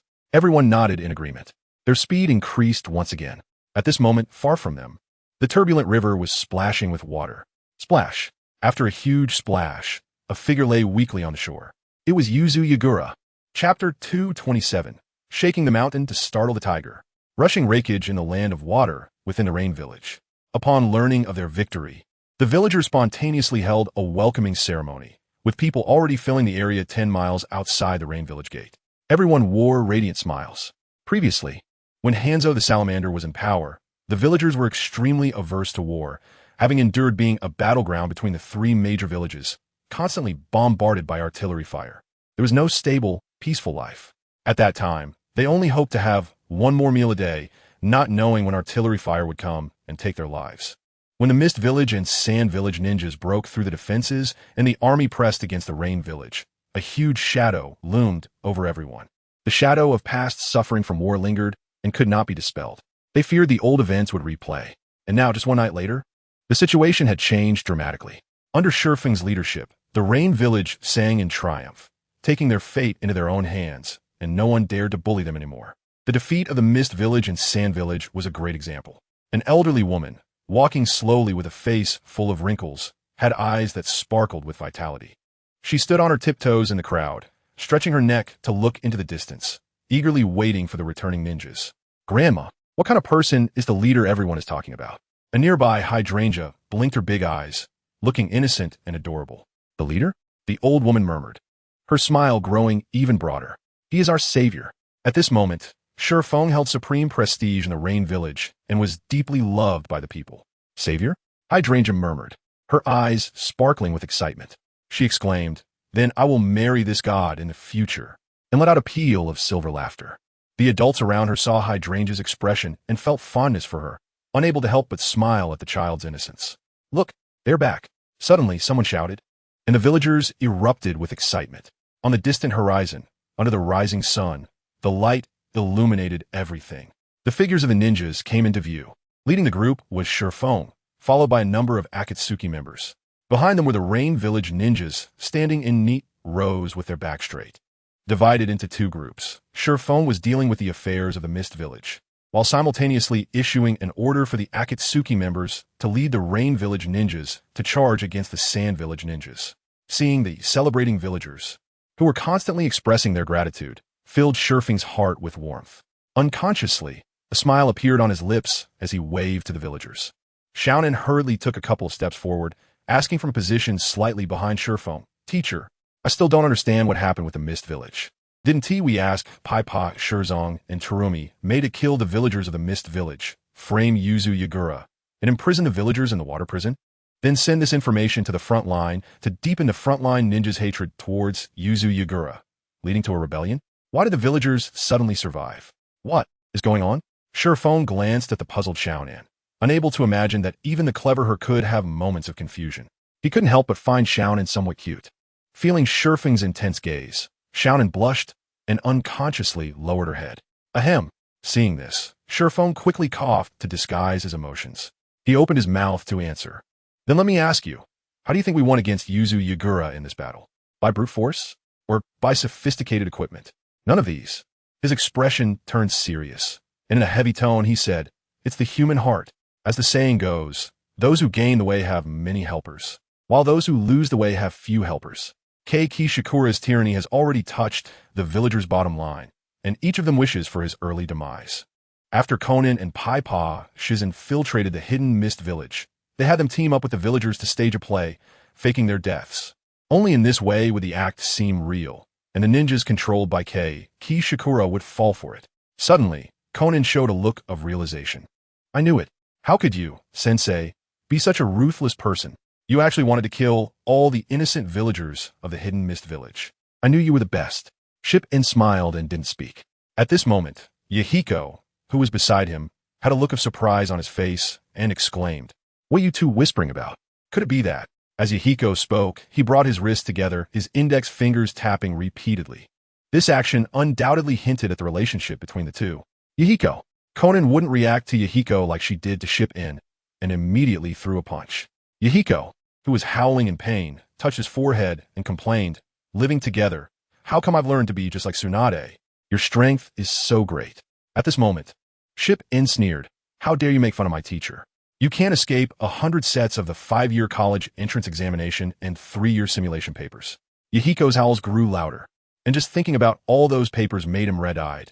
It was too difficult. Deep down, he thought, Why did I provoke them? The usually serious Nagato also chuckled at this moment. He stepped forward quickly, opened his mouth to Ship-In, and said, Sensei, why are you so sure that attacking the hidden Sand Village ninjas last night would definitely drive them back? More importantly, it feels like they had no fighting spirit and were only thinking about how to escape. The scenes from last night seemed to have just happened, fresh in memory. During the attack on the hidden sand village with the Rain Village ninjas, the process was surprisingly smooth, almost a one-sided victory. The Rain Village suffered no casualties. They directly defeated the hidden sand village and completely drove them out of the land of rain. Ship In raised an eyebrow and smiled, saying, "Do you remember? That day when we ambushed the third Kazakage and others, Loza fled immediately when he saw the situation was not right. He's a cautious person. The reason I had such a loud battle with the tailed beast last night was to let Loza know that if he stayed, this would be his fate." Ship In looked at Nagato and added, "Without the desire to fight, how can you expect him to organize the hidden sand ninjas to fight? Of course, the result is as it is." Immediately, Nagato gave Ship In a heartfelt thumbs up. He admired his teacher from the bottom of his heart. The three of them once again witnessed Ship In's power, whether it was his grasp of human hearts or his use of strategies, both overt and covert, were at a monstrous level, just as everyone was enjoying the joy of victory after the battle. The long silent Pai Pasha's quickly walked forward and expressed his inner thoughts to Ship In. "Leader." Pai Pasha's face was filled with deep worry. He said solemnly, "I suspect Ki Shikura is not dead. The place he fell was in the river. With the power of the three tails, he can fully recover from his injuries while in the water. This poses a significant threat to you." As soon as he finished speaking, the atmosphere suddenly became heavy, and everyone's expressions changed repeatedly. Chapter 228, A New Strategy. The ancient country of Lulon. What Pai Pasha said was not without reason. After all, tailed beasts have special abilities. The three tails, Isabu, is particularly adept in water. The Jinchuriki Kishikura, could completely use this to recover from his injuries and survive. More importantly, while he was being knocked away, the diamond seal on him was also lifted. Without restrictions, he could manipulate chakra. Unlike the villagers' cheers, the members of the Akatsuki organization showed a trace of worry between their brows that could not dissipate. Although Ship In was strong, there's an old saying, "It's not the thief that you fear, but the thief that keeps thinking about you." As the Mizukichi, Kishikura's strength is at the top tier of the ninja world. Being targeted by such a powerful enemy is ultimately not a good thing. No one knows when or where they will launch an attack. It is important to understand that they had previously humiliated Kishikura, and he would surely harbor a grudge against Ship In. Surviving a great disaster, he would definitely seek crazy revenge. Seeing the expressions of everyone, Ship In spoke up. The members of the Akatsuki organization were immediately stunned, unable to believe what they were hearing. "What? Leader, are you sure you're not joking? Sensei, is this true?" Everyone discussed. Ship In showed a relaxed expression, spread his hands, and said nonchalantly, "I'm not joking. Knocking Kishikura into the river was intentional. This is precisely the start of my next plan to swallow the hidden sand village. Haven't you noticed? Scorpion has been absent for a while." After hours of treatment, Kishikura had recovered a part of his injuries. He had successfully returned from the brink of death. Ship In. Kishikura's eyes flickered with a mad, killing intent. "I will definitely kill you." Just as he was about to get up, he was immediately drenched in cold sweat from the pain of moving his arm. This scene was just seen by Zetsu, who popped his head out from the dense branches. He sneered, "Right now, you look just like a stray dog. How are you going to take revenge on Ship In?" Kishikura's heart jolted, and he suddenly turned his head to look at Zetsu's position. "Zetsu, it's you." Immediately, his eyes burned with anger. He questioned, "Is this the strategy you proposed? To imprison the villagers in a water prison and send slave ninjas to the front lines, only to be easily solved by Ship In? You can't escape responsibility." As soon as he finished speaking, Kishikura quickly formed seals with his hands, and his stomach suddenly expanded. Water release. Water bullet technique. A water bubble shot out from Kishikura's mouth. Crack. The branch where Zetsu was located broke in response, snapping into two and kicking up a large cloud of dust as it fell. "Is what you're saying useful now?" Zetsu's voice sounded again, but he was already on another branch, peering out. "Now is not the time for you to throw a tantrum. As far as I know, after your defeat, the Hidden Mist ninjas have decided to return to the village, and with the help of the Six Tails Jinchuriki, they have immediately made Mate Terumi the Mizukichi. The way you look will only invite ruthless ridicule from them." "What?" Kikishikuras pupes suddenly constricted. And then the image of Mei Terumi as a little girl appeared in his mind. She was dirty all over, speaking and acting with trepidation, afraid of provoking someone and getting killed.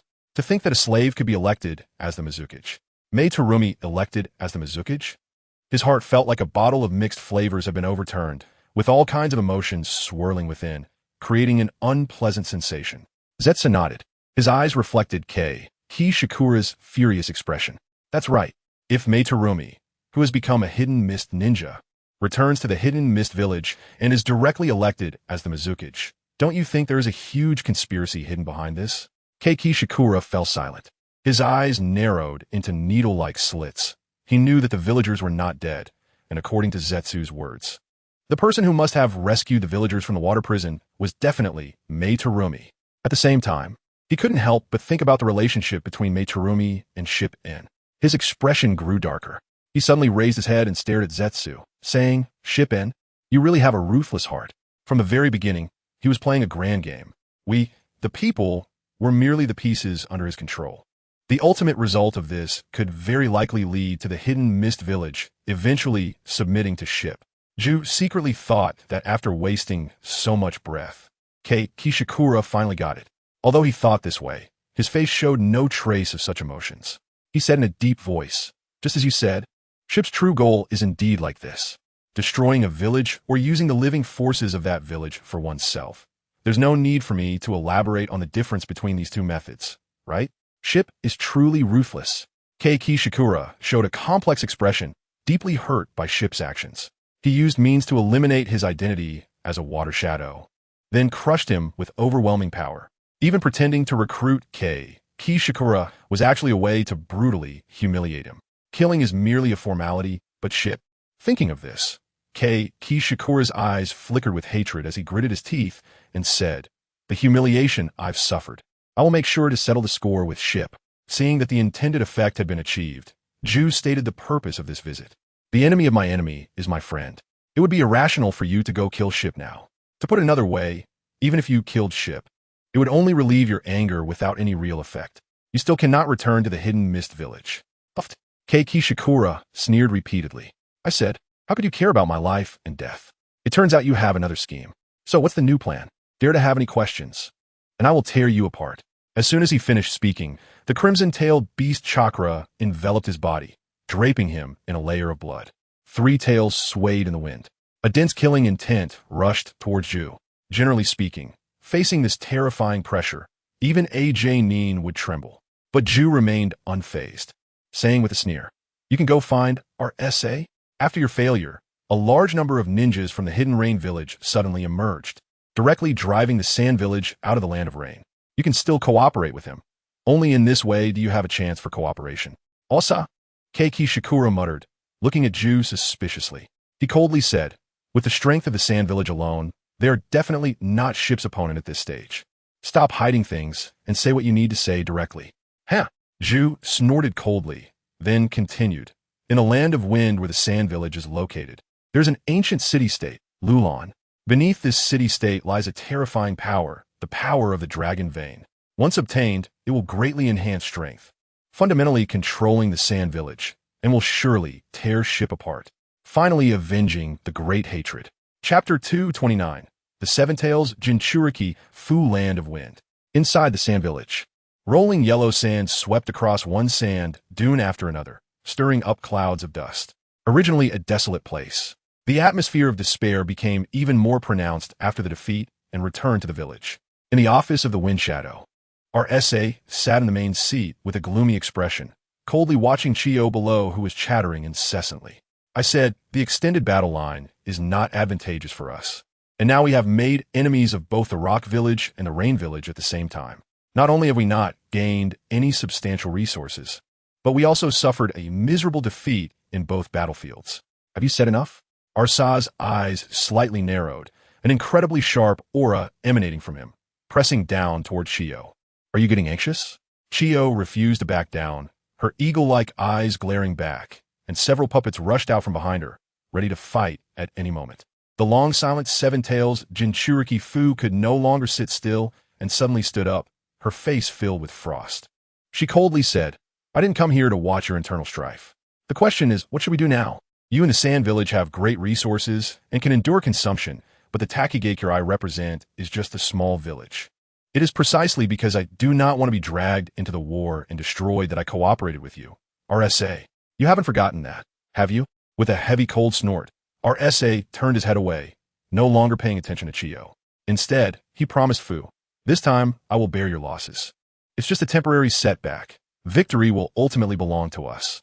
Originally, after the death of the third wind shadow, the Sand Village fell into a power struggle between Chiyo and RSA, compounded by the chaos caused by the one-tail Shikaku.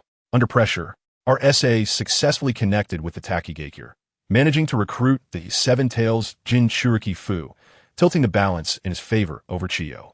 At the same time, with the energy freed up, RSA successfully suppressed the one-tail Shikaku in the desert, forming the current situation.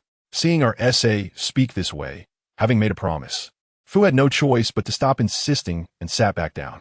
Suddenly, a member of the Umbu knocked and entered, kneeling to report to RSA, Lord Wind Shadow. The Mizukage outside the village requests an audience. Mizukage? RSA frowned, involuntarily recalling the scene from that night when Ship fought against two-tailed beasts alone, leaving a deep impression. He actually didn't get killed. Interesting. Let this stray dog come in. After a while, Kishikura pushed the door and entered, finding many people in the office, including familiar faces like RSA and Chiyo, as well as the unfamiliar Seven Tails Jinchuriki Fu, all looking at him with surprise. "Don't look at me like that. Your Sand Village's defeat is not my responsibility." Kishikura suppressed his inner displeasure and then said, "If you want to blame someone, blame Ship for being so cunning. You should go find him for revenge. Also, I'm here to tell you something important." Hearing this, the expressions of those in the office became complex. "Please sit." RSA glanced meaningfully at Kishikura and gestured to a nearby chair. "What news?" He directly got to the point, showing no signs of dragging his feet. Kishikura originally thought he would need to explain more, but he didn't expect RSA to see through everything and understand the saying that the enemy of my enemy is my friend very clearly. His mind was quite clear. "Ahem," Kishikura said solemnly. "RSA, you may not know, but the people in the village have concealed something from you. Recently, the dragon vein beneath the ancient country of Lulon has gradually awakened, and that is undoubtedly an incredibly powerful force. If obtained, it would definitely be able to eliminate Ship." Immediately, RSA looked at Chiyo with suspicion. He noticed that her gaze was evasive, showing a guilty expression. Seeing the scene, RSA could hardly not know what had happened, but with everyone present, he had to swallow back his scolding words. It was very likely that Chiyo wanted to use the power of this dragon vein to control the Sand Village. RSA then restored his expression, shifting his gaze from Chiyo to Kishikura and asked, "So, what is your purpose in coming to the Sand Village?" Chapter 230, the third layer of the treasure pavilion before the ninjas from the hidden mist village left the land of rain. Ship and Kishikura had a deep conversation for over an hour, the content of which remained unknown to outsiders. The result was that Kisame Hashigaki stayed in the Hidden Rain Village and joined the Akatsuki organization, while the ninja Kiba TZ returned to the Hidden Mist Village with 7 ninja swords. Additionally, Ship sent many talented individuals from various fields to the Hidden Mist Village. Afterward, Ship found a quiet place to stay. He lay at the highest point of Rain Hidden Village. Beneath him was a rock sculpture crafted by the villagers. And from here, the beautiful scenery of the entire village was fully visible. He savored the leisure time after a busy day. Looking up, he saw the drifting white clouds, each with different shapes, with tall mountains on both sides. The waterfall flowed down like a knife-cut cliff, resembling a green dragon spitting out saliva, creating splashes of water in the mountain gorge. Rain Hidden Village was nestled within it. Numerous small streams were crystal clear, with colorful pebbles at the bottom, and silver bubbles resembling strings of pearls floated on the water surface, creating gentle ripples. At that moment, a crisp sound reached his ears. "Uncle, I suddenly realize how much of a dog you are." Officially, he was sending Pipa Shirzong to assist Terumi Mei, but in reality, he was treating Rain Hidden Village as his own backyard, providing it with talent. The voice of the system's little lowly echoed. Then she continued, with just a simple sentence. "You directly recruited the dried persimmon ghost shark under your command. Once Pipa Shirzong finds a suitable talent, he will definitely be lured into the Akatsuki organization by you." Shippuden wasn't angry. Instead, he nodded with a smile. "Thank you for the compliment." Suddenly, it became quiet around him. It was clear without saying that the system's little lowly felt helpless about Shippuden's thick skin. The white clouds floating in front of him made his heart calm down. Shippuden admired the beautiful scenery and murmured, "This is also something that Foam agreed upon. I help Rain Hidden Village build and improve everything, even providing them with safety protection during this time." This is a mutually beneficial and friendly interaction. The system's little lowly snorted coldly. You just have too many reasons. Otherwise, Uncle, you should change your name to Common Sense. Shippuden smiled slightly, his eyes deep.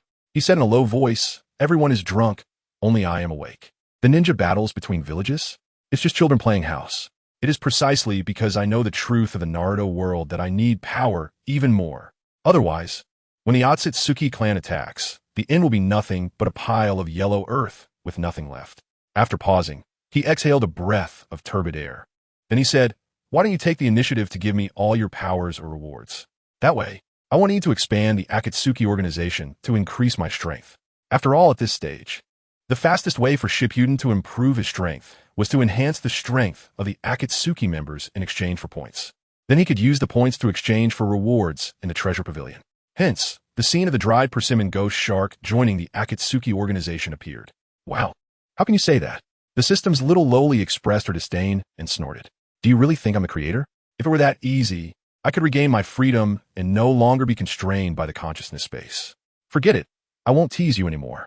Then she stated the purpose of her appearance this time. You have now reached the point requirement and can enter the third level of the treasure pavilion. As expected, as soon as the system's little lowly appeared, Shippuden realized that she was likely here for this matter. In recent times, the strength of the Akatsuki organization had improved, and even the newly joined Terumi may have been elected as the Mizukage. While the strength increased, Shippuden also gained a lot of points. He was now qualified to enter the third level of the treasure pavilion. He still remembered that the reward for the first level of the treasure pavilion was 5 years of college entrance examination and 3 years of simulation, which brought a tremendous change to the strength of the Akatsuki members. The reward for the second level was a video call ring, which greatly solved the problem of information transmission among members. It could be said that being able to easily defeat Kirigane Yagura was largely thanks to this communication ring. So what about the reward for the third level? Shippuden couldn't help but look forward to it. Without any hesitation, he thought and had already entered the consciousness space. His body lying outside had slightly blurred eyes, as if he were asleep. Shippuden skillfully pushed open the door of the treasure pavilion, walked in, and went directly to the third level. At the moment he stepped in, there was no obstruction, and he stepped right inside. What came into view was a room. To be precise, it was a girl's bedroom. The air carried a faint fragrance. A pink mattress bed was covered with pink bedding. A light pink mosquito net was tied to the bedpost, and a small cabinet beside the bed held delicate cups. On the other side of the bed was a white dressing table piled with a bunch of bottles and jars, presumably cosmetics. What is this? Shippuden frowned, looking back in confusion. His eyes blinked. This was the third level of the treasure pavilion. Was this a joke? The little lowly did not speak, slightly helplessly spreading her hands and shrugging. Then she walked directly to the wardrobe and took out a set of changing clothes. She said, no need to doubt. This is the third level of the treasure pavilion, and it's also my residence. You wait here, I'm going to take a shower. As soon as she finished speaking, the little lowly ignored Shippuden and walked into the bathroom alone. The third level of the treasure pavilion? Her bedroom?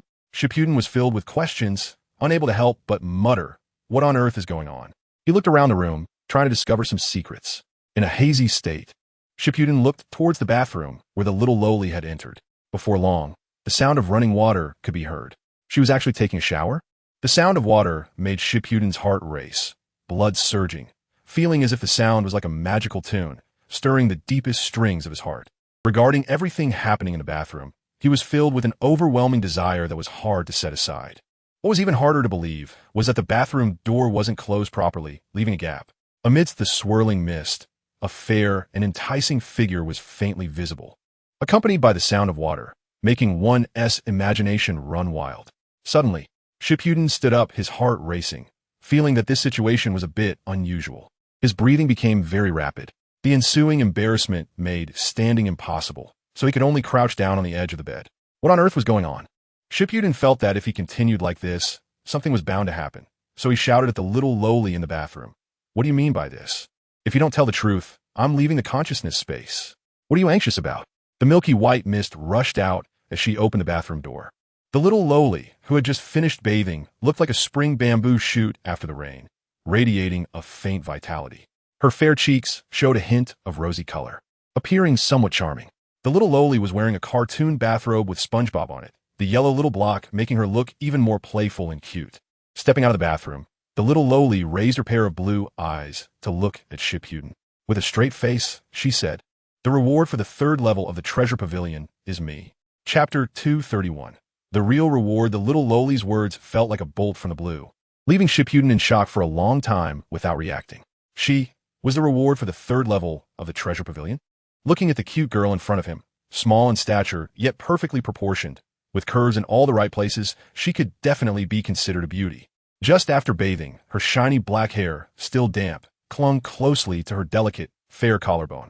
Her originally exquisite and beautiful face, under the warm mist, was flushed with a charming red. Ahem. Shippuden coughed twice, hurriedly trying to calm himself down. He quickly exclaimed, "This joke has gone too far. Hurry up and end your prank. I can't guarantee that my beastly nature won't eat you up. Show me what the real third level of the treasure vault looks like." The little lowly rolled her eyes at Jifeng and pouted in dissatisfaction, saying, "Strange uncle, I've already told you. The reward for this level is me. Why don't you believe me? The moment you stepped in, it automatically exchanged points for the reward of this level." Until now, Jifeng still looked incredulous, shaking his head like a rattled drum at what the little lowly said. The little lowly walked closer to Jifeng, and an intense fragrance wafted over. Don't be fooled by Jifeng's battle-hardened demeanor. He was now retreating in a flustered manner. But there was a bed behind him. Where could he retreat to? Why the long face? The little lowly chuckled, her laughter clear and crisp like a oriole.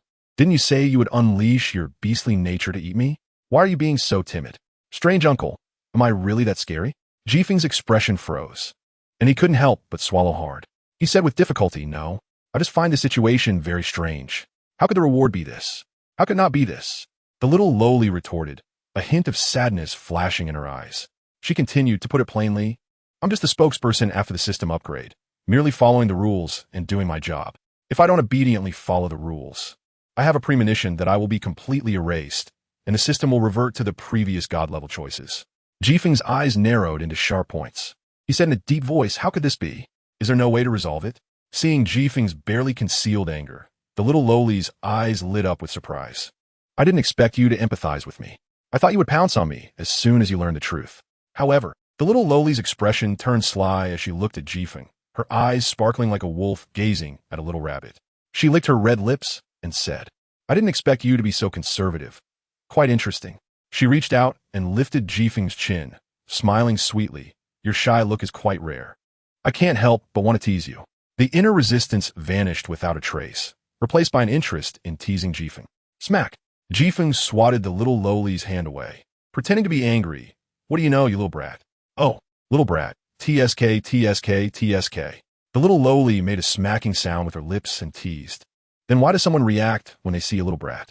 Jifeng's face immediately flushed red, becoming unnatural. He coughed, feeling choked. "What nonsense is this? Don't talk nonsense." Clearly, the little lowly had no intention of letting Jifeng off the hook. Her smile grew even wider, her big eyes blinking at him. "You look so cute like this. I really can't help but want to hug you and kiss you." In an instant, Jifeng didn't know what to say. In this unusual competition, Jifeng was completely defeated, utterly flustered. Indeed, beautiful girls are the best at lying. This doesn't look like someone being forced, being erased. It's all lies. As soon as Jifeng's words fell, he rushed outside.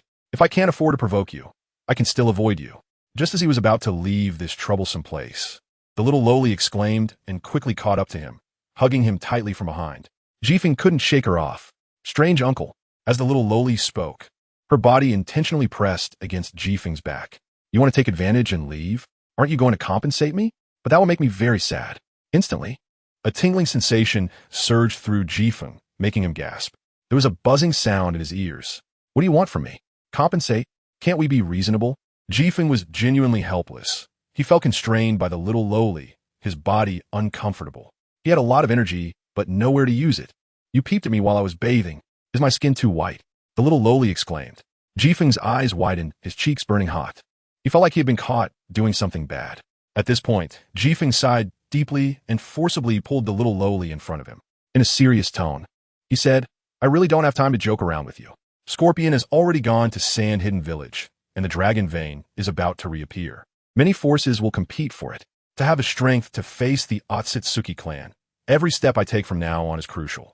What I need most right now is to increase my strength, understand? Let me go." The little lowly's expression darkened, her mood instantly deflated. Her little face wore a bitter expression. So that's how it is. You despise me. What's wrong with me? Is my figure bad or do I look ugly? Why do you only care about increasing your strength? She said tearfully, what I said is true. The reward for this level is me. If you don't do that with me, then I will really be completely erased. Strange uncle, are you really so heartless to let this flower that hasn't bloomed yet wither away? With a plop, plop, glistening tears slowly flowed down. Paired with the little Loli's appearance, she looked so fragile, like a pear blossom in the rain, making one unable to resist, wanting to pull her into their arms to offer warmth and comfort. Goodbye. But Jifeng completely ignored her, walking out without even glancing at the little Loli. Seeing Jifeng about to exit the consciousness space, the panicking little Loli stomped her feet and shouted, Jifeng, I really didn't lie to you. If you don't believe me, look. Jifeng's footsteps paused, his patience reaching its limit. He truly had no time to mess around with the little Loli. The words he was about to scold her with were swallowed back upon seeing her. The little Loli's figure appeared to flicker, as if she might disappear at any moment, just as she said that if Jifeng left, she would be completely erased. What on earth is going on? Jifeng's expression turned serious as he walked towards the little Loli, and it was evident that as he approached, her body became more solid. Although it sounded absurd, it was true. The little Loli wiped away the tears at the corners of her eyes and timidly said, when you stepped in, you already exchanged points for the reward of the third level. It's me. In other words, I completely belong to you now. Jifeng frowned tightly and said, so what if you belong to me? Can we not do that? Not allowed. Is it really this glitch? It is so. Otherwise, I will be erased. Can we do this later? I really don't want to be forced into it. No, it has to be now. In the end, Jifeng was completely speechless. They say boys should protect themselves outside, and this saying is absolutely true. In the standoff, the two fell into a long silence. Jifeng was the first to break the atmosphere, saying, forcing you to do this ultimately harms you. This absolutely cannot happen. Seriously, is there no solution? I will help you achieve it, no matter how difficult it is. Jifeng looked intently at the little Loli, his gaze clear, devoid of any lust. After this period of understanding, it was found that the little girl was quite a nice girl, and Jifeng had a good impression of her. He had already regarded her as a friend. Therefore, at this moment, he was unwilling to treat her in that way. Sensing Jifeng's emotions made the little girl pause. Biting her lip with a conflicted expression, she thought to herself, is he really thinking of me? Breaking her thoughts, the little girl sighed and said to Jifeng, I don't have a solution, but there is something I think is necessary to tell you. Jifeng raised an eyebrow, staring at the little girl, signaling her to continue as he was listening. The true reward of the third level of the treasure vault is, after you obtain me, you will gain an incredibly powerful force, Sage Mode. Its level can completely rival that of the first Hokage, Senju Hashirama. Upon hearing this, Jifeng was dumbfounded, unable to believe it for a long time. He even doubted whether he had misheard. This is real. Sage Mode can be activated instantly without the need to gather natural energy. It is the perfect sage transformation, with no loss of sanity and no beast transformation into toads or snakes. Moreover, there are no time limits. The little girl said again. This statement struck Jifeng's heart like a heavy blow. He was in a daze. The boost brought by Sage Mode was exactly what he urgently needed right now. As long as he obtained it, Jifeng would have the ability to surpass the 9-tailed beasts by himself. The 5 great ninja villages would not even be worth considering. He could even use this as a springboard to transplant the Uchiha clan's Sharingan and then awaken Rinnegan. He would truly reach the level of the Sage of 6 Paths. By then, his strength would be comparable to that of the Otsutsuki clan, and if they didn't all come out together, Jifeng would have nothing to fear. Seeing the fiery look in Jifeng's eyes, the little girl shook her head with a bitter smile. She had already thought of the final outcome. Indeed, under immense temptation, no mortal could resist. If there were any who could, it would only prove that the temptation was not great enough. The rewards of the third level of the treasure vault are indeed abundant. A beautiful girl is given to me, along with the strength to soar to great heights. Jifeng came back to his senses, smiling and saying, you're making me a little tempted. Hearing this, the little girl's expression dimmed, and she closed her eyes. Joking aside, but when it comes to matters between men and women, I believe no one would be forced. This humiliation made the little girl feel like an object, something that could be freely exchanged. What am I thinking? I am just a product of a system's illusion, yet I foolishly tried to consider myself human. How ridiculous! The little girl was filled with deep sadness, and just as she thought she would face a storm, she heard Jifeng say a sentence. It startled her into opening her eyes, filled with disbelief. Chapter 232, A Change of Scene. A turning point with bright eyes wide open. The little girl stared intently at Jifeng, slow to react from her shock. Mister, can you repeat what you just said? Jifeng looked at the little girl in surprise. Though he showed a puzzled expression, he still repeated what he had just said. What I mean is, no matter how rich the reward is, you can't treat yourself as an object for trade. What kind of thing is this? It's too unreasonable. Besides this sage mode, it's not that I can't learn it. I still have the summoning scroll from the Dragon Cave. Instantly, the little girl was sure she hadn't misheard. Jifeng had genuinely said that. Her pair of azure eyes even became a bit wet, with tears glimmering. A warm current filled her heart. All right, stop crying. Jifeng couldn't help but mutter, it's really ugly. The little girl exclaimed, then suddenly pulled out a makeup box from somewhere and began to fix her makeup in the mirror. Worriedly, she asked, am I really ugly? Sure enough, the nature of women loving beauty is deeply rooted. Jifeng sighed in exasperation and said weakly, can we talk about something serious? How can we lift your restrictions? Although having a little girl in his head was a bit strange, he couldn't bring himself to eliminate her. Ding! Congratulations to the host. Successfully triggered a hidden option. Suddenly, a stiff system prompt sounded, startling Jifeng. He quickly searched for the source of the sound, but he found the surroundings to be empty, with no one else but the little girl. Did you hear any sound? Jifeng asked the little girl with a puzzled expression. The little girl's words halted at her lips, suddenly as if struck by lightning. She became stiff and motionless. Her gaze became incredibly vacant. This scene caused Jifeng to stand up abruptly and hurriedly approach to check on the little girl's condition. After a thorough check, there was no problem. But she was like a vegetable, completely motionless and without any awareness. Jifeng couldn't help but furrow his brows deeper, his confusion growing. He muttered, she was fine just now. How come after a sound, she became unresponsive? The next moment, the little girl blinked her dazed eyes, regaining their luster. She gasped for breath, her chest rising and falling rapidly, her emotions quite excited. What happened? Jifeng quickly asked. The little girl smiled meaningfully, staring intently at Jifeng. Excitedly, she said, what just happened was a truly divine choice. The little girl's words undoubtedly piqued Jifeng's curiosity, making him eager to know the answer. What's wrong? Just say it. Jifeng showed an anxious expression. The little girl's smile grew even more pronounced. Looking at Jifeng, she murmured, Mister, come a bit closer. I'll tell you the truth. Jifeng, without suspicion, slowly moved closer to the little girl, just about to speak. But he saw the little girl suddenly pounce, pushing Jifeng back onto the bed, unable to hold back her feelings any longer. She passionately kissed Jifeng's eyes, nose, lips, and earlobes. The temperature suddenly rose. What are you doing? Jifeng was shocked, his eyes wide open, just as he was about to push the little girl away. He heard her provocatively say, Mister, are you even a man? You won't even eat the meat that's on the plate. Or are you just not capable? Jifeng didn't waste any more words. Seeing how things had come to this point, he had to transform all his emotions into the most genuine actions. The little girl had pushed things to this extent. If Jifeng hesitated again, then he would truly look down on himself. In an instant, the little girl let out a surprised cry, only to be pinned down by Jifeng. The heat enveloped them. The scene of the feast unfolded. No, this beauty wants to be on top. The little girl squinted her dreamy eyes, gazing into Jifeng's beast-like gaze. Suddenly, she felt inspired and said, Please call me queen. After saying this, the little girl fiercely kissed down. Hey, be careful, you bit my teeth. Spit, can you pay attention to personal hygiene? Forget it. I'm tired anyway. I could take a break. Jifeng originally wanted to stop the little girl's actions, but from this angle, it looked quite charming. He then realized that a moment of carelessness had led to a huge disaster. So what now?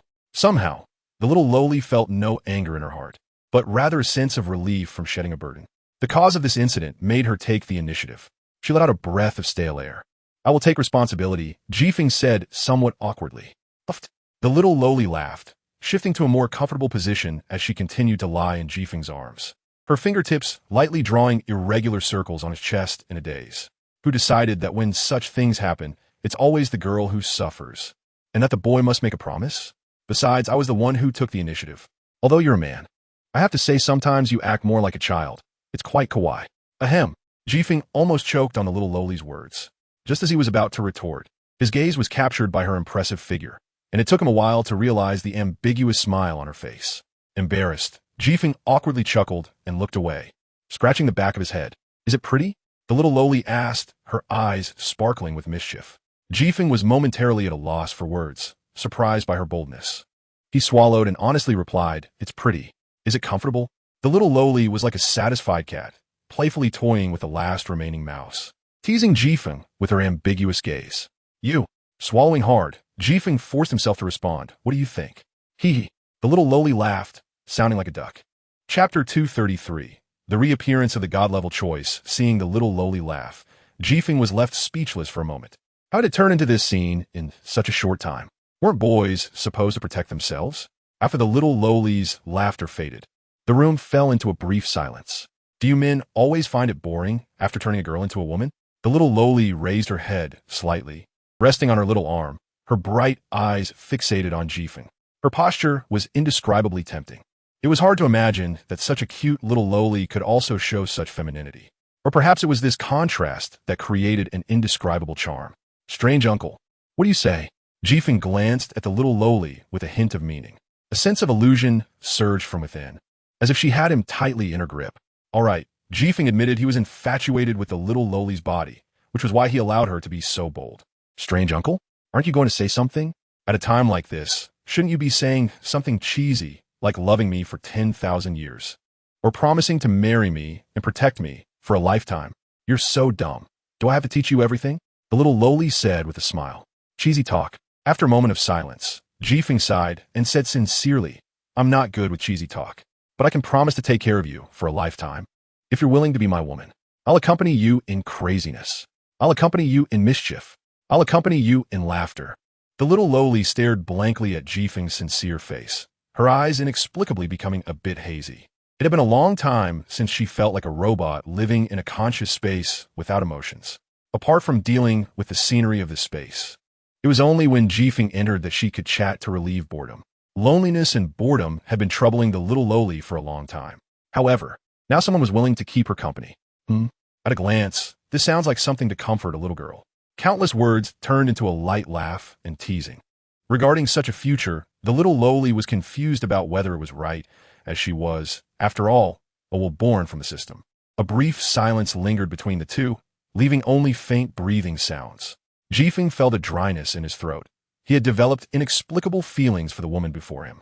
Although reason told him that leaving too many attachments in this world was unwise, heavy mysteries clouded his vision ahead.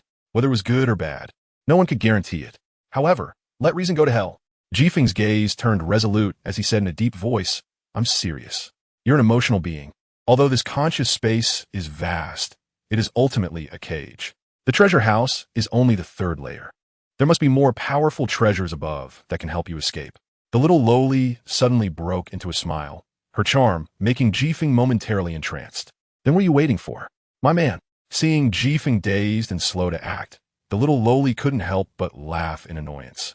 But then she seemed to give up on expectations, leaning in close to Jifeng's ear. I'm hungry. Aren't you going to feed me? The warm breath once again scattered Jifeng's rationality. With a joyful and exhilarating roar, accompanied by a charming moan, a new battle began. Simply put, this process consisted of 3 words: slap, slap, slap. After this process ended, Jifeng's gaze remained fixed on the little lowly. He asked now, it's time to tell me your name, right? Puffed. The little lowly laughed again. Her voice was crisp and melodious, making one feel cheerful. I almost forgot about this. Listen closely. My royal name is Hashimoto Kana. Hashimoto Kana? Jifeng repeated, committing it to memory, unable to help but exclaim, that's a nice name. It suits your temperament. You sure know how to say nice things. The little lowly, Hashimoto Kana, looked flustered, hurriedly opening her mouth to say, but wanting to do it again is not possible. I really can't take it anymore. I'm so tired. Instantly, Jifeng was left with a black line on his forehead. What does that mean? All right, strange uncle, I know you have a lot of questions. The little lowly Hashimoto Kana regained her serious demeanor, looking at Jifeng, ready to answer his inquiries. This was also something Jifeng was concerned about. At first, it was just a joke. The little lowly Hashimoto Kana didn't want to give herself to Jifeng, but was forced to do so due to the system's rules. Forcing someone is not Jifeng's way. Just when he was thinking of a way to solve this problem, Hashimoto Kana took the initiative to come to him, which led to the unexpected intimacy. Yeah, you seemed dazed for a moment, as if trapped in some memory. Jifeng recalled the scenes from earlier and added, I remember you also mentioned something about a truly god-level choice. What exactly happened? The little lowly changed her position, resting her head on Jifeng's arm quite affectionately. Strange uncle. I don't know whether to say you're lucky or unlucky. This is essentially a multiple choice question. It all depends on whether you choose to accept or refuse. With Hashimoto Kanna's explanation, Jifeng understood the real reason, his expression showing surprise. This really was a multiple choice question. Nominally, it was to make the little lowly become Jifeng's woman, after which she would gain extraordinary power and enter a sage mode. Otherwise, she would be completely erased. In reality, this was a hidden god-level choice question. Option 1. Comply with the system, consume Hashimoto Kanna, and the reward would be the intimacy that occurred. No other options. Option 2. Refuse to treat Hashimoto Kanna as an item for trade, and seek a way to rescue her, with the reward being sage mode. Option 3. Ignore Hashimoto Kanna's request and exit the conscious space, with no reward. But it would completely erase Hashimoto Kanna. By accident. What Jifeng said and did corresponded to option 2. So that's how it is. Jifeng blinked and couldn't help but look at Hashimoto Kanna, saying, "So you already knew the options in advance. Then why? Did you still want to do that with me? Why?" Hashimoto Kanna smiled, her eyes sparkling brightly, rolled over, and tightly hugged Jifeng. "Thinking about me in this situation makes me feel like you are a reliable person worth trusting. So why not take the opportunity to become your woman? The sage mode is my dowry." The little lowly's thought process is particularly strange, managing to link it to this aspect. But somehow, Jifeng felt a warmth in his heart and couldn't help but look at her again. Suddenly, the warmth that had just emerged disappeared without a trace. Jifeng noticed a smile appearing at the corner of the little lowly's lips, and he felt that things were not as real as she said. "Really? There are no other reasons?" "Of course not. Let me ask you one more time. Creepy uncle. There really isn't. I've helped you so much, yet you doubt me."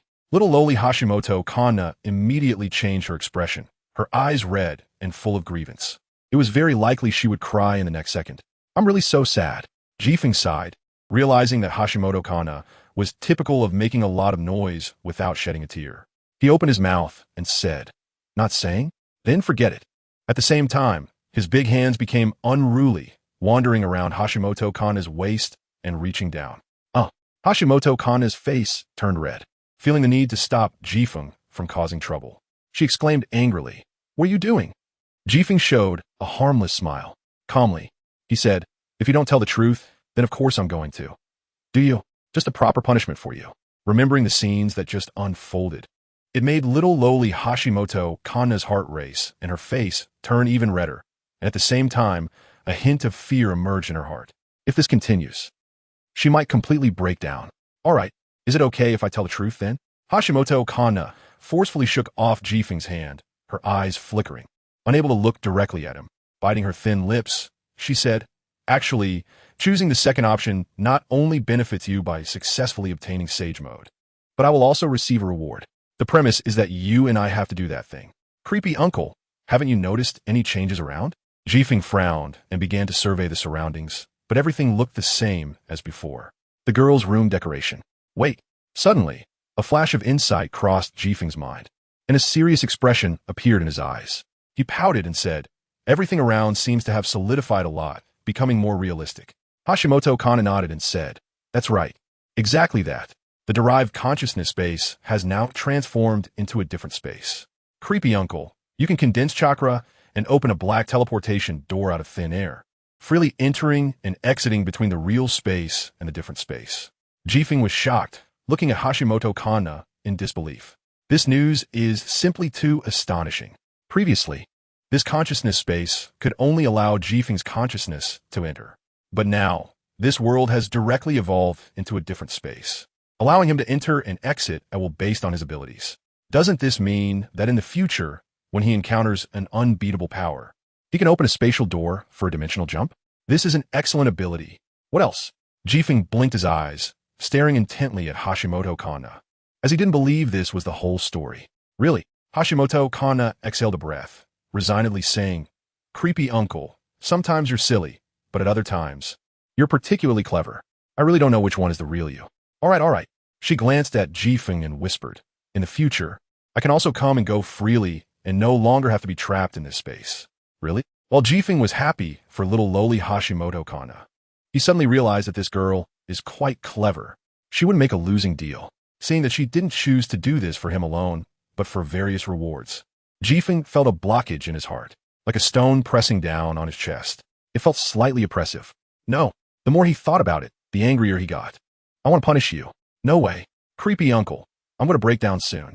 Chapter 234. Danzo vs. Haiden, Kakuzu. Ninja Art. Sumonin Technique. With a single hand, Shimura Danzo slammed the ground, and black patterns instantly spread from his palm, forming a space-time ninjutsu. Clang! A giant yellow-brown elephant burst out from the smoke, with a thick trunk releasing a dense fog. Hiss! The summoning beast, the dream taper, opened its massive mouth, forming a vortex to absorb everything around it. Feeling the pulling force, Kakuzu was startled, murmuring, "This person is far stronger than I imagined." While speaking, he distanced himself from Haiden. "Humph! Since you dare to attack Konoha, be prepared to die." Shimura Danzo's voice was cold as he suddenly took a deep breath, his stomach bulging. Wind release. Vacuum wave. A sharp breath was expelled from his mouth, incredibly sharp. The hair on the back of Haiden and Kakuzu stood on end as they quickly fled from this dangerous ninjutsu. However, the vacuum wave struck the wall behind them. Boom! The wall collapsed, knocking both Haiden and Kakuzu down with two screams. Seizing this opportunity, Danzo's summoning beast, the dream taper, along with the debris, absorbed both of them into its mouth. The battle situation in the arena changed rapidly. Crack! A cold light appeared. Danzo noticed in time and tried to block, but it was too late. Haiden's bloody scythe slashed through Danzo's wrist. Bright red blood stained the white bandages. Clearly controlled by the dream taper, how could you possibly escape? Danzo looked at the dream taper, his face turning extremely pale. Blood splattered. At this moment, Kakuzu's black tentacles erupted from his arms, directly piercing through the dream taper's body and grabbing its heart. Crack! He forcibly pulled the heart from the dream taper's body, exposing it to everyone's view. "What are you doing?" Danzo's scalp tingled with a bad premonition. Then a scene of brutality unfolded. Kakuzu tore off his mask, revealing a row of sharp teeth. He actually swallowed the heart in one bite. Immediately, blood splattered everywhere. The summoning beast, the dream taper, died on the spot. Danzo's eyes reddened, veins bulging, gritting his teeth as he glared at Haiden. Kakuzu angrily said, "I want both of you dead."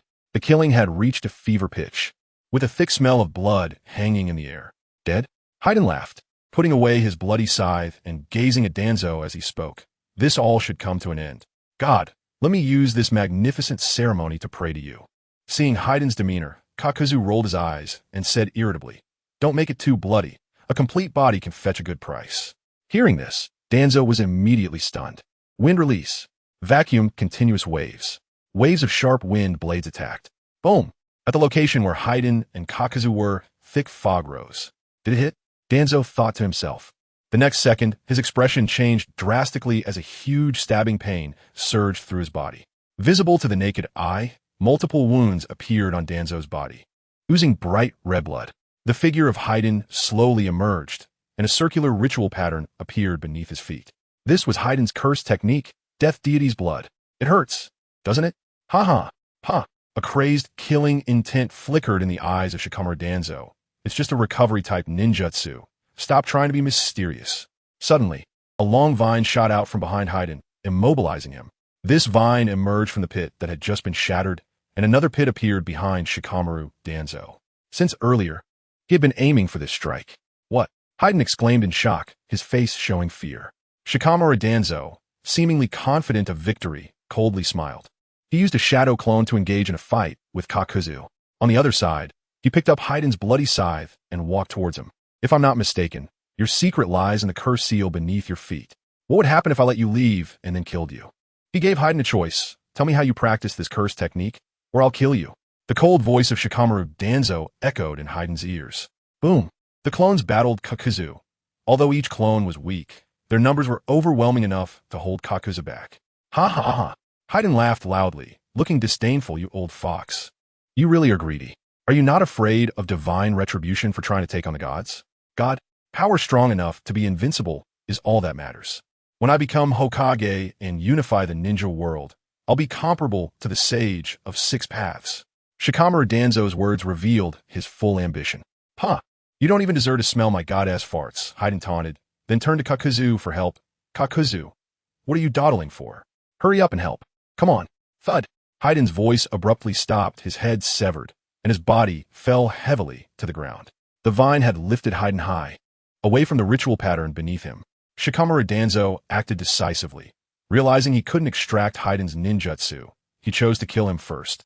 Otherwise, if both of them attacked him together, the pressure would be too great. From a distance, Kakuzu shouted angrily, "That's why I told you not to be careless." Saying this, he punched and killed the last of Shikamaru Danzo's clones.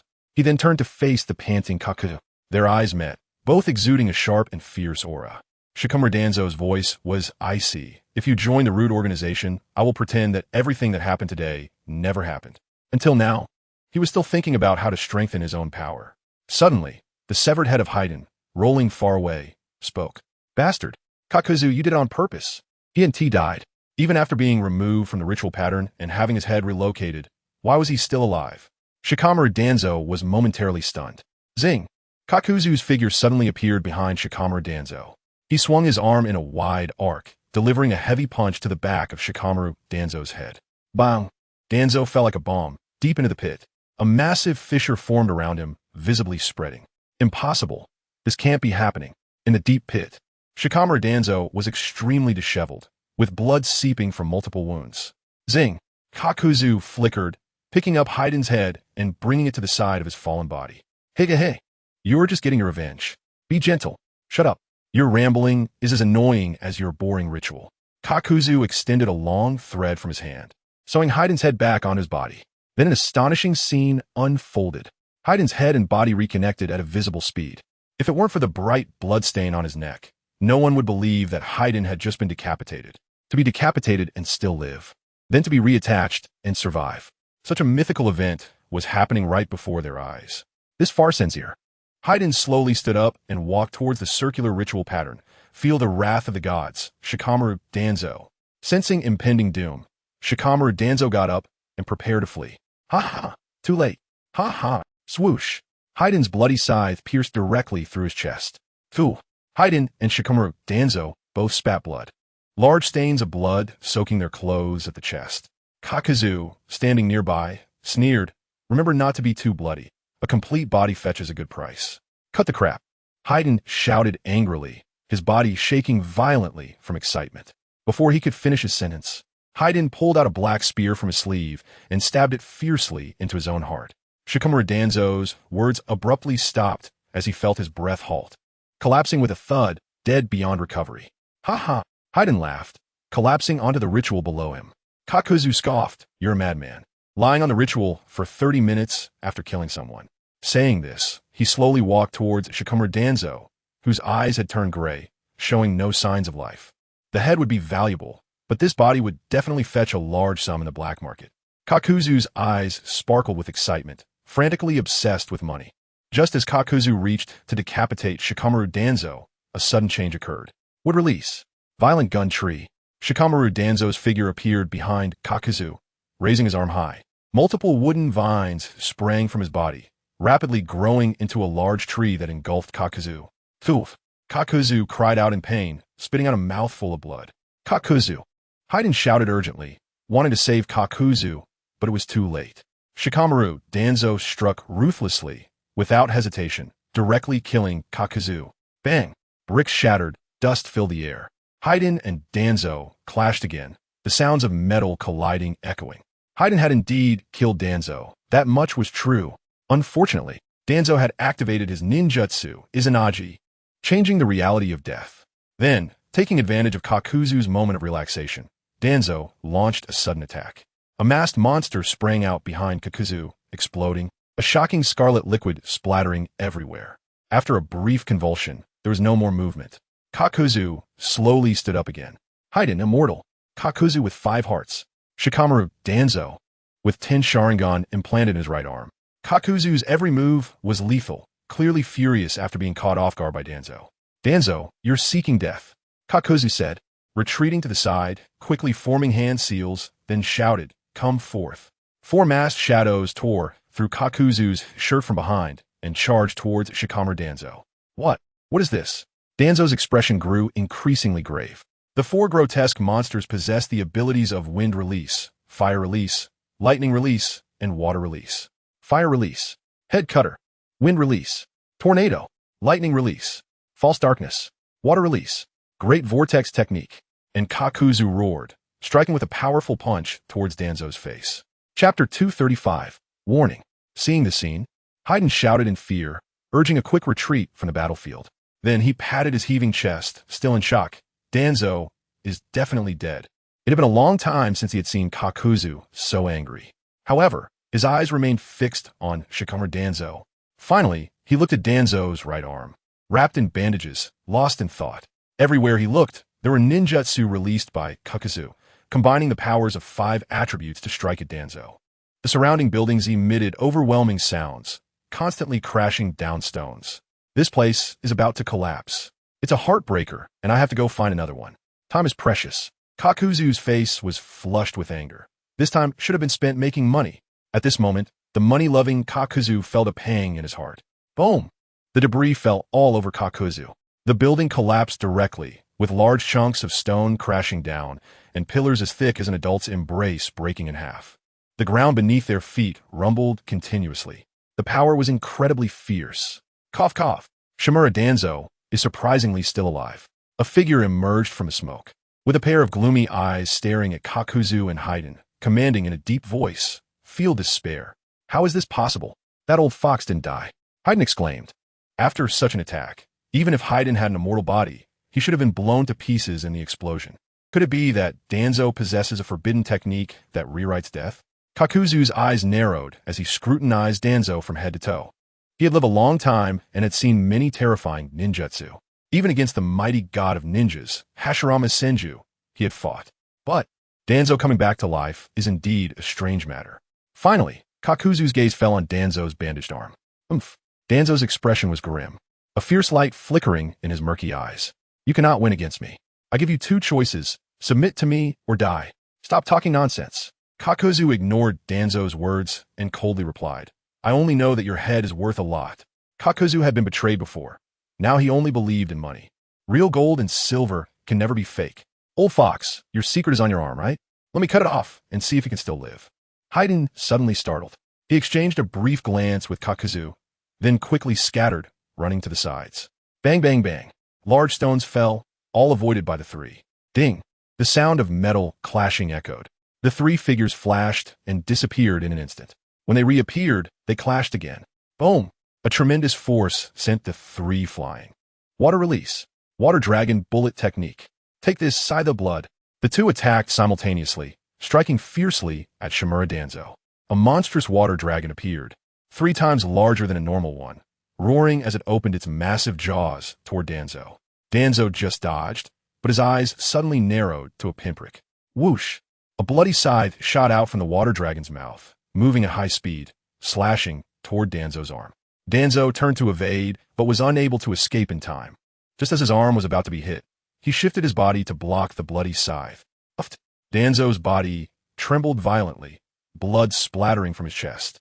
The bloody scythe striking at the location of his heart. By all rights, Danzo should be dead and unable to survive again. However, Kakuzu and Haydn's faces turned to shock. Danzo not only survived, but had no injuries at all. Shimura Danzo clenched his teeth, warily observing the 2. He took a deep breath and said lightly, "This technique was originally meant for dealing with the wind, but now..." As he untied the bandage, the condition of his arm was exposed to their eyes. "Wait, this is the Sharingan?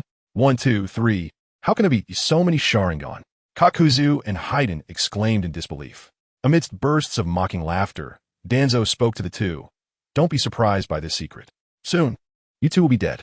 If the fact that Danzo had transplanted Sharingan were known, it could jeopardize his plans to become Hokage. Therefore, once he revealed this secret, he could not allow Haydn and Kakuzu to live. The atmosphere of killing intent rose again, and the battle intensified. Even the air was thick with the smell of blood. Genjutsu, Koto Amatsukami. The bandage wrapped around Danzo's right face suddenly fell away, launching a ninjutsu at Haydn, whose gaze was fixed on him. In an instant, Haydn's scalp tingled, a chill running from his soles to the back of his head. He sensed danger and wanted to retreat, but it was already too late. "Haydn, don't dawdle. Just cut off Danzo's arm to kill him," Kakuzu reprimanded. He quickly formed hand seals, retracting 4 masked monsters into his body, then unleashed countless black threads. Secret technique. Doton, Suin Yuriai. Instantly, an immense oppressive force surged from Kakuzu, causing everyone's hearts to sink. With a sudden motion, Danzo's left hand shot out, desperately trying to block. But the black threads formed from chakra connected to his hands, flexible and unpredictable. One mistake, and Danzo found himself tightly gripped by the throat. Cough, cough. Danzo felt the suffocating sensation of death, his feet leaving the ground as he struggled. It's over. The masked monster behind Kakuzu unleashed a razor-sharp wind blade, shooting straight toward Danzo's arm. Puffed. Blood sprayed. Danzo was supposed to die, but the scene unexpectedly changed again. Kakuzu turned his head, looking at Haiden in disbelief, then back at the scythe in his chest. Shimura Danzo was not dead. Instead, Haiden had betrayed him and ambushed Kakuzu, resulting in 2 of his 5 hearts being damaged. Seizing this opportunity, Danzo delivered a heavy blow, knocking Kakuzu back, then knelt on the ground, gasping for air. Who? The retreating Kakuzu wore a serious expression. Danzo, what exactly have you done to control Haiden? Suddenly awakened, Shippuden's pupils shrank, breathing heavily, his chest rising and falling rapidly. He wondered, why did I dream about Danzo coming back to life, with so many Sharingan, fighting against Haiden and Kakuzu? What happened? He remembered that Shimura Danzo had been completely erased by Shippuden, with no chance of survival. Yet everything that happened in the dream felt so real. Could this be a form of warning? Sensing movement beside him, Kana Hashimoto opened her hazy eyes. She murmured, "What's wrong?" Shippuden shook his head, signaling nothing was wrong, and pouted, "Just a dream." "Oh, Kana, won't you reward me? Last night's intense exercise has left me feeling dizzy, my legs weak, as if drained." Shippuden stared at his dark circles, yawning repeatedly. Exhausted, he said, "That's what caused me to have a nightmare." "Stop talking nonsense." Kana Hashimoto frowned, a hint of angry embarrassment appearing on her delicate face. Pouting in dissatisfaction, she said, "Stop babbling and saying nonsense. I know you have sage body. Don't say that even a night is enough. Not even Tsunade, Konan, Madarumi, and I combined can defeat you. Hurry up. I can't wait any longer." Chapter 236. The vinegar jar is upset. TSK, TSK, TSK. Shippuden smacked his lips, raising the corners of his mouth and sighing. TCH. The hardships of men. How would you women understand? Men are tired. Kana Hashimoto's beautiful blue eyes shot out a cold light, staring intently at Shippuden, her gaze carrying a hint of hostility. All right, I'll listen to you." Shippuden spread his hands helplessly. Then, under Kana Hashimoto's service, Shippuden dressed neatly and left the treasure house, the 2 of them stepping outside. What greeted their eyes was a picturesque scene of wind and shadow. Mountains rose and fell, surrounded by a hazy mist, with rare and exotic beasts circling around. Splash! A waterfall hangs high nearby, with rushing water cascading down and sparkling droplets splashing out, showcasing an otherworldly grandeur. However, there is no excess emotion on Hashimoto Kana's face. This might be related to her being born here, having no concept of so-called beauty. But upon mentioning the prospect of leaving this place, her face reveals unreserved joy. In her view, staying here feels like being imprisoned, which is utterly lame. After withdrawing his gaze, Shurfing's expression returns to normal, with a hint of seriousness flashing in his eyes. He quickly forms hand seals and shouts, "Open." With a crack, a circular black teleportation portal appears before the 2, connecting the world of Naruto and this other space. The playful expression on Shurfing's face has already vanished, and all his attention is now on Hashimoto Kana. It is vaguely noticeable that her delicate body is slightly trembling, a sign of her excitement. Shurfong understands her eagerness to escape the space created by the system. She wants to use her own eyes to appreciate the beauty of the Naruto world, to smell what it is like, and to truly experience the feeling of freedom. Hashimoto Kana looks at the teleportation portal in front of her, but finds her body stiff and unable to take the first step. "It's okay." Shurfong steps forward, taking her delicate hand, and with a slight smile, says, "I'll accompany you, MHM." Hashimoto Kana nods heavily. As her inner fear dissipates the moment Shurfong holds her hand, she feels much more at ease. Whoosh! Accompanied by Shurfong, Hashimoto Kana steps into the teleportation portal together, and the feeling of dizziness flashes away. When she opens her eyes, they have already arrived in the hidden rain village of the Naruto world. Looking around, the scenery is all in sight. A hint of spring and faint emotions linger, though the scenery doesn't possess the ethereal aura of the other space.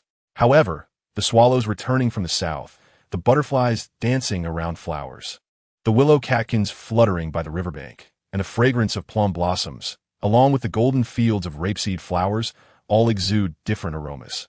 Accompanied by strings of fine rain that weave like silver threads, it creates a dreamlike atmosphere, allowing those immersed in the hustle and bustle to feel a sense of calm and serenity. The towering spires stand tall, with a mix of hard steel and plumbing forming the unique style of the Hidden Rain Village. Seeing this scene, Hashimoto Kana is unexpectedly moved to tears.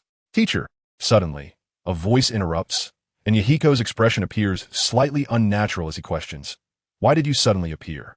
Was that just a clone? Seeing you here with your eyes closed. I thought you were meditating, so I waited for you here, teacher. There's actually something else I've been holding back. Who is this little girl next to you?" Huh? Shifeng raises an eyebrow, a look of realization on his face, and softly replies, "You've worked hard." "Yes, this is a clone." Snap! Shifeng snaps his fingers, and the figure left behind disappears without a trace in a puff of smoke. Originally, when Shifeng entered the space created by the system, only his consciousness could enter, leaving his body behind. However, after last night, the consciousness space has transformed into an actual other space, allowing Shifeng's body to exist alongside his consciousness. This resulted in the body remaining in the original position, becoming a clone. For this reason, Yahiko mistakenly thought Shifeng was meditating and stayed to guard him all night. Is that Yahiko? Hashimoto Kana notices Yahiko and can't help but exclaim, "Ha, finally got to see the real person. He is quite handsome." Instantly, Yahiko is taken aback. In a daze, he awkwardly scratches the back of his head and stammers, "No, no." At the same time, Yahiko turns to Shifeng, wanting to glean information about this suddenly appearing girl from his expression. However, Shifeng frowns, looking displeased, clearly unwilling to elaborate. He smirks at Yahiko and says, "You've guarded all night. You must be tired. Go rest. By the way, prepare a room. She will stay with me." Huh? Yahiko looks at Shifeng in disbelief, blinking rapidly. Shifeng's face shows anger as he coldly commands, "What are you standing there for? Hurry up." "Okay, teacher." Yahiko, startled, realizes this is the first time Shifeng has lost his temper at him, and cold sweat breaks out on his forehead as he hurriedly goes to complete Shifeng's orders. Puffed. Hashimoto Kana bursts into laughter. Her voice is crisp and bright, ringing out like a singing oriole. She steps forward and directly hugs Shifeng's arm, grinning and teasing. "Are you jealous?" TSK, TSK, TSK. The mighty Shifeng actually feels this way. How cute. What? Shifeng, of course, vehemently denies it. It's too inconsistent with his persona to admit it. Seeing his tsundere expression, Hashimoto Kana can't stop laughing. "Yahiko thought you were meditating. He guarded you all night. A good disciple like that is hard to find. If he knew someone was just plowing the fields all night, that would be too unfair to Yahiko." Hearing this, Shifeng feels somewhat embarrassed and smiles to ease the awkwardness. Hashimoto Kana's lips curl slightly, and then she stands on her tiptoes, wanted to use a kiss to smooth over Shifeng's jealousy. The next second, she is left dumbfounded. She can't reach. Even on tiptoes, it's not enough. Frustrated, she stomps her feet, her lips pouting in displeasure. Huh, a man and a woman working together, it's not tiring. Just as the words leave his mouth, Shifeng reaches out, picks up Hashimoto Kana by the waist, and kisses her domineeringly. "You." She barely utters a word before her sounds become muffled. Only when her face turns red and she nearly gasps for breath does Shifeng finally release her. Oomph. Hashimoto Kana keeps her distance from Shifeng, fearing he might strike again. Pouting, she retorts, "You pervert. Have you thought about how to keep the red flag at home steady? Your colorful flags outside are about to come in. What will Tsunade and Konan do when they see me? Playboy." Snap. The smile on Shifeng's face freezes. Chapter 237, Sage Mode. Shifeng last night was exhilarating, but he forgot that he is not only unique, but also carries multiple romantic debts.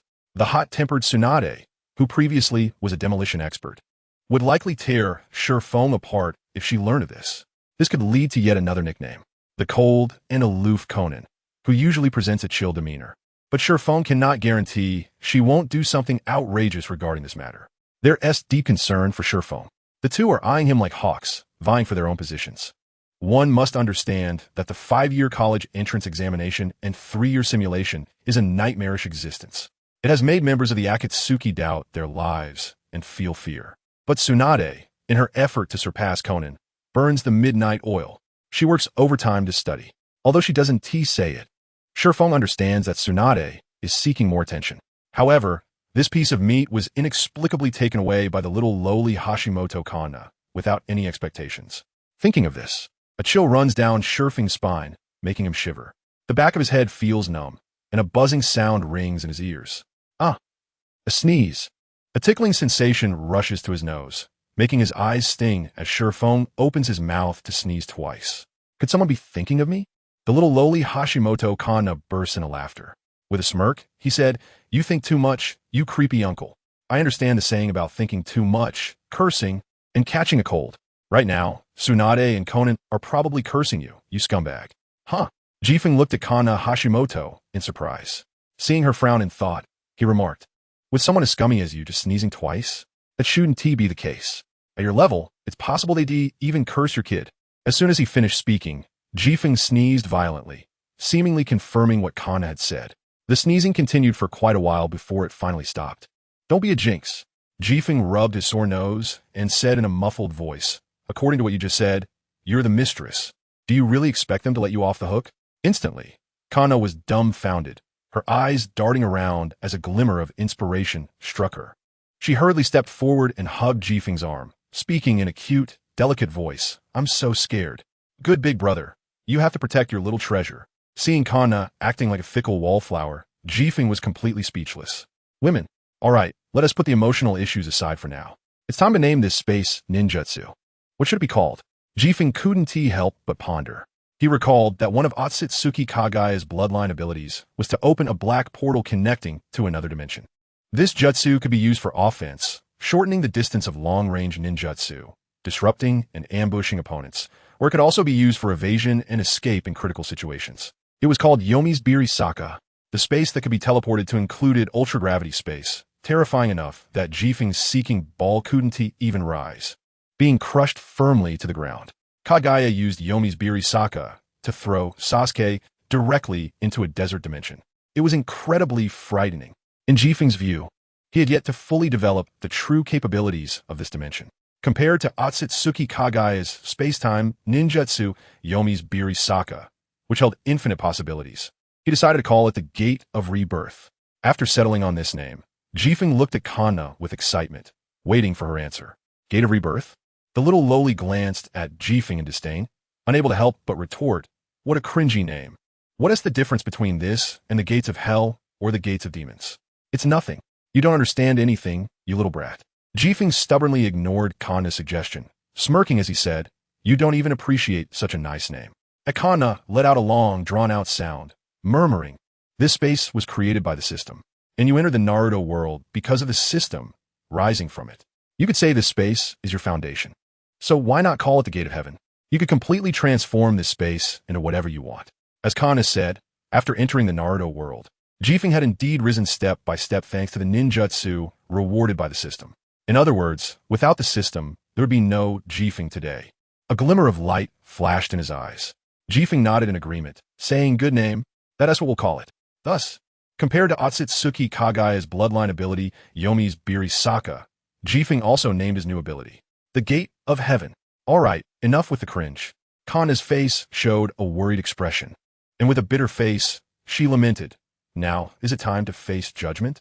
Tsunade, Konan, just thinking about it gives me a headache." Speaking of which, Jifeng felt the same headache. "Wait, let me try Sage Mode." He found another excuse for himself, delaying the storm's arrival. Seeing Jifeng's shamelessness, Kana couldn't help but give him a thumbs up, exclaiming, "Scumbag, you're the only one who can pull this off." Jifeng, following the memory that appeared in his mind, began to form hand seals rapidly, creating faint afterimages. This was exactly what had appeared in his mind after he got Kana last night.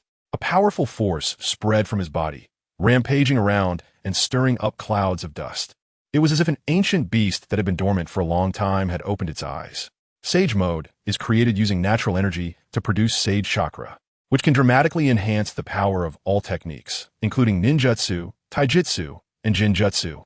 Visibly, a black vortex-like mark appeared on Jifeng's forehead, and similar marks emerged around his eyes. Sage Mode, activate! Jifeng roared. He should have successfully entered Sage Mode, greatly enhancing his ninjutsu, taijutsu, jinjutsu, and all other techniques, but an unexpected scene occurred. With a loud thud, a massive tremor shook his chest, as if he had been struck by a heavy hammer, causing Jifeng to spit out a mouthful of blood.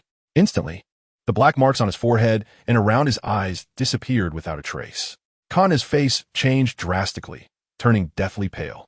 She approached to check Jifeng's injuries and asked, "Are you okay?" Jifeng shook his head with a heavy expression, indicating that he was fine. But why had Sage Mode failed? Let me try again. Jifeng's face showed a rare seriousness. Compared to before, his hand seal speed slowed, and every movement was extremely precise.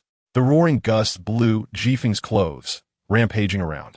The original marks appeared on his forehead, and black marks surrounded his eyes, a typical signal of about to enter Sage Mode. Just as he was about to step into Sage Mode, another change occurred. A mouthful of blood stained his chest. It was even more alarming than before. At the same time, Jifeng noticed a huge problem. His sage body seemed unable to function at all. The 2 consecutive injuries showed no signs of recovery. Jifeng was shocked. When his body was shattered in half, he could still rely on the sage body to recover. But now, although his injuries were not as severe, strangely, there was no recovery at all. "You creepy uncle." This was the first time Kanna had seen Jifeng in such a sorry state, his face pale and lips cracked, devoid of any color. She worriedly asked, "Should I go get Tsunade?" Jifeng waved his hand. He exhaled a breath of turbid air, his eyes filled with a serious expression. His brows furrowed deeper. He muttered, "That's right. Why isn't it working?" Suddenly, a scream came from Kanna's mouth, and her whole body began to convulse violently. Jifeng was startled again. He hurriedly stepped forward to support Kanna, who was about to fall to the ground, exclaiming, "What's wrong with you?" He found that Kanna's body was perfectly healthy without any issues, yet she was convulsing uncontrollably. A wave of immense pain hit her, causing her face to change drastically. Cold sweat poured from her forehead, dripping down to the ground. It hurt so much. She pushed Jifeng away with all her might, clutching her head tightly with both hands, letting out cries of agony. First, Jifeng had issues entering Sage Mode. Then Kanna was suffering unbearable pain. The consecutive changes left Jifeng somewhat at a loss, watching Kanna in pain without any way to help. What on earth is going on? This question filled Jifeng's mind, and he was consumed with thoughts about where things had gone wrong. Was it because of the environment? Coming from the other dimension to the rain village? Could it be related? Or was it due to their intimate activities the night before? Is it possible that there was a problem during the process that led to the current outbreak? Meanwhile, Shurfeng's eagle-like sharp eyes scanned the surroundings. Seeing no one, he closed his eyes. He activated the Eye of Heart Music. He scanned the entire rain-hidden village, but found nothing unusual. Is there a ninja causing trouble? Shurfeng wasn't sure and didn't dare to jump to conclusions. Seeing Hashimoto Kanna in such pain, a look of compassion appeared in his eyes. He stepped forward and tightly embraced Hashimoto Kanna, wanting to alleviate her suffering with his embrace. To his surprise, after Shurfeng held Hashimoto Kanna, her pain noticeably eased. Her screams gradually diminished until they completely disappeared. 2 lines of tears traced her fair cheeks, making her look particularly pitiful. "Kanna?" Shurfeng softly called her name in front of Hashimoto Kanna. With a muffled groan, Hashimoto Kanna's eyes trembled slightly before she opened them. Seeing Shurfeng, she instinctively hugged him back tightly. Feeling this strength, Shurfeng's heart tightened, realizing that Hashimoto Kanna was truly panicking. It's okay. He placed his hand on Hashimoto Kanna's back, gently patting and comforting her. "I know why I can't enter Sage Mode." Hashimoto Kanna's words shocked Shurfeng, who looked at her in disbelief. Chapter 238. The Road to Ascension. His pupils constricted. Shurfeng's gaze was firmly locked on Hashimoto Kanna, waiting for her to continue. Unavoidably, his heart began to hang in suspense, feeling a tightness in his chest as if a stone was pressing down on it. A series of events left him puzzled. First, the failure to activate Sage Mode, followed by consecutive heavy injuries that even a high-level Sage body couldn't heal. There was even a sense of foreboding that if Shurfeng forcibly tried to activate Sage Mode again, he might die on the spot. There would be no chance of survival. Then, Hashimoto Kanna suddenly had a splitting headache with no relief in sight. Doubts began to arise in his mind. Could last night's choice have hidden implications? Feeling Shurfeng's gaze, Hashimoto Kanna forced a smile and said, "I'm fine, don't worry." But a serious expression appeared on her face, her brows furrowed, and her mouth opened slightly, unsure of how to articulate her next words. To say it quickly, Shurfeng smiled and showed a relaxed demeanor. He didn't want Hashimoto Kanna to feel any burden because of this matter. The most dangerous moment was when Shurfeng first arrived in the Naruto world. having gotten through that. This current situation was nothing. Hurry up and speak. Seeing Shifeng urging her, Hashimoto Kanna bit her lip and let out a weak sigh. The reward granted by the system. You failed to accept it. That's why you ended up spitting blood. In other words, you can't activate Sage Mode. Shifeng's heart jolted. This was the first time he had heard such a statement. Previously, the rewards given by the system had no rejection phenomenon. After completing tasks issued by the God-level choice system, one would gain corresponding abilities in a short time. Everything after the wood release in the bloodline limit was the same. How could such a thing happen? All right, as long as you're fine. Shifeng smiled to mask his disappointment. After all, Sage Mode was crucial for him. Once he possessed Sage Mode, he could be called the strongest in the ninja world at this stage, allowing him more time to plan everything to face the impending arrival of the Otsutsuki clan. If Sage Mode can't be activated, then forget it. I'll alert myself. I haven't used the summoning scroll from the Richi cave yet, Shifeng said with a pout. Hashimoto Kanna looked at Shifeng with concern, her eyes shimmering. Mr. Weird, from now on, you won't be able to activate Sage Mode. Your physique isn't compatible with this natural energy. There's no way to integrate it. She understood the importance of Sage Mode to Shifeng. After acquiring the Richi Cave summoning scroll, Shifeng had expressed a desire to go learn multiple times. It was to fundamentally change his strength to face even more powerful enemies in the future, but now, it felt like it had cut off Shifeng's future. Shifeng's expression changed drastically, but he quickly forced a smile. Stop joking, this can't be taken lightly. Although Hashimoto Kanna wanted to joke and say something lighthearted to Shifeng, the reality was cruel. Mr. Weird, I'm serious. Hashimoto Kanna met Shifeng's gaze and continued. The headache I had just now was because of this. A strange memory suddenly invaded my mind, saying that, Mr. Weird, your physique is special. You reject the chakra of Sage Mode. The Sage Mode rewarded by the system isn't suitable for you, and you shouldn't continue using it.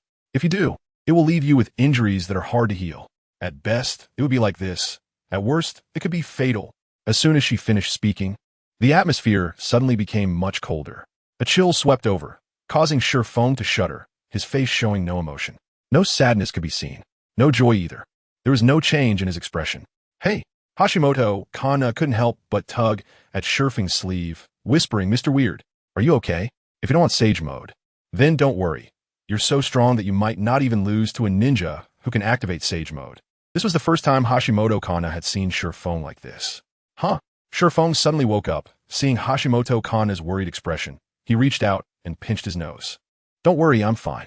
As for Sage Mode, a complex look appeared in Shifeng's eyes as he thought of many things in an instant. Then he exclaimed, in my hometown, a great person once said, fighting against heaven is endlessly enjoyable. Fighting against earth is endlessly enjoyable. Fighting against people is endlessly enjoyable. I don't think I'll be completely restricted. There must be other ways. Hashimoto Kanna's heart trembled.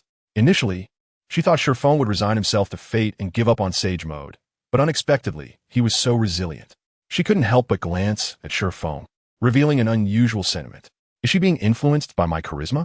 Shifeng playfully smiled, lifted Hashimoto Kanna's chin, and said with a pout, if you kiss me again now, it will be even more perfect. What do you say? Smack! A crisp sound echoed as Hashimoto Kanna swatted Shifeng's mischievous hand away, distancing herself from him as if avoiding a big bad wolf. She shouted, I knew you were bullying me. Come chase me. If you catch me, I'll let you hee. Hurry up, Mr. Weird.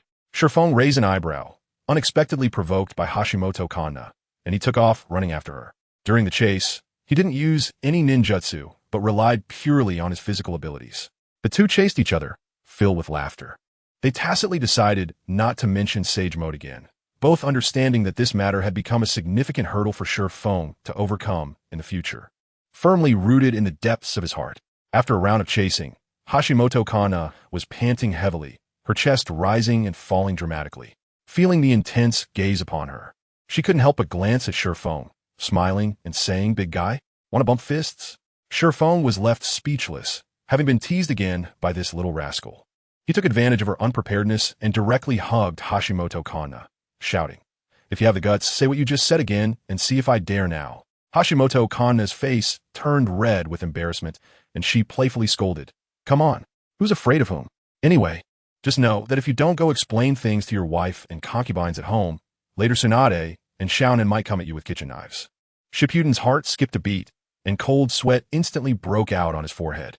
He slapped his forehead hard and said painfully, "Yeah, how could I forget about this? Just thinking about it gives me a headache. It turns out having too many women is also a kind of suffering. What should I do? How about I support myself as the main wife and definitely manage these concubines well? How about that?"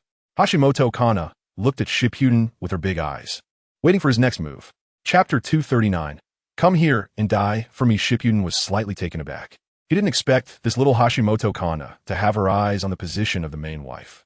Looking at the petite girl in front of him, a strange feeling suddenly arose in his heart, making him laugh out loud.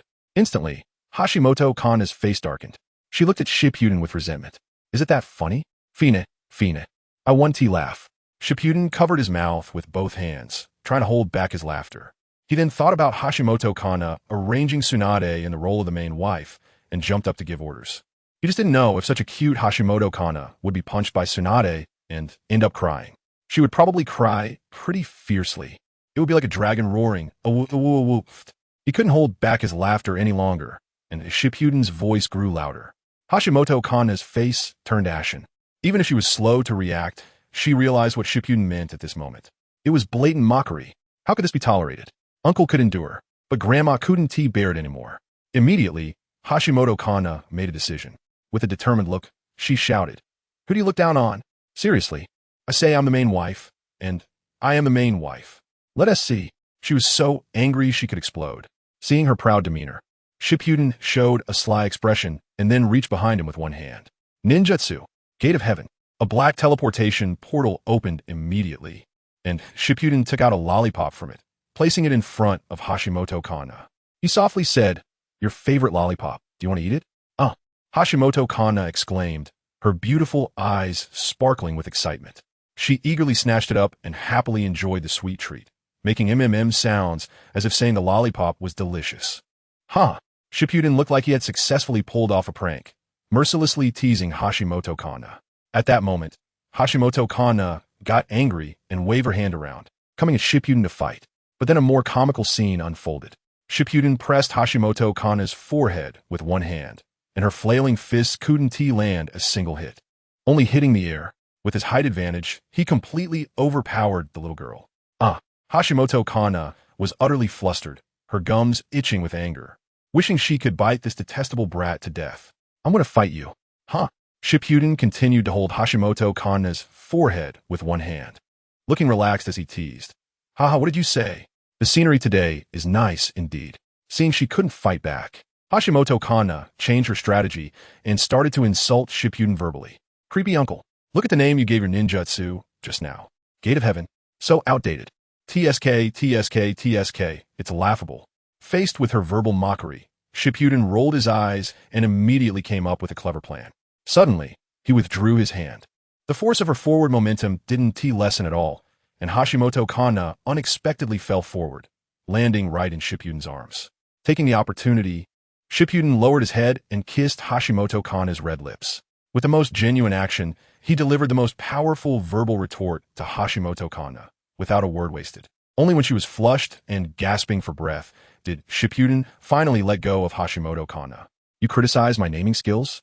Shippuden ran his hand through his messy hair, thinking he was being suave as he said, "That is the ultimate move of the holy angel beast.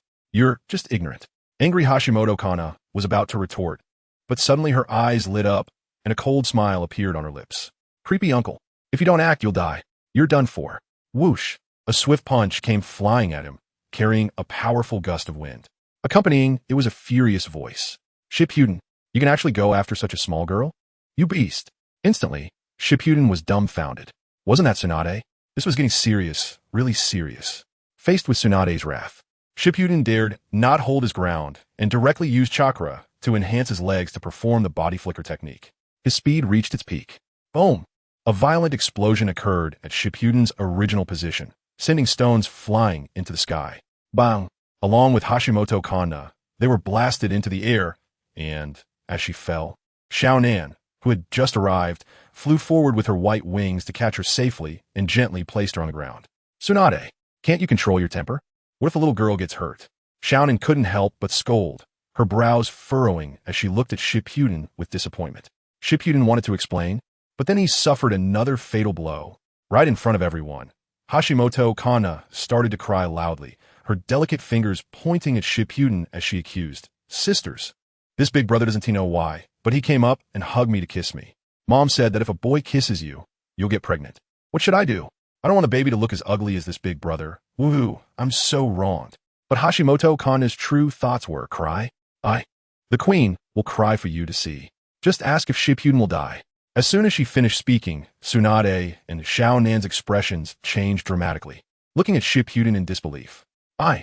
Shippuden was at a loss for words, feeling that even if he had 100 mouths to explain, he would be too scared to say anything under Tsunade and Xiao Nan's gazes. Forget it, I'll just face the storm calmly. Shippuden resigned himself, unwilling to struggle anymore, and chose to give up. Teacher you. Xiao Nan sighed deeply, revealing her disappointment without concealment, softly saying, "If you want, I can do anything." But she is still just a child. Why do you have to? Tsunade was not as easygoing as Xiao Nan. Her forehead veins bulged, and she rolled up her sleeves. Seriously promising Hashimoto Kana, she said, "Little sister, don't worry, I will definitely take revenge for you. I'll give this rogue a good lesson." Suddenly raising her head, her fierce gaze startled Shippuden, making his heart tremble. Tsunade angrily cursed, "Shippuden, come here and die." Shippuden was internally collapsing. Seeing Tsunade's stance, he would definitely receive a beating. At the same time, Tsunade knew Shippuden's recovery ability was astonishing, so her blows would be even more ruthless. Thinking of this, Shippuden couldn't help but take a step back, shaking his head like a rattle. "I'm not brave enough." "Is that so?" Tsunade gritted her teeth and walked step by step towards Shippuden, cursing, "Is there anything you dare not do? Leaving me and Konan at home, and going out to have fun. Shippuden, I ask you, which of us, me or Konan, is not better than this little girl in terms of figure and femininity?" The more Tsunade spoke, the angrier she became, especially when she thought about how hard she had worked and fiercely competed with Konan. In the end, without any warning, she lost to such a woman. No, to be precise, to a child. This was a tremendous insult to her. Whoosh! A fist swung out, instantly cutting through the air with a strange sound. "Shippuden, come here and die, old lady." Chapter 240. Never mess with a medical student since entering the Rain Village. The pride that originally belonged to Tsunade seemed to have dimmed. The Akatsuki members, with their outstanding strength, made Tsunade's title as one of the legendary three of Konoha feel utterly insignificant. On the contrary, because of Konoha's situation, a subtle barrier had formed between her and the members, which everyone felt but did not voice. Even on the simulated exams of 5-year college entrance examination, 3-year simulation, she was overshadowed by Konan and the genius Hashigaki Kisame, feeling pitiful and insignificant. If there was any usefulness, it was only her expertise in medical ninjutsu.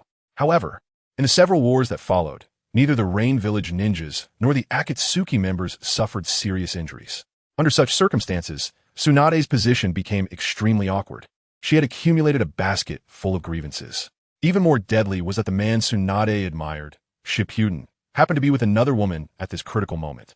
All kinds of emotions instantly turned into anger. She could no longer suppress it. Boom! The ground trembled violently.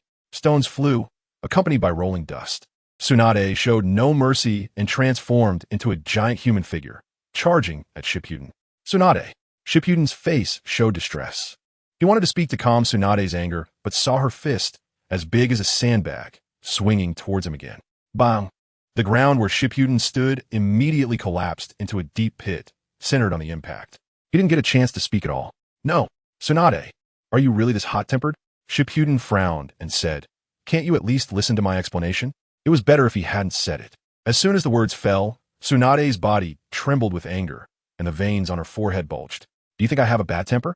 Tsunade's eyes turned red, as if she had suffered a great grievance, and she shouted, "Then why did you say you would take care of me? You even said you would love me for 1,000 years. Is this how much you love me?" The more she spoke, the angrier she became, her voice tearing through the air. "Shippuden, everything you said is bullshit."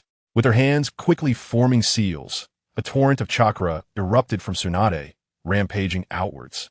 Instantly, sand and stones flew everywhere. Sealing technique. Release. Ninjutsu. Creation rebirth. 100 healings technique. Medical technique modification. Sage art. Right from the start, Tsunade unleashed her full power without holding back any cards. Under the torment of the simulated exam, the results she achieved were also significant. Tsunade altered all the ninjutsu she had learned. There are two sides to everything. Medical ninjutsu can save lives, but if used in the opposite direction, it becomes a terrifying weapon of mass destruction. Ninjutsu, creation rebirth, Hunter Healing's technique, with seals covering her body, began to rapidly and automatically heal any injuries sustained without affecting her attack rhythm. But now, with a solid boost in speed, chakra amount, and ninjutsu power, Tsunade's strength underwent a qualitative change. A visible chakra blade appeared on Tsunade's left hand, rushing in front of Shippuden, slicing out hundreds of times in just a few breaths. Swish, swish, swish. The cold light flashed. Shippuden couldn't even catch Tsunade's movements with his eyes, making him seem clumsy in the face of this storm-like attack. In the end, he was left with hundreds of scars on his body. Don't be afraid. Tsunade grinned, licking her red lips with her tongue, and coldly said, I've avoided all the vital points. At this level, I could stab you thousands of times.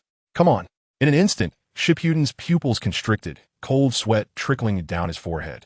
He could heal these wounds, but it hurt. The pain was very real. Tsunade was actually serious. At the same time, Shippuden understood a profound truth. Never provoke a woman who studies medicine, or else you might end up with a light injury after being stabbed. Watching Tsunade, the two were locked in battle. In the distance, Kana Hashimoto softly said to Konan, Sister, aren't you going to help? The inner demons began to stir. Chapter 241. Just let the child go. It's so hard, don't be fooled by Kana Hashimoto's cute appearance. She was full of mischief. After instigating the war between Tsunade and Shippuden, Kana set her sights on Konan, trying to stage a scene of two phoenixes fighting one dragon. Konan withdrew her gaze from the battle between the two and squatted down to look at Kana Hashimoto. Little sister, what's your name? Can you tell me how the teacher bullied you? Kana's heart leaped with joy. She had hooked a big fish with Konan. Though she thought this, her face portrayed a weak demeanor, and she even forced out 2 drops of tears from the corners of her eyes. My name is Kana Hashimoto, the big brother. He bullied me. He even gave me a lollipop and said I couldn't tell anyone about this. But, sister, can you help me get back at him? Her clear eyes widened, making Kana appear pitiful. Konan was slightly taken aback, her expression changing as she turned to look at the fleeing Shippuden, her eyes carrying a hint of something unusual. She murmured, Teacher. Her feelings were like a bottle of mixed flavors, filled with sweetness and bitterness. Without realizing it, Konan clenched her fists. The big brother kissed me once. Kana added fuel to the fire beside her. Sister, am I really going to have a child? I don't want a child that looks just like the big brother. She was a total drama queen. Meanwhile, Kana secretly thought, who does she look down on? This harem's main queen has indeed made her position clear. A child? A cold glint flashed in Konan's eyes as she said coldly, How long are you going to keep acting? Enough is enough. Kana was taken aback, her pupils dilating as she involuntarily took 2 steps back, showing a look of astonishment. She forced a smile, her face unnatural as she said, Sister, what are you talking about? I can't understand. It seems like you and the other big sister both like this big brother. His soul and body have both strayed. Aren't you angry, big sister? Huh. Konan let out a cold laugh, then dusted off her hands and stood up. She fixed her gaze on Kana Hashimoto and said, Stop acting, it's exhausting. Although the teacher is fickle, he wouldn't target a minor child. Besides, what makes you worthy of his affection? You have no curves. Nothing at all. Just a little kid. Kana Hashimoto was left speechless, feeling as if she had suffered 1,000 points of damage. This was a huge insult to her. Immediately tearing off her disguise, Kana Hashimoto shouted back, Konan, why do I dislike your words so much? You're the one who has no curves. Your whole family has no curves. What's wrong with my figure? Why is there no attraction? Hurry up and clarify your words. While speaking, Kana Hashimoto raised her head and puffed out her chest, trying her best to showcase her advantages. However, when she saw Xiaonan's cold smile, Kana Hashimoto suddenly realized. Pointing at Xiaonan, she exclaimed, You tricked me. Just figured it out? It's late. Xiaonan's gaze was fixed on Hashimoto Kana, wearing an expression as if she wanted to devour her, and she scoffed, pretending to be a child on purpose. Do you really think others are too stupid to see through it? It's ridiculous that you say things like kissing can lead to pregnancy. How can you even say that with a straight face? As for Kana Hashimoto, there is absolutely no mercy shown, directly tearing apart her facade. You. Kana Hashimoto's face turned red as she pointed at Xiaonan, unable to speak for a long time due to being choked up. Xiaonan looked at the distant scene where Jifeng and Tsunade were in a commotion, her eyes shimmering with light. and said in a serious tone, "Do you really think Tsunade can't see that you're pretending?" She felt wronged. She wanted to take this as an opportunity to settle old scores with the teacher. Otherwise, why would you be involved at all? So it turns out it's you all. Kana Hashimoto suddenly realized that it wasn't her who instigated the trouble, but rather she was being treated as a source of amusement. In an instant, a heavy burden pressed down on her. The position of the queen in the harem was at stake.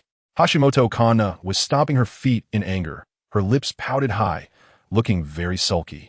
Even so, isn't she angry that he is looking for women outside, and even bringing them home? I just don't want to fix the gale, Hashimoto Kana said stubbornly. Xiaonan couldn't help but laugh. Suddenly, a scene from her conversation with Terumi Mei popped into her mind. That day, she had asked Xiao Nan about emotional matters, mentioning that Ship, the young clan leader of the Vortex clan, bore the heavy responsibility of rising his family. If he wanted to rise quickly, the prosperity of his offspring was also an important step. Naturally, Ship's wives would not be just anyone. Back then, Xiaonan didn't know how to respond. But now she had an answer. Smiling, she said to Kana Hashimoto, "Children, huh? If the teacher wants to give birth, I am willing to do it no matter how many times." Hashimoto Kana was shocked and opened her mouth wide. After a while, she finally came to her senses and kept saying, "Crazy. Crazy. Who says things like that? So annoying."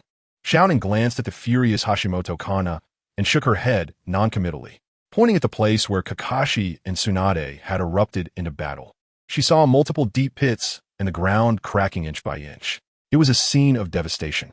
Thick clouds of dust shot up into the sky, and the surrounding stones joined in, crashing down one after another, making loud, thudding noises. "Did you see that? Tsunade, she is your real competitor. The premise is that you have to take a beating." As soon as Xiaonan finished speaking, it was obvious that Kana Hashimoto shivered and her breath suddenly halted. Seeing that the effect had been achieved, Xiaonan continued, "If you truly love the teacher, then put away all your little tricks and treat the teacher well. Otherwise, not only Tsunade, but even I will take action against you." Wow! Chakra condensed and rapidly spun in the palm, suddenly forming a spiraling sphere. Immediately, Konan slammed down hard next to Hashimoto Kana. Boom! Under the immense force, the ground couldn't withstand it and immediately tore apart, forming a vortex-shaped pit. The raging power spread outwards. A strong wind blew, rustling the clothes, and a cold sweat broke out on Kana Hashimoto's forehead. She was completely dumbfounded. "You all are really too much." Boohoo Kana Hashimoto originally thought that after leaving the space created by the system and entering the world of Naruto, she could use her intelligence to establish herself as the master of the harem of the wind. She aimed to reach the peak of her life. Little did she expect, this world was incredibly unfriendly to her, directly facing a severe threat. "Am I easy? So angry." Xiaonan raised her eyebrows, startling Hashimoto Kana, who fearfully took a step back. What else do you want to do?" Kana Hashimoto immediately backed down, such a majestic and imposing presence at the beginning. Chapter 242. Hug, what do you want to do? Her voice trembled. Hashimoto Kana felt a sense of fear. Where was the half of the bravado she had when she boldly declared she would become the main character of the harem like a fierce wind? Xiaonan also remained silent, stepping towards her one step at a time. Suddenly, Kana Hashimoto felt a sense of impending danger, retreating step by step, her forehead covered in cold sweat. Don't kill me." Xiaonan lightly raised her arm and reached out towards Hashimoto Kana. Hashimoto Kana dared not look any further, quickly closed her eyes, and began to scream at the top of her lungs. What a fuss! I saw that Xiaonan just reached out to remove the leaves stuck in Hashimoto Kana's forehead hair, making her look prettier. It's better this way. The teacher will find it more pleasing to the eye. Not bad, even more beautiful now. Kana Hashimoto was stunned, looking at the little Nan in disbelief. Blinking her big eyes. "You scare me to death. I thought you were going to kill me." Bang! Kana Hashimoto's body felt weak, and she collapsed on the ground, gasping for breath, greedily inhaling the air. Her chest rose and fell continuously. Xiaonan no longer paid attention to Kana Hashimoto, but turned to look into the distance, where the battle between Jifeng and Tsunade was becoming increasingly intense. Painful sky kick. A low voice echoed. Tsunade rolled down from the sky and struck down with a high whip kick. A faint sound of sonic boom could be heard. Not good. Seeing the scene, Jifeng felt a bit of a headache. If his kick were to land, half of Yuin village would collapse into ruins, turning it into a wasteland. There's no other way, so you'll have to calm down for now. With swift hand signs, the Gale shouted, Ninja technique. The gate of heaven. A black portal appeared out of nowhere, and the falling Tsunade couldn't react in time, directly breaking through the portal and entering another dimension. Whoosh! A figure rushed into a black portal with a swift wind, arriving in an alternate space. The sudden turn of events left Tsunade momentarily stunned, as she gazed around the unfamiliar environment with a look of shock in her eyes. Water cascaded down from a high mountain, creating a mist, and a faint sound of flowing water echoed in the air. It sounded like water spirits singing. The surroundings trembled with a thick white fog, resembling a fairyland. Tsunade exclaimed, "Is this a space-time ninjutsu?" "That's right." Shippuden nodded. There was no other way. If Tsunade continued to act, the situation would definitely spiral out of control. He absolutely would not stand by and watch the Rain Village, which he had worked so hard to establish, be destroyed. "All right, Tsunade, if you still feel wronged, then keep fighting here." Suddenly, the veins on Tsunade's forehead bulged. The anger inside her could no longer be suppressed. "Drink!" Her expression stiffened, and she swung her fist roundly, striking down hard at the gale. Is she really going to make a move? With a sudden cry, the swift wind reacted quickly, and in a flash, it had already arrived in front of Tsunade. Without the slightest hesitation, it directly reached out and embraced Tsunade. "Get away from me!" The rolling chakra erupted from Tsunade, spreading outwards and wreaking havoc on everything around. The startled cranes that had paused to rest flapped their wings and quickly flew away, making unusual sounds. The fierce wind was nearly knocked out of Shurfeng's hands by the powerful force, and his skin was scraped painfully. His clothes rustled slightly, struggling against the violent chakra. Shurfeng held Tsunade tightly, and in the next moment, he supported the back of her head and gently lowered her into his embrace. Suddenly, a warm embrace enveloped Tsunade, causing her naturally raging chakra to pause. "You!" Tsunade's expression froze for a moment, and she immediately tried to gather her chakra to break free from the embrace of Shurfeng. "All right, I know you've been wronged." Shurfeng gently comforted her, his hand stroking her hair. "I've been neglectful during this time and haven't spent enough time with you." A certain string deep within her heart was plucked, and an unusual sentiment lingered, refusing to dissipate for a long time. "I hate you," Tsunade exclaimed, biting down hard on Shurfeng's shoulder. A wave of intense pain hit him, forcing Shurfeng to furrow his brows. Tsunade certainly had a fierce bite. "Does it hurt?" Tsunade looked at the bite mark on his shoulder, crimson blood seeping from it, her expression changing repeatedly. "Of course it doesn't hurt." Shurfeng continued to comfort her, smiling as he said, "Are you feeling better now? What I care about is how you look. It makes my heart ache." Ever since their romantic conversation, when Tsunade had wanted to kill Shurfeng, there hadn't been such intimate actions between them. Undoubtedly, Tsunade liked Shurfeng. Perhaps due to her violent temper, she was unwilling to show her softer side to others. So she bore everything alone. Suddenly hearing Shurfeng's sweet words again left Tsunade somewhat at a loss. "Let go of me." She feigned anger, but didn't push him away. If Shurfeng let go at that moment, it would undoubtedly reignite Tsunade's fury. Sometimes it's best to listen to a woman's words, but at other times, one must not listen. Like now. "Can I hold you for a while?" Shurfeng shamelessly murmured, "Just for a bit." A gentle breeze swept by, bringing a hint of coolness. The stray hair on her forehead swayed with it. A startled crane circled in the air a few times before landing beside Shurfeng and Tsunade, settling down once again. The leaves rustled, the grass whispered, and the spring breeze caressed the blossoms. Where peach blossoms were pink, pear flowers white, plum blossoms also white, and pumpkin flowers yellow. Birds sang on the flowering trees, grooming themselves and chattering, branches swaying, petals drifting, a serene and comfortable scene. "By the way, how well can you learn this space-time ninjutsu?"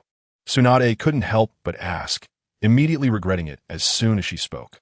This ninjutsu involved others' secrets, and as a former Konoha ninja, her inquiry was indeed somewhat inappropriate. "It's nothing," Shurfeng, understanding Tsunade's thoughts, tightened his grip on her delicate body and whispered, "What's inappropriate about it? This space-time ninjutsu, I just learned it, and it can create unexpected effects in battle. But there is one limitation. This ninjutsu only connects this alternate space with the ninja world, nothing more." Upon hearing Shurfeng reveal such a secret, a look of surprise flashed across Tsunade's face, which quickly returned to normal. "How long are you planning to hold me? I can hardly breathe." "Let go of me now," Tsunade said, her face flushed. "If I were to put a time limit on this, I hope it's 10,000 years. Shurfeng gazed intently at Tsunade and continued, "Is that okay?" As he slowly lowered his head, Tsunade's face grew even redder, and her breathing became heavier. Chapter 243. Sharing a boyfriend when a woman is in a bad mood. Don't try to argue with her. Instead, comfort her. And take the most practical approach by giving her a warm embrace to break down her psychological defenses. Finally, a domineering kiss will ensure that no matter what woman it is, she will become as docile as a big white rabbit. This is Shurfeng's insight, and he is currently executing this thought, leaning down to kiss Tsunade's red lips. He even began to imagine the scene of Tsunade blushing. However, Shurfeng overlooked a crucial issue. All of this was merely his assumption, without any real basis. He fancied himself a love expert, but in reality, even his first kiss was initiated by Hashimoto Kana, making Shurfeng a complete novice when it came to matters of the heart. His experience was lacking. As expected, imagination is beautiful, but reality is cruel. Just as Shurfeng was about to kiss, a cold smile appeared on Tsunade's face. If I remember correctly, Tsunade's eyes narrowed into sharp slits as she said fiercely, "You just used that filthy mouth to kiss someone else. Now you dare to. Shurfeng, you have gone too far." Bang! Without a moment's hesitation, Tsunade broke free from Shurfeng's embrace and landed a powerful punch on his chin, sending him flying like a kite with a broken string, crashing heavily to the ground. Dust billowed, spreading out in all directions. The serene and comfortable scene from before was completely gone. Shurfeng, feeling dazed and confused, sat up and rubbed his head, bewildered. What went wrong? Why did it turn out differently than I expected? For Shurfeng, this was a question that had troubled him for a long time. Whoosh! Tsunade's figure flickered and appeared right in front of Shurfeng. Humph! Do you really think I haven't seen the world? This little trick is not worthy of me. Her words dripped with sarcasm. Shurfeng suddenly woke up, realizing how foolish his previous actions had been. All right, let's go. Tsunade pulled Shurfeng off on the ground and said, "You just sent Kirin Mei away, and now you brought back a little beauty. Aren't you going to introduce me?" After coming out of the alternate space, Shurfeng and the three women arrived at their lodging. Tsunade, with her fair thighs draped over the single sofa, pointed at Hashimoto Kana and Xiaonan beside her, and said, "Choose one. Let's see where we start." Shurfeng showed a troubled expression and sighed, reluctantly saying, "Can we not do this? It feels so embarrassing. Who does this kind of thing?" "Embarrassed?" Tsunade murmured, her beautiful eyes flashing a cold light that locked onto Shurfeng, her expression unkind. "Then what do you suggest? A man with three women. How do we distribute?" Suddenly, under Tsunade's pressure, Shurfeng lowered his head, weakly saying, "You're being authoritarian. Shouldn't we consider Xiaonan and Hashimoto Kana's feelings?" Me? Hashimoto Kana's eyes sparkled with excitement as she said, "I think Tsunade's idea is good. We can totally give it a try." Shurfeng's expression turned sorrowful, and he looked at Xiaonan pitifully, knowing she was his last hope. "Xiaonan, what do you think?" Xiaonan was momentarily stunned, a hint of blush appearing on her cool face as she instinctively avoided Shurfeng's gaze. Seeing this, Tsunade interrupted them, reminding Xiaonan, "You better think it through. If you miss this opportunity, there won't be another." Xiaonan bit her lip, showing a conflicted expression. Seeing her hesitating, Shurfeng immediately panicked and said, "You can't agree with Tsunade. This is too unfair for me. It's too cruel. It's simply a moral abyss." In the next moment, Xiaonan suddenly looked up, and Jifeng's expression brightened. He exclaimed, "Xiaonan, you oppose this, right? I knew you were the best." However, Xiaonan shook her head and softly said, "I agree with Tsunade." Instantly, a scream came from Jifeng. "Shut up. How can you not agree to such a good thing? You're simply living in luxury without knowing it." Tsunade nodded and said, "Then the minority must obey the majority. Let's say it this way. For everyone's happiness, Jifeng, you will accompany each of us in a romantic relationship. This way, we can see if being together really brings happiness. It's not just you. We also need to make a judgment on this." Jifeng's face turned sour, feeling bitter inside. Happiness? He didn't think so. He saw it as a trampling of his dignity as a man. It was too much of a blow. This is hegemony. The emperor's heart to kill me never dies. Jifeng shouted, "I oppose."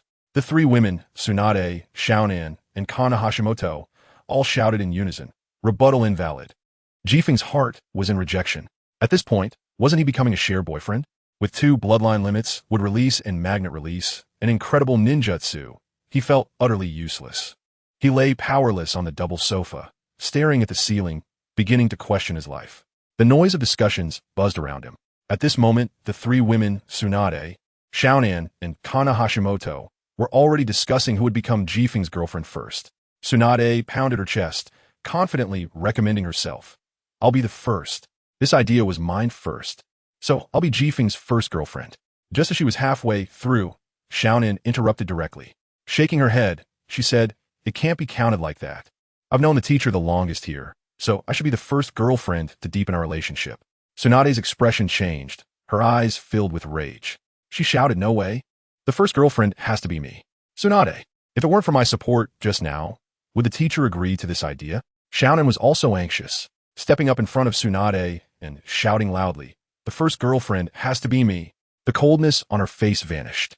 Tsunade couldn't sit still anymore, suddenly standing up from the sofa, shouting, "The first girlfriend is me. It's me. You can't. You can't either.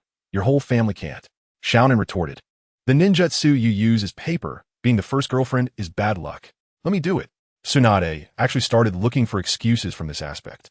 Xiaonan widened her eyes, holding back her anger. She retorted, "Then according to you, Tsunade, you absolutely cannot become the teacher's girlfriend. With such a bad temper, what if you scare the teacher away? How can you become a girlfriend?" Chapter 244. 3 women in a play. Although it wasn't an actual battlefield, neither Tsunade nor Xiaonan was willing to back down. Their verbal sparring resembling a battlefield. The smoke of conflict filled the air. In an instant, Jifeng felt as if he were on a battlefield, visibly witnessing Tsunade and Xiaonan firing off dense verbal bullets at each other. Jifeng crawled forward through the thick smoke, reaching out with his left hand and grabbing a helmet to put on his head. Whoosh, whoosh, whoosh. Bullets flew past him continuously, putting him in a dangerous situation. With his right hand, he pulled out an M416 assault rifle without any hesitation and began to fire. Bang, bang. Red flames erupted from the muzzle. Jifeng's face twisted in a grimace. The brutality of the battlefield was far more intense than he had imagined, making it hard for him to breathe. It felt incredibly oppressive. Sweat slowly trickled down his forehead. "No way." Jifeng clenched his teeth, determinedly saying, "If this continues, I'll die here." He decided to counterattack. Then he pulled out a grenade from his pocket, bit down to pull the pin, and hurled it far away. Boom! The ground shook violently as a tremendous explosion occurred. Dust swirled around, adding a layer of dirt to his face. In the next moment, Jifeng was dumbfounded, realizing that the enemy showed no signs of weakening their firepower. Tsunade and Xiaonan continued their incessant chatter. Jifeng crawled forward, crossing the line of fire, and picked up a communication device from the ground, putting it to his ear. "Calling base. I'm suddenly under heavy fire, requesting immediate support." At that moment, a strong gust of wind blew, causing Jifeng's hair to flutter wildly. Everything went dark in front of him. In a daze, Jifeng saw a helicopter for urgent support flying in, his face showing a hint of surprise. Suddenly, the scene changed. Kana Hashimoto appeared before him with a smile, her fair and delicate face shining. "Hey, what are you doing, weirdo?" "Huh?" Jifeng's expression froze, instinctively looking at his hands. Realizing the communication device had turned into a shoe, the M416 assault rifle had become a broom. "You weirdo." Kana Hashimoto squatted down, her beautiful eyes sparkling, and smiled. "What do you think will happen if the two sisters find out that I've already wiped your mouth clean?" Jifeng's heart raced, his pupils dilating. Suddenly, he sprang up, covering Kana Hashimoto's mouth with his hand, glancing nervously at Tsunade and Xiaonan. He noticed that the two were still caught up in their argument and hadn't noticed the commotion over here. Phew! Jifeng finally exhaled, realizing his back was soaked with sweat. Thank goodness, thank goodness. He understood that the scale of the argument between Tsunade and Xiaonan over who would be the first girlfriend was already intense. The words exchanged were fiercer than real battles. If a man's mouth is a deceiving ghost, then a woman's mouth is a life-taking Yama. Jifeng felt this deeply. If at this moment, the two fierce women learned that he had lost without a fight, and it was taken by Kana Hashimoto, who seemed harmless, the consequences were unimaginable. It would be like the end of the world. Jifeng didn't dare hesitate for a moment, keeping an eye on Tsunade and Xiaonan while pulling Kana Hashimoto to hide behind the sofa. Kana Hashimoto suddenly pulled Jifeng's hand away, looking resentful. "What are you doing? Can't you see what situation we're in? What can you say and what can't you say? Do you really not know?" Jifeng was anxious, his eyes wide open. This was fundamentally different from whether the harem would catch fire or if the Afong Palace would burn down. With a mischievous glint in her eye, Kana Hashimoto had already come up with an idea. Smiling, she said, "So you wanted to shut me up? But I'm not someone easy to talk to." "Exactly." Jifeng's face froze, staring blankly at Kana Hashimoto. After reacting, he immediately reached out and gave her a light knock on her smooth forehead. You actually thought of blackmailing me? Ouch. Kana Hashimoto rubbed her forehead, wailing in distress. Feeling aggrieved, she stood up, ready to share this secret with Tsunade and Xiaonan. Hey, I'm Kana Hashimoto, a proud girl. I have my own dignity. If you're heartless, don't blame me for being ungrateful. Jifeng quickly pulled Hashimoto Kana back, firmly gripping her behind the sofa. He made a shushing gesture at her. Then he poked his head out, quietly crawling out from behind the sofa, and saw Tsunade and Konan had escalated their verbal battle to throwing sofa cushions. The difference was that one was using brute strength, while the other was using the dance of the paper. The soft sofa cushions were thus crushed to bits under their assault, ending their short lives. Jifeng shuddered at the sight of flying cotton fluff. He couldn't provoke them. Jifeng patted his startled heart and slowly crawled back behind the sofa, terrified of making a sound that would alert the two. Hashimoto Kana couldn't help but laugh. Uncle, you're so cute. She immediately leaned over and gave Jifeng a kiss on the left cheek, affectionately rubbing it. You behave. Jifeng widened his eyes in panic. His heart that had just settled immediately hung in the air. Wasn't this asking for his life? Sit properly. Hashimoto Kana sat back down, a broad smile on her face, tilting her head to look at Jifeng.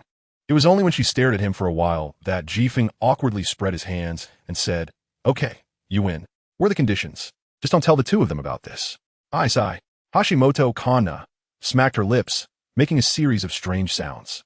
With a smile in her eyes, she said, A day as husband and wife means 100 days of grace. With our relationship, how could I harm you at this critical moment, when you're at your most vulnerable?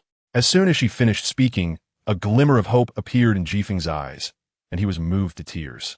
Hashimoto Kana was indeed the best. Having a genuine relationship was like iron. I will take good care of you, Jifeng promised. Hashimoto Kana nodded with a smile. Actually, this matter with the two sisters can be settled easily. Jifeng was startled and exclaimed, You're not blackmailing me? You want to help me? Thank you. The next moment, he realized he had raised his voice a bit too high and quickly covered his mouth with both hands, panic written all over his face. Of course, Hashimoto Kana's smile didn't fade. Under Jifeng's hopeful gaze, she slowly said, I heard you cook really well. Jifeng interrupted her directly. Speaking ahead of her, I'll do it. I like to eat lollipops. Buy some. And pretty dresses. Custom made. Haha. I knew you were the best, uncle. Hashimoto Kana then said, The solution is for me to be the queen of the harem. Uncle, if you marry me, won't that settle the matter with the two sisters? Chapter 246, Tsunade's Fury. The harem chaos. As soon as she finished speaking, Hashimoto Kana proudly lifted her little head. It was as if she had a sign on her forehead saying, Praise me. Look at how clever I am. This beauty is smart beyond measure. Jifeng. He immediately reached out and gave Hashimoto Kana a flick on the forehead, angrily saying, Aren't you just causing trouble? Marrying you? Do you really think Tsunade and Konan are pushovers? Saying that could literally tear us apart. This is just like a leaky roof meeting a rainstorm. Just as Jifeng and Hashimoto Kana were mumbling, a sudden voice interrupted them. What are you two hiding and talking about? Tsunade glared at Jifeng with cold eyes, her expression unfriendly, and said in a low voice, Mary, were you planning, Jifeng? At that moment, Konan's anxious mood could no longer be contained, and she asked with a panicked expression, Teacher, who are you going to marry? Her eyes scanned Jifeng and Hashimoto Kana. Jifeng was momentarily speechless, his expression becoming extremely unnatural. His heart hung in the air. He didn't know how much Tsunade and Konan had overheard or whether they knew about him being a blood sacrifice. This matter directly related to Jifeng's fate, life and death. He awkwardly smiled and quickly explained, Mary, you heard it wrong. I meant if there's a chance, I could take you both out to play. Right? Kana? Uncle, just shut up. Your ability to change the topic is too poor. Jifeng desperately made eye contact with Hashimoto Kana, but she completely ignored him. Stepping in front of Jifeng to face Tsunade and Konan. With a smile, she said, Sisters, you didn't hear wrong. Uncle said he wants to marry me. That means I'll be the main wife. In an instant, the flames of fury ignited within Tsunade, her chakra uncontrollably swirling around like a storm, instantly turning the sofa, chairs, and other furniture in the living room into dust. She coldly growled, Little girl, what did you just say? I didn't hear clearly. The invisible pressure was fully released. Jifeng was stunned. He couldn't believe Hashimoto Kana was taking this as a joke. Didn't she remember that even gentle-tempered Konan could deal with her severely? How could she provoke Tsunade without regard for her life? It's over. Jifeng quickly covered his eyes, unable to bear witnessing what was about to unfold. The upcoming scene would surely be brutal. At the same time, he slowly moved his body towards the door. He didn't want to stay in this hellish scene for even a moment longer. Jifeng, stand there. Tsunade pointed at Jifeng and roared, her chest heaving with anger, her eyes shooting cold light. Instantly, Jifeng froze in place, not daring to breathe. Move? He couldn't move. Tsunade then turned to Hashimoto Kana and sneered. I initially thought you were young and still ignorant, easily swayed by Jifeng. I didn't expect you to have such ambition. You want Jifeng to marry you? And to be the queen of the harem? Do you really think that Konan and I would just stand by and let it happen? I'll teach you a good lesson now. With that, Tsunade rolled up her sleeves and angrily walked towards Hashimoto Kana. Come on. Hashimoto Kana refused to back down, glaring with her big round eyes, and shouted, Do you really think I'm afraid of you? I'm set on that position of queen of the harem. The two locked eyes, neither willing to back down, and in that moment, it seemed sparks were about to fly. Witnessing this, Jifeng felt a chill run down his spine, his ears buzzing. He silently thought, It's over. It's over. It's not that I'm not a man, but at this moment, I can only stay out of it, otherwise.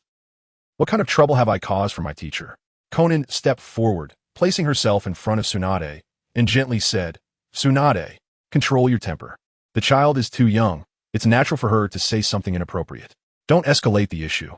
Then, turning to Hashimoto Kana, Konan softly said, Quickly apologize to Tsunade. Queen of the harem? Stop saying such things. This is something that needs to be decided by the teacher. It's not a small matter. Hashimoto Kana instinctively took 2 or 3 steps back, her face showing fear as she stammered. I don't want to apologize to Tsunade. The shadow that Konan had left her still lingered, affecting Hashimoto Kana. Moreover, she hadn't said anything wrong. There had to be a distinction of size. Otherwise, if the members of the harem increased in the future, wouldn't they just fight every day? Without waiting for Xiaonan to speak, Tsunade couldn't sit still and rushed over to Xiaonan in 3 steps. What do you mean? More members? Sensing Tsunade's killing intent, Shifeng felt cold sweat trickling down his back, dampening his clothes. He weakly said, I didn't say that. Oomph. Tsunade let out a cold snort, startling Shifeng into a sudden shiver. Not speaking can get you shot too? She turned her cold gaze towards Kana Hashimoto and said, You were completely obedient to Xiaonan. But now you're trying to act tough with me. What are you thinking? Whoosh. Without a moment's hesitation, Tsunade punched the wall beside her hard. Bang. With a loud noise, the wall shattered, leaving a massive hole. Debris flew, and dust billowed. The people present were shocked, their expressions changing drastically, and fear crept into their eyes as they looked at Tsunade. Earlier, Xiaonan's words had almost scared Kana Hashimoto out of her wits. Logically, Tsunade would be even harsher than Xiaonan, and Kana Hashimoto should be terrified. But in the current situation, even Shifeng was confused, unsure of Kana Hashimoto's confidence. Seemingly sensing something, Kana Hashimoto turned to Shifeng with a smile and said, Don't worry. Remember to reward me with a lollipop after we succeed. Until now, she hadn't forgotten the promise made with Shifeng. Suddenly lifting her head, Kana Hashimoto looked directly at Tsunade without flinching and said, Tsunade, I'm not afraid of you. Huh? Tsunade laughed in anger. At this moment, Xiaonan chose to step aside, as anyone could see that Tsunade was on the verge of fury. Even she didn't dare to interfere further.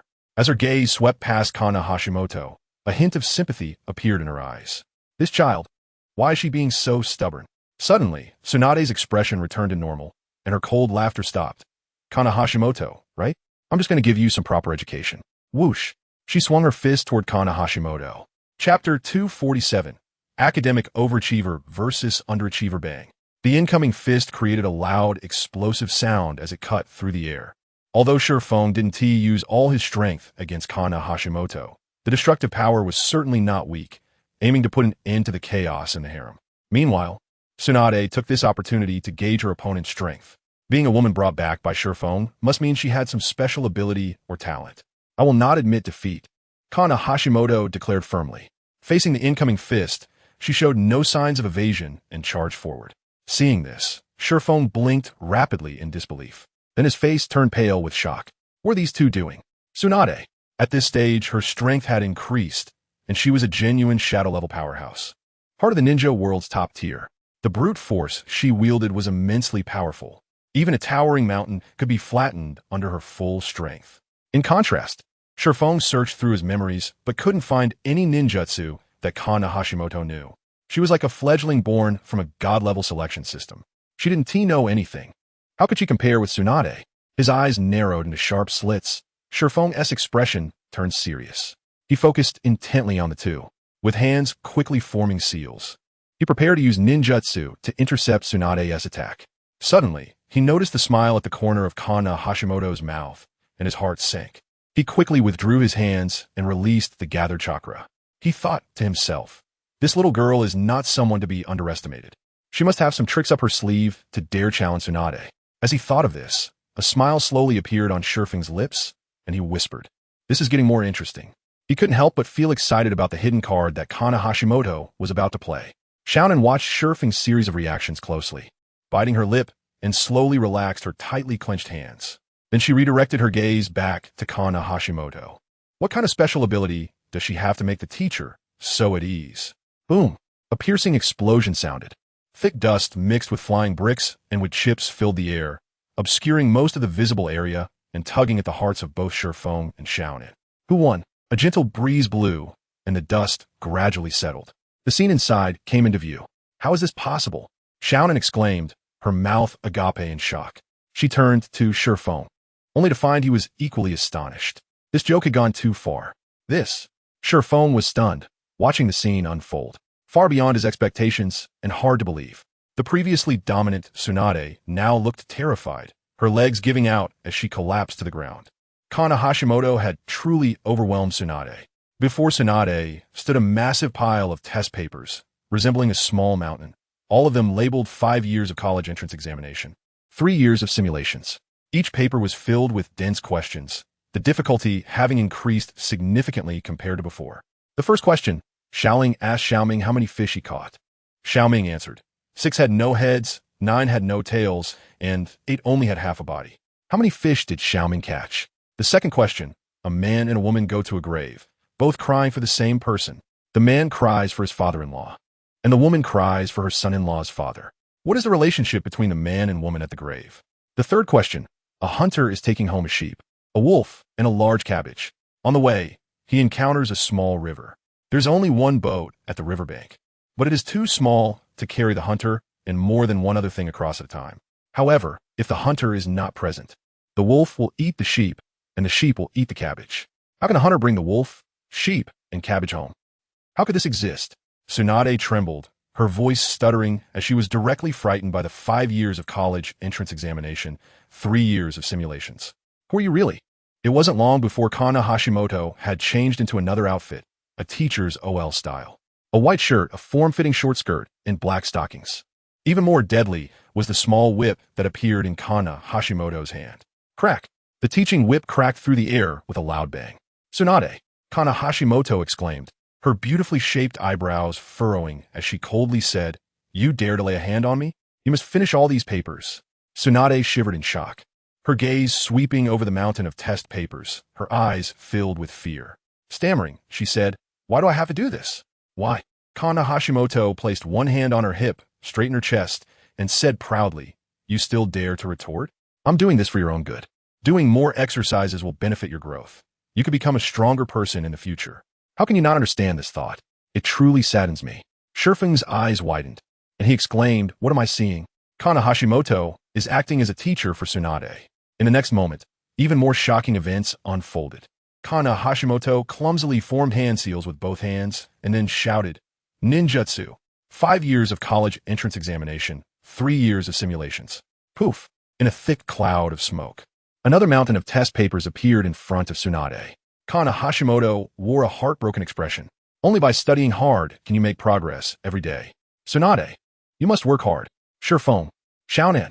Tsunade completely broke down, tears welling in her eyes as she looked at Shifeng with a pitiful expression. Help me.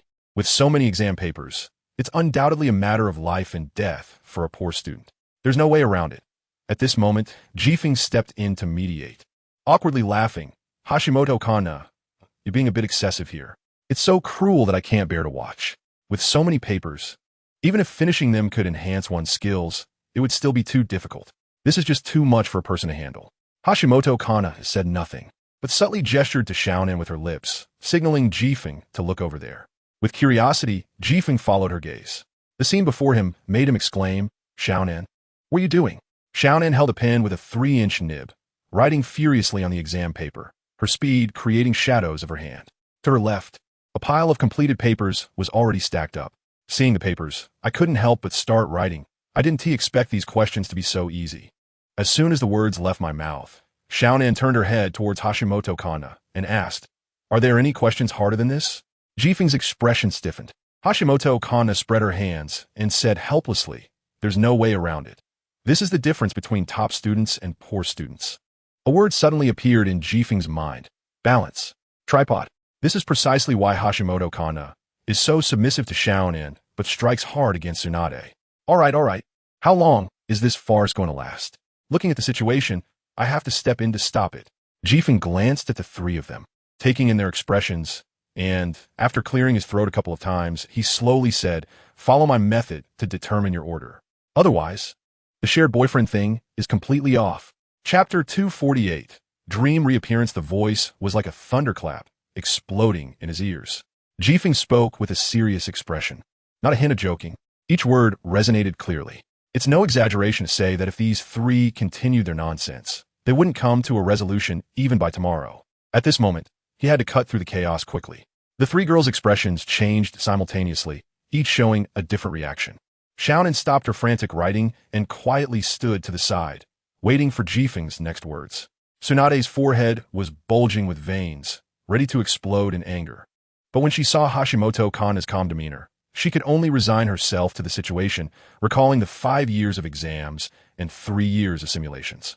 She got up from the floor, dusted off her pants, and stood to the side, sulking. Just as Hashimoto Kana was about to mock cruelly, Xiaonan's calm gaze turned towards her, causing her to immediately shut her mouth.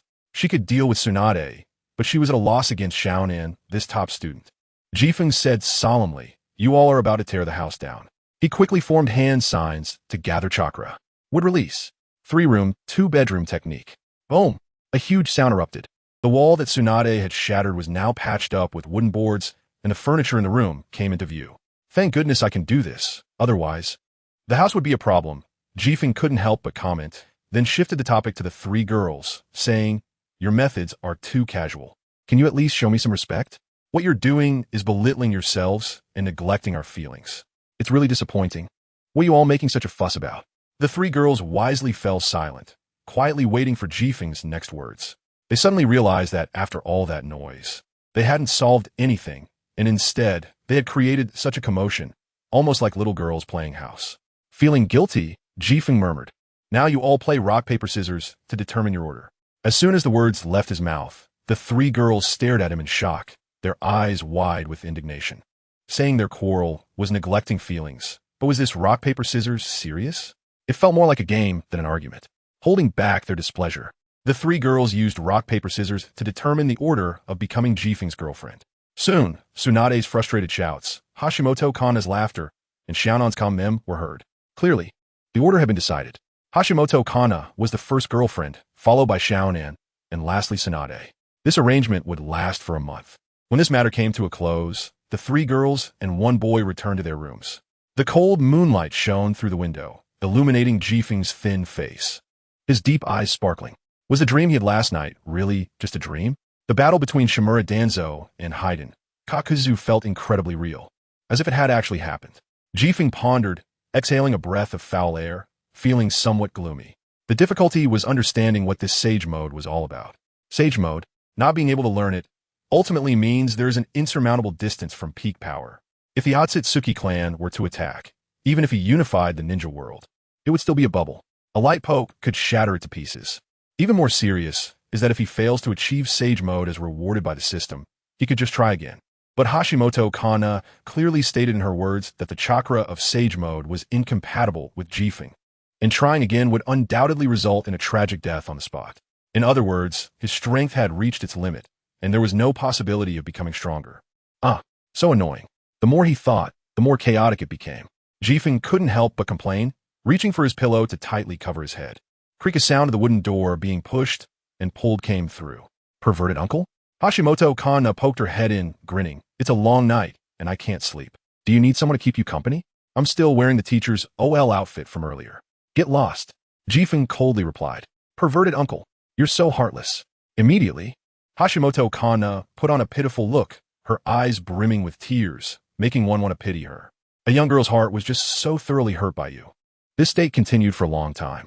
Seeing Jifeng still burying his head under the pillow, not giving her a glance, she stomped her feet in anger, looking like a deflated balloon, extremely frustrated. Get this clear. I am your first girlfriend now. Show me the respect you should have, okay? Hashimoto kinda scolded. Unfortunately, the only response she got was Jifeng's indifferent 2 words. Get lost. You're so boring. Infuriated, Hashimoto Kana went back to her room. At the moment she closed the door, Tsunade and Xiaonan, in their respective rooms, felt their hearts sink. Sensitive and fearful. So, the 3 girls and 1 boy each had their own thoughts, and they didn't know how long it took before they fell into a deep sleep, breathing evenly and steadily. However, Jifeng was a bit different, his brows tightly knitted, revealing a look of pain. He had another nightmare. The dream continued from last time, still featuring the battle between Shimura Danzo and Haiden Kakuzu. The difference was that they had now entered the final stage. Shinra Tensei, once activated, the control person would have their will directly modified. It is one of the few ninjutsu in the Naruto world that cannot be undone, with extremely terrifying power. At this moment, Haiden's eyes were blood red, veins crawling all over his eyeballs, and his face was incredibly sinister. Just standing next to Shimura Danzo, one could feel a strong smell of blood wafting from him. Kakuzu's eyes were filled with seriousness, his gaze narrowing sharply. He had actually controlled Haiden? Shimura Danzo! Zing! Kakuzu's figure flashed, charging out at high speed. During the process, he hurriedly formed hand signs and suddenly released a chakra monster in the shape of a mask from his back. The 2 ran in opposite directions and then united to confront Shimura Danzo and Haiden. Bang! The sound of metal clashing echoed. Haiden wielded his death scythe with fierce movements, expertly blocking every lethal attack from Kakuzu. Even when facing 2 opponents, he did not lose ground. Within just a few breaths, Haiden and Kakuzu had exchanged blows dozens of times. The sound of metal rang out as Haiden skillfully neutralized Kakuzu's powerful punch. At the same time, the scythe slipped from his grasp and spun in Kakuzu's hand. A sharp glint flashed. However, Kakuzu managed to evade the blade's edge by sidestepping and countered with a powerful kick that struck the scythe. Whoosh! The scythe returned to Haiden's hand. Kakuzu, you are an old-school ninja too, remarked Shimura Danzo coldly, secretly plotting to recruit Kakuzu into his own faction. It would be a pity for him to die. Why not leave Akatsuki and join the new organization, Shell? Chapter 249, The Terrifying Old Man Crack. A sharp sound rang out. The dreamscape cracked, and the figures of Danzo, Haiden, and Kakuzu appeared misaligned, as if the entire world were shattering like glass. Shippu shouted in surprise, suddenly waking from a dream. He gasped for air, his chest rising and falling rapidly, bewildered by everything that had just happened. Shell organization? A serious expression crossed Shippu's face, his brows furrowing in suspicion. It shouldn't have appeared at this time, if he remembered correctly. What had changed? A gentle beam of moonlight streamed through the window, casting a silver sheen on the windowsill. The moon hung high in the sky, bright and gentle, illuminating the night with a sense of calm and peace. The moonlight fell on the branches, creating mottled shadows that resembled fragments hanging from the trees. The tranquil atmosphere contrasted sharply with Shippu's inner turmoil. In the next moment, his expression changed dramatically as he suddenly turned to look at the bedside. He was astonished to find that a black portal had opened, emanating a chilling aura that connected to another dimension. With a sudden rush, Shippu sprang up, completely awake, his eagle-like eyes fixed on the portal. I didn't activate the ninjutsu Heaven's Gate. Why did it open on its own?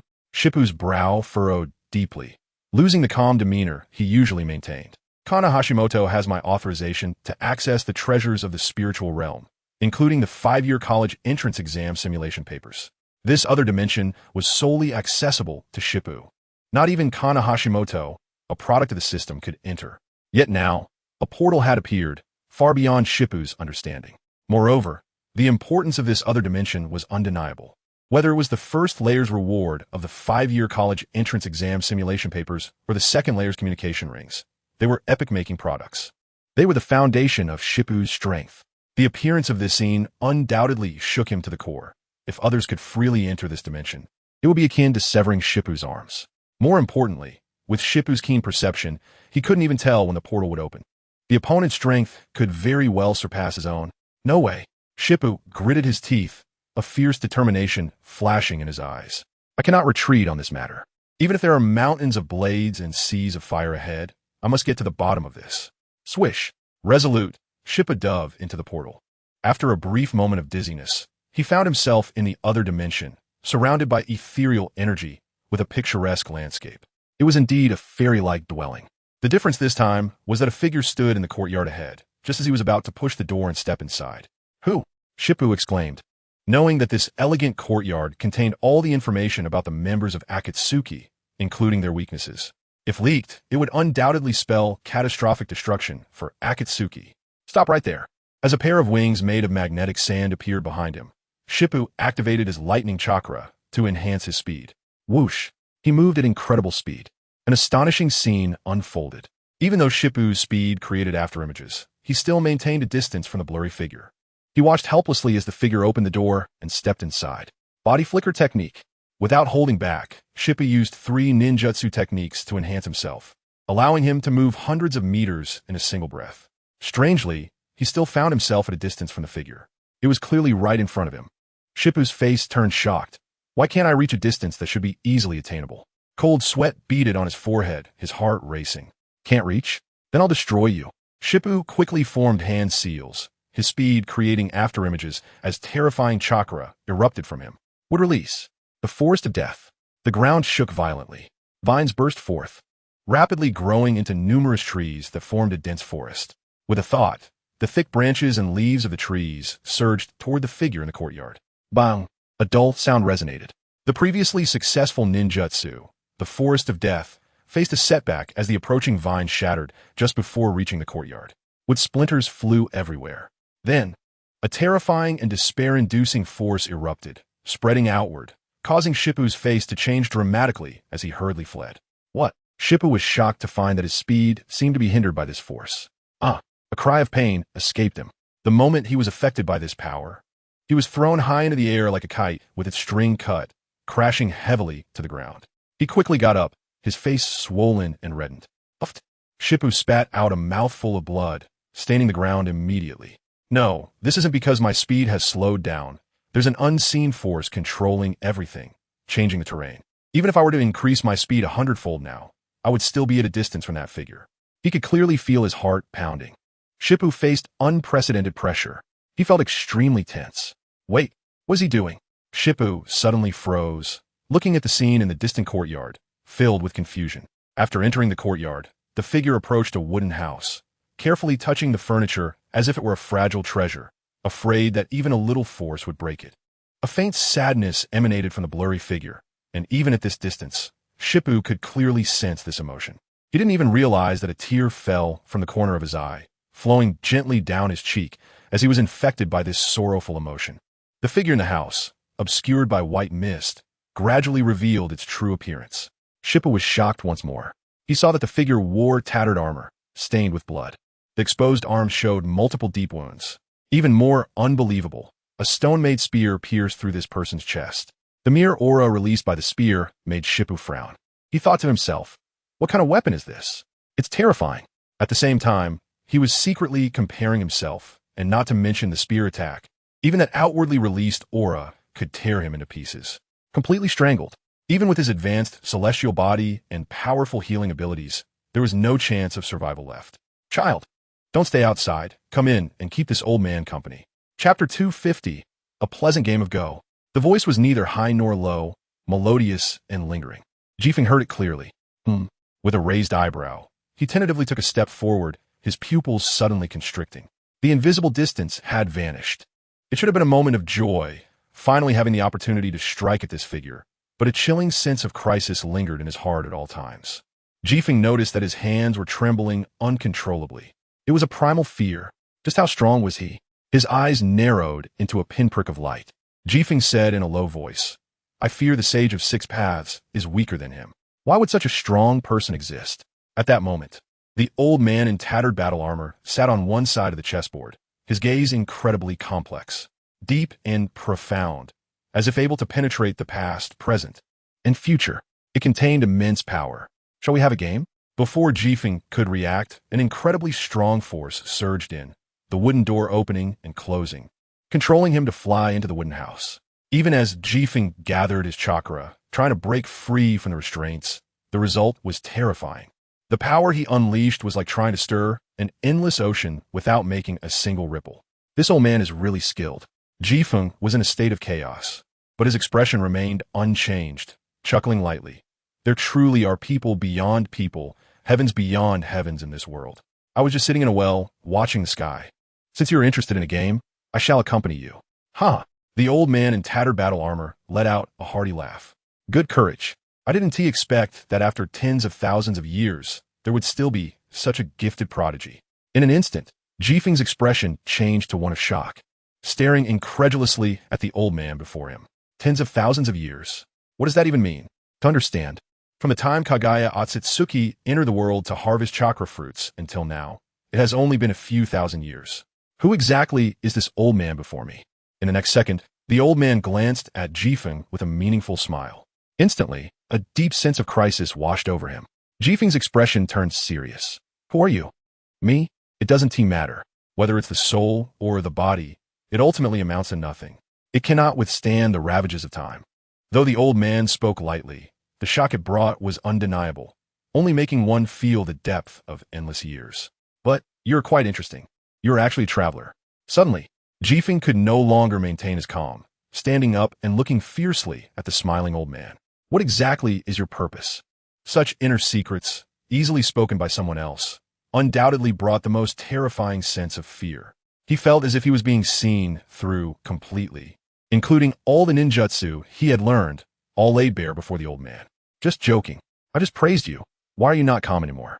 The old man's smile grew even thicker, his wrinkles cracked like dry twigs, and his sunken eye sockets sparkled with a fiery light, giving off a deadly sense of crisis.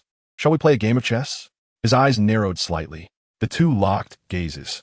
After a moment, Jifeng sat back down at the chessboard, smirking. With your incredible cultivation, your chess skills must be excellent. So how about letting me take the black pieces first? In Go, taking the black pieces first is a sign of respect, indicating that one party believes their skill is lower and should take black. Jifeng did this to gain the upper hand. He didn't want to lose, nor could he afford to lose. After all, this old man across from him was too terrifying. Wait, who said we were playing Go?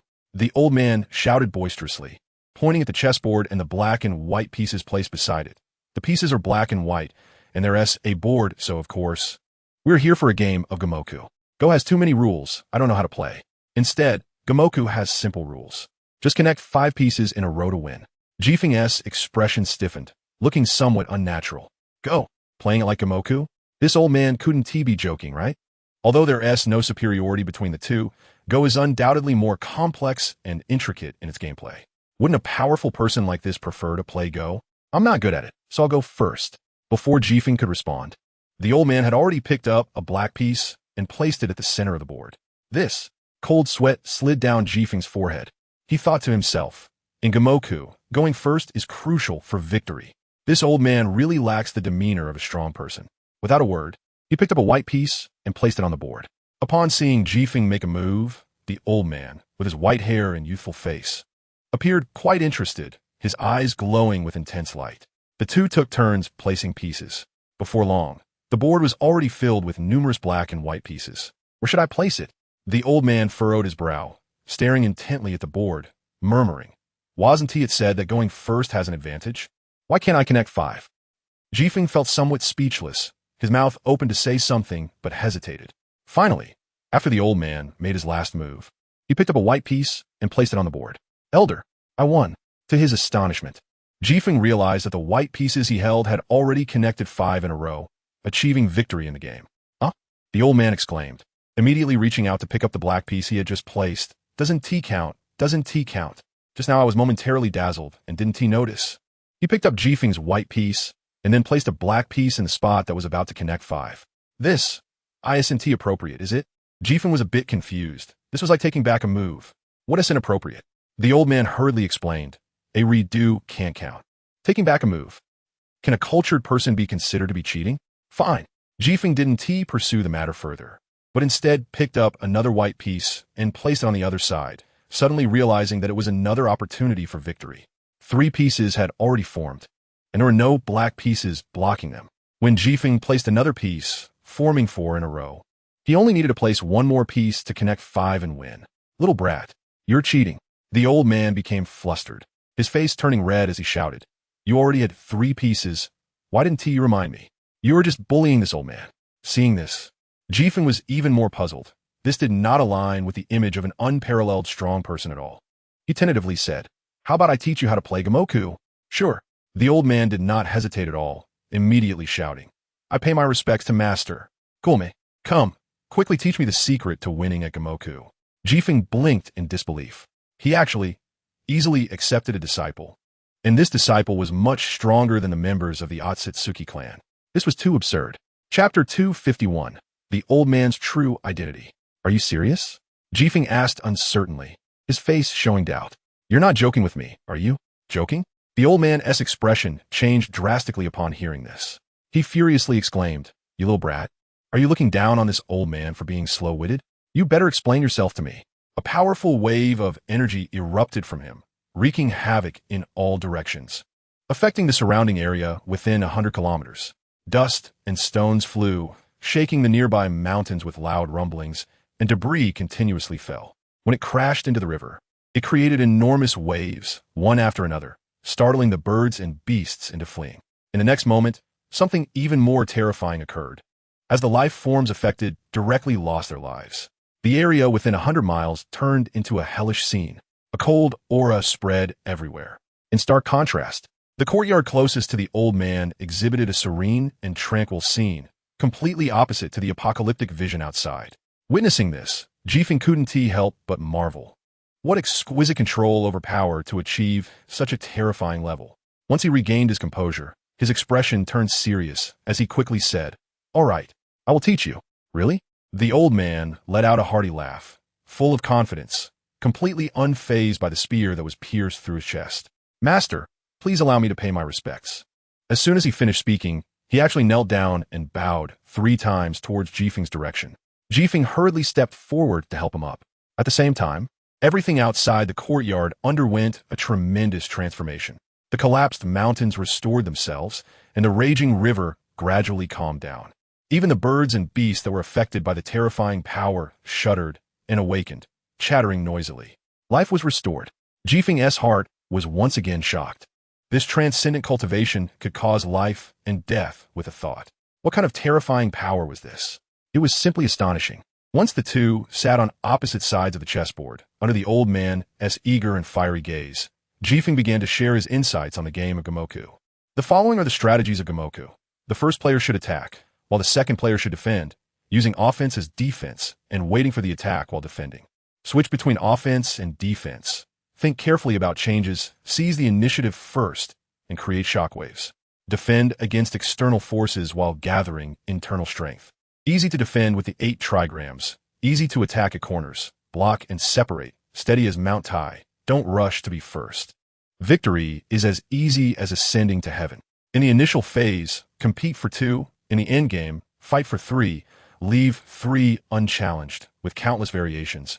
Multiple first moves. Calculate secondary moves carefully. The key points of Gamoku, order is paramount. Diagonal lines represent yin. Straight lines represent yang, combining yin and yang, making it hard to guard against.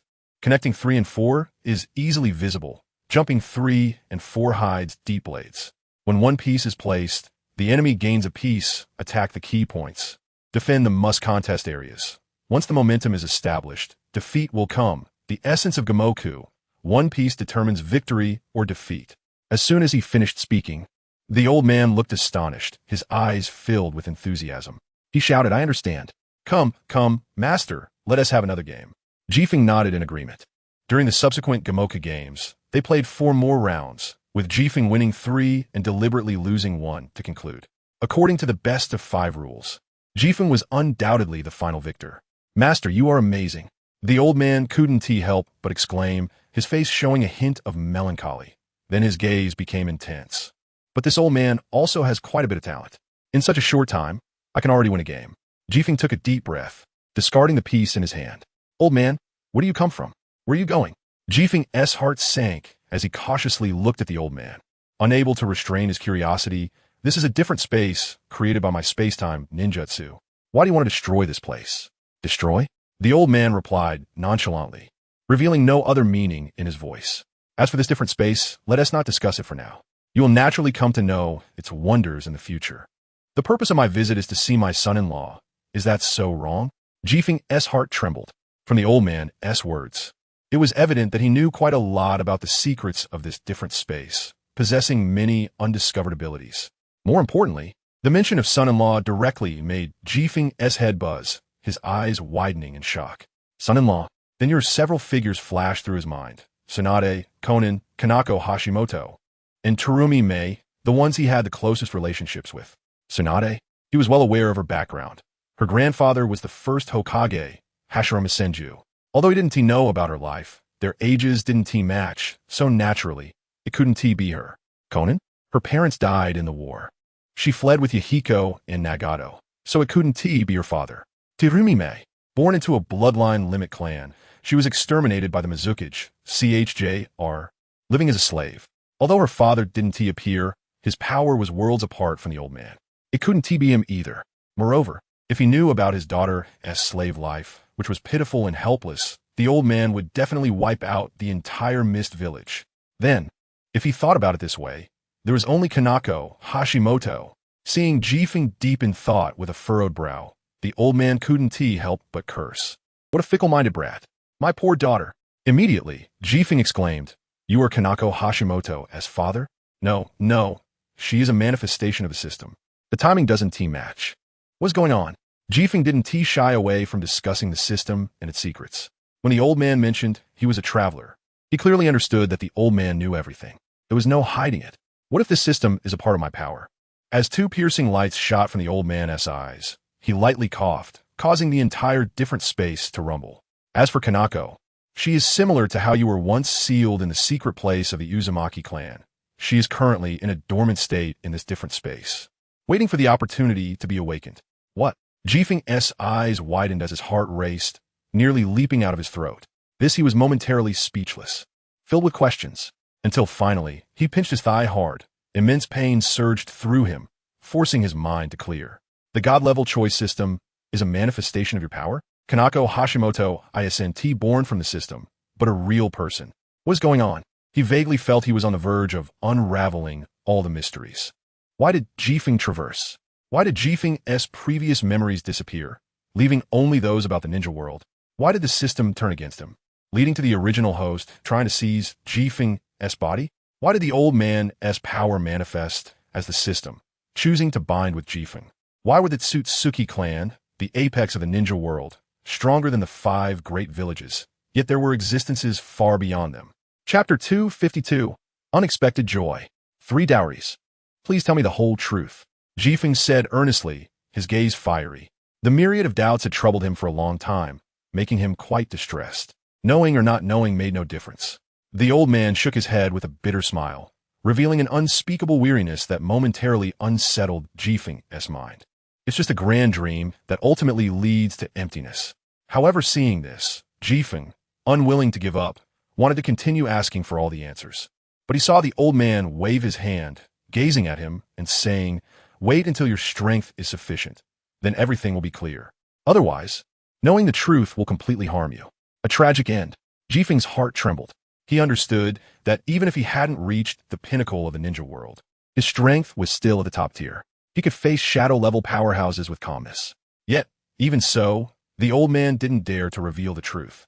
What kind of powerful existence was behind all of this? The old man's gaze was deep, like 2 pitch-black holes with no end in sight. He said in a deep voice, After countless years of scheming, there will eventually be a day to see the light. The relentless efforts of the martyrs all rest on you. Jifeng's expression grew heavy, his teeth clenched tightly. He began to ponder the matter carefully.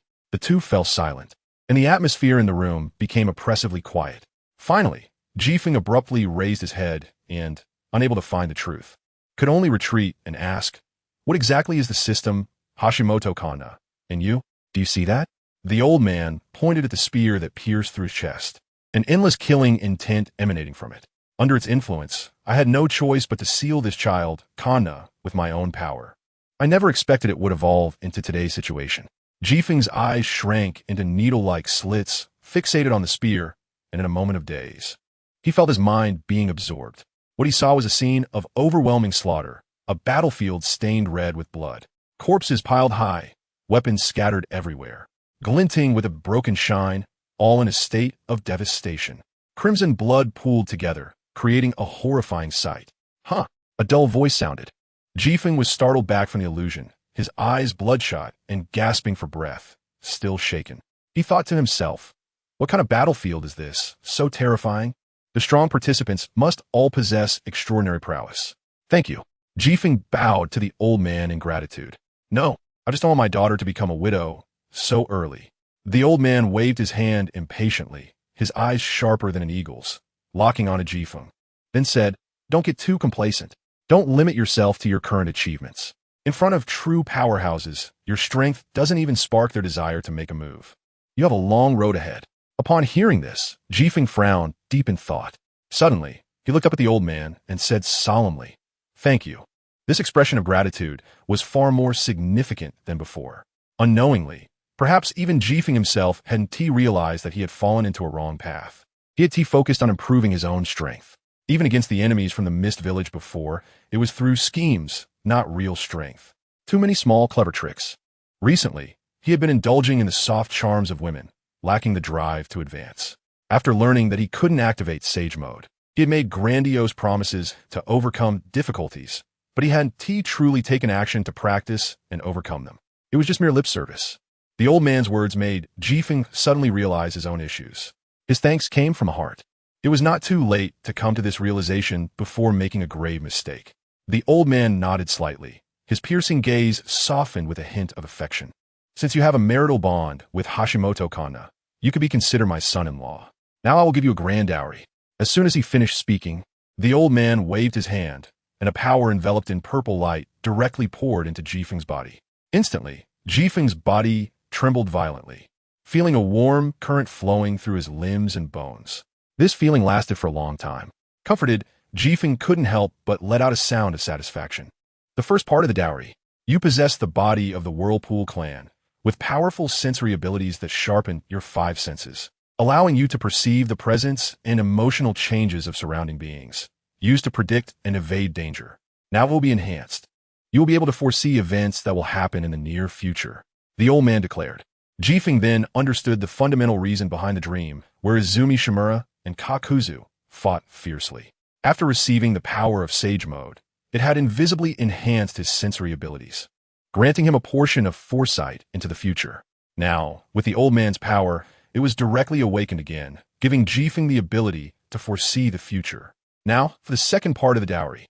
Due to your body type, it is incompatible with Sage Chakra, but this does not mean your strength will stagnate. The old man waved his hand, and a red power flowed into Jifeng's body. His entire being radiated light.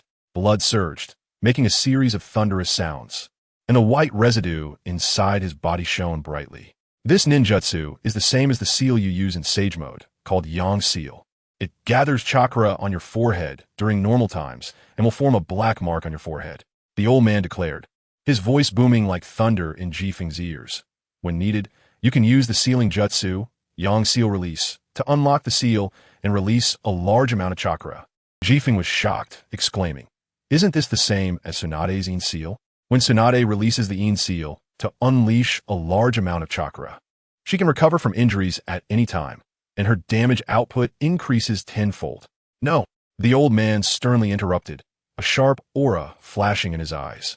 How can the Yin Seal compare to the Yang Seal? The Yin Seal releases chakra primarily for self-healing.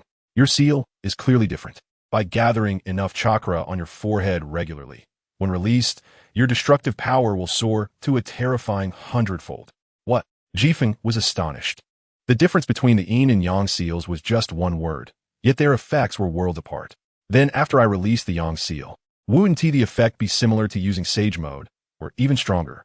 At Jifeng's reaction, the old man smiled and squinted his eyes, clearly pleased. As for the third part of the dowry, is this alternate space. As soon as he finished speaking, an incredibly powerful force erupted from the old man, causing the mountains and lakes of the alternate space to tremble. Boom!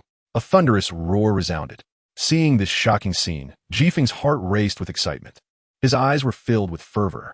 The previous 2 gifts, the enhanced sensory ability to foresee the future, and the Yang Seal comparable to Sage Mode greatly strengthened Jifeng's power. It was no exaggeration to say that these two new abilities allowed him to achieve a qualitative leap. He eagerly anticipated this third grand gift. Huh! The sound of thunder echoed in his ears. Jifeng was suddenly awakened, focusing his gaze on the old man, not wanting to miss any exciting moment. The third part of the dowry. The old man exuded a powerful aura, his tattered battle armor making eerie sounds, his presence rising to an incredibly terrifying level. Jifeng felt the blood in his veins surge violently, his face turning red. Supergravity space. With the old man's shout, the entire alternate space's heavens and earth erupted in a unified roar, and an incredible scene unfolded. His fists burst forth with dazzling radiance. The old man slammed his fists out, and with a loud bang, the sky slowly rose, the distance became light and airy. The ground slowly descended, heavy and weighty. As the distance between heaven and earth lengthened, the old man instantly transformed into a towering giant. He was pushing against the sky, forcefully stepping on the ground. The sky was rising continuously, and the old man's body was also changing. The wind was shocked, his mouth agape, struggling to speak. After an unknown amount of time, an old man's voice rang in his ears. The creation of heaven and earth has been completed. Now, there are 9 layers of heaven in total, with the highest being the 9th layer, the beginning space. It controls everything. The previous treasure house, courtyard, etc. have all been stored in the 9th layer. Now, I will transform the first layer of heaven into a supergravity space, where enemies pulled will endure hundreds of times the gravity. The wind suddenly turned his head and was astonished to find that the old man's form had returned to normal, breathing evenly and looking unfazed, as if he and T just unleashed a great power to create heaven and earth. Supergravity space? The old man nodded slightly and murmured, "The other layers of heaven also possess special abilities, which you will naturally understand when your strength reaches a certain level." The wind was shocked again. These 9 layers of heaven were extremely similar to the abilities of Kagaya Otsutsuki.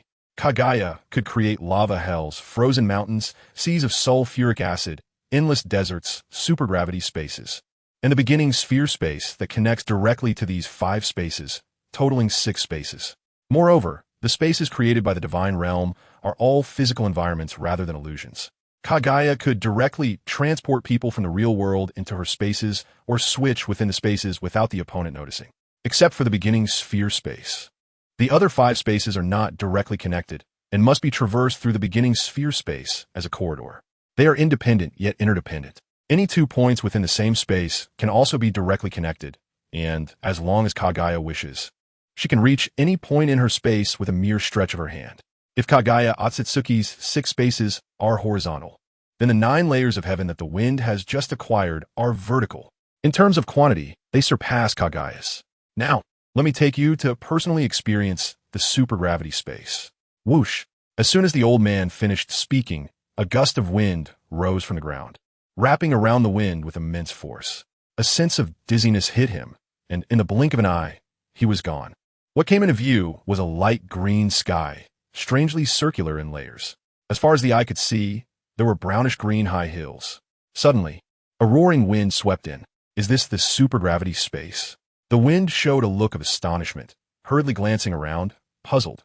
Why can't I feel any change in gravity? Nonsense! The old man scolded angrily, saying, if this first layer of heaven's supergravity space also restricted you, wouldn't it be useless? Think. Quickly form some hand seals and try your ninjutsu in the supergravity space. It will definitely surprise you. The old man turned his anger into joy, his gaze fixed intensely on the wind. Okay. The wind nodded firmly, without any hesitation, and quickly formed hand seals with both hands. A pair of enormous black wings flapped, lifting him off the ground and into the air, aiming at a hill. Magnet release. Iron sand rain. From the black wings behind the wind, a torrent of iron sand needles shot out like ocean waves, rapidly charging towards the hill. Boom! Rumble. Dust rolled everywhere. The wind looked astonished, exclaiming, "This is..." Each iron sand needle transformed from magnet release has increased in weight by hundreds of times. The destructive power has increased by more than just a few times. This is too powerful. At the same time, he couldn't help but think that enemies pulled into the first layer's supergravity space would have to endure hundreds of times the gravity. Wouldn't that achieve the effect of harming the enemy while strengthening oneself? Whoosh! The wind's figure flickered, and when he reappeared, he had already landed steadily in front of the old man. Thank you. He was so excited that he almost knelt on the ground to thank the old man. However, a force came and lifted the wind up. The old man waved his hand and said, "That one tea do. You are my master. How can you kneel to me?" But the wind felt his cheeks burning, his expression extremely unnatural. Taking the old man as a master was partly due to his formidable strength and partly to test his background. Knowing that his system was a manifestation of the old man's power and that he had even slept with his daughter, he felt uneasy. "No buts." The old man interrupted the wind's words, saying sternly, "You call me your father-in-law, and I call you my teacher. We each have our roles. It doesn't tea affect each other." Suddenly, the old man spat out a mouthful of black blood, staining his chest. The rosy color on his face vanished, replaced by a ghastly pallor, looking extremely weak. What happened? The wind's expression changed dramatically, rushing forward to support the old man, and discovered a spear piercing through the old man's chest, emitting thick black gas, spreading with endless death energy. "It's nothing." The old man forced a smile through the pain, saying, "I originally wanted to meet this child, Konan, and play another game of Go with you. I didn't expect that my time as an old man is running out." The wind's eyes narrowed sharply, his expression grave. Without any useless talk, he directly asked, "Is there something you need me to do? Even if it's a mountain of knives or a sea of fire, I will definitely accomplish it." "What are you saying?" The old man retorted, "I'm not dead yet, but you must take good care of Konan. Otherwise, I will definitely make you suffer." The old man scolded, his expression complex as he sighed. "Just forget it. No need to say more. You will understand in the future." The wind nodded repeatedly, promising to take good care of Hashimoto Konan. "If you really care for her, then hurry up and have children so that Konan can secure her position," the old man said casually, but the tenderness in his eyes was evident. His old companions on the battlefield must be cursing him for being a coward. "But it's okay. I'm coming. Wait for me." Suddenly, an incredibly strong force emanated from the old man.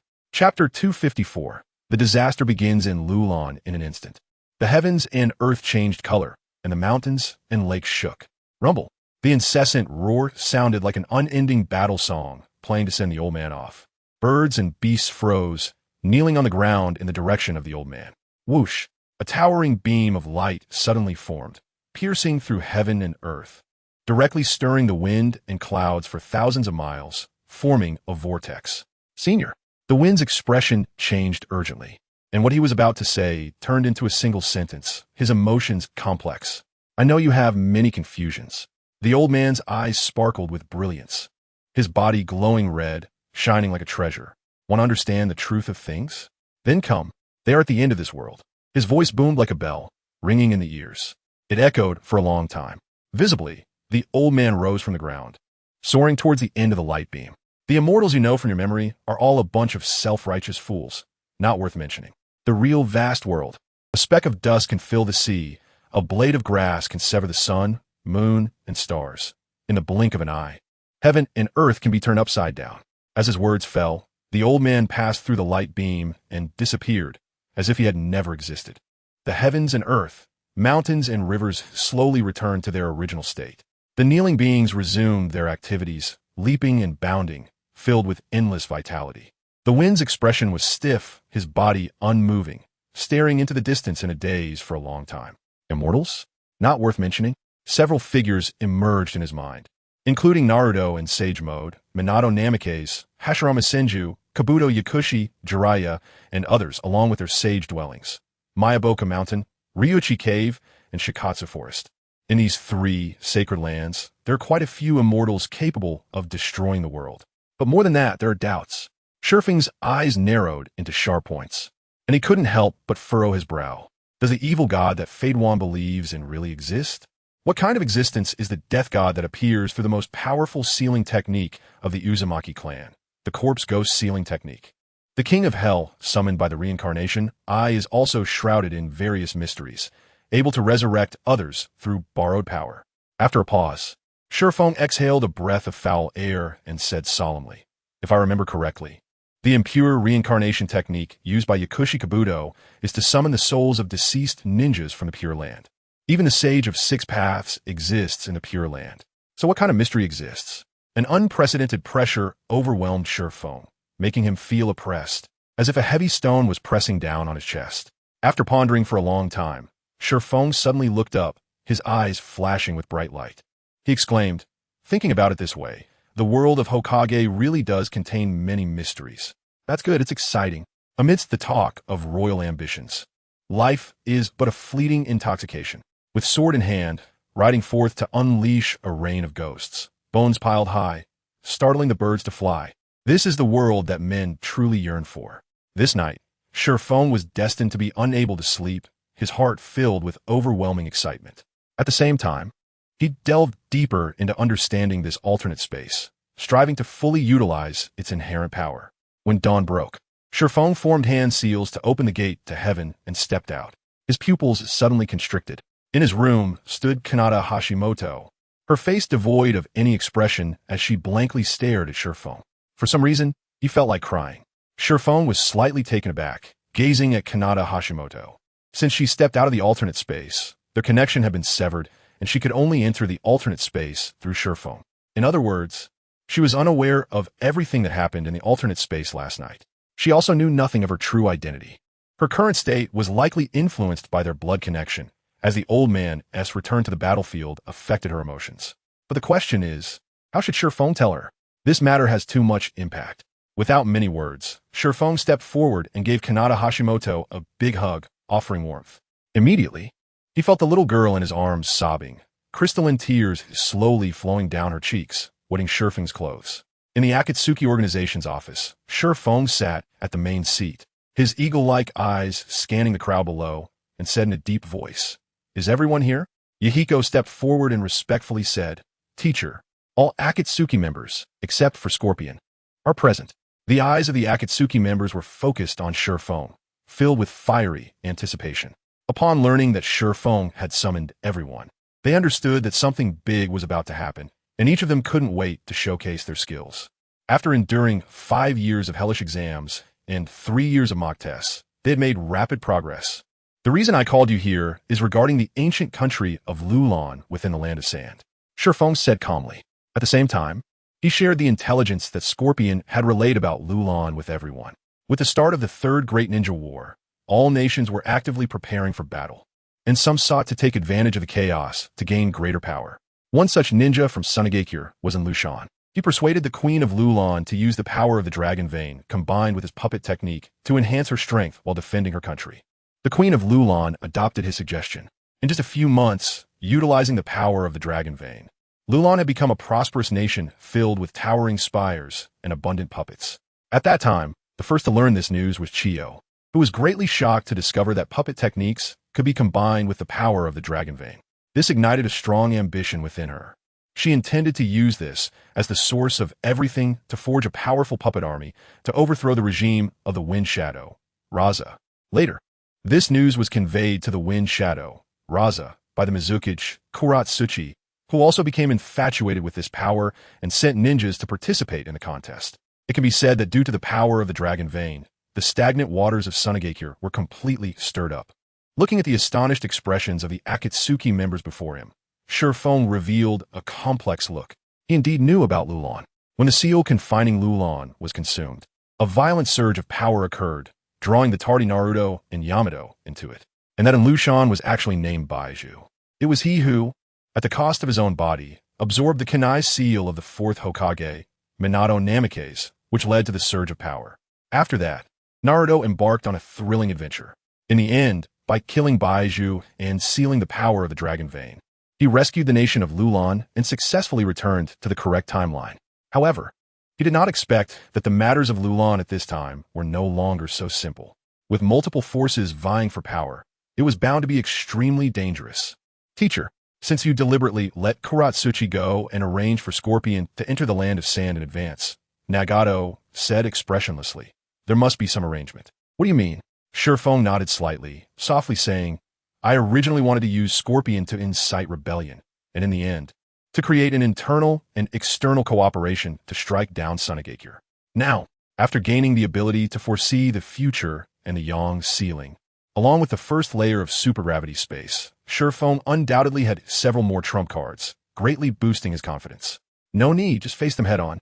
After sharpening the sword for many days, it's time to reveal the edge of our Akatsuki organization."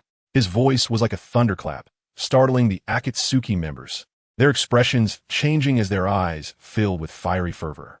Chapter 255, Minato Namikaze appears. Seeing the inspiring effect had been achieved, Shifeng stated the ultimate goal. This trip to Sunagakure, the primary objective is to seize the ownership of the Dragon Vein's power. Kill Raza. Eliminate Kuratsuchi. Leave no room for mercy. In this process, if I encounter Chiyo and Chiyo, I only need to defeat them without killing them. The last sentence clearly considered the relationship between Chiyo and Scorpion. After all, Scorpion now belonged to the Akatsuki organization under Shifeng's command. Then, Shifeng announced the personnel arrangement for this operation. Nagato, you will remain in Amigakure to oversee everything. Everyone else will follow me into Sunagakure. Yes, the crowd responded in unison. Their voices were deafening. After the crowd left, Shifeng sensed the situation outside the door and softly said, "Come in, Yakumo." Yakumo, hesitating outside the door, immediately panicked, exhaling a breath of foul air. He then pushed the door and walked into the office. Yakumo said in a deep voice, "Leader, I have something to ask of you." Shifeng set down the pen in his hand, stopped reviewing the village's affairs, and raised his head to look at Yakumo. "Are you here regarding the Lulon Dragon Vein matter?" "Yes, leader. I was originally a ninja from Sunagakure, familiar with the terrain of the ancient country of Lulon. Yakumo, request to take the lead." Yakumo's face showed determination, her eyes flashing with a sharp glint. "I hope the leader will allow it." Shifeng showed a look of surprise.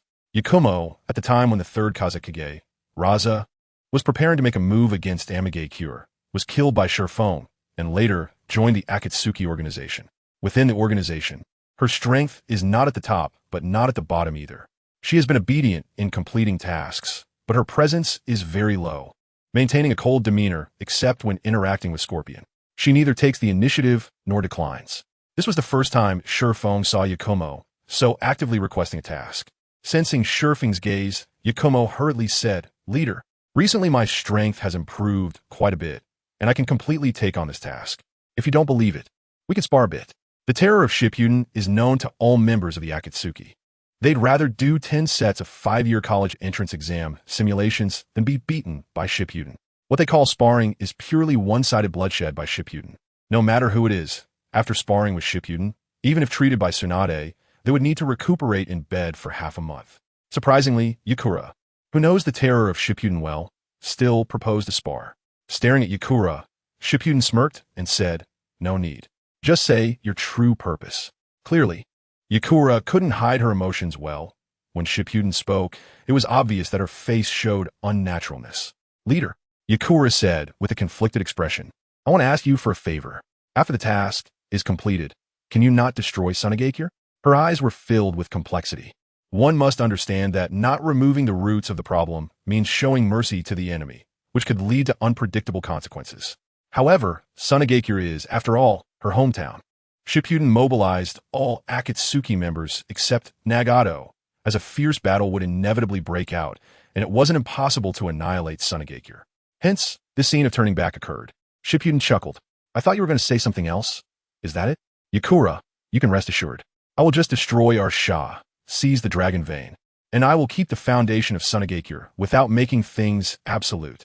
Yakura was deeply moved and respectfully bowed to Shippuden.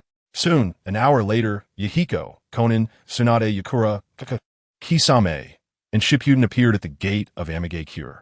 As for Nagato, he stayed behind with the pain he created to prevent any sudden accidents, while Hashimoto Kana was placed in a different space by Shippuden. "Let's go." With a wave of Shippuden's hand, the group headed outside the village, bending over and keeping their hands behind their backs as if a hurricane was coming. They rushed at full speed and, in just 4 days, arrived at the borders of the Land of Wind. Unexpectedly, halfway, they encountered acquaintances. "It's you, Shippuden." A voice of surprise sounded.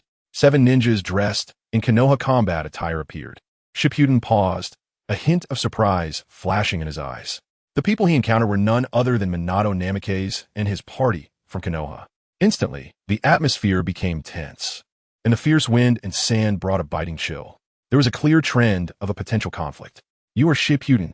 Asuma Sarutobi's eyes revealed undisguised killing intent. Ever since his brother Asuma Sarutobi was killed by Shippuden, he held an irreconcilable grudge against him. How could Asuma not be agitated seeing the murderer he despised day and night right in front of him? Asuma, huh? Shippuden said with a smile. Compared to his impression of Asuma, with a cigarette often hanging from his mouth, giving off an uncle-like aura, the current Asuma looked much younger. Asuma, don't be impulsive. Minato Namikaze quickly warned, keeping a vigilant eye on the Akatsuki members, then warned Asuma, understand our purpose for this mission. It's crucial. Asuma Tsurutobi coldly snorted, turning his head away and no longer looking at Shippuden. Knowing this mission was extremely important, entrusted by the Queen of Lulan, Konoha ninjas were to protect their safety. Upon completion, they would gain a portion of the Dragon Vein's power. Seeing this scene, Shippuden's smile grew even wider. Besides him and Asuma, Minato's party also included Ino Shikacho Trio, Hinata Hizashi, and Jirbi, totaling 7 people. Are you planning to invade Sunagakure? Shippuden said with a smile. This Konoha 7-person formation could easily assassinate shadow-level powerhouses. No comment. Minato Namikaze coldly responded. Do you think we are here to sightsee in Sunagakure? Shippuden fixed his gaze on Minato. The two locked eyes, neither willing to back down. What you did at Konoha will definitely be settled with you, piece by piece. Minato Namikaze's eyes shot out a cold light, fierce and intense. But not now. Just as the words fell, Minato led the Konoha ninjas into the land of wind, heading off swiftly. At this moment, Tsunade, raising her hat, revealed her face. She gazed at the departing Konoha ninjas, lost in thought for a long time. They each hate you to the bone, yet they're holding back their tempers to carry out their mission. It seems this task is quite important. Originally close comrades, they had now become adversaries. With rumors in Konoha spreading that Tsunade colluded with Shippuden to become a rogue ninja. In reality, this complicated relationship was not as simple as it appeared. It could be said that Tsunade's situation was a result of Konoha's internal strife. By the way, Tsunade recalled the earlier scene, reminding Shippuden. Minato looked at you with a strange gaze. You should be careful. Shippuden nodded, saying, after all, Minato is a Konoha ninja. Knowing what I've done in Konoha, it would be strange if he didn't hate me. Tsunade frowned slightly. I wonder how his marriage with Kushina is going. Influenced by Danzo Shimura and Fugaku Uchiha, their marriage was repeatedly delayed, and then there was the incident with Orochimaru attacking Shippuden, resulting in the massacre of hundreds of elite ninjas in Konoha. Kushina? Shippuden murmured, frowning deeply and saying, after the storm, the rainbow will eventually appear. That day will not come too late. He turned to Tsunade, promising, including you, I will definitely make you return to Konoha in glory. Tsunade was momentarily taken aback, then nodded with a smile. Meanwhile, the Konoha ninja group was sprinting at high speed. Asuma Tsurutobi angrily cursed. I can't swallow this anger. Minato, how about we turn back and kill Shippuden? Fool! Minato Namikaze's face was filled with frost, coldly saying, have you forgotten our mission? Protecting the Queen of Lulan is the top priority. But Asuma Tsurutobi wanted to say something else. But the fast-moving Jirbi calmly turned his head and said, everything must prioritize the bigger picture. Understood. Asuma Tsurutobi forcibly suppressed his inner anger. Seeing that the matter was temporarily resolved, the Konoha group increased their speed again, but Minato Namikaze's expression kept changing. He secretly thought, one of those wearing the red cloud black robe and a conical hat looks a lot like Lady Tsunade. 3 days later, Shippuden and the other members of the Akatsuki arrived in a vast desert. Along the way, they encountered several ambushes from Sunagakure ninjas, but before Shippuden could make a move, all were killed by the Akatsuki members. In the distance, there were tall buildings, bustling and lively, in stark contrast to the desolation of the desert. It is hard to believe that the ancient kingdom of Lulan has developed to this state in such a short time. A look of astonishment flashed in Yi Tsong's eyes, as she had a deep memory of its former appearance, which was extremely impoverished under the intentional suppression of the Wind Country. It definitely would not look like it does today. Unexpectedly, in just 2 months since the emergence of the Dragon Vein, the ancient kingdom of Lulan has already undergone a tremendous change. Is the power of the Dragon Vein really that terrifying? A hint of surprise appeared in Xiaonan's eyes. She then turned her gaze to Shifeng. Teacher, what should we do? As soon as she finished speaking, all the members of the Akatsuki organization focused their eyes on Shifeng, waiting for his orders. Boom! At that moment, a deafening roar erupted. The highest tower of the Lulan ancient kingdom collapsed with a loud crash. Debris flew everywhere, and a large amount of dust was kicked up. Everyone was shocked and looked up. They saw a massive purple beam of light reaching up to the heavens. stirring the clouds for hundreds of miles, forming a strange vortex. Even from a distance, one could feel the terrifying power. The power contained within is truly astonishing. The dragon vein's power has gone berserk. Don't hesitate, move quickly. Shifeng shouted. Whoosh, whoosh, whoosh. The members of the Akatsuki organization moved at incredible speed, rushing deep into the Lulan ancient kingdom, the gust of wind causing their robes to flutter loudly. Who goes there? The ninjas of Sunagakure stationed outside were the first to notice Shifeng and the others' movements. Attack! Shifeng shouted loudly. Their purpose for coming here was very clear. The relationship with Sunagakure was indeed hostile, and since they were enemies, there was no need to hold back. Shifeng's expression did not change at all. His figure flickered, and in the next second, he was already within 100 meters of the Sunagakure ninjas. A piercing sound followed behind him. Crack! Then came an incessant cracking sound. The ground split apart inch by inch, and sharp spikes suddenly surged forward. Would release. Cutting technique. Puft, puft, puft. Cries of anguish rose and fell, blood splattered, directly staining the ground red. The members of the Akatsuki organization did not hold back either. The dragon vein's power was of great importance, and now that it had gone berserk, it was definitely caught in a struggle. They must reach it in the shortest time possible. Paper dance. A pair of white wings made of paper appeared behind him, flapping violently, instantly bringing a fierce storm. It knocked over a group of Sunagakure ninjas, and amidst the enemy's cries of alarm, a path was cleared. Xiaonan followed closely behind Shifeng. Wait for me. Yahiko's expression turned cold, his hands quickly forming seals, and his belly suddenly expanded. Water release. Water dragon bullet technique. He opened his mouth and unleashed a giant dragon several meters long. Breaking through the chaotic ninjutsu of the Sunagakure ninjas, its massive jaws suddenly opened to devour several people. Oomph! A cold voice rang out. Tsunade's face was filled with frost, and she swung her fist down onto the ground. With a loud crack, the ground split open. A deep trench formed. Ah, what? Help! I don't want to die. Cries for help came from the Sunagakure ninjas. Kakuzu and Haiden followed closely behind, their moves ruthless, relying entirely on taijutsu, without using ninjutsu. A cold light flashed, and with each strike, a body would fall tragically to the ground. A look of reluctance appeared in Yi Tsong's eyes. After all, these were once comrades, but now she could only try to spare their lives. Even with only a kunai in her hand, she managed to tear open a gap, closely pursuing the Akatsuki members. In just a few seconds, the Akatsuki members easily broke through the encirclement of Sunagakure and rushed straight towards the place where the dragon vein had gone berserk. A blood-soaked Sunagakure ninja crawled up from the shattered ground, his face twisted in agony. He shouted in pain, "Quickly report to Lord Kazakage. A powerful force is rushing towards the dragon vein." Whoosh! The Akatsuki members rushed into the Lulan ancient kingdom. What they saw was a scene of chaos, with cries of despair echoing as the people of Lulan fled helplessly.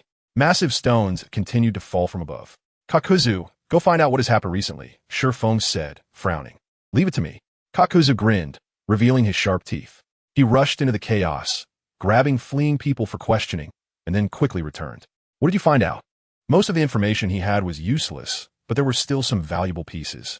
The Sunagakure ninjas began attacking Lulan half a month ago, resulting in a massive conflict. And the Queen of Lulan also died in the midst of it.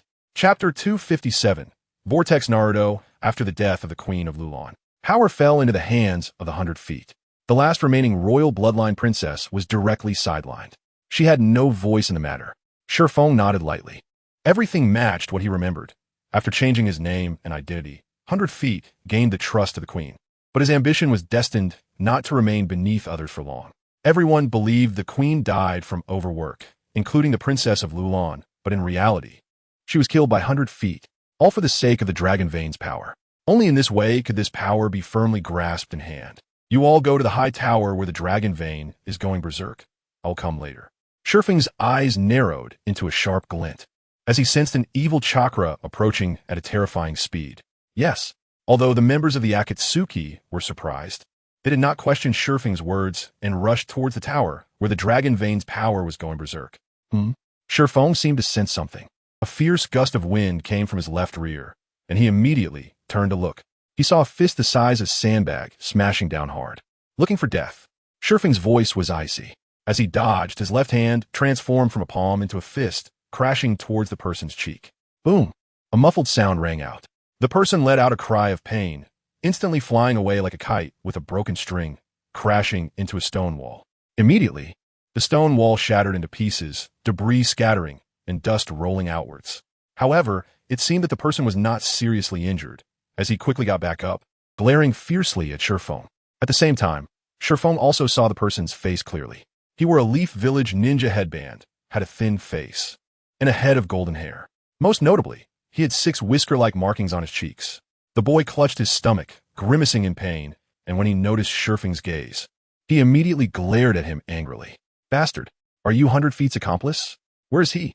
Hurry and bring him out. Looking at the familiar yet unfamiliar figure in front of him, Shifeng felt a surge of emotions. He couldn't help but tease, you think just because you ask, I'll hand him over? That would be quite embarrassing for me. Shifeng wore a smile. Seeing you dressed so strangely, it's obvious you're not a good person. The golden-haired boy's eyes widened in anger. I can't believe it's really you. Hurry and hand over 100 feet. You sure are noisy, just like always. Shifeng was not angered by the boy's rude behavior, still smiling. Although I don't quite understand what you're saying, it's not good to just start hitting people. He resembled someone indeed. His hair was like Minato's, and his eyes were just like Kushina's. Unfortunately, he didn't finish his sentence, as the golden-haired boy suddenly charged at him like a cannonball. Multiple shadow clone technique. Puffed, puffed, puffed. Thick smoke dissipated, and from it burst out a large number of clones resembling the blonde-haired boy in both stature and appearance, each swinging their fists downwards. Fire release. Great fire annihilation. After the hand seals were completed, the belly of Shifeng suddenly expanded, round and bulging.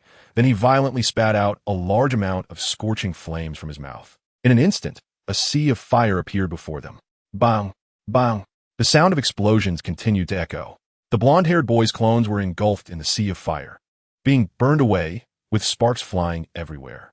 The blonde-haired boy let out a tragic scream, being thrown away by the devouring waves of fire. Like a sack tossed through the air, crashing onto a tall building. Crack! The wall behind him collapsed, forming a circle of cracks centered around him. Then, his limp body fell heavily to the ground from the height. Seeing this scene, Shifeng's face showed no trace of a smile, and a sharp glint flashed in his eyes. He twisted his waist and swung a whip kick towards the back. To his surprise, the true body of the blonde-haired boy was hiding there, holding a rapidly spinning chakra that was none other than the Rasengan. And the figure that had fallen from high above let out a puff and transformed into thick smoke, disappearing from sight. Take this, the blonde-haired boy shouted. Bang! A muffled sound came. The whip kick broke through the air and struck the blonde-haired boy's arm, directly changing the direction of the Rasengan that was about to crash down. Boom! A piercing explosion occurred next to Shifeng. Dust flew everywhere, creating a deep pit. Missing the blow, the blonde-haired boy jumped back several times, creating distance between himself and Shifeng, his eyes filled with deep wariness. He thought to himself, this guy is really strong. After the smoke cleared, the blonde-haired boy's pupils suddenly constricted, exclaiming, Where is he? He searched around, but could not find Shifeng's figure. What are you looking at? Why don't we take a look together? A sudden voice rang in Shifeng's ear, startling the blonde-haired boy, who turned his head sharply to find Shifeng standing beside him. When did he? The blonde-haired boy hurriedly tried to escape, but Shifeng caught up to him, landing a heavy iron fist directly on his stomach. Bang! The blonde-haired boy was sent flying, crashing into the tall building, covered in dirt, looking quite disheveled. Why is this guy so fast? The blonde-haired boy's face was filled with shock. Gritting his teeth, he shouted, I'm going to come at you. He quickly formed hand seals. Multiple shadow clone technique. Puff, puff, puff. A large number of clones burst out from the smoke. However, this time, these shadow clones existed for an even shorter time than before, barely appearing before being devoured by a black leopard crackling with lightning. It was lightning release. Black Panther. The Black Panther, undeterred, charged towards the blonde-haired boy, filled with murderous intent. However, a shadow clone appeared beside the blonde-haired boy, who began to manipulate chakra with his outstretched hand in a specific trajectory. A huge Rasengan was formed. He leaped high into the air, dragging the massive Rasengan down toward Shifeng. This scene truly brought back memories for me, Shifeng murmured. Boom! The giant Rasengan came crashing down. With an earth-shattering roar, the ground trembled. Countless tall buildings collapsed, sending a massive cloud of dust soaring into the sky. Shifeng's red cloud-black robe, like him, was affected by the Rasengan, tearing into many fragments. Bang!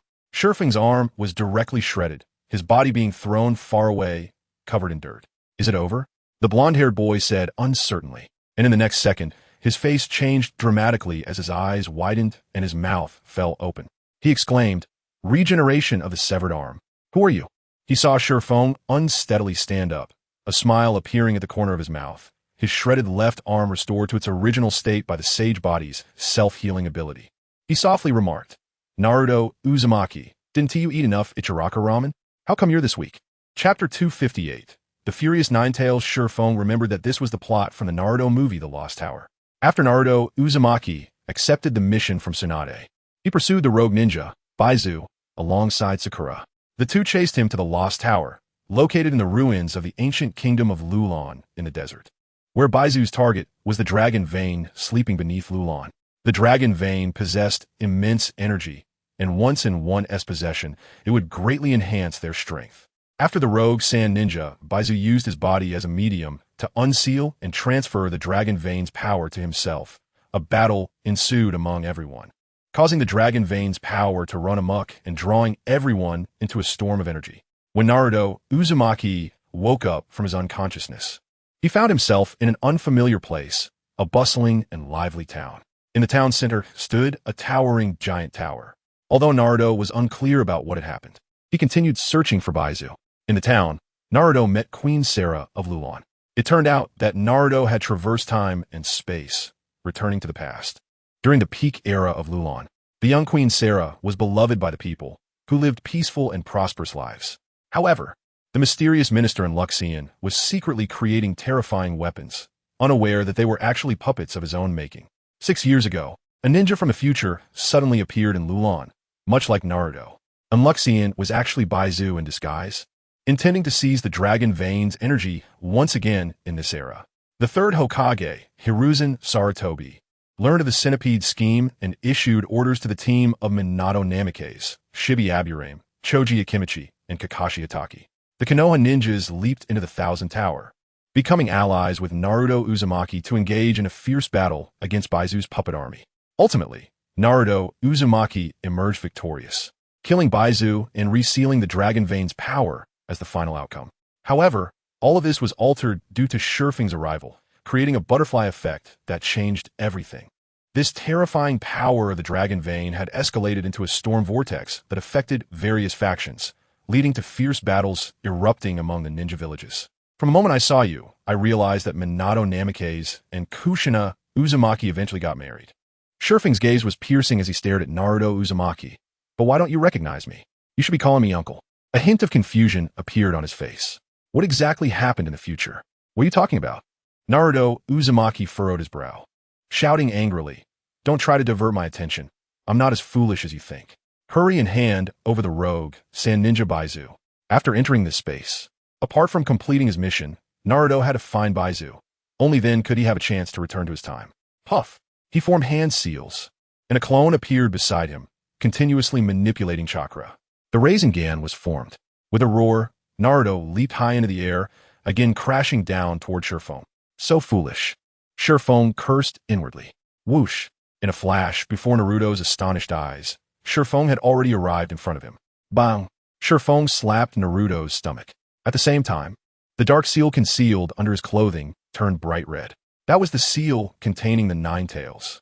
As Naruto fell to the ground, red chakra surged to the surface of his body, filling him with wild energy. Naruto Uzumaki. Just then, a furious roar echoed in Naruto's ears. He was shocked and hadn't reacted when he found himself in a dim sewer. A faint blood-red hue enveloped everything. A massive iron gate appeared before him, behind which was a colossal creature, like a small mountain. Its fur was a deep crimson, and its eyes, glinting with a dangerous aura, fixed coldly on him. "What do you want?" Uzumaki Naruto suddenly became alert, as if facing a great enemy, the hair on his back standing on end. "Kid, you're too inexperienced to face this damn guy." The Nine-Tails voice boomed like a bell, causing his ears to ring. "Let me handle this." A torrent of blood-red chakra surged out from the gate, enveloping Uzumaki Naruto, threatening to consume him. In a daze, a flash of insight suddenly struck his mind. Reacting quickly, Uzumaki Naruto tore at the blood-red chakra with both hands, splitting it in two as it fell away from him. He glared at the Nine Tails and shouted, "There's no way I'm letting you break the seal and wreak havoc on the ninja world." He wouldn't believe that the Nine Tails was simply here to help him. Suddenly, the Nine Tails threw back its head and laughed, madness evident in its voice. It's because the strength of the wind is not at its peak during this time. I must take this opportunity to vent my frustrations. Let's beat him up. As it said this, the massive gate rumbled ominously, shaking continuously. The water beneath them churned like boiling water. In the next moment, the Nine Tails' unique tailed beast chakra surged towards Uzumaki Naruto once more, and this time he accepted it. The crimson chakra enveloped his entire body. It's the first time I've seen you so emotionally charged. Uzumaki Naruto's expression turned serious as he said, "Maybe I really could defeat that guy outside. Only in this way do I have a chance to seize a sliver of life. Wind, you're dead." The Nine Tails' eyes flickered with rage. Outside, Uzumaki Naruto, now infused with the Nine Tails' power, hunched over, hands on the ground, in a crawling position. The blood-red chakra bubbled and surged from him, eventually coalescing into three tails behind him. The 6 whiskers on his face became even more pronounced. "Take this." As soon as he finished speaking, the ground beneath Uzumaki Naruto collapsed under the strain, forming a deep pit. He flew forward like a cannonball. Swish! His left hand swung, transforming into a blood claw, and struck fiercely at the wind's forehead. Feeling a chill, the wind remained calm, even smiling as he said, "The Nine Tails, huh? You're really mischievous. Not even thanking me for letting you out, and you go straight for my throat." Just then, when the wind struck Naruto's stomach, a gap had already opened, allowing the Nine Tails' power to leak out. Swish! A gust of wind rushed in. As the blood claw struck his forehead, the wind suddenly moved, causing the tailed beast-formed Uzumaki Naruto to miss his attack. Boom! A tall building collapsed with a loud crash, debris flying and dust rising. Enraged, Uzumaki Naruto let out a beast-like roar. After revealing his 3 tails, he lost all rationality, leaving only the most primitive wildness. Bang! The tails behind Uzumaki Naruto suddenly thickened and enlarged, crashing down like 3 towering sticks. He originally wanted to find out what would happen in the future through the fox. But the lack of cooperation was quite disappointing. As the wind shook his head, he quickly formed hand seals. Since that's the case, let's beat him up again. Crackle. The wind was enveloped in terrifying arcs of electricity, activating his body to the maximum extent under the lightning release chakra mode. He unleashed a powerful punch. A deafening explosion rang in his ears. Chapter 259, on par with the peak power of the pain battle. Boom! The 2 forces collided violently, creating a massive shockwave that spread outwards, engulfing flying debris and dust, reducing the surrounding buildings to powder. In lightning release chakra mode, the power of the punch significantly increased, matching the strength of the 3 tails. Crack! The ground beneath them cracked and collapsed into a deep pit, affecting dozens of kilometers around. Is it all you've got? The wind's eyes narrowed to a pinpoint, his arms infused with a large amount of chakra, veins bursting on his skin. Bang! The heavy punch sent Uzumaki Naruto flying, leaving a long trench about 100 meters on the ground until he crashed into a massive rock. Put more strength into it. I want to keep going. The wind did not stop there. Instead, he swung his fist around and charged again. A layer of chakra coated his fist, shimmering under the sunlight. Bang! Thud! Bang! A series of explosive sounds echoed, creating a rhythmic pattern. Under the wind's heavy punches, Uzumaki Naruto was sent flying, tracing a graceful arc in the air. As he landed, he swung his fist out again. Up he went again. Back and forth, it was as if the tailed beast-formed Uzumaki Naruto was being toyed with like a rattledrum. Seeing you dare to make a move against your uncle. The wind took a deep breath, unleashing his strength once more, slamming down with a dull thud onto Uzumaki Naruto's stomach. This is to teach you a good lesson. Ah! A scream echoed through the sky. In midair, Uzumaki Naruto reverted from his tailed beast form, the blood-red chakra disappearing, returning to his original shape. He crashed heavily onto the stone slab. Puff! Uzumaki Naruto hurried to get up, but his face turned red as blood surged in his chest, and he suddenly coughed up a mouthful of blood. Bright red. So strong. Who are you? Uzumaki Naruto gritted his teeth, enduring the intense pain throughout his body, struggling to straighten up, his consciousness somewhat hazy as he looked at the wind in the distance. What exactly happened in the future? The wind wore a look of suspicion. According to his temperament, he would never allow the Nine Tails chaos to occur, and he would never let Kushina die. But how to explain the Nine Tails inside Naruto? It must be understood that once a tailed beast leaves its Jinchuriki, the Jinchuriki would mean death. Even members of the Uzumaki clan, with their strong vitality, could not escape this fate. More importantly, Naruto didn't even recognize him and was completely unaware of his identity. Kushina was someone incredibly close to the wind. Filled with doubt, a massive black wing appeared behind the wind and flew towards Uzumaki Naruto. He wanted to know everything. Kid, the Nine Tails roar echoed in his ears, startling Uzumaki Naruto again. The power of the Three Tails was ultimately insufficient. He needed more, much more power, to defeat this damn guy. No. Uzumaki Naruto's face twisted in rage as he shouted. Who the hell is he? Why do I feel like you two know each other? It's more than just knowing each other. The Nine Tails snorted heavily, exhaling 2 clouds of smoke from its wide nostrils, and bellowed like thunder. Even if turned to ashes, I would never forget him. Little brat, you have only one choice now.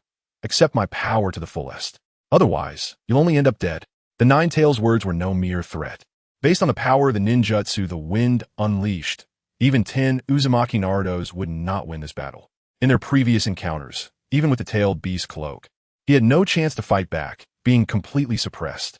The terrifying amount of chakra, and each punch packed with immense power would make Uzumaki Naruto feel like he was suffering immensely. Had it not been for the self-healing effect of his bloodline and the Nine Tails chakra, he would have likely been killed in the first encounter. Let me vent my frustrations. The Nine Tails roared. As the swift wind approached Uzumaki Naruto, just as he was about to inquire, the crimson chakra reappeared around Uzumaki Naruto, and a tremendous force surged outwards. Under the intense wind and waves, the swift wind was unexpectedly swept away, tumbling a few times before stabilizing in midair. Black wings fluttered. Gazing at the chakra surging again from Uzumaki Naruto, the swift wind's eyes slightly blurred. Coldly, he said, I originally wanted to borrow the Nine Tails from you to inquire about future events. I didn't expect a beast to be a beast. The beastly nature is undiminished, and it seems you're ready to get serious with me. Before him, Uzumaki Naruto let out beast-like roars, and the chakra surrounding him expanded, revealing a particularly prominent white skeletal frame. The tail behind him swelled to 6. If the swift wind remembered correctly, when Princess Hinata was knocked away by pain, the enraged Uzumaki Naruto also had his tails extend to 6. At that time, he had pressed Pain to the ground. The power at this moment was catastrophic. Had Pain not been so formidable, it was very likely he would have been utterly defeated by Naruto. Seeing this scene, the smile on the swift wind's face grew even more pronounced. Interesting. Whoosh. With a flicker, the swift wind vanished. When he reappeared, he was already above Naruto's head. Bang! A punch came crashing down. In a lightning release chakra mode, his body's hardness greatly increased, and with magnetic release, iron sand adhering to his fist surface, its hardness rose to another level. Finally, with a powerful punch, he struck. Even a mountain would shatter under the might of this punch. Boom! The ground exploded violently. The crimson chakra raged like a storm, and the downed Uzumaki Naruto had eyes that turned red, completely losing his sanity. Roar! A furious roar erupted. Uzumaki Naruto managed to break through the swift wind's force. As his 6 tails swayed behind him, they lashed out at the swiftly retreating wind. Whoosh! The swift wind felt the ground tremble beneath him. Large boulders floated uncontrollably in the air. Then he focused his gaze and was shocked to discover that 2 massive chakra tails transformed into enormous arms, lifting a gigantic stone to smash down heavily. Zulfust. Compared to before, it had risen to an entirely different level. The swift wind's heart raced, and he smirked. If you didn't have sensing capabilities, you might have actually made a contribution this time. But, what a pity. Crackle. Terrifying arcs of electricity wrapped around the 4 fingers of his left hand. With each finger he retracted, the power wrapped around them doubled. By the time he reached the last finger, the swift wind roared, hell stab, and thrust forward. It was the strongest spear of the 3rd Reikage. Crack. Upon contact with a massive stone, it shattered, sending endless dust and debris flying. The attack didn't diminish. He continued to charge at Uzumaki Naruto. Roar. Amidst the earth-shattering roar, the 6-tailed Naruto opened his mouth wide. Dark spots emerged, and with concentration, he formed a tailed beast bomb. Bang! The air exploded violently as the tailed beast bomb shot out, colliding with the strongest spear thrust. Chapter 260, Yamato vs. Minato Namikaze. Where the tailed beast bomb passed, everything shattered, and skyscrapers crumbled into ruins one after another. The already devastated land was further ravaged, shattered into pieces with no intact spots. Countless massive stones turned to dust. The swift wind showed no fear, his hand wrapped around the terrifying electric current as he charged forward. Boom! An explosive sound erupted, raising a massive cloud of dust that threatened to cover the entire sky. The powerful storm of force centered around the swift wind raged outwards, causing buildings to collapse and the ground to crack.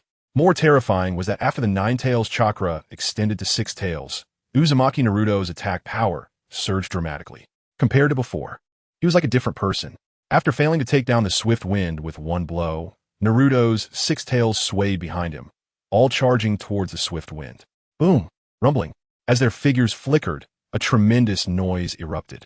Wherever the two went, boulders were blasted to dust, soaring into the sky. Roar! The air was filled with beast-like roars. A towering building, several dozen meters high, was smashed into bits by a single slap from Uzumaki Naruto. Their commotion attracted panic from many, including Yamato, who had also been swept into the Dragon Vein storm and arrived in this timeline. What? How could this happen? Yamato's eyes widened in disbelief as he looked at his left palm, which clearly had the number 6 written on it. It corresponded exactly with Uzumaki Naruto's current state. Once the number changed to 9, the Nine Tails would completely break free from the seal and reappear in the world. What happened to Naruto? Once the Nine Tails escaped, not only Lulon, but even the land of wind and the land of fire might not be spared. Yamato said in horror. Whoosh! A golden light flashed by. Yamato suddenly looked up and saw a figure with a full head of blonde hair and a Konoha ninja forehead protector in front of him. He looked wary and quickly distanced himself. A Konoha ninja? No, who are you? Searching through his memories, he couldn't connect this person to any known Konoha ninja. Only one possibility remained. This person is disguised as a Konoha ninja. Thinking this, Yamato's face filled with anger as he shouted, Are you also a partner of the 100 Feet? How dare you impersonate a Konoha ninja? Minato Namikaze looked surprised as he glanced at Yamato. Originally, he had heard a huge commotion here and left the other Konoha ninjas to guard the Queen of Lulon, while he came alone to check the situation. Seeing another ninja wearing the Konoha forehead protector, he should have been pleased, thinking that Hiruzen Sarutobi had sent reinforcements. He never expected to find this person, whom he did not recognize. Seeing Minato Namikaze not respond, Yamato mistakenly thought he was at fault and shouted, I don't have time to waste with you. Let's finish this quickly. I need to reinforce Naruto's seal. At the same time, he quickly formed hand seals, and chakra surged wildly within him. Would release. Great force technique. Suddenly, multiple wooden vine branches extended from Yamato's left arm, speeding towards Minato to capture him. What? Minato Namikaze was slightly startled and quickly gathered chakra with one hand, unleashing a Rasengan. Crack. When the Rasengan hit the vines, a piercing explosion sounded, and wood chips flew in the swirling dust. You can even use Rasengan? Would release. Who exactly are you? The two asked almost simultaneously. The Rasengan was a technique created by Minato when he witnessed the swift wind fighting, perfectly aligning with his inner thoughts. Strangely, despite being his own creation, it seemed like someone else had learned it in advance. Later, Jiraiya spent 3 days learning the Rasengan. Yamato was unaware of these past events, but he was very clear that Jiraiya could use this technique. What shocked Minato was that, as far as he knew, this bloodline limit was only possessed by the first Hokage and that detestable swift wind. Besides them, there was no one else. However, a figure suddenly flashed in his mind. Orochimaru. He was aware of the first Hokage cells used by Danzo. Suddenly, he thought of many things. Could it be that this person before him was secretly cultivated by Orochimaru? Minato Namikaze's eyes narrowed sharply, coldly asking, What is your relationship with Lord Orochimaru? Huh? Yamato was slightly surprised. Although there were waves in his heart, he maintained a blank expression and said, Answer me first. How do you know the Rasengan, Jiraiya-sama's exclusive jutsu? Where did you steal it from? Jiraiya is also my master. Upon hearing the name Jiraiya, Minato Namikaze felt a stir within and looked at Yamato with a strange expression. This Rasengan is something he learned from me. What? Yamato was taken aback. At the same time, he recalled everything that had happened, being drawn into the power of the Dragon Vein and entering this ancient kingdom of Lulon. Everything he knew had changed, but there were still similar connections. Suddenly, a crazy and bold idea flashed in his mind, and Yamato exclaimed in shock. Could it be that I really traveled back in time to years ago? You guys shouldn't be ninjas of this era. After thinking for a moment, Minato Namikaze spoke. Why is the power of the Dragon Vein attracting ninjas from various villages to fight for it? besides possessing immense power that can enhance the strength of the ninja village. The key point is the ability to traverse time and space. Once this power is in hand, it will have unimaginable consequences, like having an invincible ninja in the ninja world. Just by going back in time and killing him, there would be no future for him. What? Yamato was stunned. After thinking for a moment, he turned to Minato Namikaze, realizing that he might truly have traveled through time. His heart raced, and he felt excited. Let's put that aside for now. Since we're both leaf ninjas, how about we join forces? Minato Namikaze said in a deep voice. Although he didn't understand why the Nine Tails appeared within this boy, if the Nine Tails broke free from its seal, it would surely cause unpredictable disasters. It must be sealed first. Yamato nodded in agreement, his expression serious as he said, I could seal it before, but now. It was evident to anyone with eyes that at this stage, Naruto Uzumaki could cause catastrophic destruction with just a simple strike. One blow could destroy a building. One tail could crack the earth. Yamato estimated that before he could even approach Naruto, he would be directly crushed by falling debris, let alone seal him. Minato Namikaze turned to the sky, where the fierce battle between the whirlwind and Naruto Uzumaki was taking place. He said solemnly, we must seal it quickly. I'm worried that the Nine Tails won't withstand the whirlwind and will be killed. Yamato was suddenly shocked. In his impression, tailed beasts were the most terrifying disasters in the world. Now he heard someone say that a tailed beast could be killed, which completely overturned his worldview. How is that possible? Chapter 261, Sun Sealing. Minato Namikaze understood that this was no exaggeration. He had heard from Kushina that after being injured by Fugaku Uchiha, she fell into a terrifying illusion, being killed by the Nine Tails over and over again. Until her mind broke, she completely killed it, just as she was on the brink of collapse. The whirlwind appeared in the illusion, turning the tide of battle by repeatedly killing the Nine Tails, turning the nightmare into a one-sided suppression. Kushina vaguely remembered that the Nine Tails was killed hundreds or thousands of times until she completely eliminated her fear of it. This undoubtedly showcased its unmatched power. Later, it fought against Danzo Shimura, defeated Orochimaru, and wiped out a group of elite leaf ninjas, leaving very few survivors. Minato Namikaze was genuinely worried that once the Nine Tails broke free, it would be killed by the whirlwind. More importantly, he wasn't sure if the death of the Nine Tails would affect the Nine Tails of this time. In other words, the tailed beasts and their Jinchuriki were interdependent. If something went wrong with the tailed beast, it could endanger the life of Kushina Uzumaki, which Minato Namikaze absolutely would not allow to happen. Yamato, standing opposite, widened his eyes in disbelief upon hearing Minato Namikaze say that the one fighting Naruto was the whirlwind. He stammered, he is the whirlwind?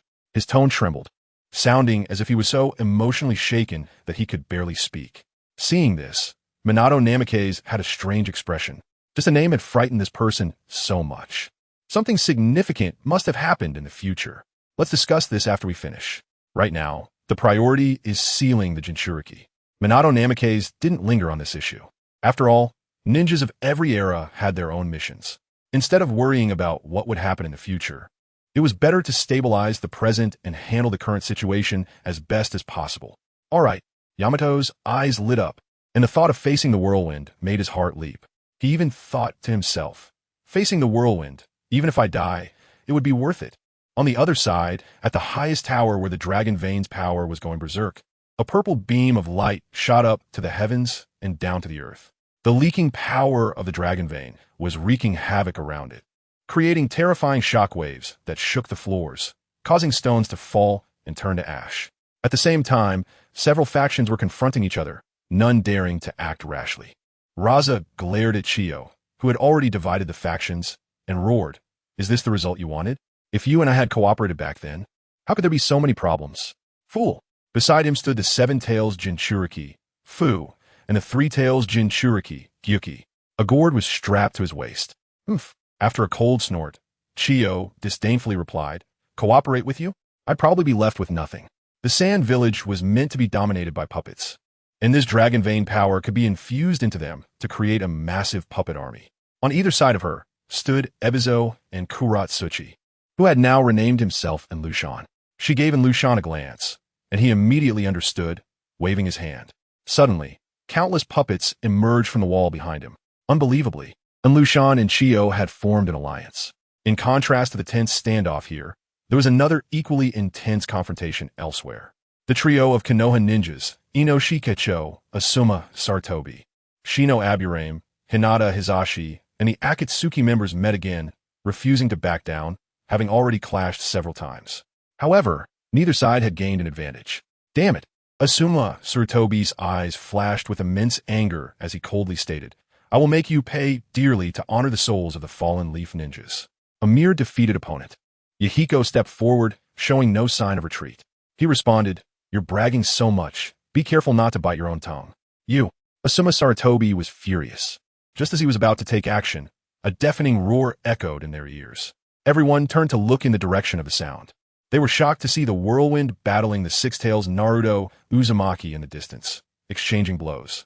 Feeling a familiar aura, Gyuki and Fu, standing beside Raza, suddenly exchanged glances and exclaimed, That's the Nine-Tails chakra.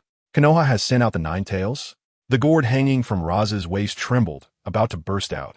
But he quickly pressed his hand against the bottle's mouth and said in a deep voice, Now is not the time for you to appear. Go back. The gourd's tremors didn't last long before settling down. Seeing this, the long-silent Hinata Hizashi's eyes flickered with cold light as he said, The Nine Tails? That shouldn't be. What's going on? Through his Byakugan, he could confirm that it was indeed the Nine Tails Jinchuriki, but everyone knew it was Kushina Uzumaki. She had not appeared and remained in Konoha. This led to a flurry of discussions among the Konoha ninjas. Seeing the swift wind, the members of the Akatsuki organization showed a joyful expression. Don't hesitate. We must seize the power of the dragon vein and not let the leader down. Go. Boom. A thunderous roar erupted, startling everyone once again. The battle between the swift wind and Naruto, Uzumaki intensified, with the aftermath of the fight causing nearby skyscrapers to collapse continuously. The people of Lulan, who lived there, showed fear, letting out hoarse screams as they frantically fled. Smack! The tails behind Naruto, Uzumaki transformed into two arms. And with a solid clap of his hands, he delivered a heavy punch that came crashing down. The black wings behind the swift wind flapped, allowing him to dodge this force. However, the skyscraper beneath him was smashed to pieces by the punch, instantly exploding into debris. Although Naruto's attack missed, his offensive did not diminish. He suddenly leaped from the ground like a cannonball. Six tails swung fiercely, striking towards the swift wind. The power contained within was such that even a mountain would crumble to dust under the impact of the six tails. The swift wind's eyes narrowed. With a single hand forming seals, he roared, Magnet release. Sand iron rain. In an instant, he summoned a wave of sand iron that surged forth, forming countless fine needles that shot rapidly towards Naruto Uzumaki. Whoosh! The sound of piercing air echoed as the needles penetrated the chakra-formed tails. Yet, the strength of the six tails Naruto was beyond imagination. The moment he fell, his mouth opened wide, and another tailed beast bomb was forcefully unleashed. Boom! The ground caved in, and the roars continued. Dust and smoke billowed skyward. Winning without using seals was indeed difficult. The swift wind pushed aside a stone slab and crawled out from the pit, appearing somewhat disheveled. In that case, let us give it a try. In the next moment, a sun-like mark appeared on the swift wind's forehead, and a torrent of chakra surged forth, creating waves of energy that spread outwards. Sun seal. Release. A surging power filled his body, forming a blood-red aura around him. His hair and eyebrows turned fluorescent red, and his eyes transformed into red pupils encased in black. The swift wind glanced at his fist, murmuring, This resembles Sun Wukong, transforming into a Super Saiyan God. Boom! The tailed beast bombs came flying in. The earth split in two, creating a bottomless trench. The buildings on both sides crumbled like thin paper, collapsing to the ground and turning to ashes under the residual power of the tailed beast bombs, disappearing without a trace. Good! The swift wind shouted. Sun seal. Lightning release. Black spot. His body leaped forward, and, as the tailed beast bombs approached, he pushed his hands forward, and terrifying arcs of electricity entwined around them. A black leopard, over 100 meters tall, suddenly appeared. Chapter 262. Naruto Uzumaki and the Eight Tails State. Black lightning crackled with a series of explosive sounds. Thunder rumbled. Swish! The black leopard charged forward, turning skyscrapers to dust under its claws. At the same time, multiple tailed beast bombs flew towards him, and the two terrifying forces collided in the center. Boom! A storm of power erupted. A pale light rapidly spread outward from the epicenter, affecting a 100-mile radius. The sound of explosive roars vanished, and in the ensuing silence. Buildings and massive stones disappeared without a trace under this overwhelming power, leaving not even a shred behind. In a place where various forces gathered, the skyscrapers harboring the power of the dragon vein were reduced to ashes in that moment. The terrifying power of the dragon vein completely went berserk. The towering light beam expanded once again, and an incredibly fierce force rampaged outward, causing massive stones to shatter as easily as paper, exploding into ashes. This is bad.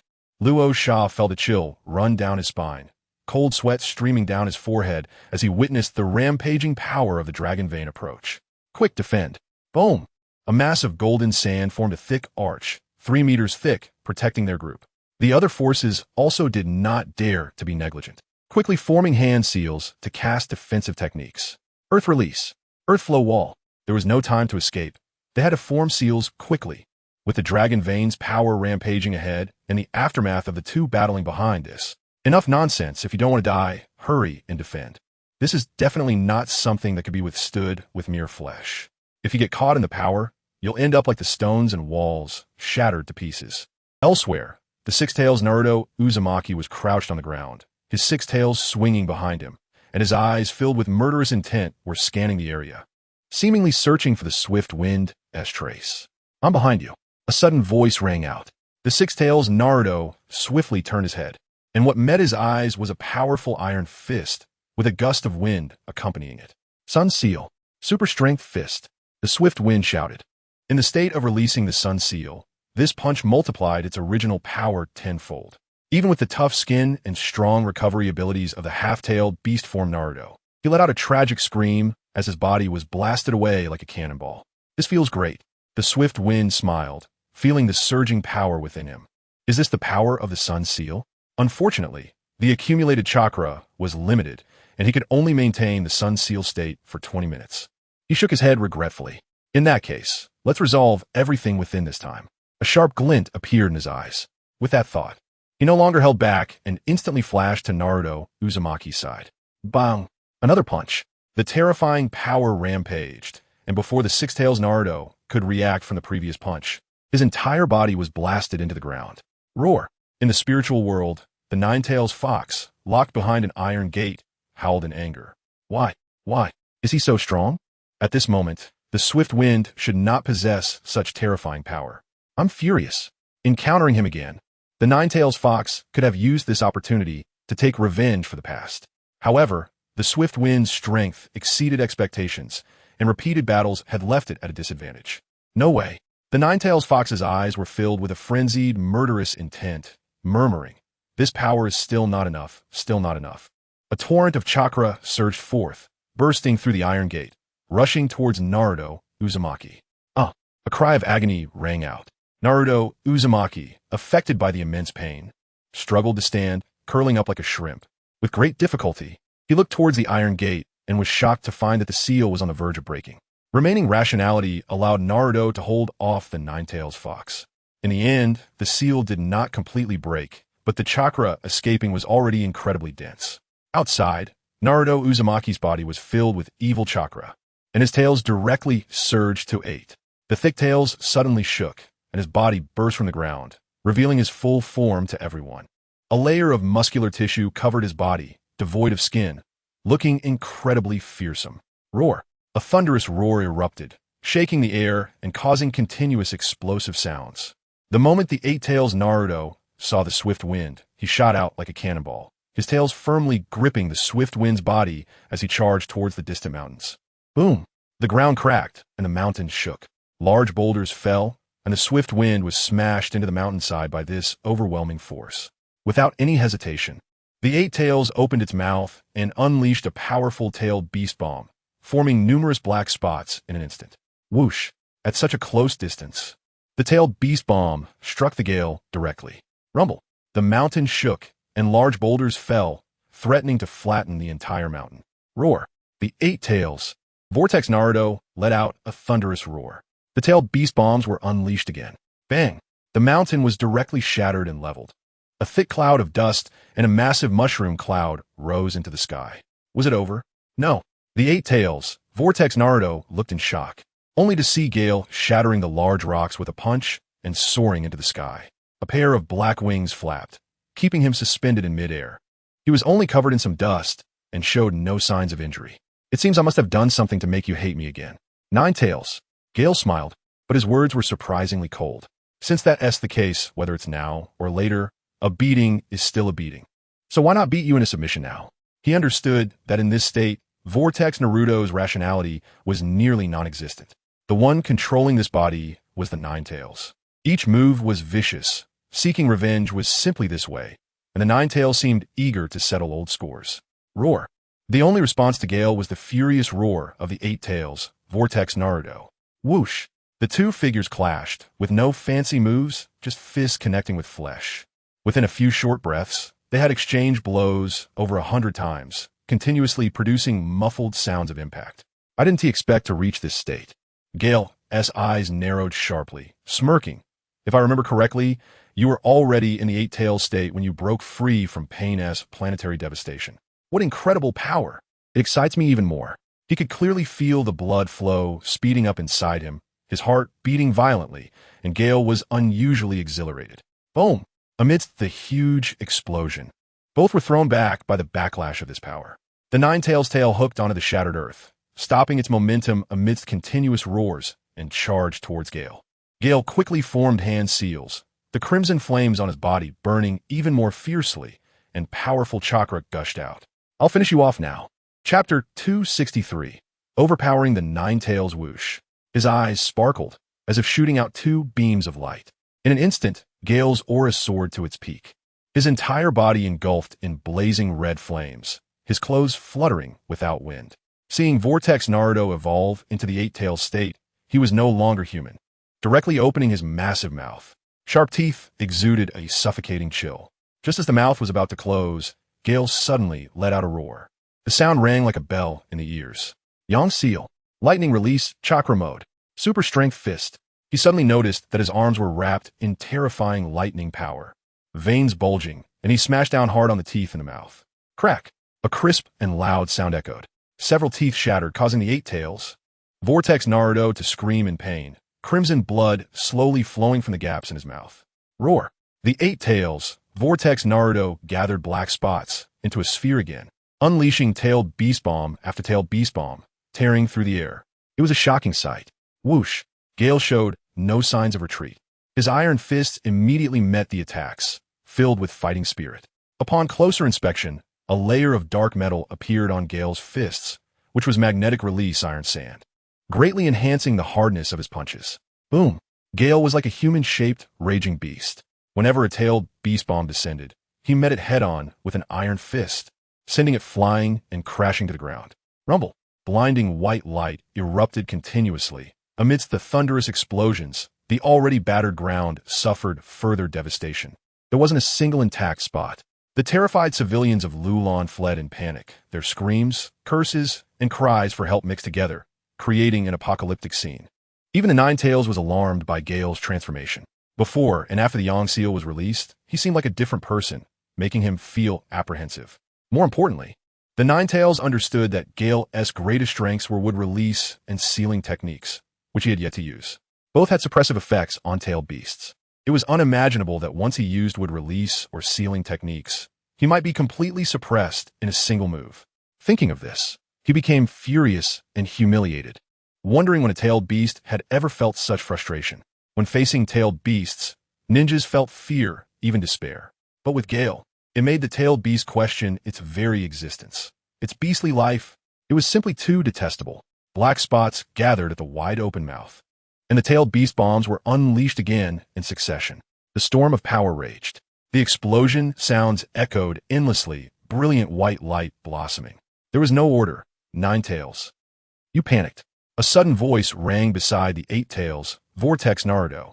He turned sharply to look, only to see Gale wearing a spring-like smile. To be honest, I'm really curious. Did I steal your wife, or did I castrate you? Why do you hate me so much? Roar. The only response to Gale was the earth-shattering roar. The massive mouth opened again, ready to devour him. Stubborn and unyielding, Gale's eyes narrowed into sharp points. Young Seal. Magnetic release. Iron Sand Fist. From behind him, a massive wave of magnetic release iron sand surged like an ocean, forming two thick arms. As Gale's thoughts moved, his hands firmly grasped the upper and lower jaws of the Eight Tails, Vortex Naruto, and directly flung him away, smashing him into a deep pit. Instantly, the deep pit beneath him stirred up towering dust, causing nearby rocks to soar into the sky. Before he could rise from the ground, Gale was already close at hand. Answer me. Why doesn't T-Vortex Naruto recognize me? Why do you hate me so much? What have I done to you in the future? Gale's voice was cold, devoid of any emotion. Otherwise, bang! A mighty punch struck fiercely at the forehead of the Eight Tails, Vortex Naruto. The tremendous force hit even the tough, half-tailed beast Vortex Naruto momentarily dazed, with his head buried underground. If Gale remembered correctly, during the Fourth Great Ninja War, it was basically the Eight Tails and Nine Tails facing off against a multitude of tailed beasts. Even the two major tailed beasts overpowered the rest. Of course, those tailed beasts lack self-awareness, so comparing them is unfair, but it undoubtedly proves that there are differences in strength among tailed beasts. Tailed beasts also have a hierarchy of power. Perhaps due to the Sage of Six Paths, the Nine Tails' power was clearly above the other tailed beasts. Because of Minato Namikaze, the Nine Tails was split in two, and finally sealed within Naruto using the 8 trigram seal, which meant that Vortex Naruto only possessed a quarter of the Nine Tails' power. After this battle, this thought further solidified Gale's belief, as he would never allow Uchiha Obito to unleash the Nine Tails' chaos. It wasn't just about protecting Konoha. It was simply that he wouldn't let Kushina face great danger while giving birth to Naruto. Otherwise, he would be a very irresponsible brother. Thinking this way, there was only one explanation. Such things would only happen in the future when Gale was not present. What on earth is going on? Gale shouted in anger. The Eight Tails Naruto struggled to rise, only to find that the Eight Tails behind him were uncontrollably dissipating, their numbers drastically reduced, causing his power to continuously decline. He became exceptionally weak, as if he could lose his tailed beast transformation at any moment. At the beginning, he had repeatedly faced the monstrous strength of Shurfeng's punches, which were the power released under the Yang Seal state. Compared to Sage Mode, it was no less powerful. Later, he was pressed to the ground and rubbed against it by Shurfeng, resulting in serious injuries. Meanwhile, in his fury, Eight Tails Naruto also continuously fired tail beast balls, resulting in significant depletion of his energy. Under the double weakening, even with the power of the Nine Tails, Naruto had reached his limit. Still not willing to speak? Shurfeng's eyes slightly blurred. Roar! This kind of weakness being beneath someone else was almost driving the Nine Tails fox to collapse. Boom! A rumbling sound echoed. Shurfeng punched down on the weakened Naruto, who had regressed to the six-tailed state. His massive body trembled violently, and one of his tails suddenly exploded, countless blood-red bubbles floating in the sky. If you don't speak, even if you're the Nine Tails, you will die. Shurfeng's blatant intimidation sounded cold. Don't think that because this body belongs to Naruto Uzumaki, I will hold back. After all, it is only natural for an uncle to beat his nephew.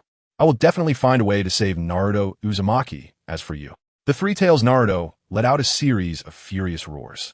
In this state, the pain was connected, and the Nine Tails felt the unbearable agony throughout his body, filled with unparalleled rage. Whoosh! Shurfeng's scalp tingled as he sensed a bone-chilling coldness approaching. He suddenly turned his head and reached out to grab, revealing a kunai. Is this the kunai of Minato Namikaze? Shurfeng recognized it on the spot. Zing! A golden flash appeared. Chapter 264. The best Kushina in the world. Shurfeng! An angry shout rang out. Shurfeng's pupils constricted sharply as he saw Minato Namikaze holding a Rasengan, smashing it down fiercely. Bang! An explosion sounded and thick smoke spread out. Do you really think this attack can work? Shurfeng slowly walked out of the smoke, his gaze cold, with no signs of injury on his exposed body. Through the shattered red cloud black robe, only half of it remained, indicating the fierce intensity of the previous battle. As soon as he finished speaking, Shurfeng's expression turned from cold to happy, smirking. So you've been waiting for this moment for a long time. Minato, pretending to attack, turned back after missing his strike and quickly left with Naruto Uzumaki in his arms. Whoosh! A golden flash appeared. When the figure reappeared, Minato was already hundreds of meters away, and Yamato exchanged glances with him. He quickly formed hand seals to perform wood release. Bang! Wood release. 4 pillars prison. Yamato shouted loudly. Minato leaped away from the spot, and the half-tailed beast transformed Naruto began to roar angrily, about to go berserk. Wooden pillars sprang up from all 4 directions, intertwining to form a wooden prison that directly suppressed Naruto Uzumaki. The three crimson tails behind him burst into a mist of blood, and the nine tails chakra vanished without a trace. Naruto Uzumaki's eyes rolled back, and he fainted. He realized that his body was severely injured, with multiple areas showing charred wounds. Minato's brows furrowed. Naruto's miserable state made him feel extremely uncomfortable, a strange feeling since they had no prior interaction. He looked up at Yamato and said, I'm counting on you. Yamato nodded seriously. Whoosh! A golden flash appeared. A cold wind blew in, dispersing a lot of the smoke. Minato was less than 5 meters from Shifeng, his expression grave. He said in a deep voice, How can you, a village leader, treat a child like this? Isn't that a bit too harsh? Shifeng looked at Minato in surprise. Was this a lesson for his son, and now he was stepping in for revenge? Of course. Shifeng didn't clarify this relationship, his tone indifferent as he said, You seem to be meddling too much. Aren't you going to compete for the power of the Dragon Vein? Instead, you're concerned about the Jinchuriki. I believe you've noticed that the nine tails within him, while belonging to the same entity as Kushina, actually belongs to 2 different time periods. Could it be that Konoha has some thoughts about this? You do not dare to mention Kushina. Suddenly, Minato's expression changed dramatically, filled with hatred. Do you know how Kushina faced the accusations of others after you caused such a disaster in Konoha? This is all your fault. What? Shifeng was taken aback. The usually gentle Minato had changed his demeanor, gritting his teeth and saying, Commoners didn't dare to approach Kushina, fearing any mishap that could endanger their lives. The ninjas also collectively rejected her, isolating her. The vast Konoha village left Kushina with nowhere to go. Minato roared, You, the so-called brother, have caused Kushina so much suffering. Only then did Shifeng realize. First, he destroyed the ninja school, then slaughtered a group of elite Konoha ninjas, followed by killing Danzo Shimura and incapacitating Orochimaru. He even abducted Tsunade, who was one of the legendary 3 ninjas. Her identity as the granddaughter of the first Hokage meant her status was extremely important to Konoha. It could be said that Konoha people both hated and feared Shifeng, and this emotion naturally transferred to Kushina. After all, Shifeng and Kushina belonged to the Uzumaki clan and called each other siblings. Their relationship was extraordinary. The Konoha people, filled with hatred that had no outlet, could only blame Kushina, but due to her identity as the Nine-Tails Jinchuriki, they couldn't act too harshly. Thus, Minato's earlier words came about. Hearing this, Shifeng calmly nodded and replied, So what? What are you doing about it? Minato showed a look of astonishment, and as he realized, he became enraged. Shifeng, you are shameless. Feeling Minato's disgust, Shifeng remained emotionally unchanged, his face showing no expression. This had been within his consideration from the beginning. So when Minato brought up this matter, Shifeng appeared very calm. He murmured, It was precisely because of being the Jinchuriki that she was ostracized by Konoha. Now that it has become like this, what difference is there from before? This way it's quite good. One can simply ignore all the chaotic matters. Minato, I only ask you, has Kushina ever been troubled by these things? Minato's expression showed surprise as he realized, just as Shifeng said, that the completely isolated Kushina was actually in a much better mood. Because the villagers feared the Nine Tails, they also disliked Kushina, which caused her to rarely smile. But after Shifeng's commotion, Kushina fully understood the situation. Without anyone around, she enjoyed tending to her vegetables and flowers. This self-sufficient, leisurely life made Kushina very happy, and she enjoyed it. You are being sophistic. Minato's expression was extremely unnatural as he retorted. Can she be happy without a single friend? Friends? Shifeng showed a look of disdain, as if he looked down on those 2 words. He fixed his gaze on Minato and said in a deep voice, Those people in Konoha, can they be considered friends to Kushina? You know better than anyone that such a relationship is better off without. Watergate, Watergate. If I'm not mistaken, you've married Kushina, right? The sudden change of topic made Minato's expression slightly stunned, and he had nothing to hide about it. Although he didn't understand how he found out about this, Minato admitted, That's right. I was worried she would get into trouble alone, so I married Kushina. Jifeng let out a light laugh. Congratulations, he said with a smile. A happy union. But shouldn't you be thanking me, your brother-in-law? What? Minato immediately got angry. How could there be such a shameless person in the world? In stark contrast to the kind, beautiful, and delicate Kushina, who made his heart surge with every smile and frown. BFFD. How could Jifeng compare to the best Kushina in the world? Jifeng, I thought you were a real ninja. It turns out you're such a shameless person, downplaying your crimes. Minato said coldly, "That's really disgusting." Jifeng still responded with a smile and didn't argue further. He murmured. Chapter 265, The Possessed Minato. Regarding Jifeng, Minato wished he could curse the most unpleasant words in the world to compensate for the injustice Kushina faced. After all, he was in Konoha and understood Kushina's situation the best. Sometimes he couldn't help but think if Kushina were lonely and helpless, and if he hadn't gone against public opinion to marry her, what would the outcome be? It was very likely that the Nine Tails would go berserk and wreak havoc on the entire Konoha, and Kushina would suffer. So in facing Jifeng, the anger in his heart was uncontrollable, like a volcano erupting with raging lava, harming everything around. Seeing the undisguised expression of disgust on Minato's face, Jifeng said calmly, "You still don't understand Kushina enough. You think you saved her. Little do you know, she saved you." These words completely confused Minato, his eyes filled with disbelief. He exclaimed, "What are you talking about?" Jifeng chuckled. "Haven't you realized the key to the matter? Everything is just what you think. In other words, your thoughts limit what you see. Kushina was isolated, but did she ever complain? If I hadn't said it, living alone is actually more pleasant. The people in Konoha aren't even friends. The only person she cares about in Konoha is you, Minato." Minato fell silent, his mouth opened, but in the end, he said nothing. It was as if there was a thorn in his throat. A heavy stone pressed on his chest, making it hard to breathe. Jifeng stared at Minato and said solemnly, "The first time I saw you in the Land of Wind, I sensed your emotions. They carried a kind of twisted power. Even you didn't realize that you looked at Kushina with a different gaze.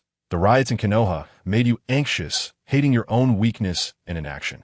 Because of my relationship, you vented your anger on Kushina, and due to your relationship, you could only swallow it down, harboring that frustration." At this point, Jifeng's expression became complex, and Kushina's face involuntarily appeared in his mind. He smirked. "Is that why Kushina agreed to marry you?" "Actually, it was to dispel your frustration. Even if Kushina was in pain, when you confessed to marry her, she would still choose to refuse." "But why did she agree later?" "It was because she felt sorry for you." "What?" Minato looked at Jifeng in disbelief, his legs weak, and he stumbled a few steps, nearly falling to the ground. His lips moved as he kept muttering, "Kushina, I." Taking a deep breath, Jifeng calmed down.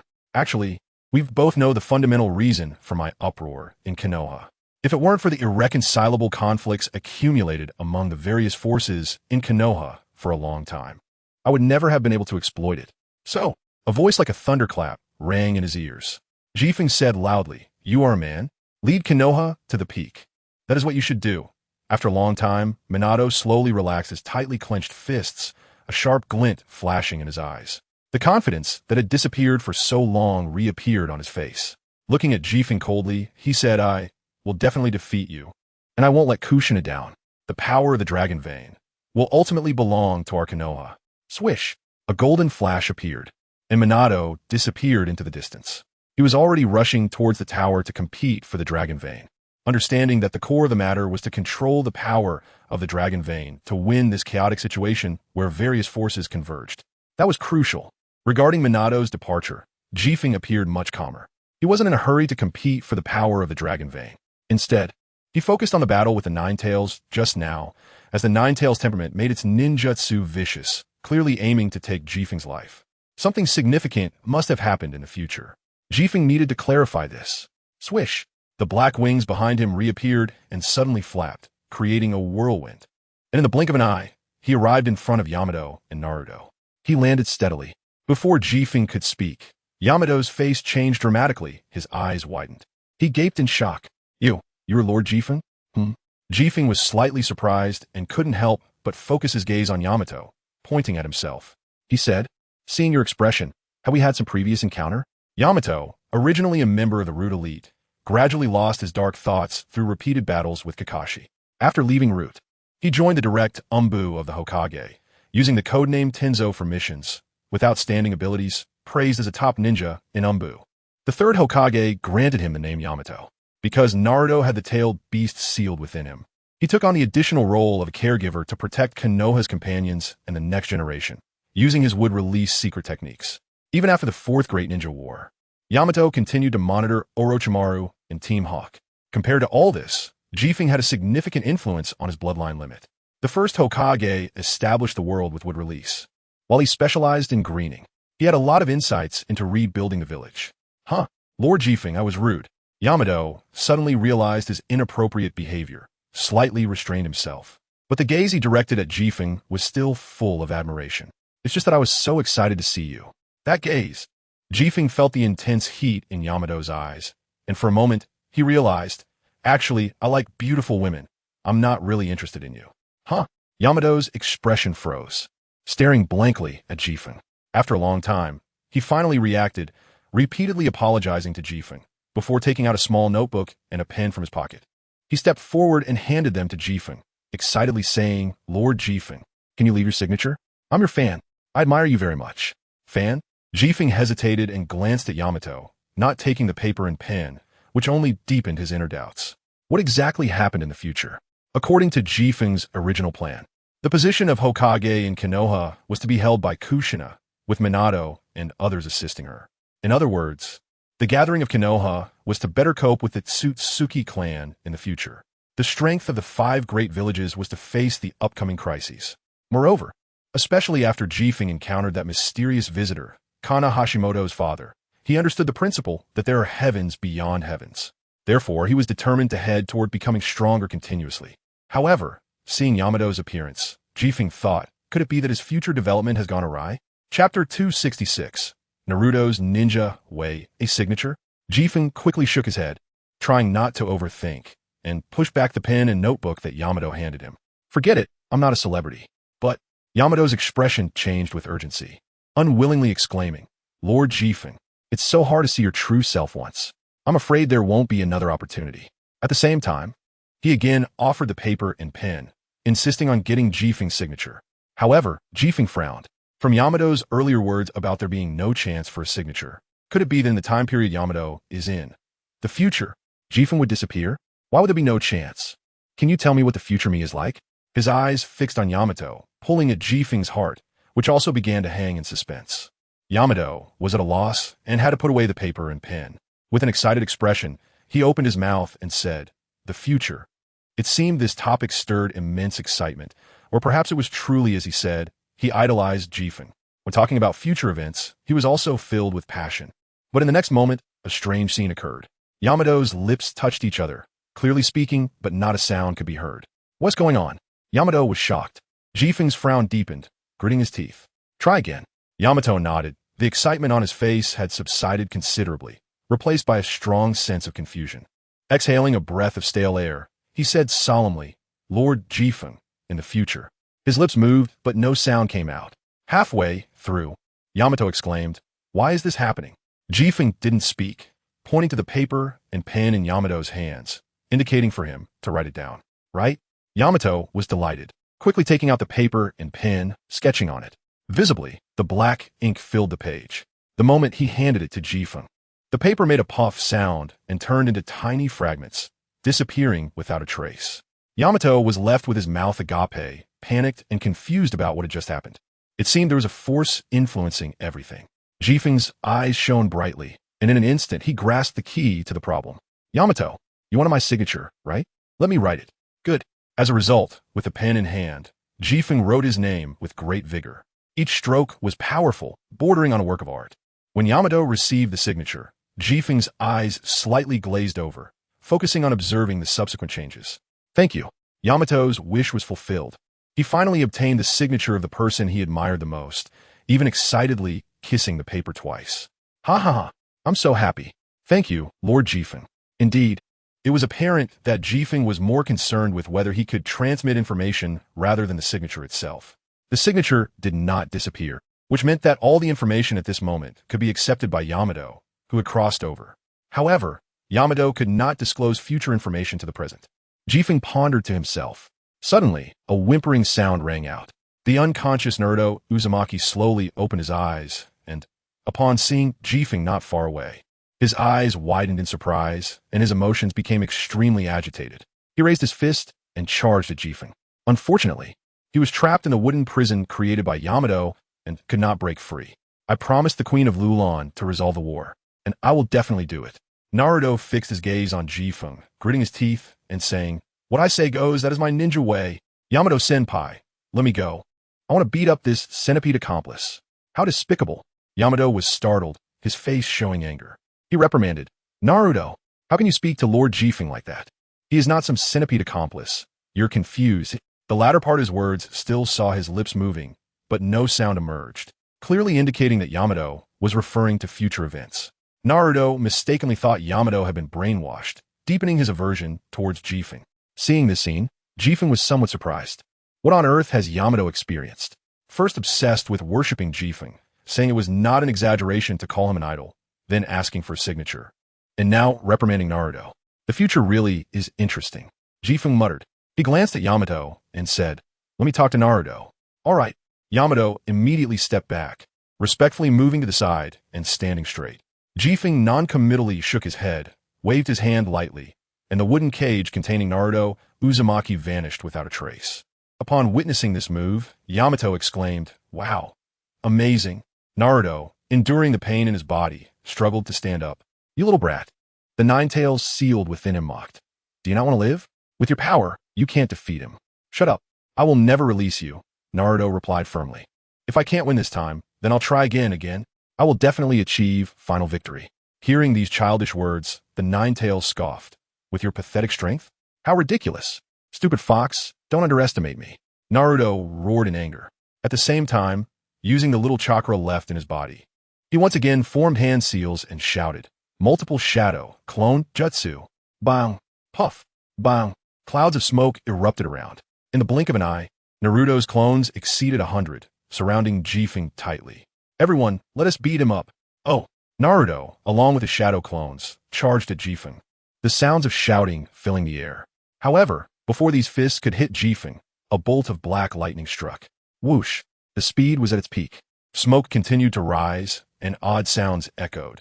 And in the blink of an eye, over 100 clones were completely obliterated. Damn it! An unwilling Naruto was sent flying, crashing heavily to the ground, already lacking the strength to get up.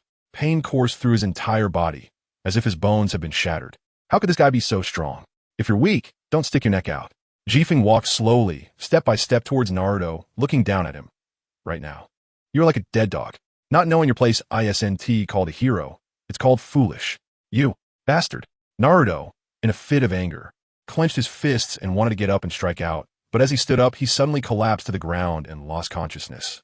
Yamato hurried over, checked his injuries, and let out a sigh of relief. Chapter 267. Gift of 5 years of college entrance examination and 3 years of simulation. Fortunately, he was just unconscious. Cold sweat slowly seeped from his forehead. Yamato, still shaken, breathed heavily, his chest rising and falling rapidly. Given Naruto's self-healing abilities, this injury could be fully recovered. Shippuden glanced at Yamato with a hint of meaning. The concern on his face was sincere, without any pretense. He said solemnly, no matter who he kills, he won't kill his own nephew. Acting recklessly, this lesson must be remembered. It's fine when it's me, but others will have no sympathy and will only kill him. Yamato was startled, his expression stiffening. Then he nodded heavily at Shippuden. Internally, he thought, I was too worried. With Shippuden's relationship with Naruto, he definitely wouldn't go too far.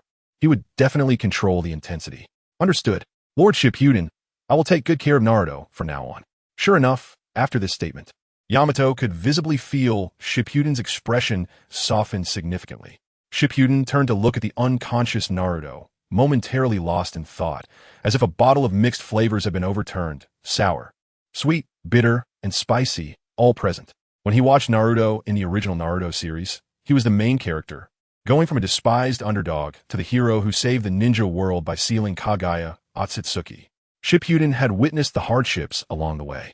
He had not expected to cross over and become the young clan leader of the Uzumaki clan, becoming Kushina's brother and Naruto's uncle. From Naruto's face, he could faintly see Kushina's impression, which was quite imaginative.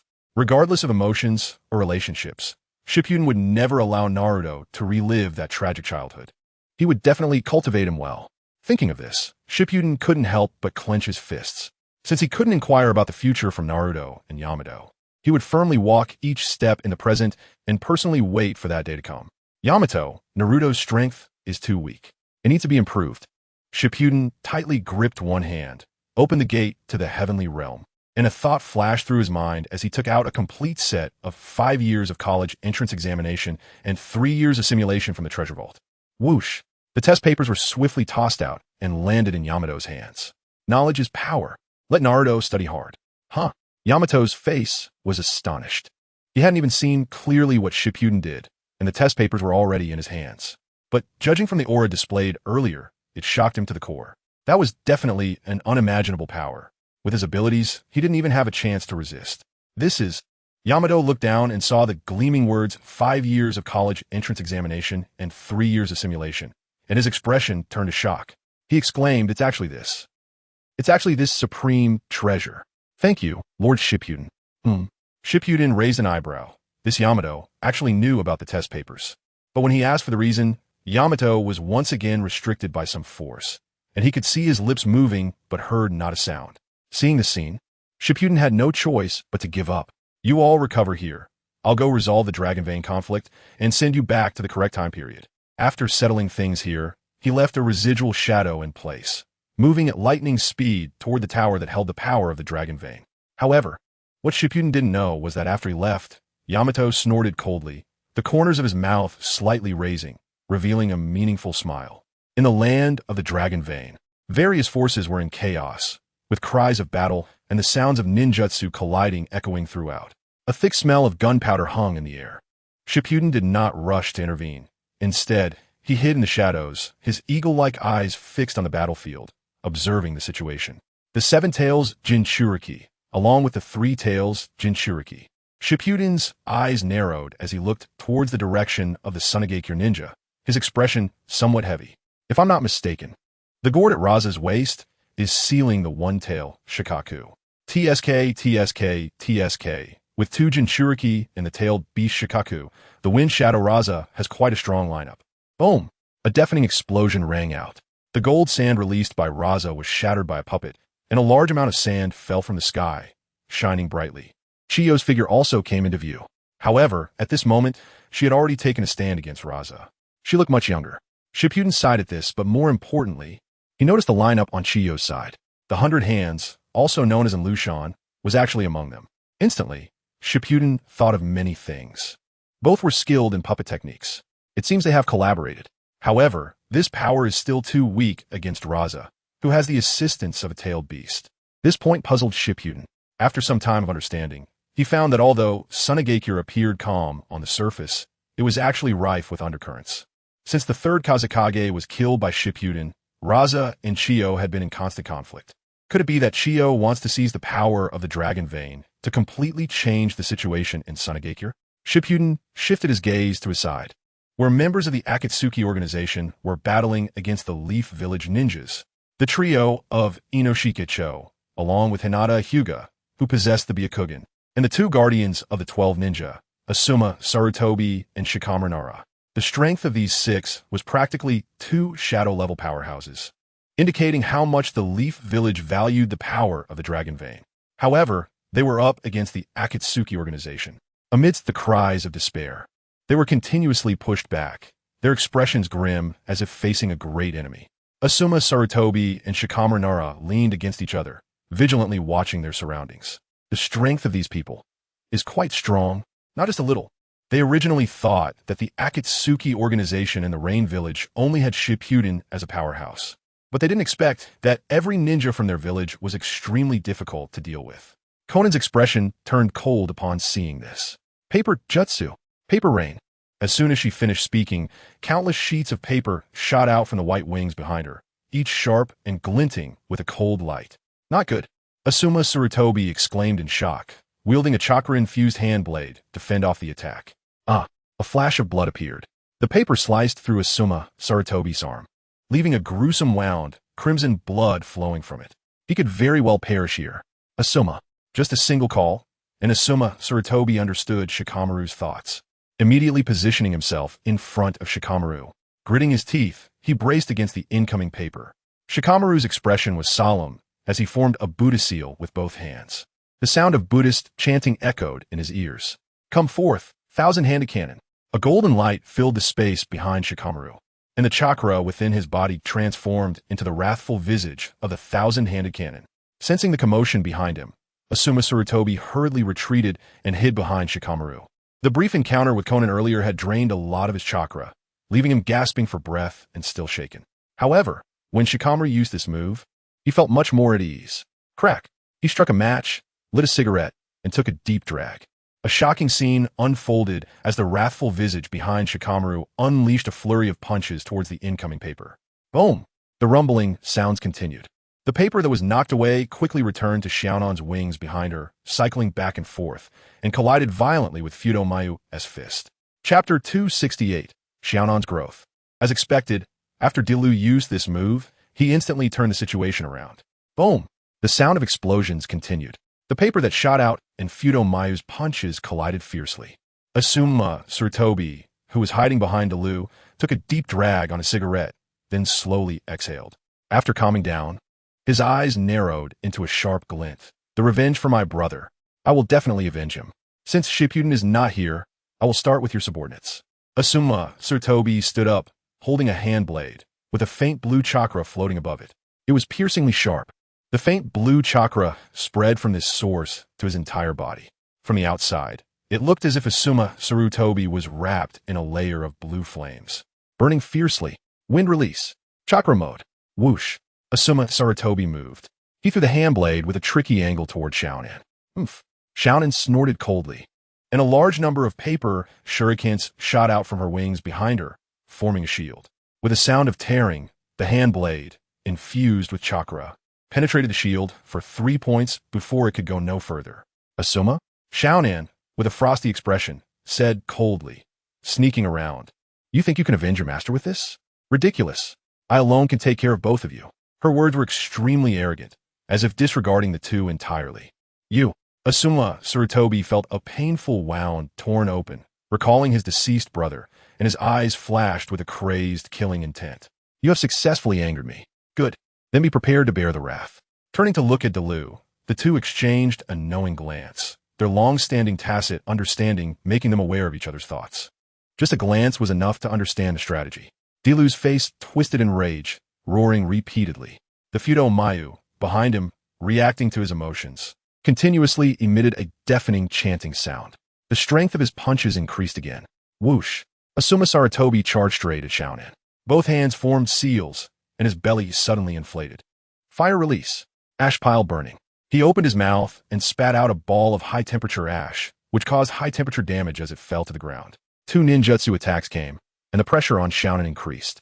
The paper she released was directly corroded upon encountering the high-temperature ash. A serious expression appeared on her face. Huh. Seeing this, Asuma Surtobi laughed out loud. So your weakness is this. In that case, he suddenly flashed with brilliance, a surge of chakra rushing through him, igniting the gunpowder he had placed in his molars. Ash pile burning. Dance of chaos. As soon as he finished speaking, the ash scattered on the ground emitted a sizzling sound, and flames mixed in, using the flint to ignite the gunpowder. The area where Xiaonan was located was immediately engulfed in a massive explosion. Boom, boom. Explosions sounded continuously. At the same time, a great fire blazed up. Let us bury ourselves in the sea of flames. Asuma Surtobi wore a triumphant expression, his face full of joy. Through the flickering flames, Xiaonan could be clearly seen being burned by the fire, completely turning into nothingness. Dilu said nothing, sighed deeply in the direction of the sea of fire, seemingly weary of his own slaughter. Go help others. Just as the two were about to leave, they heard the sound of something cutting through the air. They suddenly saw a large number of paper shurikens attacking. Xiaonan's figure reappeared in their sight. How could this be? Asuma Surtobi was shocked, dodging the incoming paper shurikens repeatedly, while Dilu didn't have time to manifest Fudomayu's form. The piercing paper shurikens passed through his body.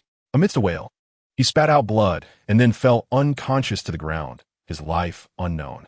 Dilu, seeing this change, Asuma Surtobi's eyes turned red, and he quickly shouted, Damn ranged shinobi, I will definitely take revenge. He quickly formed seals with both hands, shouting, Fire release. Fire arrow warehouse. Gathering chakra in his throat, he transformed a large amount of chakra into flames and instantly spat it out, turning into a giant cat dog. Standing several meters tall, it was a living giant. Its flaming fists swatted away the incoming paper shurikens, emitting a series of furious roars as it charged at Xiaonan. The floor beneath it cracked inch by inch, burned black by the scorching flames. A gentle touch would cause it to disintegrate into black ink. Terrifying. Whoosh! Xiaonan quickly retreated, flapping her white wings and creating distance from the fire giant. Seeing this scene, Shippuden, who was hiding in the shadows, nodded slightly. He felt very pleased with Xiaonan's growth. If he remembered correctly, in the original plot, Dilu was first killed by Haiden and Kakuzu, and then his body was sold off. Asuma Sarutobi, failing to take revenge, was ultimately killed by Haiden. Both Dilu and Asuma had some strength, but they were just unlucky. Now, Xiaonan faced both Dilu and Asuma alone without falling behind, and even had an opportunity to directly defeat Dilu. Shippuden saw clearly that when the lit explosives were coming, Xiaonan showed no sign of panic. She tightly wrapped herself with her wings behind her, allowing the outside to burn, but as long as she had chakra, she could create paper for her use. In this situation, she charged out of the sea of fire and hid in the shadows, waiting for the opportunity to strike. Meanwhile, she left a paper clone at the original spot, allowing Asuma and Dilu to see her seemingly buried in the sea of fire. This led to Xiaonan's sudden attack as the two were about to leave. No need to watch any longer. Shippuden already had an answer in his heart regarding the outcome between Xiaonan and Asuma. Xiaonan's trump card had not yet been used. While Asuma was already at the end of his rope, the outcome was clear. As for Asuma, he was even weaker than his brother, Shikamaru. As soon as he finished speaking, the battle between Xiaonan and Asuma Sarutobi, as Shippuden had said, reached the most critical moment. With your level, you can't even reach 1/10,000th of my Master S strength. You dare to seek revenge? Xiaonan taunted, provoking Asuma Sarutobi, who revealed an expression of anger and began to form seals again. The fire giant swung its fists in a wide arc, repeatedly smashing down, causing the floor to crack deeply and form pits. Hot flames constantly emerged from within, but a smile appeared on Xiaonan's lips, and the speed of her white wings suddenly increased. Even though Asuma Sarutobi reacted, he was still a bit slower than Xiaonan. His face changed drastically, and he exclaimed, "I used too much chakra just now," causing his condition to decline. Clearly, Xiaonan's goal had been achieved, and she condensed a rapidly spinning chakra in one hand. It formed into shape. A spiraling sphere struck down hard toward Asuma Sarutobi's head. Chapter 269, The Conclusion. At this moment, Asuma Sarutobi had nowhere to escape. At the end of his strength, he gathered the remaining chakra into a shield, placing it in front of him. But the shield lasted less than a second before it shattered with a loud bang. At this point, Dilu was already heavily injured and unconscious, impossible to save him. Under the attack of the spiraling sphere, Asuma Sarutobi died with unwillingness and anger, his head shattered into pieces. As Sarutobi Asuma fell, the severely injured and unconscious Dilu seemed to sense something and woke up. However, his timing was unfortunate, as he happened to see Sarutobi Asuma being killed by a Rasengan, and he immediately felt a deep sorrow. But this was not the time to grieve. Sarutobi Asuma was already dead, and he himself was severely injured, so he needed to escape quickly. On the other side, the team of Ino, Shikamu, and Choji, along with Hinata and members of the Akatsuki, were also struggling in a tough battle, continuously retreating and crying out in pain. Nevertheless, they still caught sight of the situation with Sarutobi Asuma and Dilu. They attempted to break through the encirclement of the Akatsuki members to rescue Dilu. Now that Sarutobi Asuma was gone, they couldn't afford to lose Dilu as well. Without Dilu, they had no chance of breaking out of the encirclement. However, the Akatsuki's offensive was too fierce, and Ino, Shikamu, and Choji were overwhelmed. Soon, numerous white explosive tags were unleashed by Konan, who was controlling wings made of white paper, and they flew towards Ino, Shikamaru, and Choji. Meanwhile, the bodies of Sarutobi Asuma and Dilu would be handled by other members of the Akatsuki. Seeing Konan flying towards them, Ino, Shikamaru, and Choji's faces turned ashen. They knew that Dilu was dead, and their chances of escape had diminished even further. With Konan's involvement, the battle for Ino, Shikamaru, and Choji became even more difficult. Before long, all four of them were covered in wounds, and Hinata could not help but spit out a mouthful of blood. Their chakra reserves were running low, and if things continued like this, they would inevitably die here. Hinata had no choice but to proactively engage before the next wave of attacks came. The moment he was attacked, the chakra points in his body released a large amount of gentle fist chakra. The others then witnessed Hinata spinning like a high-speed, rotating top, reflecting all the physical attacks from the Akatsuki members back at them, which could be considered a form of absolute defense. In the distance, seeing Hinata perform this move, Kazekage couldn't help but smile. It seemed that the Akatsuki members who came out this time were not bad. However, he couldn't let Hinata die. After all, he was the grandfather of Uzumaki Naruto. Not to mention, Kazekage was currently acting as Naruto's nominal teacher. If Naruto found out that the Akatsuki, led by Kazekage, had killed his grandfather, he would undoubtedly be caught in a dilemma and might never recover from it. Kazekage certainly did not want to see the main character of Hokage, Naruto, end up like that. So, Kazekage stealthily approached Konan, who was watching the battle from the sidelines and occasionally releasing white explosive tags, and quietly said to her, "Konan, you must not let Hinata die. He is the grandfather of my disciple, Uzumaki Naruto. I do not want to become enemies with Naruto in the future." Konan looked at Kazekage's smiling eyes. Her cheeks flushed, and then she nodded. With the battle situation set, Kazekage felt there was no need to stay any longer. He had more important things to do. At this moment, in the land of the Dragon Vein, ninjas from different factions were engaged in a chaotic battle. The strongest combatants among them were Raza from Sunagakure and Kirige Nagura. Just Raza's gourd, which sealed Shikaku, was enough to give the surrounding ninjas a run for their money if released. However, Kazekage did not pay attention to these matters. The current situation was just right. Each faction was mutually restraining each other, and no one dared to exert their full strength. But they also would not let others approach the high tower that housed the power of the Dragon Vein. It must be said that Kazekage was indeed lucky. His new skill, the Gate of Heaven, could serve as a teleportation array. Then Kazekage hid in a secret corner, opened the Gate of Heaven, and the next second, when he reappeared, he found himself outside the high tower that contained the Dragon Vein. Without hesitation, Kazekage flew into the tower, leaving the surrounding ninjas stunned. They were fighting hard in the hopes of defeating other factions and entering the tower, but unexpectedly, a nameless individual slipped in. Instantly, all the ninjas stopped and rushed towards the tower. It was foreseeable that when they reached the tower, another fight would break out. However, the Akatsuki members did not participate. Only Konan went over. At this time, Hinata and Ino, Shikamu, and Choji were severely injured, but the situation was urgent, and they could not afford to heal properly. So they also rushed towards the tower with the others. Kazekage, familiar with the plot, went straight down upon entering the tower and found the Dragon Vein. The so-called Dragon Vein was an immense, infinite amount of chakra. As long as one absorbed this chakra, they would have a continuous supply of chakra to use in the future. However, Kazekage had no intention of doing this. He was thinking about entering the ancient city of Lulan with the appearance of a soaring light column. Kazekage was engulfed by the light in the eyes of those who entered afterward. Soon after, a steady stream of ninjas rushed towards the light column. Konan arrived a moment too late. She saw Kazekage and many ninjas disappear into the light column. When Kazekage regained consciousness, he found himself not in the Lulan of 20 years ago, but in a white space, where an old man dressed in white with a beard dragging on the ground was sitting there dozing off. The ninjas who had entered the light column with Kazekage went to the Lulan of 20 years ago, and what would happen next was unknown. Kazekage stood in the white space, looking around but not seeing any exits. It felt as if he had entered a perfectly sealed egg. He tried to mobilize the chakra within him, but found it unresponsive, as if it had vanished. He then attempted to enter the system space, but that too failed. Seeing this, Kazekage's expression turned serious. In this white space, besides him, there was only the old man in white, and it must be his doing. Kazekage made no other assumptions. Furious, Kazekage stepped forward, grabbed the old man's beard, and sternly asked, "Old man, what is this place, and what have you done to me?" The old man, feeling the pain from his beard being pulled, immediately woke up from his nap. He cried out, asking Kazekage to let go of his beard. Seeing the old man in such distress, Kazekage released him. After all, there were the only two people there.